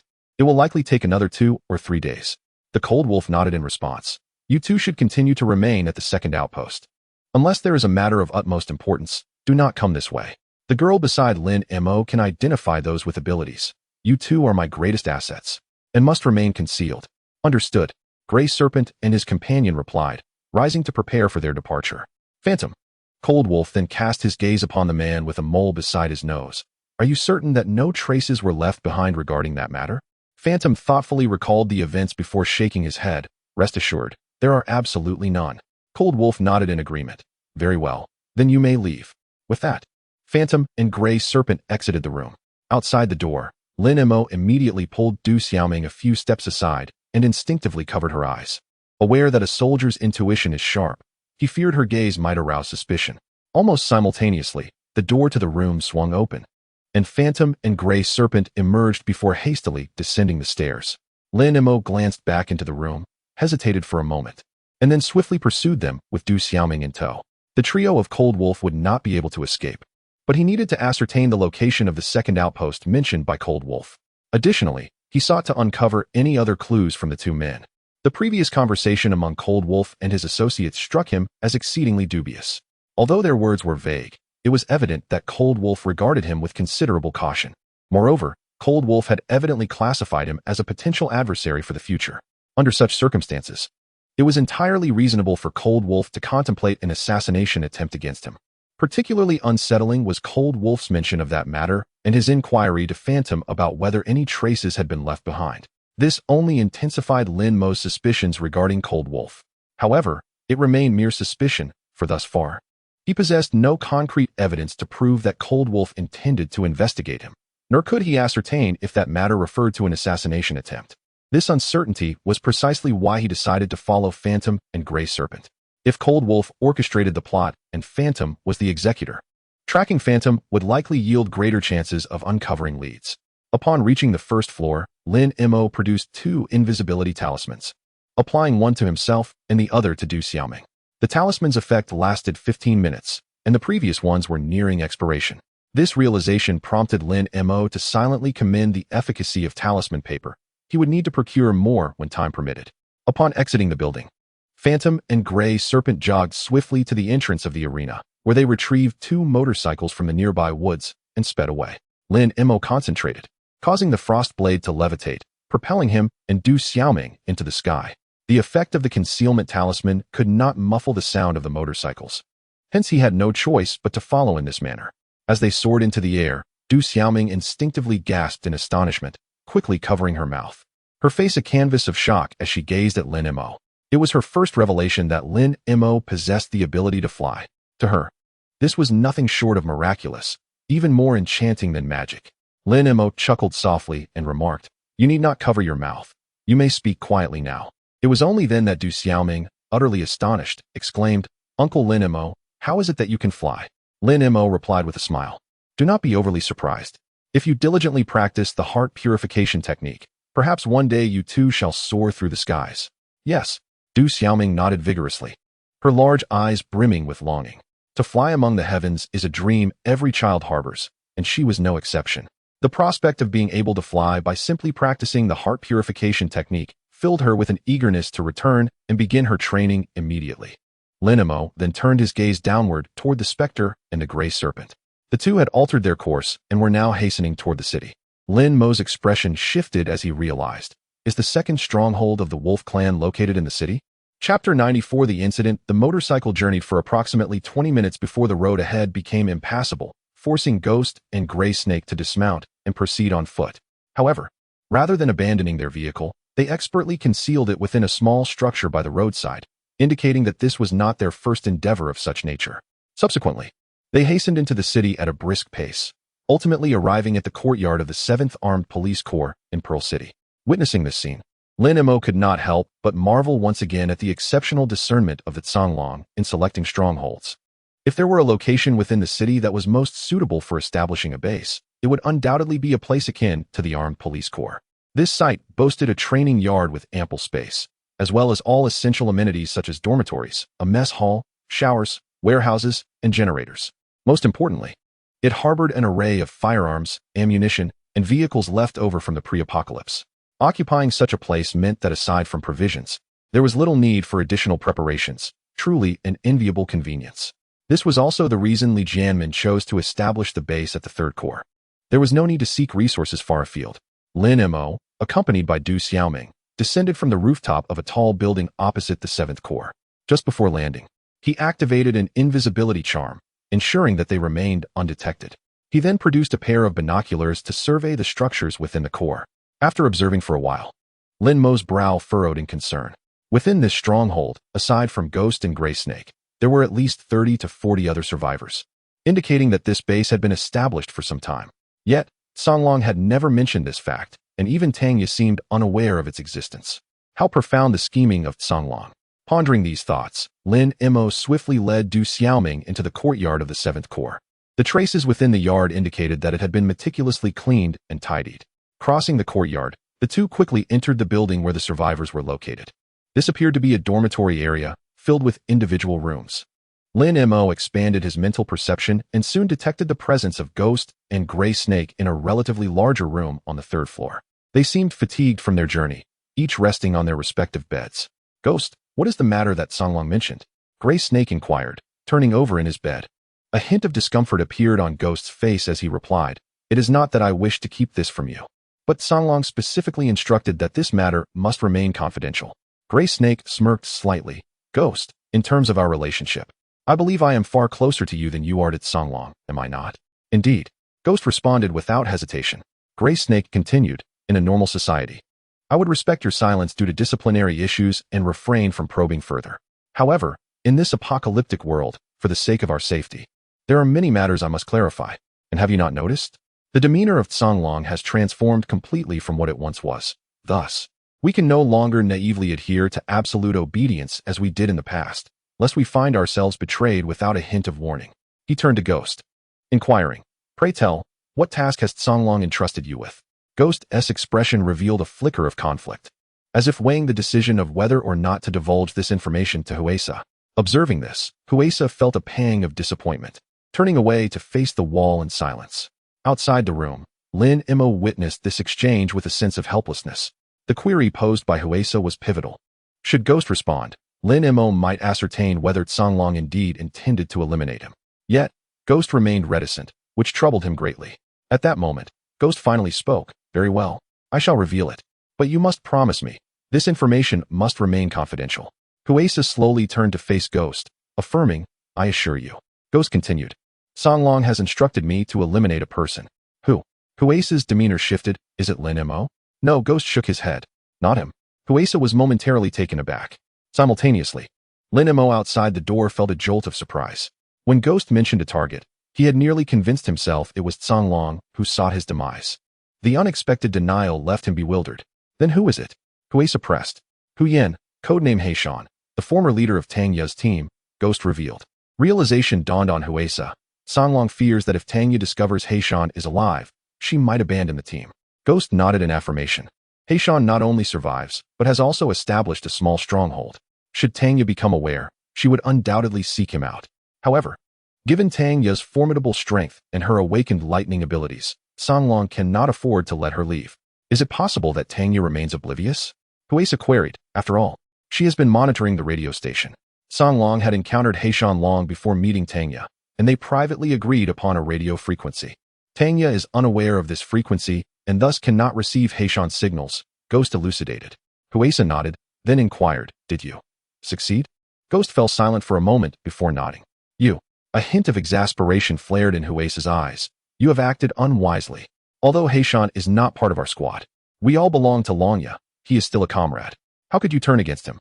Songlong stated he had urged Heishan to join us, but Heishan declined, Ghost replied. "Once Tang Ye departs, Heishan will become our formidable adversary. So you chose to strike." Huesa interrupted angrily, "Killing a comrade. Do you not realize that if this were to leak, no one would ever trust you again? In this apocalyptic world, trust is an invaluable commodity, and I should not need to remind you of that. This matter is known only to you, me, and Songlong. It should not spread," Ghost asserted. The gray serpent sighed, declaring, "I shall certainly safeguard your secret. You can only hope that the Azure Wolf proves equally trustworthy. Furthermore, let us put this matter to rest, never to be mentioned again." "Agreed," the Phantom replied, and thereafter, silence enveloped them. Outside the room, Lin Mo quietly departed with Du Xiaoming. Chapter 95. Su Eugene seeks a mentor. Returning to the financial building, Lin Mo instructed Du Xiaoming to take a rest while he settled in front of the floor-to-ceiling window. Lost in contemplation, he pondered whether to disclose the matters he had encountered today to Tang Ye. Given his disposition, it was certain that he felt compelled to inform her. As a former comrade in arms alongside Tang Ye, he could not allow her to be deceived and manipulated by the Songlong. However, the crux of the issue lay in the absence of tangible evidence. The information he had received today was relayed by the Phantom and the Gray Serpent. If those two remained tight-lipped, he would have no means to substantiate the allegations against Songlong. Moreover, Tang Ye placed great significance on and trusted her teammates. Without compelling proof, convincing her of Songlong's misdeeds would be a formidable challenge.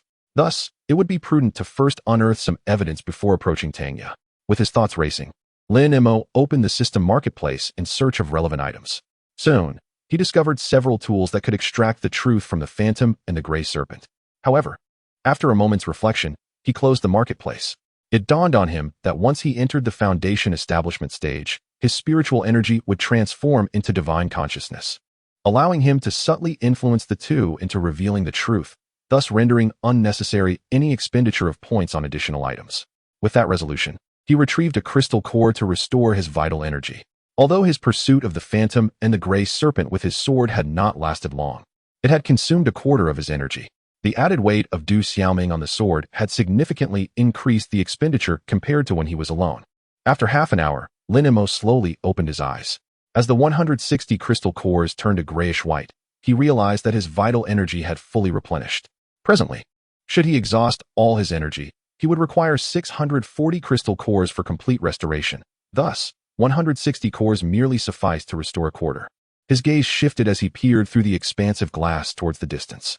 He had lingered here for an extended period, deliberately restoring his energy in hopes of enticing that person to take action against him. Yet regrettably, he had not awaited their arrival. He could now ascertain that the individual who had fired at him that day was likely unrelated to Songlong. However, this only deepened his bewilderment, as he could scarcely fathom who might harbor animosity towards him. The lingering uncertainty regarding this person pricked at his mind like a thorn, leaving him in a state of unrest. Master, I have several questions. Bai Ying approached slowly. Ask away, Lin Mo nodded. It is like this. Bai Ying proceeded to inquire about her concerns, and Lin Mo patiently addressed each one. In a corner nearby, Su Yujin observed this exchange with a glimmer of envy, then turned to Du Xiaoming. Ming, please intercede for me. Lin Mo cares for you so much. If you speak up, he will surely agree to take me on as a disciple. Du Xiaoming shook her head. I'm sorry, Sister Su. It is not that I do not wish to assist you. Rather, I cannot. Why? Su Yujin inquired. Because I do not want to put Uncle Lin Mo in a difficult position, Du Xiaoming remarked. Uncle Lin Mo must have his reasons for not agreeing with you. If he acquiesces because of me, it would betray his true intentions, and I do not wish for that. Very well. Su Yujin gently ruffled Du Xiaoming's hair. I shall find a way on my own. Regardless of the circumstances, I am determined to become his disciple. Du Xiaoming's expression shifted. Sister Su, what do you think about being Uncle Lin Mo's girlfriend? Su Yujin's cheeks flushed. Ming, do you realize what you were saying? Did I say something wrong? Du Xiaoming gazed innocently at Su Yujin. Uncle Lin Mo said he wouldn't accept disciples, but he never mentioned anything about not having a girlfriend. Su Yujin looked at Du Xiaoming. While your logic is sound, being a girlfriend is not a trivial matter. Why not? Du Xiaoming inquired, perplexed. Uncle Lin Mo is so exceptional. If this were a television drama, countless people would surely admire him. Su Yujin couldn't help but chuckle. But we are in reality, not on television. It's fine. You need not concern yourself with this. I will figure it out on my own. With that, she made her way directly toward Lin Mo. At that moment, Lin Mo had just finished answering Bai Ying's questions and stood to the side, observing Bai Ying's practice. Lin Mo. As soon as Su Yujin began to speak, Lin Mo interrupted her. If this is about becoming a disciple, you need not continue. Su Yujin's carefully prepared words evaporated in an instant. After a brief silence, she asked, could you tell me why you are unwilling to accept disciples? Because I am accustomed to operating alone. Having others with me is inconvenient, Lin Mo replied. Su Yujin inquired, what about Ming? Will you also send her to the third team? Lin Mo replied nonchalantly, that seems to have little to do with you. Please do not misunderstand. I am not comparing myself to Ming. I am well aware that I cannot measure up to her. Su Yujin clarified. What I mean is, since you have already taken Ming under your wing, why not take me as well? My abilities can be of assistance at times. Lin Mo regarded Su Yujin with a hint of exasperation. Since you are so insistent, allow me to be frank. I will not take you. One reason is indeed the inconvenience. The other is for your safety. With Ming, I am confident I can ensure her safety in any situation. But if I were to take you as well, I cannot guarantee the same. But I do not require you to ensure my safety. Su Yujin protested. If danger arises, you only need to protect Ming. My abilities can safeguard me. Lin Mo shook his head. Even so, it remains inconvenient. Su Yujin bit her lip and pressed further. You keep saying it's inconvenient. Could you enlighten me on what precisely is inconvenient? Lin Mo understood that unless he clarified this matter today, Su Yujin would likely remain unyielding. He looked at her and said, I have many secrets that must remain undisclosed. Do you understand what I mean? Su Yujin fell silent for a moment, and then a resolute glimmer appeared in her eyes. What if I am willing to entrust my life to you, just as Bai Ying has? Lin Mo raised an eyebrow, directing his gaze toward Bai Ying. Bai Ying paused in her training, casting a wary glance at Lin Mo. Today she asked me how I became your disciple. You never mentioned that I couldn't disclose this matter, so I told her. Lin Mo nodded, refraining from reproaching Bai Ying. He had indeed never stated that this matter should remain confidential. After a brief contemplation, he turned his gaze back to Su Yujin. In that case, I am willing to accept you as my disciple and teach you martial arts, but I still will not keep you by my side. Are you agreeable to this? Absolutely. Su Yujin replied without any hesitation. Lacking the means to defend herself, she found it impossible to survive in this apocalyptic world. In comparison, relinquishing her life to Lin Mo seemed a trivial sacrifice. Very well, then you shall place your life in my hands. Lin Mo swiftly drew a blood contract with a cut to his fingertip and inscribed it upon Su Yujin's forehead. His change of heart stemmed from two reasons. One was Su Yujin's unwavering determination, which indeed stirred something within him. The other was his foresight in laying the groundwork for the future. He intended to establish a stronghold, and the first step in doing so required capable individuals. Once Bai Ying and Su Yujin matured, they could serve as the initial foundation for his burgeoning stronghold. Instinctively, Su Yujin touched her forehead, feeling not the panic of having her life in someone else's grasp, but rather an invigorating thrill, convinced that her decision to become Lin Mo's disciple was profoundly wise. After all, such skills as Lin Mo possessed were rare and not easily found. Chapter 96. The Ethereal Steps and the Six-Pulsed Divine Sword. Observing Su Yujin's reaction, Lin Mo found himself momentarily speechless. It was his first encounter with someone so exhilarated to entrust their life to another. "Master, does this mean I can learn martial arts now?" Su Yujin inquired, her eyes brimming with anticipation. "Not yet," Lin Mo replied. "I must first contemplate which martial art suits you best. Do you have any thoughts?" Su Yujin shook her head. "No, I am not well versed in martial arts." "Then you should rest for now. I will call for you once I have decided," Lin Mo instructed. Nodding, Su Yujin turned and departed. Lin Mo watched her retreating figure, lost in thought. Su Yujin's extraordinary ability of invisibility was undoubtedly a formidable skill for an assassin. Therefore, the martial arts he would impart to her should emphasize speed, striking swiftly and retreating immediately upon failure. In the system's marketplace, there were indeed several martial arts that met this criterion. After careful consideration, Lin Mo ultimately chose the Ethereal Steps and the Six-Pulsed Divine Sword for Su Yujin. The former offered unparalleled agility, while the latter provided invisible yet rapid and powerful strikes. Combined with Su Yujin's invisibility, they would surely become a nightmare for any adversary. Congratulations, host, you have expended 25,000 points and successfully acquired the Ethereal Steps. Congratulations, host, you have expended 30,000 points and successfully acquired the Six-Pulsed Divine Sword. As the system notifications echoed in his mind, a wealth of information regarding these two martial arts flooded Lin Mo's consciousness. Simultaneously, certain muscles in his body began to tremble rapidly. Minutes later, as the tremors ceased, he had fully mastered both techniques. He then summoned Su Yujin. "Master, have you decided what to teach me?" Su Yujin asked, her face radiating excitement. Lin Mo nodded and gestured to Bai Ying and Du Xiaoming. "You two should join us as well. How much you learn depends on your own comprehension. Whether it was one sheep or a herd, the impartation would be verbal." So he decided to teach them all at once. Bai Ying and Du Xiaoming promptly approached, particularly Du Xiaoming, who had long anticipated Lin Mo's skills. The three settled across from Lin Mo, who began, "Today, I will teach you a technique known as the Ethereal Steps. This footwork is exceptional for both long journeys and quick maneuvers. If you can master it, even amidst a horde of zombies, you will remain unscathed." At this proclamation, the eyes of all three participants sparkled with hope. According to Lin Mo's assertion, mastering this technique would assure their safety henceforth. Without delay, Lin Mo meticulously imparted the incantations and principles of the Ethereal Steps to the trio. In truth, his choice of this particular technique was also influenced by its significant attribute. The Ethereal Steps amalgamates lightness, footwork, and internal energy into a singular martial art. In the original text by Old Master Jin, there exists a passage that encapsulates its essence.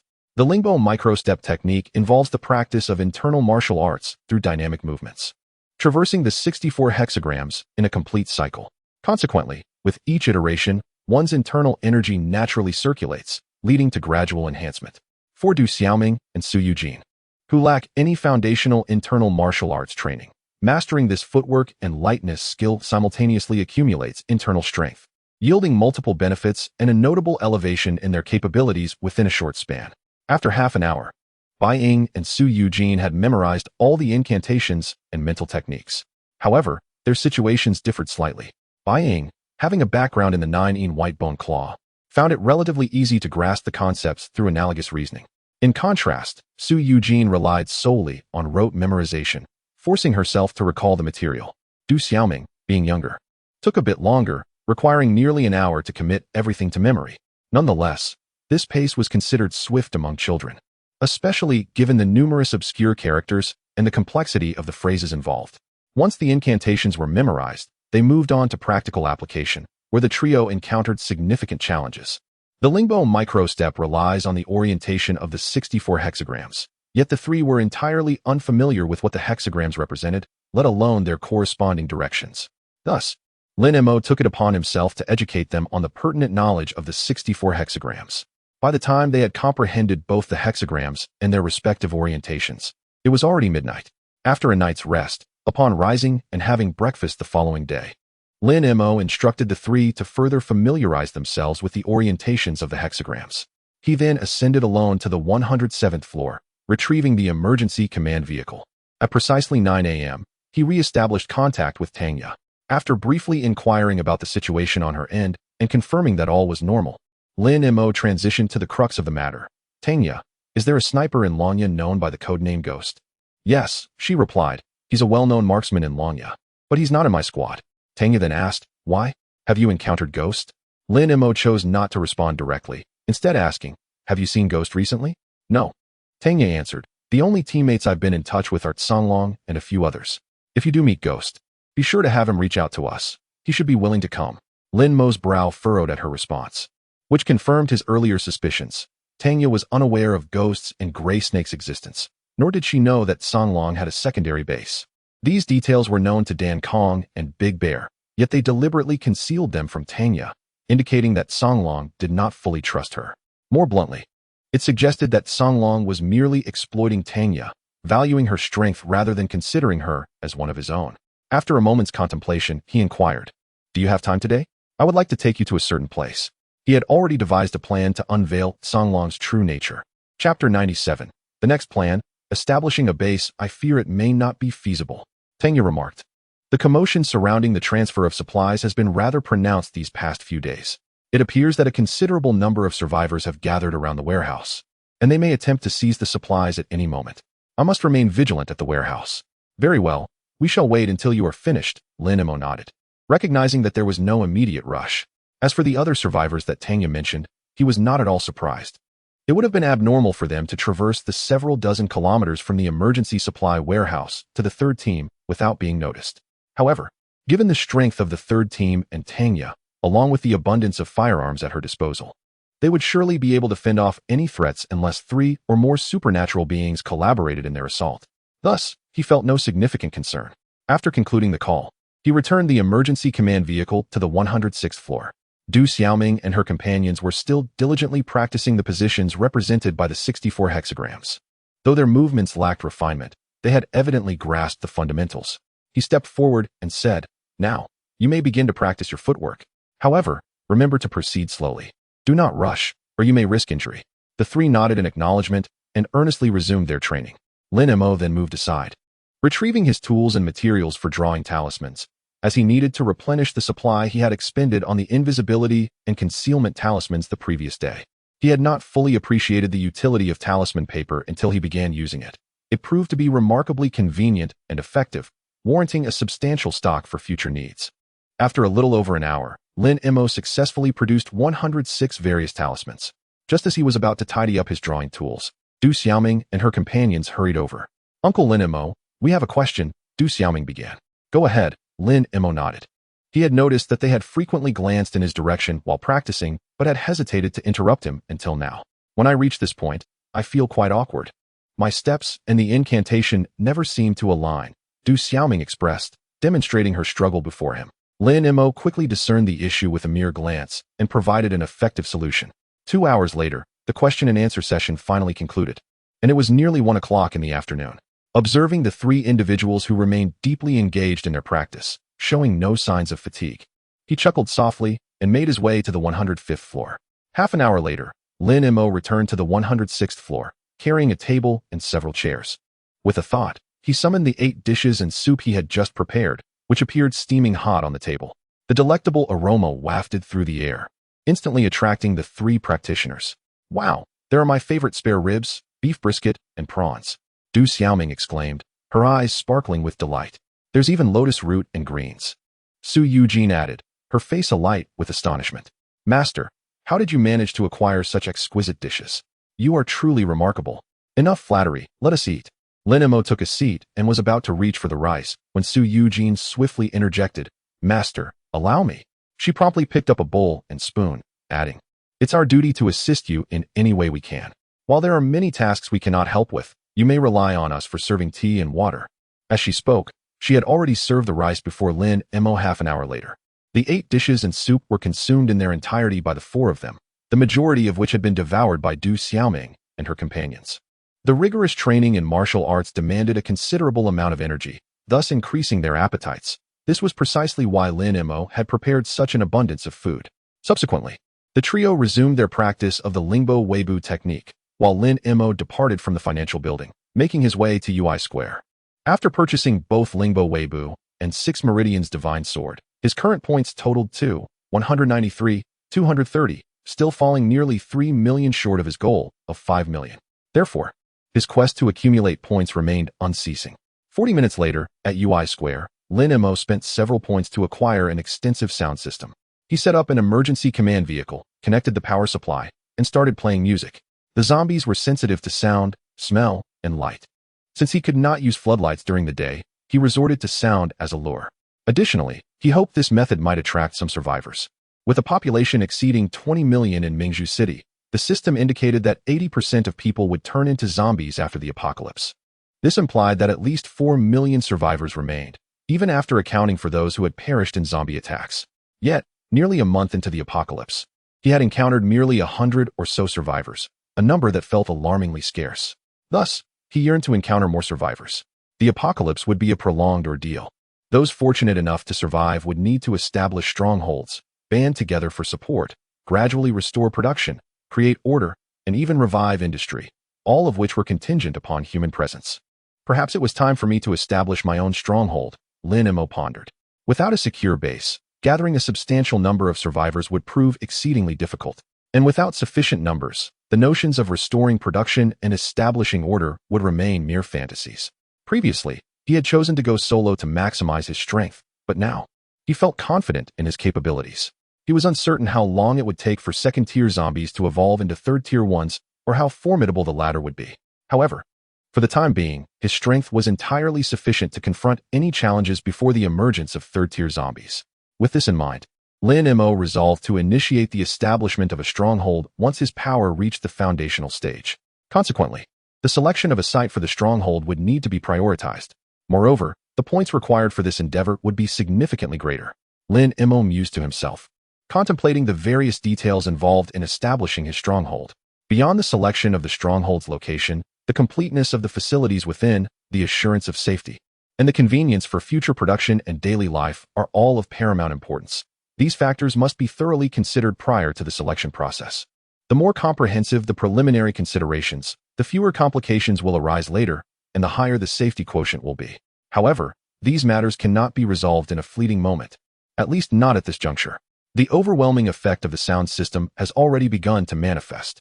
As the music emanates from the speakers, a number of zombies gradually appear on the streets surrounding the square, converging upon it. Upon spotting Lin Mo, these undead creatures resemble predators that have detected their prey, instantly accelerating their pace. Lin Mo, observing this scene with a tranquil demeanor, draws his 92 pistol.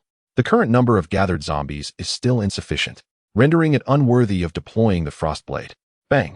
Bang bang! With the sound of gunfire, the foremost zombie collapses to the ground.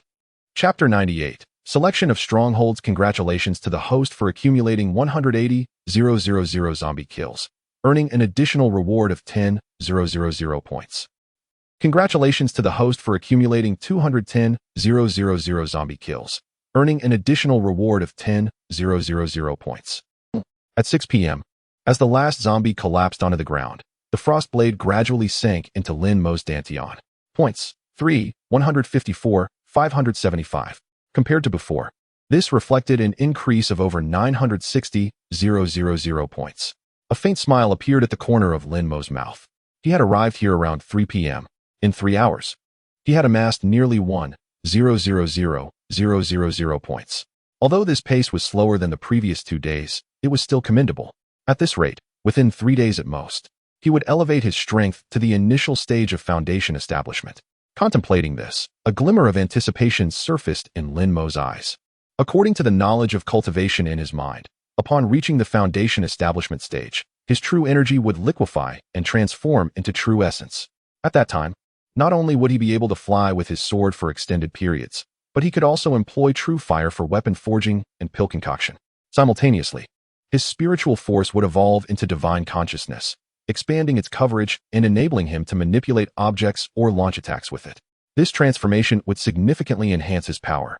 Most importantly, after foundation establishment, a cultivator's lifespan could extend to over 200 years. This meant that unless met with an untimely death, he could live for at least 2 centuries. Over 200 years. Lin Mo felt a twinge of emotion. The majority of people in this world merely wish for longevity. Yet with foundation establishment, he could effortlessly achieve double the lifespan of an ordinary person. The disparity between cultivators and mortals was indeed vast. He pondered whether awakening extraordinary abilities could also prolong his life. With these thoughts swirling in his mind, Lin Mo stowed away the emergency command vehicle and speaker, setting off towards the financial tower. By the time he returned to the financial tower, night had fully descended. Du Xiaoming and the others were still practicing the wave step. Upon seeing his return, they immediately ran over with eager anticipation. After a whole afternoon of practice, they had accumulated numerous questions. "I'll prepare dinner first," Lin Mo interjected, halting the trio who were eager to inquire. "You can ask your questions after we finish eating."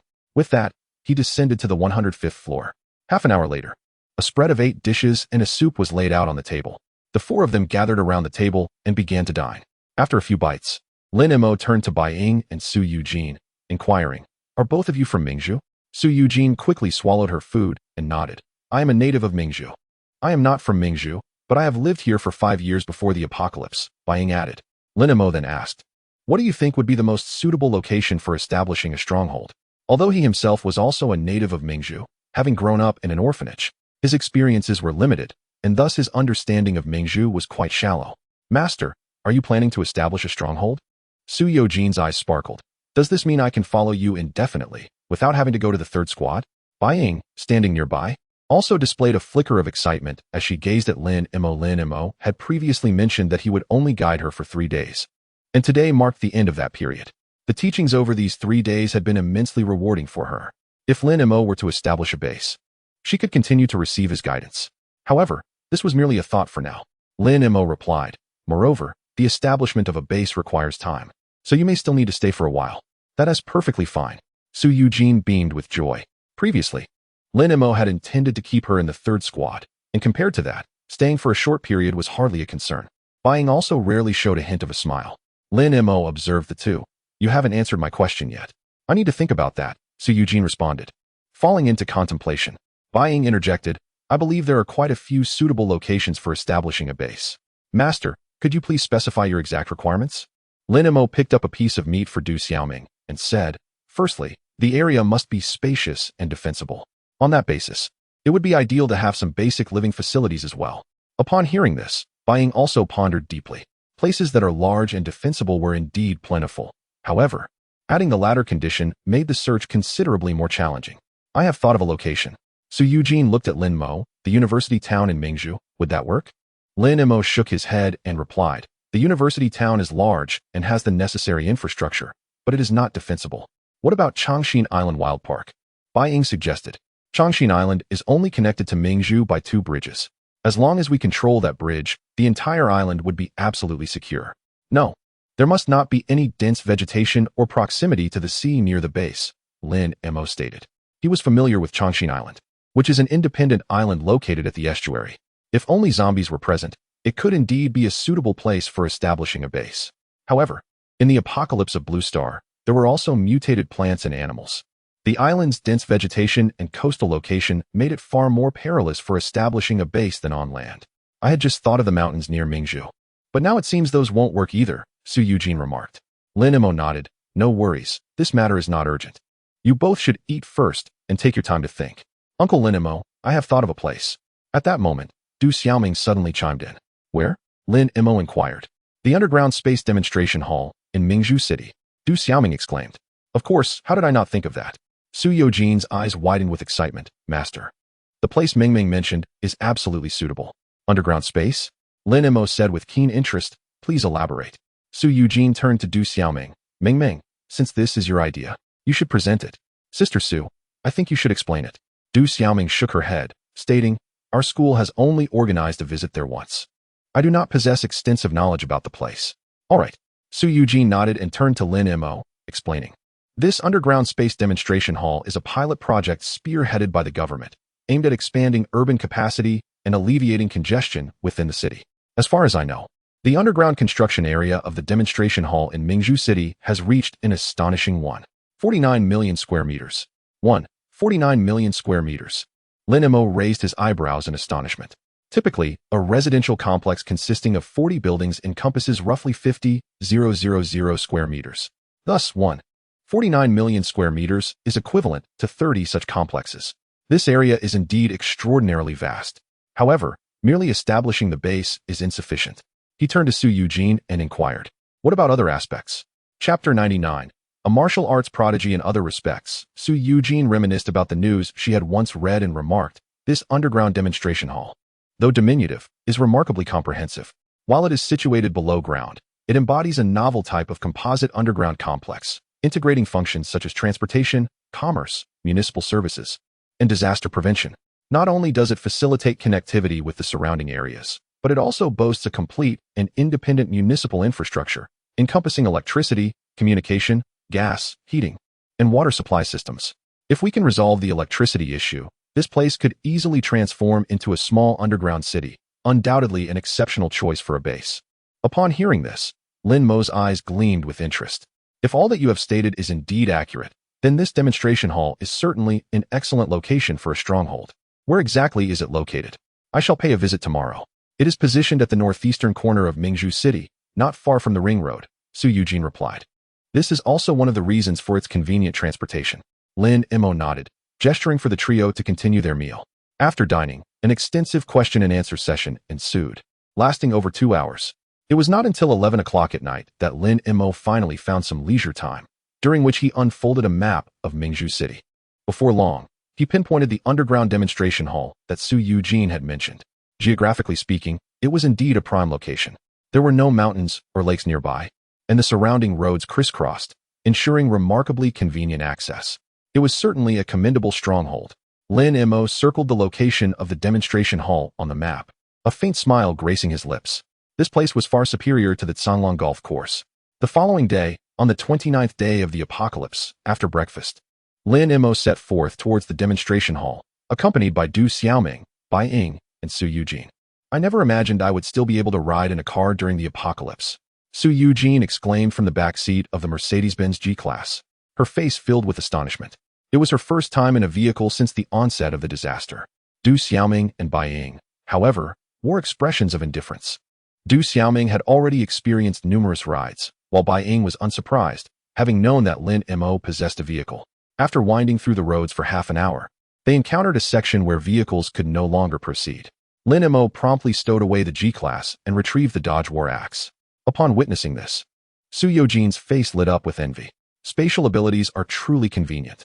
Lin Mo glanced at her before turning to Bai Ying. "You can ride a motorcycle, correct?" "Indeed," Bai Ying affirmed. As an assassin, she was well versed in operating nearly any vehicle available on the market. Lin Mo nodded, spending 50 points to acquire a standard motorcycle. And the quartet continued on their journey. 3 hours later, 2 motorcycles came to a halt at the entrance of the underground demonstration hall. Lin Mo secured the motorcycles, swiftly dispatching the zombies attracted by the sound of the engines before he began to survey the surroundings. They found themselves in a large scenic plaza. At the edge of the square, there lies a fan-shaped, sloping staircase composed of 3 segments. The staircase, with over 30 steps, descends approximately 7 to 8 meters. At the bottom of the staircase, there is a small circular plaza. On the opposite side of this plaza, directly facing the staircase, stands the entrance to the underground space demonstration hall. 15 metallic framed glass doors are aligned in a row. Under normal circumstances, they would appear quite grand. However, at this moment, 2 of the doors are shattered, and the lack of maintenance has imparted an aura of desolation and decay. Someone might be inside. Bai Ying pointed to the broken glass door, observing, from the state of the glass, it appears to have been deliberately smashed. "What should we do?" Su Eugene's expression shifted slightly. "What if someone has already taken over this place?" "Let us go in and take a look," Lin Mo replied, leading the way down the staircase. Given the prolonged duration of the apocalypse, it wouldn't be surprising if this location had been occupied, especially since many were aware of its existence, particularly those who resided nearby and could have sought refuge here when the catastrophe struck. Passing through the glass doors, they encountered 2 escalators slanting downwards. The escalators had long ceased to operate due to the lack of electricity, yet traversing them was still feasible. Upon reaching the base of the escalators, the light dimmed immediately. Lin Mo distributed several powerful flashlights to Du Xiaoming and the others before proceeding onward. At the base of the escalators lay a corridor approximately 10 meters wide. Along the walls of the corridor were various introductions and promotional slogans pertaining to the underground space demonstration hall. Continuing straight down the corridor, the space soon expanded into a vast underground mall, which appeared before the group. However, before they could fully comprehend the condition of the mall, a series of hissing breaths echoed ominously. A large horde of zombies surged from the dark recesses towards the fore. "Step back," Lin Mo said coolly, drawing his firearm and beginning to pull the trigger. With his night vision, the darkness posed no hindrance to him. He could see each zombie clearly. Currently, there were approximately 1,000 zombies charging towards them. A small portion of these zombies wore identical uniforms, presumably former staff members of the mall, while the others donned a variety of clothing, likely shoppers from before the apocalypse. The presence of these zombies was, in fact, a positive sign for Lin Mo, indicating that the place had not yet been claimed by others. "Master, may I try the 9 bone claw?" Bai Ying suddenly inquired. "Certainly. Leave those few on the right to you," Lin Mo replied, slightly adjusting his aim to intentionally overlook a few zombies. The training for the 9 bone claw required human heads, thus allowing Bai Ying to practice posed no detriment. His reasons for accepting disciples were twofold: for experimentation and to ensure he had capable individuals at his disposal, for he did not wish for his students to become mere sheltered flowers. "Thank you, master." As Bai Ying's words fell, her figure flickered and charged towards the several zombies. Lin Mo noticed that the footwork she employed was none other than the Lingbo Weibo. Although her movements were still somewhat unrefined and lacked seamlessness, there was already a hint of the essence of movement unpredictable, as if perilous yet secure, advancement and retreat difficult to predict, as if advancing yet retreating in her body's nimbleness. This encapsulated the quintessence of Lingbo Weibo. Remarkably, Bai Ying had practiced this technique for scarcely a day. The swiftness of her progress evoked a flicker of astonishment in Lin Mo's eyes. Bai Ying's martial arts talent, if placed within a world of chivalry, could undoubtedly be hailed as a prodigious genius. "Wow, Sister Bai Ying is so impressive," exclaimed Du Xiaoming, her small face instantly lit with admiration. "Indeed, she is quite extraordinary." Su Yojin's expression was one of envy. Having similarly trained for just a day, the two of them felt as though they were worlds apart from Bai Ying. Just as they marveled at her prowess, Bai Ying had already reached the zombies, her right hand forming a claw as she lunged towards one of the creature's heads. Chapter 100. The Colossus. With a swift motion, her fingertips made contact with the zombie's skull, akin to a sharp blade piercing through tofu, effortlessly sinking into its depths. The once menacing creature immediately succumbed, collapsing to the ground. "Whoa!" Du Xiaoming could not help but exclaim in awe, while Su Yujin beside her widened her eyes in sheer astonishment. The human skull possesses remarkable hardness, with an ultimate force tolerance ranging between 200 to 500 kilograms. The fact that Bai Ying could penetrate a human skull with a single claw indicates that her strength must have exceeded this threshold significantly. Such power is beyond the capabilities of an ordinary individual. Realizing this, Su Yujin instinctively turned to glance at Lin Mo. Bai Ying's formidable prowess undoubtedly owed much to Lin Mo's guidance, filling her with a sense of gratitude for having become his disciple. With diligent training, she believed that one day, she too could evolve into a powerhouse like Bai Ying. As her thoughts raced, Bai Ying's movements remained uninterrupted.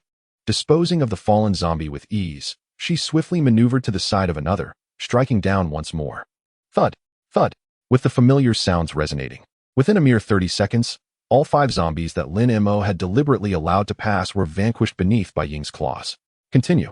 Lin Mo redirected his aim, allowing several more zombies to emerge. This time, he intentionally let 2 additional ones slip through. 7 zombies, brandishing their arms and baring their teeth, charged at Bai Ying. "Thank you, master." After experiencing the might of the 9 white bone claw, Bai Ying was filled with exhilaration. Although she had possessed some foundational inner strength previously, it was inconceivable for her to penetrate a human skull. The contrast between her current strength and her former self was staggering. In an instant, she dashed towards the approaching zombies once more. Observing this scene, a faint smile graced Lin Mo's lips. With Bai Ying's current abilities, coupled with the Lingbo Weibo technique, even an ability user would likely find her a formidable opponent.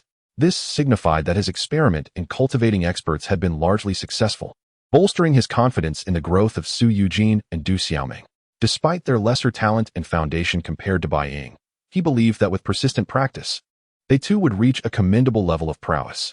In truth, his system shop contained various elixirs that could accelerate martial arts mastery, such as the 5-Chi pill, which could enhance one's strength by 5 years for a price of 100,000 points each.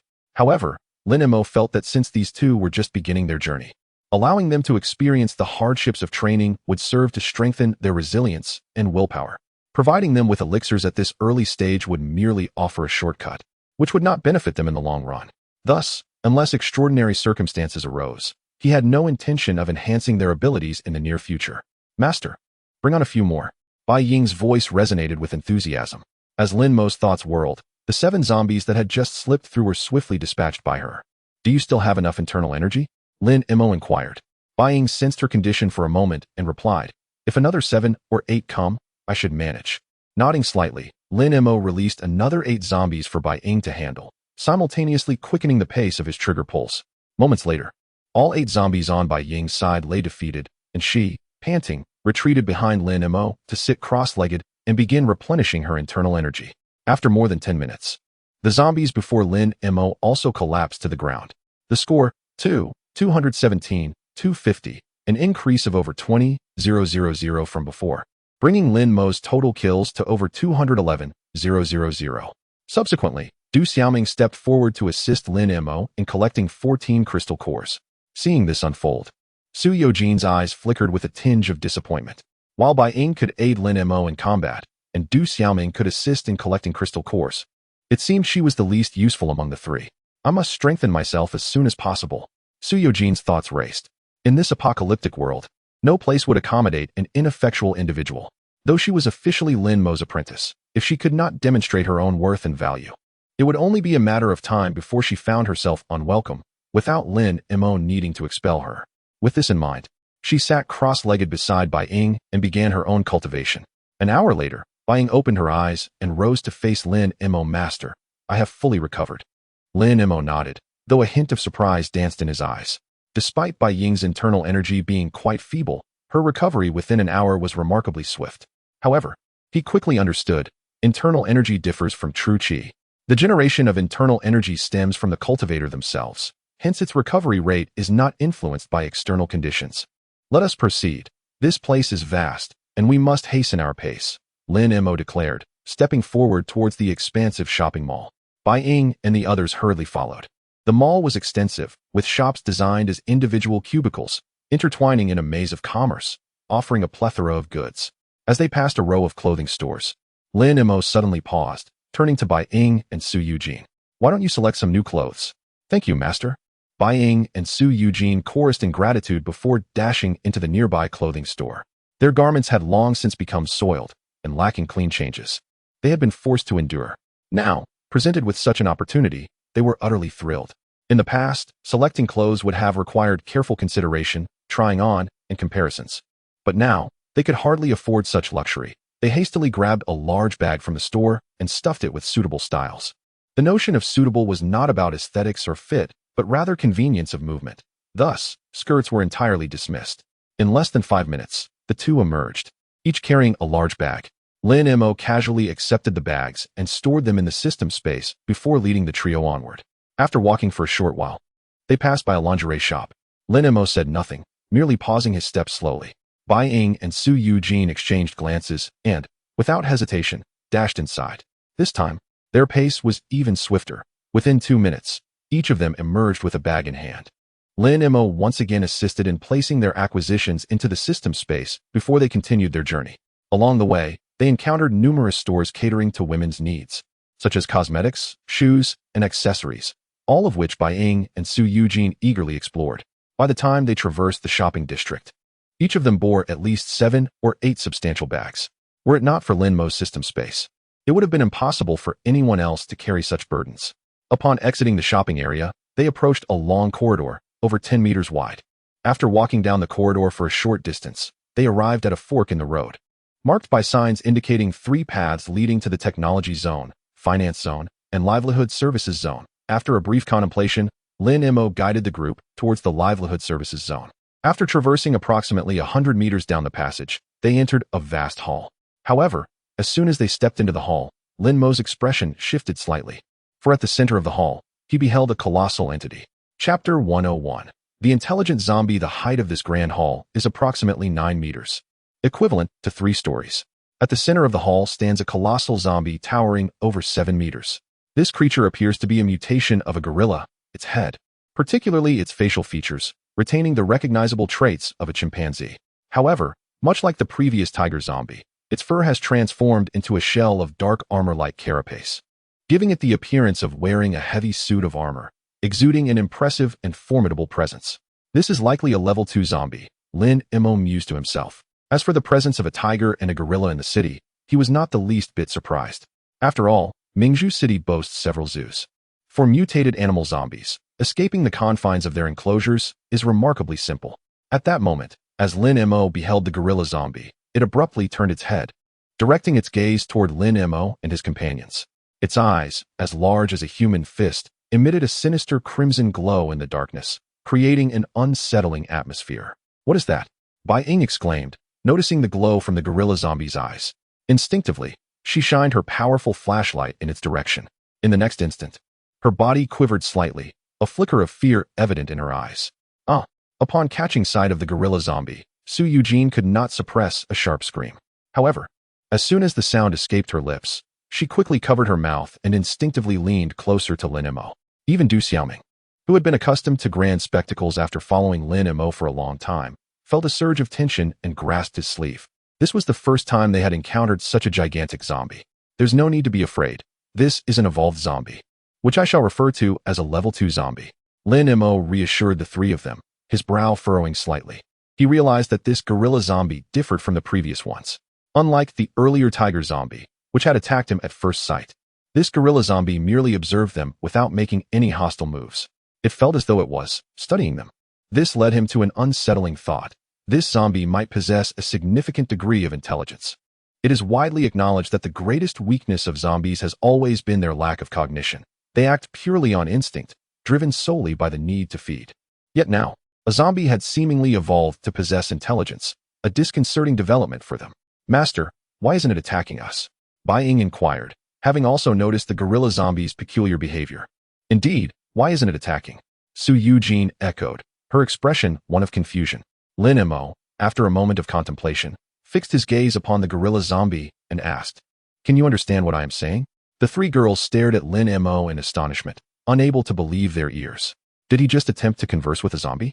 However, what transpired next left them utterly astonished, rooted to the spot in disbelief. The gorilla zombie, upon hearing Lin Mo's words, emitted a low growl and nodded its head. It could actually comprehend. Su Eugene's eyes widened in sheer incredulity, mirrored by Bai Ying and Du Xiaoming, who wore equally astonished expressions. The notion that a zombie could engage in communication with humans was unprecedented, a groundbreaking first. At that moment, the gorilla zombie let out another roar and gestured for Lin Mo to come closer. The meaning was unmistakable. It was inviting Lin Mo to approach. Intriguing. Lin Mo raised an eyebrow and began to stride towards the gorilla zombie. The four of them were positioned at the corridor's entrance, while the zombie occupied the center of the hall, making conversation rather inconvenient across the considerable distance. "Uncle Lin Mo, it's dangerous," Du Xiaoming urgently cautioned, unaware that Lin Mo had previously vanquished a level 2 zombie, which made her anxious. "Indeed, Master, if you approach it, what if it becomes aggressive? You want to have time to flee," Su Eugene added. "Rest assured, I am well aware of my circumstances. You too, however, remain vigilant for any approaching zombies," Lin Mo replied, producing 2 protective talismans and handing one to Bai Ying and Su Eugene before continuing towards the gorilla zombie. He halted when they were still over 10 meters apart and inquired, "What would you like to discuss?" The gorilla zombie emitted a low growl and pointed with a sharp-clawed finger at the black shell on its chest, a look of puzzlement crossing its face. "Are you asking why you have transformed into this?" Lin Mo queried. The gorilla zombie nodded in affirmation. "You have mutated," Lin Mo declared. "Do you comprehend what I mean?" The gorilla zombie shook its head. It understood Lin Mo's words, but did not grasp the meaning of mutation. "Then answer me this. Upon seeing us, do you wish to attack?" Lin Mo asked, gazing intently at the gorilla zombie. The gorilla zombie bared its teeth, a glint of ferocity flickering in its eyes before quickly retreating. Lin Mo immediately understood. The gorilla zombie still harbored the desire to attack them, but with a newfound intellect. It had learned restraint. This prompted another question in Lin Mo's mind. Was it the inherent intelligence of the gorilla that enabled it to evolve? Or could all zombies potentially develop intelligence? This question held great significance. If it were the former, then only a select few zombies could achieve intelligence, posing a lesser threat to survivors. However, if it were the latter, it would spell disaster for the survivors. as it would mean their foes had transitioned from mindless creatures to beings with rational thought, drastically increasing the difficulty of confrontation. After a moment of contemplation, Lin Mo asked, "Why do you wish to attack us?" The gorilla zombie pointed to its mouth and then to its stomach. Lin Mo's gaze sharpened. "For sustenance." This indicates that even if zombies evolve to possess intelligence, they remain bound by their primal instinct to consume. As long as zombies require sustenance, the conflict between them and humanity will remain irreconcilable. Lin Mo turned his gaze toward the gorilla zombie and inquired, "Why are you here?" The gorilla zombie first pointed at Lin Mo, then mimicked walking on the ground with its hand. Lin Mo understood. It had followed human survivors to this place. At that moment, the gorilla zombie gestured again, raising its hand, pausing briefly, and then lowering it slightly. Lin Mo was momentarily taken aback before realizing the implication. The gorilla zombie was indicating that it had not been as tall as it was now when it arrived here. This meant it had evolved into a level 2 zombie only after entering this location. Lin Mo's gaze flickered slightly. "What about the people you chased here?" he asked. With a low growl, the gorilla zombie patted its belly and pointed toward a corner of the hall. Lin Mo glanced over and noticed some scraps of fabric scattered about, along with several severed feet still clad in shoes. The fate of those survivors was all too evident. Lin Mo's fists gradually clenched, his expression growing cold as he regarded the gorilla zombie. "Do you have any further questions?" he demanded. The gorilla zombie seemed to sense Lin Mo's murderous intent, letting out a low growl before lunging fiercely at him. Chapter 102. The first priority after selecting a base master, be cautious. Bai exclaimed in alarm upon witnessing the movements of the gorilla zombie. Beside her, Du Xiaoming and Su Yujin instinctively surged forward a couple of steps, their faces etched with concern. Yet Lin Mo remained unfazed, his expression serene. The gorilla zombie, colossal in stature, lunged towards Lin Mo in an instant, raising one arm to deliver a ferocious blow. Its limb was thicker than Lin Mo's waist, and as it descended, a terrifying gust of wind accompanied it.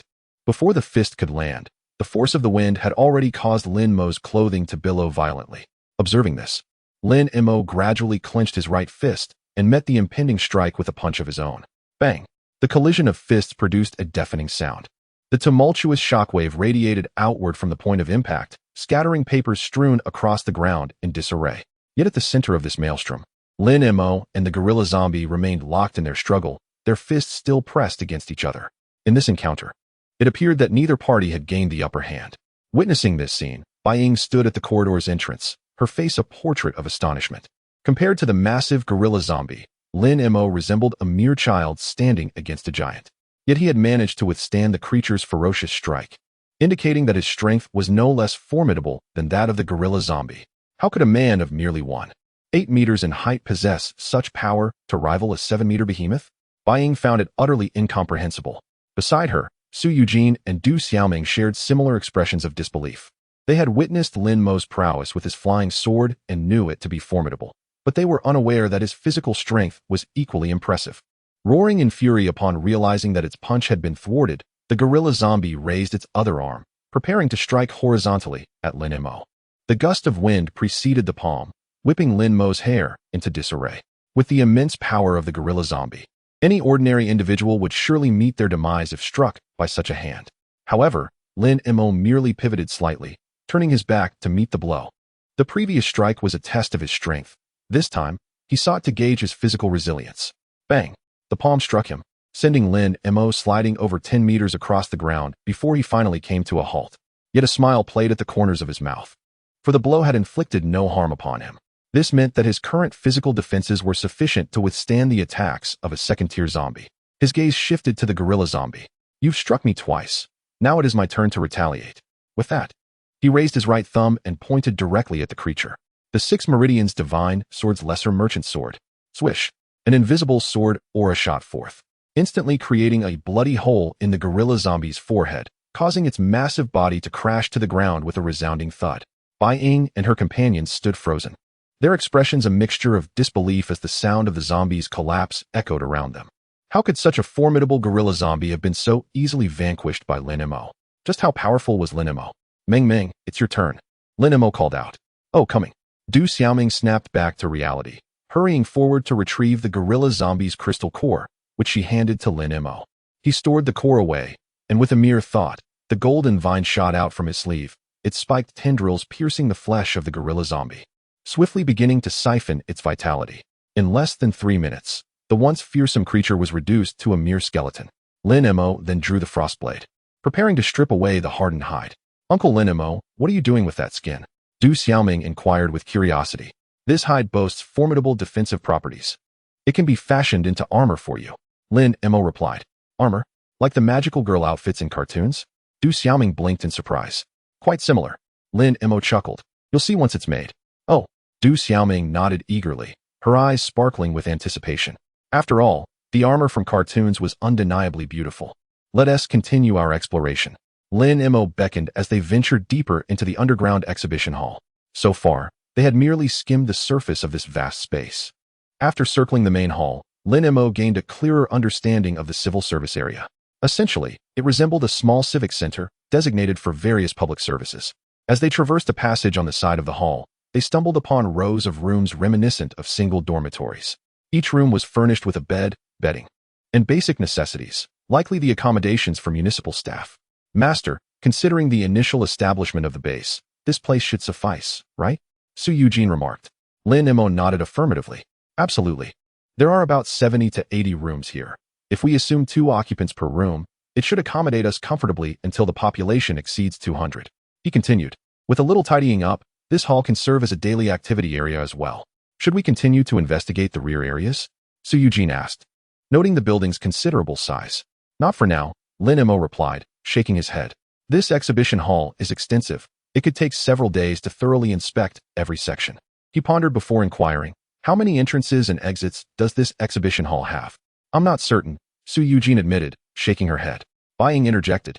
For such a large underground structure, adhering to basic fire safety regulations, there must be at least 100 doors, including main entrances, secondary exits, and emergency exits. Su Eugene looked at Bai Ying with surprise. Sister Bai, were you in the construction industry? Bai Ying shook her head, stating that she was only somewhat familiar with the matter. Lin Mo was not surprised by her response. Given Bai Ying's profession, such knowledge was a fundamental requirement. Let us proceed, Lin Mo declared, turning decisively towards the direction they had come from. We must secure the entrance. If we do not lock it, there is always a possibility of intruders or zombies breaching this place, and our safety cannot be assured. He had made up his mind to establish this location as their stronghold, thus prioritizing security above all else. Chapter 103. Plans cannot keep up with changes. Sealing off the entrance proved to be a formidable challenge for others, particularly when the objective was to prevent survivors from entering while simultaneously keeping the zombies at bay. This endeavor demanded considerable effort. However, for Lin Mo, it was a task of relative ease. He first soared above the demonstration hall on his sword, surveying the number of entrances and exits. This subterranean exhibition center boasted a total of 16 large doors, 32 small doors, and 64 fire escape doors. Among these, the fire escape doors were the simplest to secure. By locking the doors with chains and subsequently barricading them with heavy objects, he could effectively seal them off. The chains were, of course, procured from the system's marketplace, while the heavy objects were remnants of walls that Lin Mo had severed from other structures using his frost sword. By burying the fire doors beneath these debris and stacking several vehicles atop, the zombies would be utterly thwarted. As for the survivors, even those endowed with special abilities would require a considerable amount of time to remove such obstacles. Next were the 32 small doors, which posed a slightly greater challenge. Despite their designation as small, each door spanned 7 to 8 meters in width. Fortunately, each of these doors was equipped with a rolling shutter, which alleviated some of Lin Mo's burdens. With sheer strength, he forcibly pulled down the electric rolling shutters. He then employed a similar strategy, first securing the doors with heavy objects and then stacking vehicles to further reinforce the barricade. As a result, aside from himself, no one could swiftly open the doors. Finally, there were the 16 large doors, each nearly 20 meters wide, making their sealing a cumbersome task. Even with the assistance of the system's spatial capabilities, sealing one door required multiple trips back and forth. Just as Lin Mo was halfway through sealing the 8th large door, a commotion erupted from within. What are you doing? A group of over 10 survivors emerged, wielding various weapons such as clubs and makeshift arms, their demeanor aggressive. At the forefront was a robust middle-aged man clad in a sleeveless vest, who had posed the question. Lin Mo, it's him. Du Xiaoming pointed at the muscular man, and then indicated a young man behind him brandishing a machete. Lin Mo nodded and addressed the imposing figure. My apologies. I did not realize there were people inside. I did not mean to intrude. Why are you sealing the doors? The burly man inquired. I intend to use this place as a stronghold, sealing the doors for enhanced security, Lin Mo replied candidly. Instantly, the man's expression hardened with suspicion. But this area has already been claimed by us. It is our territory now. Understood, we shall take our leave. Lin Mo smiled and turned to depart. The middle-aged man was taken aback by Lin Mo's straightforwardness, momentarily stunned. However, upon witnessing Lin Mo and his companions turn away without further ado, he refrained from making additional remarks. Although their large door was only partially sealed, it did not hinder their ability to come and go. In fact, it provided them with a heightened sense of security. Master, what shall we do now? Are we just going to relinquish this place to them? Su Eugene queried, her voice tinged with reluctance as they distanced themselves from the 8th large door. Of course, we cannot simply concede, came the resolute reply. Lin Mo remarked. This place is vast, and for the time being, we have no immediate need for it. Allowing them to temporarily occupy a portion of the area will not affect us significantly. The region occupied by this group was at least 5 to 6 kilometers away from the designated livelihood service area, a distance that typically would not result in any overlap. So where shall we go now? Su Eugene inquired. Let us continue sealing the doors. Lin Mo replied, quickening his pace slightly. They had arrived at noon, and now it was already evening. He aimed to seal the remaining doors before darkness fell. However, plans often succumb to unforeseen changes. Upon reaching the 14th door, they encountered another group of survivors, this time numbering nearly 40 individuals. This was the second relatively sizable stronghold Lin Mo had encountered, aside from the third team. The first was the second stronghold of the Zonglong, comprising about 30 people. You come here to seal the doors. Do you intend to establish a stronghold? The leader of the group, a middle-aged man in his 40s with a slightly portly figure, inquired. Upon seeing Lin Mo and his companions, he did not display overt hostility. Lin Mo nodded yes. The portly man scrutinized Lin Mo and his companions. This area is already occupied by us. You will likely need to seek another location. However, if you are willing, I would welcome you to join us. Lin Mo was momentarily taken aback by the unexpected invitation, but he quickly shook his head. Thank you for your kindness, yet I prefer to establish my own stronghold. I know what you're thinking. The portly man observed Lin Mo, a young man with high aspirations, unwilling to submit to others and eager to be the master of his own fate. Am I right? Indeed. Lin Mo replied with a smile. His primary reason for wanting to lead was to avoid placing his destiny in the hands of others, especially in a post-apocalyptic world where a leader's command could determine the life or death of their subordinates. Thus, he either would not establish a stronghold or would undoubtedly be the leader. Furthermore, given his current strength and abilities, no one could assume a leadership role over him. It is commendable for a young man to have ambition, the portly man stated, but believe me, with just a few of you, establishing a stronghold is far from easy. Moreover, being a leader in this apocalypse is not as grand or effortless as you might imagine. Therefore, joining us truly would be a wise choice for you. His words were undoubtedly heartfelt, a piece of sage advice. In this world ravaged by calamity, a willingness to extend such counsel to a stranger speaks volumes about the man's character. This might also explain why his stronghold had gathered so many people. However, his reasoning did not resonate with Lin Mo, who firmly shook his head. I appreciate your concern, but I have made my decision, and I am not one to change it lightly. Very well then. The portly middle-aged man, with a hint of regret in his voice, remarked, since that is the case, I shall refrain from further discussion. My name is Mo Haining. Should you ever change your mind, feel free to seek me out here.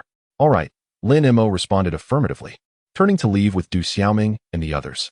It was not until Lin Mo and his companions had distanced themselves that a gaunt middle-aged man behind Mo Haining inquired. Boss, it seems you hold this young man in particularly high regard? Since the establishment of their stronghold, they had encountered several survivors. However, not everyone was fortunate enough to receive an invitation from Mo Haining, much less multiple invitations. Mo Haining nodded. This young man is quite remarkable. The gaunt man was taken aback and stared at Mo Haining in astonishment. Since awakening his abilities, he is the first person you have deemed remarkable, isn't he? Mo Haining replied. It is not only that young man. The 3 young ladies by his side are equally extraordinary. The gaunt man was even more astonished and asked, does that include the little girl of 7 or 8 years? Mo Haining nodded. The little girl is likely an ability user, and the one in the school uniform is as well. However, I cannot discern the true nature of the young man and the other lady, but I am certain that both possess formidable strength. The gaunt man involuntarily turned his gaze toward the direction Lin Mo and his companions had departed. He began to understand why Mo Haining regarded Lin Mo as so exceptional. The quartet consisted entirely of ability users or individuals whose strength was not inferior to that of ability users.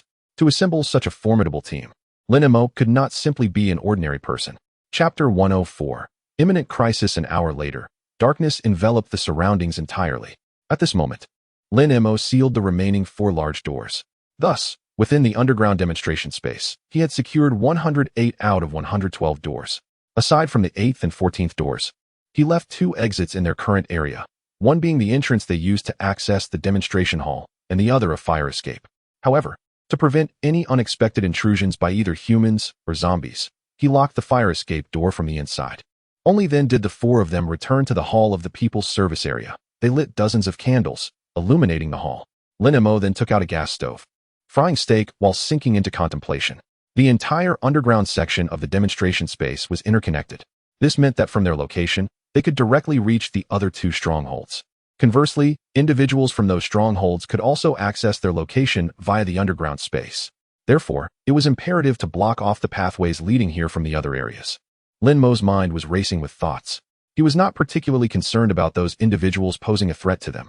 However, since they had established this place as a stronghold, it was essential to ensure privacy. Another point to consider was the vastness of the underground space. They had only searched a small portion, and no one could guarantee the absence of zombies in other areas. Thus, it was crucial to seal off those passages to ensure the safety of their stronghold. With this in mind, Lin Mo hastened the cooking of the steak. After their meal, he instructed Du Xiaoming and the others to remain in the hall to practice Lingbo Weibu, while he ventured off alone. 2 hours later, aside from the 2 passages leading to the outside world, he had completely sealed off the other 4 routes leading to the people's service area. For safety's sake, he had employed a rather straightforward and forceful method. He spent 10,000 points to purchase 100,000 bricks from the system's marketplace. He then constructed walls from those bricks, thoroughly blocking the 4 passages. Each brick wall exceeded 25 meters in thickness. Unless someone possessed the ability to teleport or tunnel through Earth, even those with supernatural powers would find it nearly impossible to breach. Having completed this task, Lin Mo returned to the hall. Du Xiaoming and the others were still practicing, showing no signs of stopping. Lin Mo approached to interrupt them, saying, "All right. It's getting late. I'll take you to choose a place to stay, and then we should rest early." As he spoke, he made his way toward the dormitory area on one side of the hall. The eyes of Bai Ying and the others lit up, and they hurriedly followed him. In truth, residing here was not necessarily superior to staying in the financial tower. However, perhaps due to their choice to make this place a stronghold, the 3 of them developed a profound sense of belonging here. The previous financial tower had merely served as a place for sleeping and resting, while this location imbued them with a sense of home. In this place, amidst the apocalypse, they finally found a small enclave that belonged to them. This held profound significance for the trio. Upon reaching the dormitory area, they swiftly selected their respective rooms. Given that it was indeed a dormitory, basic living necessities were already present, requiring only a simple cleaning before they could settle in.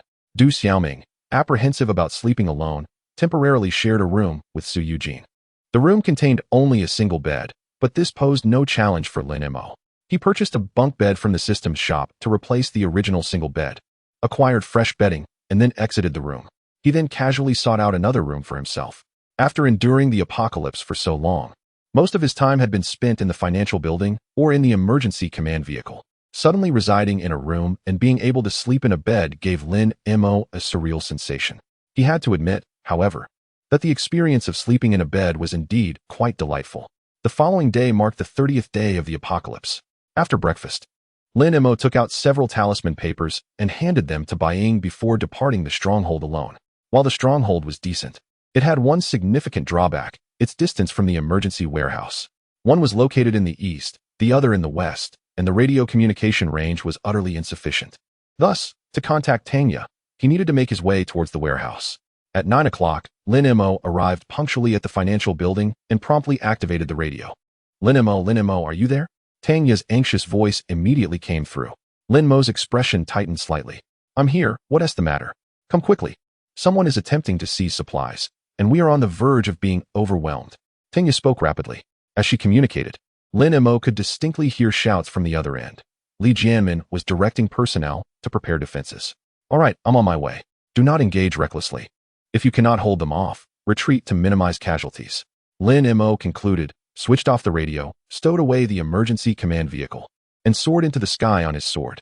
Traveling from the financial building to the emergency warehouse would take about an hour by car, given the cleared route. However, with his sword flight, he reached his destination in less than 10 minutes. Landing approximately 10 kilometers from the warehouse, he drew forth his Dodge war axe and charged forward at full speed. At the Emergency Supplies Management Center, chaos erupted before warehouse number 7.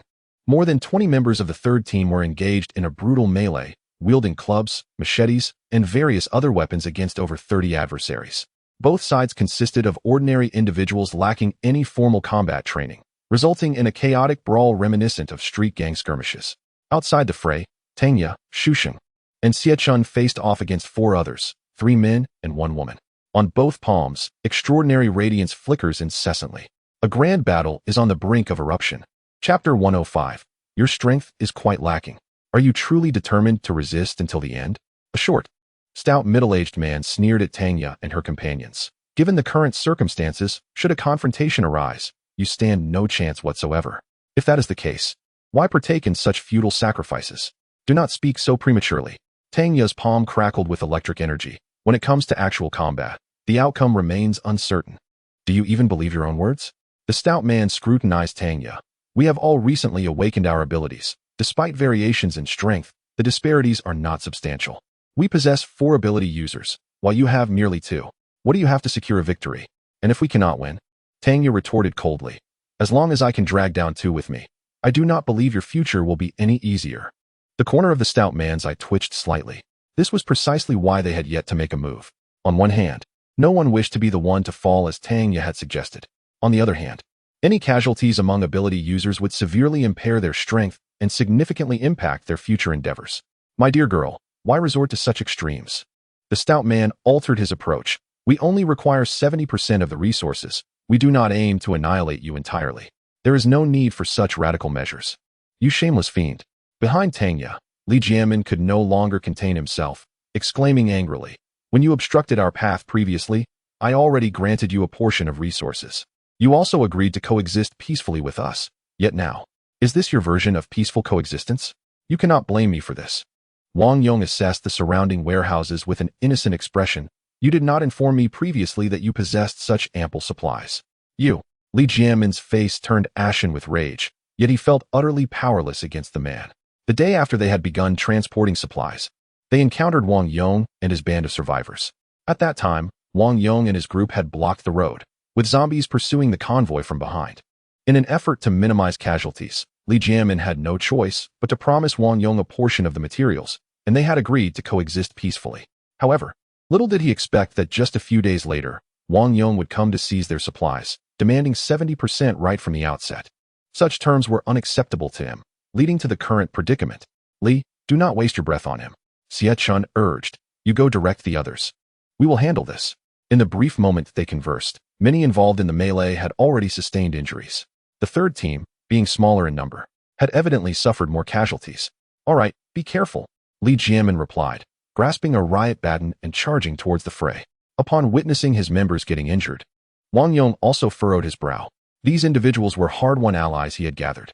If they sustained too many injuries here, even if they managed to seize the resources, they might not be able to defend them thereafter. He hesitated slightly before turning his gaze to Tangya. How about this? I will take a step back and settle for just 60%. In your dreams, Tangya replied without a moment's hesitation. Unless every single person here falls. You won't take even a plastic bag with you. You foul wench, it seems I've been too lenient with you. Wang Yong retorted angrily.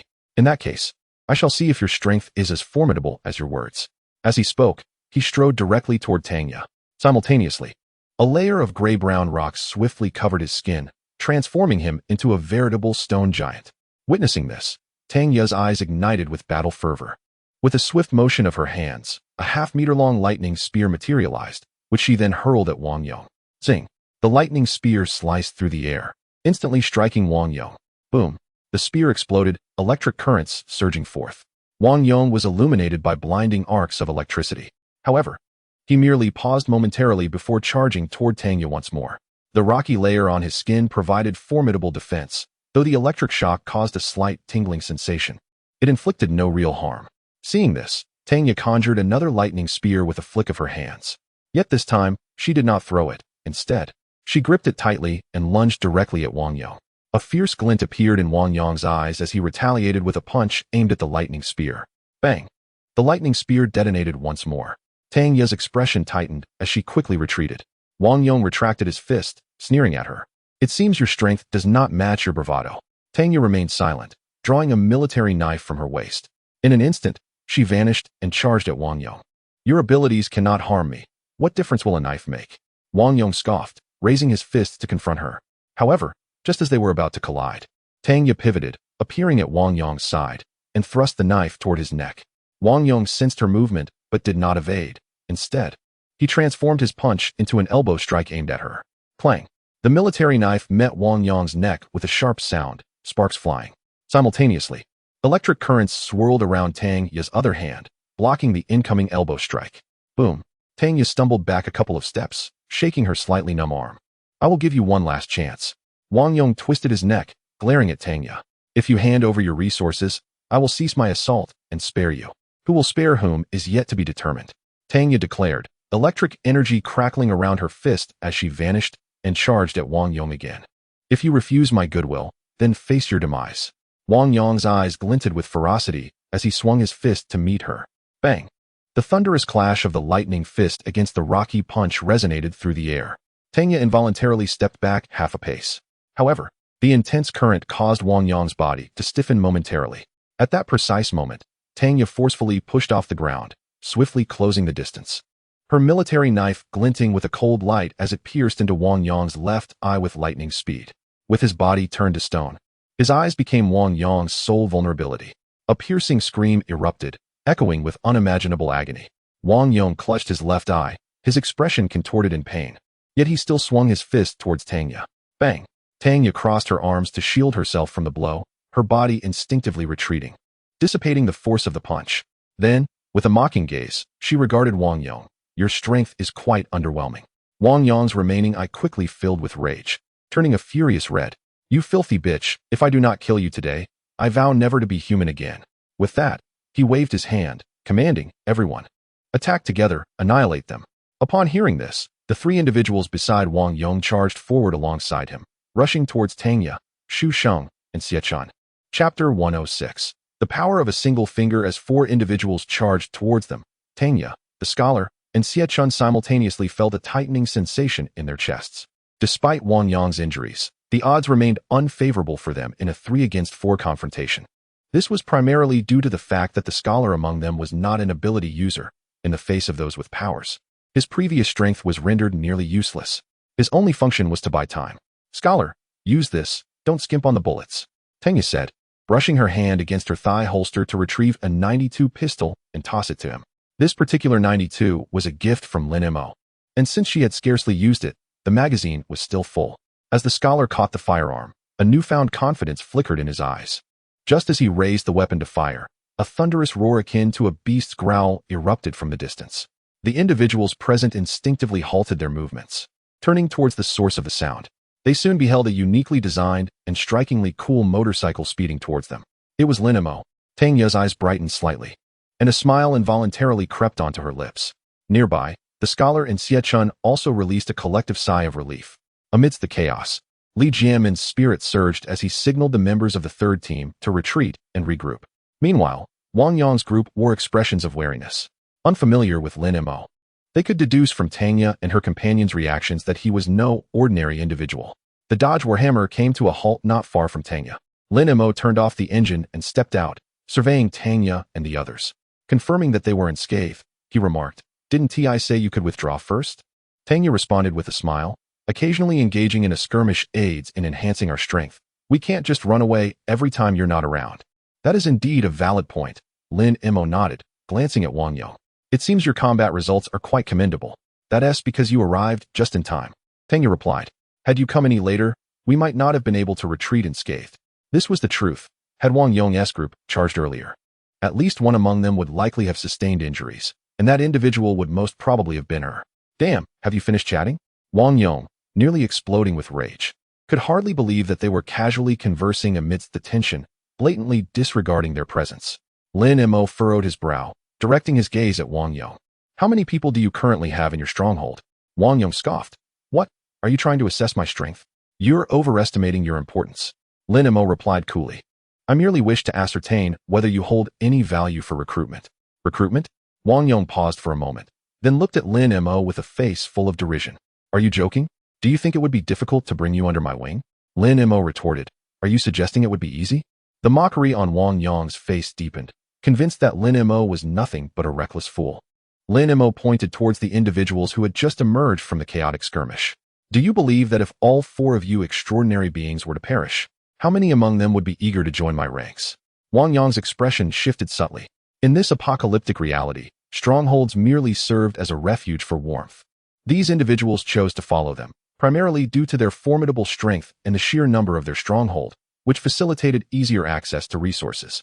However, should they all fall, these people would likely be more than willing to align themselves with anyone who offered them a semblance of security. Contemplating this, Wang Yong's visage darkened. Stop with the nonsense. Anyone wishing to recruit us must first defeat us. With that, he charged towards Lin Mo, fists raised. Lin Mo smiled slightly, raising his right thumb and gesturing forward. A soft sound echoed. Wang Yong's body jolted violently as a gaping wound suddenly appeared in his shoulder, blood gushing forth in torrents. Wang Yong's expression transformed. Shock etched across his face as he gazed at Lin Mo. Even the excruciating pain radiating from his shoulder seemed to fade into oblivion. The rocky armor enveloping his body could withstand bullets, yet it proved utterly ineffective against Lin Mo's singular, pointed strike. Just how powerful was Lin Mo? Beside him, Tanya wore an expression of disbelief. Having recently engaged with Wang Yong, she had profoundly grasped the strength of his rocky defenses. The knife she had plunged into his neck merely left a superficial scratch upon that stony exterior. However, Lin Mo's mere finger had completely pierced Wang Yong's shoulder. It is crucial to note that it was not merely an injury, but a complete penetration. This indicated that Lin Mo's strike had effortlessly traversed through 2 layers of Wang Yong's rocky armor. The magnitude of this power was beyond comprehension. Simultaneously, the 3 extraordinary beings accompanying Wang Yong also bore grim expressions. They had appointed Wang Yong as their leader precisely because he was the strongest among them. Yet now, their mightiest warrior seemed utterly powerless before Lin Mo. This signified a staggering disparity in strength between them and Lin Mo. It would not be an exaggeration to assert that there was no basis for comparison whatsoever. Shall we continue fighting? Lin Mo inquired coolly, eyeing Wang Yong. No, we shall not. A flicker of fear surfaced in Wang Yong's eyes. He understood all too well that Lin Mo had shown mercy with that last strike. Otherwise, he would likely be a corpse at this very moment. Perhaps we should consider the prospect of joining you, Lin Mo suggested. Aye. Wang Yong glanced at the 3 individuals beside him. Upon seeing them nod in agreement, he finally uttered, We are willing. The circumstances had left them with little room to refuse. Captain Li, Lin Mo called for Li Jianmin. Wang Yong and his companions are willing to join the 3rd team. Please coordinate with them. Li Jianmin was momentarily taken aback, struggling to process the sudden turn of events. Just moments ago, these individuals sought to seize their resources, and now they were eager to join their ranks? Wang Yong, equally bewildered, looked at Lin Mo with astonishment. Aren't you the one who wanted to recruit us? How did it become the 3rd team? Though reluctantly incorporated by Lin Mo, he ultimately harbored a sense of respect for him, given the undeniable strength that Lin Mo possessed. However, when it came to being assimilated into the 3rd team, Wang Yong and his companions felt a lingering discontent. Why should they submit to the leadership of individuals whose prowess paled in comparison to their own? Chapter 107. Recruitment. Lin Mo gazed at Wang Yong, inquiring if they wished to follow him. Wang Yong replied directly, expressing his discontent with joining the 3rd squad. After a moment of contemplation, Lin Mo responded affirmatively, permitting them to accompany him.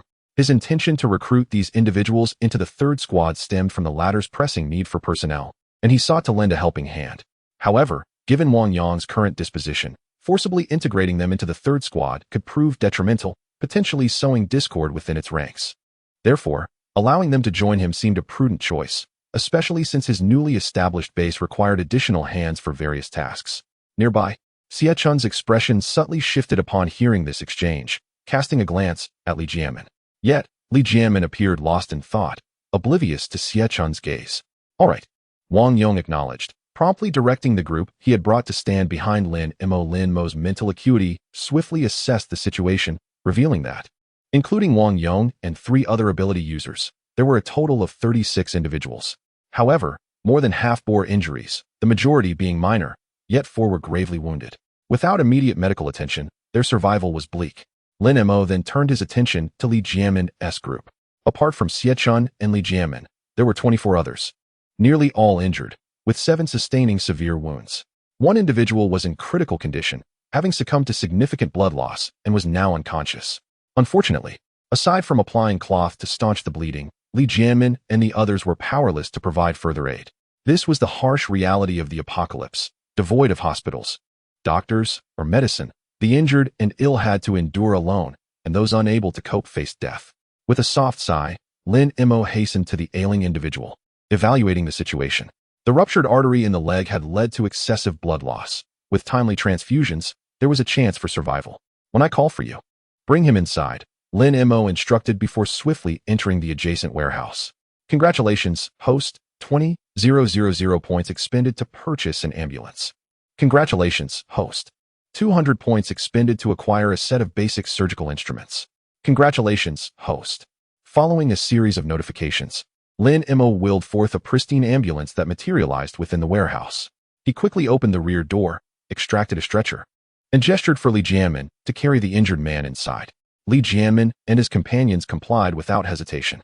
Upon entering the warehouse and beholding the ambulance, those carrying the injured individual paused momentarily. They had frequented this warehouse before, but at that time, no emergency vehicle had been present. However, they soon regained their composure, placing the wounded man onto the stretcher and loading him into the vehicle. Stand guard outside. No one enters unless I summon them, Lin Mo commanded, shutting the ambulance door with determination. He swiftly retrieved the surgical instruments and commenced the operation on the injured man. Advanced medicine endowed him with skills rivaling those of a chief physician in a top-tier hospital, rendering the procedure relatively straightforward for him. An hour later, the operation concluded. Lin Mo exhaled a sigh of relief. The life of this injured individual had been preserved. All that was required now was a period of rest, allowing external wounds to heal. Naturally, medication must not be halted during this time, especially anti-inflammatory drugs. Should the wound become infected, it could still prove fatal. Captain Li, Lin Mo called out as he pushed open the car door. Li Jianmin promptly entered, striding towards him. What do you need? Please have someone carry him out. Making sure to find a clean and sheltered location, Lin Mo instructed, gesturing towards the injured person in the ambulance. Then, have the other injured individuals enter in order of the severity of their injuries. Li Jianmin nodded and immediately turned to make arrangements. Soon, the injured individual was carefully wheeled away on a stretcher, followed by the second patient entering. 6 hours later, the injuries of the remaining 10 patients had all been attended to. Lin Mo glanced at the system panel. Points: 3, 146, 620. His previous total had been 3, 154, 575. He had earned over 20,000 points by eliminating nearly 1,000 zombies in the underground demonstration hall. Subsequently, he spent 10,000 points on bricks to block a passageway, 50 on a motorcycle, and over 30,000 on an ambulance and other medical supplies. Thus, he was left with over 3 million points. For him, spending over 30,000 points was akin to slaying a little over 1,000 zombies. Yet it had saved 11 lives. In his eyes, that was worthwhile. However, the ambulance's price of 20,000 points still left him somewhat astonished. He had only spent 800 points on the Dodge Battle Axe. But upon reflection, he understood.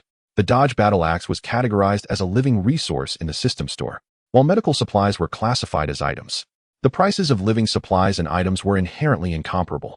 After retrieving the ambulance into the system space, he stepped out of the warehouse. Lin Mo, thank you. Li Jianmin approached briskly, bowing deeply to Lin Mo. Among the 7 severely injured members of the third team, 3 were his former comrades and subordinates. Had it not been for Lin Mo, these individuals would have faced certain death. Captain Li, you're too kind. Lin Mo assisted Li Jianmin to his feet. I merely did my best. Boss Lin, thank you. Wang Yong arrived with a group of subordinates to express their gratitude. However, his attitude towards Lin Mo had shifted from fear of his strength to recognition of the wisdom in aligning with him. In this apocalyptic world, the most critical necessities were living supplies, followed closely by medical resources. Lin Mo not only possessed formidable strength, but also had medical knowledge. Following such a person would undoubtedly enhance their safety. There is no need for formality. Lin Mo addressed Wang Yong and the others. Since you have chosen to follow me, I will ensure you are well taken care of. He was acutely aware of the reasons these individuals were willing to accompany him. On one hand, it was out of fear, but on the other, they recognized his strength and the assurance of sustenance that came with it. However, If they believed they could simply enjoy the fruits of his labor without effort, they were sorely mistaken. Regarding the stronghold, he possesses his own visions and developmental plans, accompanied by corresponding rules and regulations. However, the current setting is not conducive to such discussions, hence he refrained from mentioning them. Understood. Wang Yong nodded respectfully. As for your eye, Lin Mo gazed at Wang Yong's singular eye.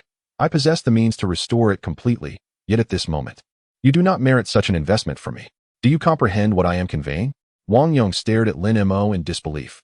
Boss Lin, you're not deceiving me, are you? The onlookers were equally astonished. Wang Yong's eye had been pierced by a knife wielded by Tanya, resulting in the rupture of his eyeball. If such an injury could indeed be fully healed, one could only imagine the extraordinary prowess of Lin Mo's medical skills. Lin Mo replied nonchalantly. Do you think I have any reason to deceive you? I understand. Wang Yong's face lit up with excitement. Boss Lin, I am a man of few words and cannot articulate flattery. As for whether I am worthy of your efforts, you shall judge my performance in the future. Losing an eye will undoubtedly affect his strength and impose numerous inconveniences on his life. Should Lin Mo truly possess the ability to heal his eye, he would willingly entrust his life to him. Lin Mo nodded and casually tossed a medical kit to Wang Yong. Have someone bandage your eye. It contains painkillers and anti-inflammatory medication. Take them first. Thank you, Boss Lin. Wang Yong promptly sought assistance for his bandaging, as his eye continued to bleed. At that moment, Li Jianmin and Xie Chun approached together. Xie Chun spoke up. Lin Mo, we have a matter we wish to discuss with you. Chapter 108. Two strongholds, what is it? Lin Mo inquired. Xie Chun glanced at Li Jianmin before turning to Lin Mo. We wish to bring the third team to join your stronghold. Lin Mo was momentarily taken aback, completely unprepared for this proposal. He regarded the two with a puzzled expression. How did you come to such a notion? Primarily due to strength. Xie Chun responded. As you have observed, with our current capabilities, it is exceedingly difficult to ensure our own safety in times of trouble. Joining your stronghold would undoubtedly provide a more secure environment. Moreover, we trust you. Li Jianmin interjected. Through our prolonged interactions, I have come to understand you well. Your integrity in both character and actions is commendable. I would entrust the third team to your leadership without hesitation. But this seems profoundly unfair to Captain Li. Lin Mo protested. The third team had flourished under Li Jianmin's considerable investment of time and energy. It would not be an exaggeration to assert that without him, the third team would not have reached its current stature. Yet now, they intended to transfer the fruits of his labor to Lin Mo. You are overthinking. Li Jianmin spoke earnestly. In truth, I had contemplated this notion long before, but when you expressed disinterest in establishing a stronghold, I refrained from mentioning it. Upon hearing that you have indeed established one, the idea resurfaced, and I consulted with Xie Chun. Guess what? Lin Mo shook his head. I cannot. Xie Chun chuckled. We were both in agreement. My immediate reaction upon learning of your stronghold was the desire to join. Thus, Lin Mo, do not overthink it. Li Jianmin continued. While it is true that I founded the third team, it would not have attained its current level without your support. Most importantly, only by joining your stronghold can it endure, ensuring my efforts were not in vain. Therefore, if you do not mind, please allow us to join. Very well. I welcome your inclusion. Lin Mo readily consented. Given the gravity of their discussion, to refuse now would be overly sentimental. Moreover, the inclusion of the third team would be beneficial for him as well. Half of the supplies in the emergency warehouse belonged to the third team. Their complete integration would swiftly resolve his initial resource challenges. Thank you. Xie Chun and Li Jianmin exchanged relieved glances, both exhaling in unison. Although they were bringing both personnel and supplies to Lin Mo's stronghold, they recognized that it was not Lin Mo who required them, but rather they who were reliant on him. Thus, they had genuinely feared a refusal. Shall we direct our supplies to the new stronghold? Li Jianmin swiftly adapted to the change in circumstances. Now that they were joining Lin Mo's stronghold, the distribution of resources would naturally fall under his command. No, they should still be sent to the third team, Lin Mo replied. Firstly, the route from the warehouse to the underground space demonstration area has yet to be established, making transportation there rather inconvenient. Furthermore, the 3rd Brigade serves as an excellent stronghold, having already established a solid foundation. To abandon it now would be a tremendous loss. Thus, he plans to emulate the strategy of the Zhonglong, creating 2 strongholds, one overt and one clandestine, with the 3rd Brigade representing the overt one. Very well. I shall make arrangements to ensure the continued transportation of supplies, Li Jianmin declared, turning on his heel and departing. Lin Mo turned to Xie Chun, inquiring, how long will the supply transportation take? According to the previous transport schedule, if everything proceeds smoothly, it should conclude in about a week, Xiechun replied. A week? Lin Mo furrowed his brow. As the saying goes, the longer the night, the more dreams arise. This extended transport period poses a significant risk for complications. Previously, when the 3rd Brigade was not under his purview, he felt little need to ponder these issues, but now he could no longer afford to ignore them. He asked, "What is the primary reason for the prolonged transportation period?" "Too few personnel," Xiechun explained. "We must leave some individuals at the stronghold for defense. And to ensure the safety of transport, each vehicle requires personnel for protection. Consequently, we can only transport 3 vehicles worth of supplies at a time. And considering the loading and unloading times, we can manage a maximum of 4 trips per day." Lin Mo nodded in understanding. The transport vehicles of the 3rd Brigade were the green canvas trucks commonly used by military forces, which could not carry a substantial amount. He pondered for a moment before asking, "Are there any idle vehicles in the 3rd Brigade?" "There are 2 remaining," Xiechun replied. "Perfect. Let Wang Yong and his team assist," Lin Mo instructed. He called for Wang Yong and the others, directing Xiechun to take them to report to Li Jiamen. With this arrangement, 5 vehicles could transport supplies simultaneously, potentially reducing the week-long time frame to 4 days. Naturally, Wang Yong and his companions harbored no grievances. The integration of the 3rd Brigade into Lin Mo's stronghold meant that assisting the 3rd Brigade was tantamount to aiding themselves, a principle they thoroughly understood. As the group moved further away, Tanya, who had been patiently waiting nearby, approached Lin Mo. "Boss Lin, what is it like to be in charge?" "Spare me your teasing," Lin Mo retorted, gazing at Tanya. "Have Songlong and the others been in touch with you recently?" Tanya nodded, saying, "I was just about to mention that. Songlong informed me that the stronghold is ready. If you have the time, we can commence clearing the roads." Lin Mo pondered for a moment before looking at Tanya. "I recall you mentioning that Songlong and his group were not originally part of your team, correct?" Tanya affirmed. "Indeed. Why do you suddenly inquire about this?" Lin Mo did not respond directly, but continued with another question. "If you were to encounter your former teammates, would you seek them out, or would you remain with Songlong and his group?" Uncertain of Lin Mo's reasoning, Tanya replied, "I would likely merge them together." "And if neither party wished to merge?" Lin Mo pressed. "Then I would undoubtedly choose to stay with my old teammates," Tanya answered without hesitation. After speaking, she cast a peculiar glance at Lin Mo. "You previously inquired about ghosts, and today you are asking these strange questions. Come on, what is it that you are concealing from me?" Chapter 109. Preparing for rainy days indeed. "There are matters I have concealed from you." Lin Mo's expression remained composed. "However, the time to reveal the truth has not yet arrived. Patience is required. When the moment is ripe, I shall divulge all. Yet, your words have only heightened my curiosity." Tanya regarded Lin Mo with a face full of skepticism. "You're not deliberately keeping me in suspense, are you?" Lin Mo cast a speechless glance at Tanya. "Do you believe I possess such leisure?" It is not his intention to tease Tanya. As he has stated, he currently lacks any evidence. Revealing it now would merely serve to increase her distress. "Very well, I shall refrain from further inquiries." Tanya, not one to dwell, understood that Lin Mo's actions were justified. "Here, take this. It may save your life in critical moments." Lin Mo produced a stack of talisman paper and handed it to Tanya, briefly explaining its usage. As she listened to Lin Mo's introduction, her beautiful eyes widened in astonishment.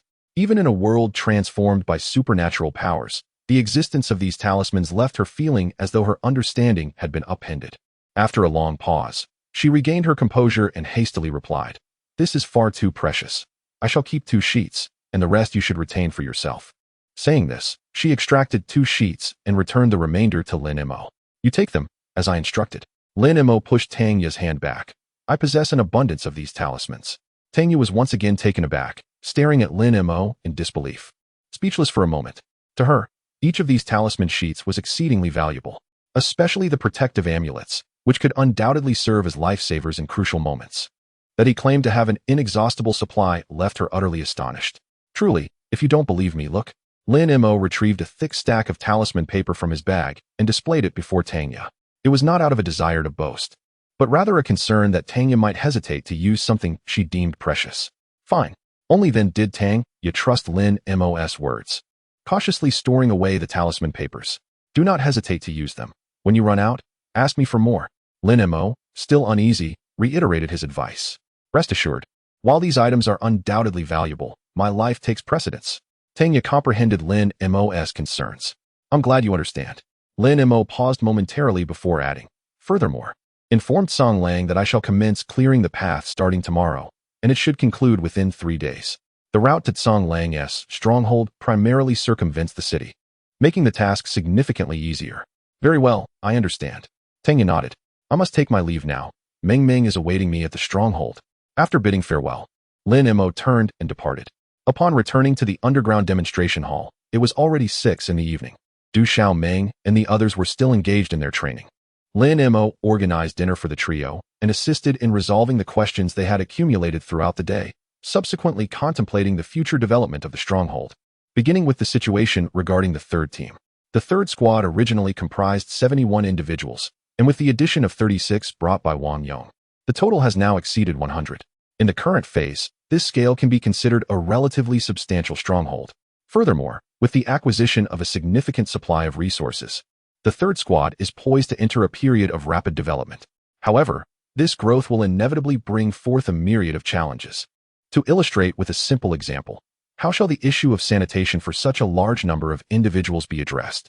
In the past, when the group was smaller, members could discreetly find corners to relieve themselves, as the waste would dry up within a couple of days.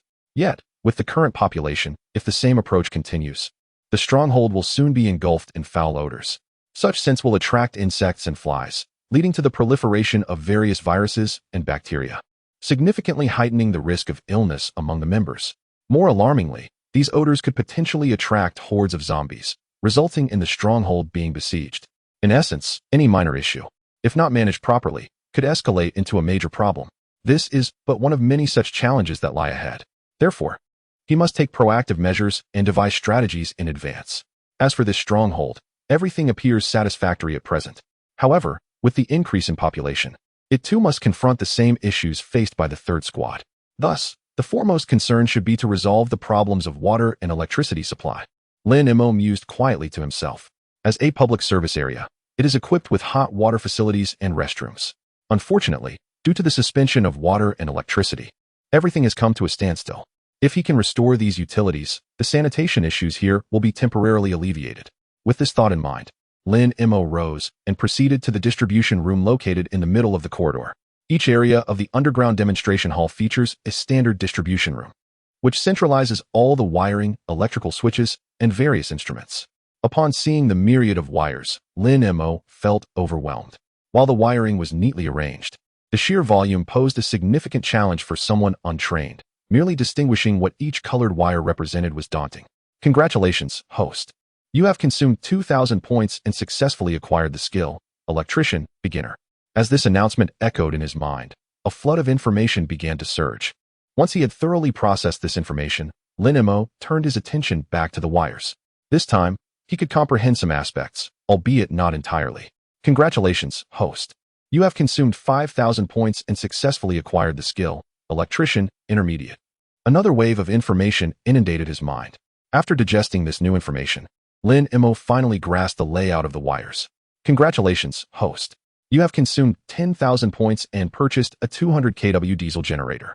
In the System S marketplace, the power and price of diesel generators vary. A 200 kW generator would undoubtedly be insufficient to power all the equipment in the public service area. However, when utilized solely for illumination purposes, it is more than sufficient. Congratulations, host. You have consumed 5 points to purchase a set of commonly used electrical tools. With a mere thought, Lin Mo summoned the diesel generator to his side. He then promptly retrieved the tools and commenced wiring. With the proficiency of Intermediate Electrician, this task felt as if he had performed it countless times before, presenting no challenge whatsoever. In less than 10 minutes, the connections were completed. Congratulations, host. You have consumed 10 points to purchase 1 ton of diesel. The 200 kW generator has a maximum fuel consumption of 26 liters per hour. 1 ton of diesel amounts to 1176 liters, allowing for approximately 45 hours of continuous power generation. However, in reality, when the 200 kW generator is employed solely for lighting, it is unlikely to operate at full capacity. Thus, 1 ton of diesel can sustain power generation for at least over 50 hours. Therefore, the consumption of 10 points every 2 days is inconsequential for Lin Mo at this juncture. He added the diesel to the generator and started the machine. With a cacophonous roar of the motor, all the lights in the bustling service area flickered momentarily before illuminating entirely. In an instant, the expansive region was aglow. As bright as day, Chapter 110. Genuine Hearts Exchange. Light surged into the hall of the public service area. The trio of Du Xiaoming, engrossed in their candlelit practice, instinctively shielded their eyes. Accustomed to the dimness, they found the sudden brightness overwhelming. Once their eyes adjusted, expressions of surprise illuminated their faces. Particularly, Du Xiaoming leaped with joy, exclaiming, "Wonderful! The electricity is back. I shall no longer fear the dark." Although the area had been purged of zombies and all passageways sealed for safety, the innate fear of darkness lingered in a girl like her. Hence, the abrupt arrival of light exhilarated her immensely. Bai Ying and Su Yujin, while not as overtly ecstatic as Du Xiaoming, wore equally joyful expressions. Previously, they had to carry candles or flashlights wherever they went. Now, life had become significantly more convenient. "I wonder how long this power will last," Bai Ying mused softly. "Indeed, if it cannot be sustained, it might be better to have none at all." Su Yujin echoed quietly. Transitioning from frugality to luxury is effortless, yet the reverse is challenging. Once one becomes accustomed to the comforts of electricity, enduring its absence again may prove arduous. "Do not fret over such matters," Lin Mo interjected as he approached, stating, "Under normal circumstances, the electricity here should be sustained indefinitely." He had already contemplated the very concern that Bai Ying and Su Yujin were pondering. Had he not been certain of the continuity, he would not have initiated the power supply at this moment. "Splendid." Bai Ying and Su Yujin chorused in unison, exchanging glances that could not suppress their smiles. Su Yujin, brimming with anticipation, added, "Now, if we could just find a kettle, we could enjoy hot water. And brew coffee." Bai Ying chimed in. "And milk tea." Su Yujin's eyes sparkled as she unconsciously swallowed, recalling that since the apocalypse, she had only been drinking bottled water and had long yearned for milk tea. Observing their delight, Lin Mo chuckled, "Such simple desires. Why didn't you mention them sooner?" As his words settled, he produced an electric kettle, along with an array of instant coffee and milk tea, before them. These were supplies he had procured prior to the apocalypse. His own lack of need for hot water had led him to overlook that Bai Ying and Su Yujin might crave these comforts. "Wow, milk tea. I'm off to boil some water," Su Yujin exclaimed, her face alight with joy as she rushed to the kettle. "Sister Su, wait for me. I'm coming too." Du Xiaoming scampered after her. Lin Mo smiled at the scene. Previously, when electricity had been absent, they had to tread carefully. Now, they dashed about with abandon. His gaze then turned to Bai Ying, who remained standing still, and he inquired, "Is your reserved nature inherent, or is it merely in my presence?" Despite both Bai Ying and Su Yujin being his disciples, however, he could distinctly sense that Su Yujin interacted with him more like a mentor and disciple, while Bai Ying treated him as a superior, and a formidable one at that. Bai Ying hesitated for a moment before replying. "It is likely a combination of both." As an assassin, she maintained a constant state of vigilance and rationality, which had become almost instinctual for her. The mere utterance of "I can still make coffee" was, for her, an indication of emotional disarray. On another note, her circumstances differed from Su Yujin's. Su Yujin was brought back by Lin Mo voluntarily, whereas Bai Ying had initially encountered Lin Mo as an adversary. This led her to always harbor a sense of trepidation in his presence. Consequently, she found it challenging to be as relaxed and at ease around Lin Mo as Su Yujin was. Lin Mo gazed at Bai Ying and said, "You need not be so restrained in my presence. Although my motivations for accepting you and Su Yujin as disciples differ, I shall not show favoritism. Therefore, you may feel free to ease up a bit." "I understand. Thank you, master," Bai Ying replied respectfully. "As for the blood contract upon you." Lin Mo paused momentarily before continuing. "The reason for this binding is that, initially, there was a complete lack of trust between us. I could not simply impart my martial skills to you based on your declaration of wanting to be my disciple. Thus, I had to resort to such measures to hold you in check. However, do not worry. Once sufficient trust has been established between us, I shall naturally lift the binding. You need not carry any psychological burden regarding this, as it will not benefit your training." Bai Ying looked at Lin Mo in surprise, entirely unprepared for such candid words from him. For an assassin, opportunities for genuine communication were exceedingly rare. After several seconds, she regained her composure and sincerely stated, "Master, there is a principle in the underworld. To acquire anything, one must pay a sufficient price. Therefore, I understand your rationale for the binding. And I harbor no resentment toward you, for you did not coerce me. All of this was my own choice, and I am willing to pay any price for it." Lin Mo nodded, choosing not to elaborate further. Bai Ying, indeed, possessed the insight typical of those from the underworld, seeing through many issues with clarity. His decision to share these thoughts with her stemmed from two reasons. Firstly, Through their interactions over time, he realized that Bai Ying was fundamentally not a bad person. Their previous opposition was merely a consequence of their differing allegiances during their first encounter. Secondly, it was due to Bai Ying's martial talent. Given her demonstrated aptitude, with proper cultivation, she was destined to become a formidable master. To earn her loyalty, genuine trust was required. Methods akin to "your life is in my hands" might compel Bai Ying to comply, yet such a Bai Ying would only serve as a powerful enforcer, not a trustworthy comrade. Hot water is ready. At that moment, Su Yujin returned, briskly carrying a kettle of steaming water. Behind her, Du Xiaoming was also trotting along. Lin Mo, noticing this, took out several mugs and handed them to Bai Ying. Bai Ying paused for a moment, slightly taken aback, before accepting the cups and tearing open the packaging of instant coffee and milk tea to pour into them. After filling 2 cups with milk tea and 1 with coffee, she hesitated briefly and turned to Lin Mo, inquiring, "Master, what would you like to drink?" "Coffee, please," Lin Mo replied with a smile. Although Bai Ying still spoke somewhat shyly, her address had shifted from the formal you to the more familiar you. This marked a significant improvement. Chapter 111. Luxury in the Apocalypse. With a gentle splash, hot water cascaded into the cup. The enticing aroma of instant coffee and milk tea wafted through the air. Su Yujin eagerly grasped a cup of milk tea, inhaling the fragrance with a look of sheer ecstasy. Lin Mo, witnessing this, could not help but smile.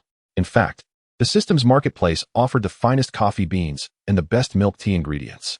However, he believed that, in this moment, the joy derived from these simple pleasures might surpass that of the exquisite items available. "Master, your coffee." Bai Ying presented a cup of coffee, which Lin Mo graciously accepted. After taking a sip, a wave of delightful aroma enveloped him. Despite the evident technological essence, one could not deny the happiness it bestowed, especially amidst the desolation of the apocalypse. When most people considered even hot water a luxury, to be seated here savoring coffee was indeed a grand indulgence. Soon, Su Yujin was the first to finish her milk tea, gazing at Lin Mo with longing. "Master, may I have another cup?" she implored. "Uncle Lin Mo, I too wish for another." Du Xiaoming quickly emptied her own cup. "Feel free to drink as much as you like," Lin Mo replied with a grin. Half an hour passed, and the blissful moments of warm beverages came to an end. Without needing direction from Lin Mo, Du Xiaoming and the others spontaneously rose to practice their skills. Du Xiaoming and Su Yujin continued with the Lingbo Weibu technique, while Bai Ying adeptly combined it with the Jiuyin Baigu Claw. After observing for a while and confirming their progress, Lin Mo made his way towards the restroom. The issue of electricity had been resolved, and now it was time to address the water supply. In the current environment, systematically restoring a water supply akin to the previous norm, where turning on a tap resulted in water flow and a simple foot pedal activated a flush, was nearly impossible. This required numerous interconnected steps, such as extraction, sedimentation, disinfection, purification, and inspection, all of which were beyond Lin Mo's capabilities at this stage, even with the system. Nevertheless, while a systematic solution was unattainable, a simplified water supply was feasible. Upon entering the restroom, he procured 2 large 500-liter water barrels from the system's marketplace and filled them with water. Thus, manual flushing after using the toilet became possible. Although this method lacked the convenience of yesteryear, it significantly improved hygiene. If he desired, Lin Mo could enhance the setup further, for instance, by constructing a rudimentary plumbing system using PVC pipes and suspending a large water tank at a height for semi-automatic flushing. Alternatively, he could modify the restroom's plumbing to include a large water tank and a booster pump to achieve automatic flushing akin to a normal society. However, given the current sparse population, he deemed such measures unnecessary. Then, he arrived at the shower room adjacent to the restroom. After making some simple modifications to the electrical wiring and plumbing, he installed an electric water heater inside. This resolved the issue of taking showers. The only inconvenience was that he had to manually add water before each use. However, compared to the prior predicament of being unable to bathe, this minor hassle was hardly significant. After purchasing a complete set of bathing supplies from the system's marketplace, Lin Mo treated himself to a shower, relishing the delightful experience. Feeling rejuvenated, he made his way to the hall to share the news with the 3 practicing disciples, Du Xiaoming and the others. "What? We can take showers now?" The trio found it hard to believe upon hearing this news. In a post-apocalyptic world, many struggled to find even drinking water, yet they had the luxury of bathing. Wasn't that a bit extravagant? However, they soon dashed toward the shower room, eager to wash away the grime accumulated over a month without a bath. "Wait," Lin Mo called out, stopping them in their tracks. The 3 turned back, looking at him with puzzled expressions. "Aren't you going to bring a change of clothes?" Lin Mo gazed at them, a bit speechless. Thank you for the reminder, Master, Su Eugene replied, and they attempted to turn and run again. Stop. Lin Mo called out once more. Master, can't you say everything at once? Su Eugene exclaimed, stamping her foot in frustration. Lin Mo chuckled. I just wanted to remind you that the water tank of the heater is quite large. You can take your time bathing. Generally, a 100-liter electric water heater suffices for a family of 3, and I installed a 300-liter one. Even if the girls take their time, it will be more than enough. Indeed, upon hearing this, the girls' eyes lit up in excitement. However, this time they did not immediately rush off. They exchanged glances, and then Su Eugene inquired, Master, is there anything else you wish to convey? Lin Mo smiled. No, off you go. Without another word, the 3 dashed towards their dormitory. In less than 2 minutes, Lin Mo spotted them racing back towards the shower room, even employing their swift footwork to increase their speed. 2 hours later, when the 3 emerged from the shower room, Lin Mo was momentarily taken aback. At that moment, the transformation in the 3 was striking, as if they were entirely different individuals. First was Du Xiaoming. Since joining him, her wardrobe had frequently been refreshed, and she was able to wash her face daily and occasionally wash her hair. However, it is well known that the effects of washing one's face and hair are entirely different from taking a bath. Especially after bathing, her complexion appeared exquisitely delicate, resembling a finely carved jade, utterly charming. Next was Bai Ying. When Lin Mo first met her, she had shoulder-length hair with blunt bangs and wore black-rimmed glasses, exuding a quiet demeanor. However, once she revealed her true identity, she showcased an aura that deterred strangers. At this moment, Bai Ying, without her glasses and with her bangs swept back, revealed her smooth forehead. As Lin Mo gazed upon her exquisitely near-perfect features and complexion, he suddenly realized why Bai Ying chose to sport blunt bangs and wear those rather outdated black-framed glasses. She had sealed her beauty in such a manner. For an assassin, being too stunning and conspicuous could pose a significant risk. Then there was Su Eugene. Previously, although it was evident that she possessed remarkable beauty, a month without washing her hair or bathing had left her looking somewhat disheveled and unkempt. Coupled with her dirty school uniform, even the highest of attractiveness would lose some luster. But now, Su Eugene's hair flowed gracefully, her skin fair and radiant, and with her inherent beauty complemented by clean, fitted casual attire, she exuded the aura of a school belle. Uncle Lin Mo, do you not recognize us? Du Xiaoming approached the dazed Lin Mo and gently waved her hand. Lin Mo, regaining his composure, smiled and replied, I nearly didn't recognize you at all. Upon hearing this, both Bai Ying and Su Eugene's faces flushed slightly. A mere bath had brought about such a transformation, highlighting just how disheveled they had been before. You might find this useful. Lin Mo produced 2 hairdryers and handed them over. Master, you are truly considerate. A thumbs up for you. Su Eugene exclaimed as she accepted the hairdryer, giving Lin Mo an approving thumbs up. The fact that they could not only bathe but also dry their hair was an unexpected delight. Enough chatter, finish drying your hair and get some rest. Lin Mo advised the 3, I have matters to attend to tomorrow, and my return time is uncertain. There is no need for you to worry. Just focus on your training. With that, he turned and departed. We must work even harder in our training from now on, Bai Ying remarked, watching Lin Mo's retreating figure. Her expression somewhat complex. Indeed, otherwise, when Master has matters to attend to, we are of no help at all, and it makes us feel utterly useless. Su Eugene echoed her sentiments. Sisters, let us strive together. Du Xiaoming extended a hand. Agreed, let's put in the effort.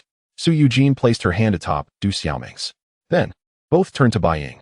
With a smile, Bai Ying extended her hand as well, joining them. Let us work hard. Chapter 112. Lin Mo is truly extraordinary. The following day, on the 31st day of the apocalypse, after having breakfast, Lin Mo left behind some supplies and departed on his Dodge chopper. Initially, his plan was to assist the Songlong stronghold in clearing the roads. However, he had a change of heart. His willingness to aid Songlong stemmed solely from his regard for Tangya. But if Tangya were to learn of Songlong's actions, would she still stand by his side? Therefore, Lin Mo deemed it prudent to wait until Tangya discovered the truth, allowing her to make her own decision regarding Songlong. His immediate task was to uncover the truth for Tangya. As the Dodge chopper meandered along, 3 hours later, Lin Mo arrived near the 7th team's vicinity. He took out an invisibility talisman and affixed it to himself, utilizing the Lingbo Weibo technique, reaching the dormitory building of the 7th team in an instant. Navigating with ease to the door of Ghost and Gray Snake's room, he scanned the interior with his mental energy and confirmed the absence of occupants. He then quickly searched upstairs and downstairs, but still found no sign of Ghost or Gray Snake. Simultaneously, He noted that the previously observed group of 20 to 30 individuals had dwindled significantly, leaving only a handful behind. Had they ventured to the golf course or gone in search of supplies? Lin Mo pondered this as he swiftly exited the 7th team and entered the building opposite. Songlong had specifically instructed Ghost and Gray Snake to remain hidden, leading him to surmise that they had taken the lead in searching for supplies.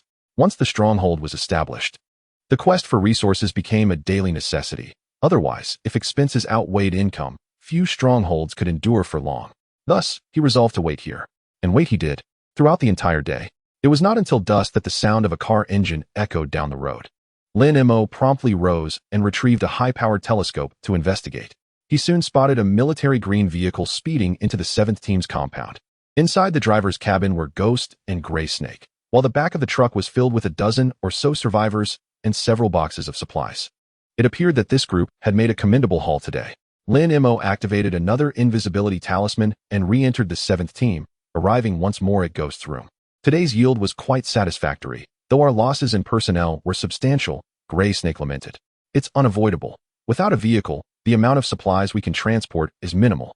Yet driving inevitably attracts zombies, Ghost replied. But losing 7 people in just one day is unsustainable. If this continues, our stronghold will soon be depleted of personnel. Gray Snake retorted. What do you propose we do? We cannot simply cease our search for supplies, Ghost replied, somewhat helpless. With so many people in the stronghold, they all require food and water. Without resources, we cannot retain them. Sighing again, Gray Snake mused. If only our stronghold had a few more ability users. He turned to Ghost, inquiring, have you yet shown any signs of awakening your abilities? No, Ghost replied. The Spectre shook his head and remarked, in truth, you needn't fret excessively about the issue of supplies. According to Songlong, once the emergency warehouse's provisions are returned, we shall not lack resources for the foreseeable future. Speaking of this, what do you believe is Lin Mo's true intention? Gray Snake inquired. In the apocalypse, the most precious commodity is resources, yet he willingly relinquished them to us. This seems utterly illogical. What is illogical about it? To my mind, this is precisely where Lin Mo's intelligence lies, the Spectre replied. Lin Mo is but one individual. He cannot consume nor protect all these resources alone. Rather than hoarding, it is wiser to extend a favor. Even so, I still find it unreasonable. Gray Snake turned to the Spectre. If you had discovered these resources, would you truly part with them? The Spectre hesitated, then shook his head. I certainly would not. Exactly, Gray Snake asserted. This very audacity leads me to believe that Lin Mo is indeed extraordinary. The Spectre regarded Gray Snake with a hint of curiosity. What precisely are you implying? I sense there is more to your words. Gray Snake hesitated, then stated. Do you recall Songlong mentioning that Lin Mo is a friend of Tanya? Yes, I remember. What of it? The Spectre replied, perplexed. Gray Snake continued, Lin Mo, out of respect for Tanya, chose to bestow these supplies upon Songlong, correct? Indeed, the Spectre nodded. Gray Snake fixed his gaze on the Spectre. Do you think that if Lin Mo were to discover how Songlong treats Tanya, what would he do? The Spectre's expression shifted slightly. Are you suggesting he would reclaim the supplies? Gray Snake shook his head. Not reclaim, but rather demand them back. Let us not forget, these resources were originally theirs. The Spectre fell silent for a moment. Do you think you are being overly anxious? How could Lin Mo possibly know of such matters? I wish I were merely being overly cautious, Gray Snake said with a wry smile. But you are aware that my ability allows me to foresee fortunes and misfortunes. These past few days, the mere thought of this matter has unsettled me, as if something ominous is about to unfold. The Spectre's expression darkened considerably. Are you suggesting that Lin Mo will uncover the truth? He was the one who killed Tanya's captain, Heishan. If Tanya learns of the truth, she will surely seek retribution from him first. Chapter 113. A thoughtful terror, I do not know. Gray Snake shook his head. My ability only allows me to divine fortune and misfortune. I cannot predict how events will unfold. However, I can assure you that the circumstances will be decidedly unfavorable for us. What shall we do then? Phantom inquired, his expression grave. Do you possess any means to avert this? Had this been before Gray Snake awakened his powers, Phantom might have regarded his words with skepticism. Yet now, with Gray Snake's abilities manifested, he could not afford to dismiss them. I have contemplated several countermeasures, Gray Snake replied, but only one yields a result that lies between fortune and misfortune. Is there not a single favorable outcome? Phantom asked. Gray Snake shook his head. What, pray tell? Is this method of yours that lies between fortune and misfortune? Phantom pressed. After a brief moment of hesitation, Gray Snake stated, we must confront Tanya and reveal the truth. Phantom sprang to his feet, exclaiming in anger, You must be out of your mind. Gray Snake let out a bitter laugh. I am acutely aware that you will berate me for this suggestion, but it truly is the best outcome I can envision. Any alternative would yield results far worse. Phantom fell silent for a moment before asking, have you considered any other alternatives? Gray Snake replied, I entertained the notion of eliminating Tanya, predicting a disastrous outcome. I also contemplated the assassination of Lin Mo, which would foretell utter catastrophe. Phantom's eye twitched at the thought. Based on the insights he and Gray Snake had gleaned over the past 2 days, a disastrous prediction indicated a life-threatening peril, while utter catastrophe signified inevitable death. Thus, the most prudent course of action for them was to confront Tanya with the truth. However, this would inevitably lead to their betrayal of the Tsong Wolf. He turned to Gray Snake. If your proposed methods are all unfeasible, shall we simply bide our time? I have considered that as well. But the result is also one of utter catastrophe, Gray Snake replied. Damn it. Phantom slammed his fist on the table. By your account, we have no alternative but to confess to Tanya. Gray Snake sighed. Though I loathe to admit it, that is indeed the reality. Phantom fixed his gaze upon Gray Snake. Is it your desire for me to proceed with this course of action? Gray Snake shook his head. I merely present the pros and cons of fortune and misfortune. The decision of how to act is yours alone. Upon hearing this, Phantom fell into contemplation. Gray Snake offered no further words, and the room descended into a profound silence. Outside the room, Lin Mo, cloaked in invisibility, slowly turned to depart. He had come in hopes of stumbling upon evidence, and unexpectedly, he had overheard such a conversation. For him, this was indeed an unexpected boon. Yet he pondered, how would Phantom ultimately decide? Thoughts whirled in Lin Mo's mind. If Phantom truly resolved to confess to Tanya, he would no longer need to labor in search of evidence. However, he could not place all his hopes on Phantom. It was uncertain how long that might take. Just as Lin Mo was lost in thought, he suddenly paused, glancing towards a nearby room. His spiritual perception revealed that the room contained a considerable amount of supplies, including those that the ghost and his team had discovered earlier today. Undoubtedly, this chamber served as the supply depot for the 7th Squad. A faint smile graced his lips as he confidently pushed the door open. The door was locked. However, a mere door lock could hardly impede the true energy of a cultivator. With a mere thought, he absorbed all the supplies into the system space before hastily departing. His actions were not motivated by the supplies themselves. The provisions here primarily consisted of long-lasting fast foods like bread, biscuits, and sausages, which he found rather unappealing. Instead, his intention was to apply pressure on the ghost and the Gray Serpent. On one hand, these supplies could sustain the outpost for approximately a week. With the sudden disappearance of the provisions, the leaders, Ghost and Gray Serpent, would be compelled to devise a solution.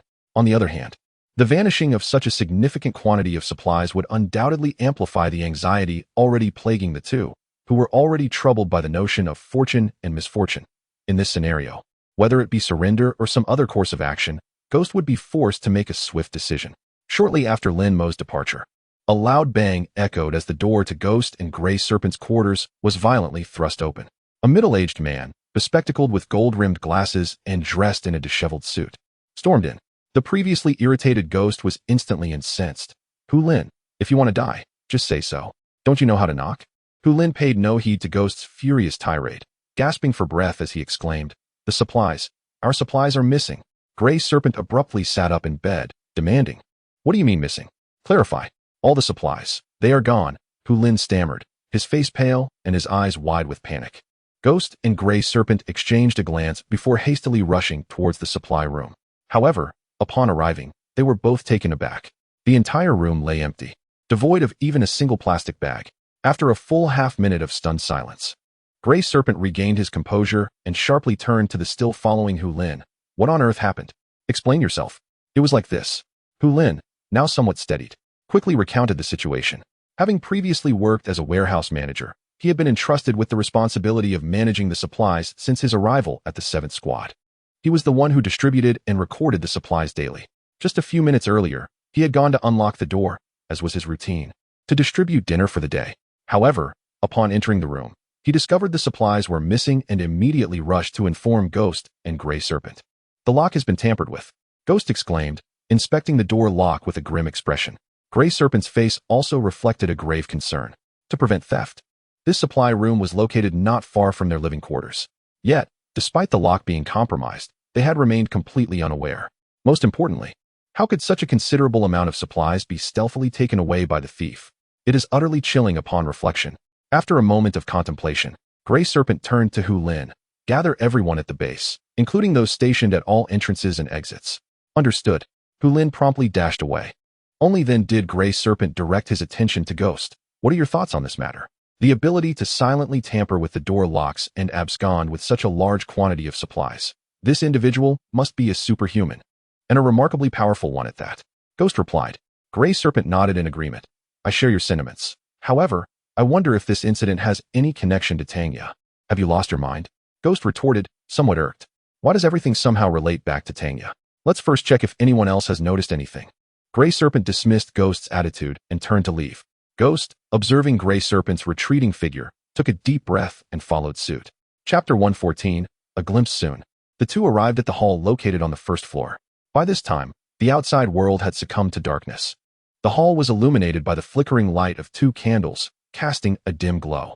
However, in order to prevent attracting the undead, the doors and windows had been covered with cloth. Upon seeing the Ghost and the Gray Serpent, the 26 members who had been whispering immediately fell silent. The Gray Serpent surveyed the group and announced, I have an important matter to convey, and I urge you to remain as quiet as possible upon hearing it. The members exchanged glances, then nodded in understanding. The Gray Serpent continued directly. All the supplies we had stored at the base have been lost. What? How could this happen? What shall we do? Despite prior warnings, the news sent shockwaves through the crowd. The supplies had been acquired at the cost of their lives, and just today, they had lost 7 members in the pursuit of these resources. Thus, the gravity of the situation was hard for them to bear. Silence. The Gray Serpent commanded, his voice low but firm. I understand this is difficult for you to accept, as it is for me. However, if you continue to raise your voices, the only outcome will be attracting the zombies. Gradually, the members quieted down. The Gray Serpent proceeded. The reason I gathered you all here is to inquire if anyone has noticed or sensed anything unusual, particularly those stationed at the entrance. Have any of you seen suspicious individuals? Upon hearing this, the members pondered briefly before shaking their heads, indicating they had not. The Gray Serpent furrowed his brow. Think carefully, and do not overlook any detail or suspicion.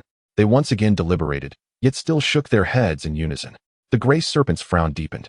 However, observing their bewilderment, he realized that further questioning would yield no fruitful results. He addressed the group. Given the circumstances, we shall all likely go hungry tonight and tomorrow. However, there is no need for excessive worry. The issue of supplies will be addressed promptly by Ghost and me. Now, you are dismissed. The members promptly dispersed. The Gray Serpent and Ghost returned to their room. What shall we do now? Ghost inquired. What else can we do but find a way to secure supplies as swiftly as possible? The Gray Serpent replied with a wry smile. The lost supplies had been accumulated over a long period, and their presence had alleviated their resource burden. Yet now, if the supply issue could not be resolved by tomorrow, the morale within the base would undoubtedly falter the day after. Ghost hesitated for a moment. Do you truly believe this incident is related to Tanya? I do not know. That is merely my conjecture, the Gray Serpent replied, meeting Ghost's gaze. You should recall my previous warnings regarding Tanya. If this matter continues to linger, the outcome will also be dire. It is rather peculiar that such an event occurs at this juncture. Do you not find it suspicious? Indeed, it is quite suspicious. Ghost nodded, a shadow of concern flickering in his eyes. Observing this, the Gray Serpent sighed softly, choosing to say no more. Outside the room, in a state of invisibility, Lin Mo revealed a faint smile at the corners of his lips before silently making his way outside. After acquiring the supplies, he had indeed departed, but not far. He had taken refuge in the building opposite the 7th Squad, discreetly observing the unfolding events. It was only upon noticing the gathering of survivors that he stealthily returned. However, this time, he truly intended to leave. With supplies stolen, both the Ghost and the Gray Serpent faced 2 choices. Either lead a team to search for resources or seek assistance from the Tsang Wolf. Regardless of the option chosen, it would be a matter for the following day. Aside from him, who could traverse the night as if it were day, no survivor would dare to roam freely after dark. Soaring into the night sky on his sword, Lin Mo descended at the Friendship Square after a brief interval of over 10 minutes. Having been preoccupied for several days, he had neglected to accumulate points. But now that he had the time, he was determined not to miss the opportunity. With a mere thought, an emergency command vehicle and dozens of searchlights materialized beside him. Once the connections were established, the searchlights illuminated the square, transforming it into a scene as bright as day. Even from several kilometers away, the brilliance could be distinctly observed. Lin Mo then settled atop the emergency command vehicle, patiently awaiting the appearance of zombies. Most of the nearby zombies had already been dispatched by him, and those in the distance would take some time to approach, drawn by the light. Unbeknownst to him, at the edge of the friendship square, within a building, 3 individuals, a man and a woman, were watching him with expressions of astonishment. One man was robust with a full beard, while the other was tall and slender with fair skin. The woman, approximately in her mid-30s, had a slightly plump figure, embodying the typical image of a homemaker. What is this guy doing? Does he want to get himself killed? The bearded man, Xiao Gang, could not help but exclaim. The brilliance of the searchlights allowed them to observe Lin Mo's every move. When they saw him casually sitting atop the vehicle with the lights on, they were utterly bewildered. The lights will attract zombies. Should we move? Questioned the fair-skinned man. Kong Jihao, his brow furrowed. If we're surrounded by zombies, even if Zhou Ling can fly, we won't be able to escape. But if we leave now? What about the vehicle? Xiao Gang's eyes glimmered with desire. An emergency communication vehicle equipped with its own generator would significantly ease their future endeavors. Upon hearing this, Kong Jihao's expression shifted, and he turned to the woman beside him. Zhou Ling, what do you think? Let's observe for now. Zhou Ling contemplated before responding. If danger truly arises, we can still make our escape. All right, then we shall wait and see.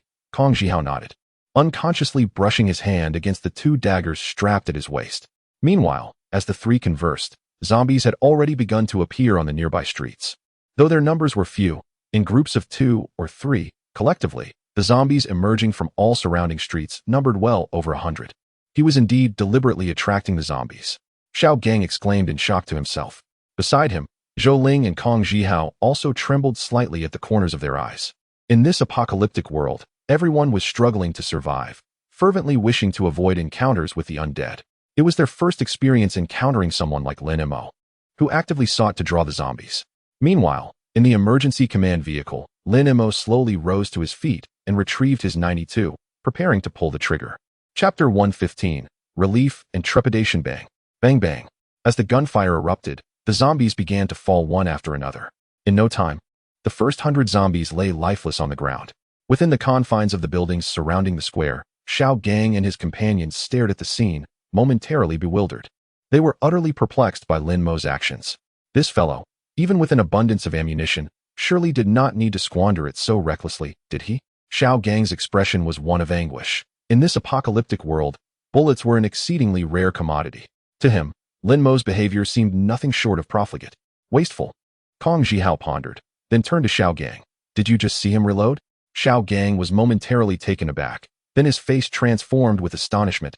Infinite bullets. Such a power exists? Not merely infinite bullets. Zhou Ling interjected. He fired so many shots, and not a single one missed. Such marksmanship is beyond that of an ordinary person. Xiao Gang's astonishment deepened. I previously thought Haozi's ability was formidable enough.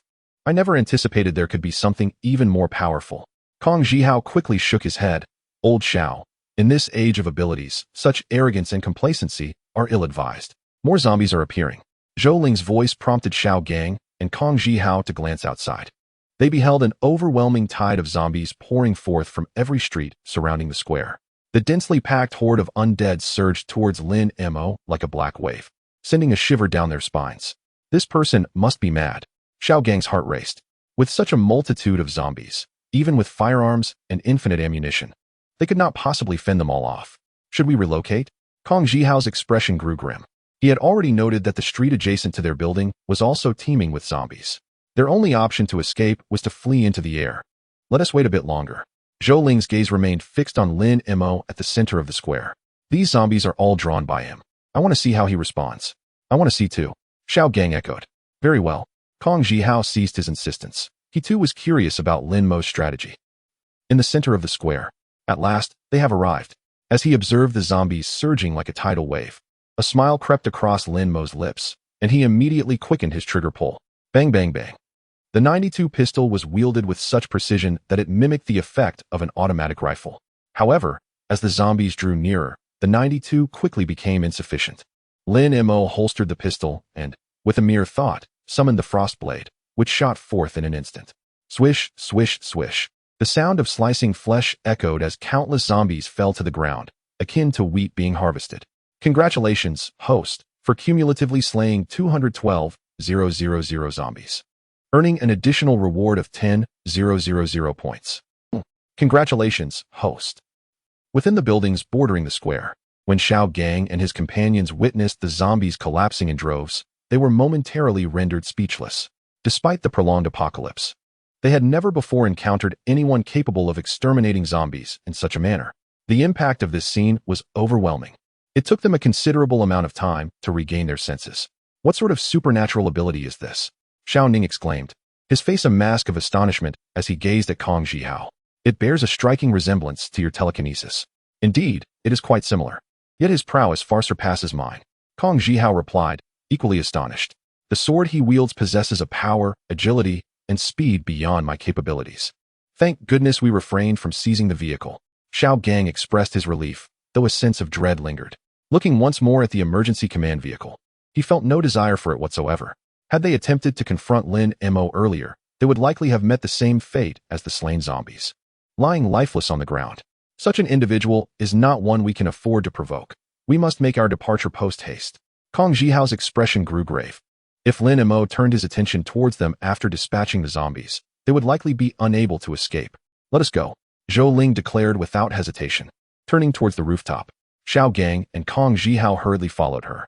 Upon reaching the rooftop, the two of them grasped Zhou Ling's hands, and she suddenly soared into the air, rapidly moving away into the distance.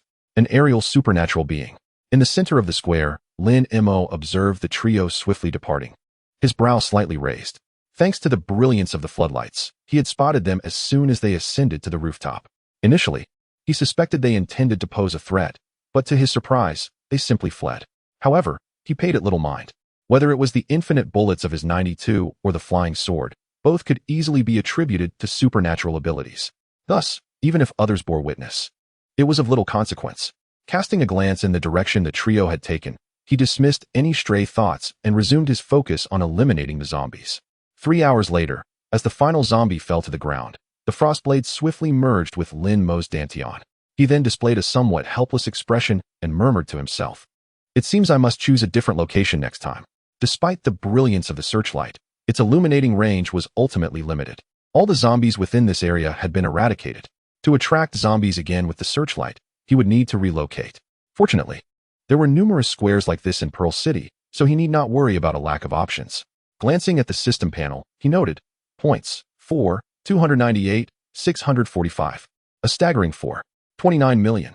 This represented an increase of over 1.15 million since before, averaging over 320,000 points per hour.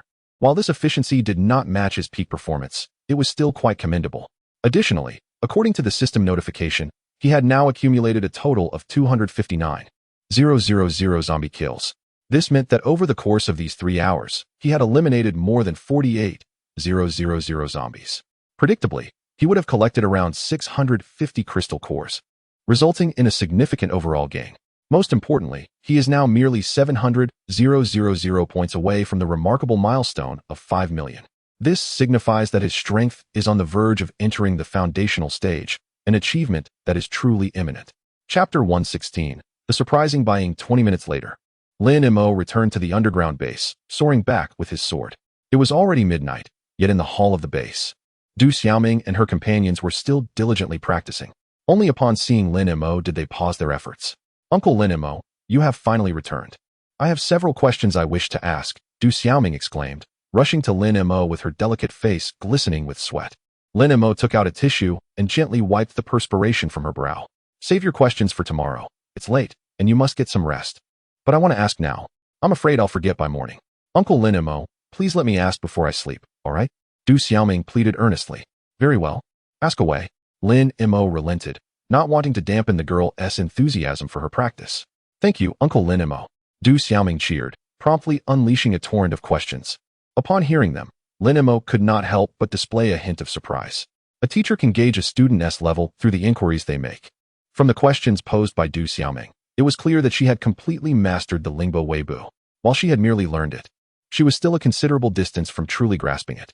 Yet, it must be noted that Du Xiaoming had only been studying Lingbo Weibo for 3 or 4 days. The speed at which an 8-year-old child could go from knowing nothing about the 64 hexagrams to fully mastering a technique based on them was truly astonishing. Without hesitation, he provided detailed answers to her queries. "I understand now.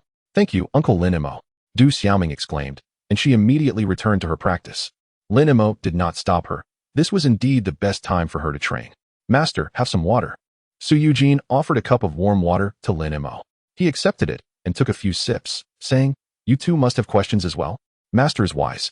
Su Yujin flattered him before posing her own question. After hearing it, Lin Mo quickly assessed her progress. Su Yujin had also fully mastered the technique, though her proficiency was slightly higher than Du Xiaoming's. After addressing her questions, he turned to Bai Ying. "It's your turn now." He was particularly eager to hear about Bai Ying's progress. Bai Ying nodded and posed her own queries.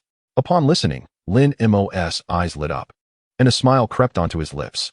Rather than disappointing him, Bai Ying had provided him with significant delight. According to his knowledge of martial arts cultivation, the levels of mastery generally progress through 5 stages: entry, minor achievement, major achievement, perfection, and transformation. Judging by Bai Ying's questions, her Lingbo Weibo had barely reached the entry level. In just 4 days, she had advanced from a complete novice to entry level. Bai Ying was undoubtedly worthy of the title martial arts prodigy. Moreover, based on his experience, it appeared that Bai Ying had struggled due to her insufficient internal energy. If Bai Ying possessed a slightly deeper level of inner strength, her proficiency in the technique of Lingbo Weibo would undoubtedly accelerate. This notion sparked within Lin Mo the temptation to administer the Wakuten to Bai Ying. With her current capabilities, merely 2 Wakuten, equivalent to 200,000 points, would catapult her prowess to extraordinary heights, transforming her into a superlative master far surpassing her peers. However, after careful consideration, Lin Mo ultimately dismissed this idea. Firstly, he was in urgent need of points to advance his own foundation. Secondly, although Bai Ying had a prior foundation of inner strength, her previous training had been rudimentary. Now that she was just beginning to delve into advanced martial arts, forcing her progress could be detrimental rather than beneficial. Thus, at this stage, it was prudent to allow her development to unfold naturally. "You are quite remarkable." Lin Mo complimented her with a smile before addressing her inquiries. "Thank you, Master, I understand," Bai Ying replied, yet she did not immediately commence her practice. Instead, she stood in contemplation. After a brief moment, she seemed to have an epiphany and prepared to rise to practice. "Wait a moment," Lin Mo called out to Bai Ying. "From today onward, you shall cease your training of the Jiuyin Baigu Claw. I will impart to you another martial art." Bai Ying was momentarily taken aback, and a look of confusion crossed her face as she gazed at Lin Mo. "Master, may I inquire why?" Although her time spent practicing the Jiuyin Baigu Claw had been brief, she had already begun to see results, and she felt it would be a pity to abandon it at this juncture. After a moment of reflection, Lin Mo decided to be candid. "When I initially taught you the Jiuyin Baigu Claw, I had a selfish motive.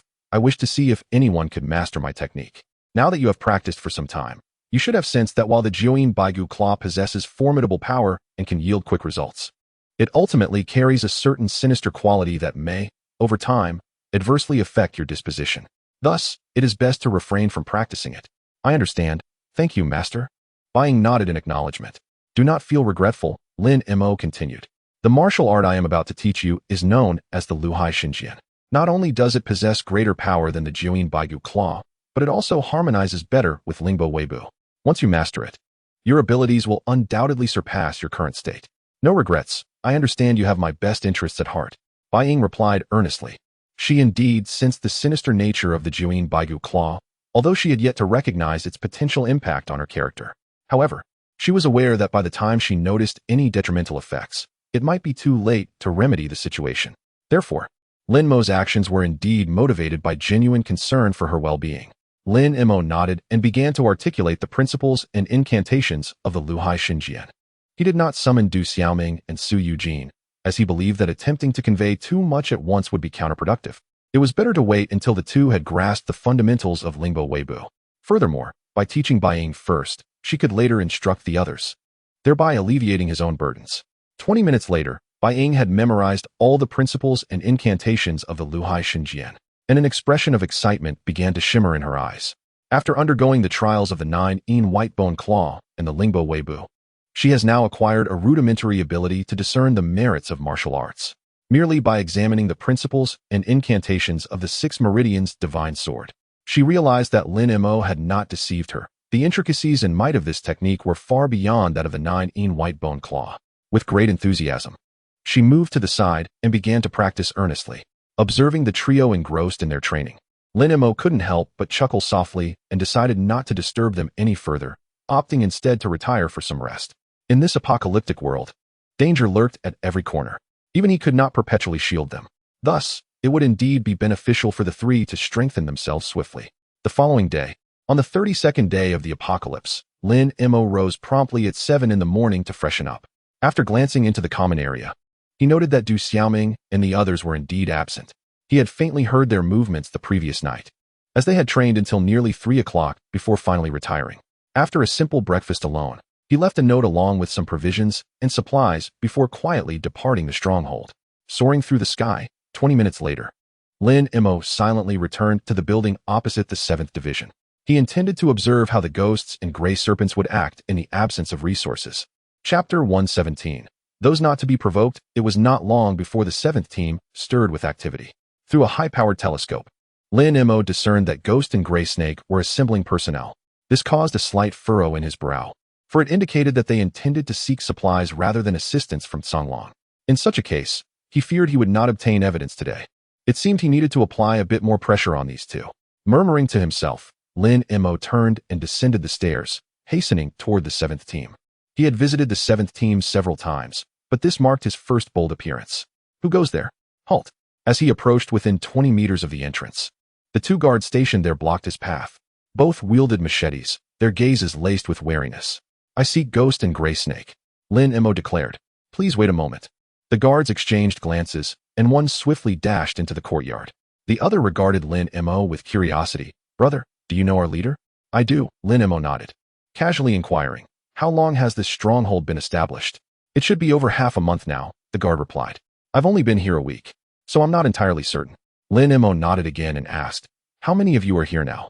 26, plus the two leaders, makes 28. Wait. Why are you asking this? The guard suddenly realized, his expression shifting back to one of suspicion. Lin Mo chuckled lightly, just a casual inquiry. If you prefer not to share, I shall not press further. As he spoke, his gaze shifted to the courtyard, where Ghost and Gray Snake had arrived. However, upon seeing Lin Mo, their expressions reflected confusion. They did not recognize him. Are you the one seeking us? Gray Snake inquired. Lin Mo nodded. I am Lin Mo. The countenance of Ghost and Gray Snake changed instantaneously, with Ghost instinctively reaching for his lower back. If you intend to draw your weapon, I advise against it, Lin Mo cautioned, fixing his gaze on Ghost. Anyone who points a gun at me will be regarded as an adversary.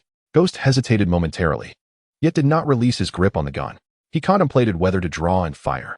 As the top sniper of Longya, he could execute a shot in less than 0.6 seconds, a speed at which most would not react in time.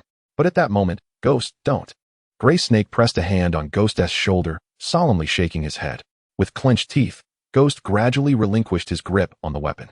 Gray Snake understood his capability, yet still urged him to stand down, indicating that drawing the gun would not only fail to eliminate Lin Mo, but could also pose a risk to them.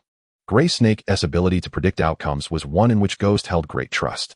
Seeing this, Gray Snake let out a slight breath of relief before turning to Lin Mo. What business do you have with us? Go and confess to Tanya, Lin Mo stated, lacking any desire for pretense.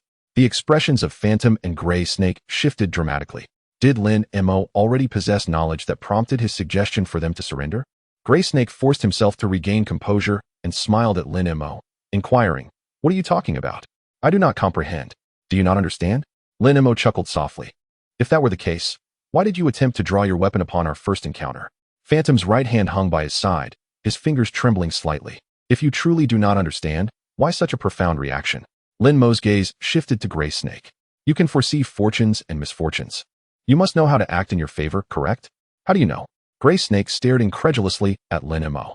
His abilities had only awakened a few days prior. Aside from Phantom, even Songlong was unaware of what his powers entailed. Yet, Lin Mo had seen through him so effortlessly. How I know is of little consequence. What matters is that my patience is limited. With that, Lin Mo turned and departed. Watching his retreating figure, Phantom's fingers began to twitch restlessly. Lin Mo was entirely turned away from him. Should he fire, Lin Mo would undoubtedly meet his demise. Contemplating this, his right hand slowly rose, moving toward his waist. Observing this, Gray Snake's expression changed drastically as he swiftly restrained Phantom's arm. Phantom's eyes flashed with anger. He attempted to shake off Gray Snake, but his grip was unyielding. Just then, Lin Mo abruptly turned to face them. Both Phantom and Gray Snake halted in their tracks, their expressions darkening. Lin Mo regarded Phantom, stating, You should be grateful for having a good brother. A twitch at the corner of Phantom's eye signaled his realization. Lin Mo had been waiting for him to draw his weapon. Had he truly fired, the outcome would have been unequivocal. Once more, my patience is exceedingly limited. After speaking, Lin Mo executed a swift movement, his figure vanishing in an instant, reappearing several dozen meters away, before swiftly disappearing around the corner. Phantom and Gray Snake observed this scene, their hearts racing, their expressions grave. A leap of several dozen meters. The speed Lin Mo displayed was utterly terrifying.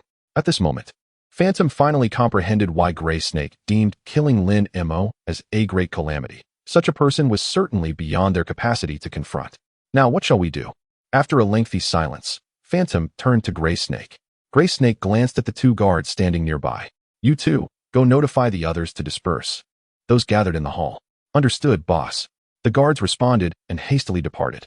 Once they were out of earshot, Gray Snake turned to Phantom. We are faced with only two options.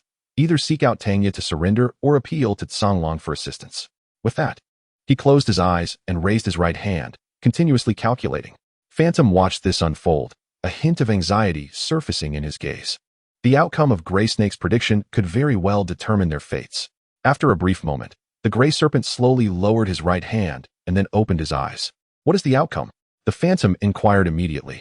The result of surrendering remained unchanged, still teetering between fortune and misfortune. Seeking assistance from the Tsang Wolf yielded a result of misfortune.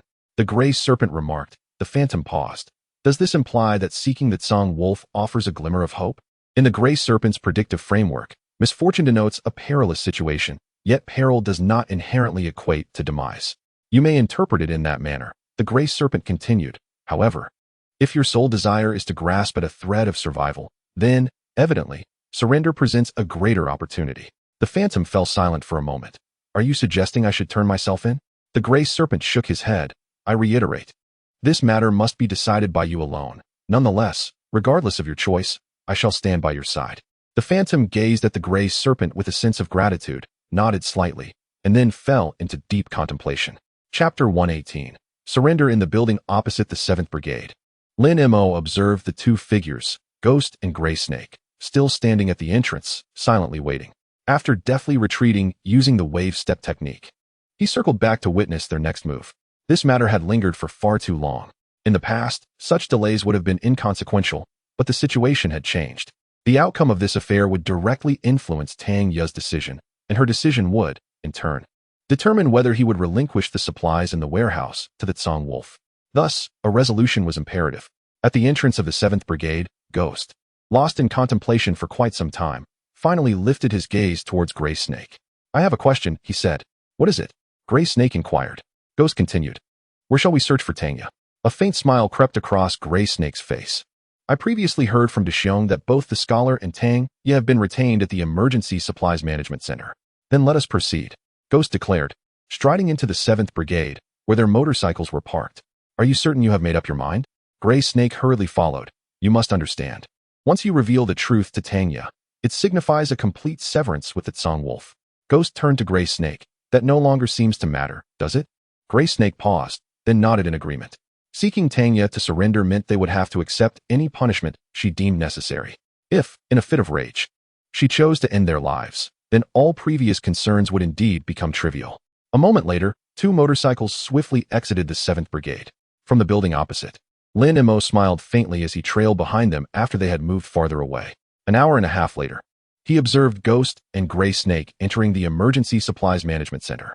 He then produced an invisibility talisman and followed suit.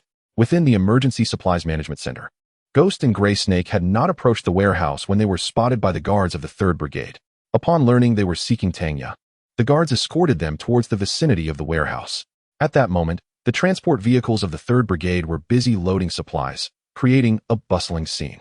Ghost and Gray Snake exchanged astonished glances, realizing the enormity of the provisions before them. They had been informed by Tsang Wolf that there were several warehouses filled with supplies. But the term several warehouses had lacked clarity until they beheld the vastness of it all. I am Tang Ye. Are you the ones looking for me? At that moment, Tang Ye approached with an air of confidence. Upon seeing her, Ghost and Gray Snake were taken aback, their eyes reflecting a sense of awe. Tang Ye was celebrated as the most beautiful woman of Longya, earning the epithet of the Flower of Longya. They had only heard of her due to their affiliation with different squads, never having had the pleasure of meeting her before. In this moment of face-to-face encounter, both individuals felt a profound sense of familiarity that surpassed mere reputation. Tang Ye's beauty, a harmonious blend of grace, allure, and a dash of spirited elegance, bestowed upon her an unmistakably unique aura, rendering her unforgettable at first glance. "We seek your audience," Gray Serpent declared. "May I have a word?" Tanya furrowed her brow. "What matter requires secrecy? Then let us speak here." Ghost stepped forward, introducing himself. "We were once members of Dragon Tooth. My codename is Ghost, and his is Gray Serpent." Ghost and Gray Serpent. Tanya's eyes sparkled with recognition, the most formidable sniper duo acknowledged by Dragon Tooth. "How did you come to find me?" "Our purpose in seeking you," as Ghost began, but was abruptly interrupted by Li Jianmin's voice from nearby. "Tanya, the wolf pack has arrived." At this revelation, both Ghost and Gray Serpent exchanged worried glances. They had not anticipated encountering the wolf pack at this moment. Due to the assassination of Black Mountain, the wolf pack had previously instructed that Tanya must remain oblivious to their existence. If Black Mountain discovered their presence, he would easily deduce their intentions. At that instant, a flicker of flame materialized in midair before Tanya. "Be cautious," Ghost instinctively warned. "Fear not. There is no cause for alarm," Tanya responded, swiftly grasping the flame. It was a sound transmission talisman from Lin Mo. He had previously instructed her on its usage for such circumstances. With a simple squeeze, the flame extinguished, and a voice, audible only to her, whispered in her ear, "Do not engage with the wolf pack. Converse with Ghost and Gray Serpent." Tanya instinctively glanced around, perplexed by Lin Mo's awareness of the wolf pack's arrival and his knowledge of her discussion with Ghost and Gray Serpent. The only reasonable explanation was that Lin Mo was nearby. However, since he chose to remain concealed, she refrained from overthinking it. "Captain Li, understood. Please have them wait a moment," Tanya replied, then turned to Ghost and Gray Serpent. "Follow me." She led them to an unoccupied warehouse and promptly addressed the matter at hand. "Now, what is it that you wish to discuss?" Inhaling deeply, Ghost confessed. "We have come to surrender." "Surrender?" Tanya was momentarily taken aback, utterly bewildered by the implication. "Yes, surrender," Ghost affirmed. "But I must clarify that this act was solely my doing. Gray Serpent bears no responsibility and only learned of the matter after it was complete." Tanya's expression shifted, a foreboding sense creeping over her. "Clarify this matter. What exactly are you implying?" "The leader of your squad, Black Mountain, has been slain by my hand," Ghost declared. "What?" Tanya's countenance paled, and a surge of electricity coursed through her palm.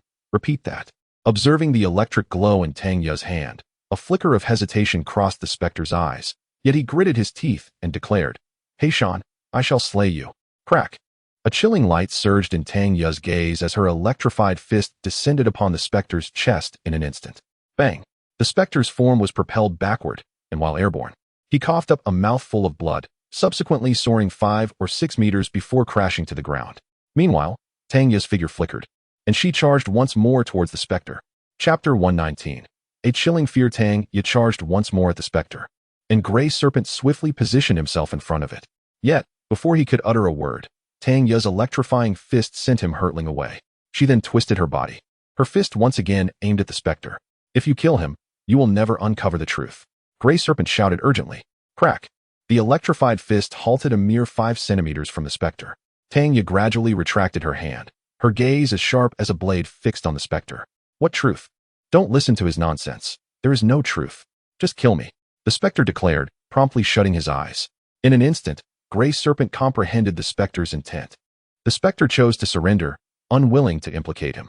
Yet, equally, the specter did not wish to betray the Tsang Wolf, refusing to become a traitor. Thus, he had already resolved to pay with his life before arriving here.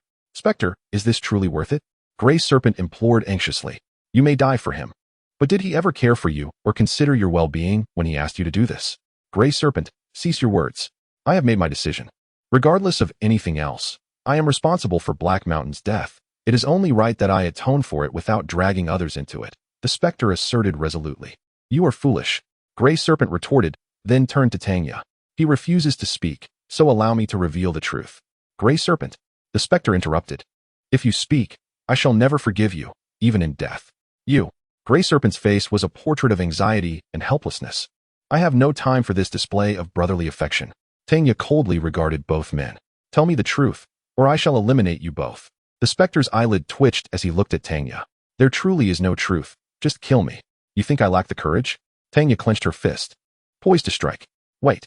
Gray Serpent interjected once more, blocking her path. I will tell you the truth. Gray Serpent, how dare you? The specter seethed with rage. Even if you do not forgive me, I must speak. Gray Serpent turned to Tanya. The specter killed Black Mountain under the Tsang Wolf's orders. How dare you attempt to sow discord before me? You seek death. Tanya lunged at Gray Serpent, ready to attack. Sow discord? Gray Serpent chuckled bitterly, gazing at Tanya. Are you suggesting we risk our lives to incite conflict between you and the Tsang Wolf? Tanya paused, her fists cracking ominously. Yet she ultimately refrained from attacking. Gray Serpent then slowly unveiled the truth. After the apocalypse, the first to establish contact with the Tsang Wolf were the Spectre and I, followed by Big Bear, Bullet Hole, and only then you and Scholar. You must understand that Tsang Wolf is a man of great caution. After you connected with him, he believed that a combat team of 5 was sufficient while also considering the risk of putting all eggs in one basket. Thus, he had me and Gray Serpent separate first, aiding us in establishing a stronghold. You may not yet be aware, but Songlong's plan involves establishing dual strongholds. The golf course serves as the first stronghold, while our 7th squad represents the second. Tanya, displaying a hint of impatience, inquired, what does this have to do with Heishan? Huishi continued, you awakened your extraordinary abilities shortly after joining us, and coincidentally, during this period, Songlong encountered Heishan. You were well aware of your significance to the squad at that time. Songlong was reluctant to let you go, yet he also understood that revealing Heishan's existence to you would compel you to depart. Hence, he instructed the Phantom to take action against Heishan. A trace of sorrow flickered in Tanya's eyes. Why did Songlong not invite Heishan to join? Huishi replied, Songlong did extend an invitation, but Heishan declined, as he had already established his own small stronghold by then. Tanya regarded Huishi with skepticism. What evidence do you have for your claims? There is no evidence. Huishi admitted, but surely we would not risk being killed by you for the sake of deception? Tanya fell into silence for a moment before asking. If this matter was executed so cleanly, you should not fear me discovering it. Why, then, do you come to confess? Huishi sighed, because of Lin Mo. He somehow learned of this affair and sought us out, compelling us to confess to you. Lin Mo? A flicker of gratitude graced Tanya's eyes as she recalled the recent message talisman. She then scanned her surroundings and called out, Lin Mo, come out. At her words, both the Phantom and Huishi exchanged startled glances. Huishi was about to assert that Lin Mo was not present when Lin Mo's figure gradually emerged from beyond the warehouse. The two exchanged looks of dismay, having believed Lin Mo left after warning them, never imagining he had followed them here. Had they ignored Lin Mo's caution and not come to confess, the repercussions. At that moment, both felt a chill run down their spines. What is going on? Tanya asked Lin Mo, her gaze intent. Is what they said true? Lin Mo nodded, affirming, yes. Upon hearing this, the expressions of the Phantom and Huishi shifted once more. From their exchange, it became evident that Lin Mo had not only been nearby, but had also overheard their conversation in its entirety. Yet, they had remained entirely oblivious to his presence. The sorrow in Tanya's eyes resurfaced, giving way to a painful and conflicted expression. Lin Mo regarded her, momentarily at a loss for words to comfort her. Tanya, though appearing carefree and bold, was profoundly sentimental, a fact evident in her earnest desire to locate her comrades. Having teamed up with Songlong and the others for some time, disregarding Songlong's actions against Heishan, he had treated her well. Thus, Tanya's emotions were undoubtedly tumultuous. This dilemma could only be resolved by Tanya herself. After a brief pause, Tanya turned to Lin Mo and asked, what do you think I should do? Follow your own instincts, he replied. Lin Mo gazed at Tanya, assuring her, whatever you wish to pursue, do so without any reservations. With me by your side, no one can harm you in the slightest. All right, Tanya nodded, her gaze then shifting to the two Phantoms. I shall settle the score with both of you later. With that, she strode purposefully towards the exit of the warehouse, intent on confronting Songlang first. You both should follow, but remember, not a sound. Lin Mo declared, producing 2 invisibility talismans which he affixed to their bodies before stepping forward to accompany her. The Phantoms, Ghost and Gray Snake, exchanged a glance, gritting their teeth as they reluctantly followed suit. Chapter 120. When confronted a few minutes later, Tanya encountered Song Lang in another warehouse. At that moment, Song Lang, along with Dan Ko and Dexiong, was engaged in conversation with Li Jianmin and Xiechan. Here comes Tanya, Li Jianmin exclaimed, rising with a smile. You all continue your discussion. I shall take my leave. With that, he departed the warehouse alongside Xiechan. Although he was quite familiar with Tanya, they belonged to opposing factions, necessitating a degree of caution. However, as he stepped outside, he was met by Lin Mo approaching him, prompting a grin. "What brings you here?" Lin Mo gestured towards the interior of the warehouse. "I have a matter to address." Li Jiamin's expression grew slightly serious.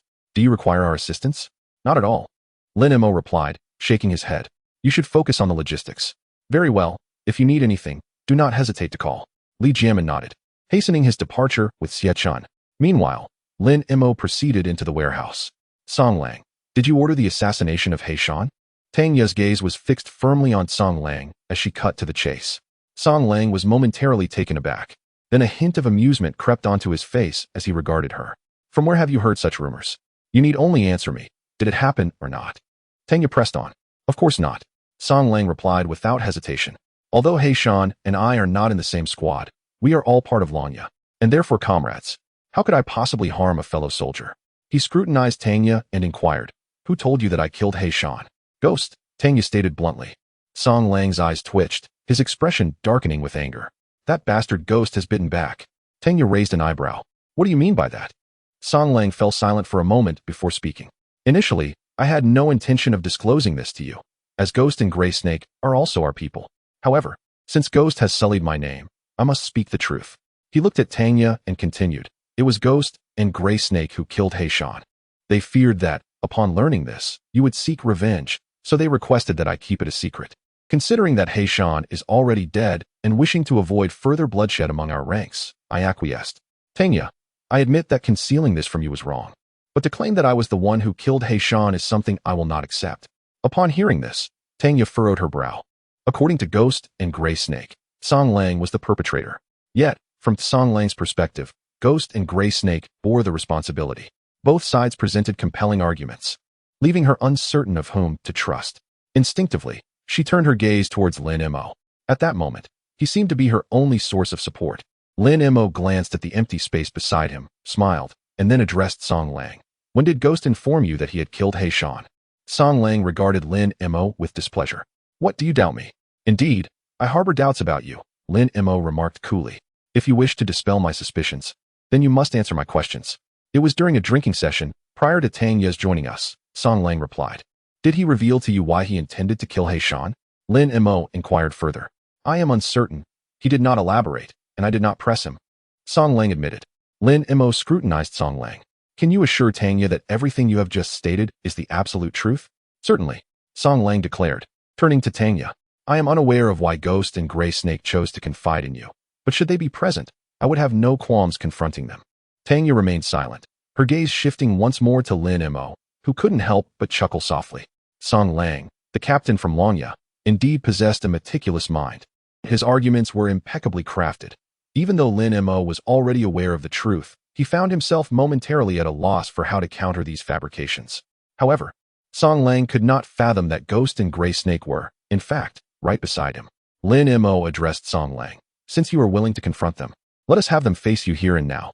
With that, he raised his hand and tore away the invisibility talismans from Ghost and Grey Snake. Though hidden from sight, their presence was unmistakable to his spiritual perception. As Ghost and Grey Snake materialized before him, Song Lang's expression shifted from shock to dismay. What power is capable of rendering someone invisible? He pondered.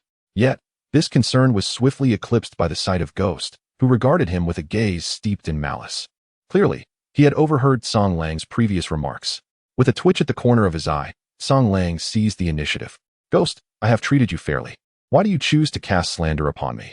What benefit do you derive from this?" I will kill you." Ghost seethed, his eyes ablaze with fury, ready to lunge at Song Lang. He had not anticipated that the person he was willing to defend would, in the face of Tang Ye's inquiry, shift the blame onto him. Even more shocking was Song Lang's immediate and unhesitating act of retaliation upon witnessing his appearance. This betrayal felt akin to being stabbed by someone he had vowed to protect. The depth of his rage was palpable. "Ghost, do not act impulsively. If you strike him now, you will fall into his trap." Grey Snake urgently restrained Ghost, then turned to Song Lang. "You just stated that Ghost killed He Shan before Tang Ye joined us, correct?" "Indeed." Song Lang nodded, confirming his earlier assertion. "Then the matter becomes straightforward," Grey Snake declared, directing his gaze towards Lin Mo. "We shall exhume He Shan's body and assess the degree of decay. This will reveal the veracity of Song Lang's claims." At this, Song Lang's countenance subtly shifted, a reflexive protest escaping his lips. His body is not. He abruptly halted mid-sentence, but it was too late. His incomplete statement had already unveiled a significant truth. The gray serpent cast a cold smile towards the blue wolf, remarking, "Surely you did not anticipate this." The ghost, out of camaraderie for his fallen comrade, retrieved the body after slaying Black Mountain. The corners of the blue wolf's eyes twitched, leaving him speechless.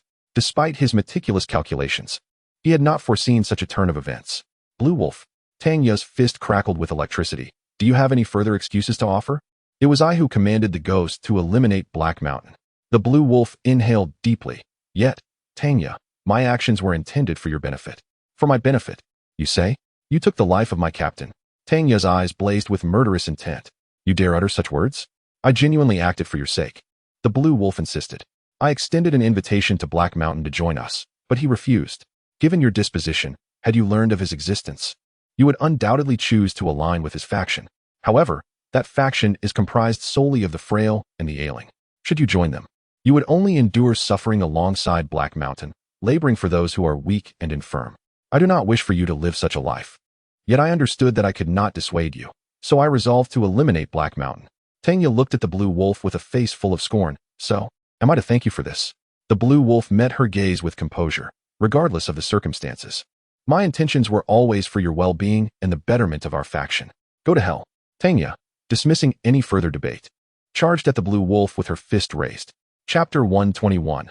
The generosity of others. Tang Ye, do not resort to violence. Let us speak amicably. De Xiong stepped forward, positioning himself before the Song Lang. Tang Ye halted her steps, her gaze icy as she fixed it on De Xiong. "Are you aware of Song Lang's involvement in Heishan's demise?" "I am not." "Yet then step aside." Lightning flickered around Tang Ye's fists. "Otherwise, I shall eliminate you as well." "Tang Ye, Song Lang's actions were indeed improper, yet Heishan is already dead. Even if you were to kill him, it would be an irretrievable situation." He interjected. "So what?" Tang Ye's cold stare shifted to the, "Just because Heishan is dead and the situation is beyond remedy, should I spare his murderer? I do not mean for you to forgive him." The clarified. "What I am suggesting is that this matter could be addressed differently. We are in an apocalypse, and we have only just managed to unite. If you and Song Lang turn against each other, our group will disband, which would be detrimental to both you and us. Thus, I hope you can consider the greater picture." Tang Ye, De Xiong also chimed in. "Without Song Lang, we might not have survived this long. For the sake of our shared allegiance to Long Ye, can we not let this matter go?" You all. Tang Ye's face turned a deep shade of anger. He had Heishan killed, and then shamelessly betrayed the very specter he fought to protect. You continue to speak on his behalf. Have you all been brainwashed by him? Tang Ye, times have changed. He asserted. In this era, survival is paramount. The old ways of Long Ye are no longer applicable. If you cling to them, you will inevitably enough. Tang Ye shouted, glaring at the three. You are unworthy to call yourselves Long Ye. She inhaled deeply, calming her rage, then fixed her steely gaze upon De Xiong, who obstructed her path. Step aside, or I shall eliminate you as well. De Xiong shook his head, not only refusing to move, but advancing a step further. They quickly joined De Xiong's side. If you are determined to kill Song Lang, you must first pass through us. Do you think I am afraid? Tang Ye's palms crackled with electricity, ready to strike. Wait. Lin Mo grasped Tang Ye, his gaze cold as he addressed De Xiong and the, I have but one question. Will you let her pass or not? De Xiong and this expressions shifted in unison. They could stand firm against Tang Ye, knowing she was no match for them. However, in the presence of Lin Mo, their confidence waned. 3. Lin Mo pronounced a number. De Xiong and this faces changed once more. Without Lin Mo uttering another word, they understood the implications of that number. 2. Lin Mo continued. De Xiong and the exchanged tense glances, their expressions taut. 1. The moment Lin Mo's words fell, he raised his right hand and pointed. Yet before he could unleash his power, De Xiong and the swiftly moved aside. A hint of disdain flickered in Lin Mo's eyes. The words spoken with righteous fervor had led him to believe in their valor and fearlessness. Yet it turned out they were merely relying on their numbers to extol the virtues of others. Upon hearing this, both Bullet Hole and Big Bear flushed crimson, feeling an overwhelming sense of shame. However, in the presence of Lin Mo, they found themselves at a loss for retorts. Lin Mo then turned to Tang Ye, urging her to proceed, asserting that he would see who dared to impede her. Should he choose to intervene, he could easily eliminate Song Lang. But this was ultimately Tang Ye's affair, and it was preferable for her to take action herself. Tang Ye nodded, her eyes suddenly aflame with murderous intent as she swiftly drew forth a lightning spear and hurled it at Song Lang. Whoosh! The lightning spear left a trail of electric light in the void, reaching Song Lang almost instantaneously. Yet, in that fleeting moment, Song Lang appeared to vanish into thin air, only to re-emerge 5 meters away the next second. Tang Ye's gaze sharpened. Song Lang had awakened his special abilities. Beside her, Big Bear and Bullet Hole wore expressions of astonishment. Even they were unaware of when Song Lang had awakened such powers. Lin Mo raised an eyebrow slightly. During his clandestine visit to the golf course with Du Xiaoming, Song Lang had not yet awakened his abilities, and now, merely 2 days later, he had already developed formidable powers. Yet even Lin Mo could not discern the nature of Song Lang's abilities at that moment. To others, Song Lang's figure had seemed to vanish and reappear elsewhere, resembling teleportation. However, Lin Mo understood that this was not the case. His mental acuity revealed that Song Lang had first disassembled his body and then reassembled it in another location. The speed of this transformation was so rapid that it eluded the naked eye. "You certainly have concealed your capabilities well," Tanya exclaimed, her palm crackling with electric energy as she charged forward. But as she approached Song Lang, his form disappeared once more, only to reappear 5 meters away. Tanya halted abruptly, her gaze burning with intensity as she glared at Song Lang. "Coward, why do you hide? If you have the guts, fight me." Song Lang regarded her with a calm demeanor. "Do you think I fear fighting you? Withdraw now, and I will consider the previous incident forgotten. We can still be comrades. How about it? In your dreams." Tanya retorted fiercely, launching herself at Song Lang again. Song Lang executed the same maneuver, vanishing once more, only to materialize 5 meters behind Tanya. "Tanya, I am offering you an opportunity. Do not be ungrateful." "What worthless opportunity? I have no interest. If you dare, come and kill me," Tanya declared as she charged at Song Lang once more. "This is your own doing." A glint of ferocity shone in Song Lang's eyes as he vanished, reappearing behind Tanya to unleash a powerful kick aimed at her back. "Tanya, be careful," Ghost instinctively shouted in alarm. Ever since that Song Lang unhesitatingly betrayed him, his animosity towards Song Lang was no less than that he harbored for Tanya, thus psychologically aligning himself with her. Lin Mo cast a somewhat surprised glance at the phantom, not anticipating that he would actually remind Tanya. However, his demeanor remained remarkably calm, seemingly unperturbed by Tanya. Simultaneously with the phantom's call, a dull thud resonated as Song Lang's leg forcefully struck the faint golden barrier behind Tanya. The phantom's eyes widened in shock at this spectacle. Nearby, the bullet-riddled group, including Big Bear and others, wore expressions of astonishment, utterly oblivious to how that ethereal golden shield had materialized. Yet, the one most astounded was Song Lang himself. He could scarcely fathom that this seemingly inevitable kick had been thwarted by the barrier. Most crucially, prior to this moment, he had been entirely unaware of Tanya's latent abilities. At the very instant Song Lang's kick collided with the light column, Tanya executed a swift pivot, manifesting a thunderous spear in her hand and fiercely thrusting it towards Song Lang's leg. Chapter 122. The power of the talismans. With a swift motion, the thunderbolt spear descended, and in an instant, the figure of the Tsang wolf vanished, only to reappear 5 meters away. He gazed at the pale golden barrier surrounding Tanya, his expression growing solemn. That kick he had unleashed held no restraint, yet it merely caused the barrier to tremble slightly, showing no signs of shattering. Should Tanya maintain this barrier, it would be tantamount to her standing invulnerable. He harbored no hope of victory. Song Wolf's gaze sharpened. "Your barrier must have a time limit, does it not?" Tanya regarded him calmly. "Your extraordinary ability, too, cannot be wielded endlessly, can it?" Both were awakened once, aware that the use of extraordinary abilities depletes mental energy. However, what Song Wolf was unaware of was that Tanya's barrier stemmed from a talisman bestowed upon her by Lin Mo. Utilizing this barrier incurred no cost for her. Or more accurately, it required only the consumption of talisman paper. Lin Mo had provided her with several such talismans. Furthermore, she possessed a plethora of other talisman papers. Upon this realization, a smile crept onto Tanya's lips. In their previous encounters, Song Wolf had always evaded her attacks, leaving her to chase after him in frustration. Yet, in this moment, her anger dissipated, for she had devised a strategy to counter Song Wolf. "Let us see who can endure longer." With a determined step, she summoned a flicker of electric light in her palm and charged once more towards Song Wolf. Her thoughts were clear. Each time he evaded, he expended more of his extraordinary ability. Meanwhile, by refraining from using the Thunderbolt Spear, her consumption remained minimal. As Song Wolf's mental energy waned, the scales of victory would inevitably tip in her favor. Simultaneously, Song Wolf furrowed his brow. unaware that Tang Ye's pale golden barrier was crafted from talisman paper. He perceived her current tactic as a desire for mutual destruction. A glint of cold resolve flickered in his eyes as he advanced towards her. Crack!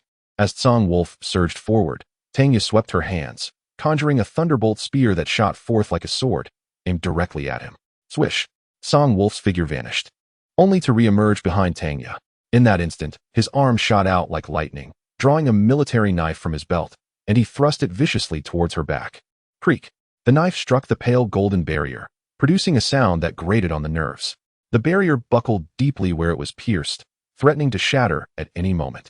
Witnessing this, Tsang Wolf felt a surge of hope in breaching the barrier, gripping the knife with both hands to apply more force. His expression contorted from the exertion. Yet, the pale golden barrier merely caved in further, showing no signs of breaking. In that fleeting moment, Tang Ye pivoted sharply to face Tsang Wolf, and with a swift flick of her wrist, she hurled a talisman towards him. Swish! The silhouette of the Tsanglong vanished in an instant. Tang Ye's movement was so abrupt that he barely had time to discern what she had thrown. He instinctively activated his abilities to evade. When he reappeared, he found himself 5 meters behind Tang Ye. Yet, in the next moment, his expression shifted dramatically. The object Tang Ye had hurled seemed to possess a tracking capability, relentlessly pursuing him. Songlong's countenance changed again as he activated his powers to disappear once more. However, upon re-emerging, the object continued its relentless approach. Beside him, Dan Kong and Deshion watched this scene unfold, their faces betraying a mixture of astonishment and fear. They were oblivious to the nature of Tang Ye's projectile and the extent of its power. Yet, the mere fact that it could track him was already terrifying enough. Ghost and Gray Snake exchanged glances, their eyes reflecting the same shock. Particularly Ghost, who suddenly recalled a prior conversation with Gray Snake regarding the potential outcome of attempting to eliminate Tang Ye. Gray Snake had ominously replied, "Doom." At that time, Ghost had dismissed it. After all, how formidable could one Tang Ye be? With their combined prowess, they should have been able to dispatch her effortlessly. But now, having witnessed Tang Ye's array of abilities, he finally grasped her true strength. Not just them, but even Tang Ye appeared astonished at the unfolding drama. When Lin Mo had given her the talisman, he merely explained its usage and function. She had never anticipated that the talisman could track its target. Observing Songlong's desperate evasions brought her a sense of vindication. With a swift motion, Songlong activated his abilities for the 3rd time, evading the talisman's pursuit. However, seeing the talisman still hurtling toward him, he realized that evasion was no longer a viable strategy. In a flash, he disappeared, only to reappear behind Dan Kong. Dan Kong's expression shifted slightly, but before he could react, a powerful force struck him from behind. Songlong had pushed him forward, and the tremendous strength propelled him directly into the path of the approaching talisman. Crack! A bolt of lightning manifested in the air, striking Dan Kong with unerring precision. As the electricity flickered, Dan Kong's body was instantly charred, and he trembled before collapsing to the ground. Witnessing this scene, the onlookers were filled with dread. The power of Tang Ye's ability was indeed terrifying, especially for Songlong, whose eyelids twitched uncontrollably. Had he been the one struck, it would have been him lying on the ground now. Realizing this, he immediately dashed toward the warehouse entrance. Remaining any longer was too perilous. Should Tang Ye release another talisman like the last, he would have no means of evasion. Thus, his only option was to flee. Leave him. Lin Mo's figure flickered and appeared before Songlong, delivering a powerful punch. Swish! Songlong's figure vanished once more, evading Lin Mo's strike. Yet, to Lin Mo's astonishment, the figure of the Grey Wolf did not re-emerge after its disappearance. However, in the next moment, his mental prowess revealed to him that the Grey Wolf had not vanished entirely. Rather, it had appeared beyond the warehouse, concealed from his view by the barrier of walls. Instantly, he flickered and pursued the Grey Wolf with determination. Chapter 123. Desperation. The warehouse door was situated to the south, while the direction in which the wolf had fled was to the north. After Lin Mo burst out of the warehouse, he circled around it before finally spotting the wolf. His expression instantly hardened, for at that moment, the wolf had taken Li Jiamin hostage. The blade of his military knife pressed against Li Jiamin's throat, his body mostly concealed behind the latter, eyes filled with vigilance as he glared at Lin Mo. "Take another step forward, and I will kill him. Wolf you." Li Jiamin was utterly bewildered. He had been directing personnel to load supplies onto the vehicle when the wolf suddenly charged in and seized him. Even now, he was struggling to comprehend the unfolding chaos. Silence. The wolf tightened his grip slightly, and Li Jianmin felt the sharp sting of the blade as it broke the skin. A trickle of blood seeping forth. The pain brought a pallor to Li Jianmin's face, confirming that the wolf was not jesting. Meanwhile, Tanya and the others from the warehouse had also rushed out. Upon seeing Li Jianmin in captivity, their expressions turned grim. First, he had used bullet holes to shield himself, and now he had taken Li Jianmin hostage. They had not anticipated that the wolf, driven to desperation, would resort to such extreme measures. Wolf, why? De Xiong shouted in anguish. Bullet trusted you, stood by you, yet you used him as a shield. How can you live with yourself? The wolf slowly revealed one eye from behind Li Jianmin. Upon seeing that eye, a shiver ran through Tanya, Ghost, and a few others who were familiar with the wolf. It was blood-red, fierce, and frenzied, like a beast cornered with nowhere to escape. In this state, the wolf was capable of anything. The wolf's gaze fixed on De Xiong, his voice hoarse. If he trusted me and defended me, shouldn't he be willing to die for me? De Xiong's fists clenched tightly, trembling with rage. I was blind to have ever spoken well of someone like you. You deserve to be punished 1,000 times over. A sneer of disdain flickered in the wolf's eyes. Yet he dismissed De Xiong and turned his attention to Lin Mo. Let me go, or I will take Li Jianmin down with me, even if it costs my life. Very well. If you release Captain Li, I will guarantee your safe departure. Lin Mo responded resolutely. Do you think I am a fool? The wolf snarled. If I let him go now, with your capabilities, you would undoubtedly kill me. Lin Mo replied coolly. Then what do you propose? Allow me to leave with him. Once I am safe, I will naturally release him. The wolf insisted. That is impossible. Lin Mo declined without hesitation. I do not trust you. The wolf's eyes twitched with frustration. You must agree, or I will kill him. As he spoke, he pressed the dagger even tighter against Li Jianmin's throat, the blood now nearly saturating it. Tanya and the others, including Xie Chun, who had rushed over upon hearing the news, paled at the sight. Yet Lin Mo remained unfazed. Even if you kill him, I will not allow you to take him away. With the cunning demeanor of the wolf, should he truly abscond with Li Jianmin, the latter's demise would be inevitable. The wolf let out a cold laugh, addressing Li Jianmin. Do you hear me? Despite your unwavering loyalty to Lin Mo and your endeavor to bring the third team to his stronghold, he remains utterly indifferent to your fate. With a blade pressed tightly against his throat, Li Jianmin could only tilt his head back with great effort to respond. Your attempts at sowing discord are woefully inept. A flicker of anger ignited in the wolf's eyes, yet it was swiftly quelled. He turned his gaze towards Lin Mo. Maintain a distance of 500 meters from me. Once I have traversed that distance, I shall release Li Jianmin. Is that acceptable? After a brief silence, Lin Mo nodded. Very well.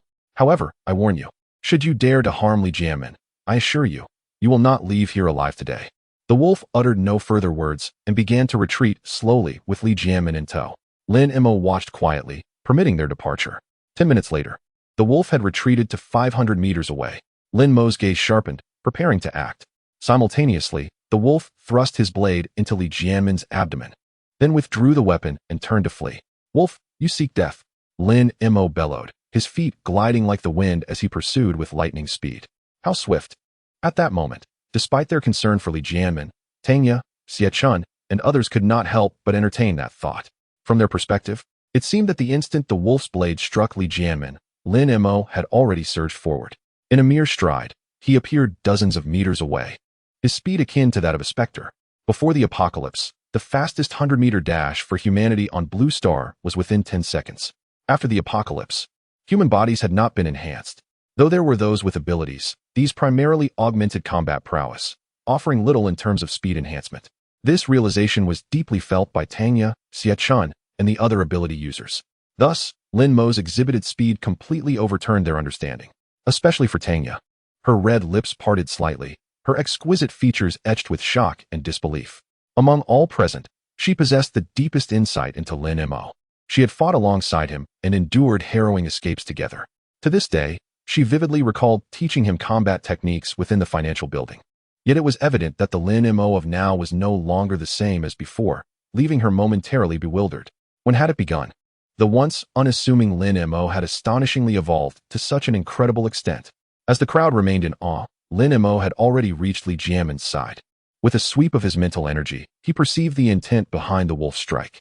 The blade had been wielded with remarkable precision. While it would not claim Li Jianmin's life immediately, without prompt medical attention, his life would be in jeopardy. This posed a dilemma for Lin Mo, to pursue the wolf or to save Li Jianmin.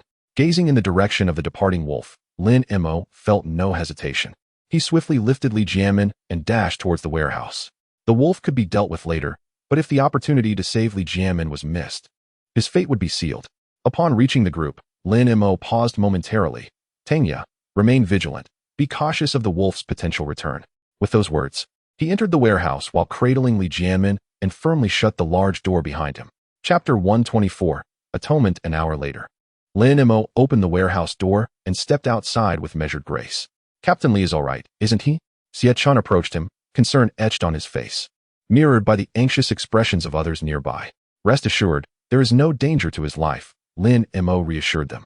The wound inflicted by Canglong was merely to halt his pursuit. Thus, Li Jianming's injuries are not severe.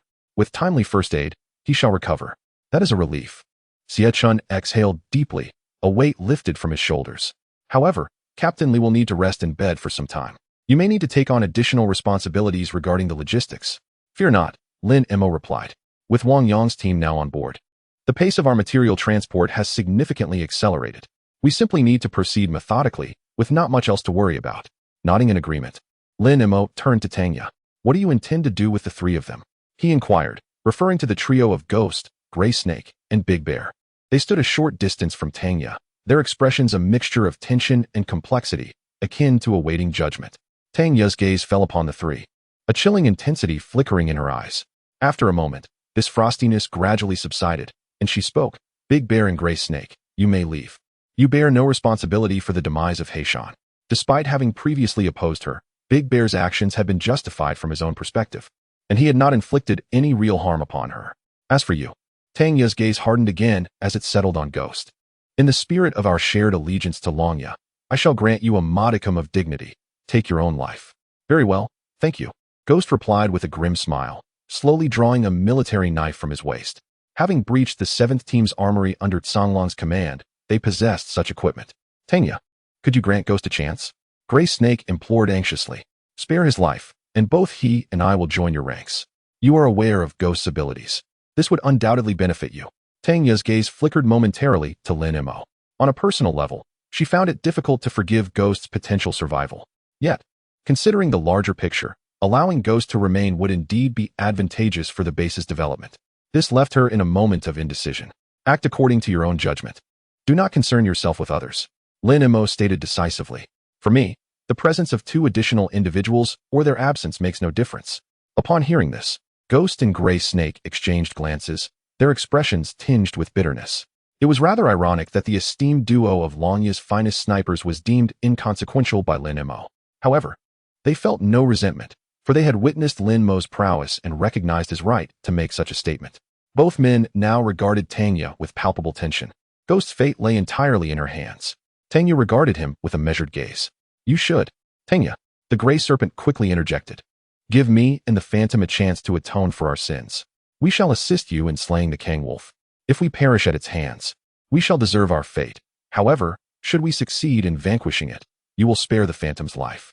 Is that acceptable? Tanya hesitated momentarily before responding. How can you guarantee that you will not flee the moment you leave? The Gray Serpent was momentarily at a loss for words. Such a guarantee was beyond his reach. Lin Mo turned to Tanya, saying, if you are truly willing to accept his proposal, I have a method to ensure they cannot escape. Tanya was taken aback, curious about what Lin Mo could possibly have in mind. Nevertheless, trusting him, she nodded. Then I agree. Excellent, Lin Mo declared, swiftly slicing his fingertip to begin inscribing a blood contract talisman. In an instant, a talisman adorned in hues of gold and crimson materialized, hovering before them. The assembly gazed in astonishment at the ethereal talisman. Despite their prior encounters with extraordinary powers, the concept of talismans remained elusive to them. Most astonishing was the revelation that Lin Mo possessed such capabilities. At that moment, Lin Mo flicked his finger, and the blood contract talisman darted towards the Phantom, merging seamlessly into his forehead. He then inscribed another blood contract talisman and infused it into the Gray Serpent's brow. Both the Phantom and the Gray Serpent instinctively touched their foreheads, feeling no discomfort from the talisman's entry. Yet, this very absence of sensation filled them with unease. Done, Lin Mo announced, glancing at Tanya. From this moment forth, even if they were to flee to the farthest corners of the earth, I can easily locate them. Upon hearing this, the already anxious Gray Serpent and Phantom exchanged uneasy glances. Though they had no intention of fleeing, the sensation of being constantly monitored was far from pleasant. Rest assured, I can only discern your locations. I cannot perceive your actions, conversations, or see you, so there is no need to worry about me invading your privacy. Lin Mo reassured them, having sensed their apprehensions. The gray serpent and phantom finally exhaled in relief. If it was merely a matter of location tracking, they could accept that. You may go, Tanya said coolly, fixing her gaze upon the two. But remember, do not attempt to procrastinate. I grant you 3 months. If you fail to slay the Kang Wolf within that time, I shall find you and personally end your lives. The gray serpent and phantom exchanged a glance, expressing their gratitude to Tanya before hastily departing. Big Bear, observing their retreating figures, hesitated briefly before following suit. Tanya, watching the trio grow distant, turned to Lin Mo and remarked, I find myself alone once more. Will you still take me in? A faint smile graced Lin Mo's lips as he replied, You are most welcome. Splendid. Xie Chun exclaimed, stepping forward to grasp Tanya's hand, her face radiant with joy. At last, we can remain together. During the period of transporting supplies, she and Tanya had frequent interactions. Perhaps due to their similar temperaments, they felt an instant rapport, as if they had known each other for ages. On numerous occasions, she had contemplated inviting Tanya to join the third team. But out of respect for Tanya's existing commitments, she refrained from broaching the subject. Little did she anticipate that they would ultimately become family in such a manner. This revelation was, for her, an extraordinary surprise. Thank you, Sister Chun. Tanya felt a surge of emotion. The betrayal of Tsang Lang and others truly left her disheartened, especially since they had once been her comrades. However, Xie Chun's demeanor and response provided her with a glimmer of warmth. There's no need for formality between us. Xie Chun chuckled. If gratitude is to be expressed, it should be towards Lin Mo. Without him, we might not have had this opportunity. Tanya smiled gently, her gaze fixed deeply on Lin Mo. Indeed, he deserves our heartfelt thanks. Chapter 125. The master plan for mass production. Lin Mo did not take Tanya's words of gratitude to heart. She was the first teammate with whom he shared life and death after the apocalypse. Had it not been for Tanya, he would not have so smoothly acquired firearms from the third team.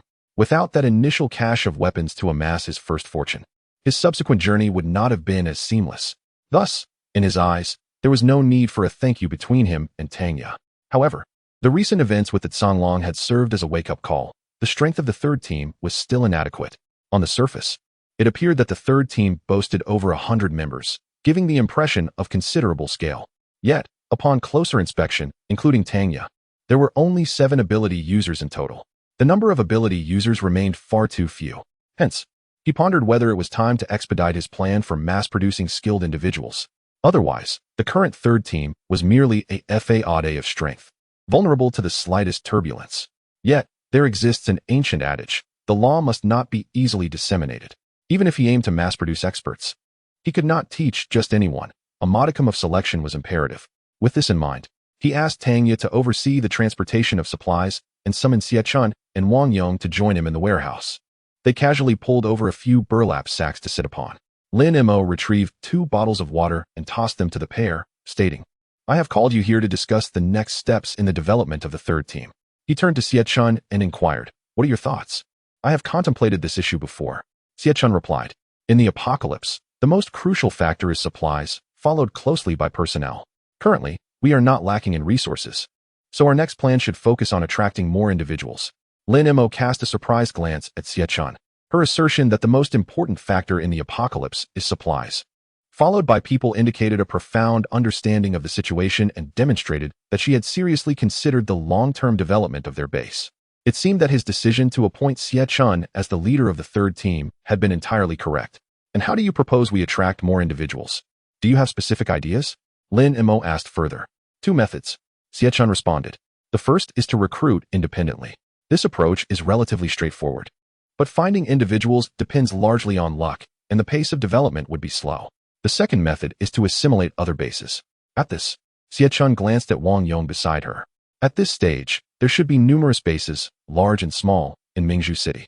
If we can integrate these bases, our personnel scale will naturally expand rapidly. However, this method has its drawbacks. A lack of unity can lead to the formation of factions, making it challenging to unify everyone, and a misstep could provoke internal strife or even division within the base. Lin Mo nodded in agreement. What Xie Chun articulated largely aligned with his own thoughts. After a moment of contemplation, he asked, Are you familiar with the basic information of the current personnel in the third team? My understanding is not comprehensive. Chunda remarked that due to his recent preoccupations with the transportation of supplies, he had yet to familiarize himself with the newcomers. Lin Mo glanced at Wang Yong and inquired whether he was acquainted with those who had previously followed him. Wang Yong adjusted his eye mask and replied that he had a fair understanding of a few of the ability users, but not much regarding the others. Make time to learn about them, Lin Mo suggested. Primarily, their former professions and any personal specialties. Once you gather that information, report it to Xie Chun. After a moment's hesitation, Wang Yong nodded in agreement. Lin Mo's choice of the word report indicated that he would be required to heed Xie Chun's directives henceforth. Lin Mo cast a glance at Wang Yong, stating, "This arrangement is temporary. Once we finalize the supply transportation, I will make further plans. In the meantime, ensure that your original subordinates remain in line. Do not let any disturbances arise, or you shall not find me merciful." Wang Yong's expression hardened slightly. "Understood," he affirmed. Lin Mo then turned to Xie Chun, instructing him to compile the information Wang Yong provided for their next meeting. "Very well," Xie Chun acknowledged with a nod. "I leave this in your capable hands." Lin Mo handed several sheets of talisman paper to Xie Chun, succinctly explaining their functions and usage. "Should you encounter difficulties in the near future, utilize these to contact me." As Xie Chun gazed at the talisman paper, listening intently to Lin Mo's description, his face lit up with astonishment. He had never anticipated the existence of such extraordinary items in the world. Particularly remarkable was the sound transmission talisman, capable of conveying voices across hundreds of miles. Truly astonishing. Beside them, Wang Yong's awe deepened as he regarded Lin Mo with increasing respect, even feeling fortunate to have been recruited by him. Not only was Lin Mo immensely powerful, but he also possessed an array of miraculous techniques. Following someone of his caliber promised not only prosperity, but also a significant enhancement in their safety. Once these matters were settled, Lin Mo departed with Tanya. Her prior presence there was at the behest of Songlong.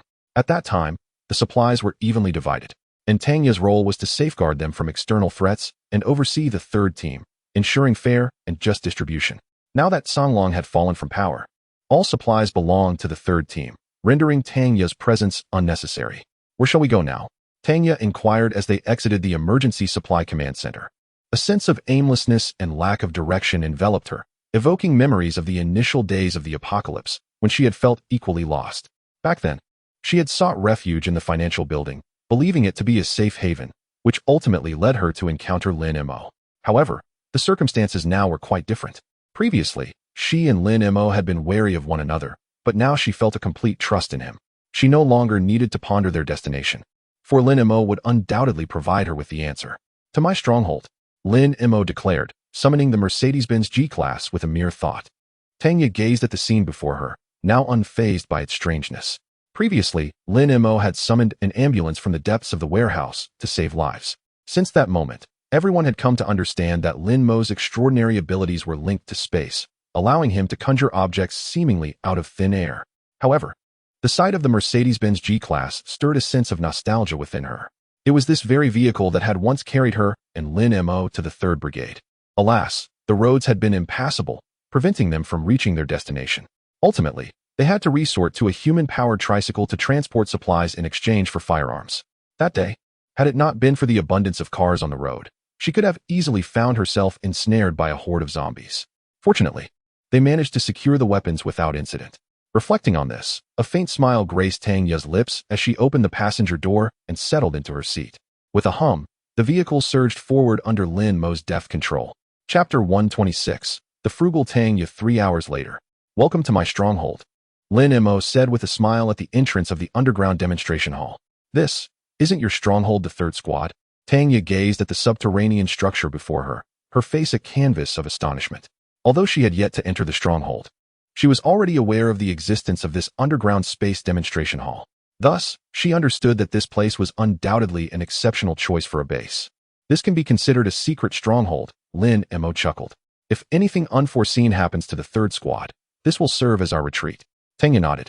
Following Lin Mo into the underground space, they traversed the dimly lit commercial area, and as they moved forward through the corridor, lights suddenly illuminated their path. "This is lighting." Tanya's face was once again filled with astonishment. When she was outside, she assumed this was merely a location Lin Mo had recently chosen. However, it now appeared that this place was already taking shape. "Ah, I see you've acquired a generator." Lin Mo nodded, leading Tanya further along. In no time, they arrived at the hall of the public service area. From a distance, Tanya spotted Du Xiaoming, Su Yujin, and Bai Ying practicing. While she did not recognize Su Yujin and Bai Ying, her gaze was drawn to Du Xiaoming, and once again, she was taken aback. At that moment, Du Xiaoming's figure flickered throughout the hall. One moment she was here, and the next, she had vanished to an entirely unexpected location. Though the two positions were not far apart, the speed at which Du Xiaoming flickered was certainly beyond that of an ordinary little girl. Did you teach her this? Tanya gaped at Lin Mo, her expression one of disbelief. She recalled the scene when Lin Mo had leaped dozens of meters while chasing the wolf. Although Du Xiaoming's speed could not compare to Lin Mo's, it was evident that her footwork bore a lineage to Lin Mo's previous techniques. Indeed, Lin Mo nodded. You actually know martial arts, Tanya exclaimed, her face a picture of incredulity. She recalled the time she had taught Lin Mo combat skills. If Lin Mo had possessed martial arts knowledge, how could he have been so weak back then? This is a long story. I'll explain it to you gradually. Lin Mo seemed to understand Tanya's thoughts. All right, Tanya nodded, though her expression remained tumultuous. Aunt Tanya, you're here. At that moment, Du Xiaoming spotted Tanya and rushed over eagerly. Bai Ying and Su Yujin exchanged glances and promptly approached as well. After all, anyone brought to this stronghold by Lin Mo was undoubtedly someone he trusted, and they dared not treat her lightly. Meng Meng, it's only been a few days since we last met, and you've become so impressive, Tanya praised with a smile. Thank you for the compliment. Aunt Tanya, Du Xiaoming replied with a grin, but I'm not impressive at all. It's Sister Bai Ying who is truly remarkable. As she spoke, she pointed her little finger at Bai Ying. Seizing the opportunity, Lin Mo introduced the four of them to each other. Upon learning that Tanya was Lin Mo's first companion after the apocalypse, Bai Ying and Su Yujin immediately regarded her with a newfound respect. When they encountered Lin Mo, he had already exhibited considerable strength. Tanya, however, had shared life and death experiences alongside him, which alone was sufficient to earn their esteem. Sister Tanya, would you like to take a shower? After a brief exchange of pleasantries, Su Yujin asked with a hint of allure in her voice. Is there a place to bathe here? Tanya's eyes sparkled with excitement. After establishing contact with those from the Tsang Wolf group, she had no shortage of supplies. But personal cleanliness had been limited to merely wiping with clean water. The thought of a proper shower had seemed like a distant dream. Not only can you shower, but you can also blow-dry your hair. Come, let me take you to choose some clean clothes, Su Yujin exclaimed, pulling Tanya towards the dormitory area. I'm coming too, Du Xiaoming chimed in, trailing closely behind like a little shadow. Bai Ying hesitated momentarily before staying back to look at Lin Mo, saying, Master, what shall we have for dinner? I'll prepare it. I'll cook. You can assist me. Lin Mo replied with a smile. Moving towards the corner where the stove was located. The kitchen equipment, there was the same set he had salvaged from the 105th floor of the financial building. Such professional kitchen tools allowed for a much swifter cooking process than the smaller gas stoves. An hour later, 8 dishes and a soup were elegantly arranged on the table. After showering and drying her hair, Tanya returned to the hall briskly, flanked by Su Yujin and Du Xiaoming. Upon seeing Tanya, Lin Mo could not help but feel a surge of admiration. At that moment, she wore loose casual attire, yet it did little to conceal her exquisite curves and impressive figure. This sight evoked nostalgic memories of their first encounter, when she had deliberately lowered the zipper of her top to entice him. Reflecting on it now, he realized that Tanya had been both affluent and generous then, unlike her current demeanor, which, while still wealthy, had become noticeably more frugal. Lin Mo, what are you thinking about? Tanya inquired, a hint of suspicion glimmering in her eyes. She recalled a time when she had collapsed from exhaustion on the ground, revealing her figure, and Lin Mo had worn a similar contemplative expression. Nothing much. Lin Mo snapped back to reality, smiling as he said, I was just pondering what wine to drink tonight. Tanya chuckled, not exposing his little secret. Is that even a question? We must drink Lafite. At this, Bai Ying and Su Yujin exchanged astonished glances. While they were aware of Lin Mo's considerable wealth, suggesting Lafite seemed rather extravagant, especially in a post-apocalyptic world where such luxuries were scarce. Yet, the next moment, Lin Mo's response left them even more astonished. All right, plenty of it. He snapped his fingers, and 2 bottles of Lafite, along with 2 barrels of orange juice and 2 barrels of cola, materialized on the table before him. Wow, orange juice. Du Xiaoming's eyes instantly lit up. A trace of excitement appeared on Su Yujin's face. It had been quite a while since she last indulged in her beloved fat house happy water. Tanya observed this scene and suddenly felt a wave of nostalgia. Now I finally understand why you used to rush to the 105th floor to cook. You must have awakened your abilities back then, didn't you? Lin Mo chuckled softly. Let's not dwell on that now. Let us enjoy our meal before the dishes grow cold. In an instant, the 5 of them gathered around the table, engaging in lively conversation while relishing their food. It wasn't until they had shared several rounds of drinks that Tanya turned her gaze towards Lin Mo. I have a favor to ask of you. Chapter 127, Another Bountiful Night, There's No Need to Ask. Lin Mo gazed at Tanya. I am aware of what you wish to express. That was indeed my purpose in bringing you back. A flicker of emotion appeared in Tanya's eyes as she poured herself a glass of wine, raised it towards Lin Mo, and then consumed it in one swift motion. Everything was encapsulated within that drink. After the meal, Du Xiaoming and the others continued their training. The footwork they practiced was known as the Lingbo Weibo. It was the very technique I employed today while pursuing the Songlong. Once adeptly mastered, this technique would enable you to navigate through hordes of zombies as if traversing an unoccupied realm. Lin Mo turned to Tanya. Shall I teach you this first? Certainly. Tanya replied with a light chuckle. Teaching her martial arts was precisely what she sought from Lin Mo, and he genuinely understood her intentions. I will first impart the mental techniques and the incantations, memorize them verbatim. As Lin Mo spoke, he began reciting each word with precision. Tanya listened intently, focusing diligently on her memorization. In less than 10 minutes, she flawlessly recited the intricate incantation and mental techniques without a single error. This speed elicited a hint of astonishment in Lin Mo's eyes. Without considering anything else, Tanya's capacity for memory far surpassed that of Bai Ying from before. Do not be overly surprised. My memory has undergone specialized training, enabling me to retain information at a faster pace than the average person, Tanya explained. Lin Mo nodded and continued. To master this footwork, you must first comprehend the 64 hexagrams. I will have Bai Ying instruct you in this. Do not misunderstand. It is not that I am unwilling to teach, but rather that Bai Ying has also recently learned this material. She has just traversed the stage you are currently experiencing, understands your potential difficulties more clearly, and knows how to teach you more effectively than I could. No need for further explanation. I understand, Tanya replied. Lin Mo smiled and called for Bai Ying to teach Tanya the 64 hexagrams, while he himself stepped outside the stronghold. He intended to accumulate points. The events surrounding the Songlong today served as a wake-up call for him.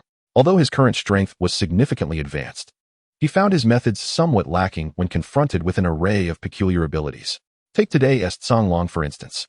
Had his strength reached the foundational stage, allowing him to utilize spiritual attacks through divine consciousness, the Songlong would have been unable to even hold Li Jianmen, let alone escape from that warehouse.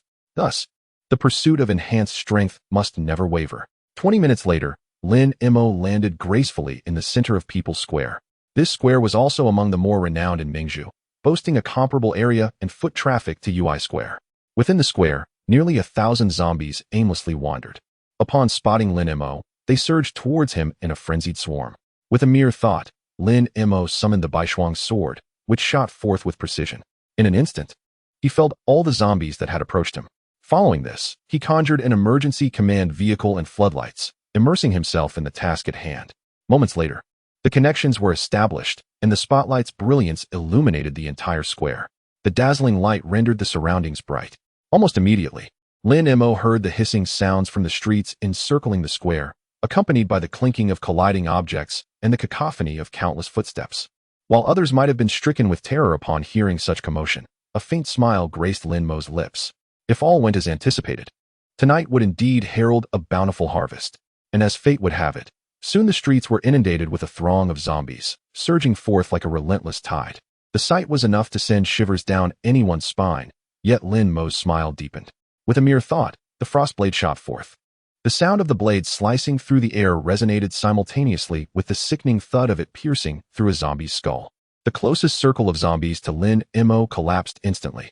Congratulations, host, for having slain a cumulative total of 260,000 zombies, earning an additional reward of 10,000 points. The familiar system notification echoed in his mind, but Lin Mo paid it no heed. His sole focus was on exterminating these zombies and advancing to the foundational stage. The frostblade glimmered like a shard of cold light slicing through the void, leaving no zombie unscathed in its wake. Just as Lin Mo was in the throes of his slaughter, a tremendous roar erupted from a building beyond the square. Lin Mo's gaze sharpened as he turned toward the source of the sound. Under the effect of night as bright as day, he clearly discerned the scene unfolding there. A massive black panther, over 5 meters in length and 3 meters high, stood before him, its vertical pupils emanating an eerie green glow, unsettling in the darkness. Lin Mo's brow furrowed, not out of fear of this second-tier zombie, but rather due to the sudden shift in the behavior of the surrounding zombies. They ceased their advance and began to retreat. Simultaneously, paths began to carve through the horde of zombies. A pack of over 20 zombie dogs and cats emerged, slowly making their way to the forefront. They intended to leverage the speed advantage of these creatures against him. Lin Mo contemplated, casting a glance at the distant second-tier zombie. Just as the thought crossed his mind, the pack surged toward him with a unified ferocity. The zombie dogs charged from the ground, while the zombie cats leaped from above. In an instant, Lin Mo found himself encircled by these creatures, with no avenue for escape. However, retreat was unnecessary for him. With a deft motion, he produced 2 protective talismans and affixed them to himself. With a flicker of intent, the frost blades swiftly swept around him, clearing a path. With a swift motion, the numerous zombie cats suspended in midair plummeted to the ground as lifeless corpses. In that very instant, a horde of zombie dogs emerged, their grotesque jaws agape, revealing sharp fangs that emitted a foul stench as they lunged toward Lin Mo. Even though Lin Mo had attained the 5th level of body refinement, a bite from these creatures would likely spell doom for him. However, just as the jaws of the dogs were a mere foot away from his body, a soft golden light shield materialized, effectively repelling the ravenous beasts. The pack of over 10 zombie dogs howled desperately, gnashing their teeth and hurling themselves against the barrier in a futile attempt to breach it. Their exertion was so intense that their jaws contorted under the pressure. Yet the shield merely displayed a slight indentation, showing no signs of yielding. At that moment, the frost blade shimmered like a glimmer of cold light, swirling around Lin Mo in a graceful arc. In an instant, the zombie dogs collapsed to the ground. Lin Mo then shifted his gaze to the Black Panther zombie, perched atop the building. Failing to deal with this formidable creature would significantly hinder his efficiency in accumulating points. With a focused thought, the frost blade soared beneath him, and he ascended on the blade, charging toward the Black Panther zombie with determination. Chapter 128. The Foundation Establishment Technique. The Heavenly Emperor's Cannon. As Lin Mo soared towards him, the Black Panther zombie atop the building let out a low growl and leapt into the air, aiming directly at Lin Mo. Upon witnessing this, a flicker of astonishment crossed Lin Mo's eyes. The building housing the Black Panther zombie stood 12 stories tall, nearly 40 meters from the ground. Such a height. And yet this formidable creature dared to leap. Did it not fear a fatal fall? It is crucial to note that second-level zombies differ significantly from ordinary zombies. They possess a certain level of intelligence. This was evidenced by the coordinated assault of the zombie cats and dogs that had recently besieged him. Without the control of the Black Panther zombie, such a synchronized attack would have been impossible. While ordinary zombies might clumsily jump off a rooftop, a second-level zombie would never engage in such a suicidal act. With this realization, Lin Mo elevated the height of his sword flight, evading the panther's aggressive descent. He was curious to observe what would transpire when this creature fell from such a great height. In a swift motion, the Black Panther zombie soared past his feet before plummeting to the ground. The outcome, however, was striking. Upon landing, the Black Panther zombie not only crushed a multitude of other zombies, but also emerged unscathed. Although Lin Mo had anticipated this result, a note of astonishment still lingered in his gaze. Many felines possess remarkable abilities to cushion their falls, yet even the most adept climbers and jumpers, such as leopards, typically cannot survive a drop from heights exceeding 10 meters without risk of injury or death. The Black Panther zombie before him, however, exhibited a level of cushioning prowess that far surpassed that of ordinary animals. Despite its zombified state, its animalistic capabilities had not diminished. Rather, they had been enhanced. Lin Mo's expression grew serious. Including this Black Panther zombie, he had encountered 3 second-level zombies thus far. These 3 shared common traits, yet also exhibited distinctions. The commonality lay in their mutated skin, transformed into a palm-sized black shell, giving them the appearance of being clad in armor. The differences were notable. Each retained the distinctive characteristics of their original forms: the ferocity of a tiger, the intelligence of a gorilla, and the agility of a cheetah. This indicated that the evolution of second-level zombies was not uniform. Rather, it displayed significant variation. Moreover, this variation likely amplified the inherent advantages of their original forms. The fierce became fiercer, the intelligent even more astute, and the agile became swifter. This was undoubtedly grim news for the survivors. Lin Mo found himself fervently hoping that the emergence of second-level zombies would not accelerate. While some of the survivors had manifested abilities, it was evident that their powers were insufficient to contend with the second-level zombies. Should these formidable beings appear in large numbers, it would spell disaster for the survivors. Strengthening his abilities, he must urgently enhance his power. Lin Mo's thoughts settled as he swiftly summoned his sword and charged towards the Black Panther zombie. With a ferocious roar, the Black Panther zombie leaped into the air, its gaping maw aimed directly at Lin Mo. In an instant, Lin Mo's momentum halted. He hovered mid-air, raising his right hand and pointing his thumb forward. The Lesser Shang Sword of the Six Meridians divine sword technique manifested, characterized by a formidable sword path. It possessed a stunning force akin to a cataclysmic storm. With a sharp sound, the invisible sword energy surged forth, piercing directly into the zombie's open mouth. The next moment, a gaping hole erupted from the back of the Black Panther zombie's skull, its massive body collapsing heavily to the ground. Almost simultaneously, the horde of zombies below surged towards Lin Mo once more, their movements frantic and chaotic. A faint smile graced Lin Mo's lips as he landed atop the emergency command vehicle, drawing his frost sword and sweeping it outward. For hours later, Lin Mo returned to the underground base. It was now 1 o'clock in the morning, yet Du Xiaoming and her companions were still diligently practicing. Observing this, Lin Mo furrowed his brow and interrupted them, saying, "Enough practice for now. It's time to rest." While diligence and hard work are essential in martial arts, haste can lead to setbacks. Continuing in this manner would be detrimental rather than beneficial for them. "Master," Su Eugene began to protest, but was swiftly cut off by Lin Mo's cold voice. "I said, go rest." The four did not dare to argue further and promptly went to wash up and retire for the night. Lin Mo turned off the generator and set up a grid-like infrared detector in the corridor before returning to his room and opening the system panel. Points: 6,032, 170. 6 million. His previous total was 4,290,000. This meant that over the course of 4 hours, he had accrued more than 172 million points. In terms of zombies, that equated to 72,000, averaging 18,000 kills per hour, or 5 every second. Such speed and efficiency could only be described as terrifying. With the addition of these 72,000, his total zombie kills had now exceeded 332,000, a figure equally daunting.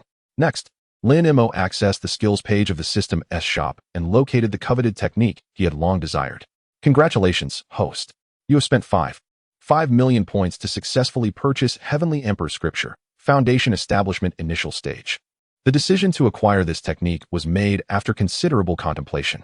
On one hand, Heavenly Emperor Scripture was undoubtedly among the pinnacle offerings in the system shop. While there were other techniques that could rival it, they could be counted on 2 hands. On the other hand, the cultivation of Heavenly Emperor Scripture imposed no physical requirements. Successful cultivation would grant one the path to becoming an emperor. This meant that with this technique, he would no longer need to purchase special physiques like the innate Tao body or 5-element spiritual body, effectively saving his points. Most importantly, successful cultivation would lead to the attainment of the Emperor's path. This was, without a doubt, tailor-made for Lin Mo due to the existence of a system.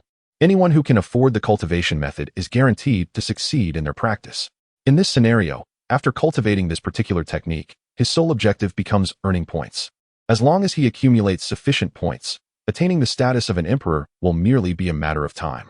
Thus, this technique is undoubtedly the most suitable for him within the system's marketplace, without exception. As the system's notification resonated in his mind, an overwhelming surge of information regarding the Heavenly Emperor Scripture flooded his consciousness. The sheer volume of information was so immense that it caused a throbbing pain in his head, evoking a sensation as though his mind might burst. This left Lin Mo profoundly astonished. The Heavenly Emperor Scripture, indeed crafted by the Heavenly Emperor Yi, contains such a vast amount of information, even in just a minuscule portion related to the foundational stage. Fortunately, having attained the 9th level of Qi refinement, and with his mental attributes elevated to 1,200 points, he was just barely able to digest this influx of information. Had he attempted to cultivate the Heavenly Emperor Scripture from the outset, he would likely have suffered a catastrophic mental collapse. Simultaneously, the true energy within his dantian began to circulate at an accelerated pace. Chapter 129. The remarkable enhancement brought by Foundation Establishment. Lin Mo soon discovered that this time, the operation of his true energy was markedly different from before. As the true energy circulated continuously, an increasingly pronounced sensation of fullness began to manifest within his dantian. Initially, it felt akin to the discomfort of overeating, merely a sensation of bloating. However, gradually, this sensation transformed into a slight ache. As time progressed, the pain intensified, ultimately evolving into a sharp torment, akin to the feeling that his dantian was on the verge of being torn apart. Just as Lin Mo began to harbor concerns, A sound reminiscent of dripping water suddenly echoed from his dantian. At that moment, a thunderous noise resonated within Lin Mo's mind, as if something had burst open in his head. Following this, a chilling sensation emerged in his brain, and he realized that a chaotic space had seemingly materialized within his consciousness. This is my sea of consciousness. Lin Mo gained clarity in his thoughts and directed his awareness towards his dantian. He beheld his true energy, gathering together like steam condensing into droplets, continuously liquefying and falling. The sound of dripping water he had just heard originated from this phenomenon. As the true energy continued to liquefy, the tearing sensation in his dantian gradually dissipated. Half an hour later, once all the true energy had fully liquefied, tranquility returned completely to his dantian. Lin Mo felt a surge of inspiration and opened the system panel. Unique host. Lin Mo intelligence. 130. The average intelligence of a normal adult ranges from 90 to 110. Strength. 2000. Average for normal adults is 100. Endurance. 2000. Agility. 2000. Spirit. 2000 race. Descendant of Yin and Huang. Ordinary. Special talent. Night like day title. Zombie annihilator. Due to the mass extermination of zombies, they now harbor a fear of you. Their speed decreases by 10% and strength by 5% when within a 30-meter radius of you. Skills. Heavenly Emperor Sutra. Foundation establishment stage. Basic cultivation techniques. Complete. Basic body refinement techniques. 5th level. Comprehensive talisman manual. 6 meridians divine sword. Lingbo Weibu. 9 white bone claw. Calming heart technique. Advanced medical skills. Basic special vehicle operation. Basic free fighting. Basic marksmanship. Items. Frost sword. Inferior magical artifact. Type 92 handgun. Infinite bullets. Dodge battle axe. Ordinary. Type 90 excavator. Ordinary. Medical ambulance. Ordinary. Points. 532170. Upon viewing this data, a radiant smile emerged on Lin Mo's face. The magnitude of this enhancement far exceeded his expectations. To begin with, his strength, endurance, and agility had each increased by 600 points compared to when he was at the 9th level of Qi refinement. It is important to note that upon advancing from the 6th to the 7th level of Qi refinement, there was an enhancement of 60 points in each of the 3 attributes. From the 7th to the 9th level, the increase was 400 points. However, the majority of this increment can be attributed to the progress from the 3rd to the 5th level of body refinement, while the changes in attributes resulting from Qi refinement were relatively negligible. Thus, the prospect of a 600-point increase during this upgrade was entirely beyond his expectations. Next is the aspect of spirit. The elevation in this attribute surpasses 800 points compared to the 9th level of Qi refinement. This can be easily explained, as he has opened his sea of consciousness, transforming his mental energy into divine awareness, making the significant enhancement of his spiritual attribute quite reasonable. Lastly, we consider intelligence. There has been a notable increase of 10 points compared to before. Lin Mo has always been somewhat perplexed regarding the correlation between cultivation and intelligence. Why does cultivation enhance one's intellect? However, after entering the initial stage of foundation establishment, a surge of knowledge regarding the path of immortality flooded his mind, providing him with clarity. Cultivation, akin to the pursuit of scholarly knowledge, imparts wisdom. Thus, with the enhancement of his power, his intelligence also experiences growth. Nevertheless, unlike other attributes, intelligence has a ceiling to its elevation. While other attributes can perpetually increase with one's strength, intelligence does not possess this capacity. Yet, the exact limit of this ceiling remains unknown to him at present. Lin Mo then gently closed his eyes, attuning himself to the changes in his strength following this elevation in realm. Firstly, concerning true Qi. Although both gaseous and liquid true Qi are forms of true Qi, they can be regarded as fundamentally distinct entities. In terms of both quality and quantity, they bear no comparability. Take sword control as an example. At the 9th level of Qi refinement, Lin Mo could continuously utilize the sword control technique for 21 hours and 20 minutes, and if he were to fly with the sword, he could soar for 2 hours. Now, however, he can wield the sword control technique for at least 200 hours without interruption. Should he choose to fly with the sword, he could do so for an entire day and night without issue. This is still under the limitation posed by the sparse spiritual energy in the environment. Under normal circumstances in the realm of cultivation, having reached the foundation establishment stage, he would be able to engage in prolonged sword flight without concern for the depletion of true Qi. Next, regarding divine awareness. He can now extend his divine awareness to cover a radius of 1 mile, which is equivalent to 500 meters. This represents a 50-fold expansion compared to the previous 10 meters. Furthermore, the clarity with which he perceives through his divine awareness far surpasses that of his mental energy. If his mental energy could be likened to 720p resolution, then his divine awareness would be at a 4K level, highlighting the significant disparity between the two. However, the most crucial aspect is that with the transformation of mental energy into divine awareness, he is now capable of executing mental attacks. Should he encounter its Song Wolf at this moment, its demise would be unequivocal. Lastly, regarding the change in physical strength. Upon reaching the 5th level of body refinement, he conducted an assessment of his physical defense. The outcome indicated that while withstanding an RPG might still pose a challenge, even if struck by one, he would sustain only injuries and not face death. Currently, although his physical cultivation level has not advanced, the three-dimensional attributes of his body have surged by an astonishing 600 points. Under such circumstances, it is only natural that his physical strength has also seen an enhancement. According to his own assessment, his corporeal resilience is now formidable enough to withstand an RPG without sustaining any harm. Compared to before, this improvement is undeniably significant. However, the elevation of strength is not the most substantial benefit conferred by the Foundation establishment. The greatest advantage is longevity. Based on the influx of knowledge regarding cultivation in his mind, once a cultivator reaches the Foundation establishment stage, their lifespan can extend beyond 200 years. This implies that as long as Lin Mo does not meet an untimely demise, he is assured of living for at least 2 centuries, which is 2 to 3 times that of an ordinary person. The thought of such a lifespan brought an involuntary smile to his face. Just imagining living for over 200 years is exhilarating. Nevertheless, contemplating further upgrades will not be as effortless.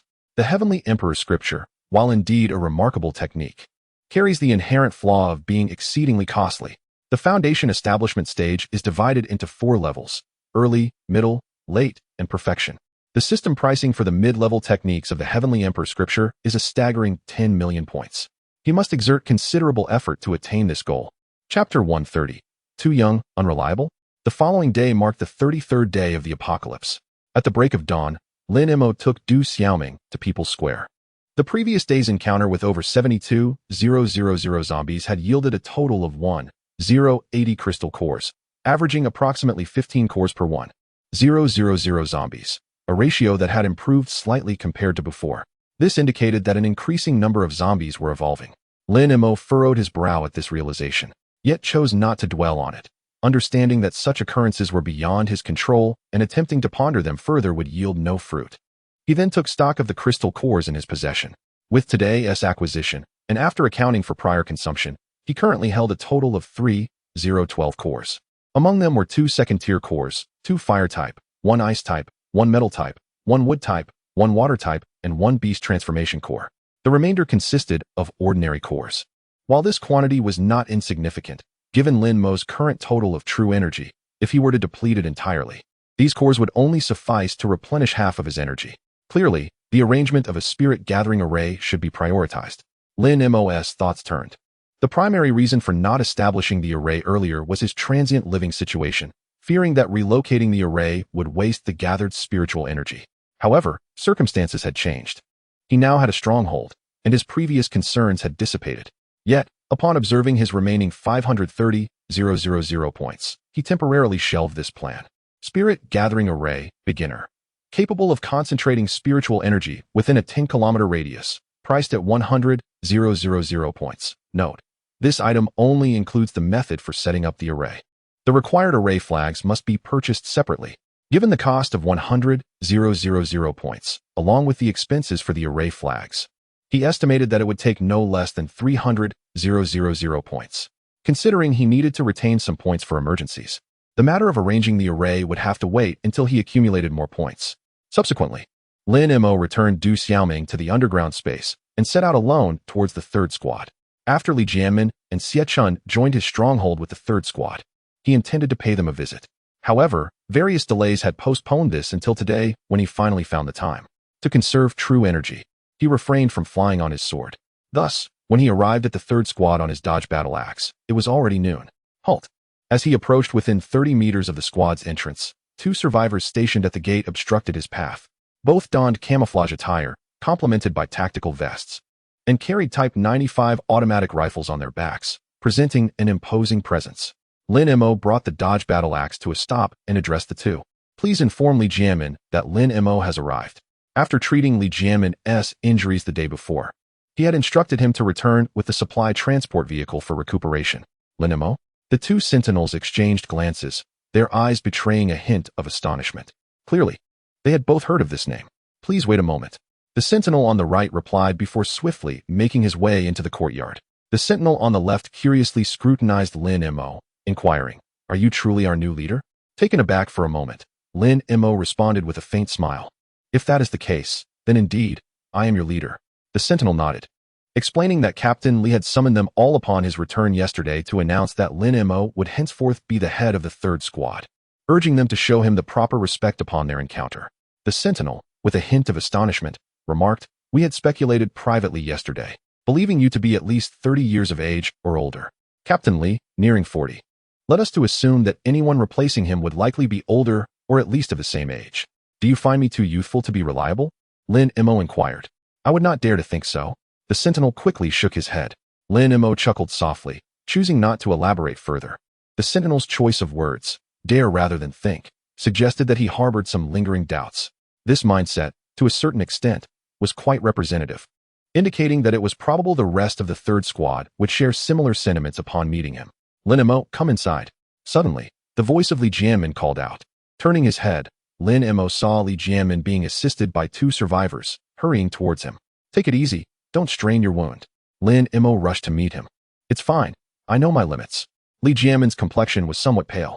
Although Lin Mo had promptly attended to his injury the previous day, the loss of blood in the current environment would not be easily replenished. He regarded Lin Mo, asking, "You came over suddenly. Is there something you wish to discuss?" "No. I merely wanted to take a look and familiarize myself with the general situation," Lin Mo replied as he supported Li Jianmin into the courtyard. The courtyard of the third squad could be broadly divided into three areas: the administrative zone, the living quarters, and the training area. The administrative area was essentially the building directly facing the entrance, where administrative tasks were conducted prior to the apocalypse. The living quarters comprised the dormitories and dining hall, serving as the space for meals, rest, and recuperation.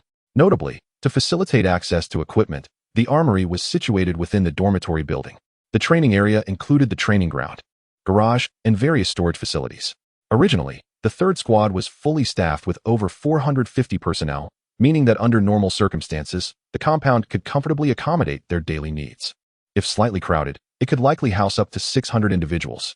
However, as most were engaged in the transport of supplies, there were presently fewer than 40 individuals within the compound. Once settled in the dormitory, Li Jianmin began to elucidate the current situation of the base, including the individuals you have recruited, such as Wang Yong. "We now total 102 people." 102? Lin Mo was momentarily taken aback. His previous calculation should have been 107. During the recent transport of supplies, several more individuals had perished, as Li Jianmin mentioned. Lin Mo nodded in silence, acknowledging the grim reality. Death had become a commonplace occurrence in this apocalyptic world. Li Jianmin continued, "Among these 102 individuals, there are 8 elderly people over the age of 60 and 12 children under the age of 16. Of the remaining 82, there are 53 men and 29 women. And notably, there are a total of 8 with special abilities." Lin Mo arched an eyebrow, inquiring, "Did you account for Tanya among the special individuals?" He had previously calculated a total of merely 7. "No." Li Jianmin shook his head. "There are 4 from Wang Yang's group, plus our 4, which totals 8. If we include Tanya, that makes 9. Lin Mo swiftly grasped the implication. It appeared that another survivor had awakened their abilities during this period. This was indeed a positive development for the third team. However, with only 9 special individuals among 102, the number remained alarmingly low. He turned to Li Jianmin and asked, "What are your thoughts regarding the future development of the team?" This was a question he had posed to Xiechun the previous day, and he was eager to hear Li Jianmin's perspective as well. Just as he posed the question, a small flame suddenly appeared in the air, swiftly drifting towards him. It was a communication talisman. Lin Mo's expression sharpened as he reached out to grasp the flame in his hand. In the next moment, a voice echoed in his ear, audible only to him. "Uncle Lin Mo, bad people have come to the base. You must return quickly." It was Du Xiaoming's voice. "Team leader, ponder this matter for now. I must attend to an urgent issue and will return shortly." With that declaration, Lin Mo vanished in a flash, racing towards the third team. Chapter 131. The Ruthless One Who Kills at the Slightest Disagreement. A quarter of an hour later, Lin Mo's sword light descended at the entrance of the underground demonstration hall. The obstacles blocking the doorway had been cleared. The four companions of Du Xiaoming would not venture out without his command, indicating that someone had indeed infiltrated their stronghold. Wasting not a single moment, he moved swiftly, employing the light wave step, and charged inside. Originally, the walk from the commercial area to the livelihood service area would take approximately 10 minutes. However, with the enhancement of the light wave step, Lin Mo arrived at the corridor's illumination in under a minute. Simultaneously, a few clear, cheerful laughter echoed through the air. Lin Mo paused momentarily. This situation did not seem to suggest any danger. He quickened his pace and entered the hall. Upon entering, he found Du Xiaoming and the others engaged in animated conversation, their faces alight with joy. "What are you all discussing that brings such happiness?" Lin Mo inquired. The four of them, realizing he had returned, immediately quieted down. "Uncle Lin Mo." Du Xiaoming ran up to him, exclaiming, "You came back late. You missed it. Just now, Aunt Tanya was incredible, driving the bad guys away in no time." "Don't listen to Mengming's exaggeration," Tanya interjected as she approached. The real hero was Bai Ying. She was the one who dealt with two of the ability users. "Tanya, you mustn't be modest. Both of you were impressive," Su Eugene summed up. Listening to their chatter, Lin Mo began to piece together the events, but out of caution, he still asked, "What exactly happened?" A group of survivors barged in, 12 in total, 2 of whom were ability users. They attempted to seize our power supply upon seeing that we had electricity, but they were no match for us and were driven away by Bai Ying and me. Tanya succinctly explained the situation. Lin Mo felt a sense of relief wash over him. Thankfully, he had brought Tanya here yesterday. Otherwise, Du Xiaoming and Su Eugene, who currently had little combat capability, would have been at a loss, and Bai Ying alone would have struggled to handle the situation. "Uncle Lin Mo, I'm sorry. I saw there were so many of them and sent you a message, but it turned out to be unnecessary." Du Xiaoming's face was filled with remorse. "There is no need for apologies. Your actions were correct. Had you waited until you realized you couldn't handle them before sending a message, it would have been too late." Lin Mo looked earnestly at Du Xiaoming. "Next time you encounter such a situation, be sure to communicate immediately, understood?" "I understand." Du Xiaoming nodded vigorously. Lin Mo's gaze shifted to Bai Ying. "How well have you grasped the 6 Meridian sword?" "I have just begun to discern its intricacies.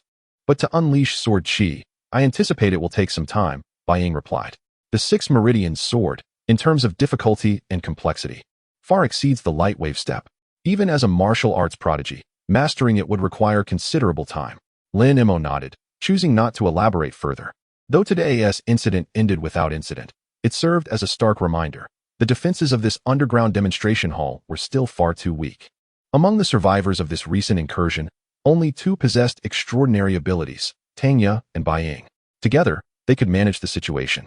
However, if more adversaries were to arrive, Tanya and Bai Ying would be unable to cope. The mere thought of this sent a chill down his spine. It seemed that not only the spirit gathering array, but also other formations must be prioritized without delay. Lin Mo's mind raced with possibilities. In the current circumstances, enhancing the defensive capabilities of their stronghold through formations was undoubtedly the most prudent choice. Without delving into other considerations, if he were to set up a disorientation array at the entrance, the other survivors would find themselves unable to breach the stronghold, let alone attempt to seize it. Thus, it was imperative for him to accumulate more points. Lin Mo resolved firmly. Although he currently possessed over 500,000 points, to him, such an amount felt like mere raindrops, insufficient in the grand scheme of things. Nevertheless, before departing, he needed to undertake some preparatory measures.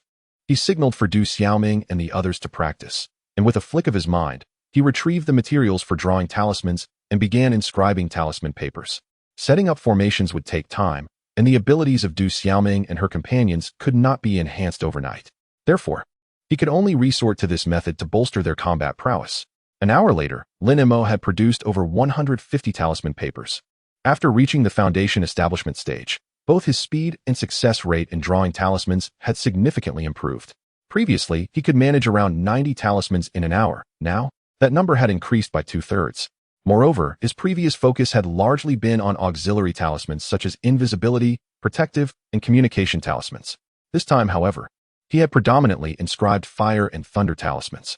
These offensive talismans were certainly beyond the capability of ordinary survivors to withstand. Even those with extraordinary abilities would find them challenging to evade unless they possessed unique powers like those of the Zhonglong. Armed with these talismans, coupled with ample protective charms, Du Xiaoming and her companions would be able to hold their ground in the face of danger until his return. having distributed the neatly stacked talisman papers among the four. He was just about to leave when he heard a series of footsteps echoing down the corridor, accompanied by voices. "Boss, it's right here. Those bitches should still be around. Boss, you must avenge us. Rest assured, your suffering will not be in vain. Anyone who dares to harm Maiqinglong society must pay the price. Boss, you are magnificent." Before the words could fully escape their lips, a group of over 30 individuals burst into the hall with an aggressive demeanor. Upon spotting Tanya and her companions engaged in practice, the eyes of the intruders lit up in unison, with many of them swallowing hard in anticipation. After enduring the apocalypse for so long, they had mostly encountered women who were dirty and foul-smelling. It had been quite some time since they had seen women as clean and fair as Tanya and her companions. Oh, and there's an extra man? At that moment, one of them noticed Lin Mo standing to the side. Damn it, no wonder these wretches insisted on driving us away. It turns out there was already a newcomer. Bang! The sound of a gunshot echoed. The speaker collapsed instantly. Lin Mo nonchalantly blew away the non-existent smoke from the muzzle of his pistol. His gaze icy as he addressed the group. Anyone who wishes to meet their demise may continue speaking. Instantly, the 30 or so individuals stiffened, sealing their lips tightly. Despite having navigated the apocalypse for so long, they had never encountered someone so ruthlessly quick to kill over a mere disagreement. Subsequently, their collective gaze instinctively shifted towards the stout middle-aged man at the forefront, clad in a tank top. Chapter 132. Two choices, it is you. Lin Mo recognized the robust middle-aged man clad in a hurdle vest. After selecting the underground demonstration hall as their base, his first action was to seal the doors. During this process, he had encountered two groups of individuals. The first group appeared when he was sealing the 8th door, and the second when he was closing the 14th. The imposing middle-aged man before him was from the encounter at the 8th door. "You are the young man who sealed the door." The sturdy middle-aged man also recognized Lin Mo, as the act of sealing the door had left a profound impression on him. Lin Mo's gaze swept across the group behind the middle-aged man. "Did you bring so many people here to seize my territory?" "To say seize is a bit excessive." The middle-aged man replied with a forced smile. "I merely intended to borrow your generator, but now that you have killed my men, this matter will likely not be resolved so easily." Lin Mo chuckled. "What do you intend to do? Hand over your generator and surrender all the supplies you have here, and we shall consider the matter settled," the middle-aged man stated. "Agreed." Lin Mo responded swiftly. "If you are not afraid of death, you may take anything you desire from here." The middle-aged man's eyes narrowed. "Young man, it is wise to assess the situation before you speak. Though you possess a firearm, in this era, guns are no longer invincible.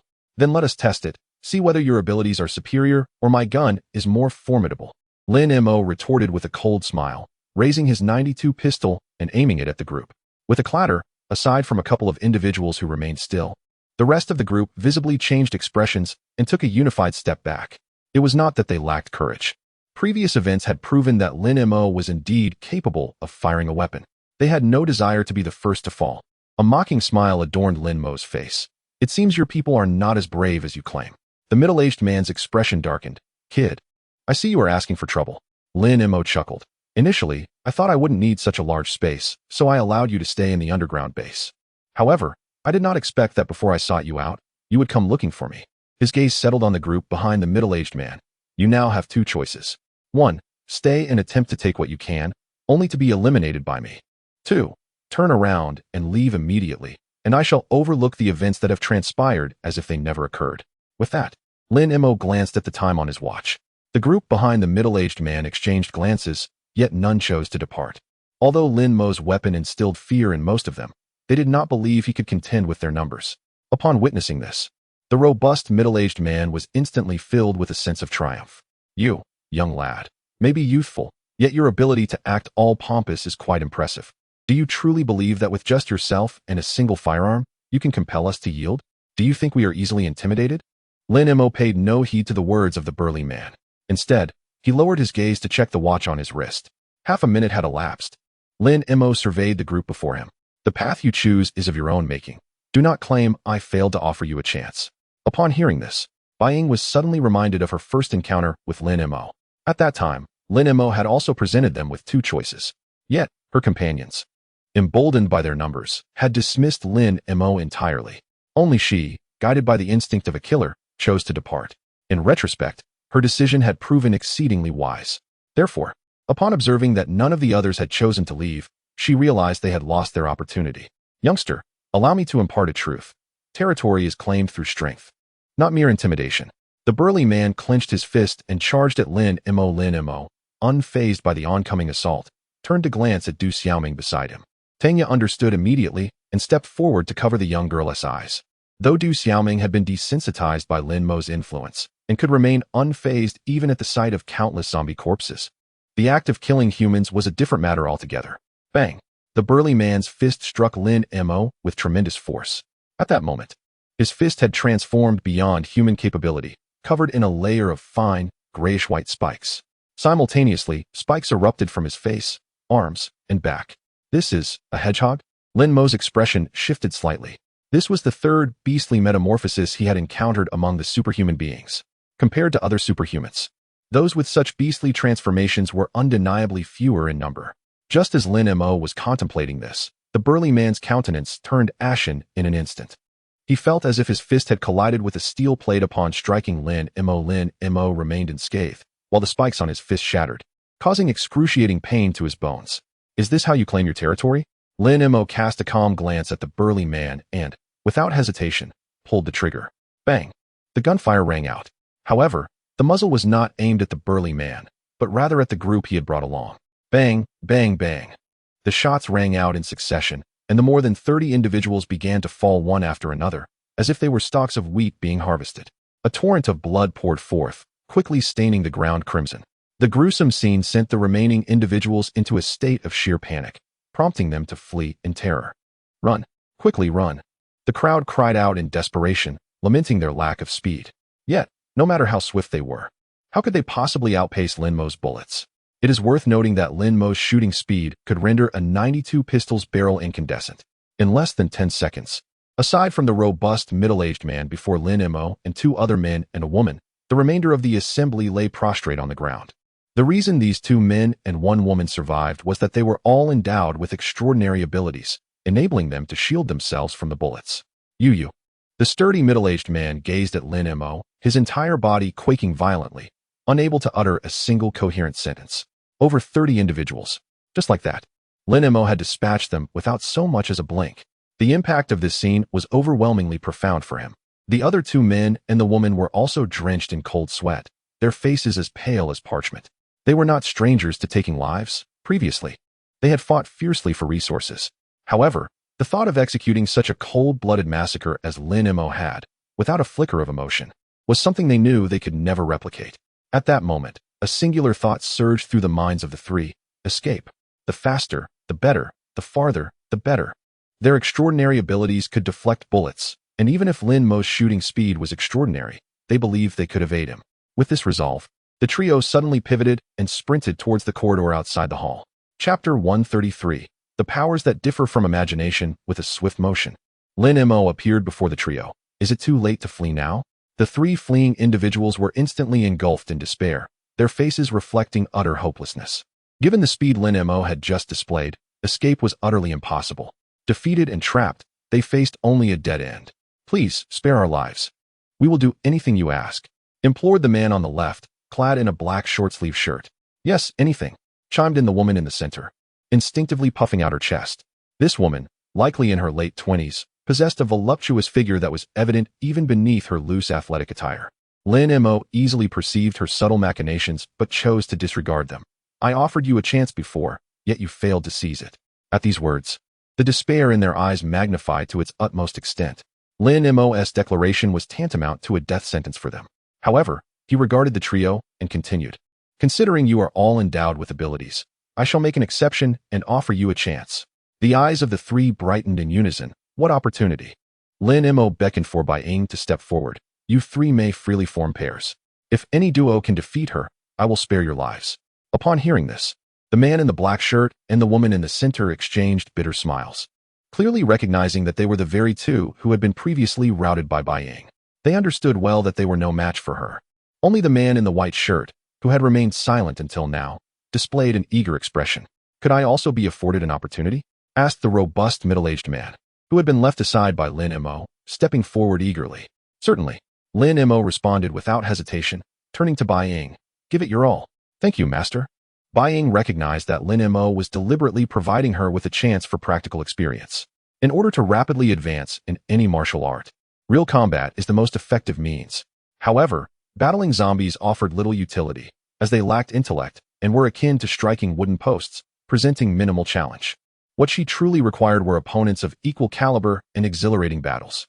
The pairing method proposed by Lin Mo precisely met her needs. Stepping into the center of the hall, Bai Ying regarded the four with fierce determination. Which two will come forward first? I will.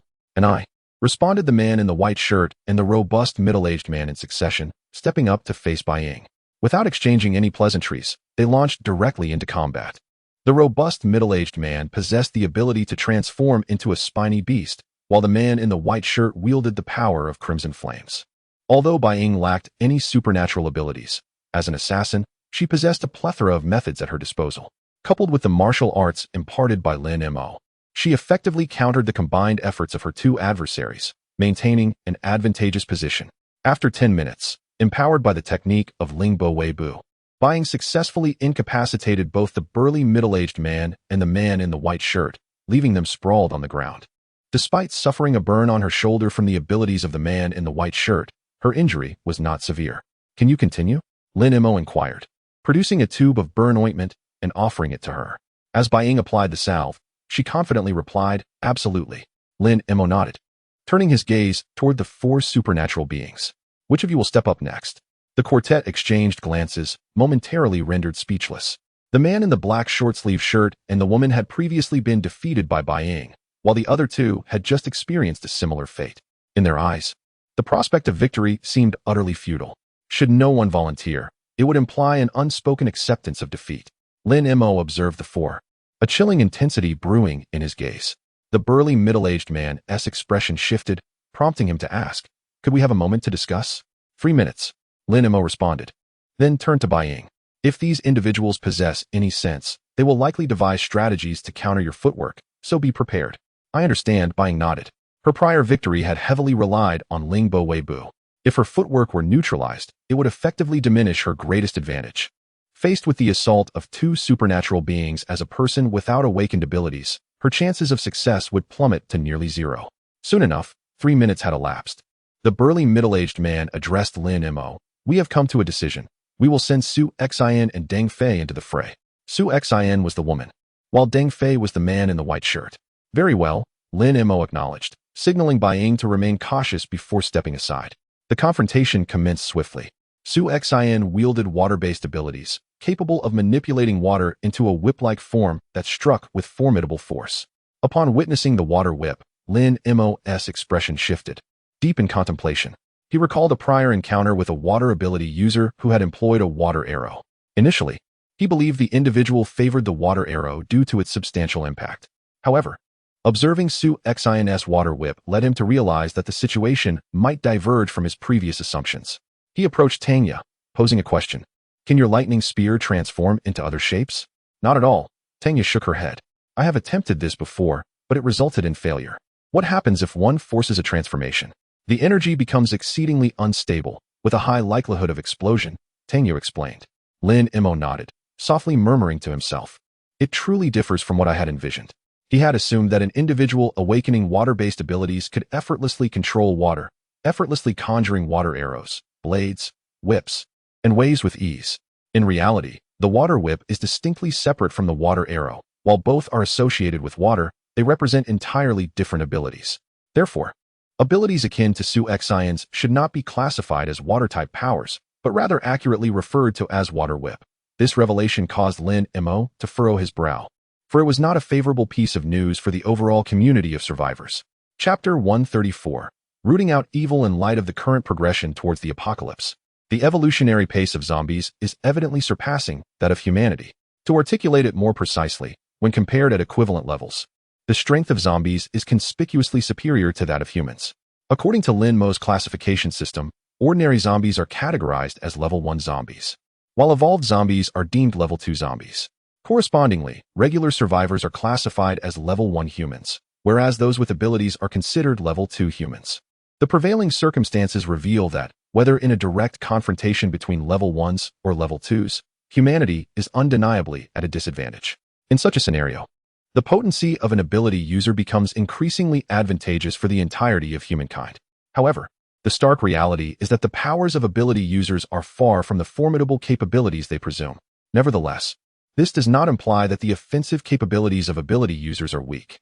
Based on Lin Mo's current understanding, the strength of an ability user's attack is determined by a combination of their mental fortitude and their mastery over their abilities. For instance, if we consider Su Xin, if her mental strength is rated at 100 and her control over her abilities is also 100, then whether her power manifests as Water Whip, Water Arrow, or Water Blade, her capabilities remain fundamentally equivalent. In this case, the essential difference between her abilities is negligible. However, should there exist two identical Su Zins, one skilled only in the Water Whip and the other proficient in both the Water Whip and the Water Arrow, the disparity in strength becomes glaringly apparent. Thus, when he remarks that the abilities of users are not as formidable as they believe, he is primarily alluding to the overly singular nature of their offensive techniques. Such a limitation may not be readily apparent when facing level 1 zombies, but when confronted with level 2 zombies, it becomes the most significant shortcoming for ability users. Level 2 zombies possess a certain level of intelligence, as evidenced by the few zombie cats and dogs Lin Mo encountered while accumulating points. Given that level 2 zombies can coordinate with one another, who can guarantee that they lack the understanding to exploit their adversaries' weaknesses? Therefore, despite the presence of numerous ability users who may misuse their powers for malice and could potentially become his foes, Lin Mo sincerely hopes that their strength can be bolstered and further enhanced. After all, from a broader perspective, he and these individuals are fundamentally on the same side. Zombies are their greatest adversary. You have lost. As Lin Mo's thoughts swirled, Bai Ying's voice broke through. At that moment, Bai Ying bore several new burn marks on her body, with her clothing exhibiting numerous tears, presenting a somewhat disheveled appearance. Yet, in comparison to the fallen Su Xin and Deng Fei, her condition was hardly significant. Su Xin and Deng Fei, both pale and trembling, appeared to have just endured something profoundly terrifying. Lin Mo turned his gaze to the robust middle-aged man and the man in a black short-sleeved shirt, only to find both of them wearing expressions of sheer terror as they looked at Bai Ying. This piqued his curiosity. What had Bai Ying done to elicit such a reaction from all four individuals? What is happening? He inquired of Tanya. Bai Ying had just employed a claw technique, striking the heads of Su Xin and Deng Fei with precision. Subsequently, she executed the same technique to pierce the skull of a nearby corpse as effortlessly as if she were grasping tofu. Tanya, while speaking, could not help but reveal a look of astonishment. The skull is one of the hardest bones in the human body. To penetrate it with mere fingers requires an extraordinary amount of strength. So that was it. Lin Mo's expression shifted to one of realization. It turns out these four were indeed intimidated by the 9-in white bone claw. However, the fact that they compelled Bai Ying to employ such a formidable technique indicated that Su Xin and Deng Fei's collaboration had indeed exerted considerable pressure on her. This, without a doubt, was beneficial for Bai Ying. Go and tend to Bai Ying's wounds, Lin Mo instructed, handing Su Eugene the supplies for treating burns and injuries. His expression then shifted, and he produced some scar-reducing ointment to offer her. Although Bai Ying was an assassin, she was still a woman and likely wished to avoid any scars on her body. Su Eugene accepted the items and helped Bai Ying depart. Lin Mo then turned to Tanya. Would you like to face them in a couple of matches? In a one-on-two scenario, I would undoubtedly be at a disadvantage. Tanya shook her head, demonstrating her self-awareness. She was not Bai Ying, and she had yet to master the Lingbo Weibo technique. What about one-on-one? Lin Mo inquired. A one-on-one encounter poses no challenge. I am certain I would prevail. Tanya replied confidently, having just witnessed the prowess of Su Xin and his companions. She had already formed her judgment. In that case, there is indeed no need for a confrontation. Lin Mo nodded and turned his attention to Deng Fei and his companions. You have squandered 2 opportunities. You cannot hold me accountable for that. With those words, he once again drew his 92 pistol. In truth, using the frost blade would be far simpler. But he was curious to see how many bullets the current abilities of the combatants could withstand. He had tested this previously at the financial building, where an ability user named Li Wei had managed to block 26 bullets. He wondered if the overall average level of abilities had improved since then. Brother, please spare us, pleaded the man in the black short-sleeved shirt as he knelt before Lin Mo, his face a mask of desperation. Brother, just let us go. We're nothing but a nuisance. The burly middle-aged man also sank to his knees. Please let us go. Su Xin collapsed to the ground, tears streaming down her face, appearing utterly pitiable. Brother, we truly regret our actions. Grant us one last chance. Deng Fei joined in kneeling. Their faces were etched with pleading and remorse. Had they known it would come to this, they would have never attempted to invade Lin Mo's territory. Unfortunately, in this world, there are no what-ifs or remedies for regret. Thus, Lin Mo remained unmoved by their pleas. He was not a bloodthirsty individual, yet he understood one fundamental truth. He must leave no risks for himself. In a normal society, laws impose constraints. Minor disputes, or even enmities, might still find resolution. However, this was the apocalypse. In such an environment, even the slightest potential hazard could transform into a lethal threat at some point in the future. He would not allow such a fate to befall him. To take a hypothetical step back, if today it were they who found themselves as prisoners, would Deng Fei and his cohort show him mercy? Would they spare Tang Ye, Bai Ying, or Su Eugene? This question, even with mere instinct, reveals an unequivocal answer. No, they would not. Indeed, Tang Ye, Bai Ying, and Su Eugene might thereafter endure a life devoid of humanity. Therefore, these individuals must perish. The eradication of evil must be thorough, the roots severed completely. This is not only a responsibility he bears for himself, but also for his comrades. With this thought in mind, he aimed his weapon at the robust middle-aged man and, without hesitation, pulled the trigger. Chapter 135, Tang Ye's astonishing shock bang. Bang, bang. As the gunfire erupted, sparks immediately danced upon the forehead of the robust middle-aged man. These were the result of bullets striking the spikes protruding from his skull, a manifestation of his extraordinary powers. Following this, the anguished cries of the man echoed through the air. Though these spikes, birthed from his abilities, were integrated with his flesh, their shattering would not inflict direct harm upon him. However, the impact from the bullets traveling through the spikes conveyed a force that reverberated through his bones. Despite the force being significantly diminished upon transmission, Lin Mo's relentless gunfire compounded even the slightest of impacts into excruciating agony. Thus, the robust man felt as though a hammer was incessantly pounding upon his skull, driving him to the brink of insanity. Bang! With another shot, the man's screams abruptly ceased, and his body trembled before collapsing to the ground. 32 shots. Lin Mo raised an eyebrow slightly. The robust man had endured 6 more shots than Li Wei did previously. The force of the bullets was considerable. Withstanding 6 additional shots suggested that the man's mental fortitude was at least 1/5 superior to that of Li Wei. Was this due to the inherent strength of the robust man, or was it a consequence of the gradual enhancement of abilities over time? Lin Mo's thoughts whirled as he aimed his weapon at Deng Fei and pulled the trigger. Bang! The sound of the gun echoed as a burst of crimson flames manifested upon Deng Fei's forehead, deftly intercepting the bullet. This scene reminded Lin Mo of Li Wei, whose powers also revolved around flames. However, unlike Deng Fei's red flames, Li Wei's were a striking blue-white. Yet, in terms of potency, it was evident that Li Wei surpassed Deng Fei. The blue-white flames could melt bullets upon contact, whereas Deng Fei's flames merely turned the bullets red.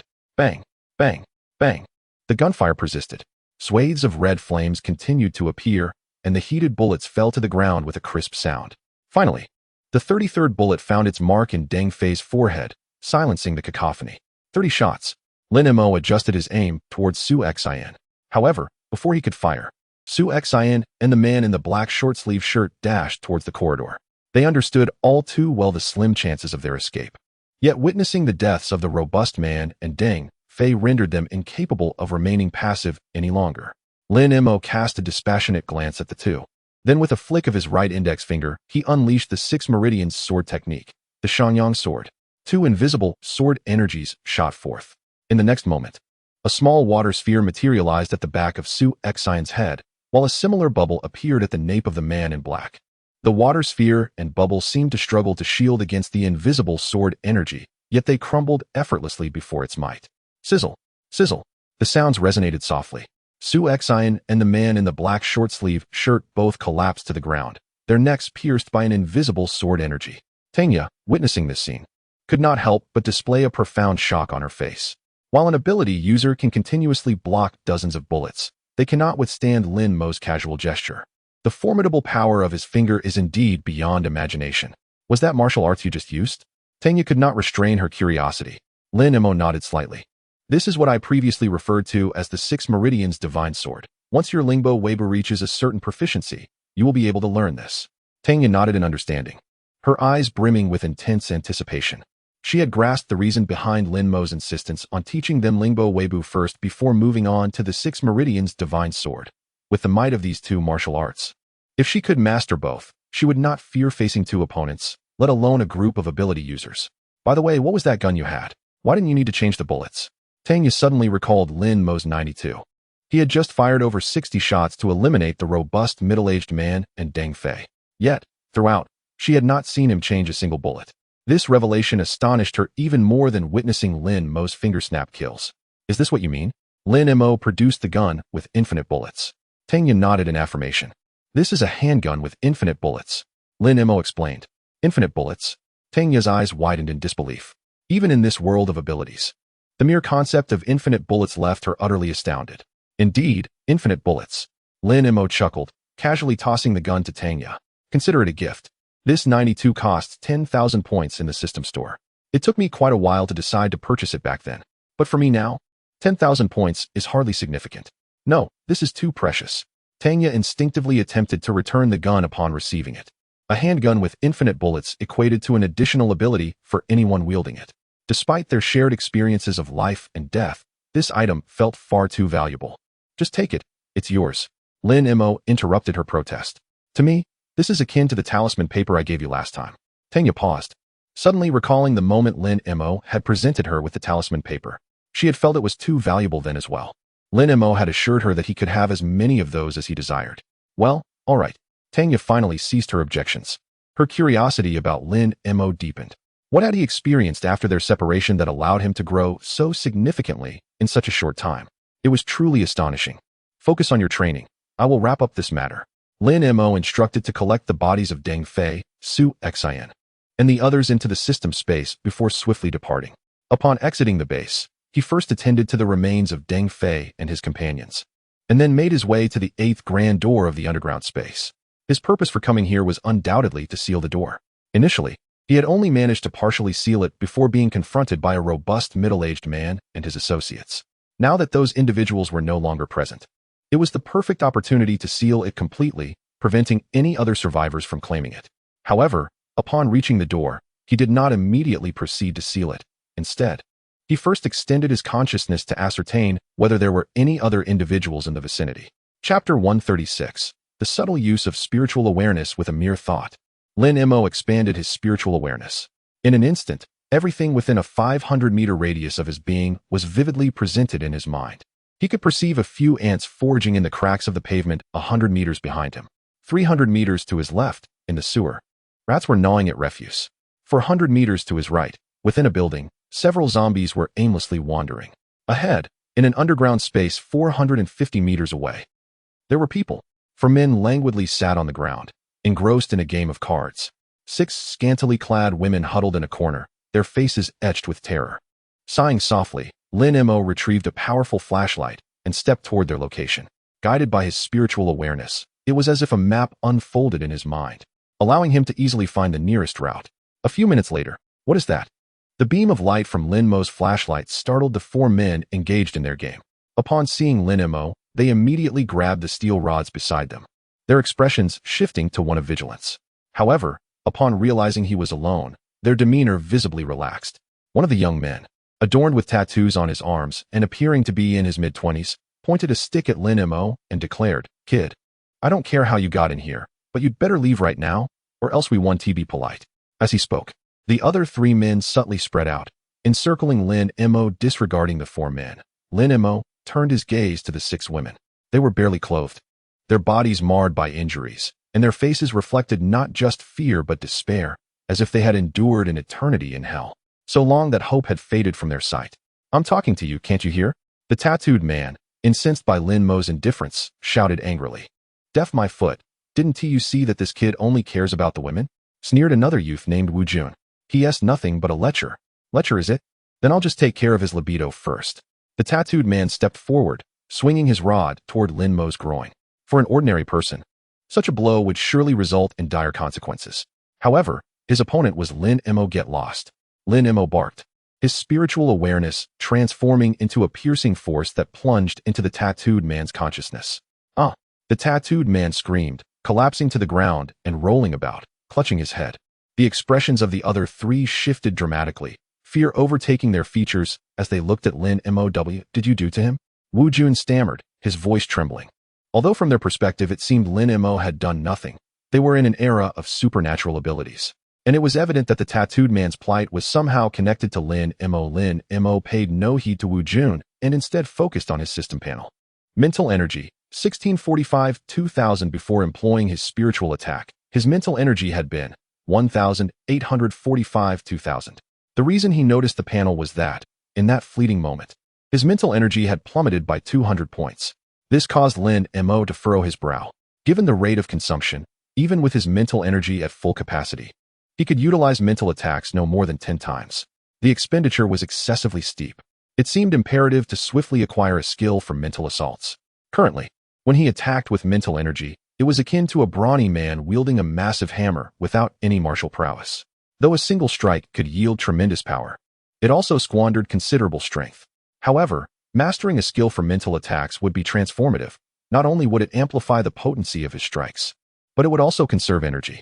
Yet, upon seeing his dwindling score of 530,000 points, a hint of helplessness flickered in Lin Mo's eyes. Quality skills for mental attacks in the system shop were far from affordable. The gap in his points was indeed substantial. Fortunately, with his current capabilities, even without resorting to mental attacks, he could still prevail effortlessly. Thus, acquiring a skill for mental assaults was not an immediate concern. Don't think you're impressive just because you possess extraordinary abilities, Wu Jun remarked, noticing Lin Mo's silence. Let me tell you, our stronghold has 50 to 60 individuals, with 7 or 8 being ability users. If you dare to act recklessly here, our leader will not spare you upon his return. Lin Mo cast a calm glance at Wu Jun. With a mere thought, the frostblade shot forth, swiftly encircling the 3 men. Before they could react, blood spurted from their necks as they collapsed to the ground. Lin Mo then stepped forward towards the 6 women. However, as he did so, the women trembled in unison, their faces filled with terror as they instinctively shrank towards the corner. Lin Mo paused his steps. Do not fear. I merely wish to untie your bindings. I mean you no harm. Yet, the fear in their eyes showed no signs of dissipating, clearly indicating their distrust. After a brief contemplation, he took out a military knife and tossed it towards them. Very well, I shall not approach. Surely you can free yourselves with this? The women exchanged hesitant glances, uncertainty evident in their eyes, yet none dared to retrieve the knife. Witnessing this, Lin Mo sighed inwardly. What tortures had these women endured to remain so fearful even in the face of salvation?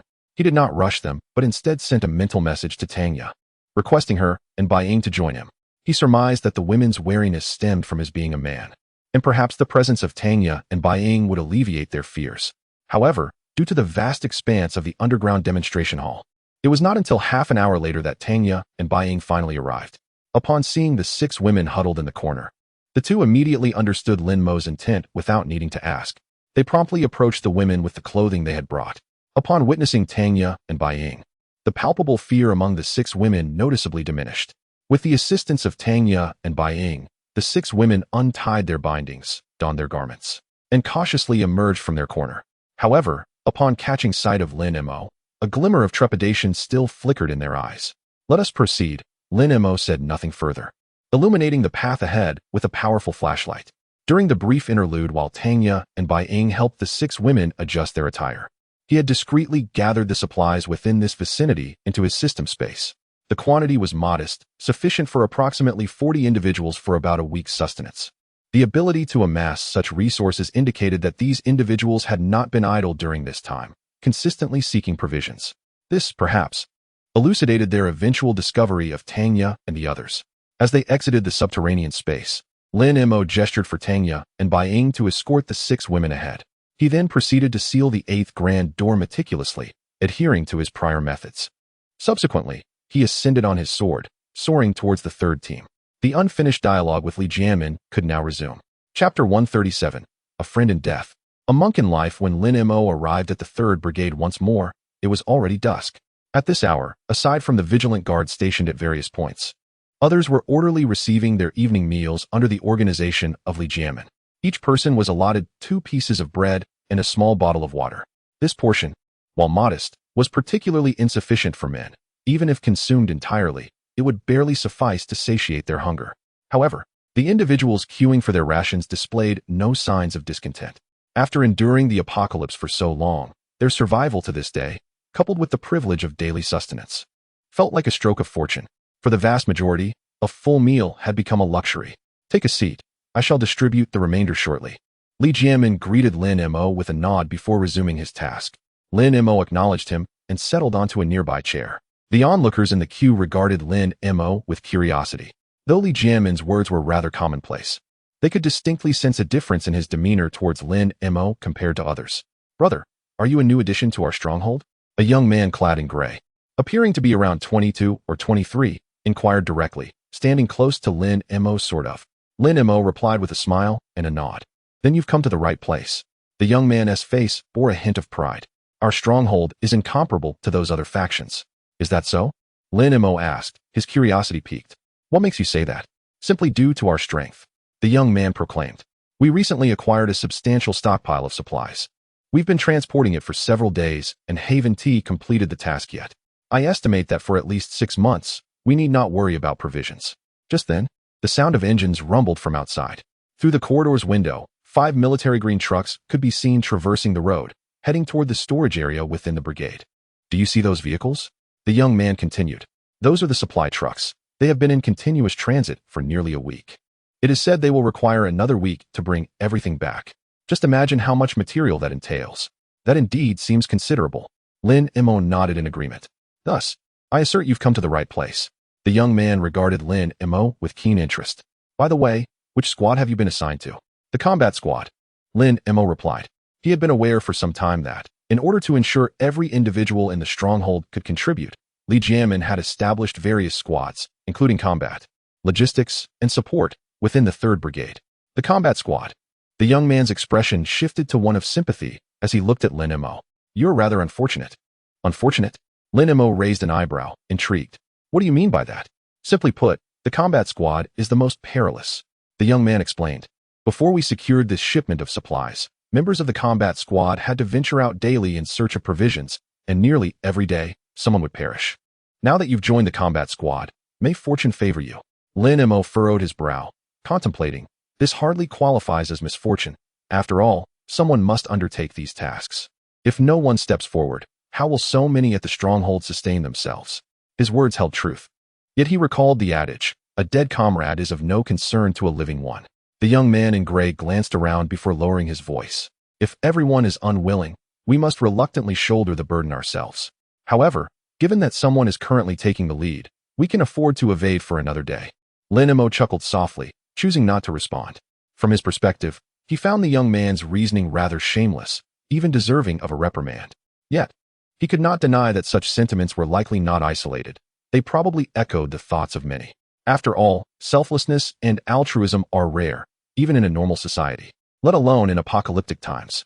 Expecting those who band together out of desperation to willingly sacrifice for others is akin to expecting a rooster to lay eggs. "Come, let us converse in our quarters." At that moment, Li Jianmin approached, clutching 2 loaves of bread and a bottle of water, his dinner for the evening. Although he currently managed the 3rd squad, he treated both himself and others with equal regard. Lin Mo nodded and followed Li Jianmin towards the room. However, after taking just a few steps, he halted and turned back to the young man in gray. "I almost forgot to ask, what is your name?" "I." The young man glanced at Li Jianmin beside Lin Mo, his expression souring. "Brother, I was merely speaking thoughtlessly earlier, and my intentions were for your benefit. Please do not betray me." Lin Mo chuckled lightly. The young man's words clearly conveyed his fear of being reported to Li Jianmin. "My name is Suyu." Li Jianmin looked at Lin Mo and remarked, "This lad is notorious for his tall tales. Did he say something offensive to you?" "Not at all. Let us proceed." Lin Mo shook his head, supporting Li Jianmin as they made their way to his room. Once seated, Lin Mo finally noticed the bread in Li Jianmin's hands. "You've sustained injuries and lost considerable blood. Is this all you eat daily?" "Xie Chun is absent, making me the primary leader of the stronghold. If I indulge myself, it may invite scrutiny," Li Jianmin replied. Lin Mo shook his head. "Oldly, do you recall why I initially suggested Xie Chun as the leader? My capabilities are limited." "Xie Chun is more suited for the role," Li Jianmin stated. "That is only one aspect," Lin Mo replied. "The most significant reason is your character." "My character?" Li Jianmin was taken aback. Lin Mo nodded. "Your character is steady and loyal, which is commendable. For instance, your commitment to sharing both hardship and fortune would undoubtedly earn the respect of all soldiers in times of war, making you a great leader. Yet, in this apocalyptic era, such traits may often lead you to make misguided decisions. Allow me to provide an example. If Xie Chun were absent, How do you think the individuals at the stronghold would treat you? Would they offer you attentive care, or would they disregard your existence entirely? Li Jianmin paused momentarily, his expression darkening. If the scenario Lin Mo described were to unfold, perhaps a few individuals within the stronghold would extend their care towards him. Yet the majority would likely remain indifferent to his survival, with some possibly seizing the opportunity to usurp power. It is not that the survivors at the stronghold are inherently malevolent. Rather, it is the circumstances that dictate such behavior. In this apocalyptic reality, whether one is outside or inside the stronghold, the paramount concern remains survival. In the pursuit of life, all other considerations may be cast aside. Contemplating this, Li Jianmin could not help but let out a bitter chuckle, gazing at Lin Mo. What, then, should I do? Chapter 138. A grave concern. What should we do? Lin Mo gazed at Li Jianmin. Of course, the first step is to restore your health. As he spoke, he reached into his backpack and produced a collection of blood-replenishing supplements, placing them on the table. Where did you acquire these? Li Jianmin was taken aback upon seeing the items. Among the treasures Lin Mo presented were ginseng and deer antler, both esteemed in any civilized society. From the pharmacy, Lin Mo casually replied, though the truth was that he had procured them from the system's marketplace. While these items were categorized as props within the marketplace, the entire collection he had brought forth was valued at merely 200 points. This is far too precious. Li Jianmin hastily declined, saying, my injuries have mostly healed. You should save these for others in need. A hint of exasperation flickered in Lin Mo's eyes. Have you forgotten what I just said? All right, I shall accept them. Li Jianmin sighed with a bitter smile, finally comprehending why Lin Mo had remarked that it was a matter of character.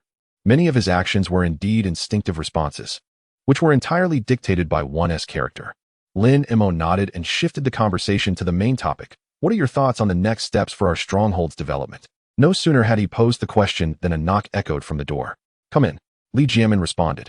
At that moment, Xie Chun entered with a smile. I heard that a young man was brought to this room by Captain Li. I guessed it must be you. Lin Mo smiled back. I came to discuss the upcoming development plans with Captain Li. Since you're back, let us include you. Sounds good. Xie Chun nodded and took a seat on a nearby chair. Is there any trouble at the warehouse? Lin Mo inquired casually. No, everything is normal. Wang Yong is on guard at night, and I've given him a communication talisman. He'll contact me if anything arises, Xie Chun replied. Previously, she and Li Jianmin had been taking turns guarding the warehouse. After Li Jianmin was injured, she was concerned about the situation and had been returning with the last transport vehicle each day. That's reassuring. Lin Mo nodded, turning his attention back to Li Jianmin. Captain Li, you may proceed. Li Jianmin shared his vision for the stronghold's future. My thought is to recruit more personnel and expand our scale. He then briefly explained the rationale behind his idea. Lin Mo glanced at Xie Chun. Have you discussed this before? He noted that Li Jianmin's thoughts closely mirrored Xie Chun's previous statements. No, Xie Chun shook her head. I've been preoccupied with the logistics of material transport lately, and Haven T had time to consult with him. Lin Mo chuckled softly. It's fortuitous that our ideas align. It indicates we are in agreement. He looked at both of them. What do you believe is the greatest issue, or perhaps, the most significant hidden danger facing our third team now that it has developed to this stage? Upon hearing this question, Li Jianmin and Xie Chun exchanged glances, both revealing a hint of surprise in their expressions. In their view, the current situation of the third team can be described as steadily improving, with expectations for a brighter future. I believe there are no significant issues at present, Li Jianmin remarked, particularly with the arrival of this batch of supplies. Our outpost should remain stable for the foreseeable future. Lin Mo remained non-committal, shifting his gaze towards Xie Chun. My thoughts align closely with team leader Li's. If there is to be any issue, it would be the lack of unity among the personnel, with some harboring a mindset of merely passing time. However, at this stage, this should not be regarded as a serious problem, Xie Chun stated. Allow me to express my thoughts. Lin Mo addressed the two. I believe we are currently facing a significant hidden danger. The expressions on Xie Chun and Li Jianmin's faces changed in unison. What kind of danger could compel Lin Mo to describe it as significant? Do you know what the greatest significance of an outpost is in the apocalypse? Lin Mo inquired. It must be to huddle together for warmth, right? Li Jianmin responded. I share your sentiment. Xie Chun added. In the face of zombies, it is exceedingly difficult to survive without unity. Your assertions are not incorrect. Yet to be precise, seeking warmth together is merely the initial significance of establishing an outpost. Lin Mo gazed at the two and continued. The long-term significance of an outpost lies in the restoration of production. Xie Chun and Li Jianmin exchanged glances, both displaying a hint of confusion. They struggled to comprehend Lin Mo's meaning. Lin Mo elaborated. A deficiency in vitamin C may lead to scurvy. A lack of vitamin A could result in night blindness. Insufficient vitamin B12 may induce pernicious anemia. Additionally, trace elements such as calcium, iron, magnesium, and potassium are essential to the human body. Prolonged deficiency can trigger various diseases. He looked at Xie Chun and Li Jianmin. Do you believe that, given our current supply situation, we can meet these essential elements for the human body? Xie Chun and Li Jianmin exchanged wry smiles. Given the current circumstances, having food to eat is already a blessing. To meet nutritional needs seems like a mere fantasy. Take vitamin C as an example. The highest concentrations are found in fresh vegetables and fruits. However, it has been over a month since the apocalypse began, and with the temperatures in Mingzhu City during October, the existing vegetables and fruits have long since spoiled. Locating edible vegetables is akin to climbing a mountain. Lin Mo continued. Most of the food we can currently find consists of long shelf-life convenience foods. While these items are indeed convenient and may give the appearance of affluence, their drawback is a lack of nutritional variety, if not outright deficiency. In the short term, this poses little problem. However, if this situation persists, there will be no need for zombies to strike. Within 6 months to a year, the majority of our outposts' inhabitants could succumb to various diseases. The expressions of Li Jianmin and Xie Chun turned somber. What Lin Mo articulated was something they had never previously contemplated. Yet they could not deny that the situation he described indeed posed a considerable hidden danger. So what shall we do? Xie Chun inquired. Shall we organize personnel to commence vegetable cultivation? Not merely vegetable cultivation. Lin Mo replied. We must also devise methods for hatching eggs and raising poultry and livestock. Our needs extend beyond mere greens. However, as an initial step, we can indeed start with growing vegetables. Yet, cultivating vegetables is a skilled endeavor. Li Jianmin remarked. Do we have anyone here proficient in vegetable cultivation? It is not solely a matter of skill. Xie Chun interjected. Seeds, soil, fertilizers, and irrigation water, among others, present formidable challenges before us. In the short term, it is nearly impossible to envision growing vegetables. Lin Mo elaborated. This is precisely why I am raising this issue now. Cultivating vegetables demands time, and the growth of the crops also requires patience. If we do not prepare in advance, we will find ourselves in a dire situation, unable to begin planting when problems arise. I understand.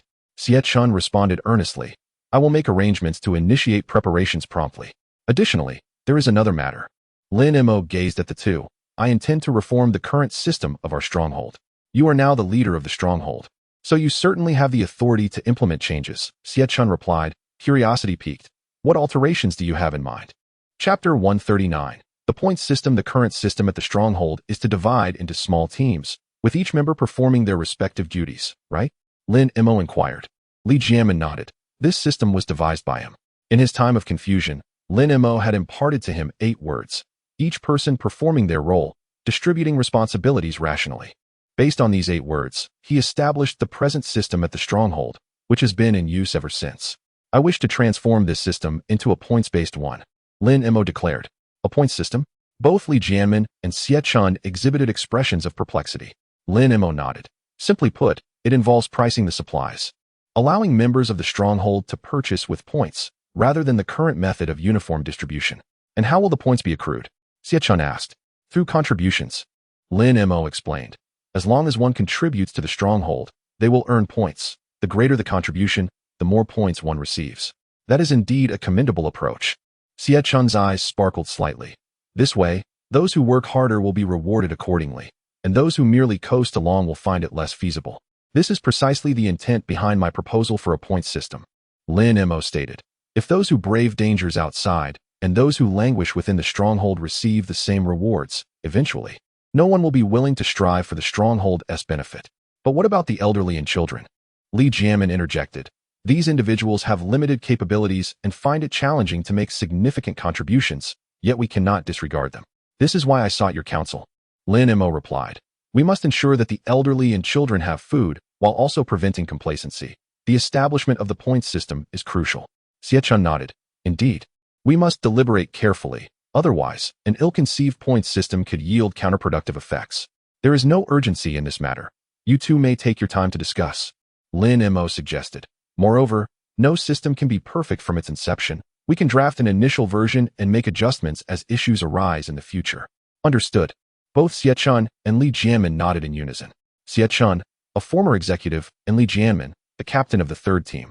Both possessed ample management experience and recognized that Lin Mo's proposed point system could potentially revolutionize the current state and structure of the third team. Furthermore, in the long run, this point system evidently holds greater promise for the development of the stronghold compared to the existing system.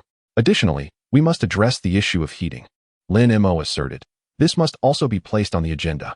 It is now mid-October, and temperatures in Mingzhu will begin to decline in November. By December and January, the cold will reach its peak.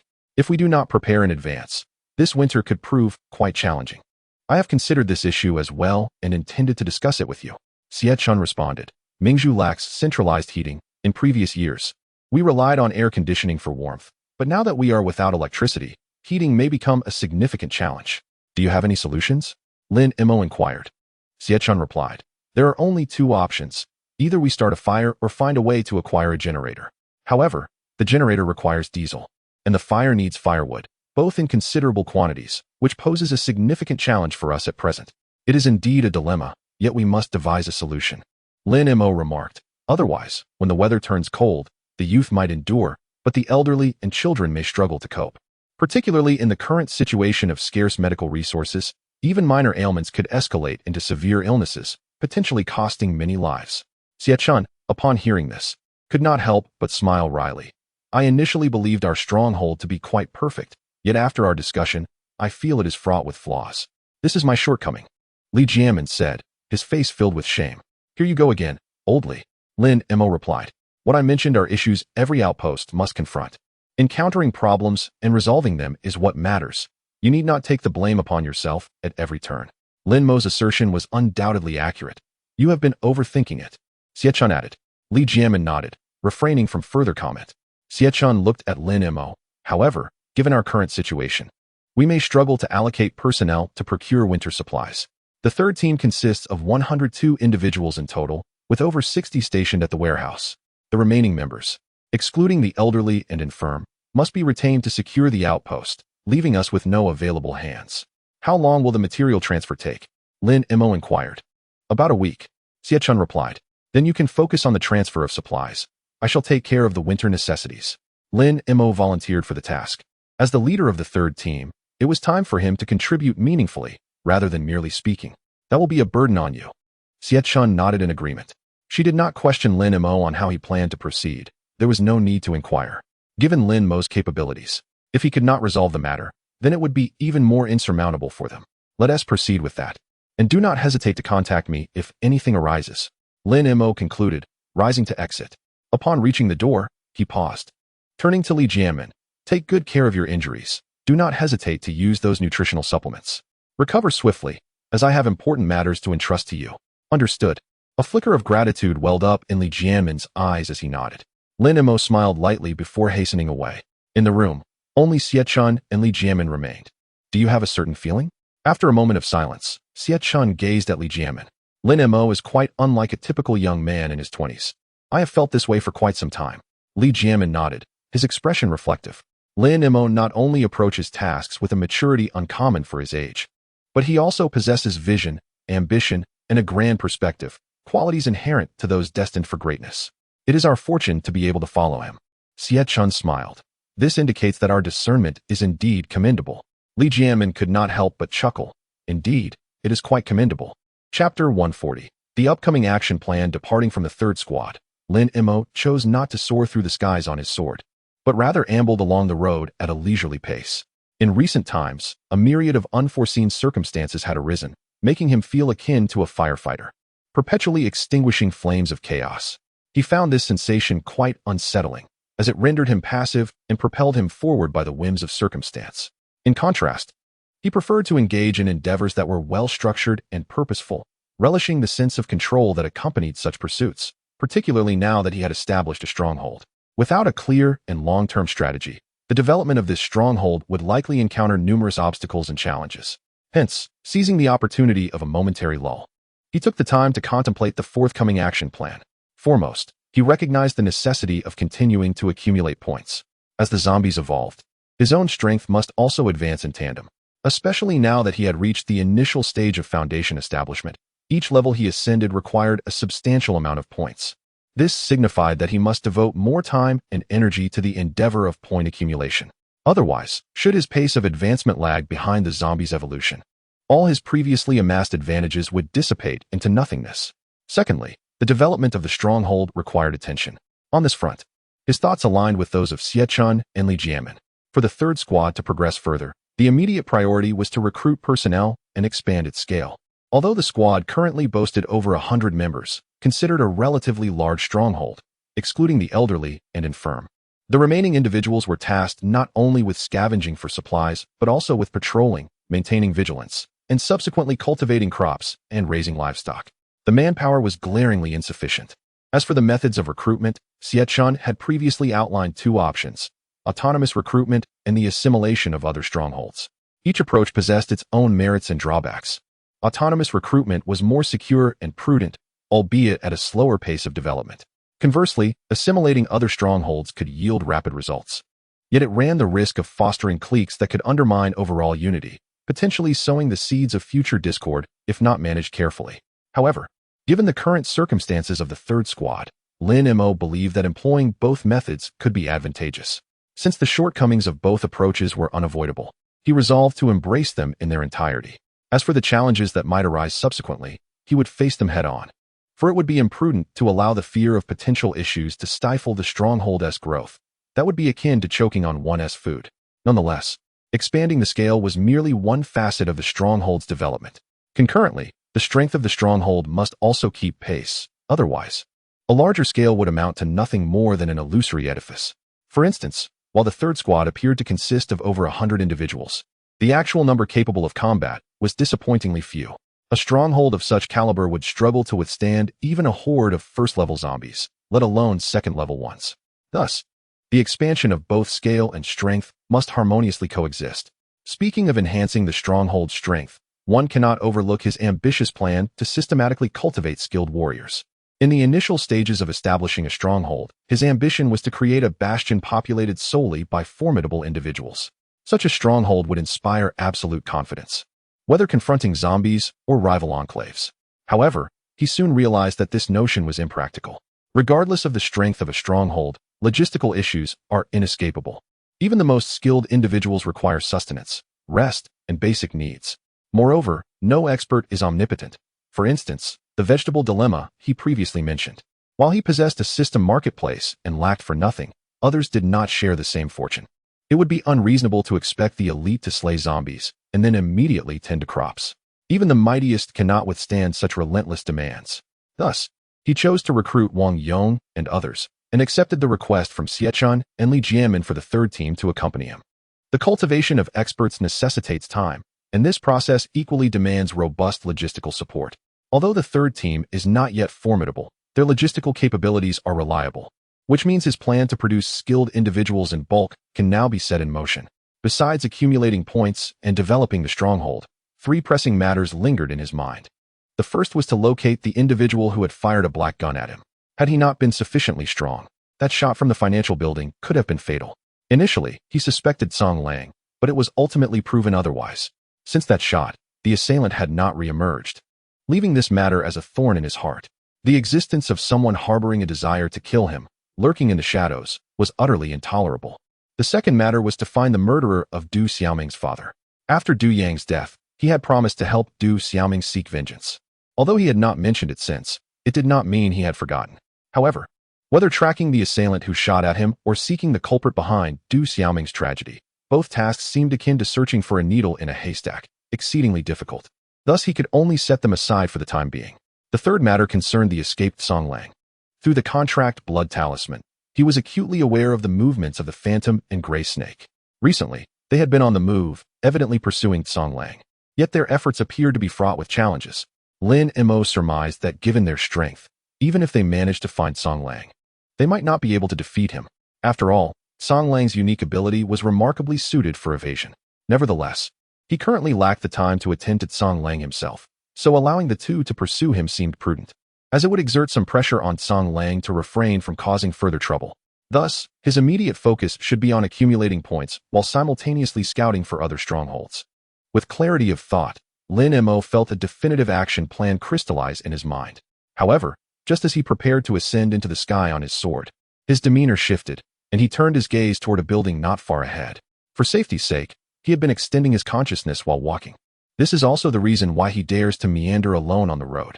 Just moments ago, his consciousness perceived the presence of 3 individuals within that building.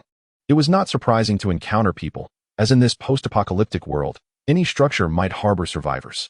What was peculiar, however, was that these 3 individuals were acquaintances of his.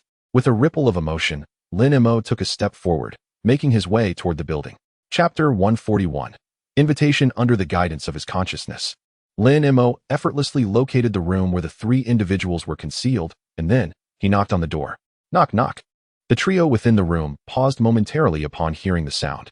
In this apocalyptic world, they had encountered numerous noises of banging and crashing. Yet the sound of a knock was a rarity they had not experienced in a long time. Regaining their composure, the 3 immediately adopted a wary demeanor.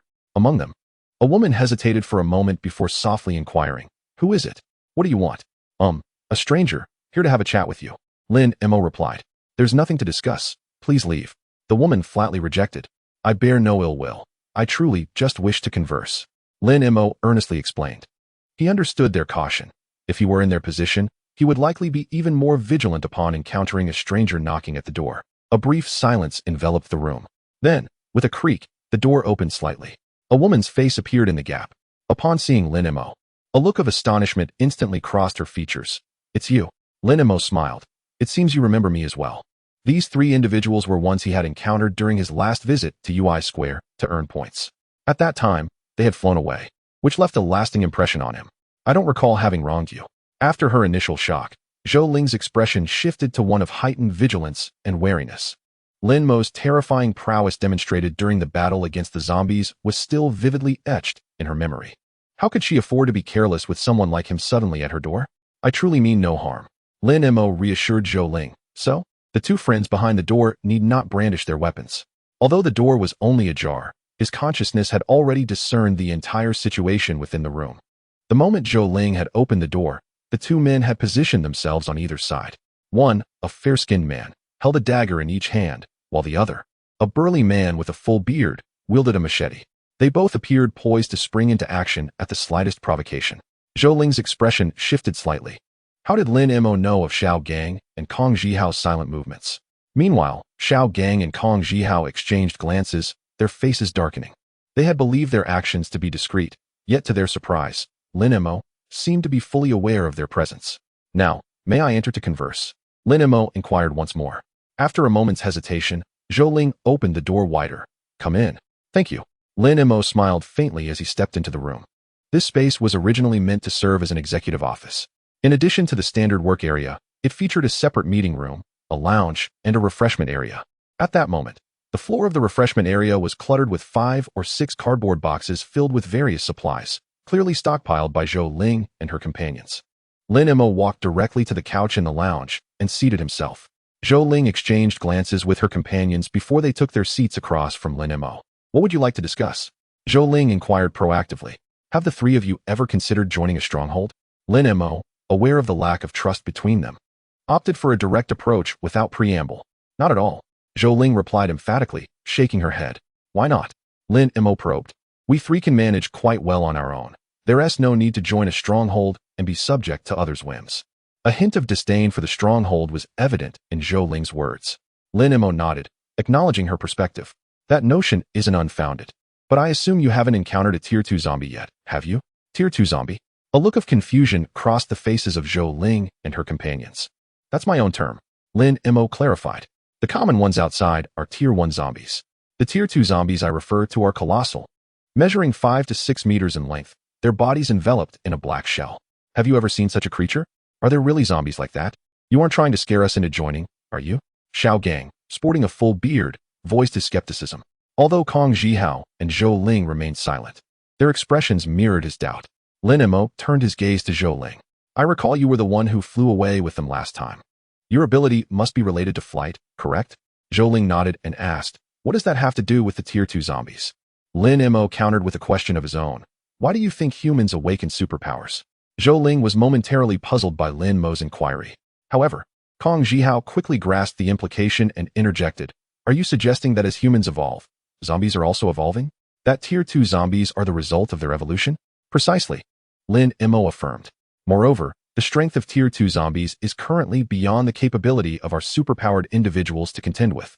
Then we can escape, Xiao Gang asserted. Lin Mo regarded him critically. Of course you can escape, but on what basis do you believe you could evade them? Just because she can fly? He gestured towards Zhou Ling. I don't know how high or fast she can fly, but I do know that a Tier 2 zombie can leap several stories high and sprint across dozens of meters. With such speed, do you truly believe she can save you? Xiao Gang was rendered speechless. If Tier 2 zombies possessed such speed, even with Zhou Ling's ability to fly, their chances of escape would indeed be slim. Are you sharing this information to persuade us to join your stronghold? Zhou Ling queried. Yes, Lin Mo admitted candidly. My stronghold currently houses over 100 individuals and has amassed a significant stockpile of resources. If you choose to join us, it would be mutually beneficial. I'm sorry, but even if what you say is true, the three of us will absolutely not join any stronghold, Zhou Ling declared with unwavering resolve. May I inquire why? Lin Mo asked. There's no reason. We simply don't want to, Zhou Ling replied. Very well then.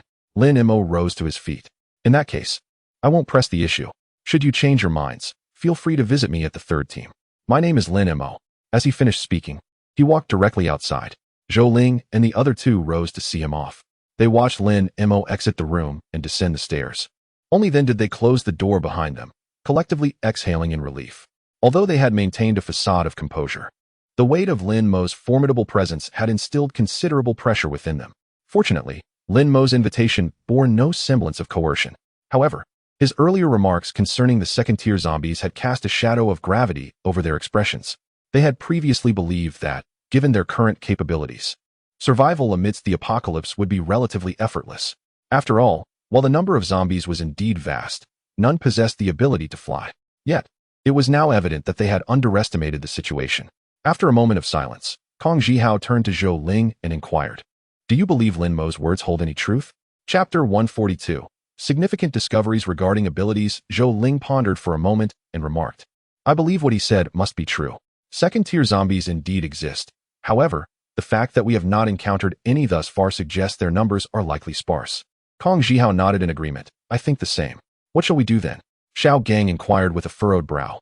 We cannot possibly consider joining their stronghold, can we? Zhou Ling and Kong Zhihao exchanged glances. Kong Zhihao replied, No, that won't happen.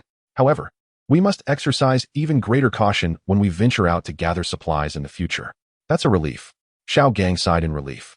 Outside the building, in a narrow alley, Lin Mo overheard the trio's conversation through his spiritual awareness and shook his head, deciding to depart. For reasons unknown, these three appeared to harbor a strong aversion to joining the stronghold.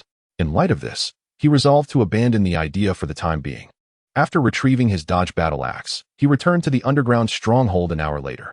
Du Xiaoming and the others were practicing, while the 6 women he had previously rescued sat on nearby benches.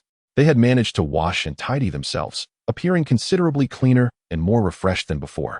Yet, their eyes still brimmed with fear and unease, their bodies occasionally twitching involuntarily. Lin Mo could only sigh in resignation. These 6 individuals had endured inhumane torment, suffering severe psychological and emotional scars that would not heal in a short span of time. At that moment, Lin Mo's attention was suddenly drawn to one of the women among the 6. She appeared to be around 25 or 26 years old, slender, dressed in a light blue short-sleeve shirt and matching jeans. Just then, he sensed a significant surge of mental energy from her. Uncle Lin Mo, she has awakened her abilities, Du Xiaoming exclaimed, rushing over to report the anomaly. Tangya, Bai Ying, and Su Eugene followed closely behind. Lin Mo gazed at the woman and then, with a sudden spark of realization, asked, Tangya, do you remember Zhou Beibei? Tangya contemplated for a moment before responding. Is she the girl who awakened the material manifestation ability? Lin Mo nodded, indeed. I recall that Zhou Beibei also awakened her abilities after we rescued her. Tangya quickly grasped the implication. Are you suggesting that their awakening is linked to the trauma they experienced? That remains uncertain, Lin Mo replied. However, both Zhou Beibei and this woman awakened only after being rescued by us. I wonder if there might be a connection. Tangya's eyes gleamed with hope. If we could identify the key factors, could we not devise a way for those who have yet to awaken to do so? In theory, yes. However, uncovering the key may not be as straightforward, Lin Mo remarked. The last time we rescued Zhou Beibei, there were several other girls as well. Yet they did not awaken their abilities. This time, among the 6 women we rescued, Only the one in blue has manifested her powers. Thus, even if their awakening is indeed related to stimulation, there must be other factors at play. Otherwise, everyone would have awakened their abilities. Identifying these other factors appears to be impossible at this stage, given the insufficient samples they possess. Nevertheless, this constitutes a significant discovery. Tanya remarked, "We should pay closer attention. New revelations are likely to emerge." Lin Mo nodded, acknowledging that this was the only course of action for now. "Uncle Lin Mo, she has completed her awakening." At that moment, Du Xiaoming's voice rang out. Lin Mo extended his spiritual perception and confirmed that the mental fluctuations of the woman in blue had indeed stabilized. He turned to Tanya. "Why don't you converse with her to learn about her abilities?" "All right." Tanya promptly approached the woman, while Lin Mo and Du Xiaoming stepped aside to wait quietly. Approximately 10 minutes later, Tanya returned briskly, stating, "Her name is Li Hui, and her awakened ability manifests as a sword." "A sword?" Lin Mo raised an eyebrow. Tanya nodded. "She can summon a sword and retract it at will." "Does this sword possess any special abilities?" Lin Mo inquired. Tanya shook her head. "It's merely a sword. Apart from being summoned by her, it bears no distinction from any other sword." "What about its sharpness?" Lin Mo pressed further. "It is slightly sharper than a military knife," Tanya replied, drawing her military knife from her waist and handing it to Lin Mo. Upon inspection, he noted a small chip on the blade, the size of a grain of rice. He nodded, refraining from further comment. At present, Li Hui's ability seemed rather unremarkable, and in certain respects, it appeared significantly weaker than typical abilities. Unless Li Hui had practiced martial arts previously, wielding this sword would afford her little combat prowess.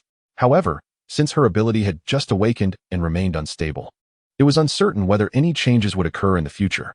"By the way, how do you plan to handle the others?" Tanya asked. Lin Mo pondered before responding. "Let us send them to the third team." His rationale was that rather than allowing them to languish idly here, it would be more beneficial for them to engage in tasks within the third team. Given their current psychological and emotional states, integrating them into a collective would likely prove advantageous. "This matter is entrusted to you and Bai Ying," Lin Mo said to Tanya. "When to send them is for you to decide." His intention was to cultivate both Tanya and Bai Ying. Bai Ying's current strength would ensure her survival even amidst a zombie assault. Though Tanya was slightly weaker than Bai Ying, her possession of an infinite ammo pistol would provide a significant advantage. The two of them together should face little danger, provided they do not encounter second-tier zombies. Most importantly, real combat experience would greatly enhance their abilities. Both had rich combat experience and had faced life-and-death situations. He did not wish to shelter them like delicate flowers in a greenhouse. "All right," Tanya nodded and turned to consult with Bai Ying. Lin Mo turned directly and strode out of the base. The clock showed 9 p.m., and the night had fully descended, providing the perfect opportunity for him to accumulate points. Chapter 143, The Points Assassin, People's Square. With a click, as Lin Mo pressed the switch, a dozen floodlights illuminated the vast square, casting a brilliant glow. In that instant, his consciousness perceived the distant gathering of zombies approaching. "I wonder how far my sword control can reach now," Lin Mo pondered. Since achieving the initial stage of foundation establishment, he had yet to fully unleash his sword control technique. In an instant, he focused his intent, and the white frost sword shot forth like a beam of cold light. 50 meters, 100 meters, 200 meters. Suddenly, Lin Mo felt the consumption of his vital energy and spirit accelerating significantly. Once the sword control exceeded 200 meters, the depletion of his spirit and vital energy would hasten. Lin Mo mused, continuing to maneuver the white frost sword forward. 250 meters, 300 meters, 400 meters. At this juncture, the flying white frost sword began to tremble slightly, as if it might plummet at any moment. Lin Mo understood that this was likely his current limit. With a flick of his mind, he directed the white frost sword to return. "Thus, I have determined that the maximum distance for my sword control technique is 400 meters. However, to achieve precise manipulation and maximize the utilization of my vital energy and spirit, it is advisable to keep the sword control within 200 meters. A smile graced Lin Mo's lips. 200 meters. It may sound short, yet in reality, it is a profoundly terrifying distance. Consider that the effective lethal range of a typical handgun is merely 50 meters, and even a powerful Desert Eagle reaches only about 100 meters. The distance of his sword control exceeds that of a handgun by more than double. Most importantly, bullets do not curve, whereas his sword can change direction, coupled with a flight speed comparable to that of a bullet, within a 200-meter radius around him. He could effortlessly eliminate any foe, whether they hid behind buildings or lurked in sewers. As Lin Mo contemplated, the zombies arrived, surging together like a tide, a dark mass clawing and gnashing their teeth as they charged forward. Go, Lin Mo commanded, and the white frost sword, like a sliver of cold light, plunged into the horde of zombies. 5 hours later, with a final thud, the last zombie collapsed to the ground, and the white frost sword gradually sank back into Lin Mo's dantian. It seems I will need to find a new location next time. Lin Mo surveyed the mountain of zombie corpses surrounding him, a hint of resignation crossing his face. After 5 hours of relentless slaughter, all the zombies drawn by the floodlights had been vanquished. This indicated that even if he activated the floodlights again, it was unlikely to attract many more zombies. However, this also signified that his harvest for the night was extraordinarily rich. Points: 2, 698 for 120. Over 2, 69 million. An increase of over 2, 16 million compared to before. In just 5 hours, that amounts to an average of 430,000 additions per hour, an efficiency that can be deemed exceptionally high. However, one cannot help but wonder how many crystal cores these zombies will yield tonight. Lin Mo murmured softly to himself. According to the system's prompt, he had now accumulated over 423,000 zombie kills. Subtracting the previous count of 332,000, he had eliminated approximately 90,000 zombies tonight. Based on prior ratios, these zombies would likely provide him with around 260 crystal cores. Adding to his earlier total of 3,012, that would amount to a grand total of 4,272 cores. While 4,000 cores may sound substantial at first glance, in reality, if he were to exhaust his true energy, this quantity would scarcely suffice for complete restoration. The silver lining, however, is that with the points amassed tonight, he could finally arrange the long-anticipated spirit-gathering array. 20 minutes later, he soared back to the underground base on his sword. It was now 3 a.m. Tanya and the others had already retired for the night, leaving the entire stronghold enveloped in darkness. Yet, for Lin Mo, who possessed the ability to see as if it were broad daylight, this posed little inconvenience. Considering that even sleep would elude him at this hour, he decided to access the system marketplace to contemplate the formation techniques. Previously, when dealing with Su Xin and Deng Fei's group, he had contemplated setting up a maze formation at the entrance of the stronghold to prevent unauthorized intrusions. With sufficient points now at his disposal, he resolved to take decisive action and establish both a protective formation and the spirit-gathering array simultaneously. After a brief search in the marketplace, he quickly settled on his targets. Congratulations, host. You have spent 100,000 points to successfully purchase Basic Formation Overview. Congratulations, host. You have spent 100,000 points to successfully purchase Maze Formation Beginner. Congratulations, host. You have spent 100,000 points to successfully purchase Spirit Gathering Array Intermediate. As the system notifications concluded, a wealth of information regarding formations flooded Lin Mo's mind. The Basic Formation Overview served as an introductory course, brimming with fundamental knowledge about formations. Much like Du Xiaoming and others had to comprehend the 64 hexagrams before mastering Lingbo Weibo. Understanding the foundational principles of formations was imperative for his success in arranging them. As for the two formations he had selected, the Maze Formation Beginner, as its name suggests, would disorient anyone who entered it.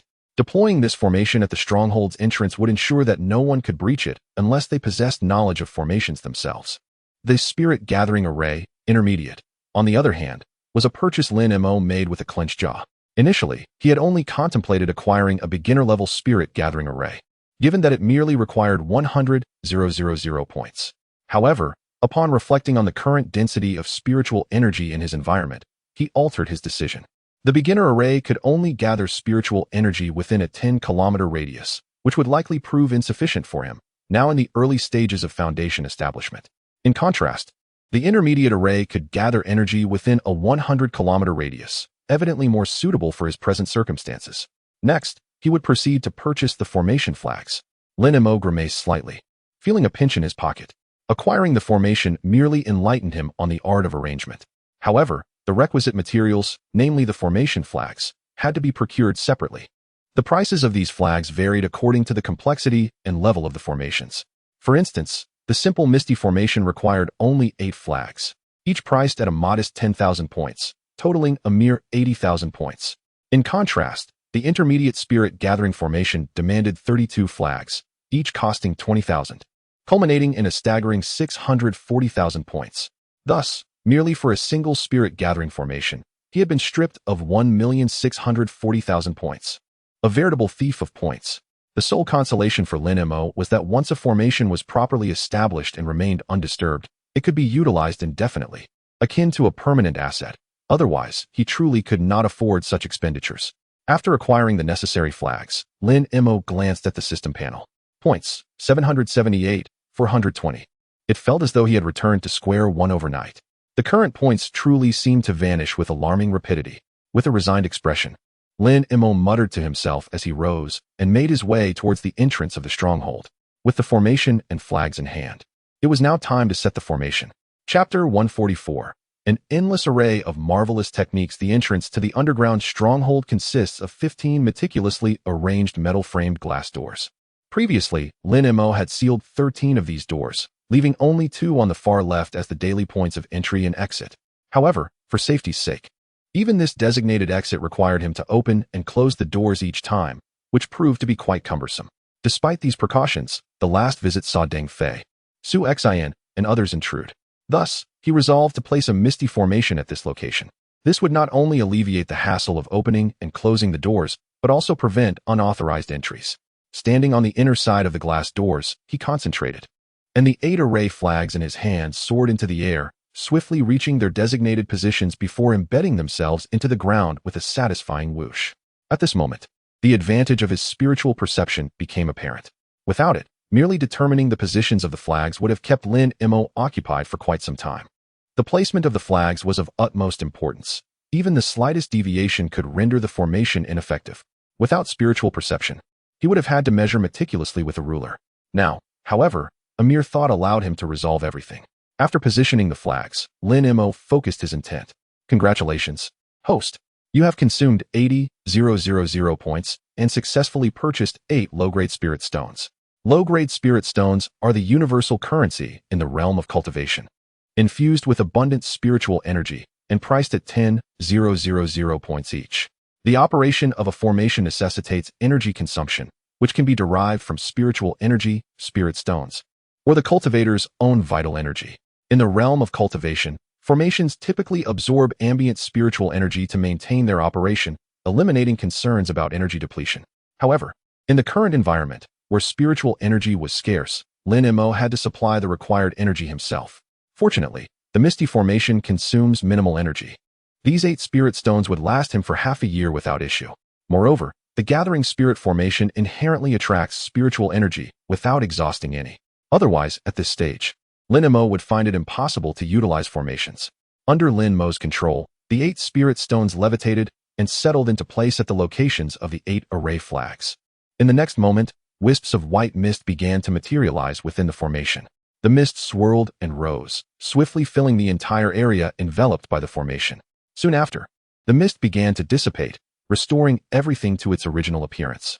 From Lin Mo's vantage point, he could clearly see the metal-framed glass doors and even glimpse the outside world through them. However, he understood that the misty formation was now successfully established, for he could no longer see the flags. With a determined step, he advanced towards the glass doors. Yet, the instant he crossed into the formation's domain, the glass doors before him vanished completely. All around him was engulfed in a vast expanse of white mist. How wondrous! Although he was already aware of how the formation operated, experiencing it firsthand filled Lin Mo with a sense of astonishment. Surrounded by an expanse of dense white mist, he continued to wander aimlessly forward. As he walked, a flicker of light caught his eye, and he suddenly found himself back at the point where he had entered the formation. This was precisely why Lin Mo had chosen the Misty Maze Array. It could prevent individuals from accessing the stronghold without ensnaring them. Should anyone attempt to force their way through, no matter how many times they tried, they would merely find themselves retracing their steps, akin to a ghost hitting a wall. Thus, it effectively barred entry while avoiding unnecessary complications.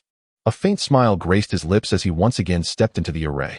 This time, he advanced according to the method for breaking the formation that resided in his mind, and before long, he passed through the glass door, stepping outside the stronghold. Observing from the outside, the view mirrored that of looking inward. Everything appeared normal. Yet, without knowledge of the correct method to pass through, no one could gain entry to the stronghold. Next, it was time to arrange the spirit-gathering array. Lin Mo murmured to himself as he swiftly traversed the Misty Maze Array and returned to the stronghold. The setup of the spirit gathering array was considerably more complex than that of the Misty Maze array. However, with the aid of his divine sense, this posed no challenge for Lin Mo. 10 minutes later, the spirit gathering array commenced its operation successfully. To facilitate his own cultivation, Lin Mo ensured that the entire public service hall was enveloped by the array. Consequently, he could restore his true energy from any location within the hall. Simultaneously, this would greatly benefit the cultivation of Du Xiaoming and her companions. Given that their internal strength was several levels below his true energy, it was reasonable to expect that they would soon enter a phase of rapid advancement. Contemplating this, a smile involuntarily crept across Lin Mo's face. Once Tanya and her companions grew sufficiently powerful, he would have 4 capable aides at his side. At that point, the exhausting situation of constantly rushing about to extinguish fires would be a thing of the past. Having completed these tasks, Lin Mo returned to his room and lay down on his bed, drifting off to sleep.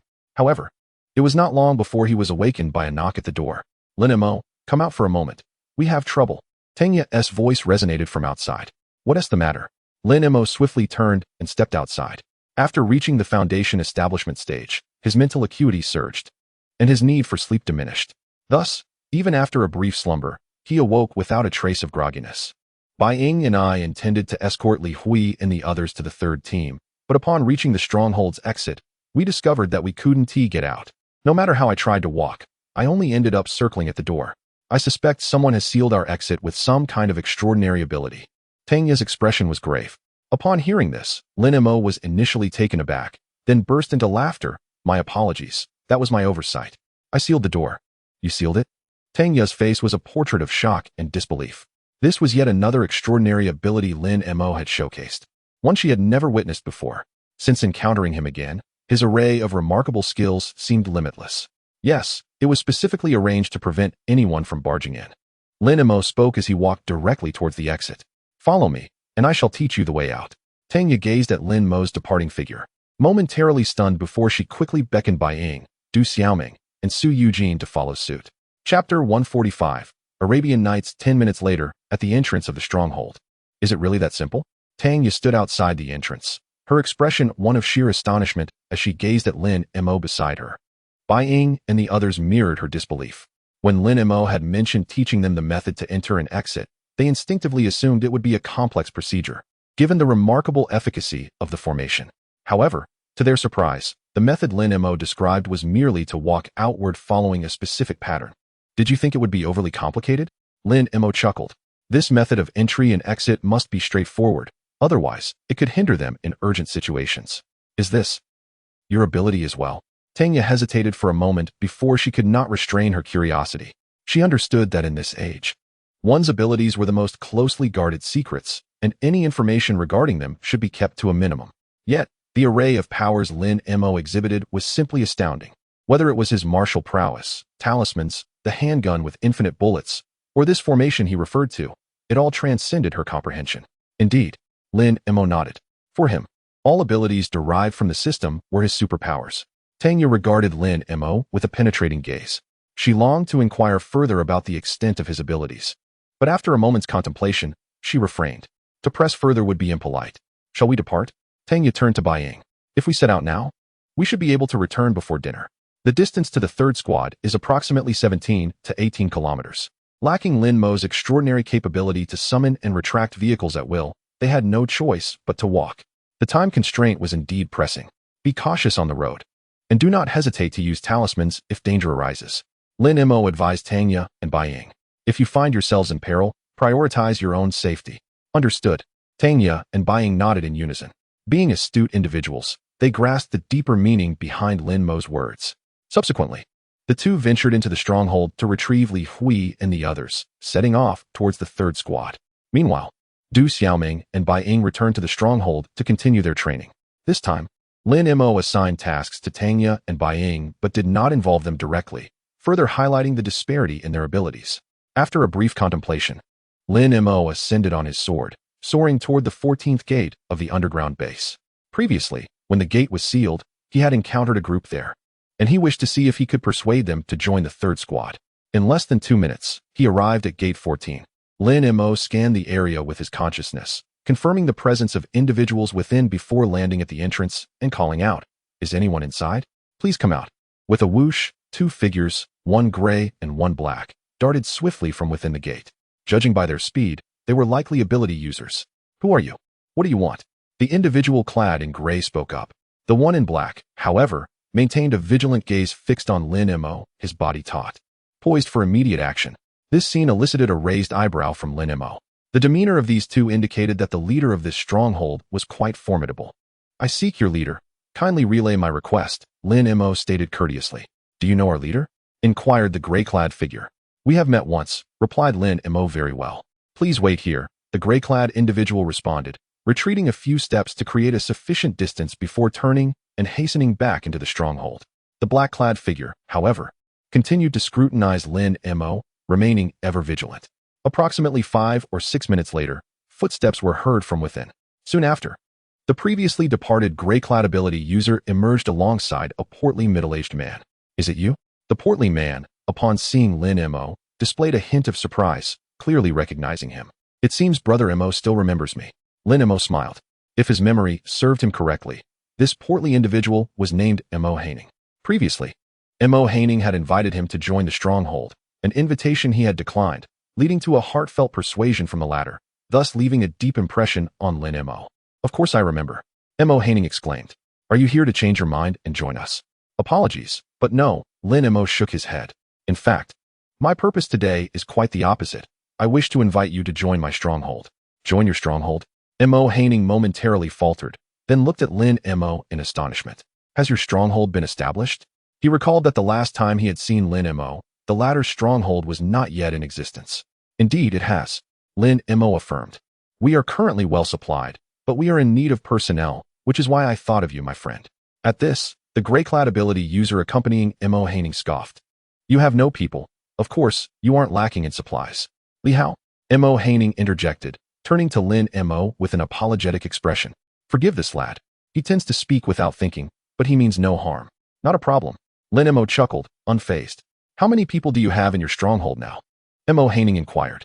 Just over 100, Lin Mo replied candidly. There was no need for concealment regarding such matters. How many? Mo Haining's face registered shock, as he believed he must have misheard. When Lin Mo's stronghold had yet to be established, Mo Haining's stronghold boasted over 30 individuals. Now his own stronghold had nearly 50. Yet Lin Mo's was already more than double that number. This rate of growth was nothing short of astounding. Kid, anyone can boast, but when the facade crumbles, the sting of reality is quite painful. Li Hao's tone was laden with derision, clearly skeptical of Lin Mo's claims. The black-clad ability user beside him wore a similarly scornful expression. Both had joined Mo Haining's stronghold relatively early. Thus, they were acutely aware of the challenges inherent in developing a stronghold. Establishing a stronghold within a short span of time and augmenting the personnel to over 100 appears to them as nothing short of a fanciful dream. Lin Mo regarded the two with an indifferent gaze. Do you truly believe I would boast about something so easily debunked? Li Hao and the enigmatic figure clad in black exchanged glances, rendered speechless. Lin Mo offered a faint smile, his gaze shifting to Mo Haining. Brother Mo, what are your thoughts? Chapter 146, A Twofold Gain Apologies. Mo Haining shook his head. I cannot accept your invitation. May I inquire as to the reason? Lin Mo asked. Mo Haining smiled lightly, replying, It is akin to the reason you initially declined my offer. Lin Mo was momentarily taken aback, then realization dawned upon him. The reason he had rejected Mo Haining was his desire to be the master of his own fate, to wield control over his destiny. Hence, upon hearing Mo Haining's words, he understood that further persuasion would be futile. Since that is the case, I shall take my leave, Lin Mo declared, turning to depart. However, after taking a few steps, he paused, turning back to Mo Haining. I apologize if this sounds inappropriate, but I wish to convey that should you encounter any difficulties, you may seek me out at gate number 1. I might be able to offer some assistance. Very well, thank you, Mo Haining nodded. Lin Mo smiled faintly before turning to leave. Boss, that kid's words are clearly a curse upon us. Why do you thank him? Li Hao remarked with evident displeasure as he watched Lin Mo's retreating figure. What do you mean by curse? Mo Haining frowned at Li Hao. Can you be certain that we will not face troubles in the future? Even if we do encounter difficulties, we hardly need his aid. Who does he think he is? Li Hao retorted, observing Lin Mo's silhouette. If a real confrontation arises, the outcome is far from certain. Li Hao? Mo Haining's expression darkened. I have warned you numerous times. In this apocalyptic world, one must cultivate friendships rather than enemies. If you do not amend your disposition, it will ultimately lead to your demise. Let it be. If death comes, then so be it. Li Hao dismissed nonchalantly. In this wretched world, living is scarcely better than being dead. With a swift motion, Mo Haining struck Li Hao across the face. If you seek death, go ahead, but if you dare to jeopardize the others at the outpost, I will ensure you perish before I do. Li Hao wiped the blood from the corner of his mouth, lowering his gaze, refraining from further argument. He still held a measure of respect for Mo Haining as their leader. Seeing Li Hao's subdued demeanor, Mo Haining's ire subsided somewhat. Do you believe yourself stronger than Lin Mo? Li Hao met Mo Haining's gaze. I cannot speak for other matters, but in a fight, I fear no one. Mo Haining chuckled, gesturing towards gate number 14, which had been sealed to a third extent. If it were you, how long would it take to seal the gate to this degree? Li Hao surveyed the piles of stone slabs and debris at the entrance, contemplating before responding. If all goes well, 3 to 4 hours, at worst, about a day, depending on the tools at hand. This gate was sealed by Lin Mo. Mo Haining's gaze lingered on the doors, from the moment we heard the commotion at the entrance until we emerged to confront Lin Mo. It was no more than 3 or 4 minutes. Li Hao's eyes twitched violently. Are you suggesting that Lin Mo accomplished this in merely 3 or 4 minutes? Mo Haining nodded affirmatively. Impossible. This is utterly inconceivable. Li Hao exclaimed, disbelief etched across his face. The materials used to seal the gate included not only massive concrete slabs and stone pillars, but also stacks of more than a dozen cars. These tasks, even when approached mechanically, cannot be completed in less than 1 or 2 hours. Completing them in merely 3 or 4 minutes is utterly impossible. Mo Haining gazed at Li Hao and posed a question.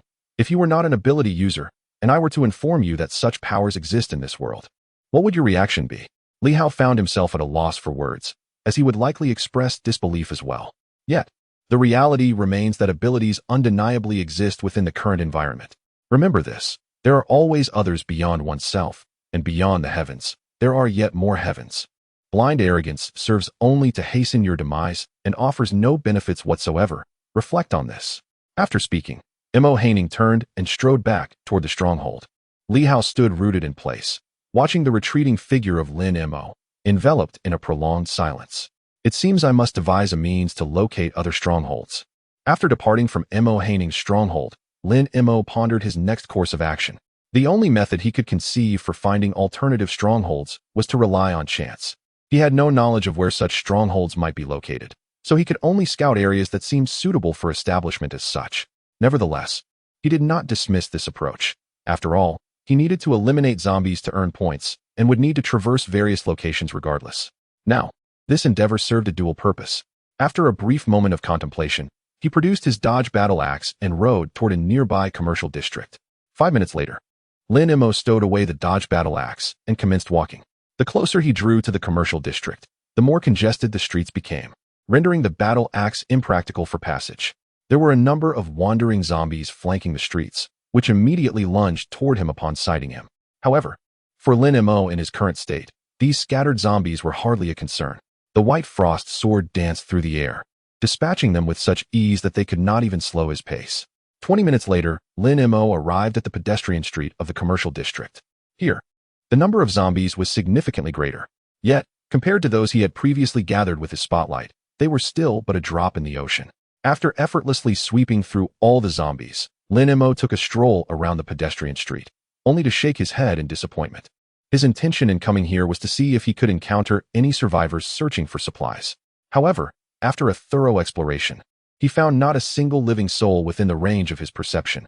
Normally, a commercial district would not be an ideal location for scouring for supplies, as the more bustling the area, the more zombies would inhabit it.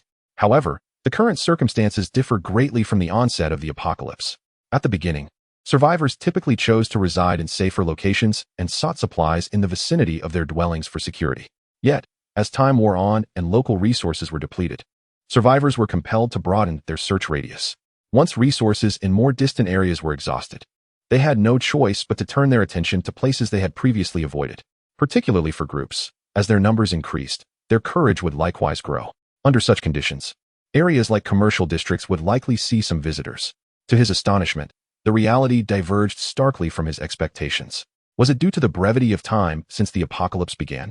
Lin Mo murmured softly to himself, calculating the days. He realized it was merely the 34th day since the cataclysm had struck. Given this, he resolved to explore a nearby neighborhood. Lin Mo produced a map, poised to select an appropriate target. Yet, at that very moment, 6 robust men, wielding rebar and clubs, abruptly intruded upon the periphery of his awareness. Chapter 147. A strong sense of urgency upon reaching the initial stage of foundation establishment. Lin Mo's spiritual perception extended to a radius of 500 meters.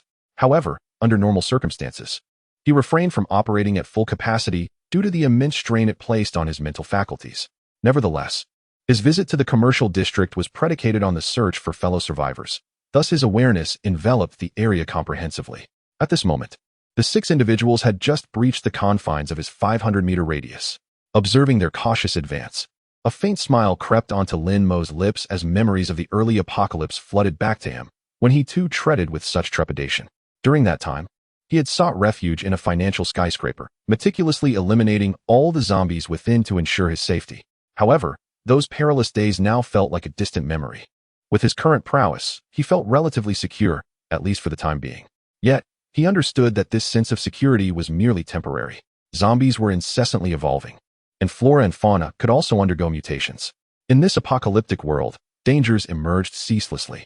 He had to ensure that his rate of strength enhancement exceeded the pace of the zombie's evolution. Only then could he maintain his invincible state and safeguard his own well-being. As this realization dawned upon him, a profound sense of urgency surged within his heart. Transitioning from the initial to the mid-stage of foundation establishment required a staggering 10 million points. Currently, he possessed merely 698,420 points, less than 1/10 of the necessary total. Once he concluded his current affairs, he would need to expedite his efforts to accumulate points.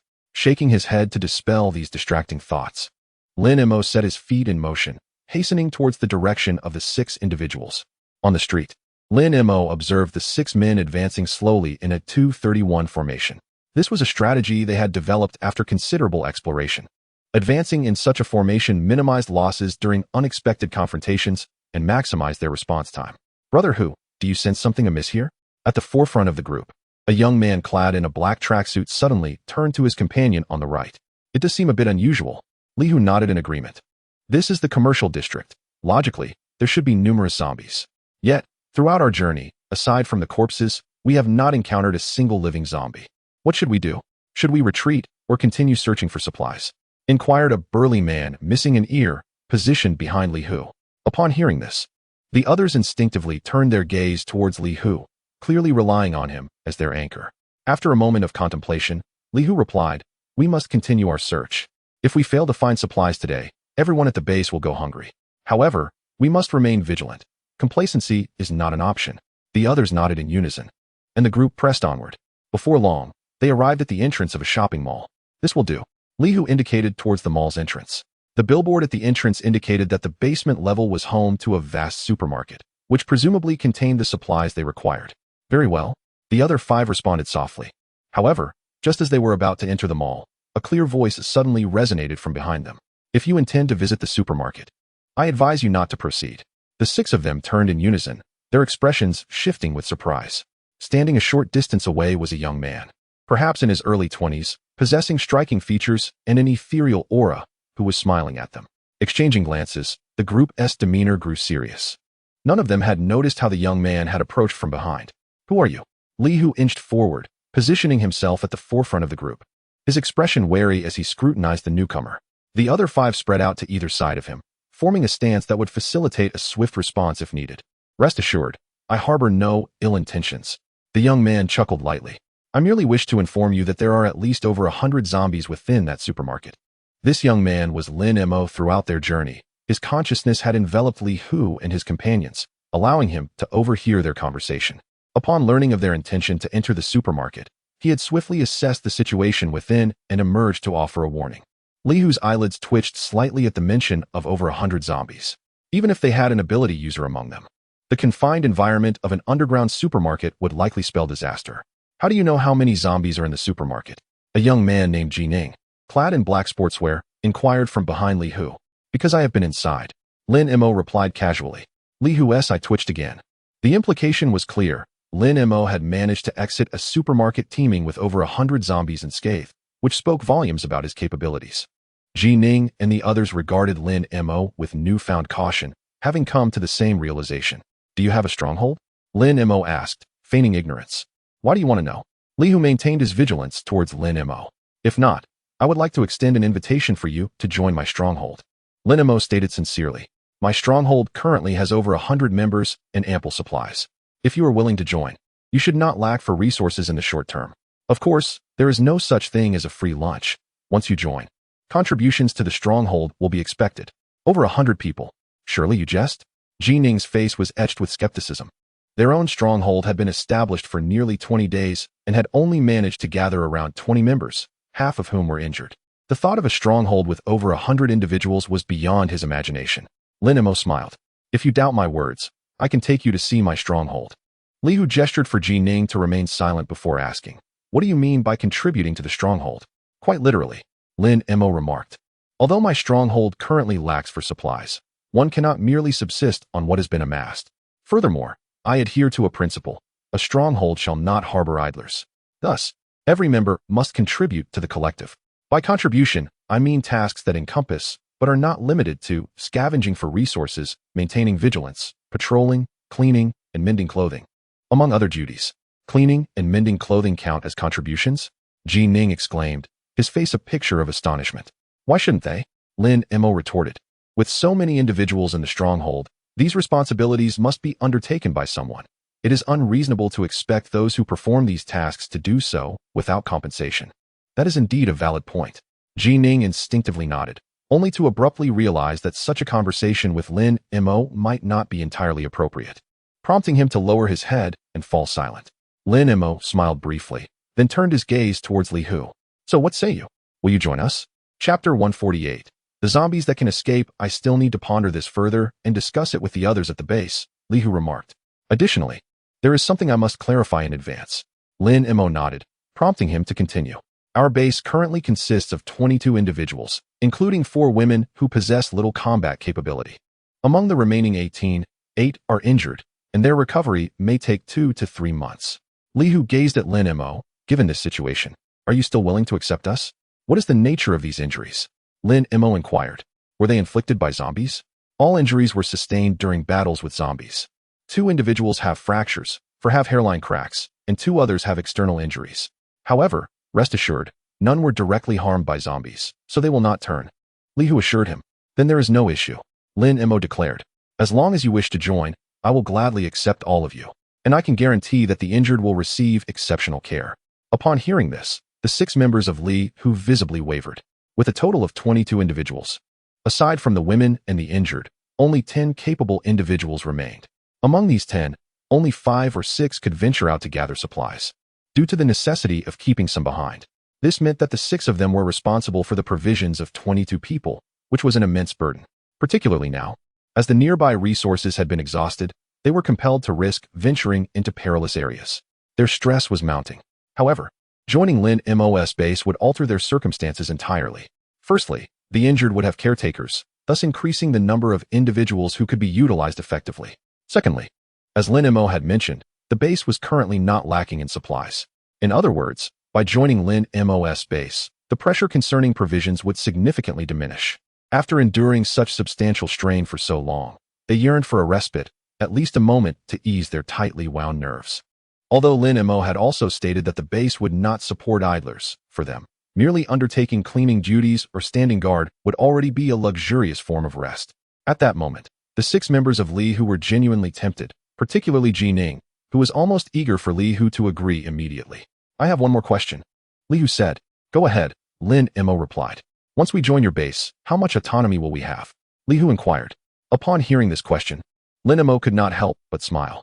Indeed, every leader of a base harbors a desire for authority. At its core, Li Hu's question sought to ascertain whether they would retain the ability to determine their own fates after joining the base, or more bluntly, whether they would be relegated to the role of cannon fodder. He understood that the answer to this question was crucial and could significantly influence Li Hu's willingness to join. He pondered for a moment and said, as I mentioned earlier, in my stronghold, everyone must contribute to the community. The reason for this is the implementation of a point system. Point system? Li Hu appeared puzzled. In simple terms, it is a system of meritocracy. The more one contributes, the more one earns. Contributions translate into points, which can then be exchanged for essential supplies, Lin Mo elucidated. The resources within the stronghold will have standardized pricing. If you accumulate more points, you can indulge in better provisions. If you have fewer points, you will barely scrape by. The quality of your life entirely depends on your own efforts. This system is indeed innovative. Jining couldn't help but exclaim. There's no other way, Lin Mo replied. The population here is vast, and to prevent anyone from slacking off, this is the only viable solution. This is quite fair, Li Hu remarked. Lin Mo smiled, therefore. You need not worry about lacking autonomy. As long as you have sufficient points, even if you spend your days idly in the stronghold, no one will interfere. Upon hearing this, Ji Ning and the others were increasingly intrigued, all turning their gazes toward Li Hu. After listening to Lin Mo, they collectively felt that joining his stronghold was a wise decision. I will discuss it with the others in the stronghold and get back to you, Li Hu said, looking at Lin Mo. Where can I find you then? Does the third team know? Lin Mo inquired. Yes, Li Hu nodded, then furrowed his brow. That place is about 20 kilometers from here, right? Such a considerable distance, coupled with the presence of 8 injured members, made the journey challenging. Lin Mo understood Li Hu's implication and stated, if you are willing to join, I can arrange for someone to escort you. He took out a communication talisman and handed it to Li Hu.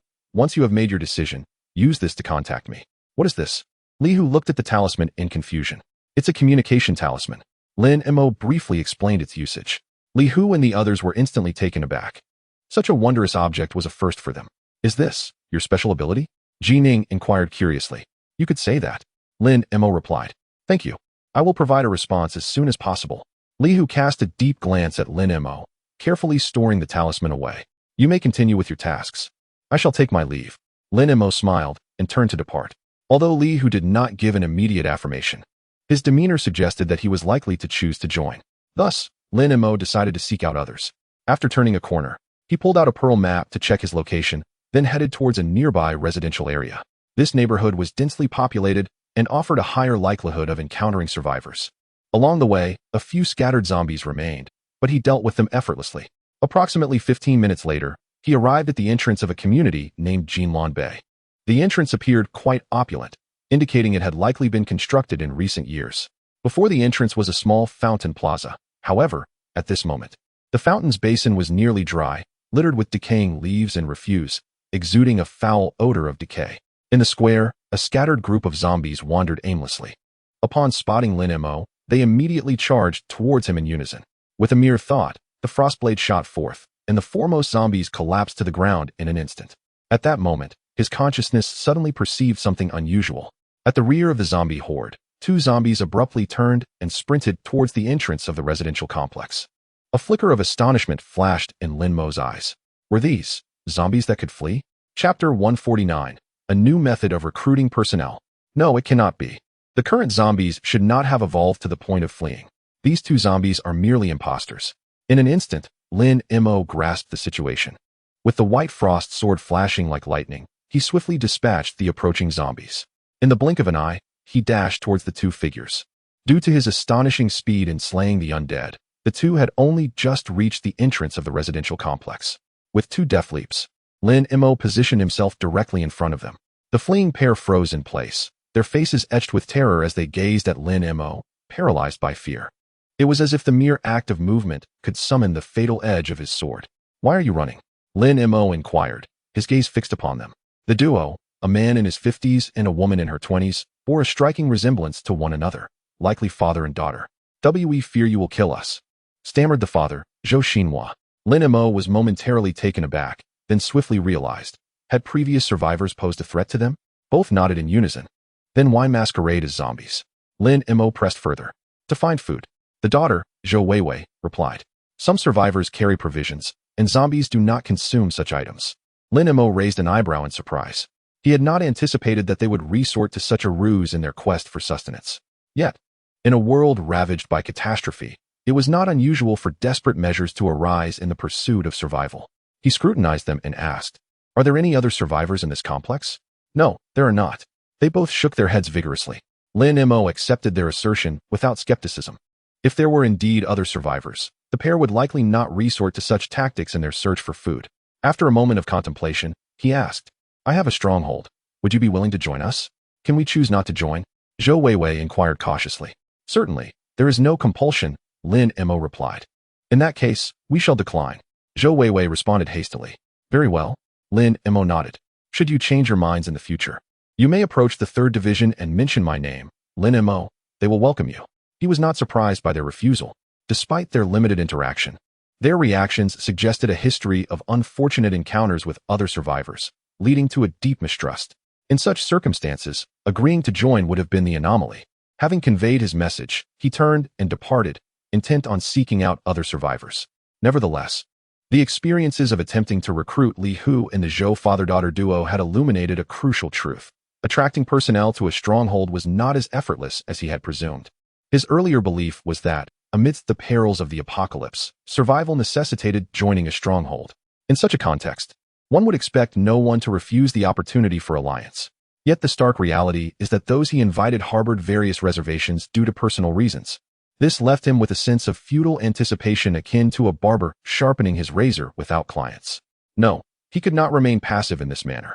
He needed to devise a means for the other survivors to voluntarily join the stronghold, rather than incessantly seeking them out himself. Suddenly, Lin Mo halted mid-step, then soared into the air on his sword, propelling himself towards the underground stronghold. Minutes later, he adeptly navigated the maze-like formation and swiftly entered the stronghold. Upon entering the hall, he was greeted by a refreshing aura that enveloped him. It was akin to the sensation of rushing outdoors for several hundred meters on a summer day, only to abruptly step into an air-conditioned room. At that moment, all the pores of his body gently opened in response. A faint smile crept onto Lin Mo's lips. He understood that this invigorating ambience was not merely the result of air conditioning. It was the manifestation of the intermediate spirit gathering array beginning to take effect. Unlike the maze array, which could be activated immediately upon arrangement, the spirit gathering array required a process to accumulate spiritual energy. After more than 10 hours since last night, the effects of the spirit gathering array were becoming evident. This refreshing aura was, in fact, the spiritual energy within the formation. Although the concentration of spiritual energy had not yet reached its peak, it was already significantly more potent than the surrounding environment. Lin Mo promptly assumed a meditative posture, attuning himself to the current concentration of spiritual energy within the array. Approximately 15 minutes later, he slowly opened his eyes. When he had first learned the initial 3 tiers of the fundamental cultivation technique, he had attempted to restore his true energy through meditation. At that time, with his limited prowess, it would have taken him about a month to recover from complete depletion of true energy. Now, however, the concentration of spiritual energy within the array could potentially have that duration. In other words, the current concentration of spiritual energy within the array was twice that of a normal environment. If projected forward, when the concentration within the spirit gathering array reaches its zenith, it could achieve levels around 100 times that of a typical setting. Lin Mo's smile broadened. Given the current concentration of spiritual energy, should he deplete his true energy entirely, a standard recovery would require at least a decade, over 3,600 days. Yet within the spirit gathering array, this could be reduced to approximately 36 days. Though 36 days is still a considerable span, it pales in comparison to 10 years. Moreover, while within the spirit gathering array, Lin Mo could also utilize spirit crystals, further accelerating the process. Most importantly, with his current strength, the instances requiring him to exhaust his true energy were quite limited. Thus, the spirit gathering array was more than sufficient for his routine energy replenishment. However, Lin Mo did not immediately commence the recovery of his true energy. On one hand, the concentration of spiritual energy within the array had yet to reach its peak. On the other, he had more pressing matters to attend to. Rising to his feet, he walked slowly to an outlet in the hall, then focused his thoughts. Congratulations to the host for expending 50 points to acquire a laptop. Congratulations to the host for utilizing 500 points to procure a high-end color printer. Congratulations to the host for spending 100 points to obtain 10,000 packs of A4 printing paper. Having swiftly purchased all the necessary items, Lin Mo finally connected the powered on the computer, and commenced the creation of flyers. Indeed, the innovative strategy he conceived for attracting personnel involved the distribution of flyers. Chapter 150, Distributing Flyers. The method of distributing flyers is undoubtedly impractical for others. However, it is not so for Lin Mo, who possesses the ability to soar through the skies on his sword. With his remarkable speed, he can scatter flyers throughout the entirety of Mingzhu City in just 1 or 2 hours. Prior to the apocalypse, the population of Mingzhu was approximately 22 million. According to the system's indications, 80% of humanity across the Blue Star will transform into zombies. This implies that during the early stages of the apocalypse, The number of survivors in Mingzhu City was around 4 million. Following the chaos of the initial outbreak and the subsequent month of turmoil, this figure has undoubtedly diminished significantly. Nevertheless, Lin Mo conservatively estimates that the current number of survivors in Mingzhu City still ranges between 1 to 2 million. If even 1% of these survivors were to notice his flyers, that would amount to a staggering 10 to 20,000 individuals. Among those who see the flyers, if merely 1/10 express a desire to join the third team, it would still yield a remarkable 1 to 2,000 potential recruits. Even if the number were to be fewer, with just a few hundred willing to enlist, it would suffice for his current needs. This is because the capacity limit for the third team stands at around 500 to 600 members. Any excess would only complicate matters. Contemplating this, Lin Mo hastened the production of the flyers. Should events unfold as he envisions, it would not be long before his plans for cultivation could commence. Subsequently, he would turn his attention to the rearing of poultry and livestock. In the aftermath of the apocalypse, the significance of meat is nearly on par with that of fresh vegetables. Particularly, certain trace elements essential for the human body can only be found in specific types of meat. However, in the current environment, meat products such as ham and canned meat are still available. Thus, the survivors are not as urgently in need of fresh meat as they are of fresh vegetables. Nonetheless, Lin Mo has always adhered to the principle of preparing for the worst. Moreover, both planting and raising livestock are not endeavors that can be accomplished in a short span, necessitating early planning. 5 hours later, Lin Mo emerged from the stronghold with 100,000 flyers in hand. The reason for such a large quantity was his decision to purchase additional printers to save time. Otherwise, with a single printer, producing more than 10,000 flyers in 5 hours would have been quite an achievement. Upon exiting the stronghold, darkness had enveloped the sky, providing a perfect cover for his operations. Lin Mo glanced at the map of Mingzhu before taking flight towards the direction of the third team. 100,000 flyers would undoubtedly be insufficient to blanket the entirety of Mingzhu, so he planned to distribute them by administrative districts. Mingzhu comprises 17 administrative districts, and with 100,000 flyers, covering 2 districts should suffice. Naturally, his first target was the Haixin district, where the third team is located. After a little over 10 minutes, he arrived at the third team's location. Hovering several hundred meters above, thanks to the night as bright as day effect, he could clearly discern the third team below. However, due to the darkness, the entire team lay in a profound stillness. Centered around the third squad, the vicinity within a 5-kilometer radius has been thoroughly cleared of zombies, and it is presumed that no survivors remain in this area, thus it can be overlooked. Lin Mo meticulously planned his route, and, with a mere thought, soared into the sky. Moments later, a multitude of flyers descended from the heavens like snowflakes. The lightweight paper, combined with the winds at high altitudes, caused the flyers to scatter and blanket a vast area. Furthermore, with Lin Mo's extraordinary speed while riding his sword, within half an hour, he had disseminated 100,000 flyers across 2 districts. Checking the time, it was just past 9 in the evening. Lin Mo alighted silently on the rooftop of a building belonging to the third squad and stealthily approached the door of Li Jianmin's dormitory, knocking gently. Surprised by Lin Mo's unexpected visit at this hour, Li Jianmin inquired, "What brings you here?" "I have something to discuss with you," Lin Mo replied as he entered the room and briefly recounted his distribution of flyers. You distributed flyers across 2 districts." Li Jianmin looked at Lin Mo in sheer astonishment. Unbeknownst to him, Lin Mo possessed the ability to fly, rendering the feat incomprehensible in his eyes. After all, it was not merely 2 streets, but 2 entire districts. He struggled to fathom how Lin Mo had accomplished such a task. "Indeed, 2 districts," Lin Mo stated calmly. "I share this with you to prepare for any potential arrivals seeking refuge, so you are not caught off guard." He understood Li Jianmin's shock. While this endeavor might seem formidable to others, it was rather effortless for him. Understood. Li Jianmin regained his composure. "I will make arrangements promptly to prepare for incoming personnel."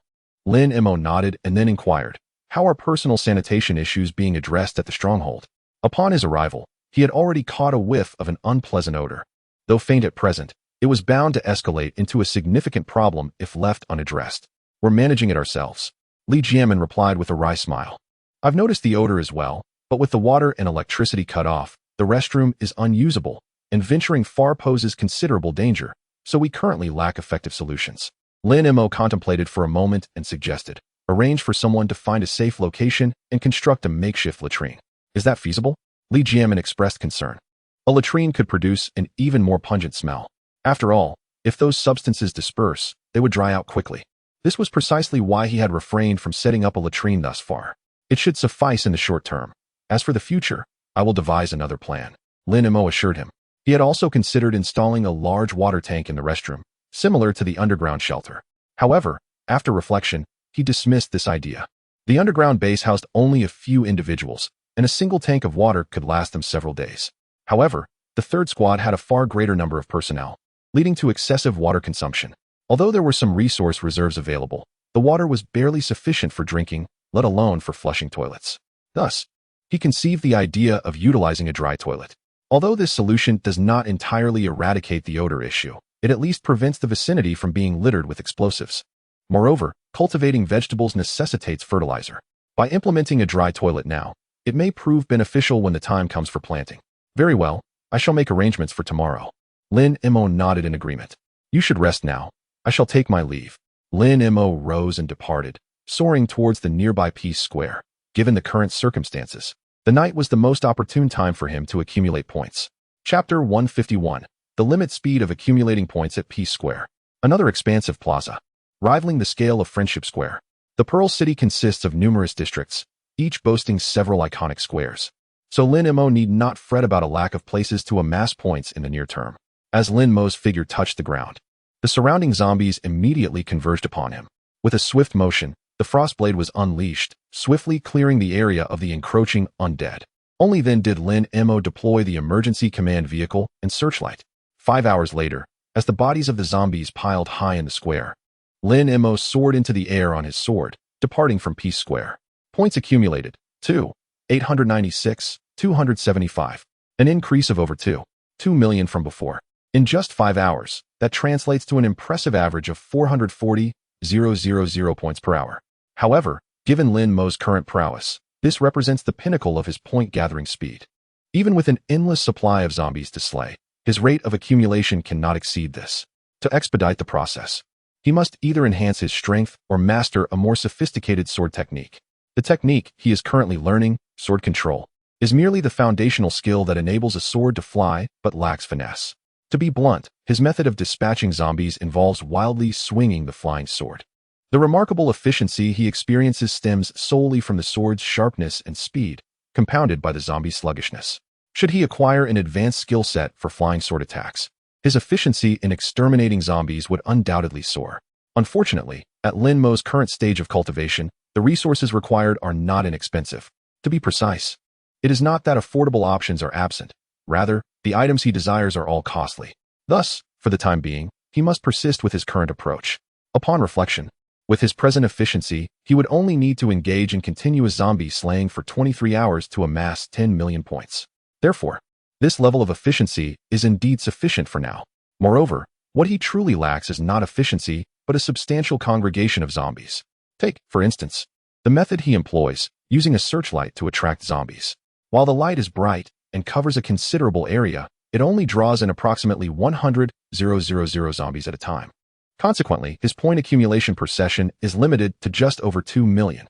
If he could devise a way to gather more zombies, his total points accrued in a single session would naturally increase significantly. Yet, at present, he cannot conceive of a method superior to the searchlight.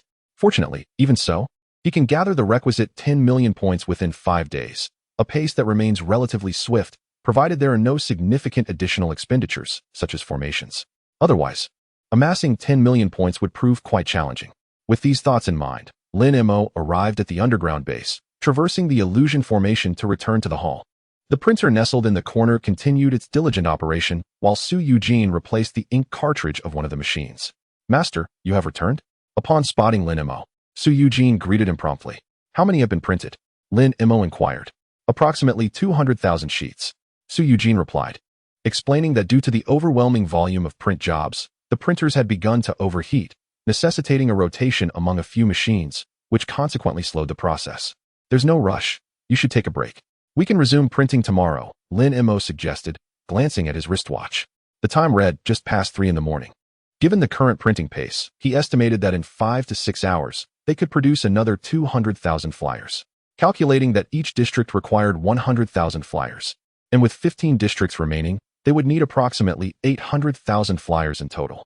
This meant that within a few more hours, he could print a sufficient quantity. However, he preferred not to distribute the flyers for the remaining districts just yet. Having just disseminated flyers in 2 districts the previous night, he was uncertain of their effectiveness. He intended to observe the results before determining whether to proceed with the rest. His concern was not about the potential ineffectiveness of the flyers, but rather the possibility of an overwhelming response. After all, the capacity of the third team was limited to 500 or 600 individuals. An influx of too many people could complicate matters. Thus, he could afford to take his time with the remaining flyers. "It's all right, I'm not tired yet. You should rest first," Su Eugene insisted. "I'll wait until these machines have cooled down before I take a break." "Very well, but don't stay up too late." Lin Mo nodded and returned to his room. However, he did not succumb to sleep. Rather, he began to cultivate his energy. After attaining the foundational stage, he realized his need for sleep had significantly diminished. Previously, his routine was quite regular, retiring around 11 or midnight and rising promptly at 7 the next morning. Yet, post-foundation, his schedule had become rather erratic. This was not due to a lack of discipline, but rather an understanding that he could go 2 or 3 days without sleep without any adverse effects. He no longer felt drowsy, nor did it affect his vitality the following day. Consequently, he opted to reduce his sleep, resting only when necessary, which allowed him to conserve time for his many pressing tasks. Of course, he owed this newfound ability to the spirit-gathering array. Without it, even if he wished to restore his energy, he would find it impossible. Although the concentration of spiritual energy within the array had yet to reach its peak, it was sufficient for replenishing his energy. While he could not restore his energy to its full capacity in a short period, regaining some was certainly preferable to none. By the time dawn broke at 7 o'clock on the morning of the 35th day of the apocalypse, Lin Mo opened his eyes punctually. After a quick wash, he stepped out of his room to find Tanya, Du Xiaoming, and Su Eugene practicing their skills in the hall, while Bai Ying was preparing breakfast nearby. Breakfast was quite simple, consisting of a cup of milk heated in the microwave for each person, 2 slices of toast warmed in the toaster, a fried egg, and 2 strips of bacon. The ingredients had been prepared in advance by Lin Mo, requiring only minimal effort to assemble. "Master, would you like to have breakfast now?" Bai Ying inquired upon seeing Lin Mo. "Just a moment," Lin Mo replied as he approached the 3 individuals who were practicing diligently. It had been several days since he last addressed their queries, and he wished to first observe whether their skills had progressed. Chapter 152, The Excess of Systems. Half an hour later, Lin Mo, having finished his breakfast, stepped outside the stronghold. Before his meal, he had conducted a brief assessment of the abilities of the 3 individuals. The conclusion drawn was that all 3 had exhibited significant progress. Notably, both Du Xiaoming and Su Eugene, who had previously been relatively weaker, had managed to reach the beginner level with their skill, Lingbo Weibu. This advancement indicated that while their combat prowess remained modest, they possessed some degree of self-defense against impending danger. Particularly for Du Xiaoming, whose special ability was energy control. In Lin Mo's perception, this appeared to be a formidable power. However, whether due to her youth or a lack of mastery over her skill, it had thus far proven useful only for collecting crystal cores. In light of this, Du Xiaoming's capacity for self-preservation brought him considerable reassurance. Next was Tanya. Due to her relatively short practice time, although she had learned Lingbo Weibu, she had not yet reached the novice level. Nonetheless, her inherent strength, coupled with her identity as a supernatural being, alleviated Lin Mo's concerns. As he traversed the maze formation and exited the stronghold's gates, Lin Mo noticed a small flame swirling around the entrance. This was the light of a communication talisman. Lin Mo's expression tightened slightly. He had not anticipated that the maze could obstruct even the transmission of such messages. Fortunately, judging by the brightness of the flame, the talisman had only been active for a brief moment. Just as this thought crossed his mind, the flame detected his presence and darted towards him. Lin Mo grasped the light, squeezing it effortlessly, and in the next instant, a voice only he could hear whispered in his ear, "We wish to join your stronghold. Can we discuss this in detail at the location we met yesterday?" The voice belonged to Li Hu. A faint smile crept across Lin Mo's lips. Although he had suspected the likelihood of Li Hu and his group joining was considerable, hearing it directly brought him genuine joy. With their inclusion, the total number of the third team would surpass 130. More importantly, within Li Hu's small group, there were 4 supernatural beings. Consequently, the number of supernatural beings in the third team would rise to 12, barely constituting 1/10 of the total. This ratio, however, remained somewhat low, as it was the supernatural beings who served as the primary combat force in the face of hordes of zombies. Of course, this was not to diminish the significance of non-supernatural beings. In Lin Mo's vision for the stronghold's development, non-supernatural individuals also played an essential role. For instance, His earlier plans for cultivating crops and raising poultry required substantial manpower, which would predominantly consist of non-supernatural beings. Thus, in Lin Mo's perspective, there was no hierarchy between supernatural and non-supernatural beings. Rather, it was merely a matter of differing responsibilities. In simple terms, supernatural beings safeguarded the safety of non-supernatural beings, while the latter ensured the necessities of life for the former. A mutually beneficial relationship, characterized by equality and harmonious coexistence, flourishes through interdependence rather than one party's subservience to another, with neither party superior to the other. Hence, he seeks to recruit individuals from all walks of life, as he genuinely requires both types of people. With this thought in mind, Lin Mo retrieved his trusty battle axe and rode towards the commercial street where he had encountered them the previous day. 20 minutes later, he halted approximately 500 meters from the commercial area. Swiftly dispatching the hundreds of zombies drawn by the roar of his engine, he scanned the vicinity with his keen senses, locating Li Hu and his companions, who were taking refuge in a small shop along the street. He promptly made his way towards them. 2 minutes later, he arrived at the entrance of the commercial street. Li Hu and the other 5 members in the shop eagerly approached him. "Welcome to the third team." Lin Mo greeted them with a smile, extending his hand. "Thank you." Li Hu reciprocated the handshake. "However, before officially joining, I have a question." "Ask away." Lin Mo nodded in encouragement. "You mentioned yesterday that the third team operates on a point system. What about those of us who are new and have no points?" Li Hu looked at Lin Mo earnestly. "Please don't misunderstand. I'm not asking for points. I'm concerned about the injured. We, the able-bodied, can earn points immediately, but the injured will struggle to do so in the short term. The points we earn may not suffice to cover their daily needs. Will this not make our survival exceedingly difficult?"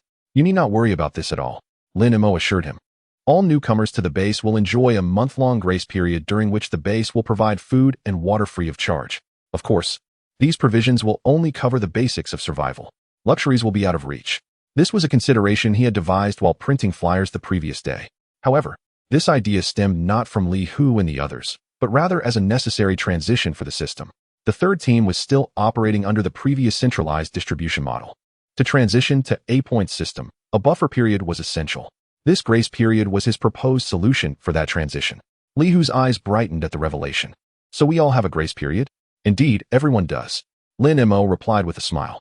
"During this month, if you all put in some effort, the points you earn should be sufficient to cover the expenses for the injured, as the points needed for basic survival are not substantial." "Then there is no problem." Li Hu exchanged excited glances with his companions and exclaimed, "We will promptly bring the injured to report to the third team. When can we expect you?" "I can arrange for escorts," Lin Mo inquired, as he had promised Li Hu and his group this the previous day.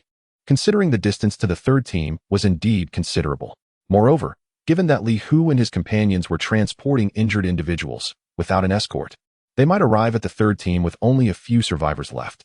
"Tomorrow," Li Hu pondered for a moment and then spoke. "Today, we must make some preparations before we return." "Very well, then please disclose the location of the base to me. Tomorrow morning, I shall send someone to meet you," Lin Mo replied. "Our base is located at." Li Hu provided an address. Subsequently, the two discussed further details regarding the escort, after which Li Hu departed with several companions. Meanwhile, Lin Mo continued to wander through the nearby streets. The effectiveness of distributing flyers was still under evaluation. Thus, he intended to explore the area further in hopes of encountering other survivors. The addition of Li Hu and his group had instilled in him a measure of confidence in this seemingly futile recruitment method. Should he chance upon another small group akin to Li Hu's, his efforts for the day would not be in vain. However, just a few steps later, he abruptly halted, spinning around to gaze toward the northeast. Just moments ago, a zombie crab, measuring over 5 meters in length and exceeding 2 meters in height, had abruptly intruded upon his awareness. Chapter 153. Temptation. The moment Lin Mo beheld the grotesque crab zombie, his countenance darkened dramatically. It was not fear of the creature itself that unsettled him. The crab, measuring a formidable 5 meters in length and width, could be classified merely as a secondary-level zombie, easily vanquished by his hand. However, the crux of the matter lay in the fact that crabs are creatures of the ocean. The emergence of this crab could signify that marine life had begun to encroach upon the shores. Given the vast numbers of oceanic beings, a mass invasion from the sea could yield catastrophic consequences that Lin Mo could scarcely fathom. Undoubtedly, this would herald an epic disaster for the survivors. Nevertheless, Lin Mo quickly discerned that the appearance of this crab zombie was likely an anomaly. On one hand, crabs are amphibious creatures, and during a time of normalcy, they would naturally venture onto the beaches. In a typical society, however, crabs are smaller and unable to infiltrate urban areas. On the other hand, it had only been a little over a month since the apocalypse began. Thus, the evolution to secondary-level zombies was still a rarity. Therefore, at present, the likelihood of a substantial influx of marine life onto land seemed minimal. Yet, the presence of this crab served as a sobering reminder for Lin Mo. The ocean harbors a myriad of amphibious species, and given the sheer volume of marine life, the possibility of a large-scale land invasion as the apocalypse wore on was indeed plausible. Should that scenario come to pass, the survivors would be confronted with unprecedented horrors. Hence, it was imperative to enhance one's strength with utmost urgency. A renewed sense of urgency surged within Lin Mo as he swiftly darted towards the colossal crab zombie. At this moment, the immense creature was ambling down the street, rendering the parked vehicles mere obstacles of no consequence. With a gentle sweep of its powerful pincers, it could effortlessly overturn and displace the cars. Lin Mo observed this scene through his mental perception, his eyes twitching slightly at the sight. Setting aside other considerations, the sheer strength of the crab zombie alone could obliterate the majority of ability users. He pondered whether the present ability users could even muster a fight against a secondary-level zombie. With this thought in mind, Lin Mo produced a communication talisman. Focusing his attention on the paper as he spoke, "Tanya, come to the commercial district near the base immediately." As soon as the words left his lips, the talisman ignited spontaneously, shooting forth like lightning into the distance. Lin Mo trailed behind the crab zombie from a safe distance. After following for a while, he observed a curious phenomenon.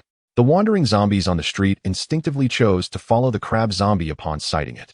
However, the crab zombie appeared reluctant to allow this. Whenever the number of following zombies reached a certain threshold, it would whirl around, ferociously brandishing its enormous pincers, signaling the others to disperse. Although the zombies lacked intelligence, they seemed to possess an instinctual understanding of the secondary-level zombie's intentions. Consequently, the trailing zombies would gradually scatter. Lin Mo watched this spectacle unfold. A flicker of curiosity manifested in his eyes. Previously, each of the second-tier zombies he encountered was surrounded by numerous first-tier zombies. However, this particular crab zombie was the first to drive away the gathered zombies. He followed the crab zombie for approximately 20 minutes when suddenly, a flame from a transmission talisman appeared before him. Lin Mo casually grasped and crushed it, and Tanya's voice resonated in his ears. "I've arrived at the commercial street. Where are you?" Lin Mo scanned his surroundings and spotted a prominent building nearby. He produced the transmission talisman and said, "There is a pearl bank sign on the rooftop of the building near me. Head this way." The talisman transformed into a flicker of fire and vanished.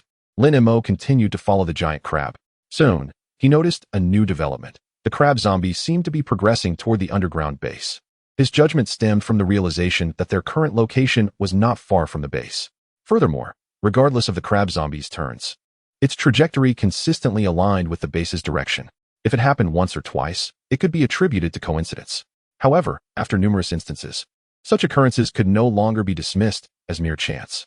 Could it be due to the gathering spirit formation? Lin Mo pondered for a moment, arriving at this conclusion. He was uncertain about the evolution of zombies, but the crystal core within a zombie's head could restore true energy, indicating that their evolution was likely connected to spiritual energy. Hence, it was highly plausible that spiritual energy attracted zombies. Nonetheless, thus far, all of this remained speculation, awaiting validation. Swish. A few minutes later, a rush of wind sounded behind him. Lin Mo turned to see Tanya employing her light wave step, swiftly approaching his location. Although Tanya had yet to master the technique, her movements, albeit somewhat awkward, were still significantly faster than running. "How did you get here?" Tanya asked, astonished as she reached him. Lin Mo had previously sent a message for her to go to the commercial street. Yet, they were evidently close to the underground base. She had essentially run from the base to the commercial street and then back toward the base, unnecessarily covering much ground. "Hush!" Lin Mo gestured for silence, then pulled her aside to the corner of the street, pointing ahead. Tanya paused briefly, following Lin Mo's indication, only to have her expression change dramatically as she quickly recoiled. After a moment, still shaken, she looked at Lin Mo and asked, "Is that a crab transformed into a zombie?" Lin Mo nodded. "But how can it be so large?" Although Tanya had encountered many challenges, she found it difficult to maintain her composure at that moment. A crab the size of a room was something that anyone would struggle to accept at first glance. Its massive size is a result of its evolution. I refer to this type of zombie as a second-tier zombie, Lin Mo explained. "Do you mean to say that you have previously encountered such a formidable Level 2 zombie?" Tanya inquired. Indeed, I have, Lin Mo replied. Have you engaged in combat with it? How formidable is this level 2 zombie? Tanya pressed further. Her keen instincts for battle had already led her to realize that the emergence of such a large zombie could spell disaster for the survivors. It's hard to say, Lin Mo remarked, gazing at Tanya. The reason I summoned you is to test its strength. Understood, I shall proceed at once. Without a moment's hesitation, Tanya vanished from sight, pursuing the crab-like zombie. Chapter 154. Unconditional trust. As Tanya charged towards the crab zombie, a wave of emotion surged within Lin Mo. With her keen insight and discerning eye, she undoubtedly recognized the formidable power of this crab zombie. Recklessly engaging it could very well lead to injury or even death. Yet, she pressed on without hesitation. This act underscored the unconditional trust she placed in him. In this perilous apocalypse, to have someone who trusts you so profoundly is an extraordinary stroke of fortune. Suddenly, the crackle of electricity pierced the air, interrupting Lin Mo's thoughts. Tanya had reached the crab zombie and hurled a lightning spear towards it. The half-meter-long spear detonated upon impact, releasing arcs of electricity that spread in every direction. However, as the currents dissipated, the crab zombie appeared utterly unscathed. The sight rendered Tanya's expression grim. The lightning spear represented her most potent attack at this stage. If it failed to inflict any damage on the crab zombie, how could she continue to fight? Lin Mo's gaze also sharpened. He recalled his first encounter with a second-tier zombie, during which he had meticulously tested its defensive capabilities. He remembered firing 9 shots from a sniper rifle at the same spot before finally breaching its defenses. Thus, the current outcome was within the realm of his expectations. Yet, he could not deny that this result was far from good news for the survivors. At this stage, the ability users were the indisputable fighting force among the survivors.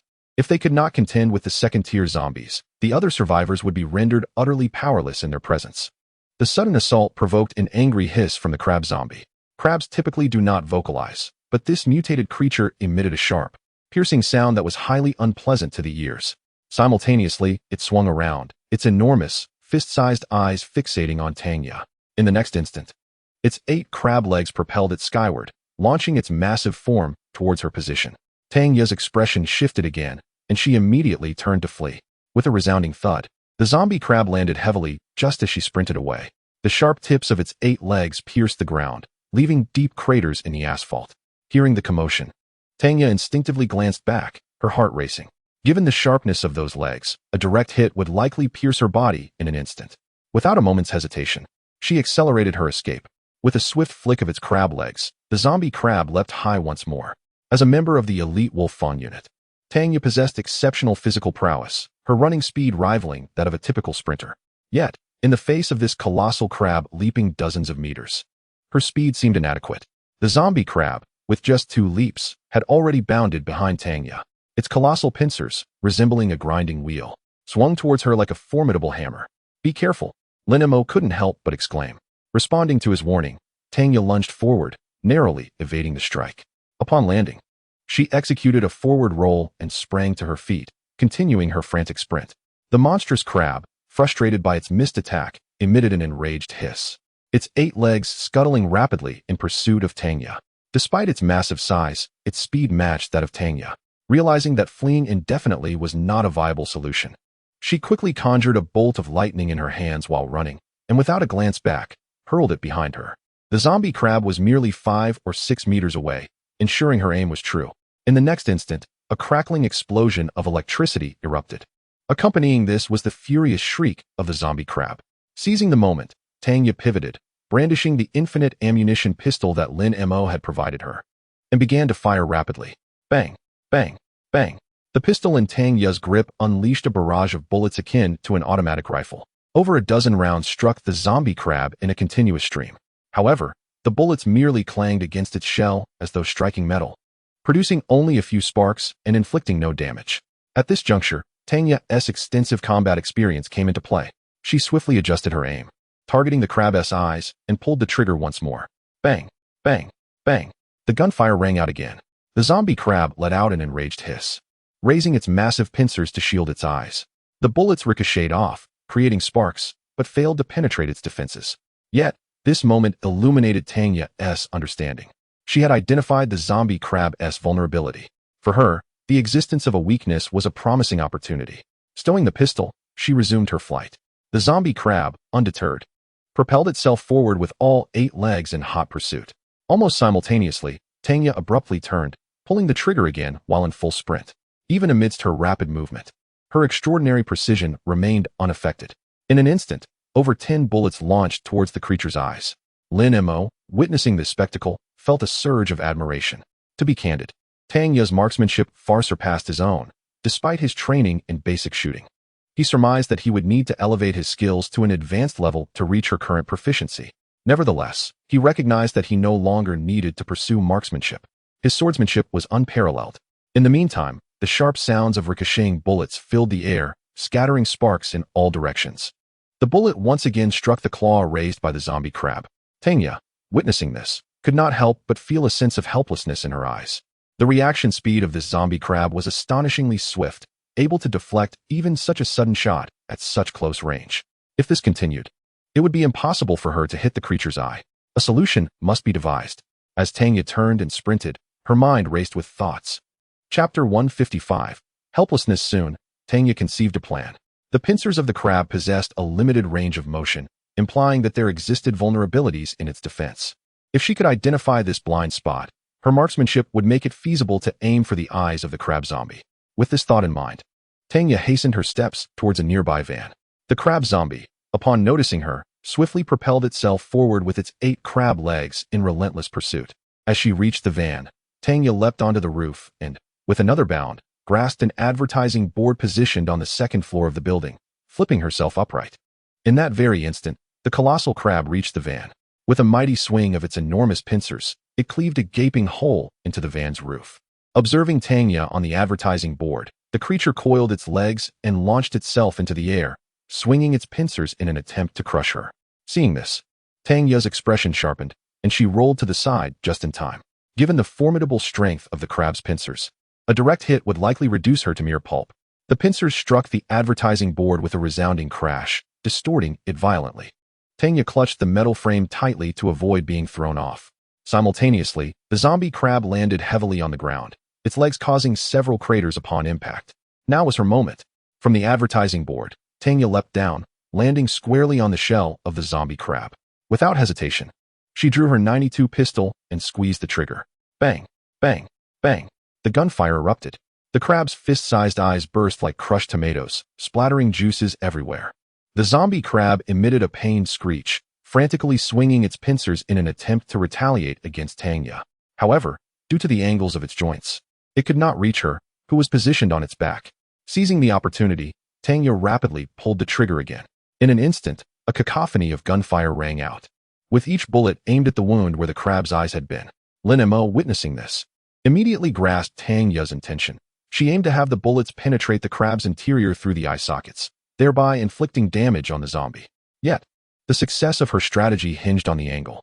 Even if she managed to direct the bullets into the eye wounds, the damage inflicted upon the crab zombie would be limited. Meanwhile, realizing that its pincers were ineffective, the crab zombie screeched once more, its 8 legs coiling and leaping high into the air. It sought to dislodge Tanya from its back. Perceiving the creature's intent, Tanya instinctively jumped off just as it leapt, rolling swiftly to conceal herself behind a nearby car. With a hiss, the crab zombie landed, emitting another cry, albeit this time tinged with a sense of panic. Blinded, it could see nothing, unaware of Tanya's whereabouts, rendering it vulnerable to its fate. Meanwhile, Tanya found herself in a predicament. Although she had successfully blinded the crab zombie, she was at a loss as to how to deal with it. All her means of attack proved ineffective against this creature. After a moment of hesitation, she retrieved a stack of talismans from her clothing pocket, swiftly extracting one. However, she did not use it immediately. Instead, she glanced at Lin Mo, and upon seeing him nod, she waved her hand, flinging the talisman towards the zombie crab. As it soared through the air, the talisman ignited spontaneously. In the next moment, a thick column of lightning, akin to a finger, manifested in the void, striking down upon the crab zombie. The creature was instantly enveloped in electric light. The power of this thunder talisman far surpassed that of Tanya's lightning spear. Yet, despite its might, the electric discharge merely elicited a shriek from the crab zombie, failing to inflict any substantial harm. Tanya, witnessing this, looked at Lin Mo with a face full of helplessness. The lightning spear, the handgun, the talisman, these were all her available means of attack. With all 3 proving futile, she found herself without recourse. Do not worry, Rest for a moment. I shall handle this, Lin Mo assured her as he approached the zombie crab with measured steps. He had summoned Tanya to observe the current capabilities of a psychic in the face of a level 2 zombie, and the outcome was becoming increasingly apparent. Tanya was undoubtedly a formidable force among psychics, yet even she found herself powerless against a level 2 zombie. It was evident what fate awaited others in her stead.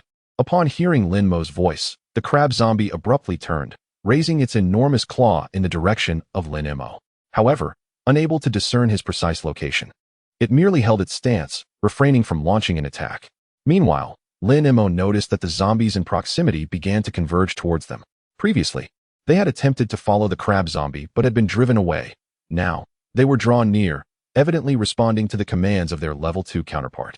Tanya, too, observed this development, her expression turning grim. It was only now that she realized a level 2 zombie could control the actions of level 1 zombies. As a member of the Dragon Tooth team, she was acutely aware of the implications this held for the survivors. It signified an abrupt and steep increase in the difficulties faced when confronting zombies. Most concerning was her uncertainty regarding the extent of the crab zombie's control over the lower-ranked zombies. If it could command a significant number, even Lin Mo's formidable strength would be insufficient to withstand the onslaught. With this thought in mind, she charged towards the distant horde of zombies. Before Lin Mo could deal with the second-tier zombie, she aimed to eliminate as many of them as possible to alleviate the pressure on him. Come back, Lin Mo shouted as he noticed Tanya's actions.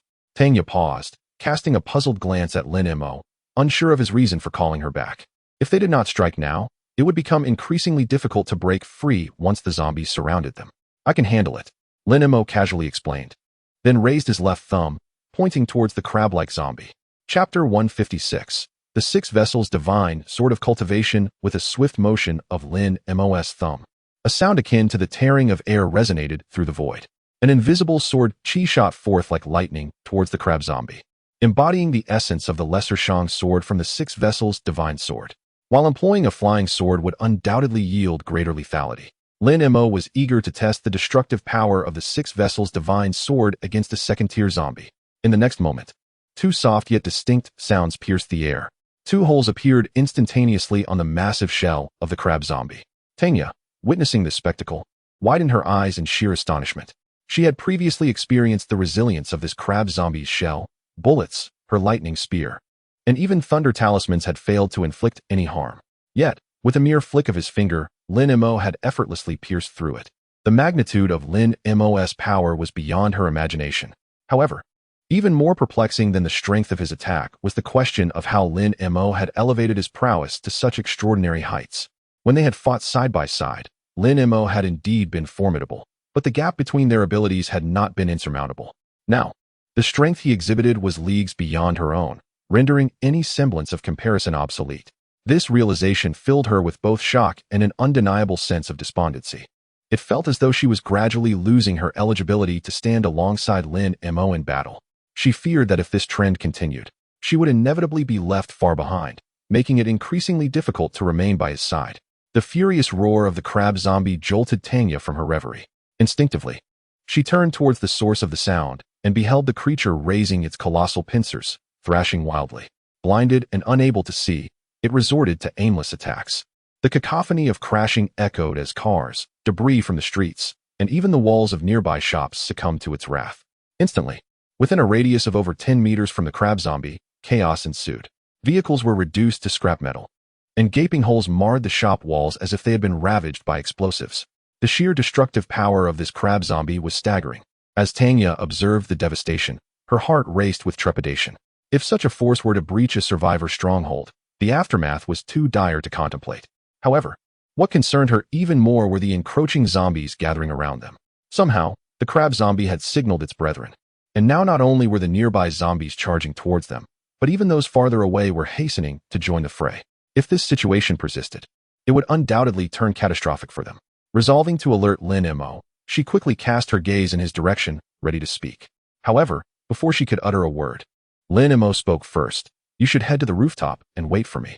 Be cautious of the zombie cats and zombie dogs that might ambush you. Tanya paused for a moment, then quickly inquired, and what about you? I need to wait for more zombies to gather here. Rest assured, I have it all under control, Lin Mo replied. The second-tier zombies were capable of attracting a multitude of first-tier zombies, presenting him with an exceptional opportunity to accumulate points, which he would not let slip away. This was also one of the reasons he refrained from directly slaying the crab zombie. All right, Tanya responded, swiftly dashing into a nearby building and racing towards the rooftop. Lin Mo cast a glance at the horde of approaching zombies in the distance, then turned his attention to the crab zombie that was still frantically swinging its claws in attack. The small hole created by the 6 meridian sword on the crab shell was particularly conspicuous. To be honest, Lin Mo had not anticipated such an effect from the 6 meridian sword. After all, he had personally verified the defense of second-tier zombies, realizing it took 9 shots from a sniper rifle to penetrate them. In his understanding, even if the power of the 6 meridian sword surpassed that of a bullet, it would do so only marginally. However, upon reflection, he comprehended the reason behind its formidable strength. The potency of his 6 meridian sword was derived from the fact that he utilized not the inner force of a martial artist, but the true chi of a cultivator, or more accurately, what should now be referred to as true essence. Once true chi is liquefied, it transforms into true essence. The power of inner force pales in comparison to true chi, let alone true essence, which is even mightier. Thus, it was entirely reasonable for his 6 meridian sword to exhibit such might, as it was the cultivation-enhanced version of the technique. If employed by someone else, even if they achieved a similar level with the 6 meridian sword, such results would be unattainable. The rasping breaths of the zombies interrupted Lin Mo's musings. The zombies that had previously trailed behind the giant crab, due to their proximity, had now closed in.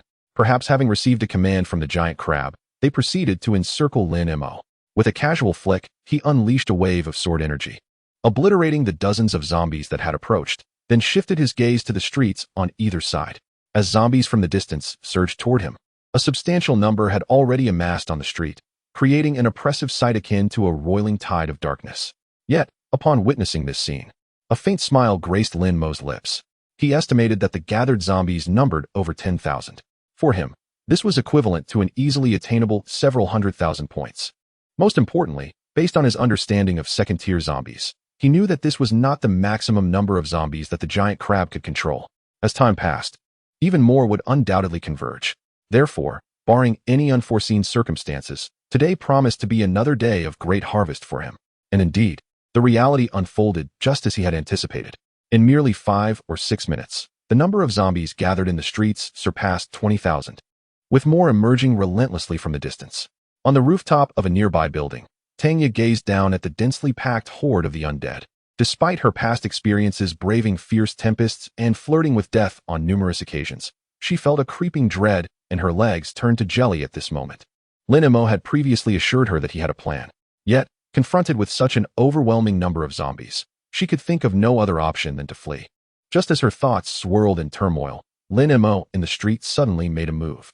Chapter 157. The astonished Tanya in Tanya's line of sight. Something suddenly flew out before Lin Mo. In the next moment, with a flash of cold light, those zombies surrounding Lin Mo fell to the ground as if they were being harvested like wheat. This scene nearly made Tanya's eyes bulge out in astonishment. The speed at which the zombies were dispatched truly astounded her.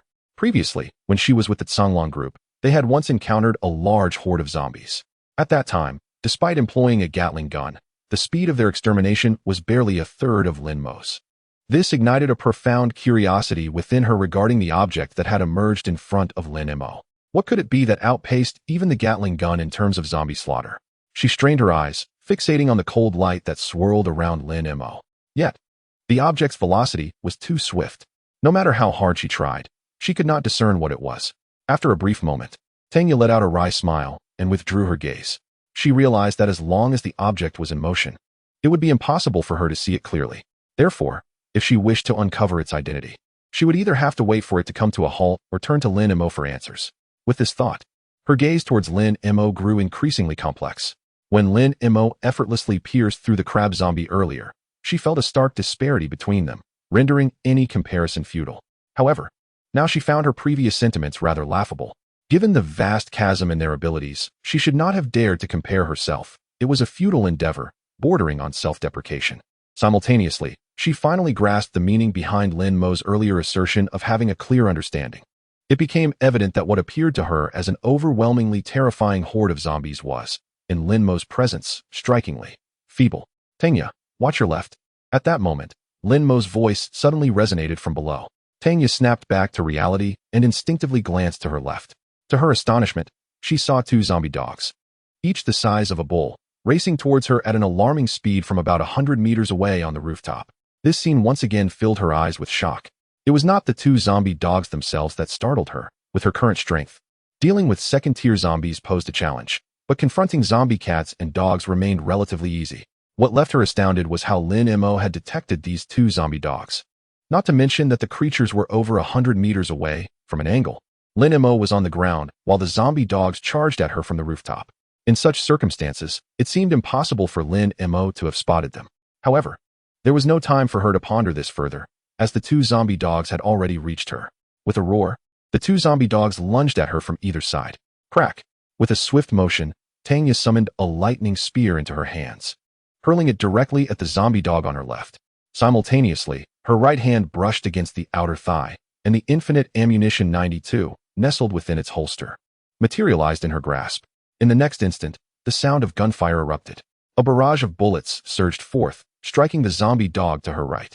Lin Mo, perceiving this scene through his spiritual sense, felt an immediate sense of relief. Given Tang Ye's displayed prowess, dealing with the two zombie dogs posed no challenge whatsoever. He then diverted his full attention to the surrounding corpses. 2 minutes later, Tang Ye successfully dispatched the two zombie dogs. Yet, when she turned her gaze back to Lin Mo, she was momentarily taken aback. In the brief span of 2 minutes, the number of fallen zombies surrounding Lin Mo had at least doubled. The dark mass of corpses had nearly formed a small mountain, compelling Lin Mo to change positions to continue his extermination of the undead. Judging by the speed at which the zombies fell, it was merely a matter of time before their bodies once again amassed into a hill. Regaining her composure, Tang Ye swiftly drew her 92 and aimed at the zombies sprawled on the ground, preparing to fire. Although her rate of extermination paled in comparison to Lin Mo's, her efforts could at least alleviate some of his burden. However, before she could pull the trigger, Lin Mo's voice reached her. "You need not intervene. I can handle this." Tang Ye was momentarily stunned, unsure of why Lin Mo would refuse her assistance, yet she holstered her 92. "Return to the stronghold for now. I shall eliminate these zombies and join you shortly." Lin Mo's voice resonated again. Tang Ye instinctively surveyed her surroundings. From her vantage point atop the building, she had a clear view of the situation.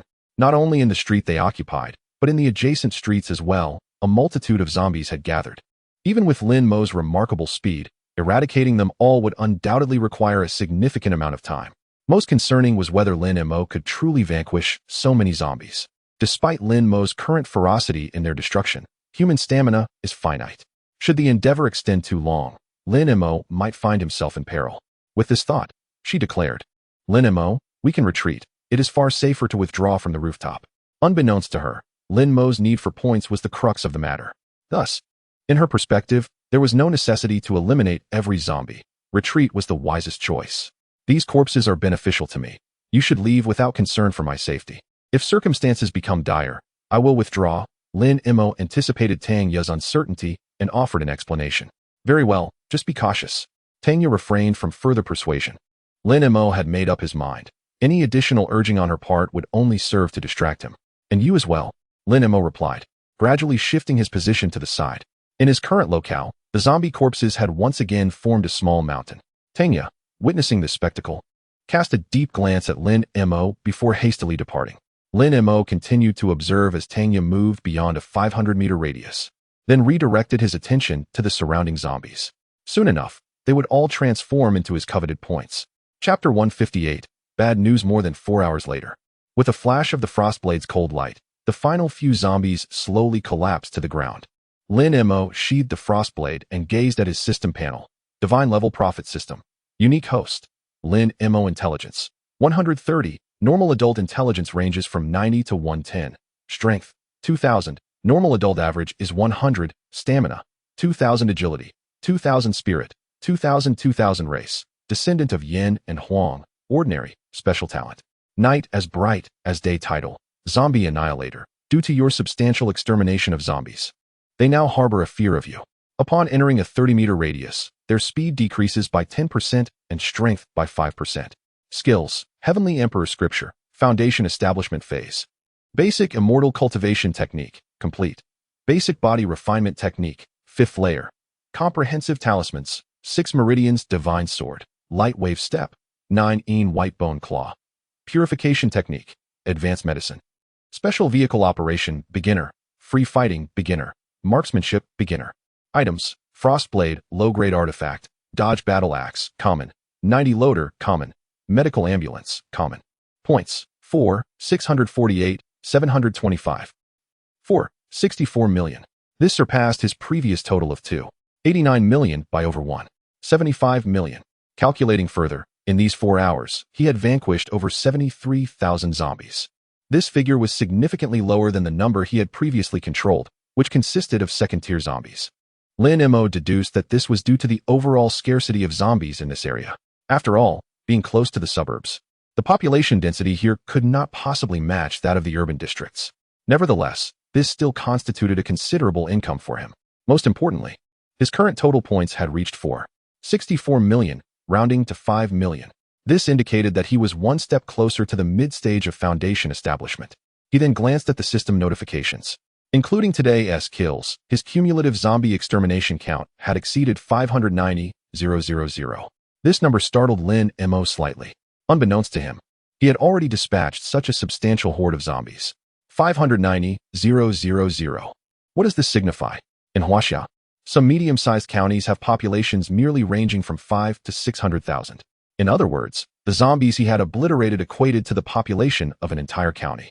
If this were to be disclosed, it would undoubtedly leave many astounded.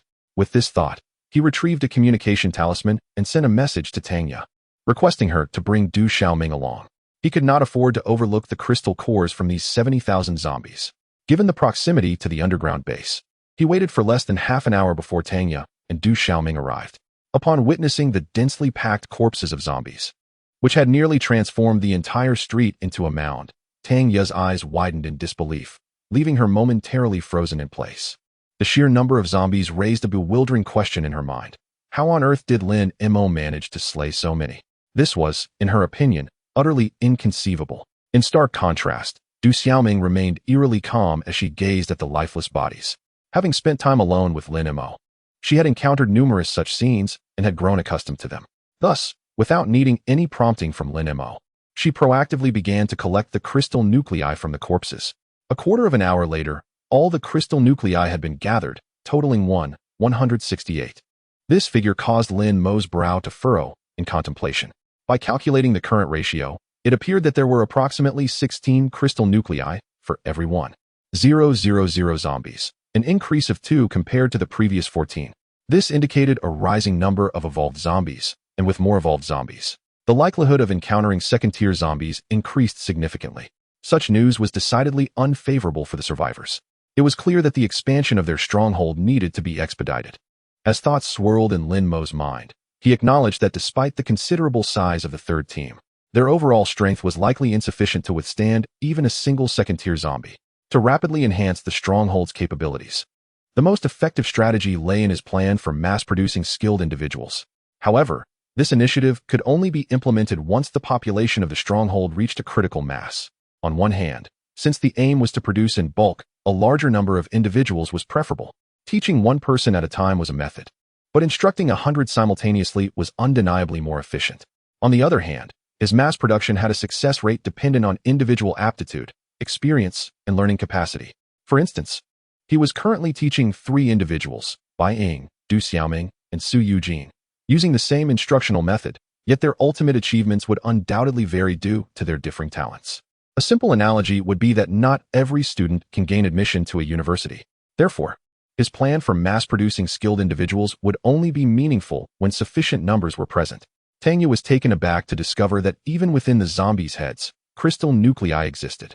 After regaining her composure from the initial shock, she was once again struck with astonishment upon seeing those nuclei.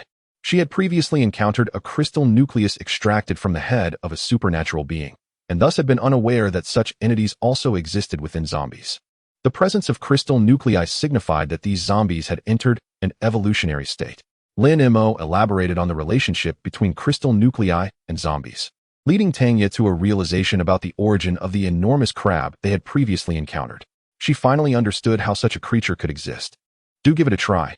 If all goes well, this will surely aid you in swiftly rejuvenating your mental faculties, Lin Mo proclaimed as he proffered several crystalline cores. Upon hearing this, Tanya promptly grasped one of the cores and commenced her practice of the purification of the heart technique. Approximately 10 minutes later, she opened her eyes, her expression brimming with excitement as she gazed at Lin Mo. "It truly works," she exclaimed. It is worth noting that in the past, when her mental energy was depleted, her only means of recovery were through meditation or slumber. Now, with these crystalline cores, she had acquired an additional method of restoration. Most significantly, the cores significantly shortened the time required for her to regain her mental strength, which could prove to be a lifesaver in critical moments. Chapter 159. A double-edged sword. Roughly estimate how many crystal cores would be required for a complete recovery should your mental energy be exhausted, Lin Mo inquired. About 10. Tanya promptly responded. 10. Lin Mo's expression shifted slightly. During his third stage of chi refinement, he too required approximately 10 crystal cores for restoration. If this serves as a benchmark, it suggests that Tanya's current prowess is akin to his own at the same stage.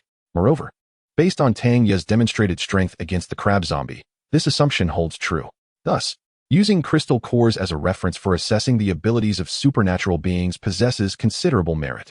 Until now, he had lacked a clear understanding of the strength of these individuals. However, with this newfound comparison, evaluating their capabilities in the future will be significantly more manageable. With this thought in mind, he promptly handed over 100 crystal cores to Tanya. "Take these." "All right." Tanya accepted without hesitation, fully aware of the significance of such items. Half an hour later, the trio returned to the underground base. The moment they entered the hall, a refreshing breeze greeted them, causing Lin Mo to pause abruptly. His brow furrowing, he recalled the crab zombie advancing towards their stronghold. If his earlier speculation was correct, that spiritual energy possesses a potent allure for zombies, then the existence of the gathering array could very well be a double-edged sword. On one hand, the array facilitates a swifter restoration of his chi and accelerates the training of Tanya and the others. On the other hand, it renders their stronghold increasingly perilous. Although there exists a maze array at the entrance, it serves adequately to deter survivors and first-level zombies. However, it is nearly futile against second-level zombies. Given their destructive capacity, second-level zombies could easily breach the walls. Should a second-level zombie attack while he is absent, Tanya and the others would be in grave danger. Thus, he faced two choices. First, dismantle the gathering array. As he is capable of setting up the array, he can also take it down. Dismantling it would not damage the array flags, allowing him to re-establish it elsewhere, though the hard-earned spiritual energy would dissipate. He would then need to invest more time in gathering spiritual energy anew. Second, he could allow Tanya and her companions to vacate the underground base. As long as they are not present, any number of second-level zombies would merely serve to provide him with points. However, this would inevitably hinder the pace at which their strength could be enhanced. Therefore, he must contemplate the best course of action. Nonetheless, there was another matter requiring his attention. He beckoned to a few individuals practicing nearby. "Come over here." Tanya, Bai Ying, Du Xiaoming, and Su Eugene all halted their activities and gathered around Lin Mo. "I have recruited a team and need you four to escort them to the third squad," Lin Mo stated directly. "Can I also go?" Su Eugene and Du Xiaoming echoed in unison. Previously, when escorting the 6 girls to the third team, Lin Mo only permitted Tanya and Bai Ying to participate, leaving them both rather disheartened. Unexpectedly, this time they too were granted an opportunity to join the mission. Lin Mo provided them with a definitive answer. They could go. His decision to include them was made after careful consideration. On one hand, Du Xiaoming and Su Eugene had already begun to master the Lingbo Weibo technique. Although their combat abilities were not formidable, they should be capable of self-defense.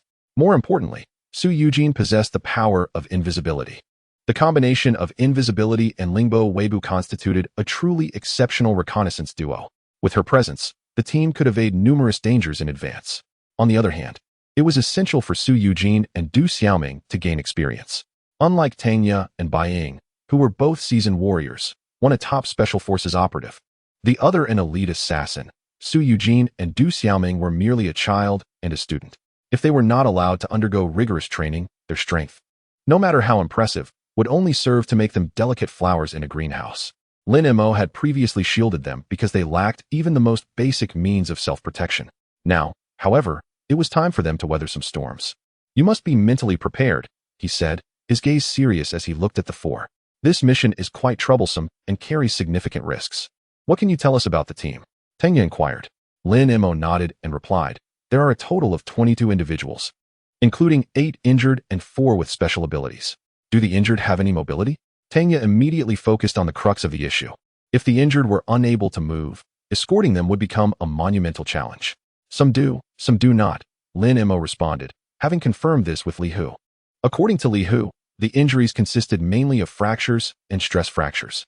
Those with arm injuries, while lacking combat capacity, could at least move. However, for those with leg injuries, even if they retained some mobility, their speed would be significantly hampered. Understood, Tanya nodded, falling into deep thought, clearly beginning to devise a concrete action plan. Bai Ying, Su Eugene, and Du Xiaoming silently observed her. While Bai Ying could offer insights, Su Eugene and Du Xiaoming were bound to follow orders without question. However, this also provided them with a valuable learning experience. After a moment, Tanya turned to Lin Mo and asked, "Where are they located, and when do we commence the escort?" "According to my agreement with them, you need to meet them tonight and set off early tomorrow morning," Lin Mo replied. "All right, then we shall prepare at once." Tanya summoned the other three and swiftly headed toward the dormitory. The distance from their location to the third team was approximately 17 to 18 kilometers. Previously, when they had escorted the 6 girls, the round trip had consumed an entire day. This time, accompanied by the injured, a return within 2 days would be deemed fortunate. Therefore, it is imperative to make adequate preparations. Chapter 160. Oversight. After preparing the items they intended to bring, Tanya and her companions each donned a backpack. Anticipating a journey of merely 2 or 3 days, the bags were not overly large, containing primarily provisions and water. Observing their appearances, Lin Mo couldn't help but privately admire the convenience of his system space. During the early days of the apocalypse, he had also carried a backpack for a period to conceal the existence of his system. However, with the emergence of abilities, he no longer needed to disguise his system space and seldom used the backpack thereafter. Moreover, whatever he desired could be summoned to his hand with merely a thought, far surpassing the utility of a backpack. In truth, his system shop also offered items such as storage rings, with the most affordable version priced at a mere 100,000 points, a cost he could now easily bear. However, after careful consideration, he decided against equipping Tanya and her companions with storage rings. On one hand, their frequent companionship with him meant the likelihood of needing such rings was minimal. On the other hand, their current strength was insufficient. Should the existence of the rings be discovered, it could very well invite deadly peril. Thus, it was prudent to postpone the acquisition of storage rings until their capabilities were more formidable. After dining, Tanya and her party set forth. Lin Mo did not accompany them, but merely informed them of the location of Li Hu and the other's stronghold. The distance from the underground base to Li Hu's stronghold would take approximately 2 hours on foot, particularly challenging at night, serving as both trial and training for Tanya and her companions. As for safety, they possessed various talismans he had provided, which should enable them to navigate any dangers they might encounter. 2 hours later, at the stronghold of Li Hu and his group. "Brother Hu, it's already dark, and the escort has yet to arrive. Do you think Lin Mo is deceiving us?" Ji Ning inquired, peering through the window with binoculars to observe the street below. Their stronghold was situated in an 18-story building, and they occupied the topmost floor. Originally a high-end banquet hall, it was exquisitely decorated and professionally soundproofed, allowing them to engage in activities without fear of attracting the attention of the zombies outside. Upon hearing Ji Ning's words, the others cast worried glances at Li Hu. Given their current circumstances, if they failed to join the third team, they would likely not endure much longer, especially the 8 injured individuals tucked away in the corner. Their anxiety and apprehension were more acute than the others. They represented the greatest burden on the stronghold, and should its survival become untenable, they would undoubtedly be among the first to be forsaken. This was not due to any lack of compassion from Li Hu and the others, but rather a harsh reality of their situation. In the apocalypse, even if Li Hu wished to care for them, his capacity to do so was limited. "They should be here soon. Let us remain patient," Li Hu replied, his gaze also directed outside. The full moon illuminated the city, casting a brighter glow on the streets than usual, despite the absence of any artificial light. At this moment, a few scattered zombies were wandering the streets. This was a deliberate strategy on their part. They had previously cleared the zombies near their stronghold, but after several attempts, they discovered that a few days after each cleanup, more zombies would inevitably drift back. Consequently, during subsequent cleanups, they intentionally left a few behind. This approach not only minimized the threat to them, but also acted as a deterrent against the encroachment of additional zombies, serving a dual purpose. "Someone is coming." At that moment, Ji Ning's voice, laced with excitement, rang out. However, he soon hesitated and added, "But why do I feel like the newcomers are not quite right?" "What do you mean?" The few people nearby immediately gathered around him. Li Hu also caught sight of the figures emerging on the street, and his brow furrowed instantly. He understood why Jining felt something was amiss. For individuals approached, all young women, and to his astonishment, one of them was a child. If these were indeed the escorts sent by Lin Mo, he would have to reconsider joining the third team. In his eyes, the quality of the escort reflected the strength of the third team, and this current lineup left him with little faith in their capabilities. They were about to encounter zombies. Jining, almost as if narrating a live broadcast, continuously reported on the newcomers' latest movements. The others pressed their faces against the window, peering outside. Li Hu stepped forward, positioning himself closer to the window for a clearer view. On the street, the four figures soon encountered the wandering zombies. Upon spotting the living, the zombies reacted like famished wolves detecting prey, immediately lunging forward with arms flailing and claws bared. "Brother Hu, should I lend a hand?" Jining turned and asked. If these individuals lacked strength, they could very well perish at the hands of the zombies. Li Hu hesitated for a moment before directing his gaze to the two individuals by the window. "Jiang Junnan, Su Qing, you two go check it out. If they encounter danger, lend a hand." These two were among the four supernatural beings in their stronghold. With their presence, the safety of the four below was assured. Understood. They nodded and swiftly dashed downstairs. Li Hu's attention returned to the scene outside. However, upon looking again, he was momentarily taken aback. In the brief span of time while he spoke, all the zombies below had collapsed to the ground, and the four individuals were leisurely making their way toward the building they occupied. "Jining, what happened?" Coming back to his senses, Li Hu immediately inquired. Jining had been observing through the binoculars and should have witnessed the entire unfolding. Yet, after Li Hu's question, Jining remained silent, still gazing outside, seemingly in a state of shock. "Jining?" Li Hu called out again. Jining's body quivered slightly, bringing him back to reality as he inquired, "Tiger brother, what happened?" "I asked you what transpired outside," he pressed. Li Hu felt compelled to reiterate, "How were those zombies dealt with?" Upon hearing this, Jining seemed to recall something, and a profound shock flickered in his eyes. "Tiger brother, I fear we may have underestimated them. These individuals possess formidable strength. Please, elaborate on what exactly transpired." A hint of helplessness surfaced in Li Hu's gaze. He was acutely aware of their remarkable prowess. Otherwise, they could not have dispatched the zombies so swiftly. Yet, what he yearned to understand most was how these individuals had managed to eliminate the undead. Chapter 161. Three routes. A hint of distress flickered across Jining's face. "Brother Hu, I couldn't see clearly. I really couldn't." Li Hu, astonished, replied. "How could you not see clearly with a telescope? They were simply moving too swiftly." Jining explained. "Then tell me, what did you manage to observe?" Li Hu rephrased his inquiry. Jining pondered the scene she had witnessed, articulating. "First, a few zombies charged at the four women, and then one of them confronted the zombies. After that, the zombies fell to the ground." "Is that all?" Li Hu appeared bewildered. "This is hardly informative." "That is all I could discern," Jining insisted. "Her speed was astonishing. I could only see her strike, but I couldn't make out the specifics of her actions." "What about you all? Did you see anything?" Li Hu turned to the others by the window, who shook their heads in unison. Their observations were similar to Jining's, but without a telescope, they could not see as clearly. Well then, a hint of resignation crossed Li Hu's face, and he chose not to press further. Though he did not obtain the answers he desired, one thing was certain: the greater the strength of those four women, the more advantageous it would be for them. Approximately 7 or 8 minutes later, footsteps and voices echoed from the stairwell.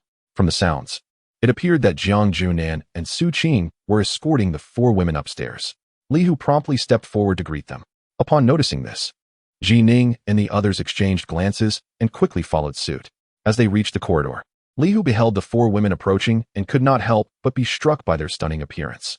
Each of the four possessed a unique charm. One exuded a spirited vigor, another a cold elegance, one radiated youthful exuberance, and the last was adorably doll-like.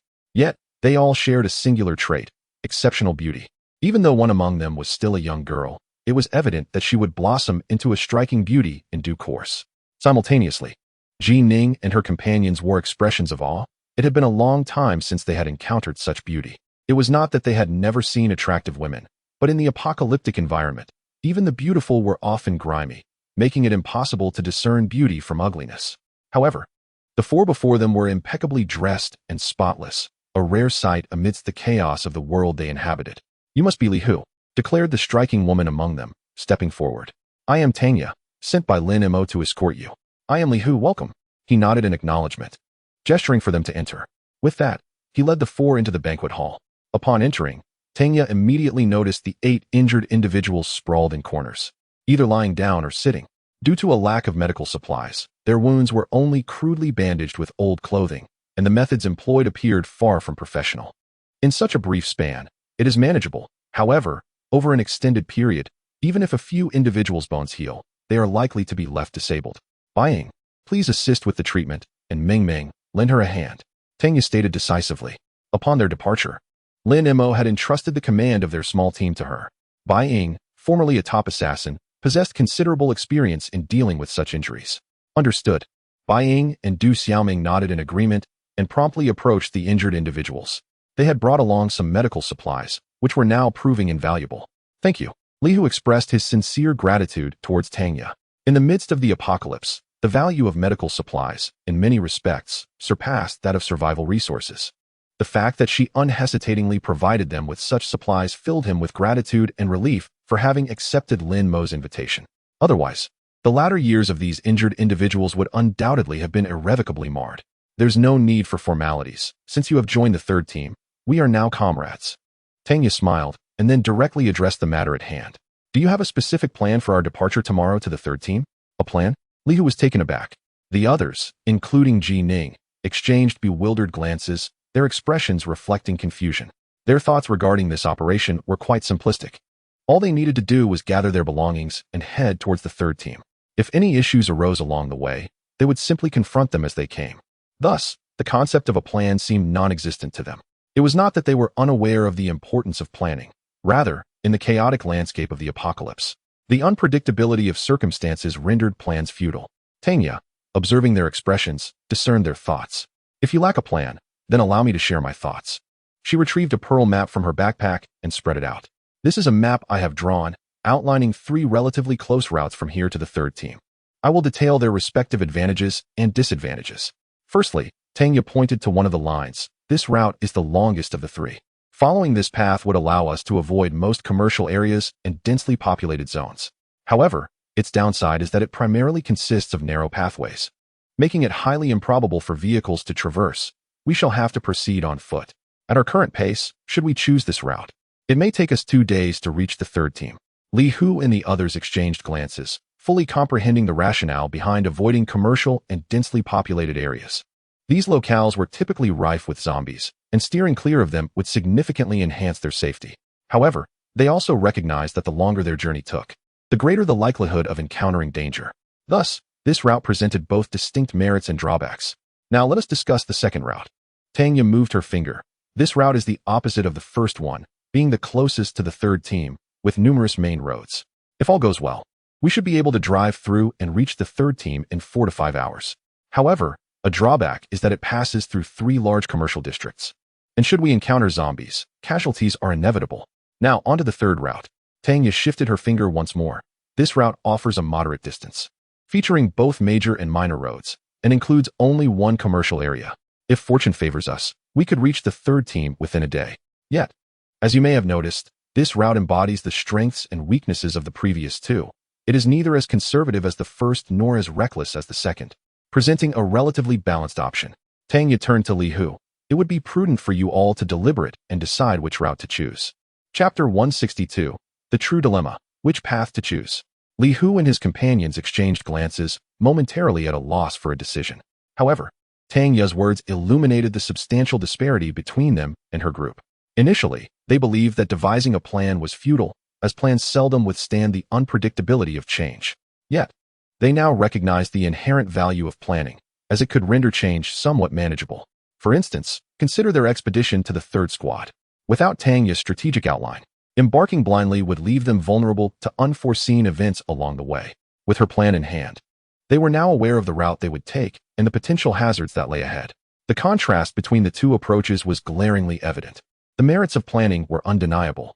Although they could not avert the occurrence of unforeseen circumstances, they could, to a degree, mitigate the dangers that might arise. What are your thoughts? Li Hu inquired, directing his gaze toward Ji Ning and the others. Despite his position as leader, many decisions were made collectively. I believe we should choose the first route. Ji Ning was the first to speak. Given that we are transporting the injured and our combat capabilities are limited, this path, while longer, is relatively safer. I contend that we ought to select the second route. Interjected Wang Yuan, a middle-aged man. This route is the quickest. Considering our compromised mobility due to the injured, reaching the third squad expeditiously is the wisest course of action. But that route is the most perilous. Ji Ning countered. The first route is fraught with danger as well. Wang Yuan retorted. Since both paths harbor risks, we may as well take the fastest one. You are being unreasonable. While both paths indeed present dangers, the severity of those dangers is not comparable, Ji Ning asserted. Enough. Li Hu interjected, sensing the escalating tension. With Tanya and her companions present, a public dispute would be most unbecoming. He then turned to Tanya. Which route do you deem the most advisable? He recognized that, in contrast to their ragtag group, Tanya possessed a far greater expertise in this matter. Tanya assessed the condition of the injured. My recommendation is to take the third route. The first path is impassable by vehicle and requires us to proceed on foot, which would necessitate additional personnel to care for the injured. Over the course of 2 days, this would place a tremendous strain on both the injured and the remaining members. The second route is excessively hazardous. Should a large-scale conflict erupt, we would be unable to guarantee the safety of the injured. While I cannot assure the safety of the injured on the third route either, its risk level is comparatively lower than that of the second. Then we shall take the third route. Li Hu decisively declared. Very well, let us rest swiftly. We shall depart at dawn, Tanya stated, folding the map. All right, I will make the necessary arrangements. Li Hu spoke as he led Ji Ning and the others away. Once Tanya and the others had distanced themselves, she turned to Su Eugene beside her, saying, You may have to exert yourself tomorrow to transport these individuals to the 3rd Brigade without any casualties. Su Eugene's stealth reconnaissance was crucial. I will do my utmost to ensure their safety. Su Eugene replied resolutely. Their safety must indeed be prioritized. But Tanya glanced around to confirm that no one was watching them before continuing. The prerequisite is to ensure your own safety first. Do you understand? Su Eugene hesitated momentarily, but Master entrusted us with the task of escorting them safely to the 3rd Brigade. Lin Mo spoke of escorting, not of sacrificing oneself in the process. Tanya looked at Su Eugene. Remember, Lin Mo assigned us this task not to compel us to become martyrs. I understand. Su Eugene nodded earnestly. At that moment, Bai Ying and Du Xiaoming returned after tending to the injuries of the few wounded. Tanya reiterated her earlier words to the two, and then the 4 of them moved to a corner of the banquet hall to rest with their eyes closed. The following day, at dawn, the 22 individuals at Li Hu's stronghold set off under the guidance of Tanya and her 3 companions. Among the 8 injured, 3 had arm injuries but could walk normally, 2 had single-leg injuries and required assistance, and 3 were completely unable to walk and needed to be carried on stretchers.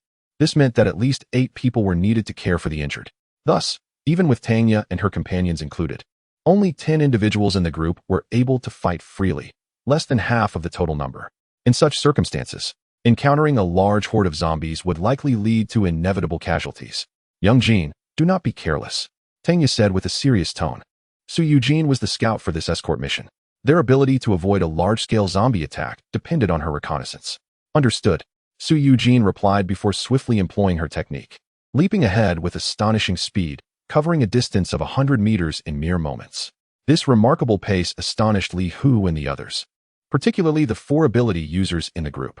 After awakening their abilities, their overall capabilities surpassed those of ordinary individuals, yet even they could not match Su Eugene's speed. In that instant, Li Hu finally understood why Ji Ning had remarked the previous night that he had seen nothing clearly.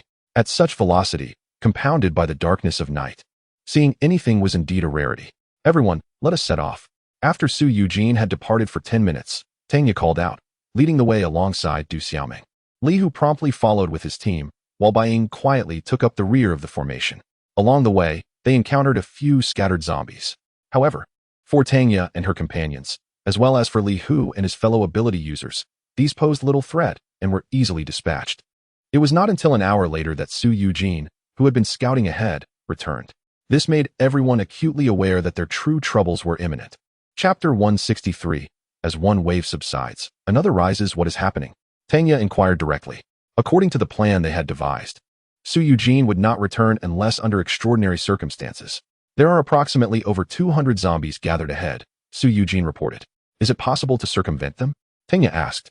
It is feasible to bypass them, but several streets nearby are also populated with numerous zombies. If we take a detour, our journey will be extended by at least 1/3. Su Eugene replied. Tanya furrowed her brow, contemplating for a moment before stating, then we must find a way to divert them. With that, she turned to Li Hu. I will lure the zombies away. You take the others to pass quickly, and then temporarily follow Su Yojin's lead. No, that is far too perilous. Li Hu firmly objected. Moreover, if anyone is to distract the zombies, it should be our people. You need not take such risks. He had overheard Su Yojin's earlier words. Over 200 zombies. Even if all their abilities were summoned, they might not prevail, let alone Tangya alone. Most importantly, Tangya and her companions were there to escort them. It was unreasonable for them to hide, while Tangya faced the danger. It's fine, I know my limits. Tangya asserted, glancing at Su Yujin. You accompany me. After I lure the zombies away, you continue guiding them onward. I will catch up with you thereafter. What if I go instead? Su Yujin suggested.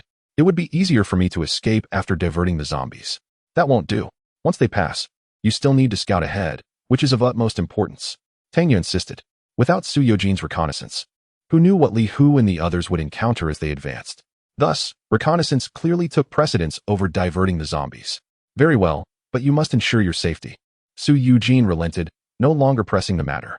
Given Tangya's abilities, combined with the skills of Ling Bo Wei Bu and the talismans provided by Lin Mo, merely diverting the zombies should not pose significant danger. Tangya nodded, signaling for Li Hu and the others to remain in place, and then set off alongside Su Yujin. Li Hu and the others watched the two retreating figures, their expressions a mix of complexity. Although they were strangers, Tangya and her companions were willing to undertake such great risks for their sake. This truly inspired both admiration and deep emotion within them. Brother Hu, are we really just going to stand by and watch as these two young women put themselves in danger for us? Jining couldn't help but ask. Li Hu remained silent for a moment, then glanced at Jining. Do you believe you could be of assistance if you went? Jining was momentarily at a loss for words. Based on the prowess displayed by Tangya and her companions the night before, their intervention might very well complicate matters. Enough of this idle speculation. Li Hu directed his gaze toward his companions. If you feel guilty, then perform well once we reach the third team. Do not allow them to think we are unworthy of such efforts. With that, the group ceased their conversation and waited for approximately 10 more minutes. Su Yujin swiftly returned, exclaiming, All right, we can set off now. I will continue to scout ahead. Sister Baiying, these individuals are in your charge. With that, she turned on her heel and departed, determined to reconnoiter further ahead. Everyone, follow me, and let us hasten our pace. Baiying beckoned the group as they briskly advanced along the street. Fortunately, due to the diversion of the zombies, they encountered none along this stretch, making their passage even smoother than before. 20 minutes later, they successfully traversed the street. Baiying promptly produced a communication talisman to notify Tangya. However, the group did not linger. They pressed onward along their predetermined route. Meanwhile, Li Hu, Jining, and others consistently scanned the rear, anxious for Tangya's safety. After more than 40 minutes, Tangya's silhouette surged toward them from behind, prompting a collective sigh of relief from Li Hu and the others. Just then, Su Yujin, who had been scouting ahead, returned once more. Witnessing this, the group could not help but wear expressions of wry amusement. Just as one crisis seemed to settle, another arose. Should this rhythm persist, it appeared they would never find tranquility on their journey. Yet, Tangya remained remarkably composed, for she anticipated Su Yojin's reason for returning. They were approaching the commercial district. More than 2 hours had elapsed since their departure. At their current pace, they were indeed nearing that area. As she had surmised, Su Yujin brought back troubling news regarding the commercial district. With a grave expression, Su Yujin reported, There are numerous zombies in the surrounding blocks of the commercial district. Approximately how many? Tangya inquired. Over 10,000, and that is a conservative estimate. Su Yujin replied. Tangya's brow twitched at the daunting figure. With such a vast number, diverting them would be impossible. After a moment of contemplation, she asked, Can vehicles pass through? Is it possible to drive through? Not at all. Su Yujin countered. The streets are choked with abandoned vehicles. What about taking a detour? How long would that take? Tangya pressed on. The time is uncertain, but considering the extent of the commercial district, it would at least double our total distance, Su Yujin explained. Tangya's delicate brows furrowed slightly. From Li Hu's stronghold to the third team, following their selected route, it was only about 20 kilometers. Even with the difficulties posed by the apocalypse, a full day should suffice. However, if the distance were to double, they would face a daunting 40 kilometers, nearly equivalent to their first route. Could we traverse the rooftops? Tangya pondered aloud. The buildings in the commercial district were densely packed, and if they could navigate from rooftop to rooftop, it might indeed be a viable solution. I had not considered that before. I shall investigate immediately, Su Yujin declared, turning to leave once more. 20 minutes later, Su Yujin returned, her face alight with a hint of excitement. The rooftop is accessible. However, there may be some complications when we depart, and the injured will find it rather inconvenient. Then we shall proceed to the rooftop, Tanya decisively declared. In her view, the potential troubles and the discomfort for the injured paled in comparison to the paramount importance of safety. Very well, follow me, Su Eugene said, turning promptly to lead the way. Tanya beckoned to Li Hu and the others, hastily following her lead. Chapter 164. Unsatisfactory results. As Tanya and her companions made their way to the rooftop, Lin Mo had already arrived at the third team. He initially intended to continue his search for other survivors today. However, just as he was about to set off, he received a message from Li Jianmin, informing him that someone had arrived at the third team with flyers. This news invigorated Lin Mo, for it signified that his flyer recruitment plan was beginning to yield results. Upon following Li Jianmin to the lounge on the second floor, he encountered 3 individuals holding flyers. 2 men and 1 woman, both in their 40s, bore the marks of hardship, while a boy, seemingly around 17 or 18, appeared to be their son. Greetings, and welcome to the third team, Lin Mo said with a warm smile. The trio, seated on the sofa, stood up simultaneously upon seeing him, somewhat flustered. There's no need to be nervous. I am merely here to ask you a few questions, Lin Mo reassured them, gesturing for Li Jianmin to bring them some food and water. The moment they saw the provisions, the 3 began to devour them ravenously. However, the older man and woman paused after a few bites, instead holding the food and water, silently watching the young boy. Clearly, they intended to reserve the supplies for their child. Please, eat freely. There is more than enough food and water. Lin Mo encouraged the 2 adults, though he felt a pang of emotion. In a post-apocalyptic world, many relationships might deteriorate. Yet the love of parents for their children remained pure. Is that truly the case? The couple inquired in unison, seemingly in disbelief. Indeed, Lin Mo affirmed with a nod, signaling Li Jianmin to bring more food and water. With the provisions before them, the couple finally believed his words and resumed their frenzied eating. Lin Mo observed quietly, waiting for them to finish, before stating, Now, I would like to ask you a few questions, and you need only answer truthfully. This was the purpose of his visit. He sought feedback from the trio to gauge the effectiveness of the flyers. Understood, the couple nodded in agreement. When and where did you find the flyer? Lin Mo inquired. We found it yesterday on Huahai Road, the man replied. I was out searching for food when I came across the flyer.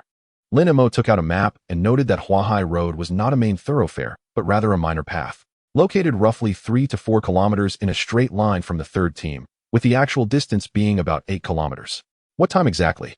He pressed for more precision. Well, I don't have a watch, but it was around noon, as the sun was directly overhead, the man estimated. When did you set out for here? Lin Mo continued his questioning.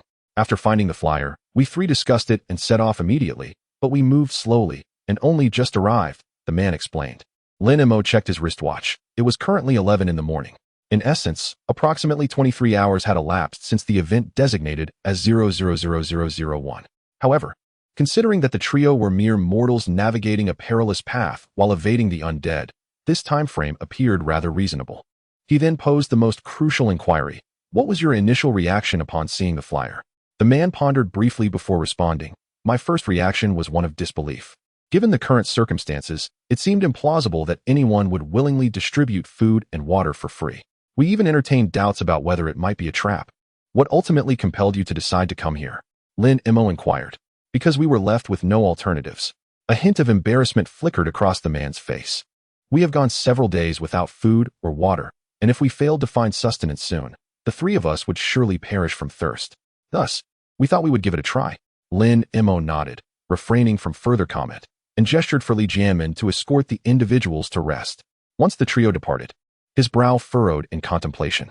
Based on their feedback, the effectiveness of the flyers appeared rather lackluster. His initial intention had been for all survivors to feel a compelling urge to join the third squad upon seeing the flyers. Yet, the reality was that this family had only come out of sheer desperation. Had they possessed any other options, they likely would not have chosen to approach the third squad. This suggested that his method of distributing flyers might yield disappointing results. It seemed that apart from the flyers, he would need to devise alternative strategies. Lin Mo mused softly to himself. Although the impact of the flyers was not as substantial as he had hoped, it retained some degree of efficacy, and he was not inclined to abandon this approach.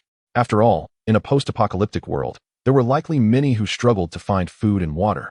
Moreover, he still had hundreds of thousands of flyers stored within his system space, and it would be a waste to let them go unused. Yet, Aside from distributing flyers and searching for survivors with the futility of searching for a needle in a haystack, he found himself at a loss for other methods. After a moment of silence, he turned to Li Jiamin. Do you have any effective strategies for recruiting personnel? It was now late October, and winter was fast approaching. Without the ability to recruit sufficient manpower, his plans for cultivating crops would be rendered impossible. If they could not produce vegetables promptly, many would likely suffer from vitamin deficiencies come spring, leading to various ailments.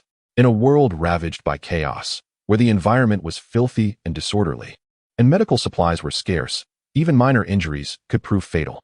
At that point, the base would likely find itself in dire straits. No, Li Jiamin replied with a wry smile, shaking his head. I have been of no assistance in this regard. Lin Mo nodded and inquired. How is the transfer of supplies progressing? Calculating the days, it had been over half a month since Xiechun and her group began relocating supplies. It should all be concluded by this afternoon. Li Jiamin responded. Then, tomorrow morning, gather everyone together. I have an announcement to make, Lin Mo instructed. Is it about the point system? Li Jiamin inquired.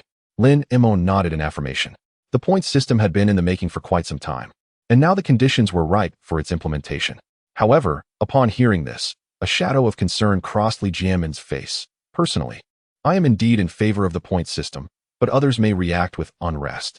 After all, the point system is certainly less comfortable than the current centralized distribution. Not to worry. Lin Mo waved his hand dismissively. I will handle it when the time comes. He anticipated all the troubles and resistance ahead. Nevertheless, the point system was an inevitability. No one could alter his decision. Chapter 165, Unparalleled Speed. They were about to descend from the rooftop, and inevitable combat awaited them. Thus, Tanya signaled everyone to take a brief respite.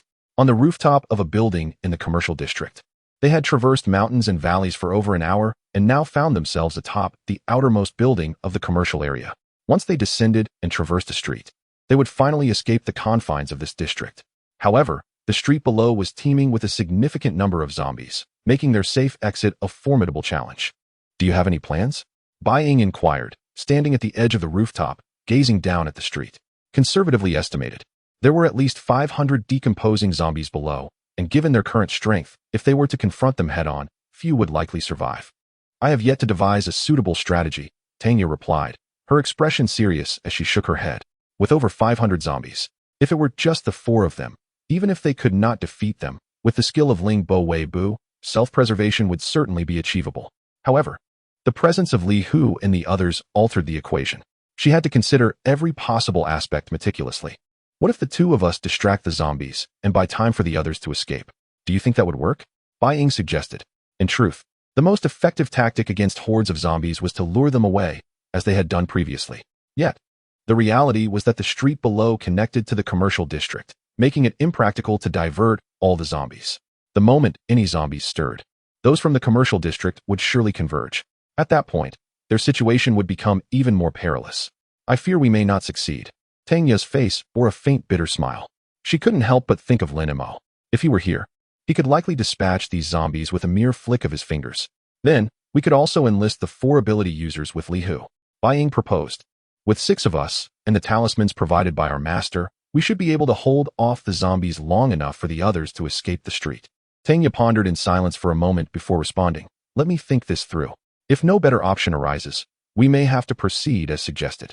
Bai Ying's plan was not without merit, yet it was fraught with risk, particularly for the 4 ability users, as a single misstep could lead to their demise. She was acutely aware that these ability users were the most urgently needed members of their 3rd team, and thus, she wished to protect them as much as possible. However, even after 20 minutes, she had not conceived a superior plan, perhaps due to their prolonged stay and the resultant odor. The number of zombies congregating on the street below was steadily increasing.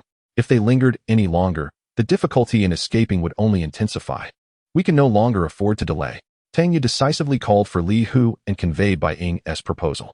Is it truly feasible for 6 individuals to contend with such a multitude of zombies? Li Hu questioned, his scalp tingling as he surveyed the dark mass of zombies below. Since establishing his stronghold, he had only faced over 30 zombies at most. The thought of over 500 was daunting, and he could scarcely entertain the notion of success. There is no need to eliminate them entirely. We merely need to delay them long enough for others to escape. The primary task of extermination will fall upon us, while you should focus on intercepting any stragglers on our side and prioritize your own safety. Tanya articulated. All right, Li Hu hesitated for a moment, then resolutely agreed. After all, Tanya and her companions were risking their lives for them. Given that the opposing force took the lead, it would be unreasonable for them to display cowardice. Let us proceed.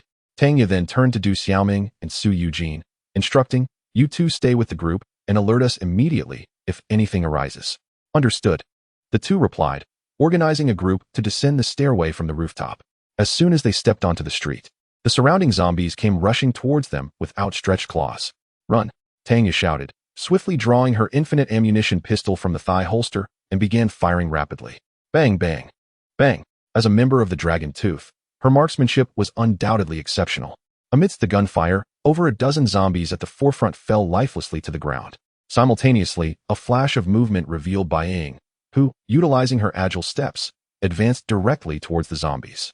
In her hands were two dagger-like weapons, their glinting edges swiftly dispatching any zombie that came too close. Remarkable. Li Hu and the other three ability users were left in awe, their eyes wide with astonishment. Since becoming ability users, they found it significantly easier to slay zombies compared to ordinary survivors, especially with headshots. Yet even so, their speed in eliminating zombies paled in comparison to that of Tanya and Bai Ying. It was not an exaggeration to say that they operated on entirely different planes.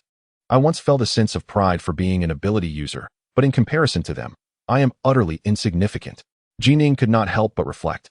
The expressions of Li Hu and the others mirrored a complex mix of emotions. From last night until now, the astonishment brought by Tanya and her companions had been overwhelming. Enough with the lamentations. Li Hu snapped back to reality, a glint of battle spirit igniting in his gaze. If we do not wish to be looked down upon, we must slay more zombies. With that, he dashed towards the nearest zombie. Kill! Ji Ning and the others echoed, charging forward as well. The six formed a line, effectively barricading the entire street and halting the oncoming zombies at their defensive line. Meanwhile, Su Eugene and Du Xiaoming had already led the remaining individuals swiftly towards the street's exit. Despite some injuries, they had regained considerable stamina after a 20-minute respite, allowing them to maintain a decent pace. Nevertheless, the pressure on Tanya and her companions remained immense. The noise of their battle attracted even more zombies. Especially in the direction where the streets connect to the commercial district, a multitude of zombies surged towards them. The densely packed horde numbered at least in the thousands. And this was merely the vanguard. The true extent of their numbers remained unknown. This sight sent chills down the spines of Li Hu and his companions. In the aftermath of the apocalypse, they had faced numerous zombies, yet they had never encountered such a formidable display. In stark contrast, Tanya and Bai Ying remained utterly composed, as if the approaching zombies were merely figments of imagination. This instilled a sense of admiration in Li Hu and his group, who gritted their teeth and pressed forward. With Tanya and Bai Ying showing no signs of retreat, they too felt compelled to stand their ground. Thus, the only course of action left for them was to fight. Chapter 166. The Marvelous Abilities. Bang, bang, bang, hiss, hiss. The sounds of gunfire and daggers piercing through skulls resonated continuously. Each sound signified the fall of a zombie. Yet, despite this, Tanya and Bai Ying felt as though the horde of zombies surrounding them was growing ever larger, to the point where they were compelled to retreat while fighting. Otherwise, even with their agile movements, they risked being overwhelmed by the dense swarm of undead. Meanwhile, the four companions of Li Hu were under immense pressure.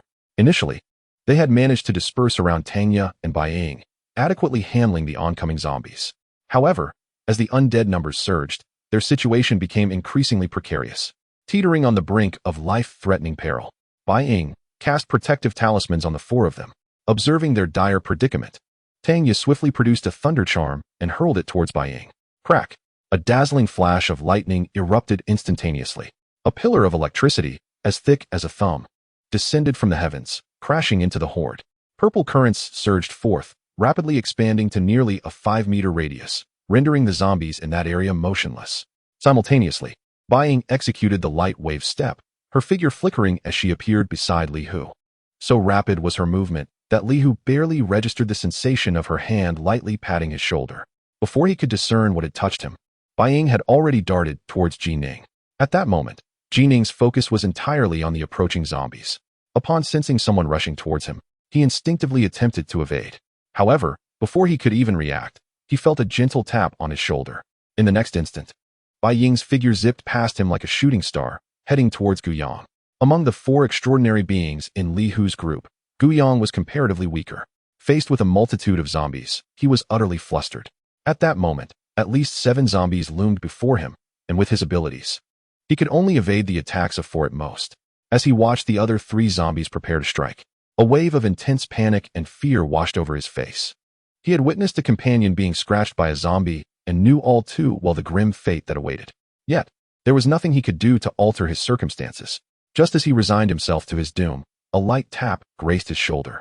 Guyang paused, instinctively glancing at the source of the touch, only to discover a yellow talisman affixed there.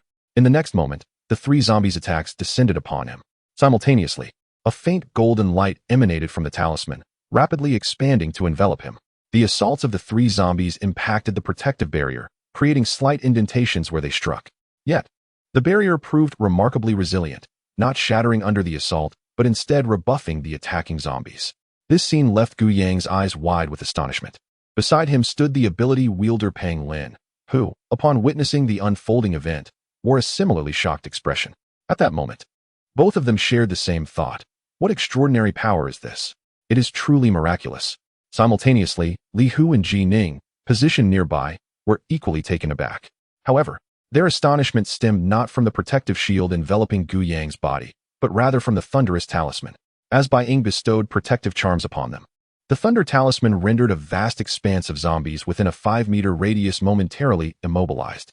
Although the stasis lasted merely 3 to 4 seconds, the spectacle was nonetheless profoundly shocking to them. Be careful! A sudden exclamation pulled the two from their reverie. In an instant, Li Hu's expression changed dramatically as he realized that a zombie's hand was now less than 20 centimeters away from him. Such a short distance left him no time to evade the impending danger. Just as the filth-laden, sharp claws were about to make contact, a soft golden light erupted. The claws struck against the shield, only to be deflected moments later. Li Hu, momentarily stunned, instinctively glanced at the talisman affixed to his shoulder. He finally comprehended what Bai Ying had placed upon them, which reignited a wave of intense astonishment within him. From their first encounter last night to this moment, the prowess and tactics exhibited by Tanya and her companions had consistently surpassed their understanding, delivering an overwhelming impact. Yet, at that moment, he could afford no further contemplation, as the threat before him still loomed large. Without hesitation, he advanced toward the nearest zombies. Similarly, Ji Ning, Guyang, and Pang Lin responded in kind. With the soft golden shield in place, they felt no trepidation. They could unleash their full might, significantly enhancing their combat effectiveness. Tanya, observing the scene, allowed herself a slight sigh of relief. Though they had consumed a thunder talisman and 4 protective charms in a mere instant, this had bought them valuable time. As long as Su Yujin and Xiao Ming could escort the others to safety, the use of these charms would not be in vain. With this thought, her gaze flickered toward the direction where Su Yujin and the others were fleeing. At that moment, the group had already covered a distance of over 100 meters. At their current pace, they would completely exit the street within 4 to 5 minutes. However, to prevent the zombies from catching up, it was imperative that they ensure Su Yujin and the others traveled far enough. Thus, conservatively estimating, they needed to hold out for at least another 15 minutes. 15 minutes. A glimmer of anticipation surfaced in Tanya's eyes. The efficacy of the protective charms was 5 minutes. For a quarter of an hour, they would need to expend 12 more protective charms and 3 additional thunder talismans. This quantity of charms was still within her reach. In other words, as long as no unforeseen circumstances arise, they should be able to navigate through this crisis smoothly. Chapter 167. The initial proposal for the points system. After conversing with Li Jianmin, Lin Mo set off towards the underground base. Although he could rest at the 3rd Brigade, doing so would hinder his ability to replenish his true energy. Harnessing the spiritual energy from the gathering spirit array had become an essential part of his daily routine. However, just as he was nearing the underground base on his dodge war axe, a horde of wandering zombies caught his attention. Typically, zombies meander aimlessly within a limited area unless they have a clear target. Yet, this particular group was strikingly different. They lacked any identifiable target, but were purposefully advancing in the same direction. It seemed the spiritual energy from the gathering spirit array truly attracted zombies, Lin Mo mused. The direction in which these zombies were headed aligned perfectly with the location of the underground base. If the previous crabs had only hinted at this possibility, these zombies now confirmed his suspicions. Rather than feeling alarmed, Lin Mo felt a sense of anticipation. If the gathering spirit array could indeed draw in a substantial number of zombies, it would save him the trouble of hunting them down. However, it appeared that only a few hundred zombies had been attracted, far from his requirements. With a mere thought, the frostblade shot forth, swiftly dispatching all the zombies, allowing Lin Mo to return to the underground base on his Dodge war axe. Once there, he sat at a table, retrieved a sheet of paper and a pen, and began to jot down his thoughts. The implementation of the points system, while seemingly straightforward, entailed numerous considerations. Among these, the pricing of points was of paramount importance. How many points should a loaf of bread cost? A bottle of water? A bucket of instant noodles? Each of these required careful deliberation. If priced too cheaply, it would encourage idleness. If too expensively, it would result in hunger, detrimental to the base's development. Striking a balance in this regard was indeed a formidable challenge. Correspondingly, the rewards for points also needed meticulous evaluation. How many points should be awarded for patrolling and maintaining vigilance? For washing clothes and cleaning? For venturing out to procure food? If the ratio of income to expenditure is disproportionate, it would inevitably dampen the members' motivation, ultimately affecting the growth of the base. Lin Mo had previously discussed these matters with Li Jiamin and Xie Chun, but they had not reached a concrete conclusion. Now, however, he needed to establish a standard. Among the base's members, the elderly, infirm, women, and children found it most challenging to earn points. Thus, the pricing of goods should be based on their ability to obtain sufficient nourishment. With his thoughts racing, Lin Mo swiftly picked up his pen and began to write. Half an hour later, he set down his pen, having filled the A4 sheet before him. To summarize his pricing strategy, for basic tasks such as cleaning, one could earn 10 points for a day's work. In contrast, a loaf of bread is worth 1 point, while a bottle of water costs 2 points. Based on the average dietary needs of an adult, 6 loaves of bread and 2 bottles of water should suffice to satiate one's hunger each day. This combination totals exactly 10 points. Naturally, this is merely the most basic provision. Beyond bread and water, there exists a variety of items such as instant noodles, sausages, meat, vegetables, seafood, and even cigarettes, alcoholic beverages, and soft drinks, each priced differently. Thus, within the third team, one can easily secure enough sustenance by simply engaging in some work each day, ensuring they will not face starvation. However, to indulge in more luxurious fare, one must exert additional labor. Consequently, members of the outpost will naturally strive harder to improve their quality of life. Moreover, Lin Mo has implemented performance-based reward measures. Members who excel will be periodically rewarded to inspire greater enthusiasm among others. This is not to say that he wishes to exploit the outpost members like unscrupulous capitalists, but rather that the current situation of the third team does not allow for complacency. Having reviewed the A4 paper from beginning to end, Lin Mo found no significant issues. This does not imply that his plan is flawless. On the contrary, as the inaugural version of the point system, it undoubtedly harbors many problems and shortcomings. However, these issues can only be uncovered during the actual implementation. Therefore, even if problems arise, adjustments will need to wait until after the system is in place. After completing these tasks, he glanced at his watch and noted that it was already 4 in the afternoon. Surprisingly, Tangya and the others had yet to arrive. Lin Mo furrowed his brow. Based on his calculations, if Tangya and her group had set out that morning, they should have arrived by now. Yet, he had not received any communication from them. Nevertheless, he was not overly concerned. Given Tangya's capabilities and the talismans he had provided, their safety should not be in jeopardy. Shaking his head to dispel these distractions, he settled into a cross-legged position and began to cultivate his true essence. 2 hours later, Lin Mo's expression shifted, and he opened his eyes. In an instant, he appeared at the entrance of the outpost. There, he observed a flickering light from a communication talisman, darting back and forth outside the maze, akin to a headless fly unable to locate the entrance. A smile crept upon his lips as he swiftly exited the maze. In the next moment, the flickering light vanished into his palm, and Tangya's voice resonated in his ears.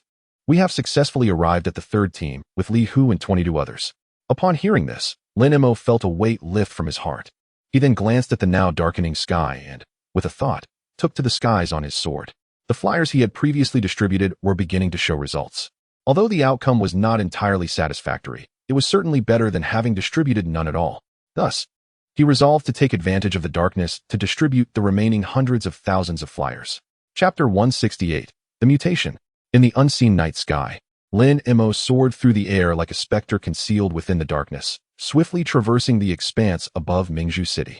Wherever he passed, flyers cascaded down like snowflakes shortly thereafter. After 4 to 5 hours of this ethereal flight, during which he had scattered these missives across all 15 districts of the city, Lin Mo finally returned to his underground base to commence the restoration of his true essence. having reached the initial stage of foundation establishment. His true essence enabled him to sustain continuous sword flight for approximately 24 hours. Thus, the 4 to 5 hours he spent in the air were not overly taxing for him. Yet, in his current state, the restoration of his true essence during idle moments had become a habitual action. Boom. 2 hours later, a thunderous explosion jolted Lin Mo from his meditative state. Immediately following, the ground tremored violently, causing the entire subterranean space to quiver. An earthquake? Lin Mo's expression shifted slightly as he swiftly vanished from the underground base. Suddenly, he halted mid-flight, his gaze irresistibly drawn to the east, the direction of the sea. However, what met his eyes was an ominous crimson glow illuminating that horizon. The brilliance was vast, casting a glow that brightened half the sky, reminiscent of the hazy light just before dawn when the sun is poised to rise. Yet, Lin Mo discerned that this luminescence was not the result of a sunrise, for it was scarcely past 3 in the morning, an hour far too early for such a phenomenon. Moreover, unlike the warm embrace of sunlight, this red light exuded a cold and eerie aura, as if concealing something dreadful within. This spectacle, a grave expression settled on Lin Mo's face as he ascended on his sword, propelling himself toward the source of the light. Though the specifics were still shrouded in uncertainty, the magnitude of the disturbance, akin to an earthquake, indicated the power and terror of whatever lay ahead. For the survivors, this was undoubtedly ominous news, and he felt compelled to ascertain the situation. Situated in the northeast corner of Mingzhu, the underground base was not far from the coastline. With Lin Mo's full-speed flight, he reached the shore in a mere 5 minutes. Free from the obstructions of urban structures, the crimson glow intensified, allowing him to finally discern its source. The origin of the red light resided within the sea, approximately 30 to 40 kilometers from the land. From a distance, it appeared as a colossal pearl floating upon the surface, radiating an eerie crimson glow. What could this possibly be? Lin Mo's heart raced. Even from such a distance, the sheer size of this pearl was evident. After a moment of hesitation, he resumed his flight, drawing closer to the enigmatic orb. 30 kilometers, 20 kilometers, 10 kilometers. As he approached the pearl, the crimson light grew ever more intense, and the chilling, sinister sensation within him intensified correspondingly.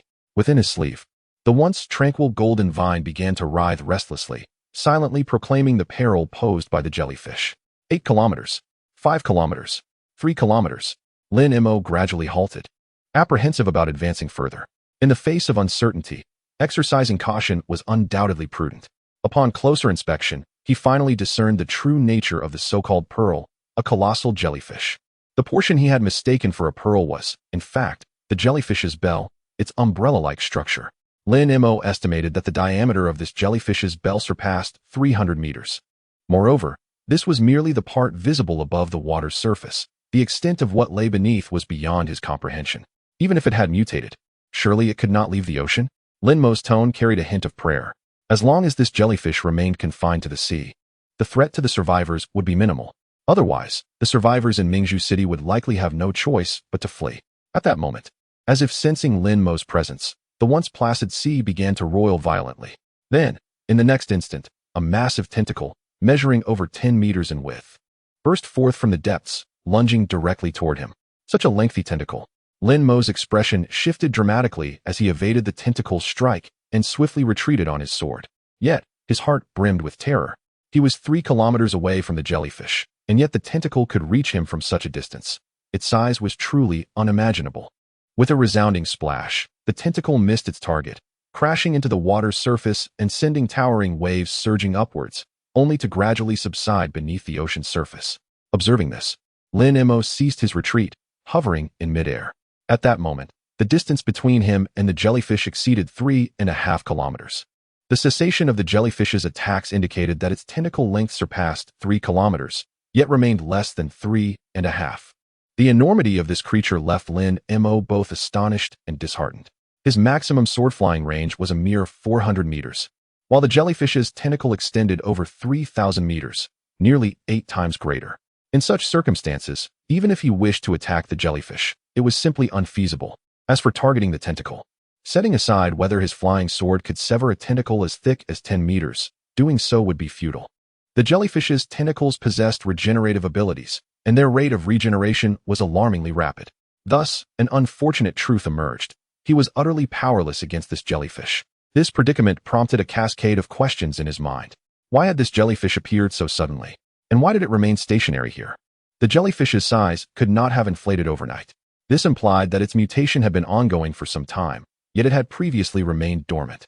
Furthermore, when he retreated moments ago, the jellyfish had not pursued him. Logically, having initiated an attack, it should not have so readily relinquished its pursuit.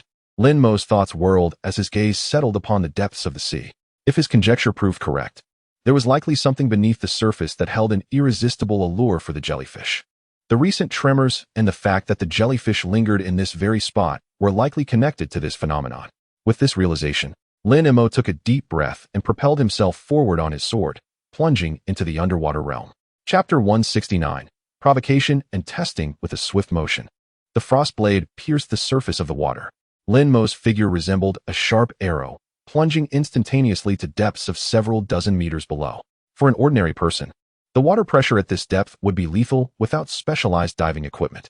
However, for Lin Mo, whose strength was at the early stage of foundation establishment, particularly with his body refinement reaching the 6th level, such pressure was negligible.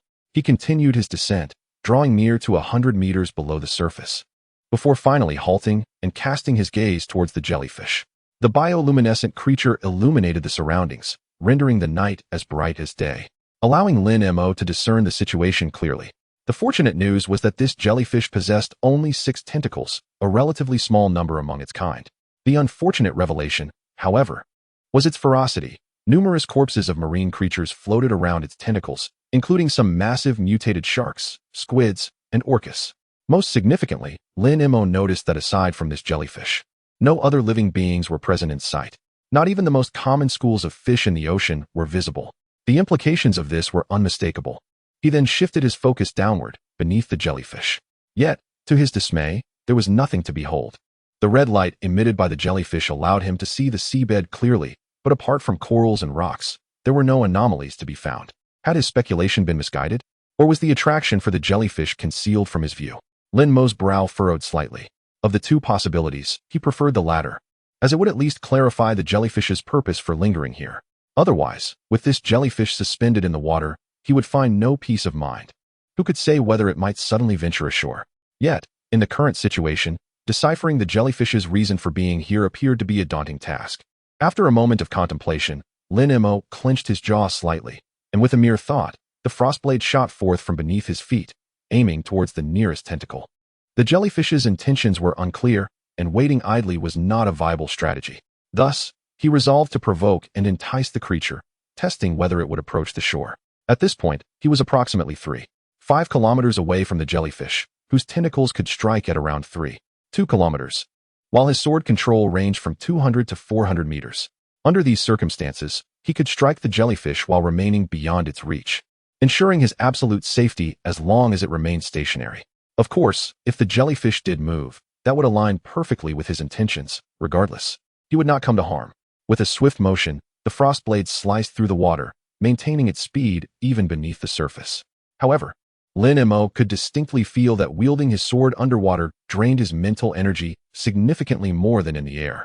Just as the frostblade approached within 10 meters of the jellyfish's tentacle, the jellyfish seemed to sense danger, its enormous tentacles thrashing violently, causing the surrounding seawater to surge tumultuously. If it were a typical assault, such turbulent waves would likely dissipate much of the attacking force. However, bolstered by Lin Mo's mental prowess, the frostblade surged ahead with even greater speed.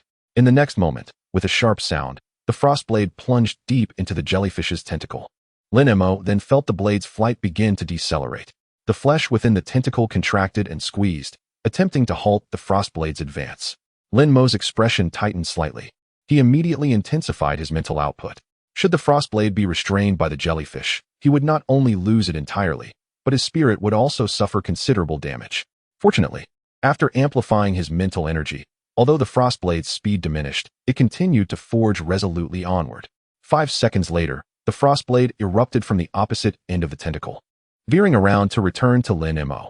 Only then did he exhale, albeit with a grave countenance. The tentacle of the jellyfish measured approximately 15 to 16 meters in diameter. Remarkably, the frostblade took a full 5 seconds to penetrate completely. This indicated that the blade traversed within the tentacle at a snail's pace of merely 3 meters per second. Since acquiring the frostblade, it had always cleaved through obstacles effortlessly. be it the steel edifices of the city or the upgraded second-tier zombies.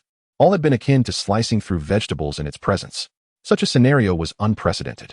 This clearly underscored the jellyfish's astonishing defensive capabilities. Most significantly, although the frostblade had pierced the tentacle, the wound it inflicted was minuscule in comparison to the tentacle's massive bulk, akin to a mere pinprick on a human finger, scarcely affecting it. This signified that even Lin Mo could hardly inflict substantial harm upon the jellyfish, a disheartening revelation for him. Suddenly, as Lin Mo pondered these thoughts, the seawater beneath the surface began to churn violently. Although his earlier strike had failed to inflict significant damage, it had undeniably provoked the colossal jellyfish. Its 8 tentacles spun rapidly, resembling the blades of a propeller. Within moments, a massive whirlpool, measuring 30 to 40 meters in diameter, formed beneath the surface. The powerful suction, akin to that of a tornado, surged forth, drawing everything nearby into its vortex. What a cunning creature! Lin Mo's vital energy surged, countering the pull. It was evident that the jellyfish had conjured this whirlpool with the intent of drawing him in. Thanks to his protective vital energy and ability to fly with his sword, he could withstand this force. Had it been anyone else, resisting such a pull underwater would have been utterly impossible. However, it was now nearly certain that something beneath the water was attracting the giant jellyfish. Lin Mo mused to himself. The jellyfish, despite expending considerable effort to create such a vortex, did not approach him. This was ample proof of his previous conjectures. It also piqued his curiosity. At the current level of the giant jellyfish, what could possibly attract it? Chapter 170. An abundance of information naturally. Lin Mo harbored no intention of competing with the colossal jellyfish for its treasures. Given his current prowess, attempting to seize anything from the jaws of such a formidable creature would be tantamount to courting death. His sole concern was to ascertain whether this gigantic jellyfish would venture ashore, as this was crucial for the safety of all survivors. However, based on the present circumstances, it appeared exceedingly unlikely that he could induce the creature to move. With a flicker of thought, Lin Mo swiftly took to the skies, soaring towards the city on his sword. He was acutely aware that he lacked the ability to maneuver the jellyfish, and remaining in a stalemate was not a viable option, especially since sword flight consumed his vital energy. Therefore, he resolved to return home and return to observe the situation after a brief interval. As he ascended to over 200 meters in altitude, approximately 7 or 8 kilometers from the shore, Lin Mo was mindful of the commotion caused by the crimson glow. Other survivors would likely flock to the seaside to investigate. He wished to keep his ability to fly concealed. Although the existence of supernatural beings was no longer a secret, the ability to soar through the air was still too conspicuous. Soon, he reached the expanse above the shoreline. Extending his consciousness downward, he discerned a considerable number of survivors gathered along the coast. These individuals were scattered across various locations, and it was evident that they did not belong to the same faction. Lin Mo's expression shifted, and he deliberately descended several hundred meters behind them before hastening towards their position. Venturing out at night was fraught with peril for the survivors, which suggested that those who dared to come here possessed considerable strength. He intended to see if he could recruit a few of them, under the veil of his consciousness. Before he could approach, the hushed exchanges among the small groups reached his ears with crystal clarity. One particular conversation among a trio of men, aged between 25 and 36, proved to be quite representative. Their attire was notably clean, indicating that they had been faring well. At that moment, they were deliberating over the crimson glow. That red light must be some kind of treasure, the youngest, A, remarked eagerly. Quite possibly, B nodded in agreement. I, however, believe the risks are far greater, the eldest, C, interjected. Why don't we procure a boat to investigate? A suggested, brimming with enthusiasm. If it truly is a treasure, it could significantly enhance our abilities. I think you're tempting fate, C retorted, dousing A's excitement. That red light is at least dozens of kilometers away by the time we arrive. We'd likely meet our doom beneath the waves. But what if it genuinely is a treasure? It would be a grave loss to miss it, A countered, still reluctant to concede. Missing out on treasure is regrettable, but losing your life is not, C replied pointedly. A's lips moved as if to argue, but he ultimately refrained from responding. Not only these three, but the dialogues of other small groups echoed similar sentiments. The survivors universally suspected that the red glow signified a treasure, yet the looming threat of the unknown compelled them to abandon the pursuit. This left them both helpless and regretful. Lin Mo listened to their conversation, silently shaking his head. One cannot help but acknowledge that ignorance breeds fearlessness. What expressions would these individuals wear if they were to discover that the crimson glow was emanating from a colossal jellyfish with a diameter exceeding 500 meters? With this thought lingering, He continued towards the trio. However, just as he approached within several dozen meters of them, the three members of the group immediately turned their heads, their faces etched with caution as they regarded him. Please, there is no need for alarm. I harbor no ill intentions, Lin Mo declared, a gentle smile adorning his face. I noticed your capabilities are commendable, and I wish to inquire if you might be interested in joining our stronghold.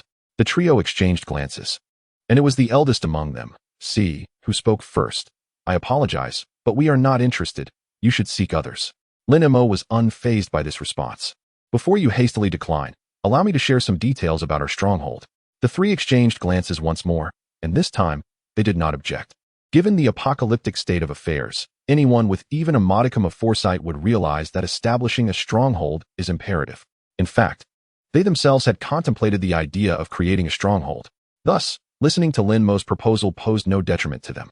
Currently, my stronghold comprises 120 individuals. Lin Mo began with a bold revelation. Indeed, upon hearing this, the expressions of the three turned to astonishment. A group of 120 members may not have been remarkable before the apocalypse, yet under the current circumstances, it constituted a significantly large stronghold.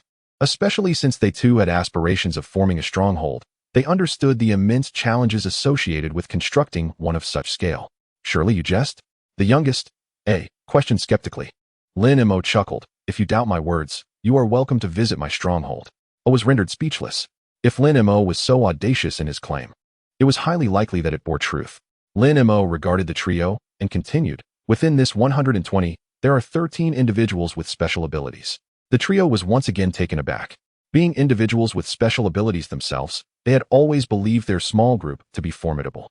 However, in comparison to Lin Mo's assertion, they felt woefully inadequate. Given that your stronghold is already so powerful, why seek to recruit us? Inquired the eldest C. One reason is, of course, to fortify the stronghold. Lin Mo replied earnestly. In this apocalypse, we are all precariously situated. The stronger our stronghold, the safer we shall be. The three nodded in silent agreement, recognizing this as a shared motivation for their own desire to establish a stronghold. Moreover, my stronghold is in dire need of individuals with special abilities. Lin Mo confessed candidly. With 120 individuals, 13 with special abilities is a disproportionately low ratio, which is why I felt compelled to extend this invitation. The trio exchanged another glance. Ultimately, it was once more the eldest, C, who spoke. I am sorry, but we cannot accept your offer. Lin Mo was not surprised by this answer and smiled slightly. I understand. However, should you change your minds, feel free to seek me out at the third team. My name is Lin Mo. He added as a warning. Furthermore, I must remind you three that what lies within the sea is no treasure. It is best to keep your distance. With that, he turned and departed. The three of them gazed at Lin Mo's retreating figure, momentarily taken aback. His final statement seemed to carry significant weight. Chapter 171. Collective wisdom. After parting ways with those three individuals, Lin Mo refrained from seeking out others. Following numerous unsuccessful attempts at recruitment, he had come to a realization. At this stage, enticing the ability users to join the stronghold would prove to be exceedingly challenging. The awakening of their powers had instilled in them a sense of confidence when confronting zombies. For the current ability users, solitary or small groups of zombies no longer posed a threat. Unless faced with a horde of zombies or second-tier variants, they were virtually devoid of life-threatening risks. In other words, these ability users faced no survival pressure. Under such circumstances, persuading them to join the stronghold and submit to the commands of others was indeed impractical. Thus, he resolved to prioritize the recruitment of ordinary survivors. Lin Mo's thoughts raced. Although the ability users were formidable and burdened by little survival pressure, ordinary survivors remained under immense strain. His initial focus on recruiting ability users stemmed from two reasons. First, the third team had too few ability users, and their strength was evidently inadequate. Second, he aimed to rapidly enhance the overall strength of the third team. However, he now found himself compelled to adjust his plans. With this determination, Lin Mo took to the skies, soaring towards the third team. After such a tumultuous night, dawn was approaching, and it was time to join his comrades. Upon his arrival at the third team, the sky had yet to brighten. However, the entire unit was already on high alert. The brilliant red light emanating from the sea was too intense. Under such an anomaly, no one could sleep soundly. In the lobby of the administrative building on the first floor, key members such as Li Jianmin, Xie Chun, Wang Yong, along with Tang Ye and Li Hu, who had just arrived that afternoon, were gathered. A collective sigh of relief escaped their lips upon seeing Lin Mo enter through the main door. Unbeknownst to them, Lin Mo had already become their pillar of support. Rest assured, that red light in the depths of the ocean poses no immediate threat to us. Lin Mo reassured them regarding the phenomenon. Upon hearing this, the group finally felt at ease. Subsequently, Lin Mo invited everyone to take a seat in the reception room on the second floor. Has the transfer of supplies concluded? Lin Mo inquired, directing his gaze at Xie Chun. Due to Li Jianmin's injury, Xie Chun had taken charge of all supply transfers during this period. It has been completed. Xie Chun confirmed with a nod. All living supplies have been moved to the stronghold's warehouse. However, concerning the medical supplies, aside from a few that do not require refrigeration, the remainder has become ineffective due to temperature conditions. Lin Mo was not taken aback by this outcome. Initially, he had contemplated acquiring 2 generators to power the cold storage units for medical supplies. However, after calculating the necessary power requirements, he promptly abandoned the idea. It was not a matter of affordability. Rather, it was simply too cumbersome. Firstly, high-capacity generators consume a considerable amount of fuel, necessitating frequent refueling, which implies the need for a dedicated individual to oversee the process. Secondly, the noise generated by the generator could potentially attract zombies, thereby requiring additional personnel to safeguard those refueling.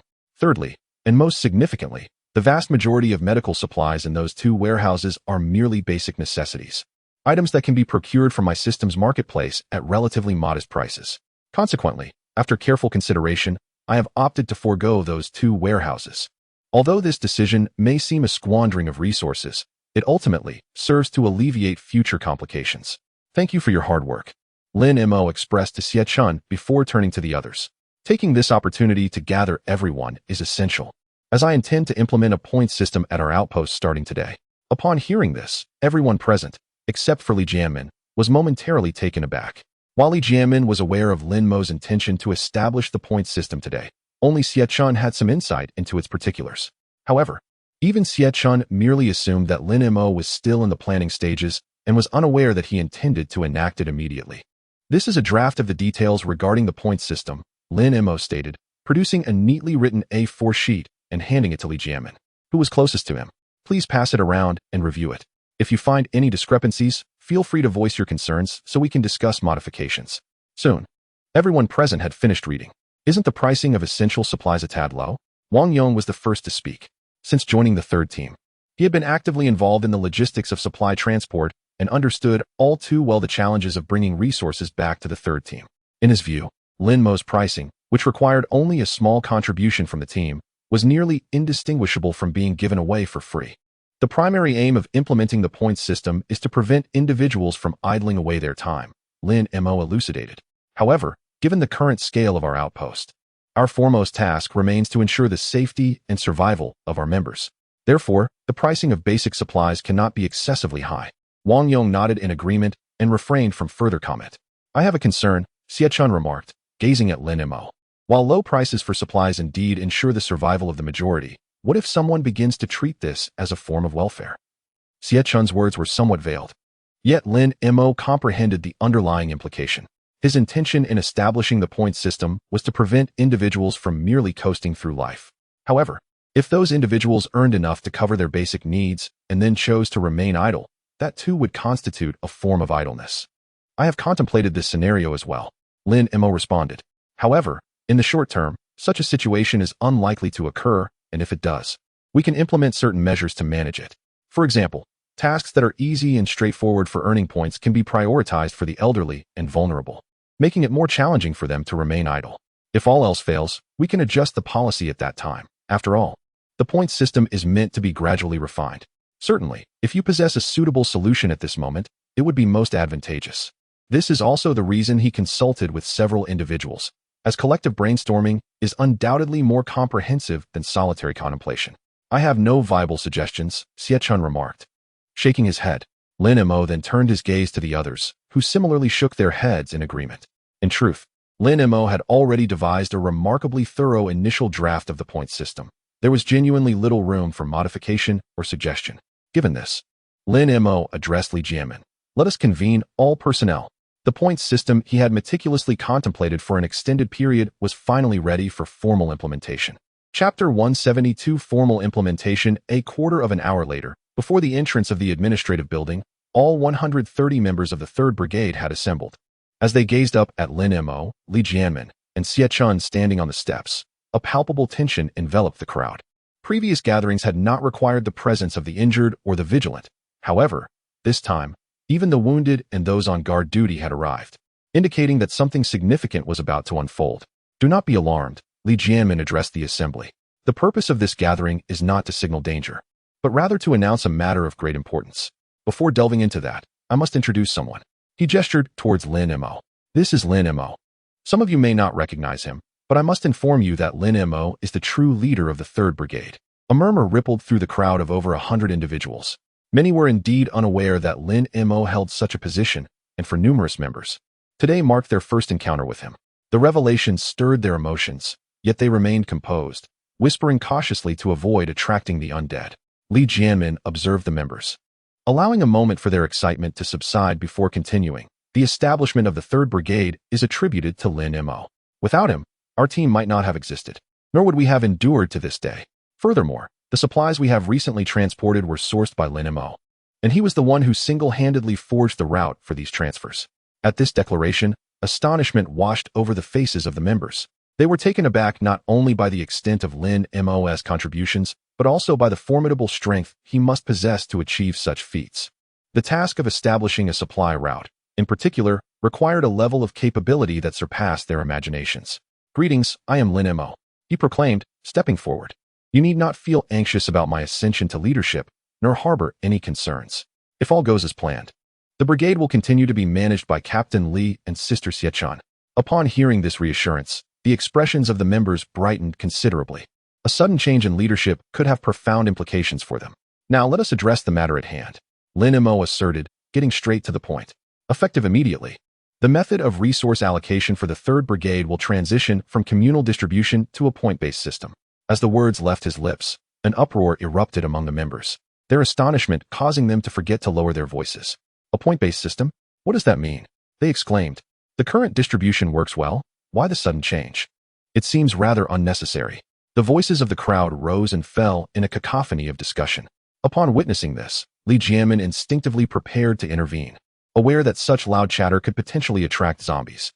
However, before he could speak, Lin Mo restrained him. "It's fine, let them talk," he gestured dismissively. This news was unexpected for the members of the stronghold, and they indeed needed this method to process it. After waiting for approximately 2 minutes, the clamor began to subside. Lin Mo then addressed the group. "I have heard your discussions, and now I shall answer your inquiries. First and foremost, what is the point system? In simple terms, from this moment forth, all resources within the stronghold will no longer be distributed uniformly. Every member, regardless of their status, will need to exchange points to obtain supplies." Upon hearing this, many members' expressions darkened. Lin Mo perceptively noted this reaction, but chose not to comment. The change in their demeanor indicated that some harbored intentions of coasting through life. This affirmed that his decision to implement the points system was indeed justified. However, there was no need for alarm. Lin Mo continued, "To provide everyone with an adjustment period, I have devised a plan. Each member of the stronghold will receive an initial allocation of 300 points.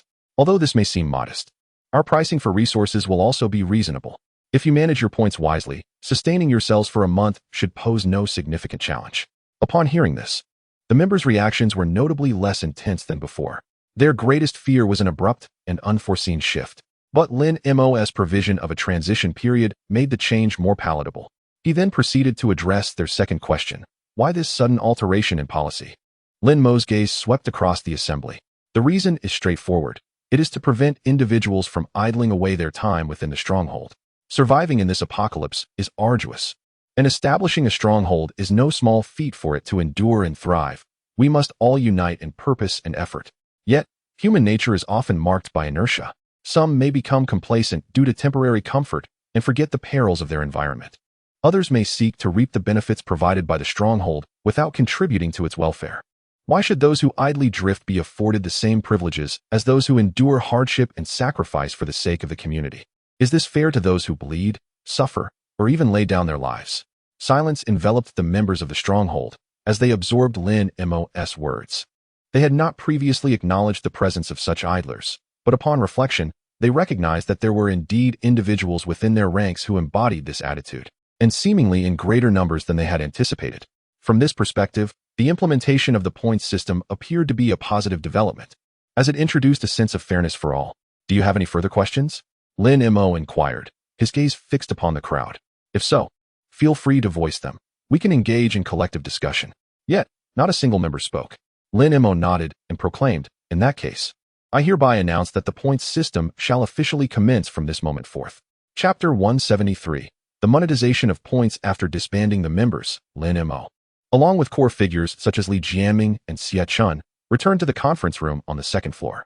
The announcement of the implementation of the points system was merely the initial step. In reality, to formally establish this system, considerable preparatory work remained. Foremost among these tasks was the monetization of points. This concept involved transforming points into tangible currency. Thus, when members utilized their points, the process would resemble purchasing goods with money, simple and convenient. In a normal society, such complexities would be unnecessary. One could easily create an app that deducts points directly during each transaction. The management of the base could also monitor each individual's points in real time through the backend. However, in a post-apocalyptic world, the situation diverged significantly. With no internet or signal, mobile phones became mere ornaments. In such circumstances, employing points to procure supplies would be an arduous process. To illustrate, consider this straightforward example. Every member of the base currently possesses 300 points, yet who would remember the points of others a month later? Certainly, in practical operations, one could register purchases meticulously, documenting each individual's use of points and settling accounts daily. However, this approach would inadvertently increase the workload considerably and consume considerable manpower. Hence, directly converting points into currency emerged as a more efficient solution. Yet, a further question arose. What should serve as currency? The essence of currency is that it acts as a general equivalent. In the current dire environment, Lin Mo, as the leader of the base, could designate any item as currency. Playing cards, marbles, or even pieces of paper inscribed with numbers would suffice. However, currency must possess several fundamental attributes. It should be portable, easily concealed, durable, and difficult to replicate. Particularly, the aspect of difficulty in replication is paramount. The point system was instituted to prevent individuals from idling away their time. If someone could duplicate the designated currency, it would not merely be idling. It would equate to exploiting the system. Therefore, the selection of currency warranted careful consideration. Lin Mo had already prepared for this. With a flick of his wrist, a large burlap sack appeared on the floor of the conference room. The individuals present were well aware of Lin Mo's powers related to space, so they were unfazed by his ability to conjure objects from thin air. Instead, they turned their attention to the sack. What is inside? Li Jianming inquired. Points. Lin Mo replied with a smile. Li Jianming paused momentarily, then approached to open the sack, his eyes brightening. Inside lay a multitude of items resembling casino chips, yet significantly thinner, approximately the thickness of playing cards.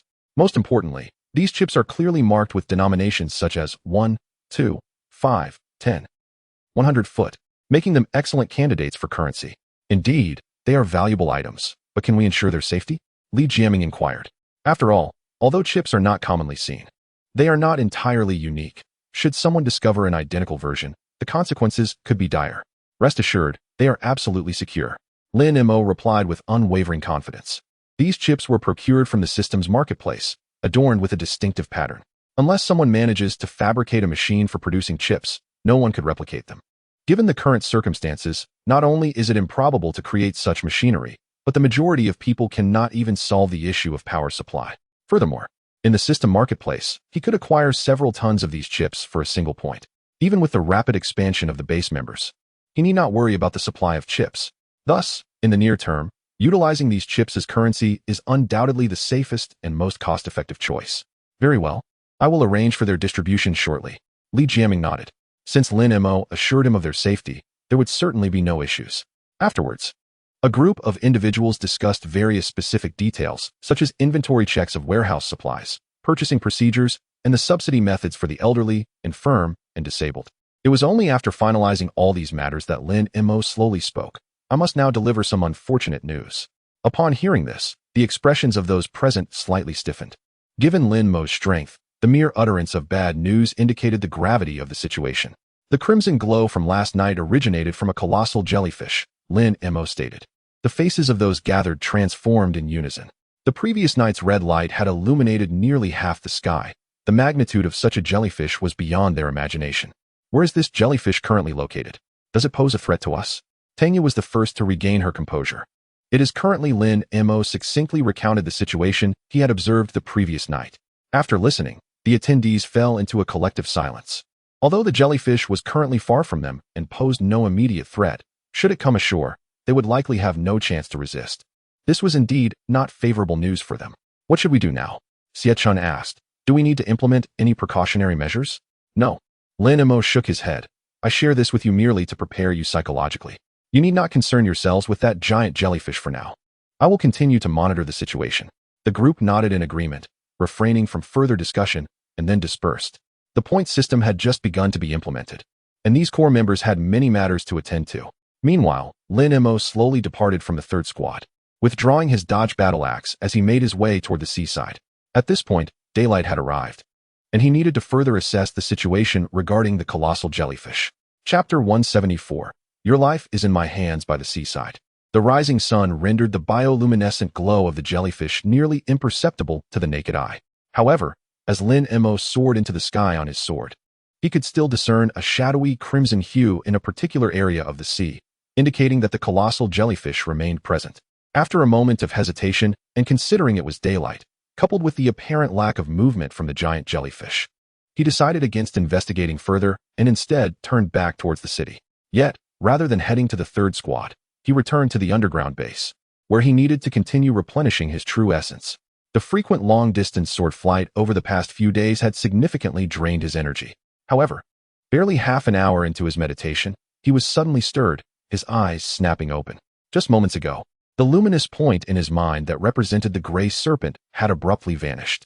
This signified that the gray serpent had perished. It was clear that the threat posed by the Wolf of Tsang must be addressed swiftly.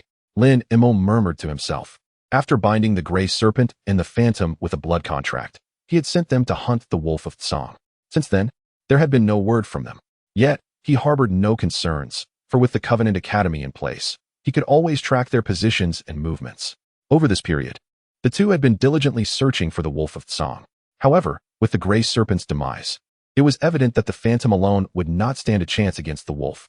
If he continued to remain passive, it would not be long before the phantom too met a similar fate. Though he felt no sorrow at the thought of the phantom's demise, after all, both the gray serpent and the phantom had walked a path towards death. Allowing the phantom to perish would sever his leads regarding the Wolf of Tsang. Thus, he realized that he must intervene immediately. With this thought in mind, he abandoned his meditation and promptly set off towards the phantom's location. The phantom was situated 4 districts away from Lin Mo. Even riding on the dodge battle axe, it took him over 2 hours to arrive. The place was a standard business office building, standing 48 stories tall. With a sweep of his consciousness, Lin Mo located the phantom on the 36th floor in a particular room. However, the phantom was not in good condition. He bore 4 wounds of varying severity, the most grievous being a nearly 1-foot-long gash beneath his left ribcage, deep enough to reveal bone. Though the phantom had tightly bound the wound with tattered cloth, blood continued to seep through. If this trend persisted, it would not be long, perhaps 1 or 2 hours, before the phantom succumbed to blood loss. Yet, even in such a dire state, as Lin Mo pushed open the door to the room, the phantom sprang up from the ground, adopting a defensive stance. Witnessing this, Lin Mo could not help but marvel at the exceptional physical prowess of the Dragon Tooth members. Despite such severe injuries, which would incapacitate an ordinary person, the phantom remained remarkably agile. Upon encountering Lin Mo, the phantom was momentarily taken aback, surprised to find him here at this moment. However, he quickly swayed slightly before gently sinking to the ground against the wall. His sudden rise had been a reflexive response inherent to his role as a member of the Dragon Tooth. Now, in a state of relaxation, he felt utterly drained of strength. I'm sorry, we couldn't kill that Tsang wolf. Phantom gasped, his injuries weighing heavily upon him, rendering speech a challenge. I know. Lin Mo stepped forward, deftly tearing away the tattered cloth binding Phantom's wound, commencing treatment. Though the injury was severe, he was relieved to note that it was not inflicted by a zombie. Don't waste your efforts. Phantom managed a strained smile. I've lost too much blood, and there are signs of infection. Given the current medical conditions, I am beyond saving. Your life is in my hands, Lin Mo asserted as he continued his ministrations. While I haven't allowed you to die, you won't perish. With that, he produced a bottle of alcohol and poured it directly onto Phantom's wound. A pain scream erupted from Phantom as his body convulsed in agony. Lin Mo observed this scene with unwavering composure. He could have easily administered anesthesia first, sparing Phantom from such suffering. Yet he refrained. On one hand, Phantom was a sinner in his eyes, yet to atone for his transgressions. On the other, this served as a trial for Phantom. His condition was indeed perilous, as he had claimed. Thus, Lin Mo resolved to do everything in his power to save him without resorting to any supernatural means, leaving Phantom's endurance to fate. If he succumbed, it would be his destiny. If he survived, their past grievances would be forgotten, and Lin Mo would embrace him as one of his own. After enduring excruciating convulsions for half a minute, Phantom finally succumbed to unconsciousness due to his immense weakness.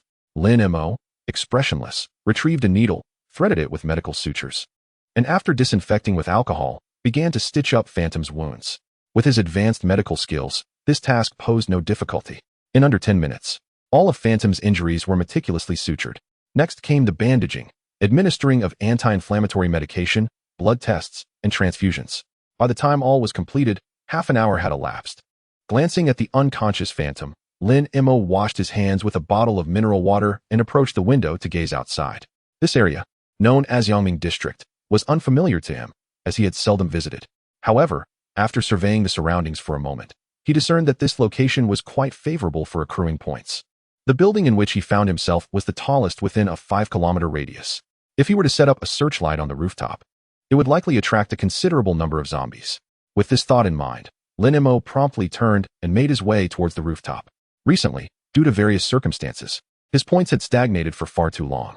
Now that this opportunity lies before him, he naturally cannot let it slip away. Chapter 175, Superpower, Rapid Recovery. Upon reaching the rooftop, Lin Mo first surveyed his surroundings.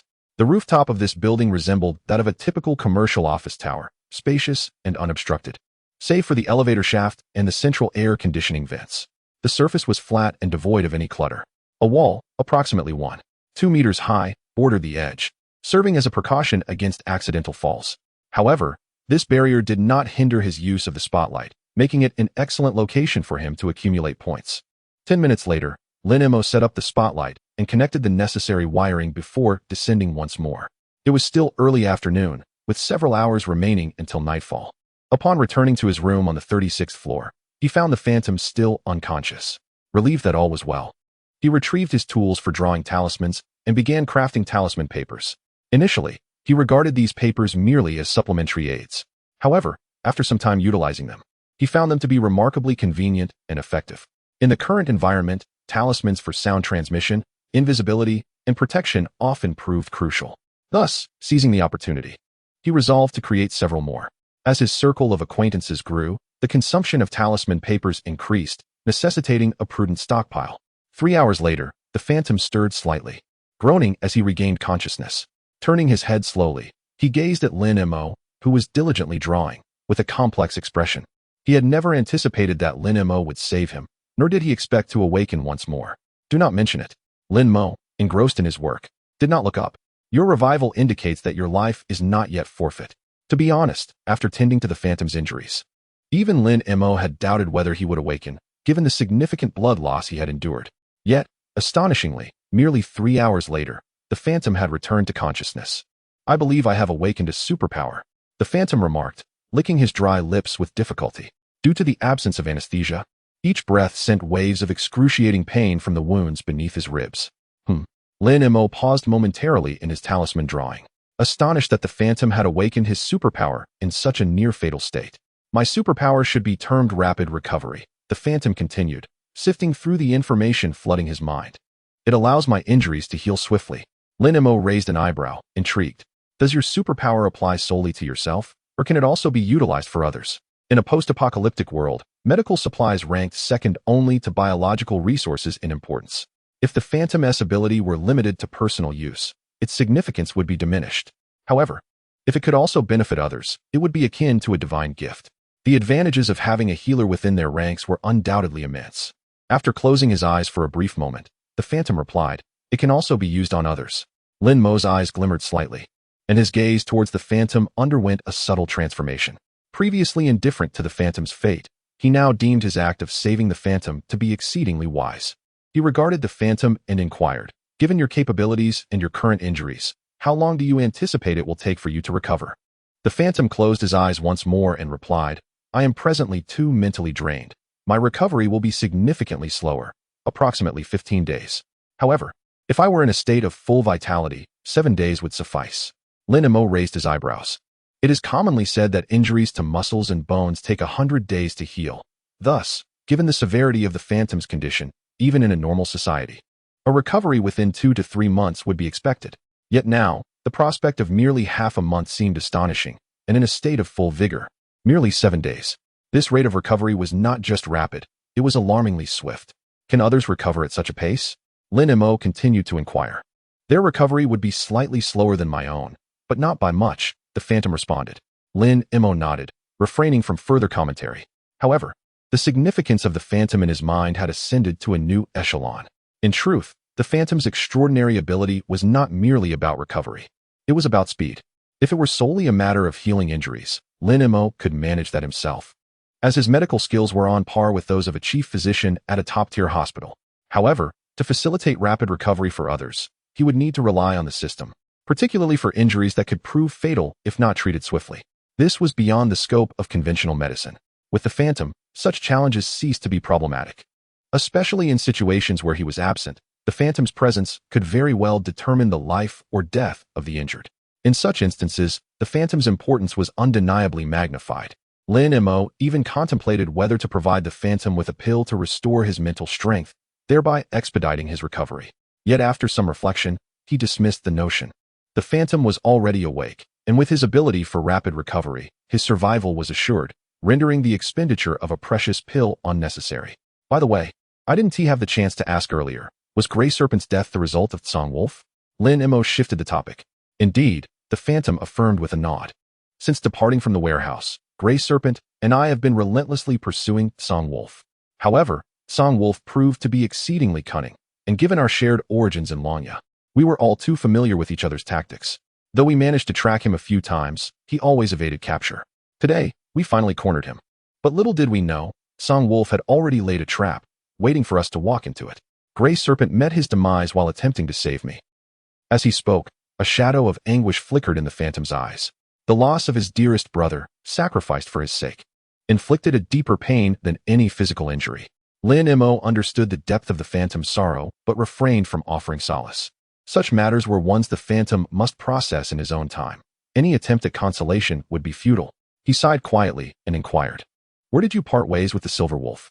Although it had been more than half a day since the phantom and the Silver Wolf had separated, he still wished to take a chance.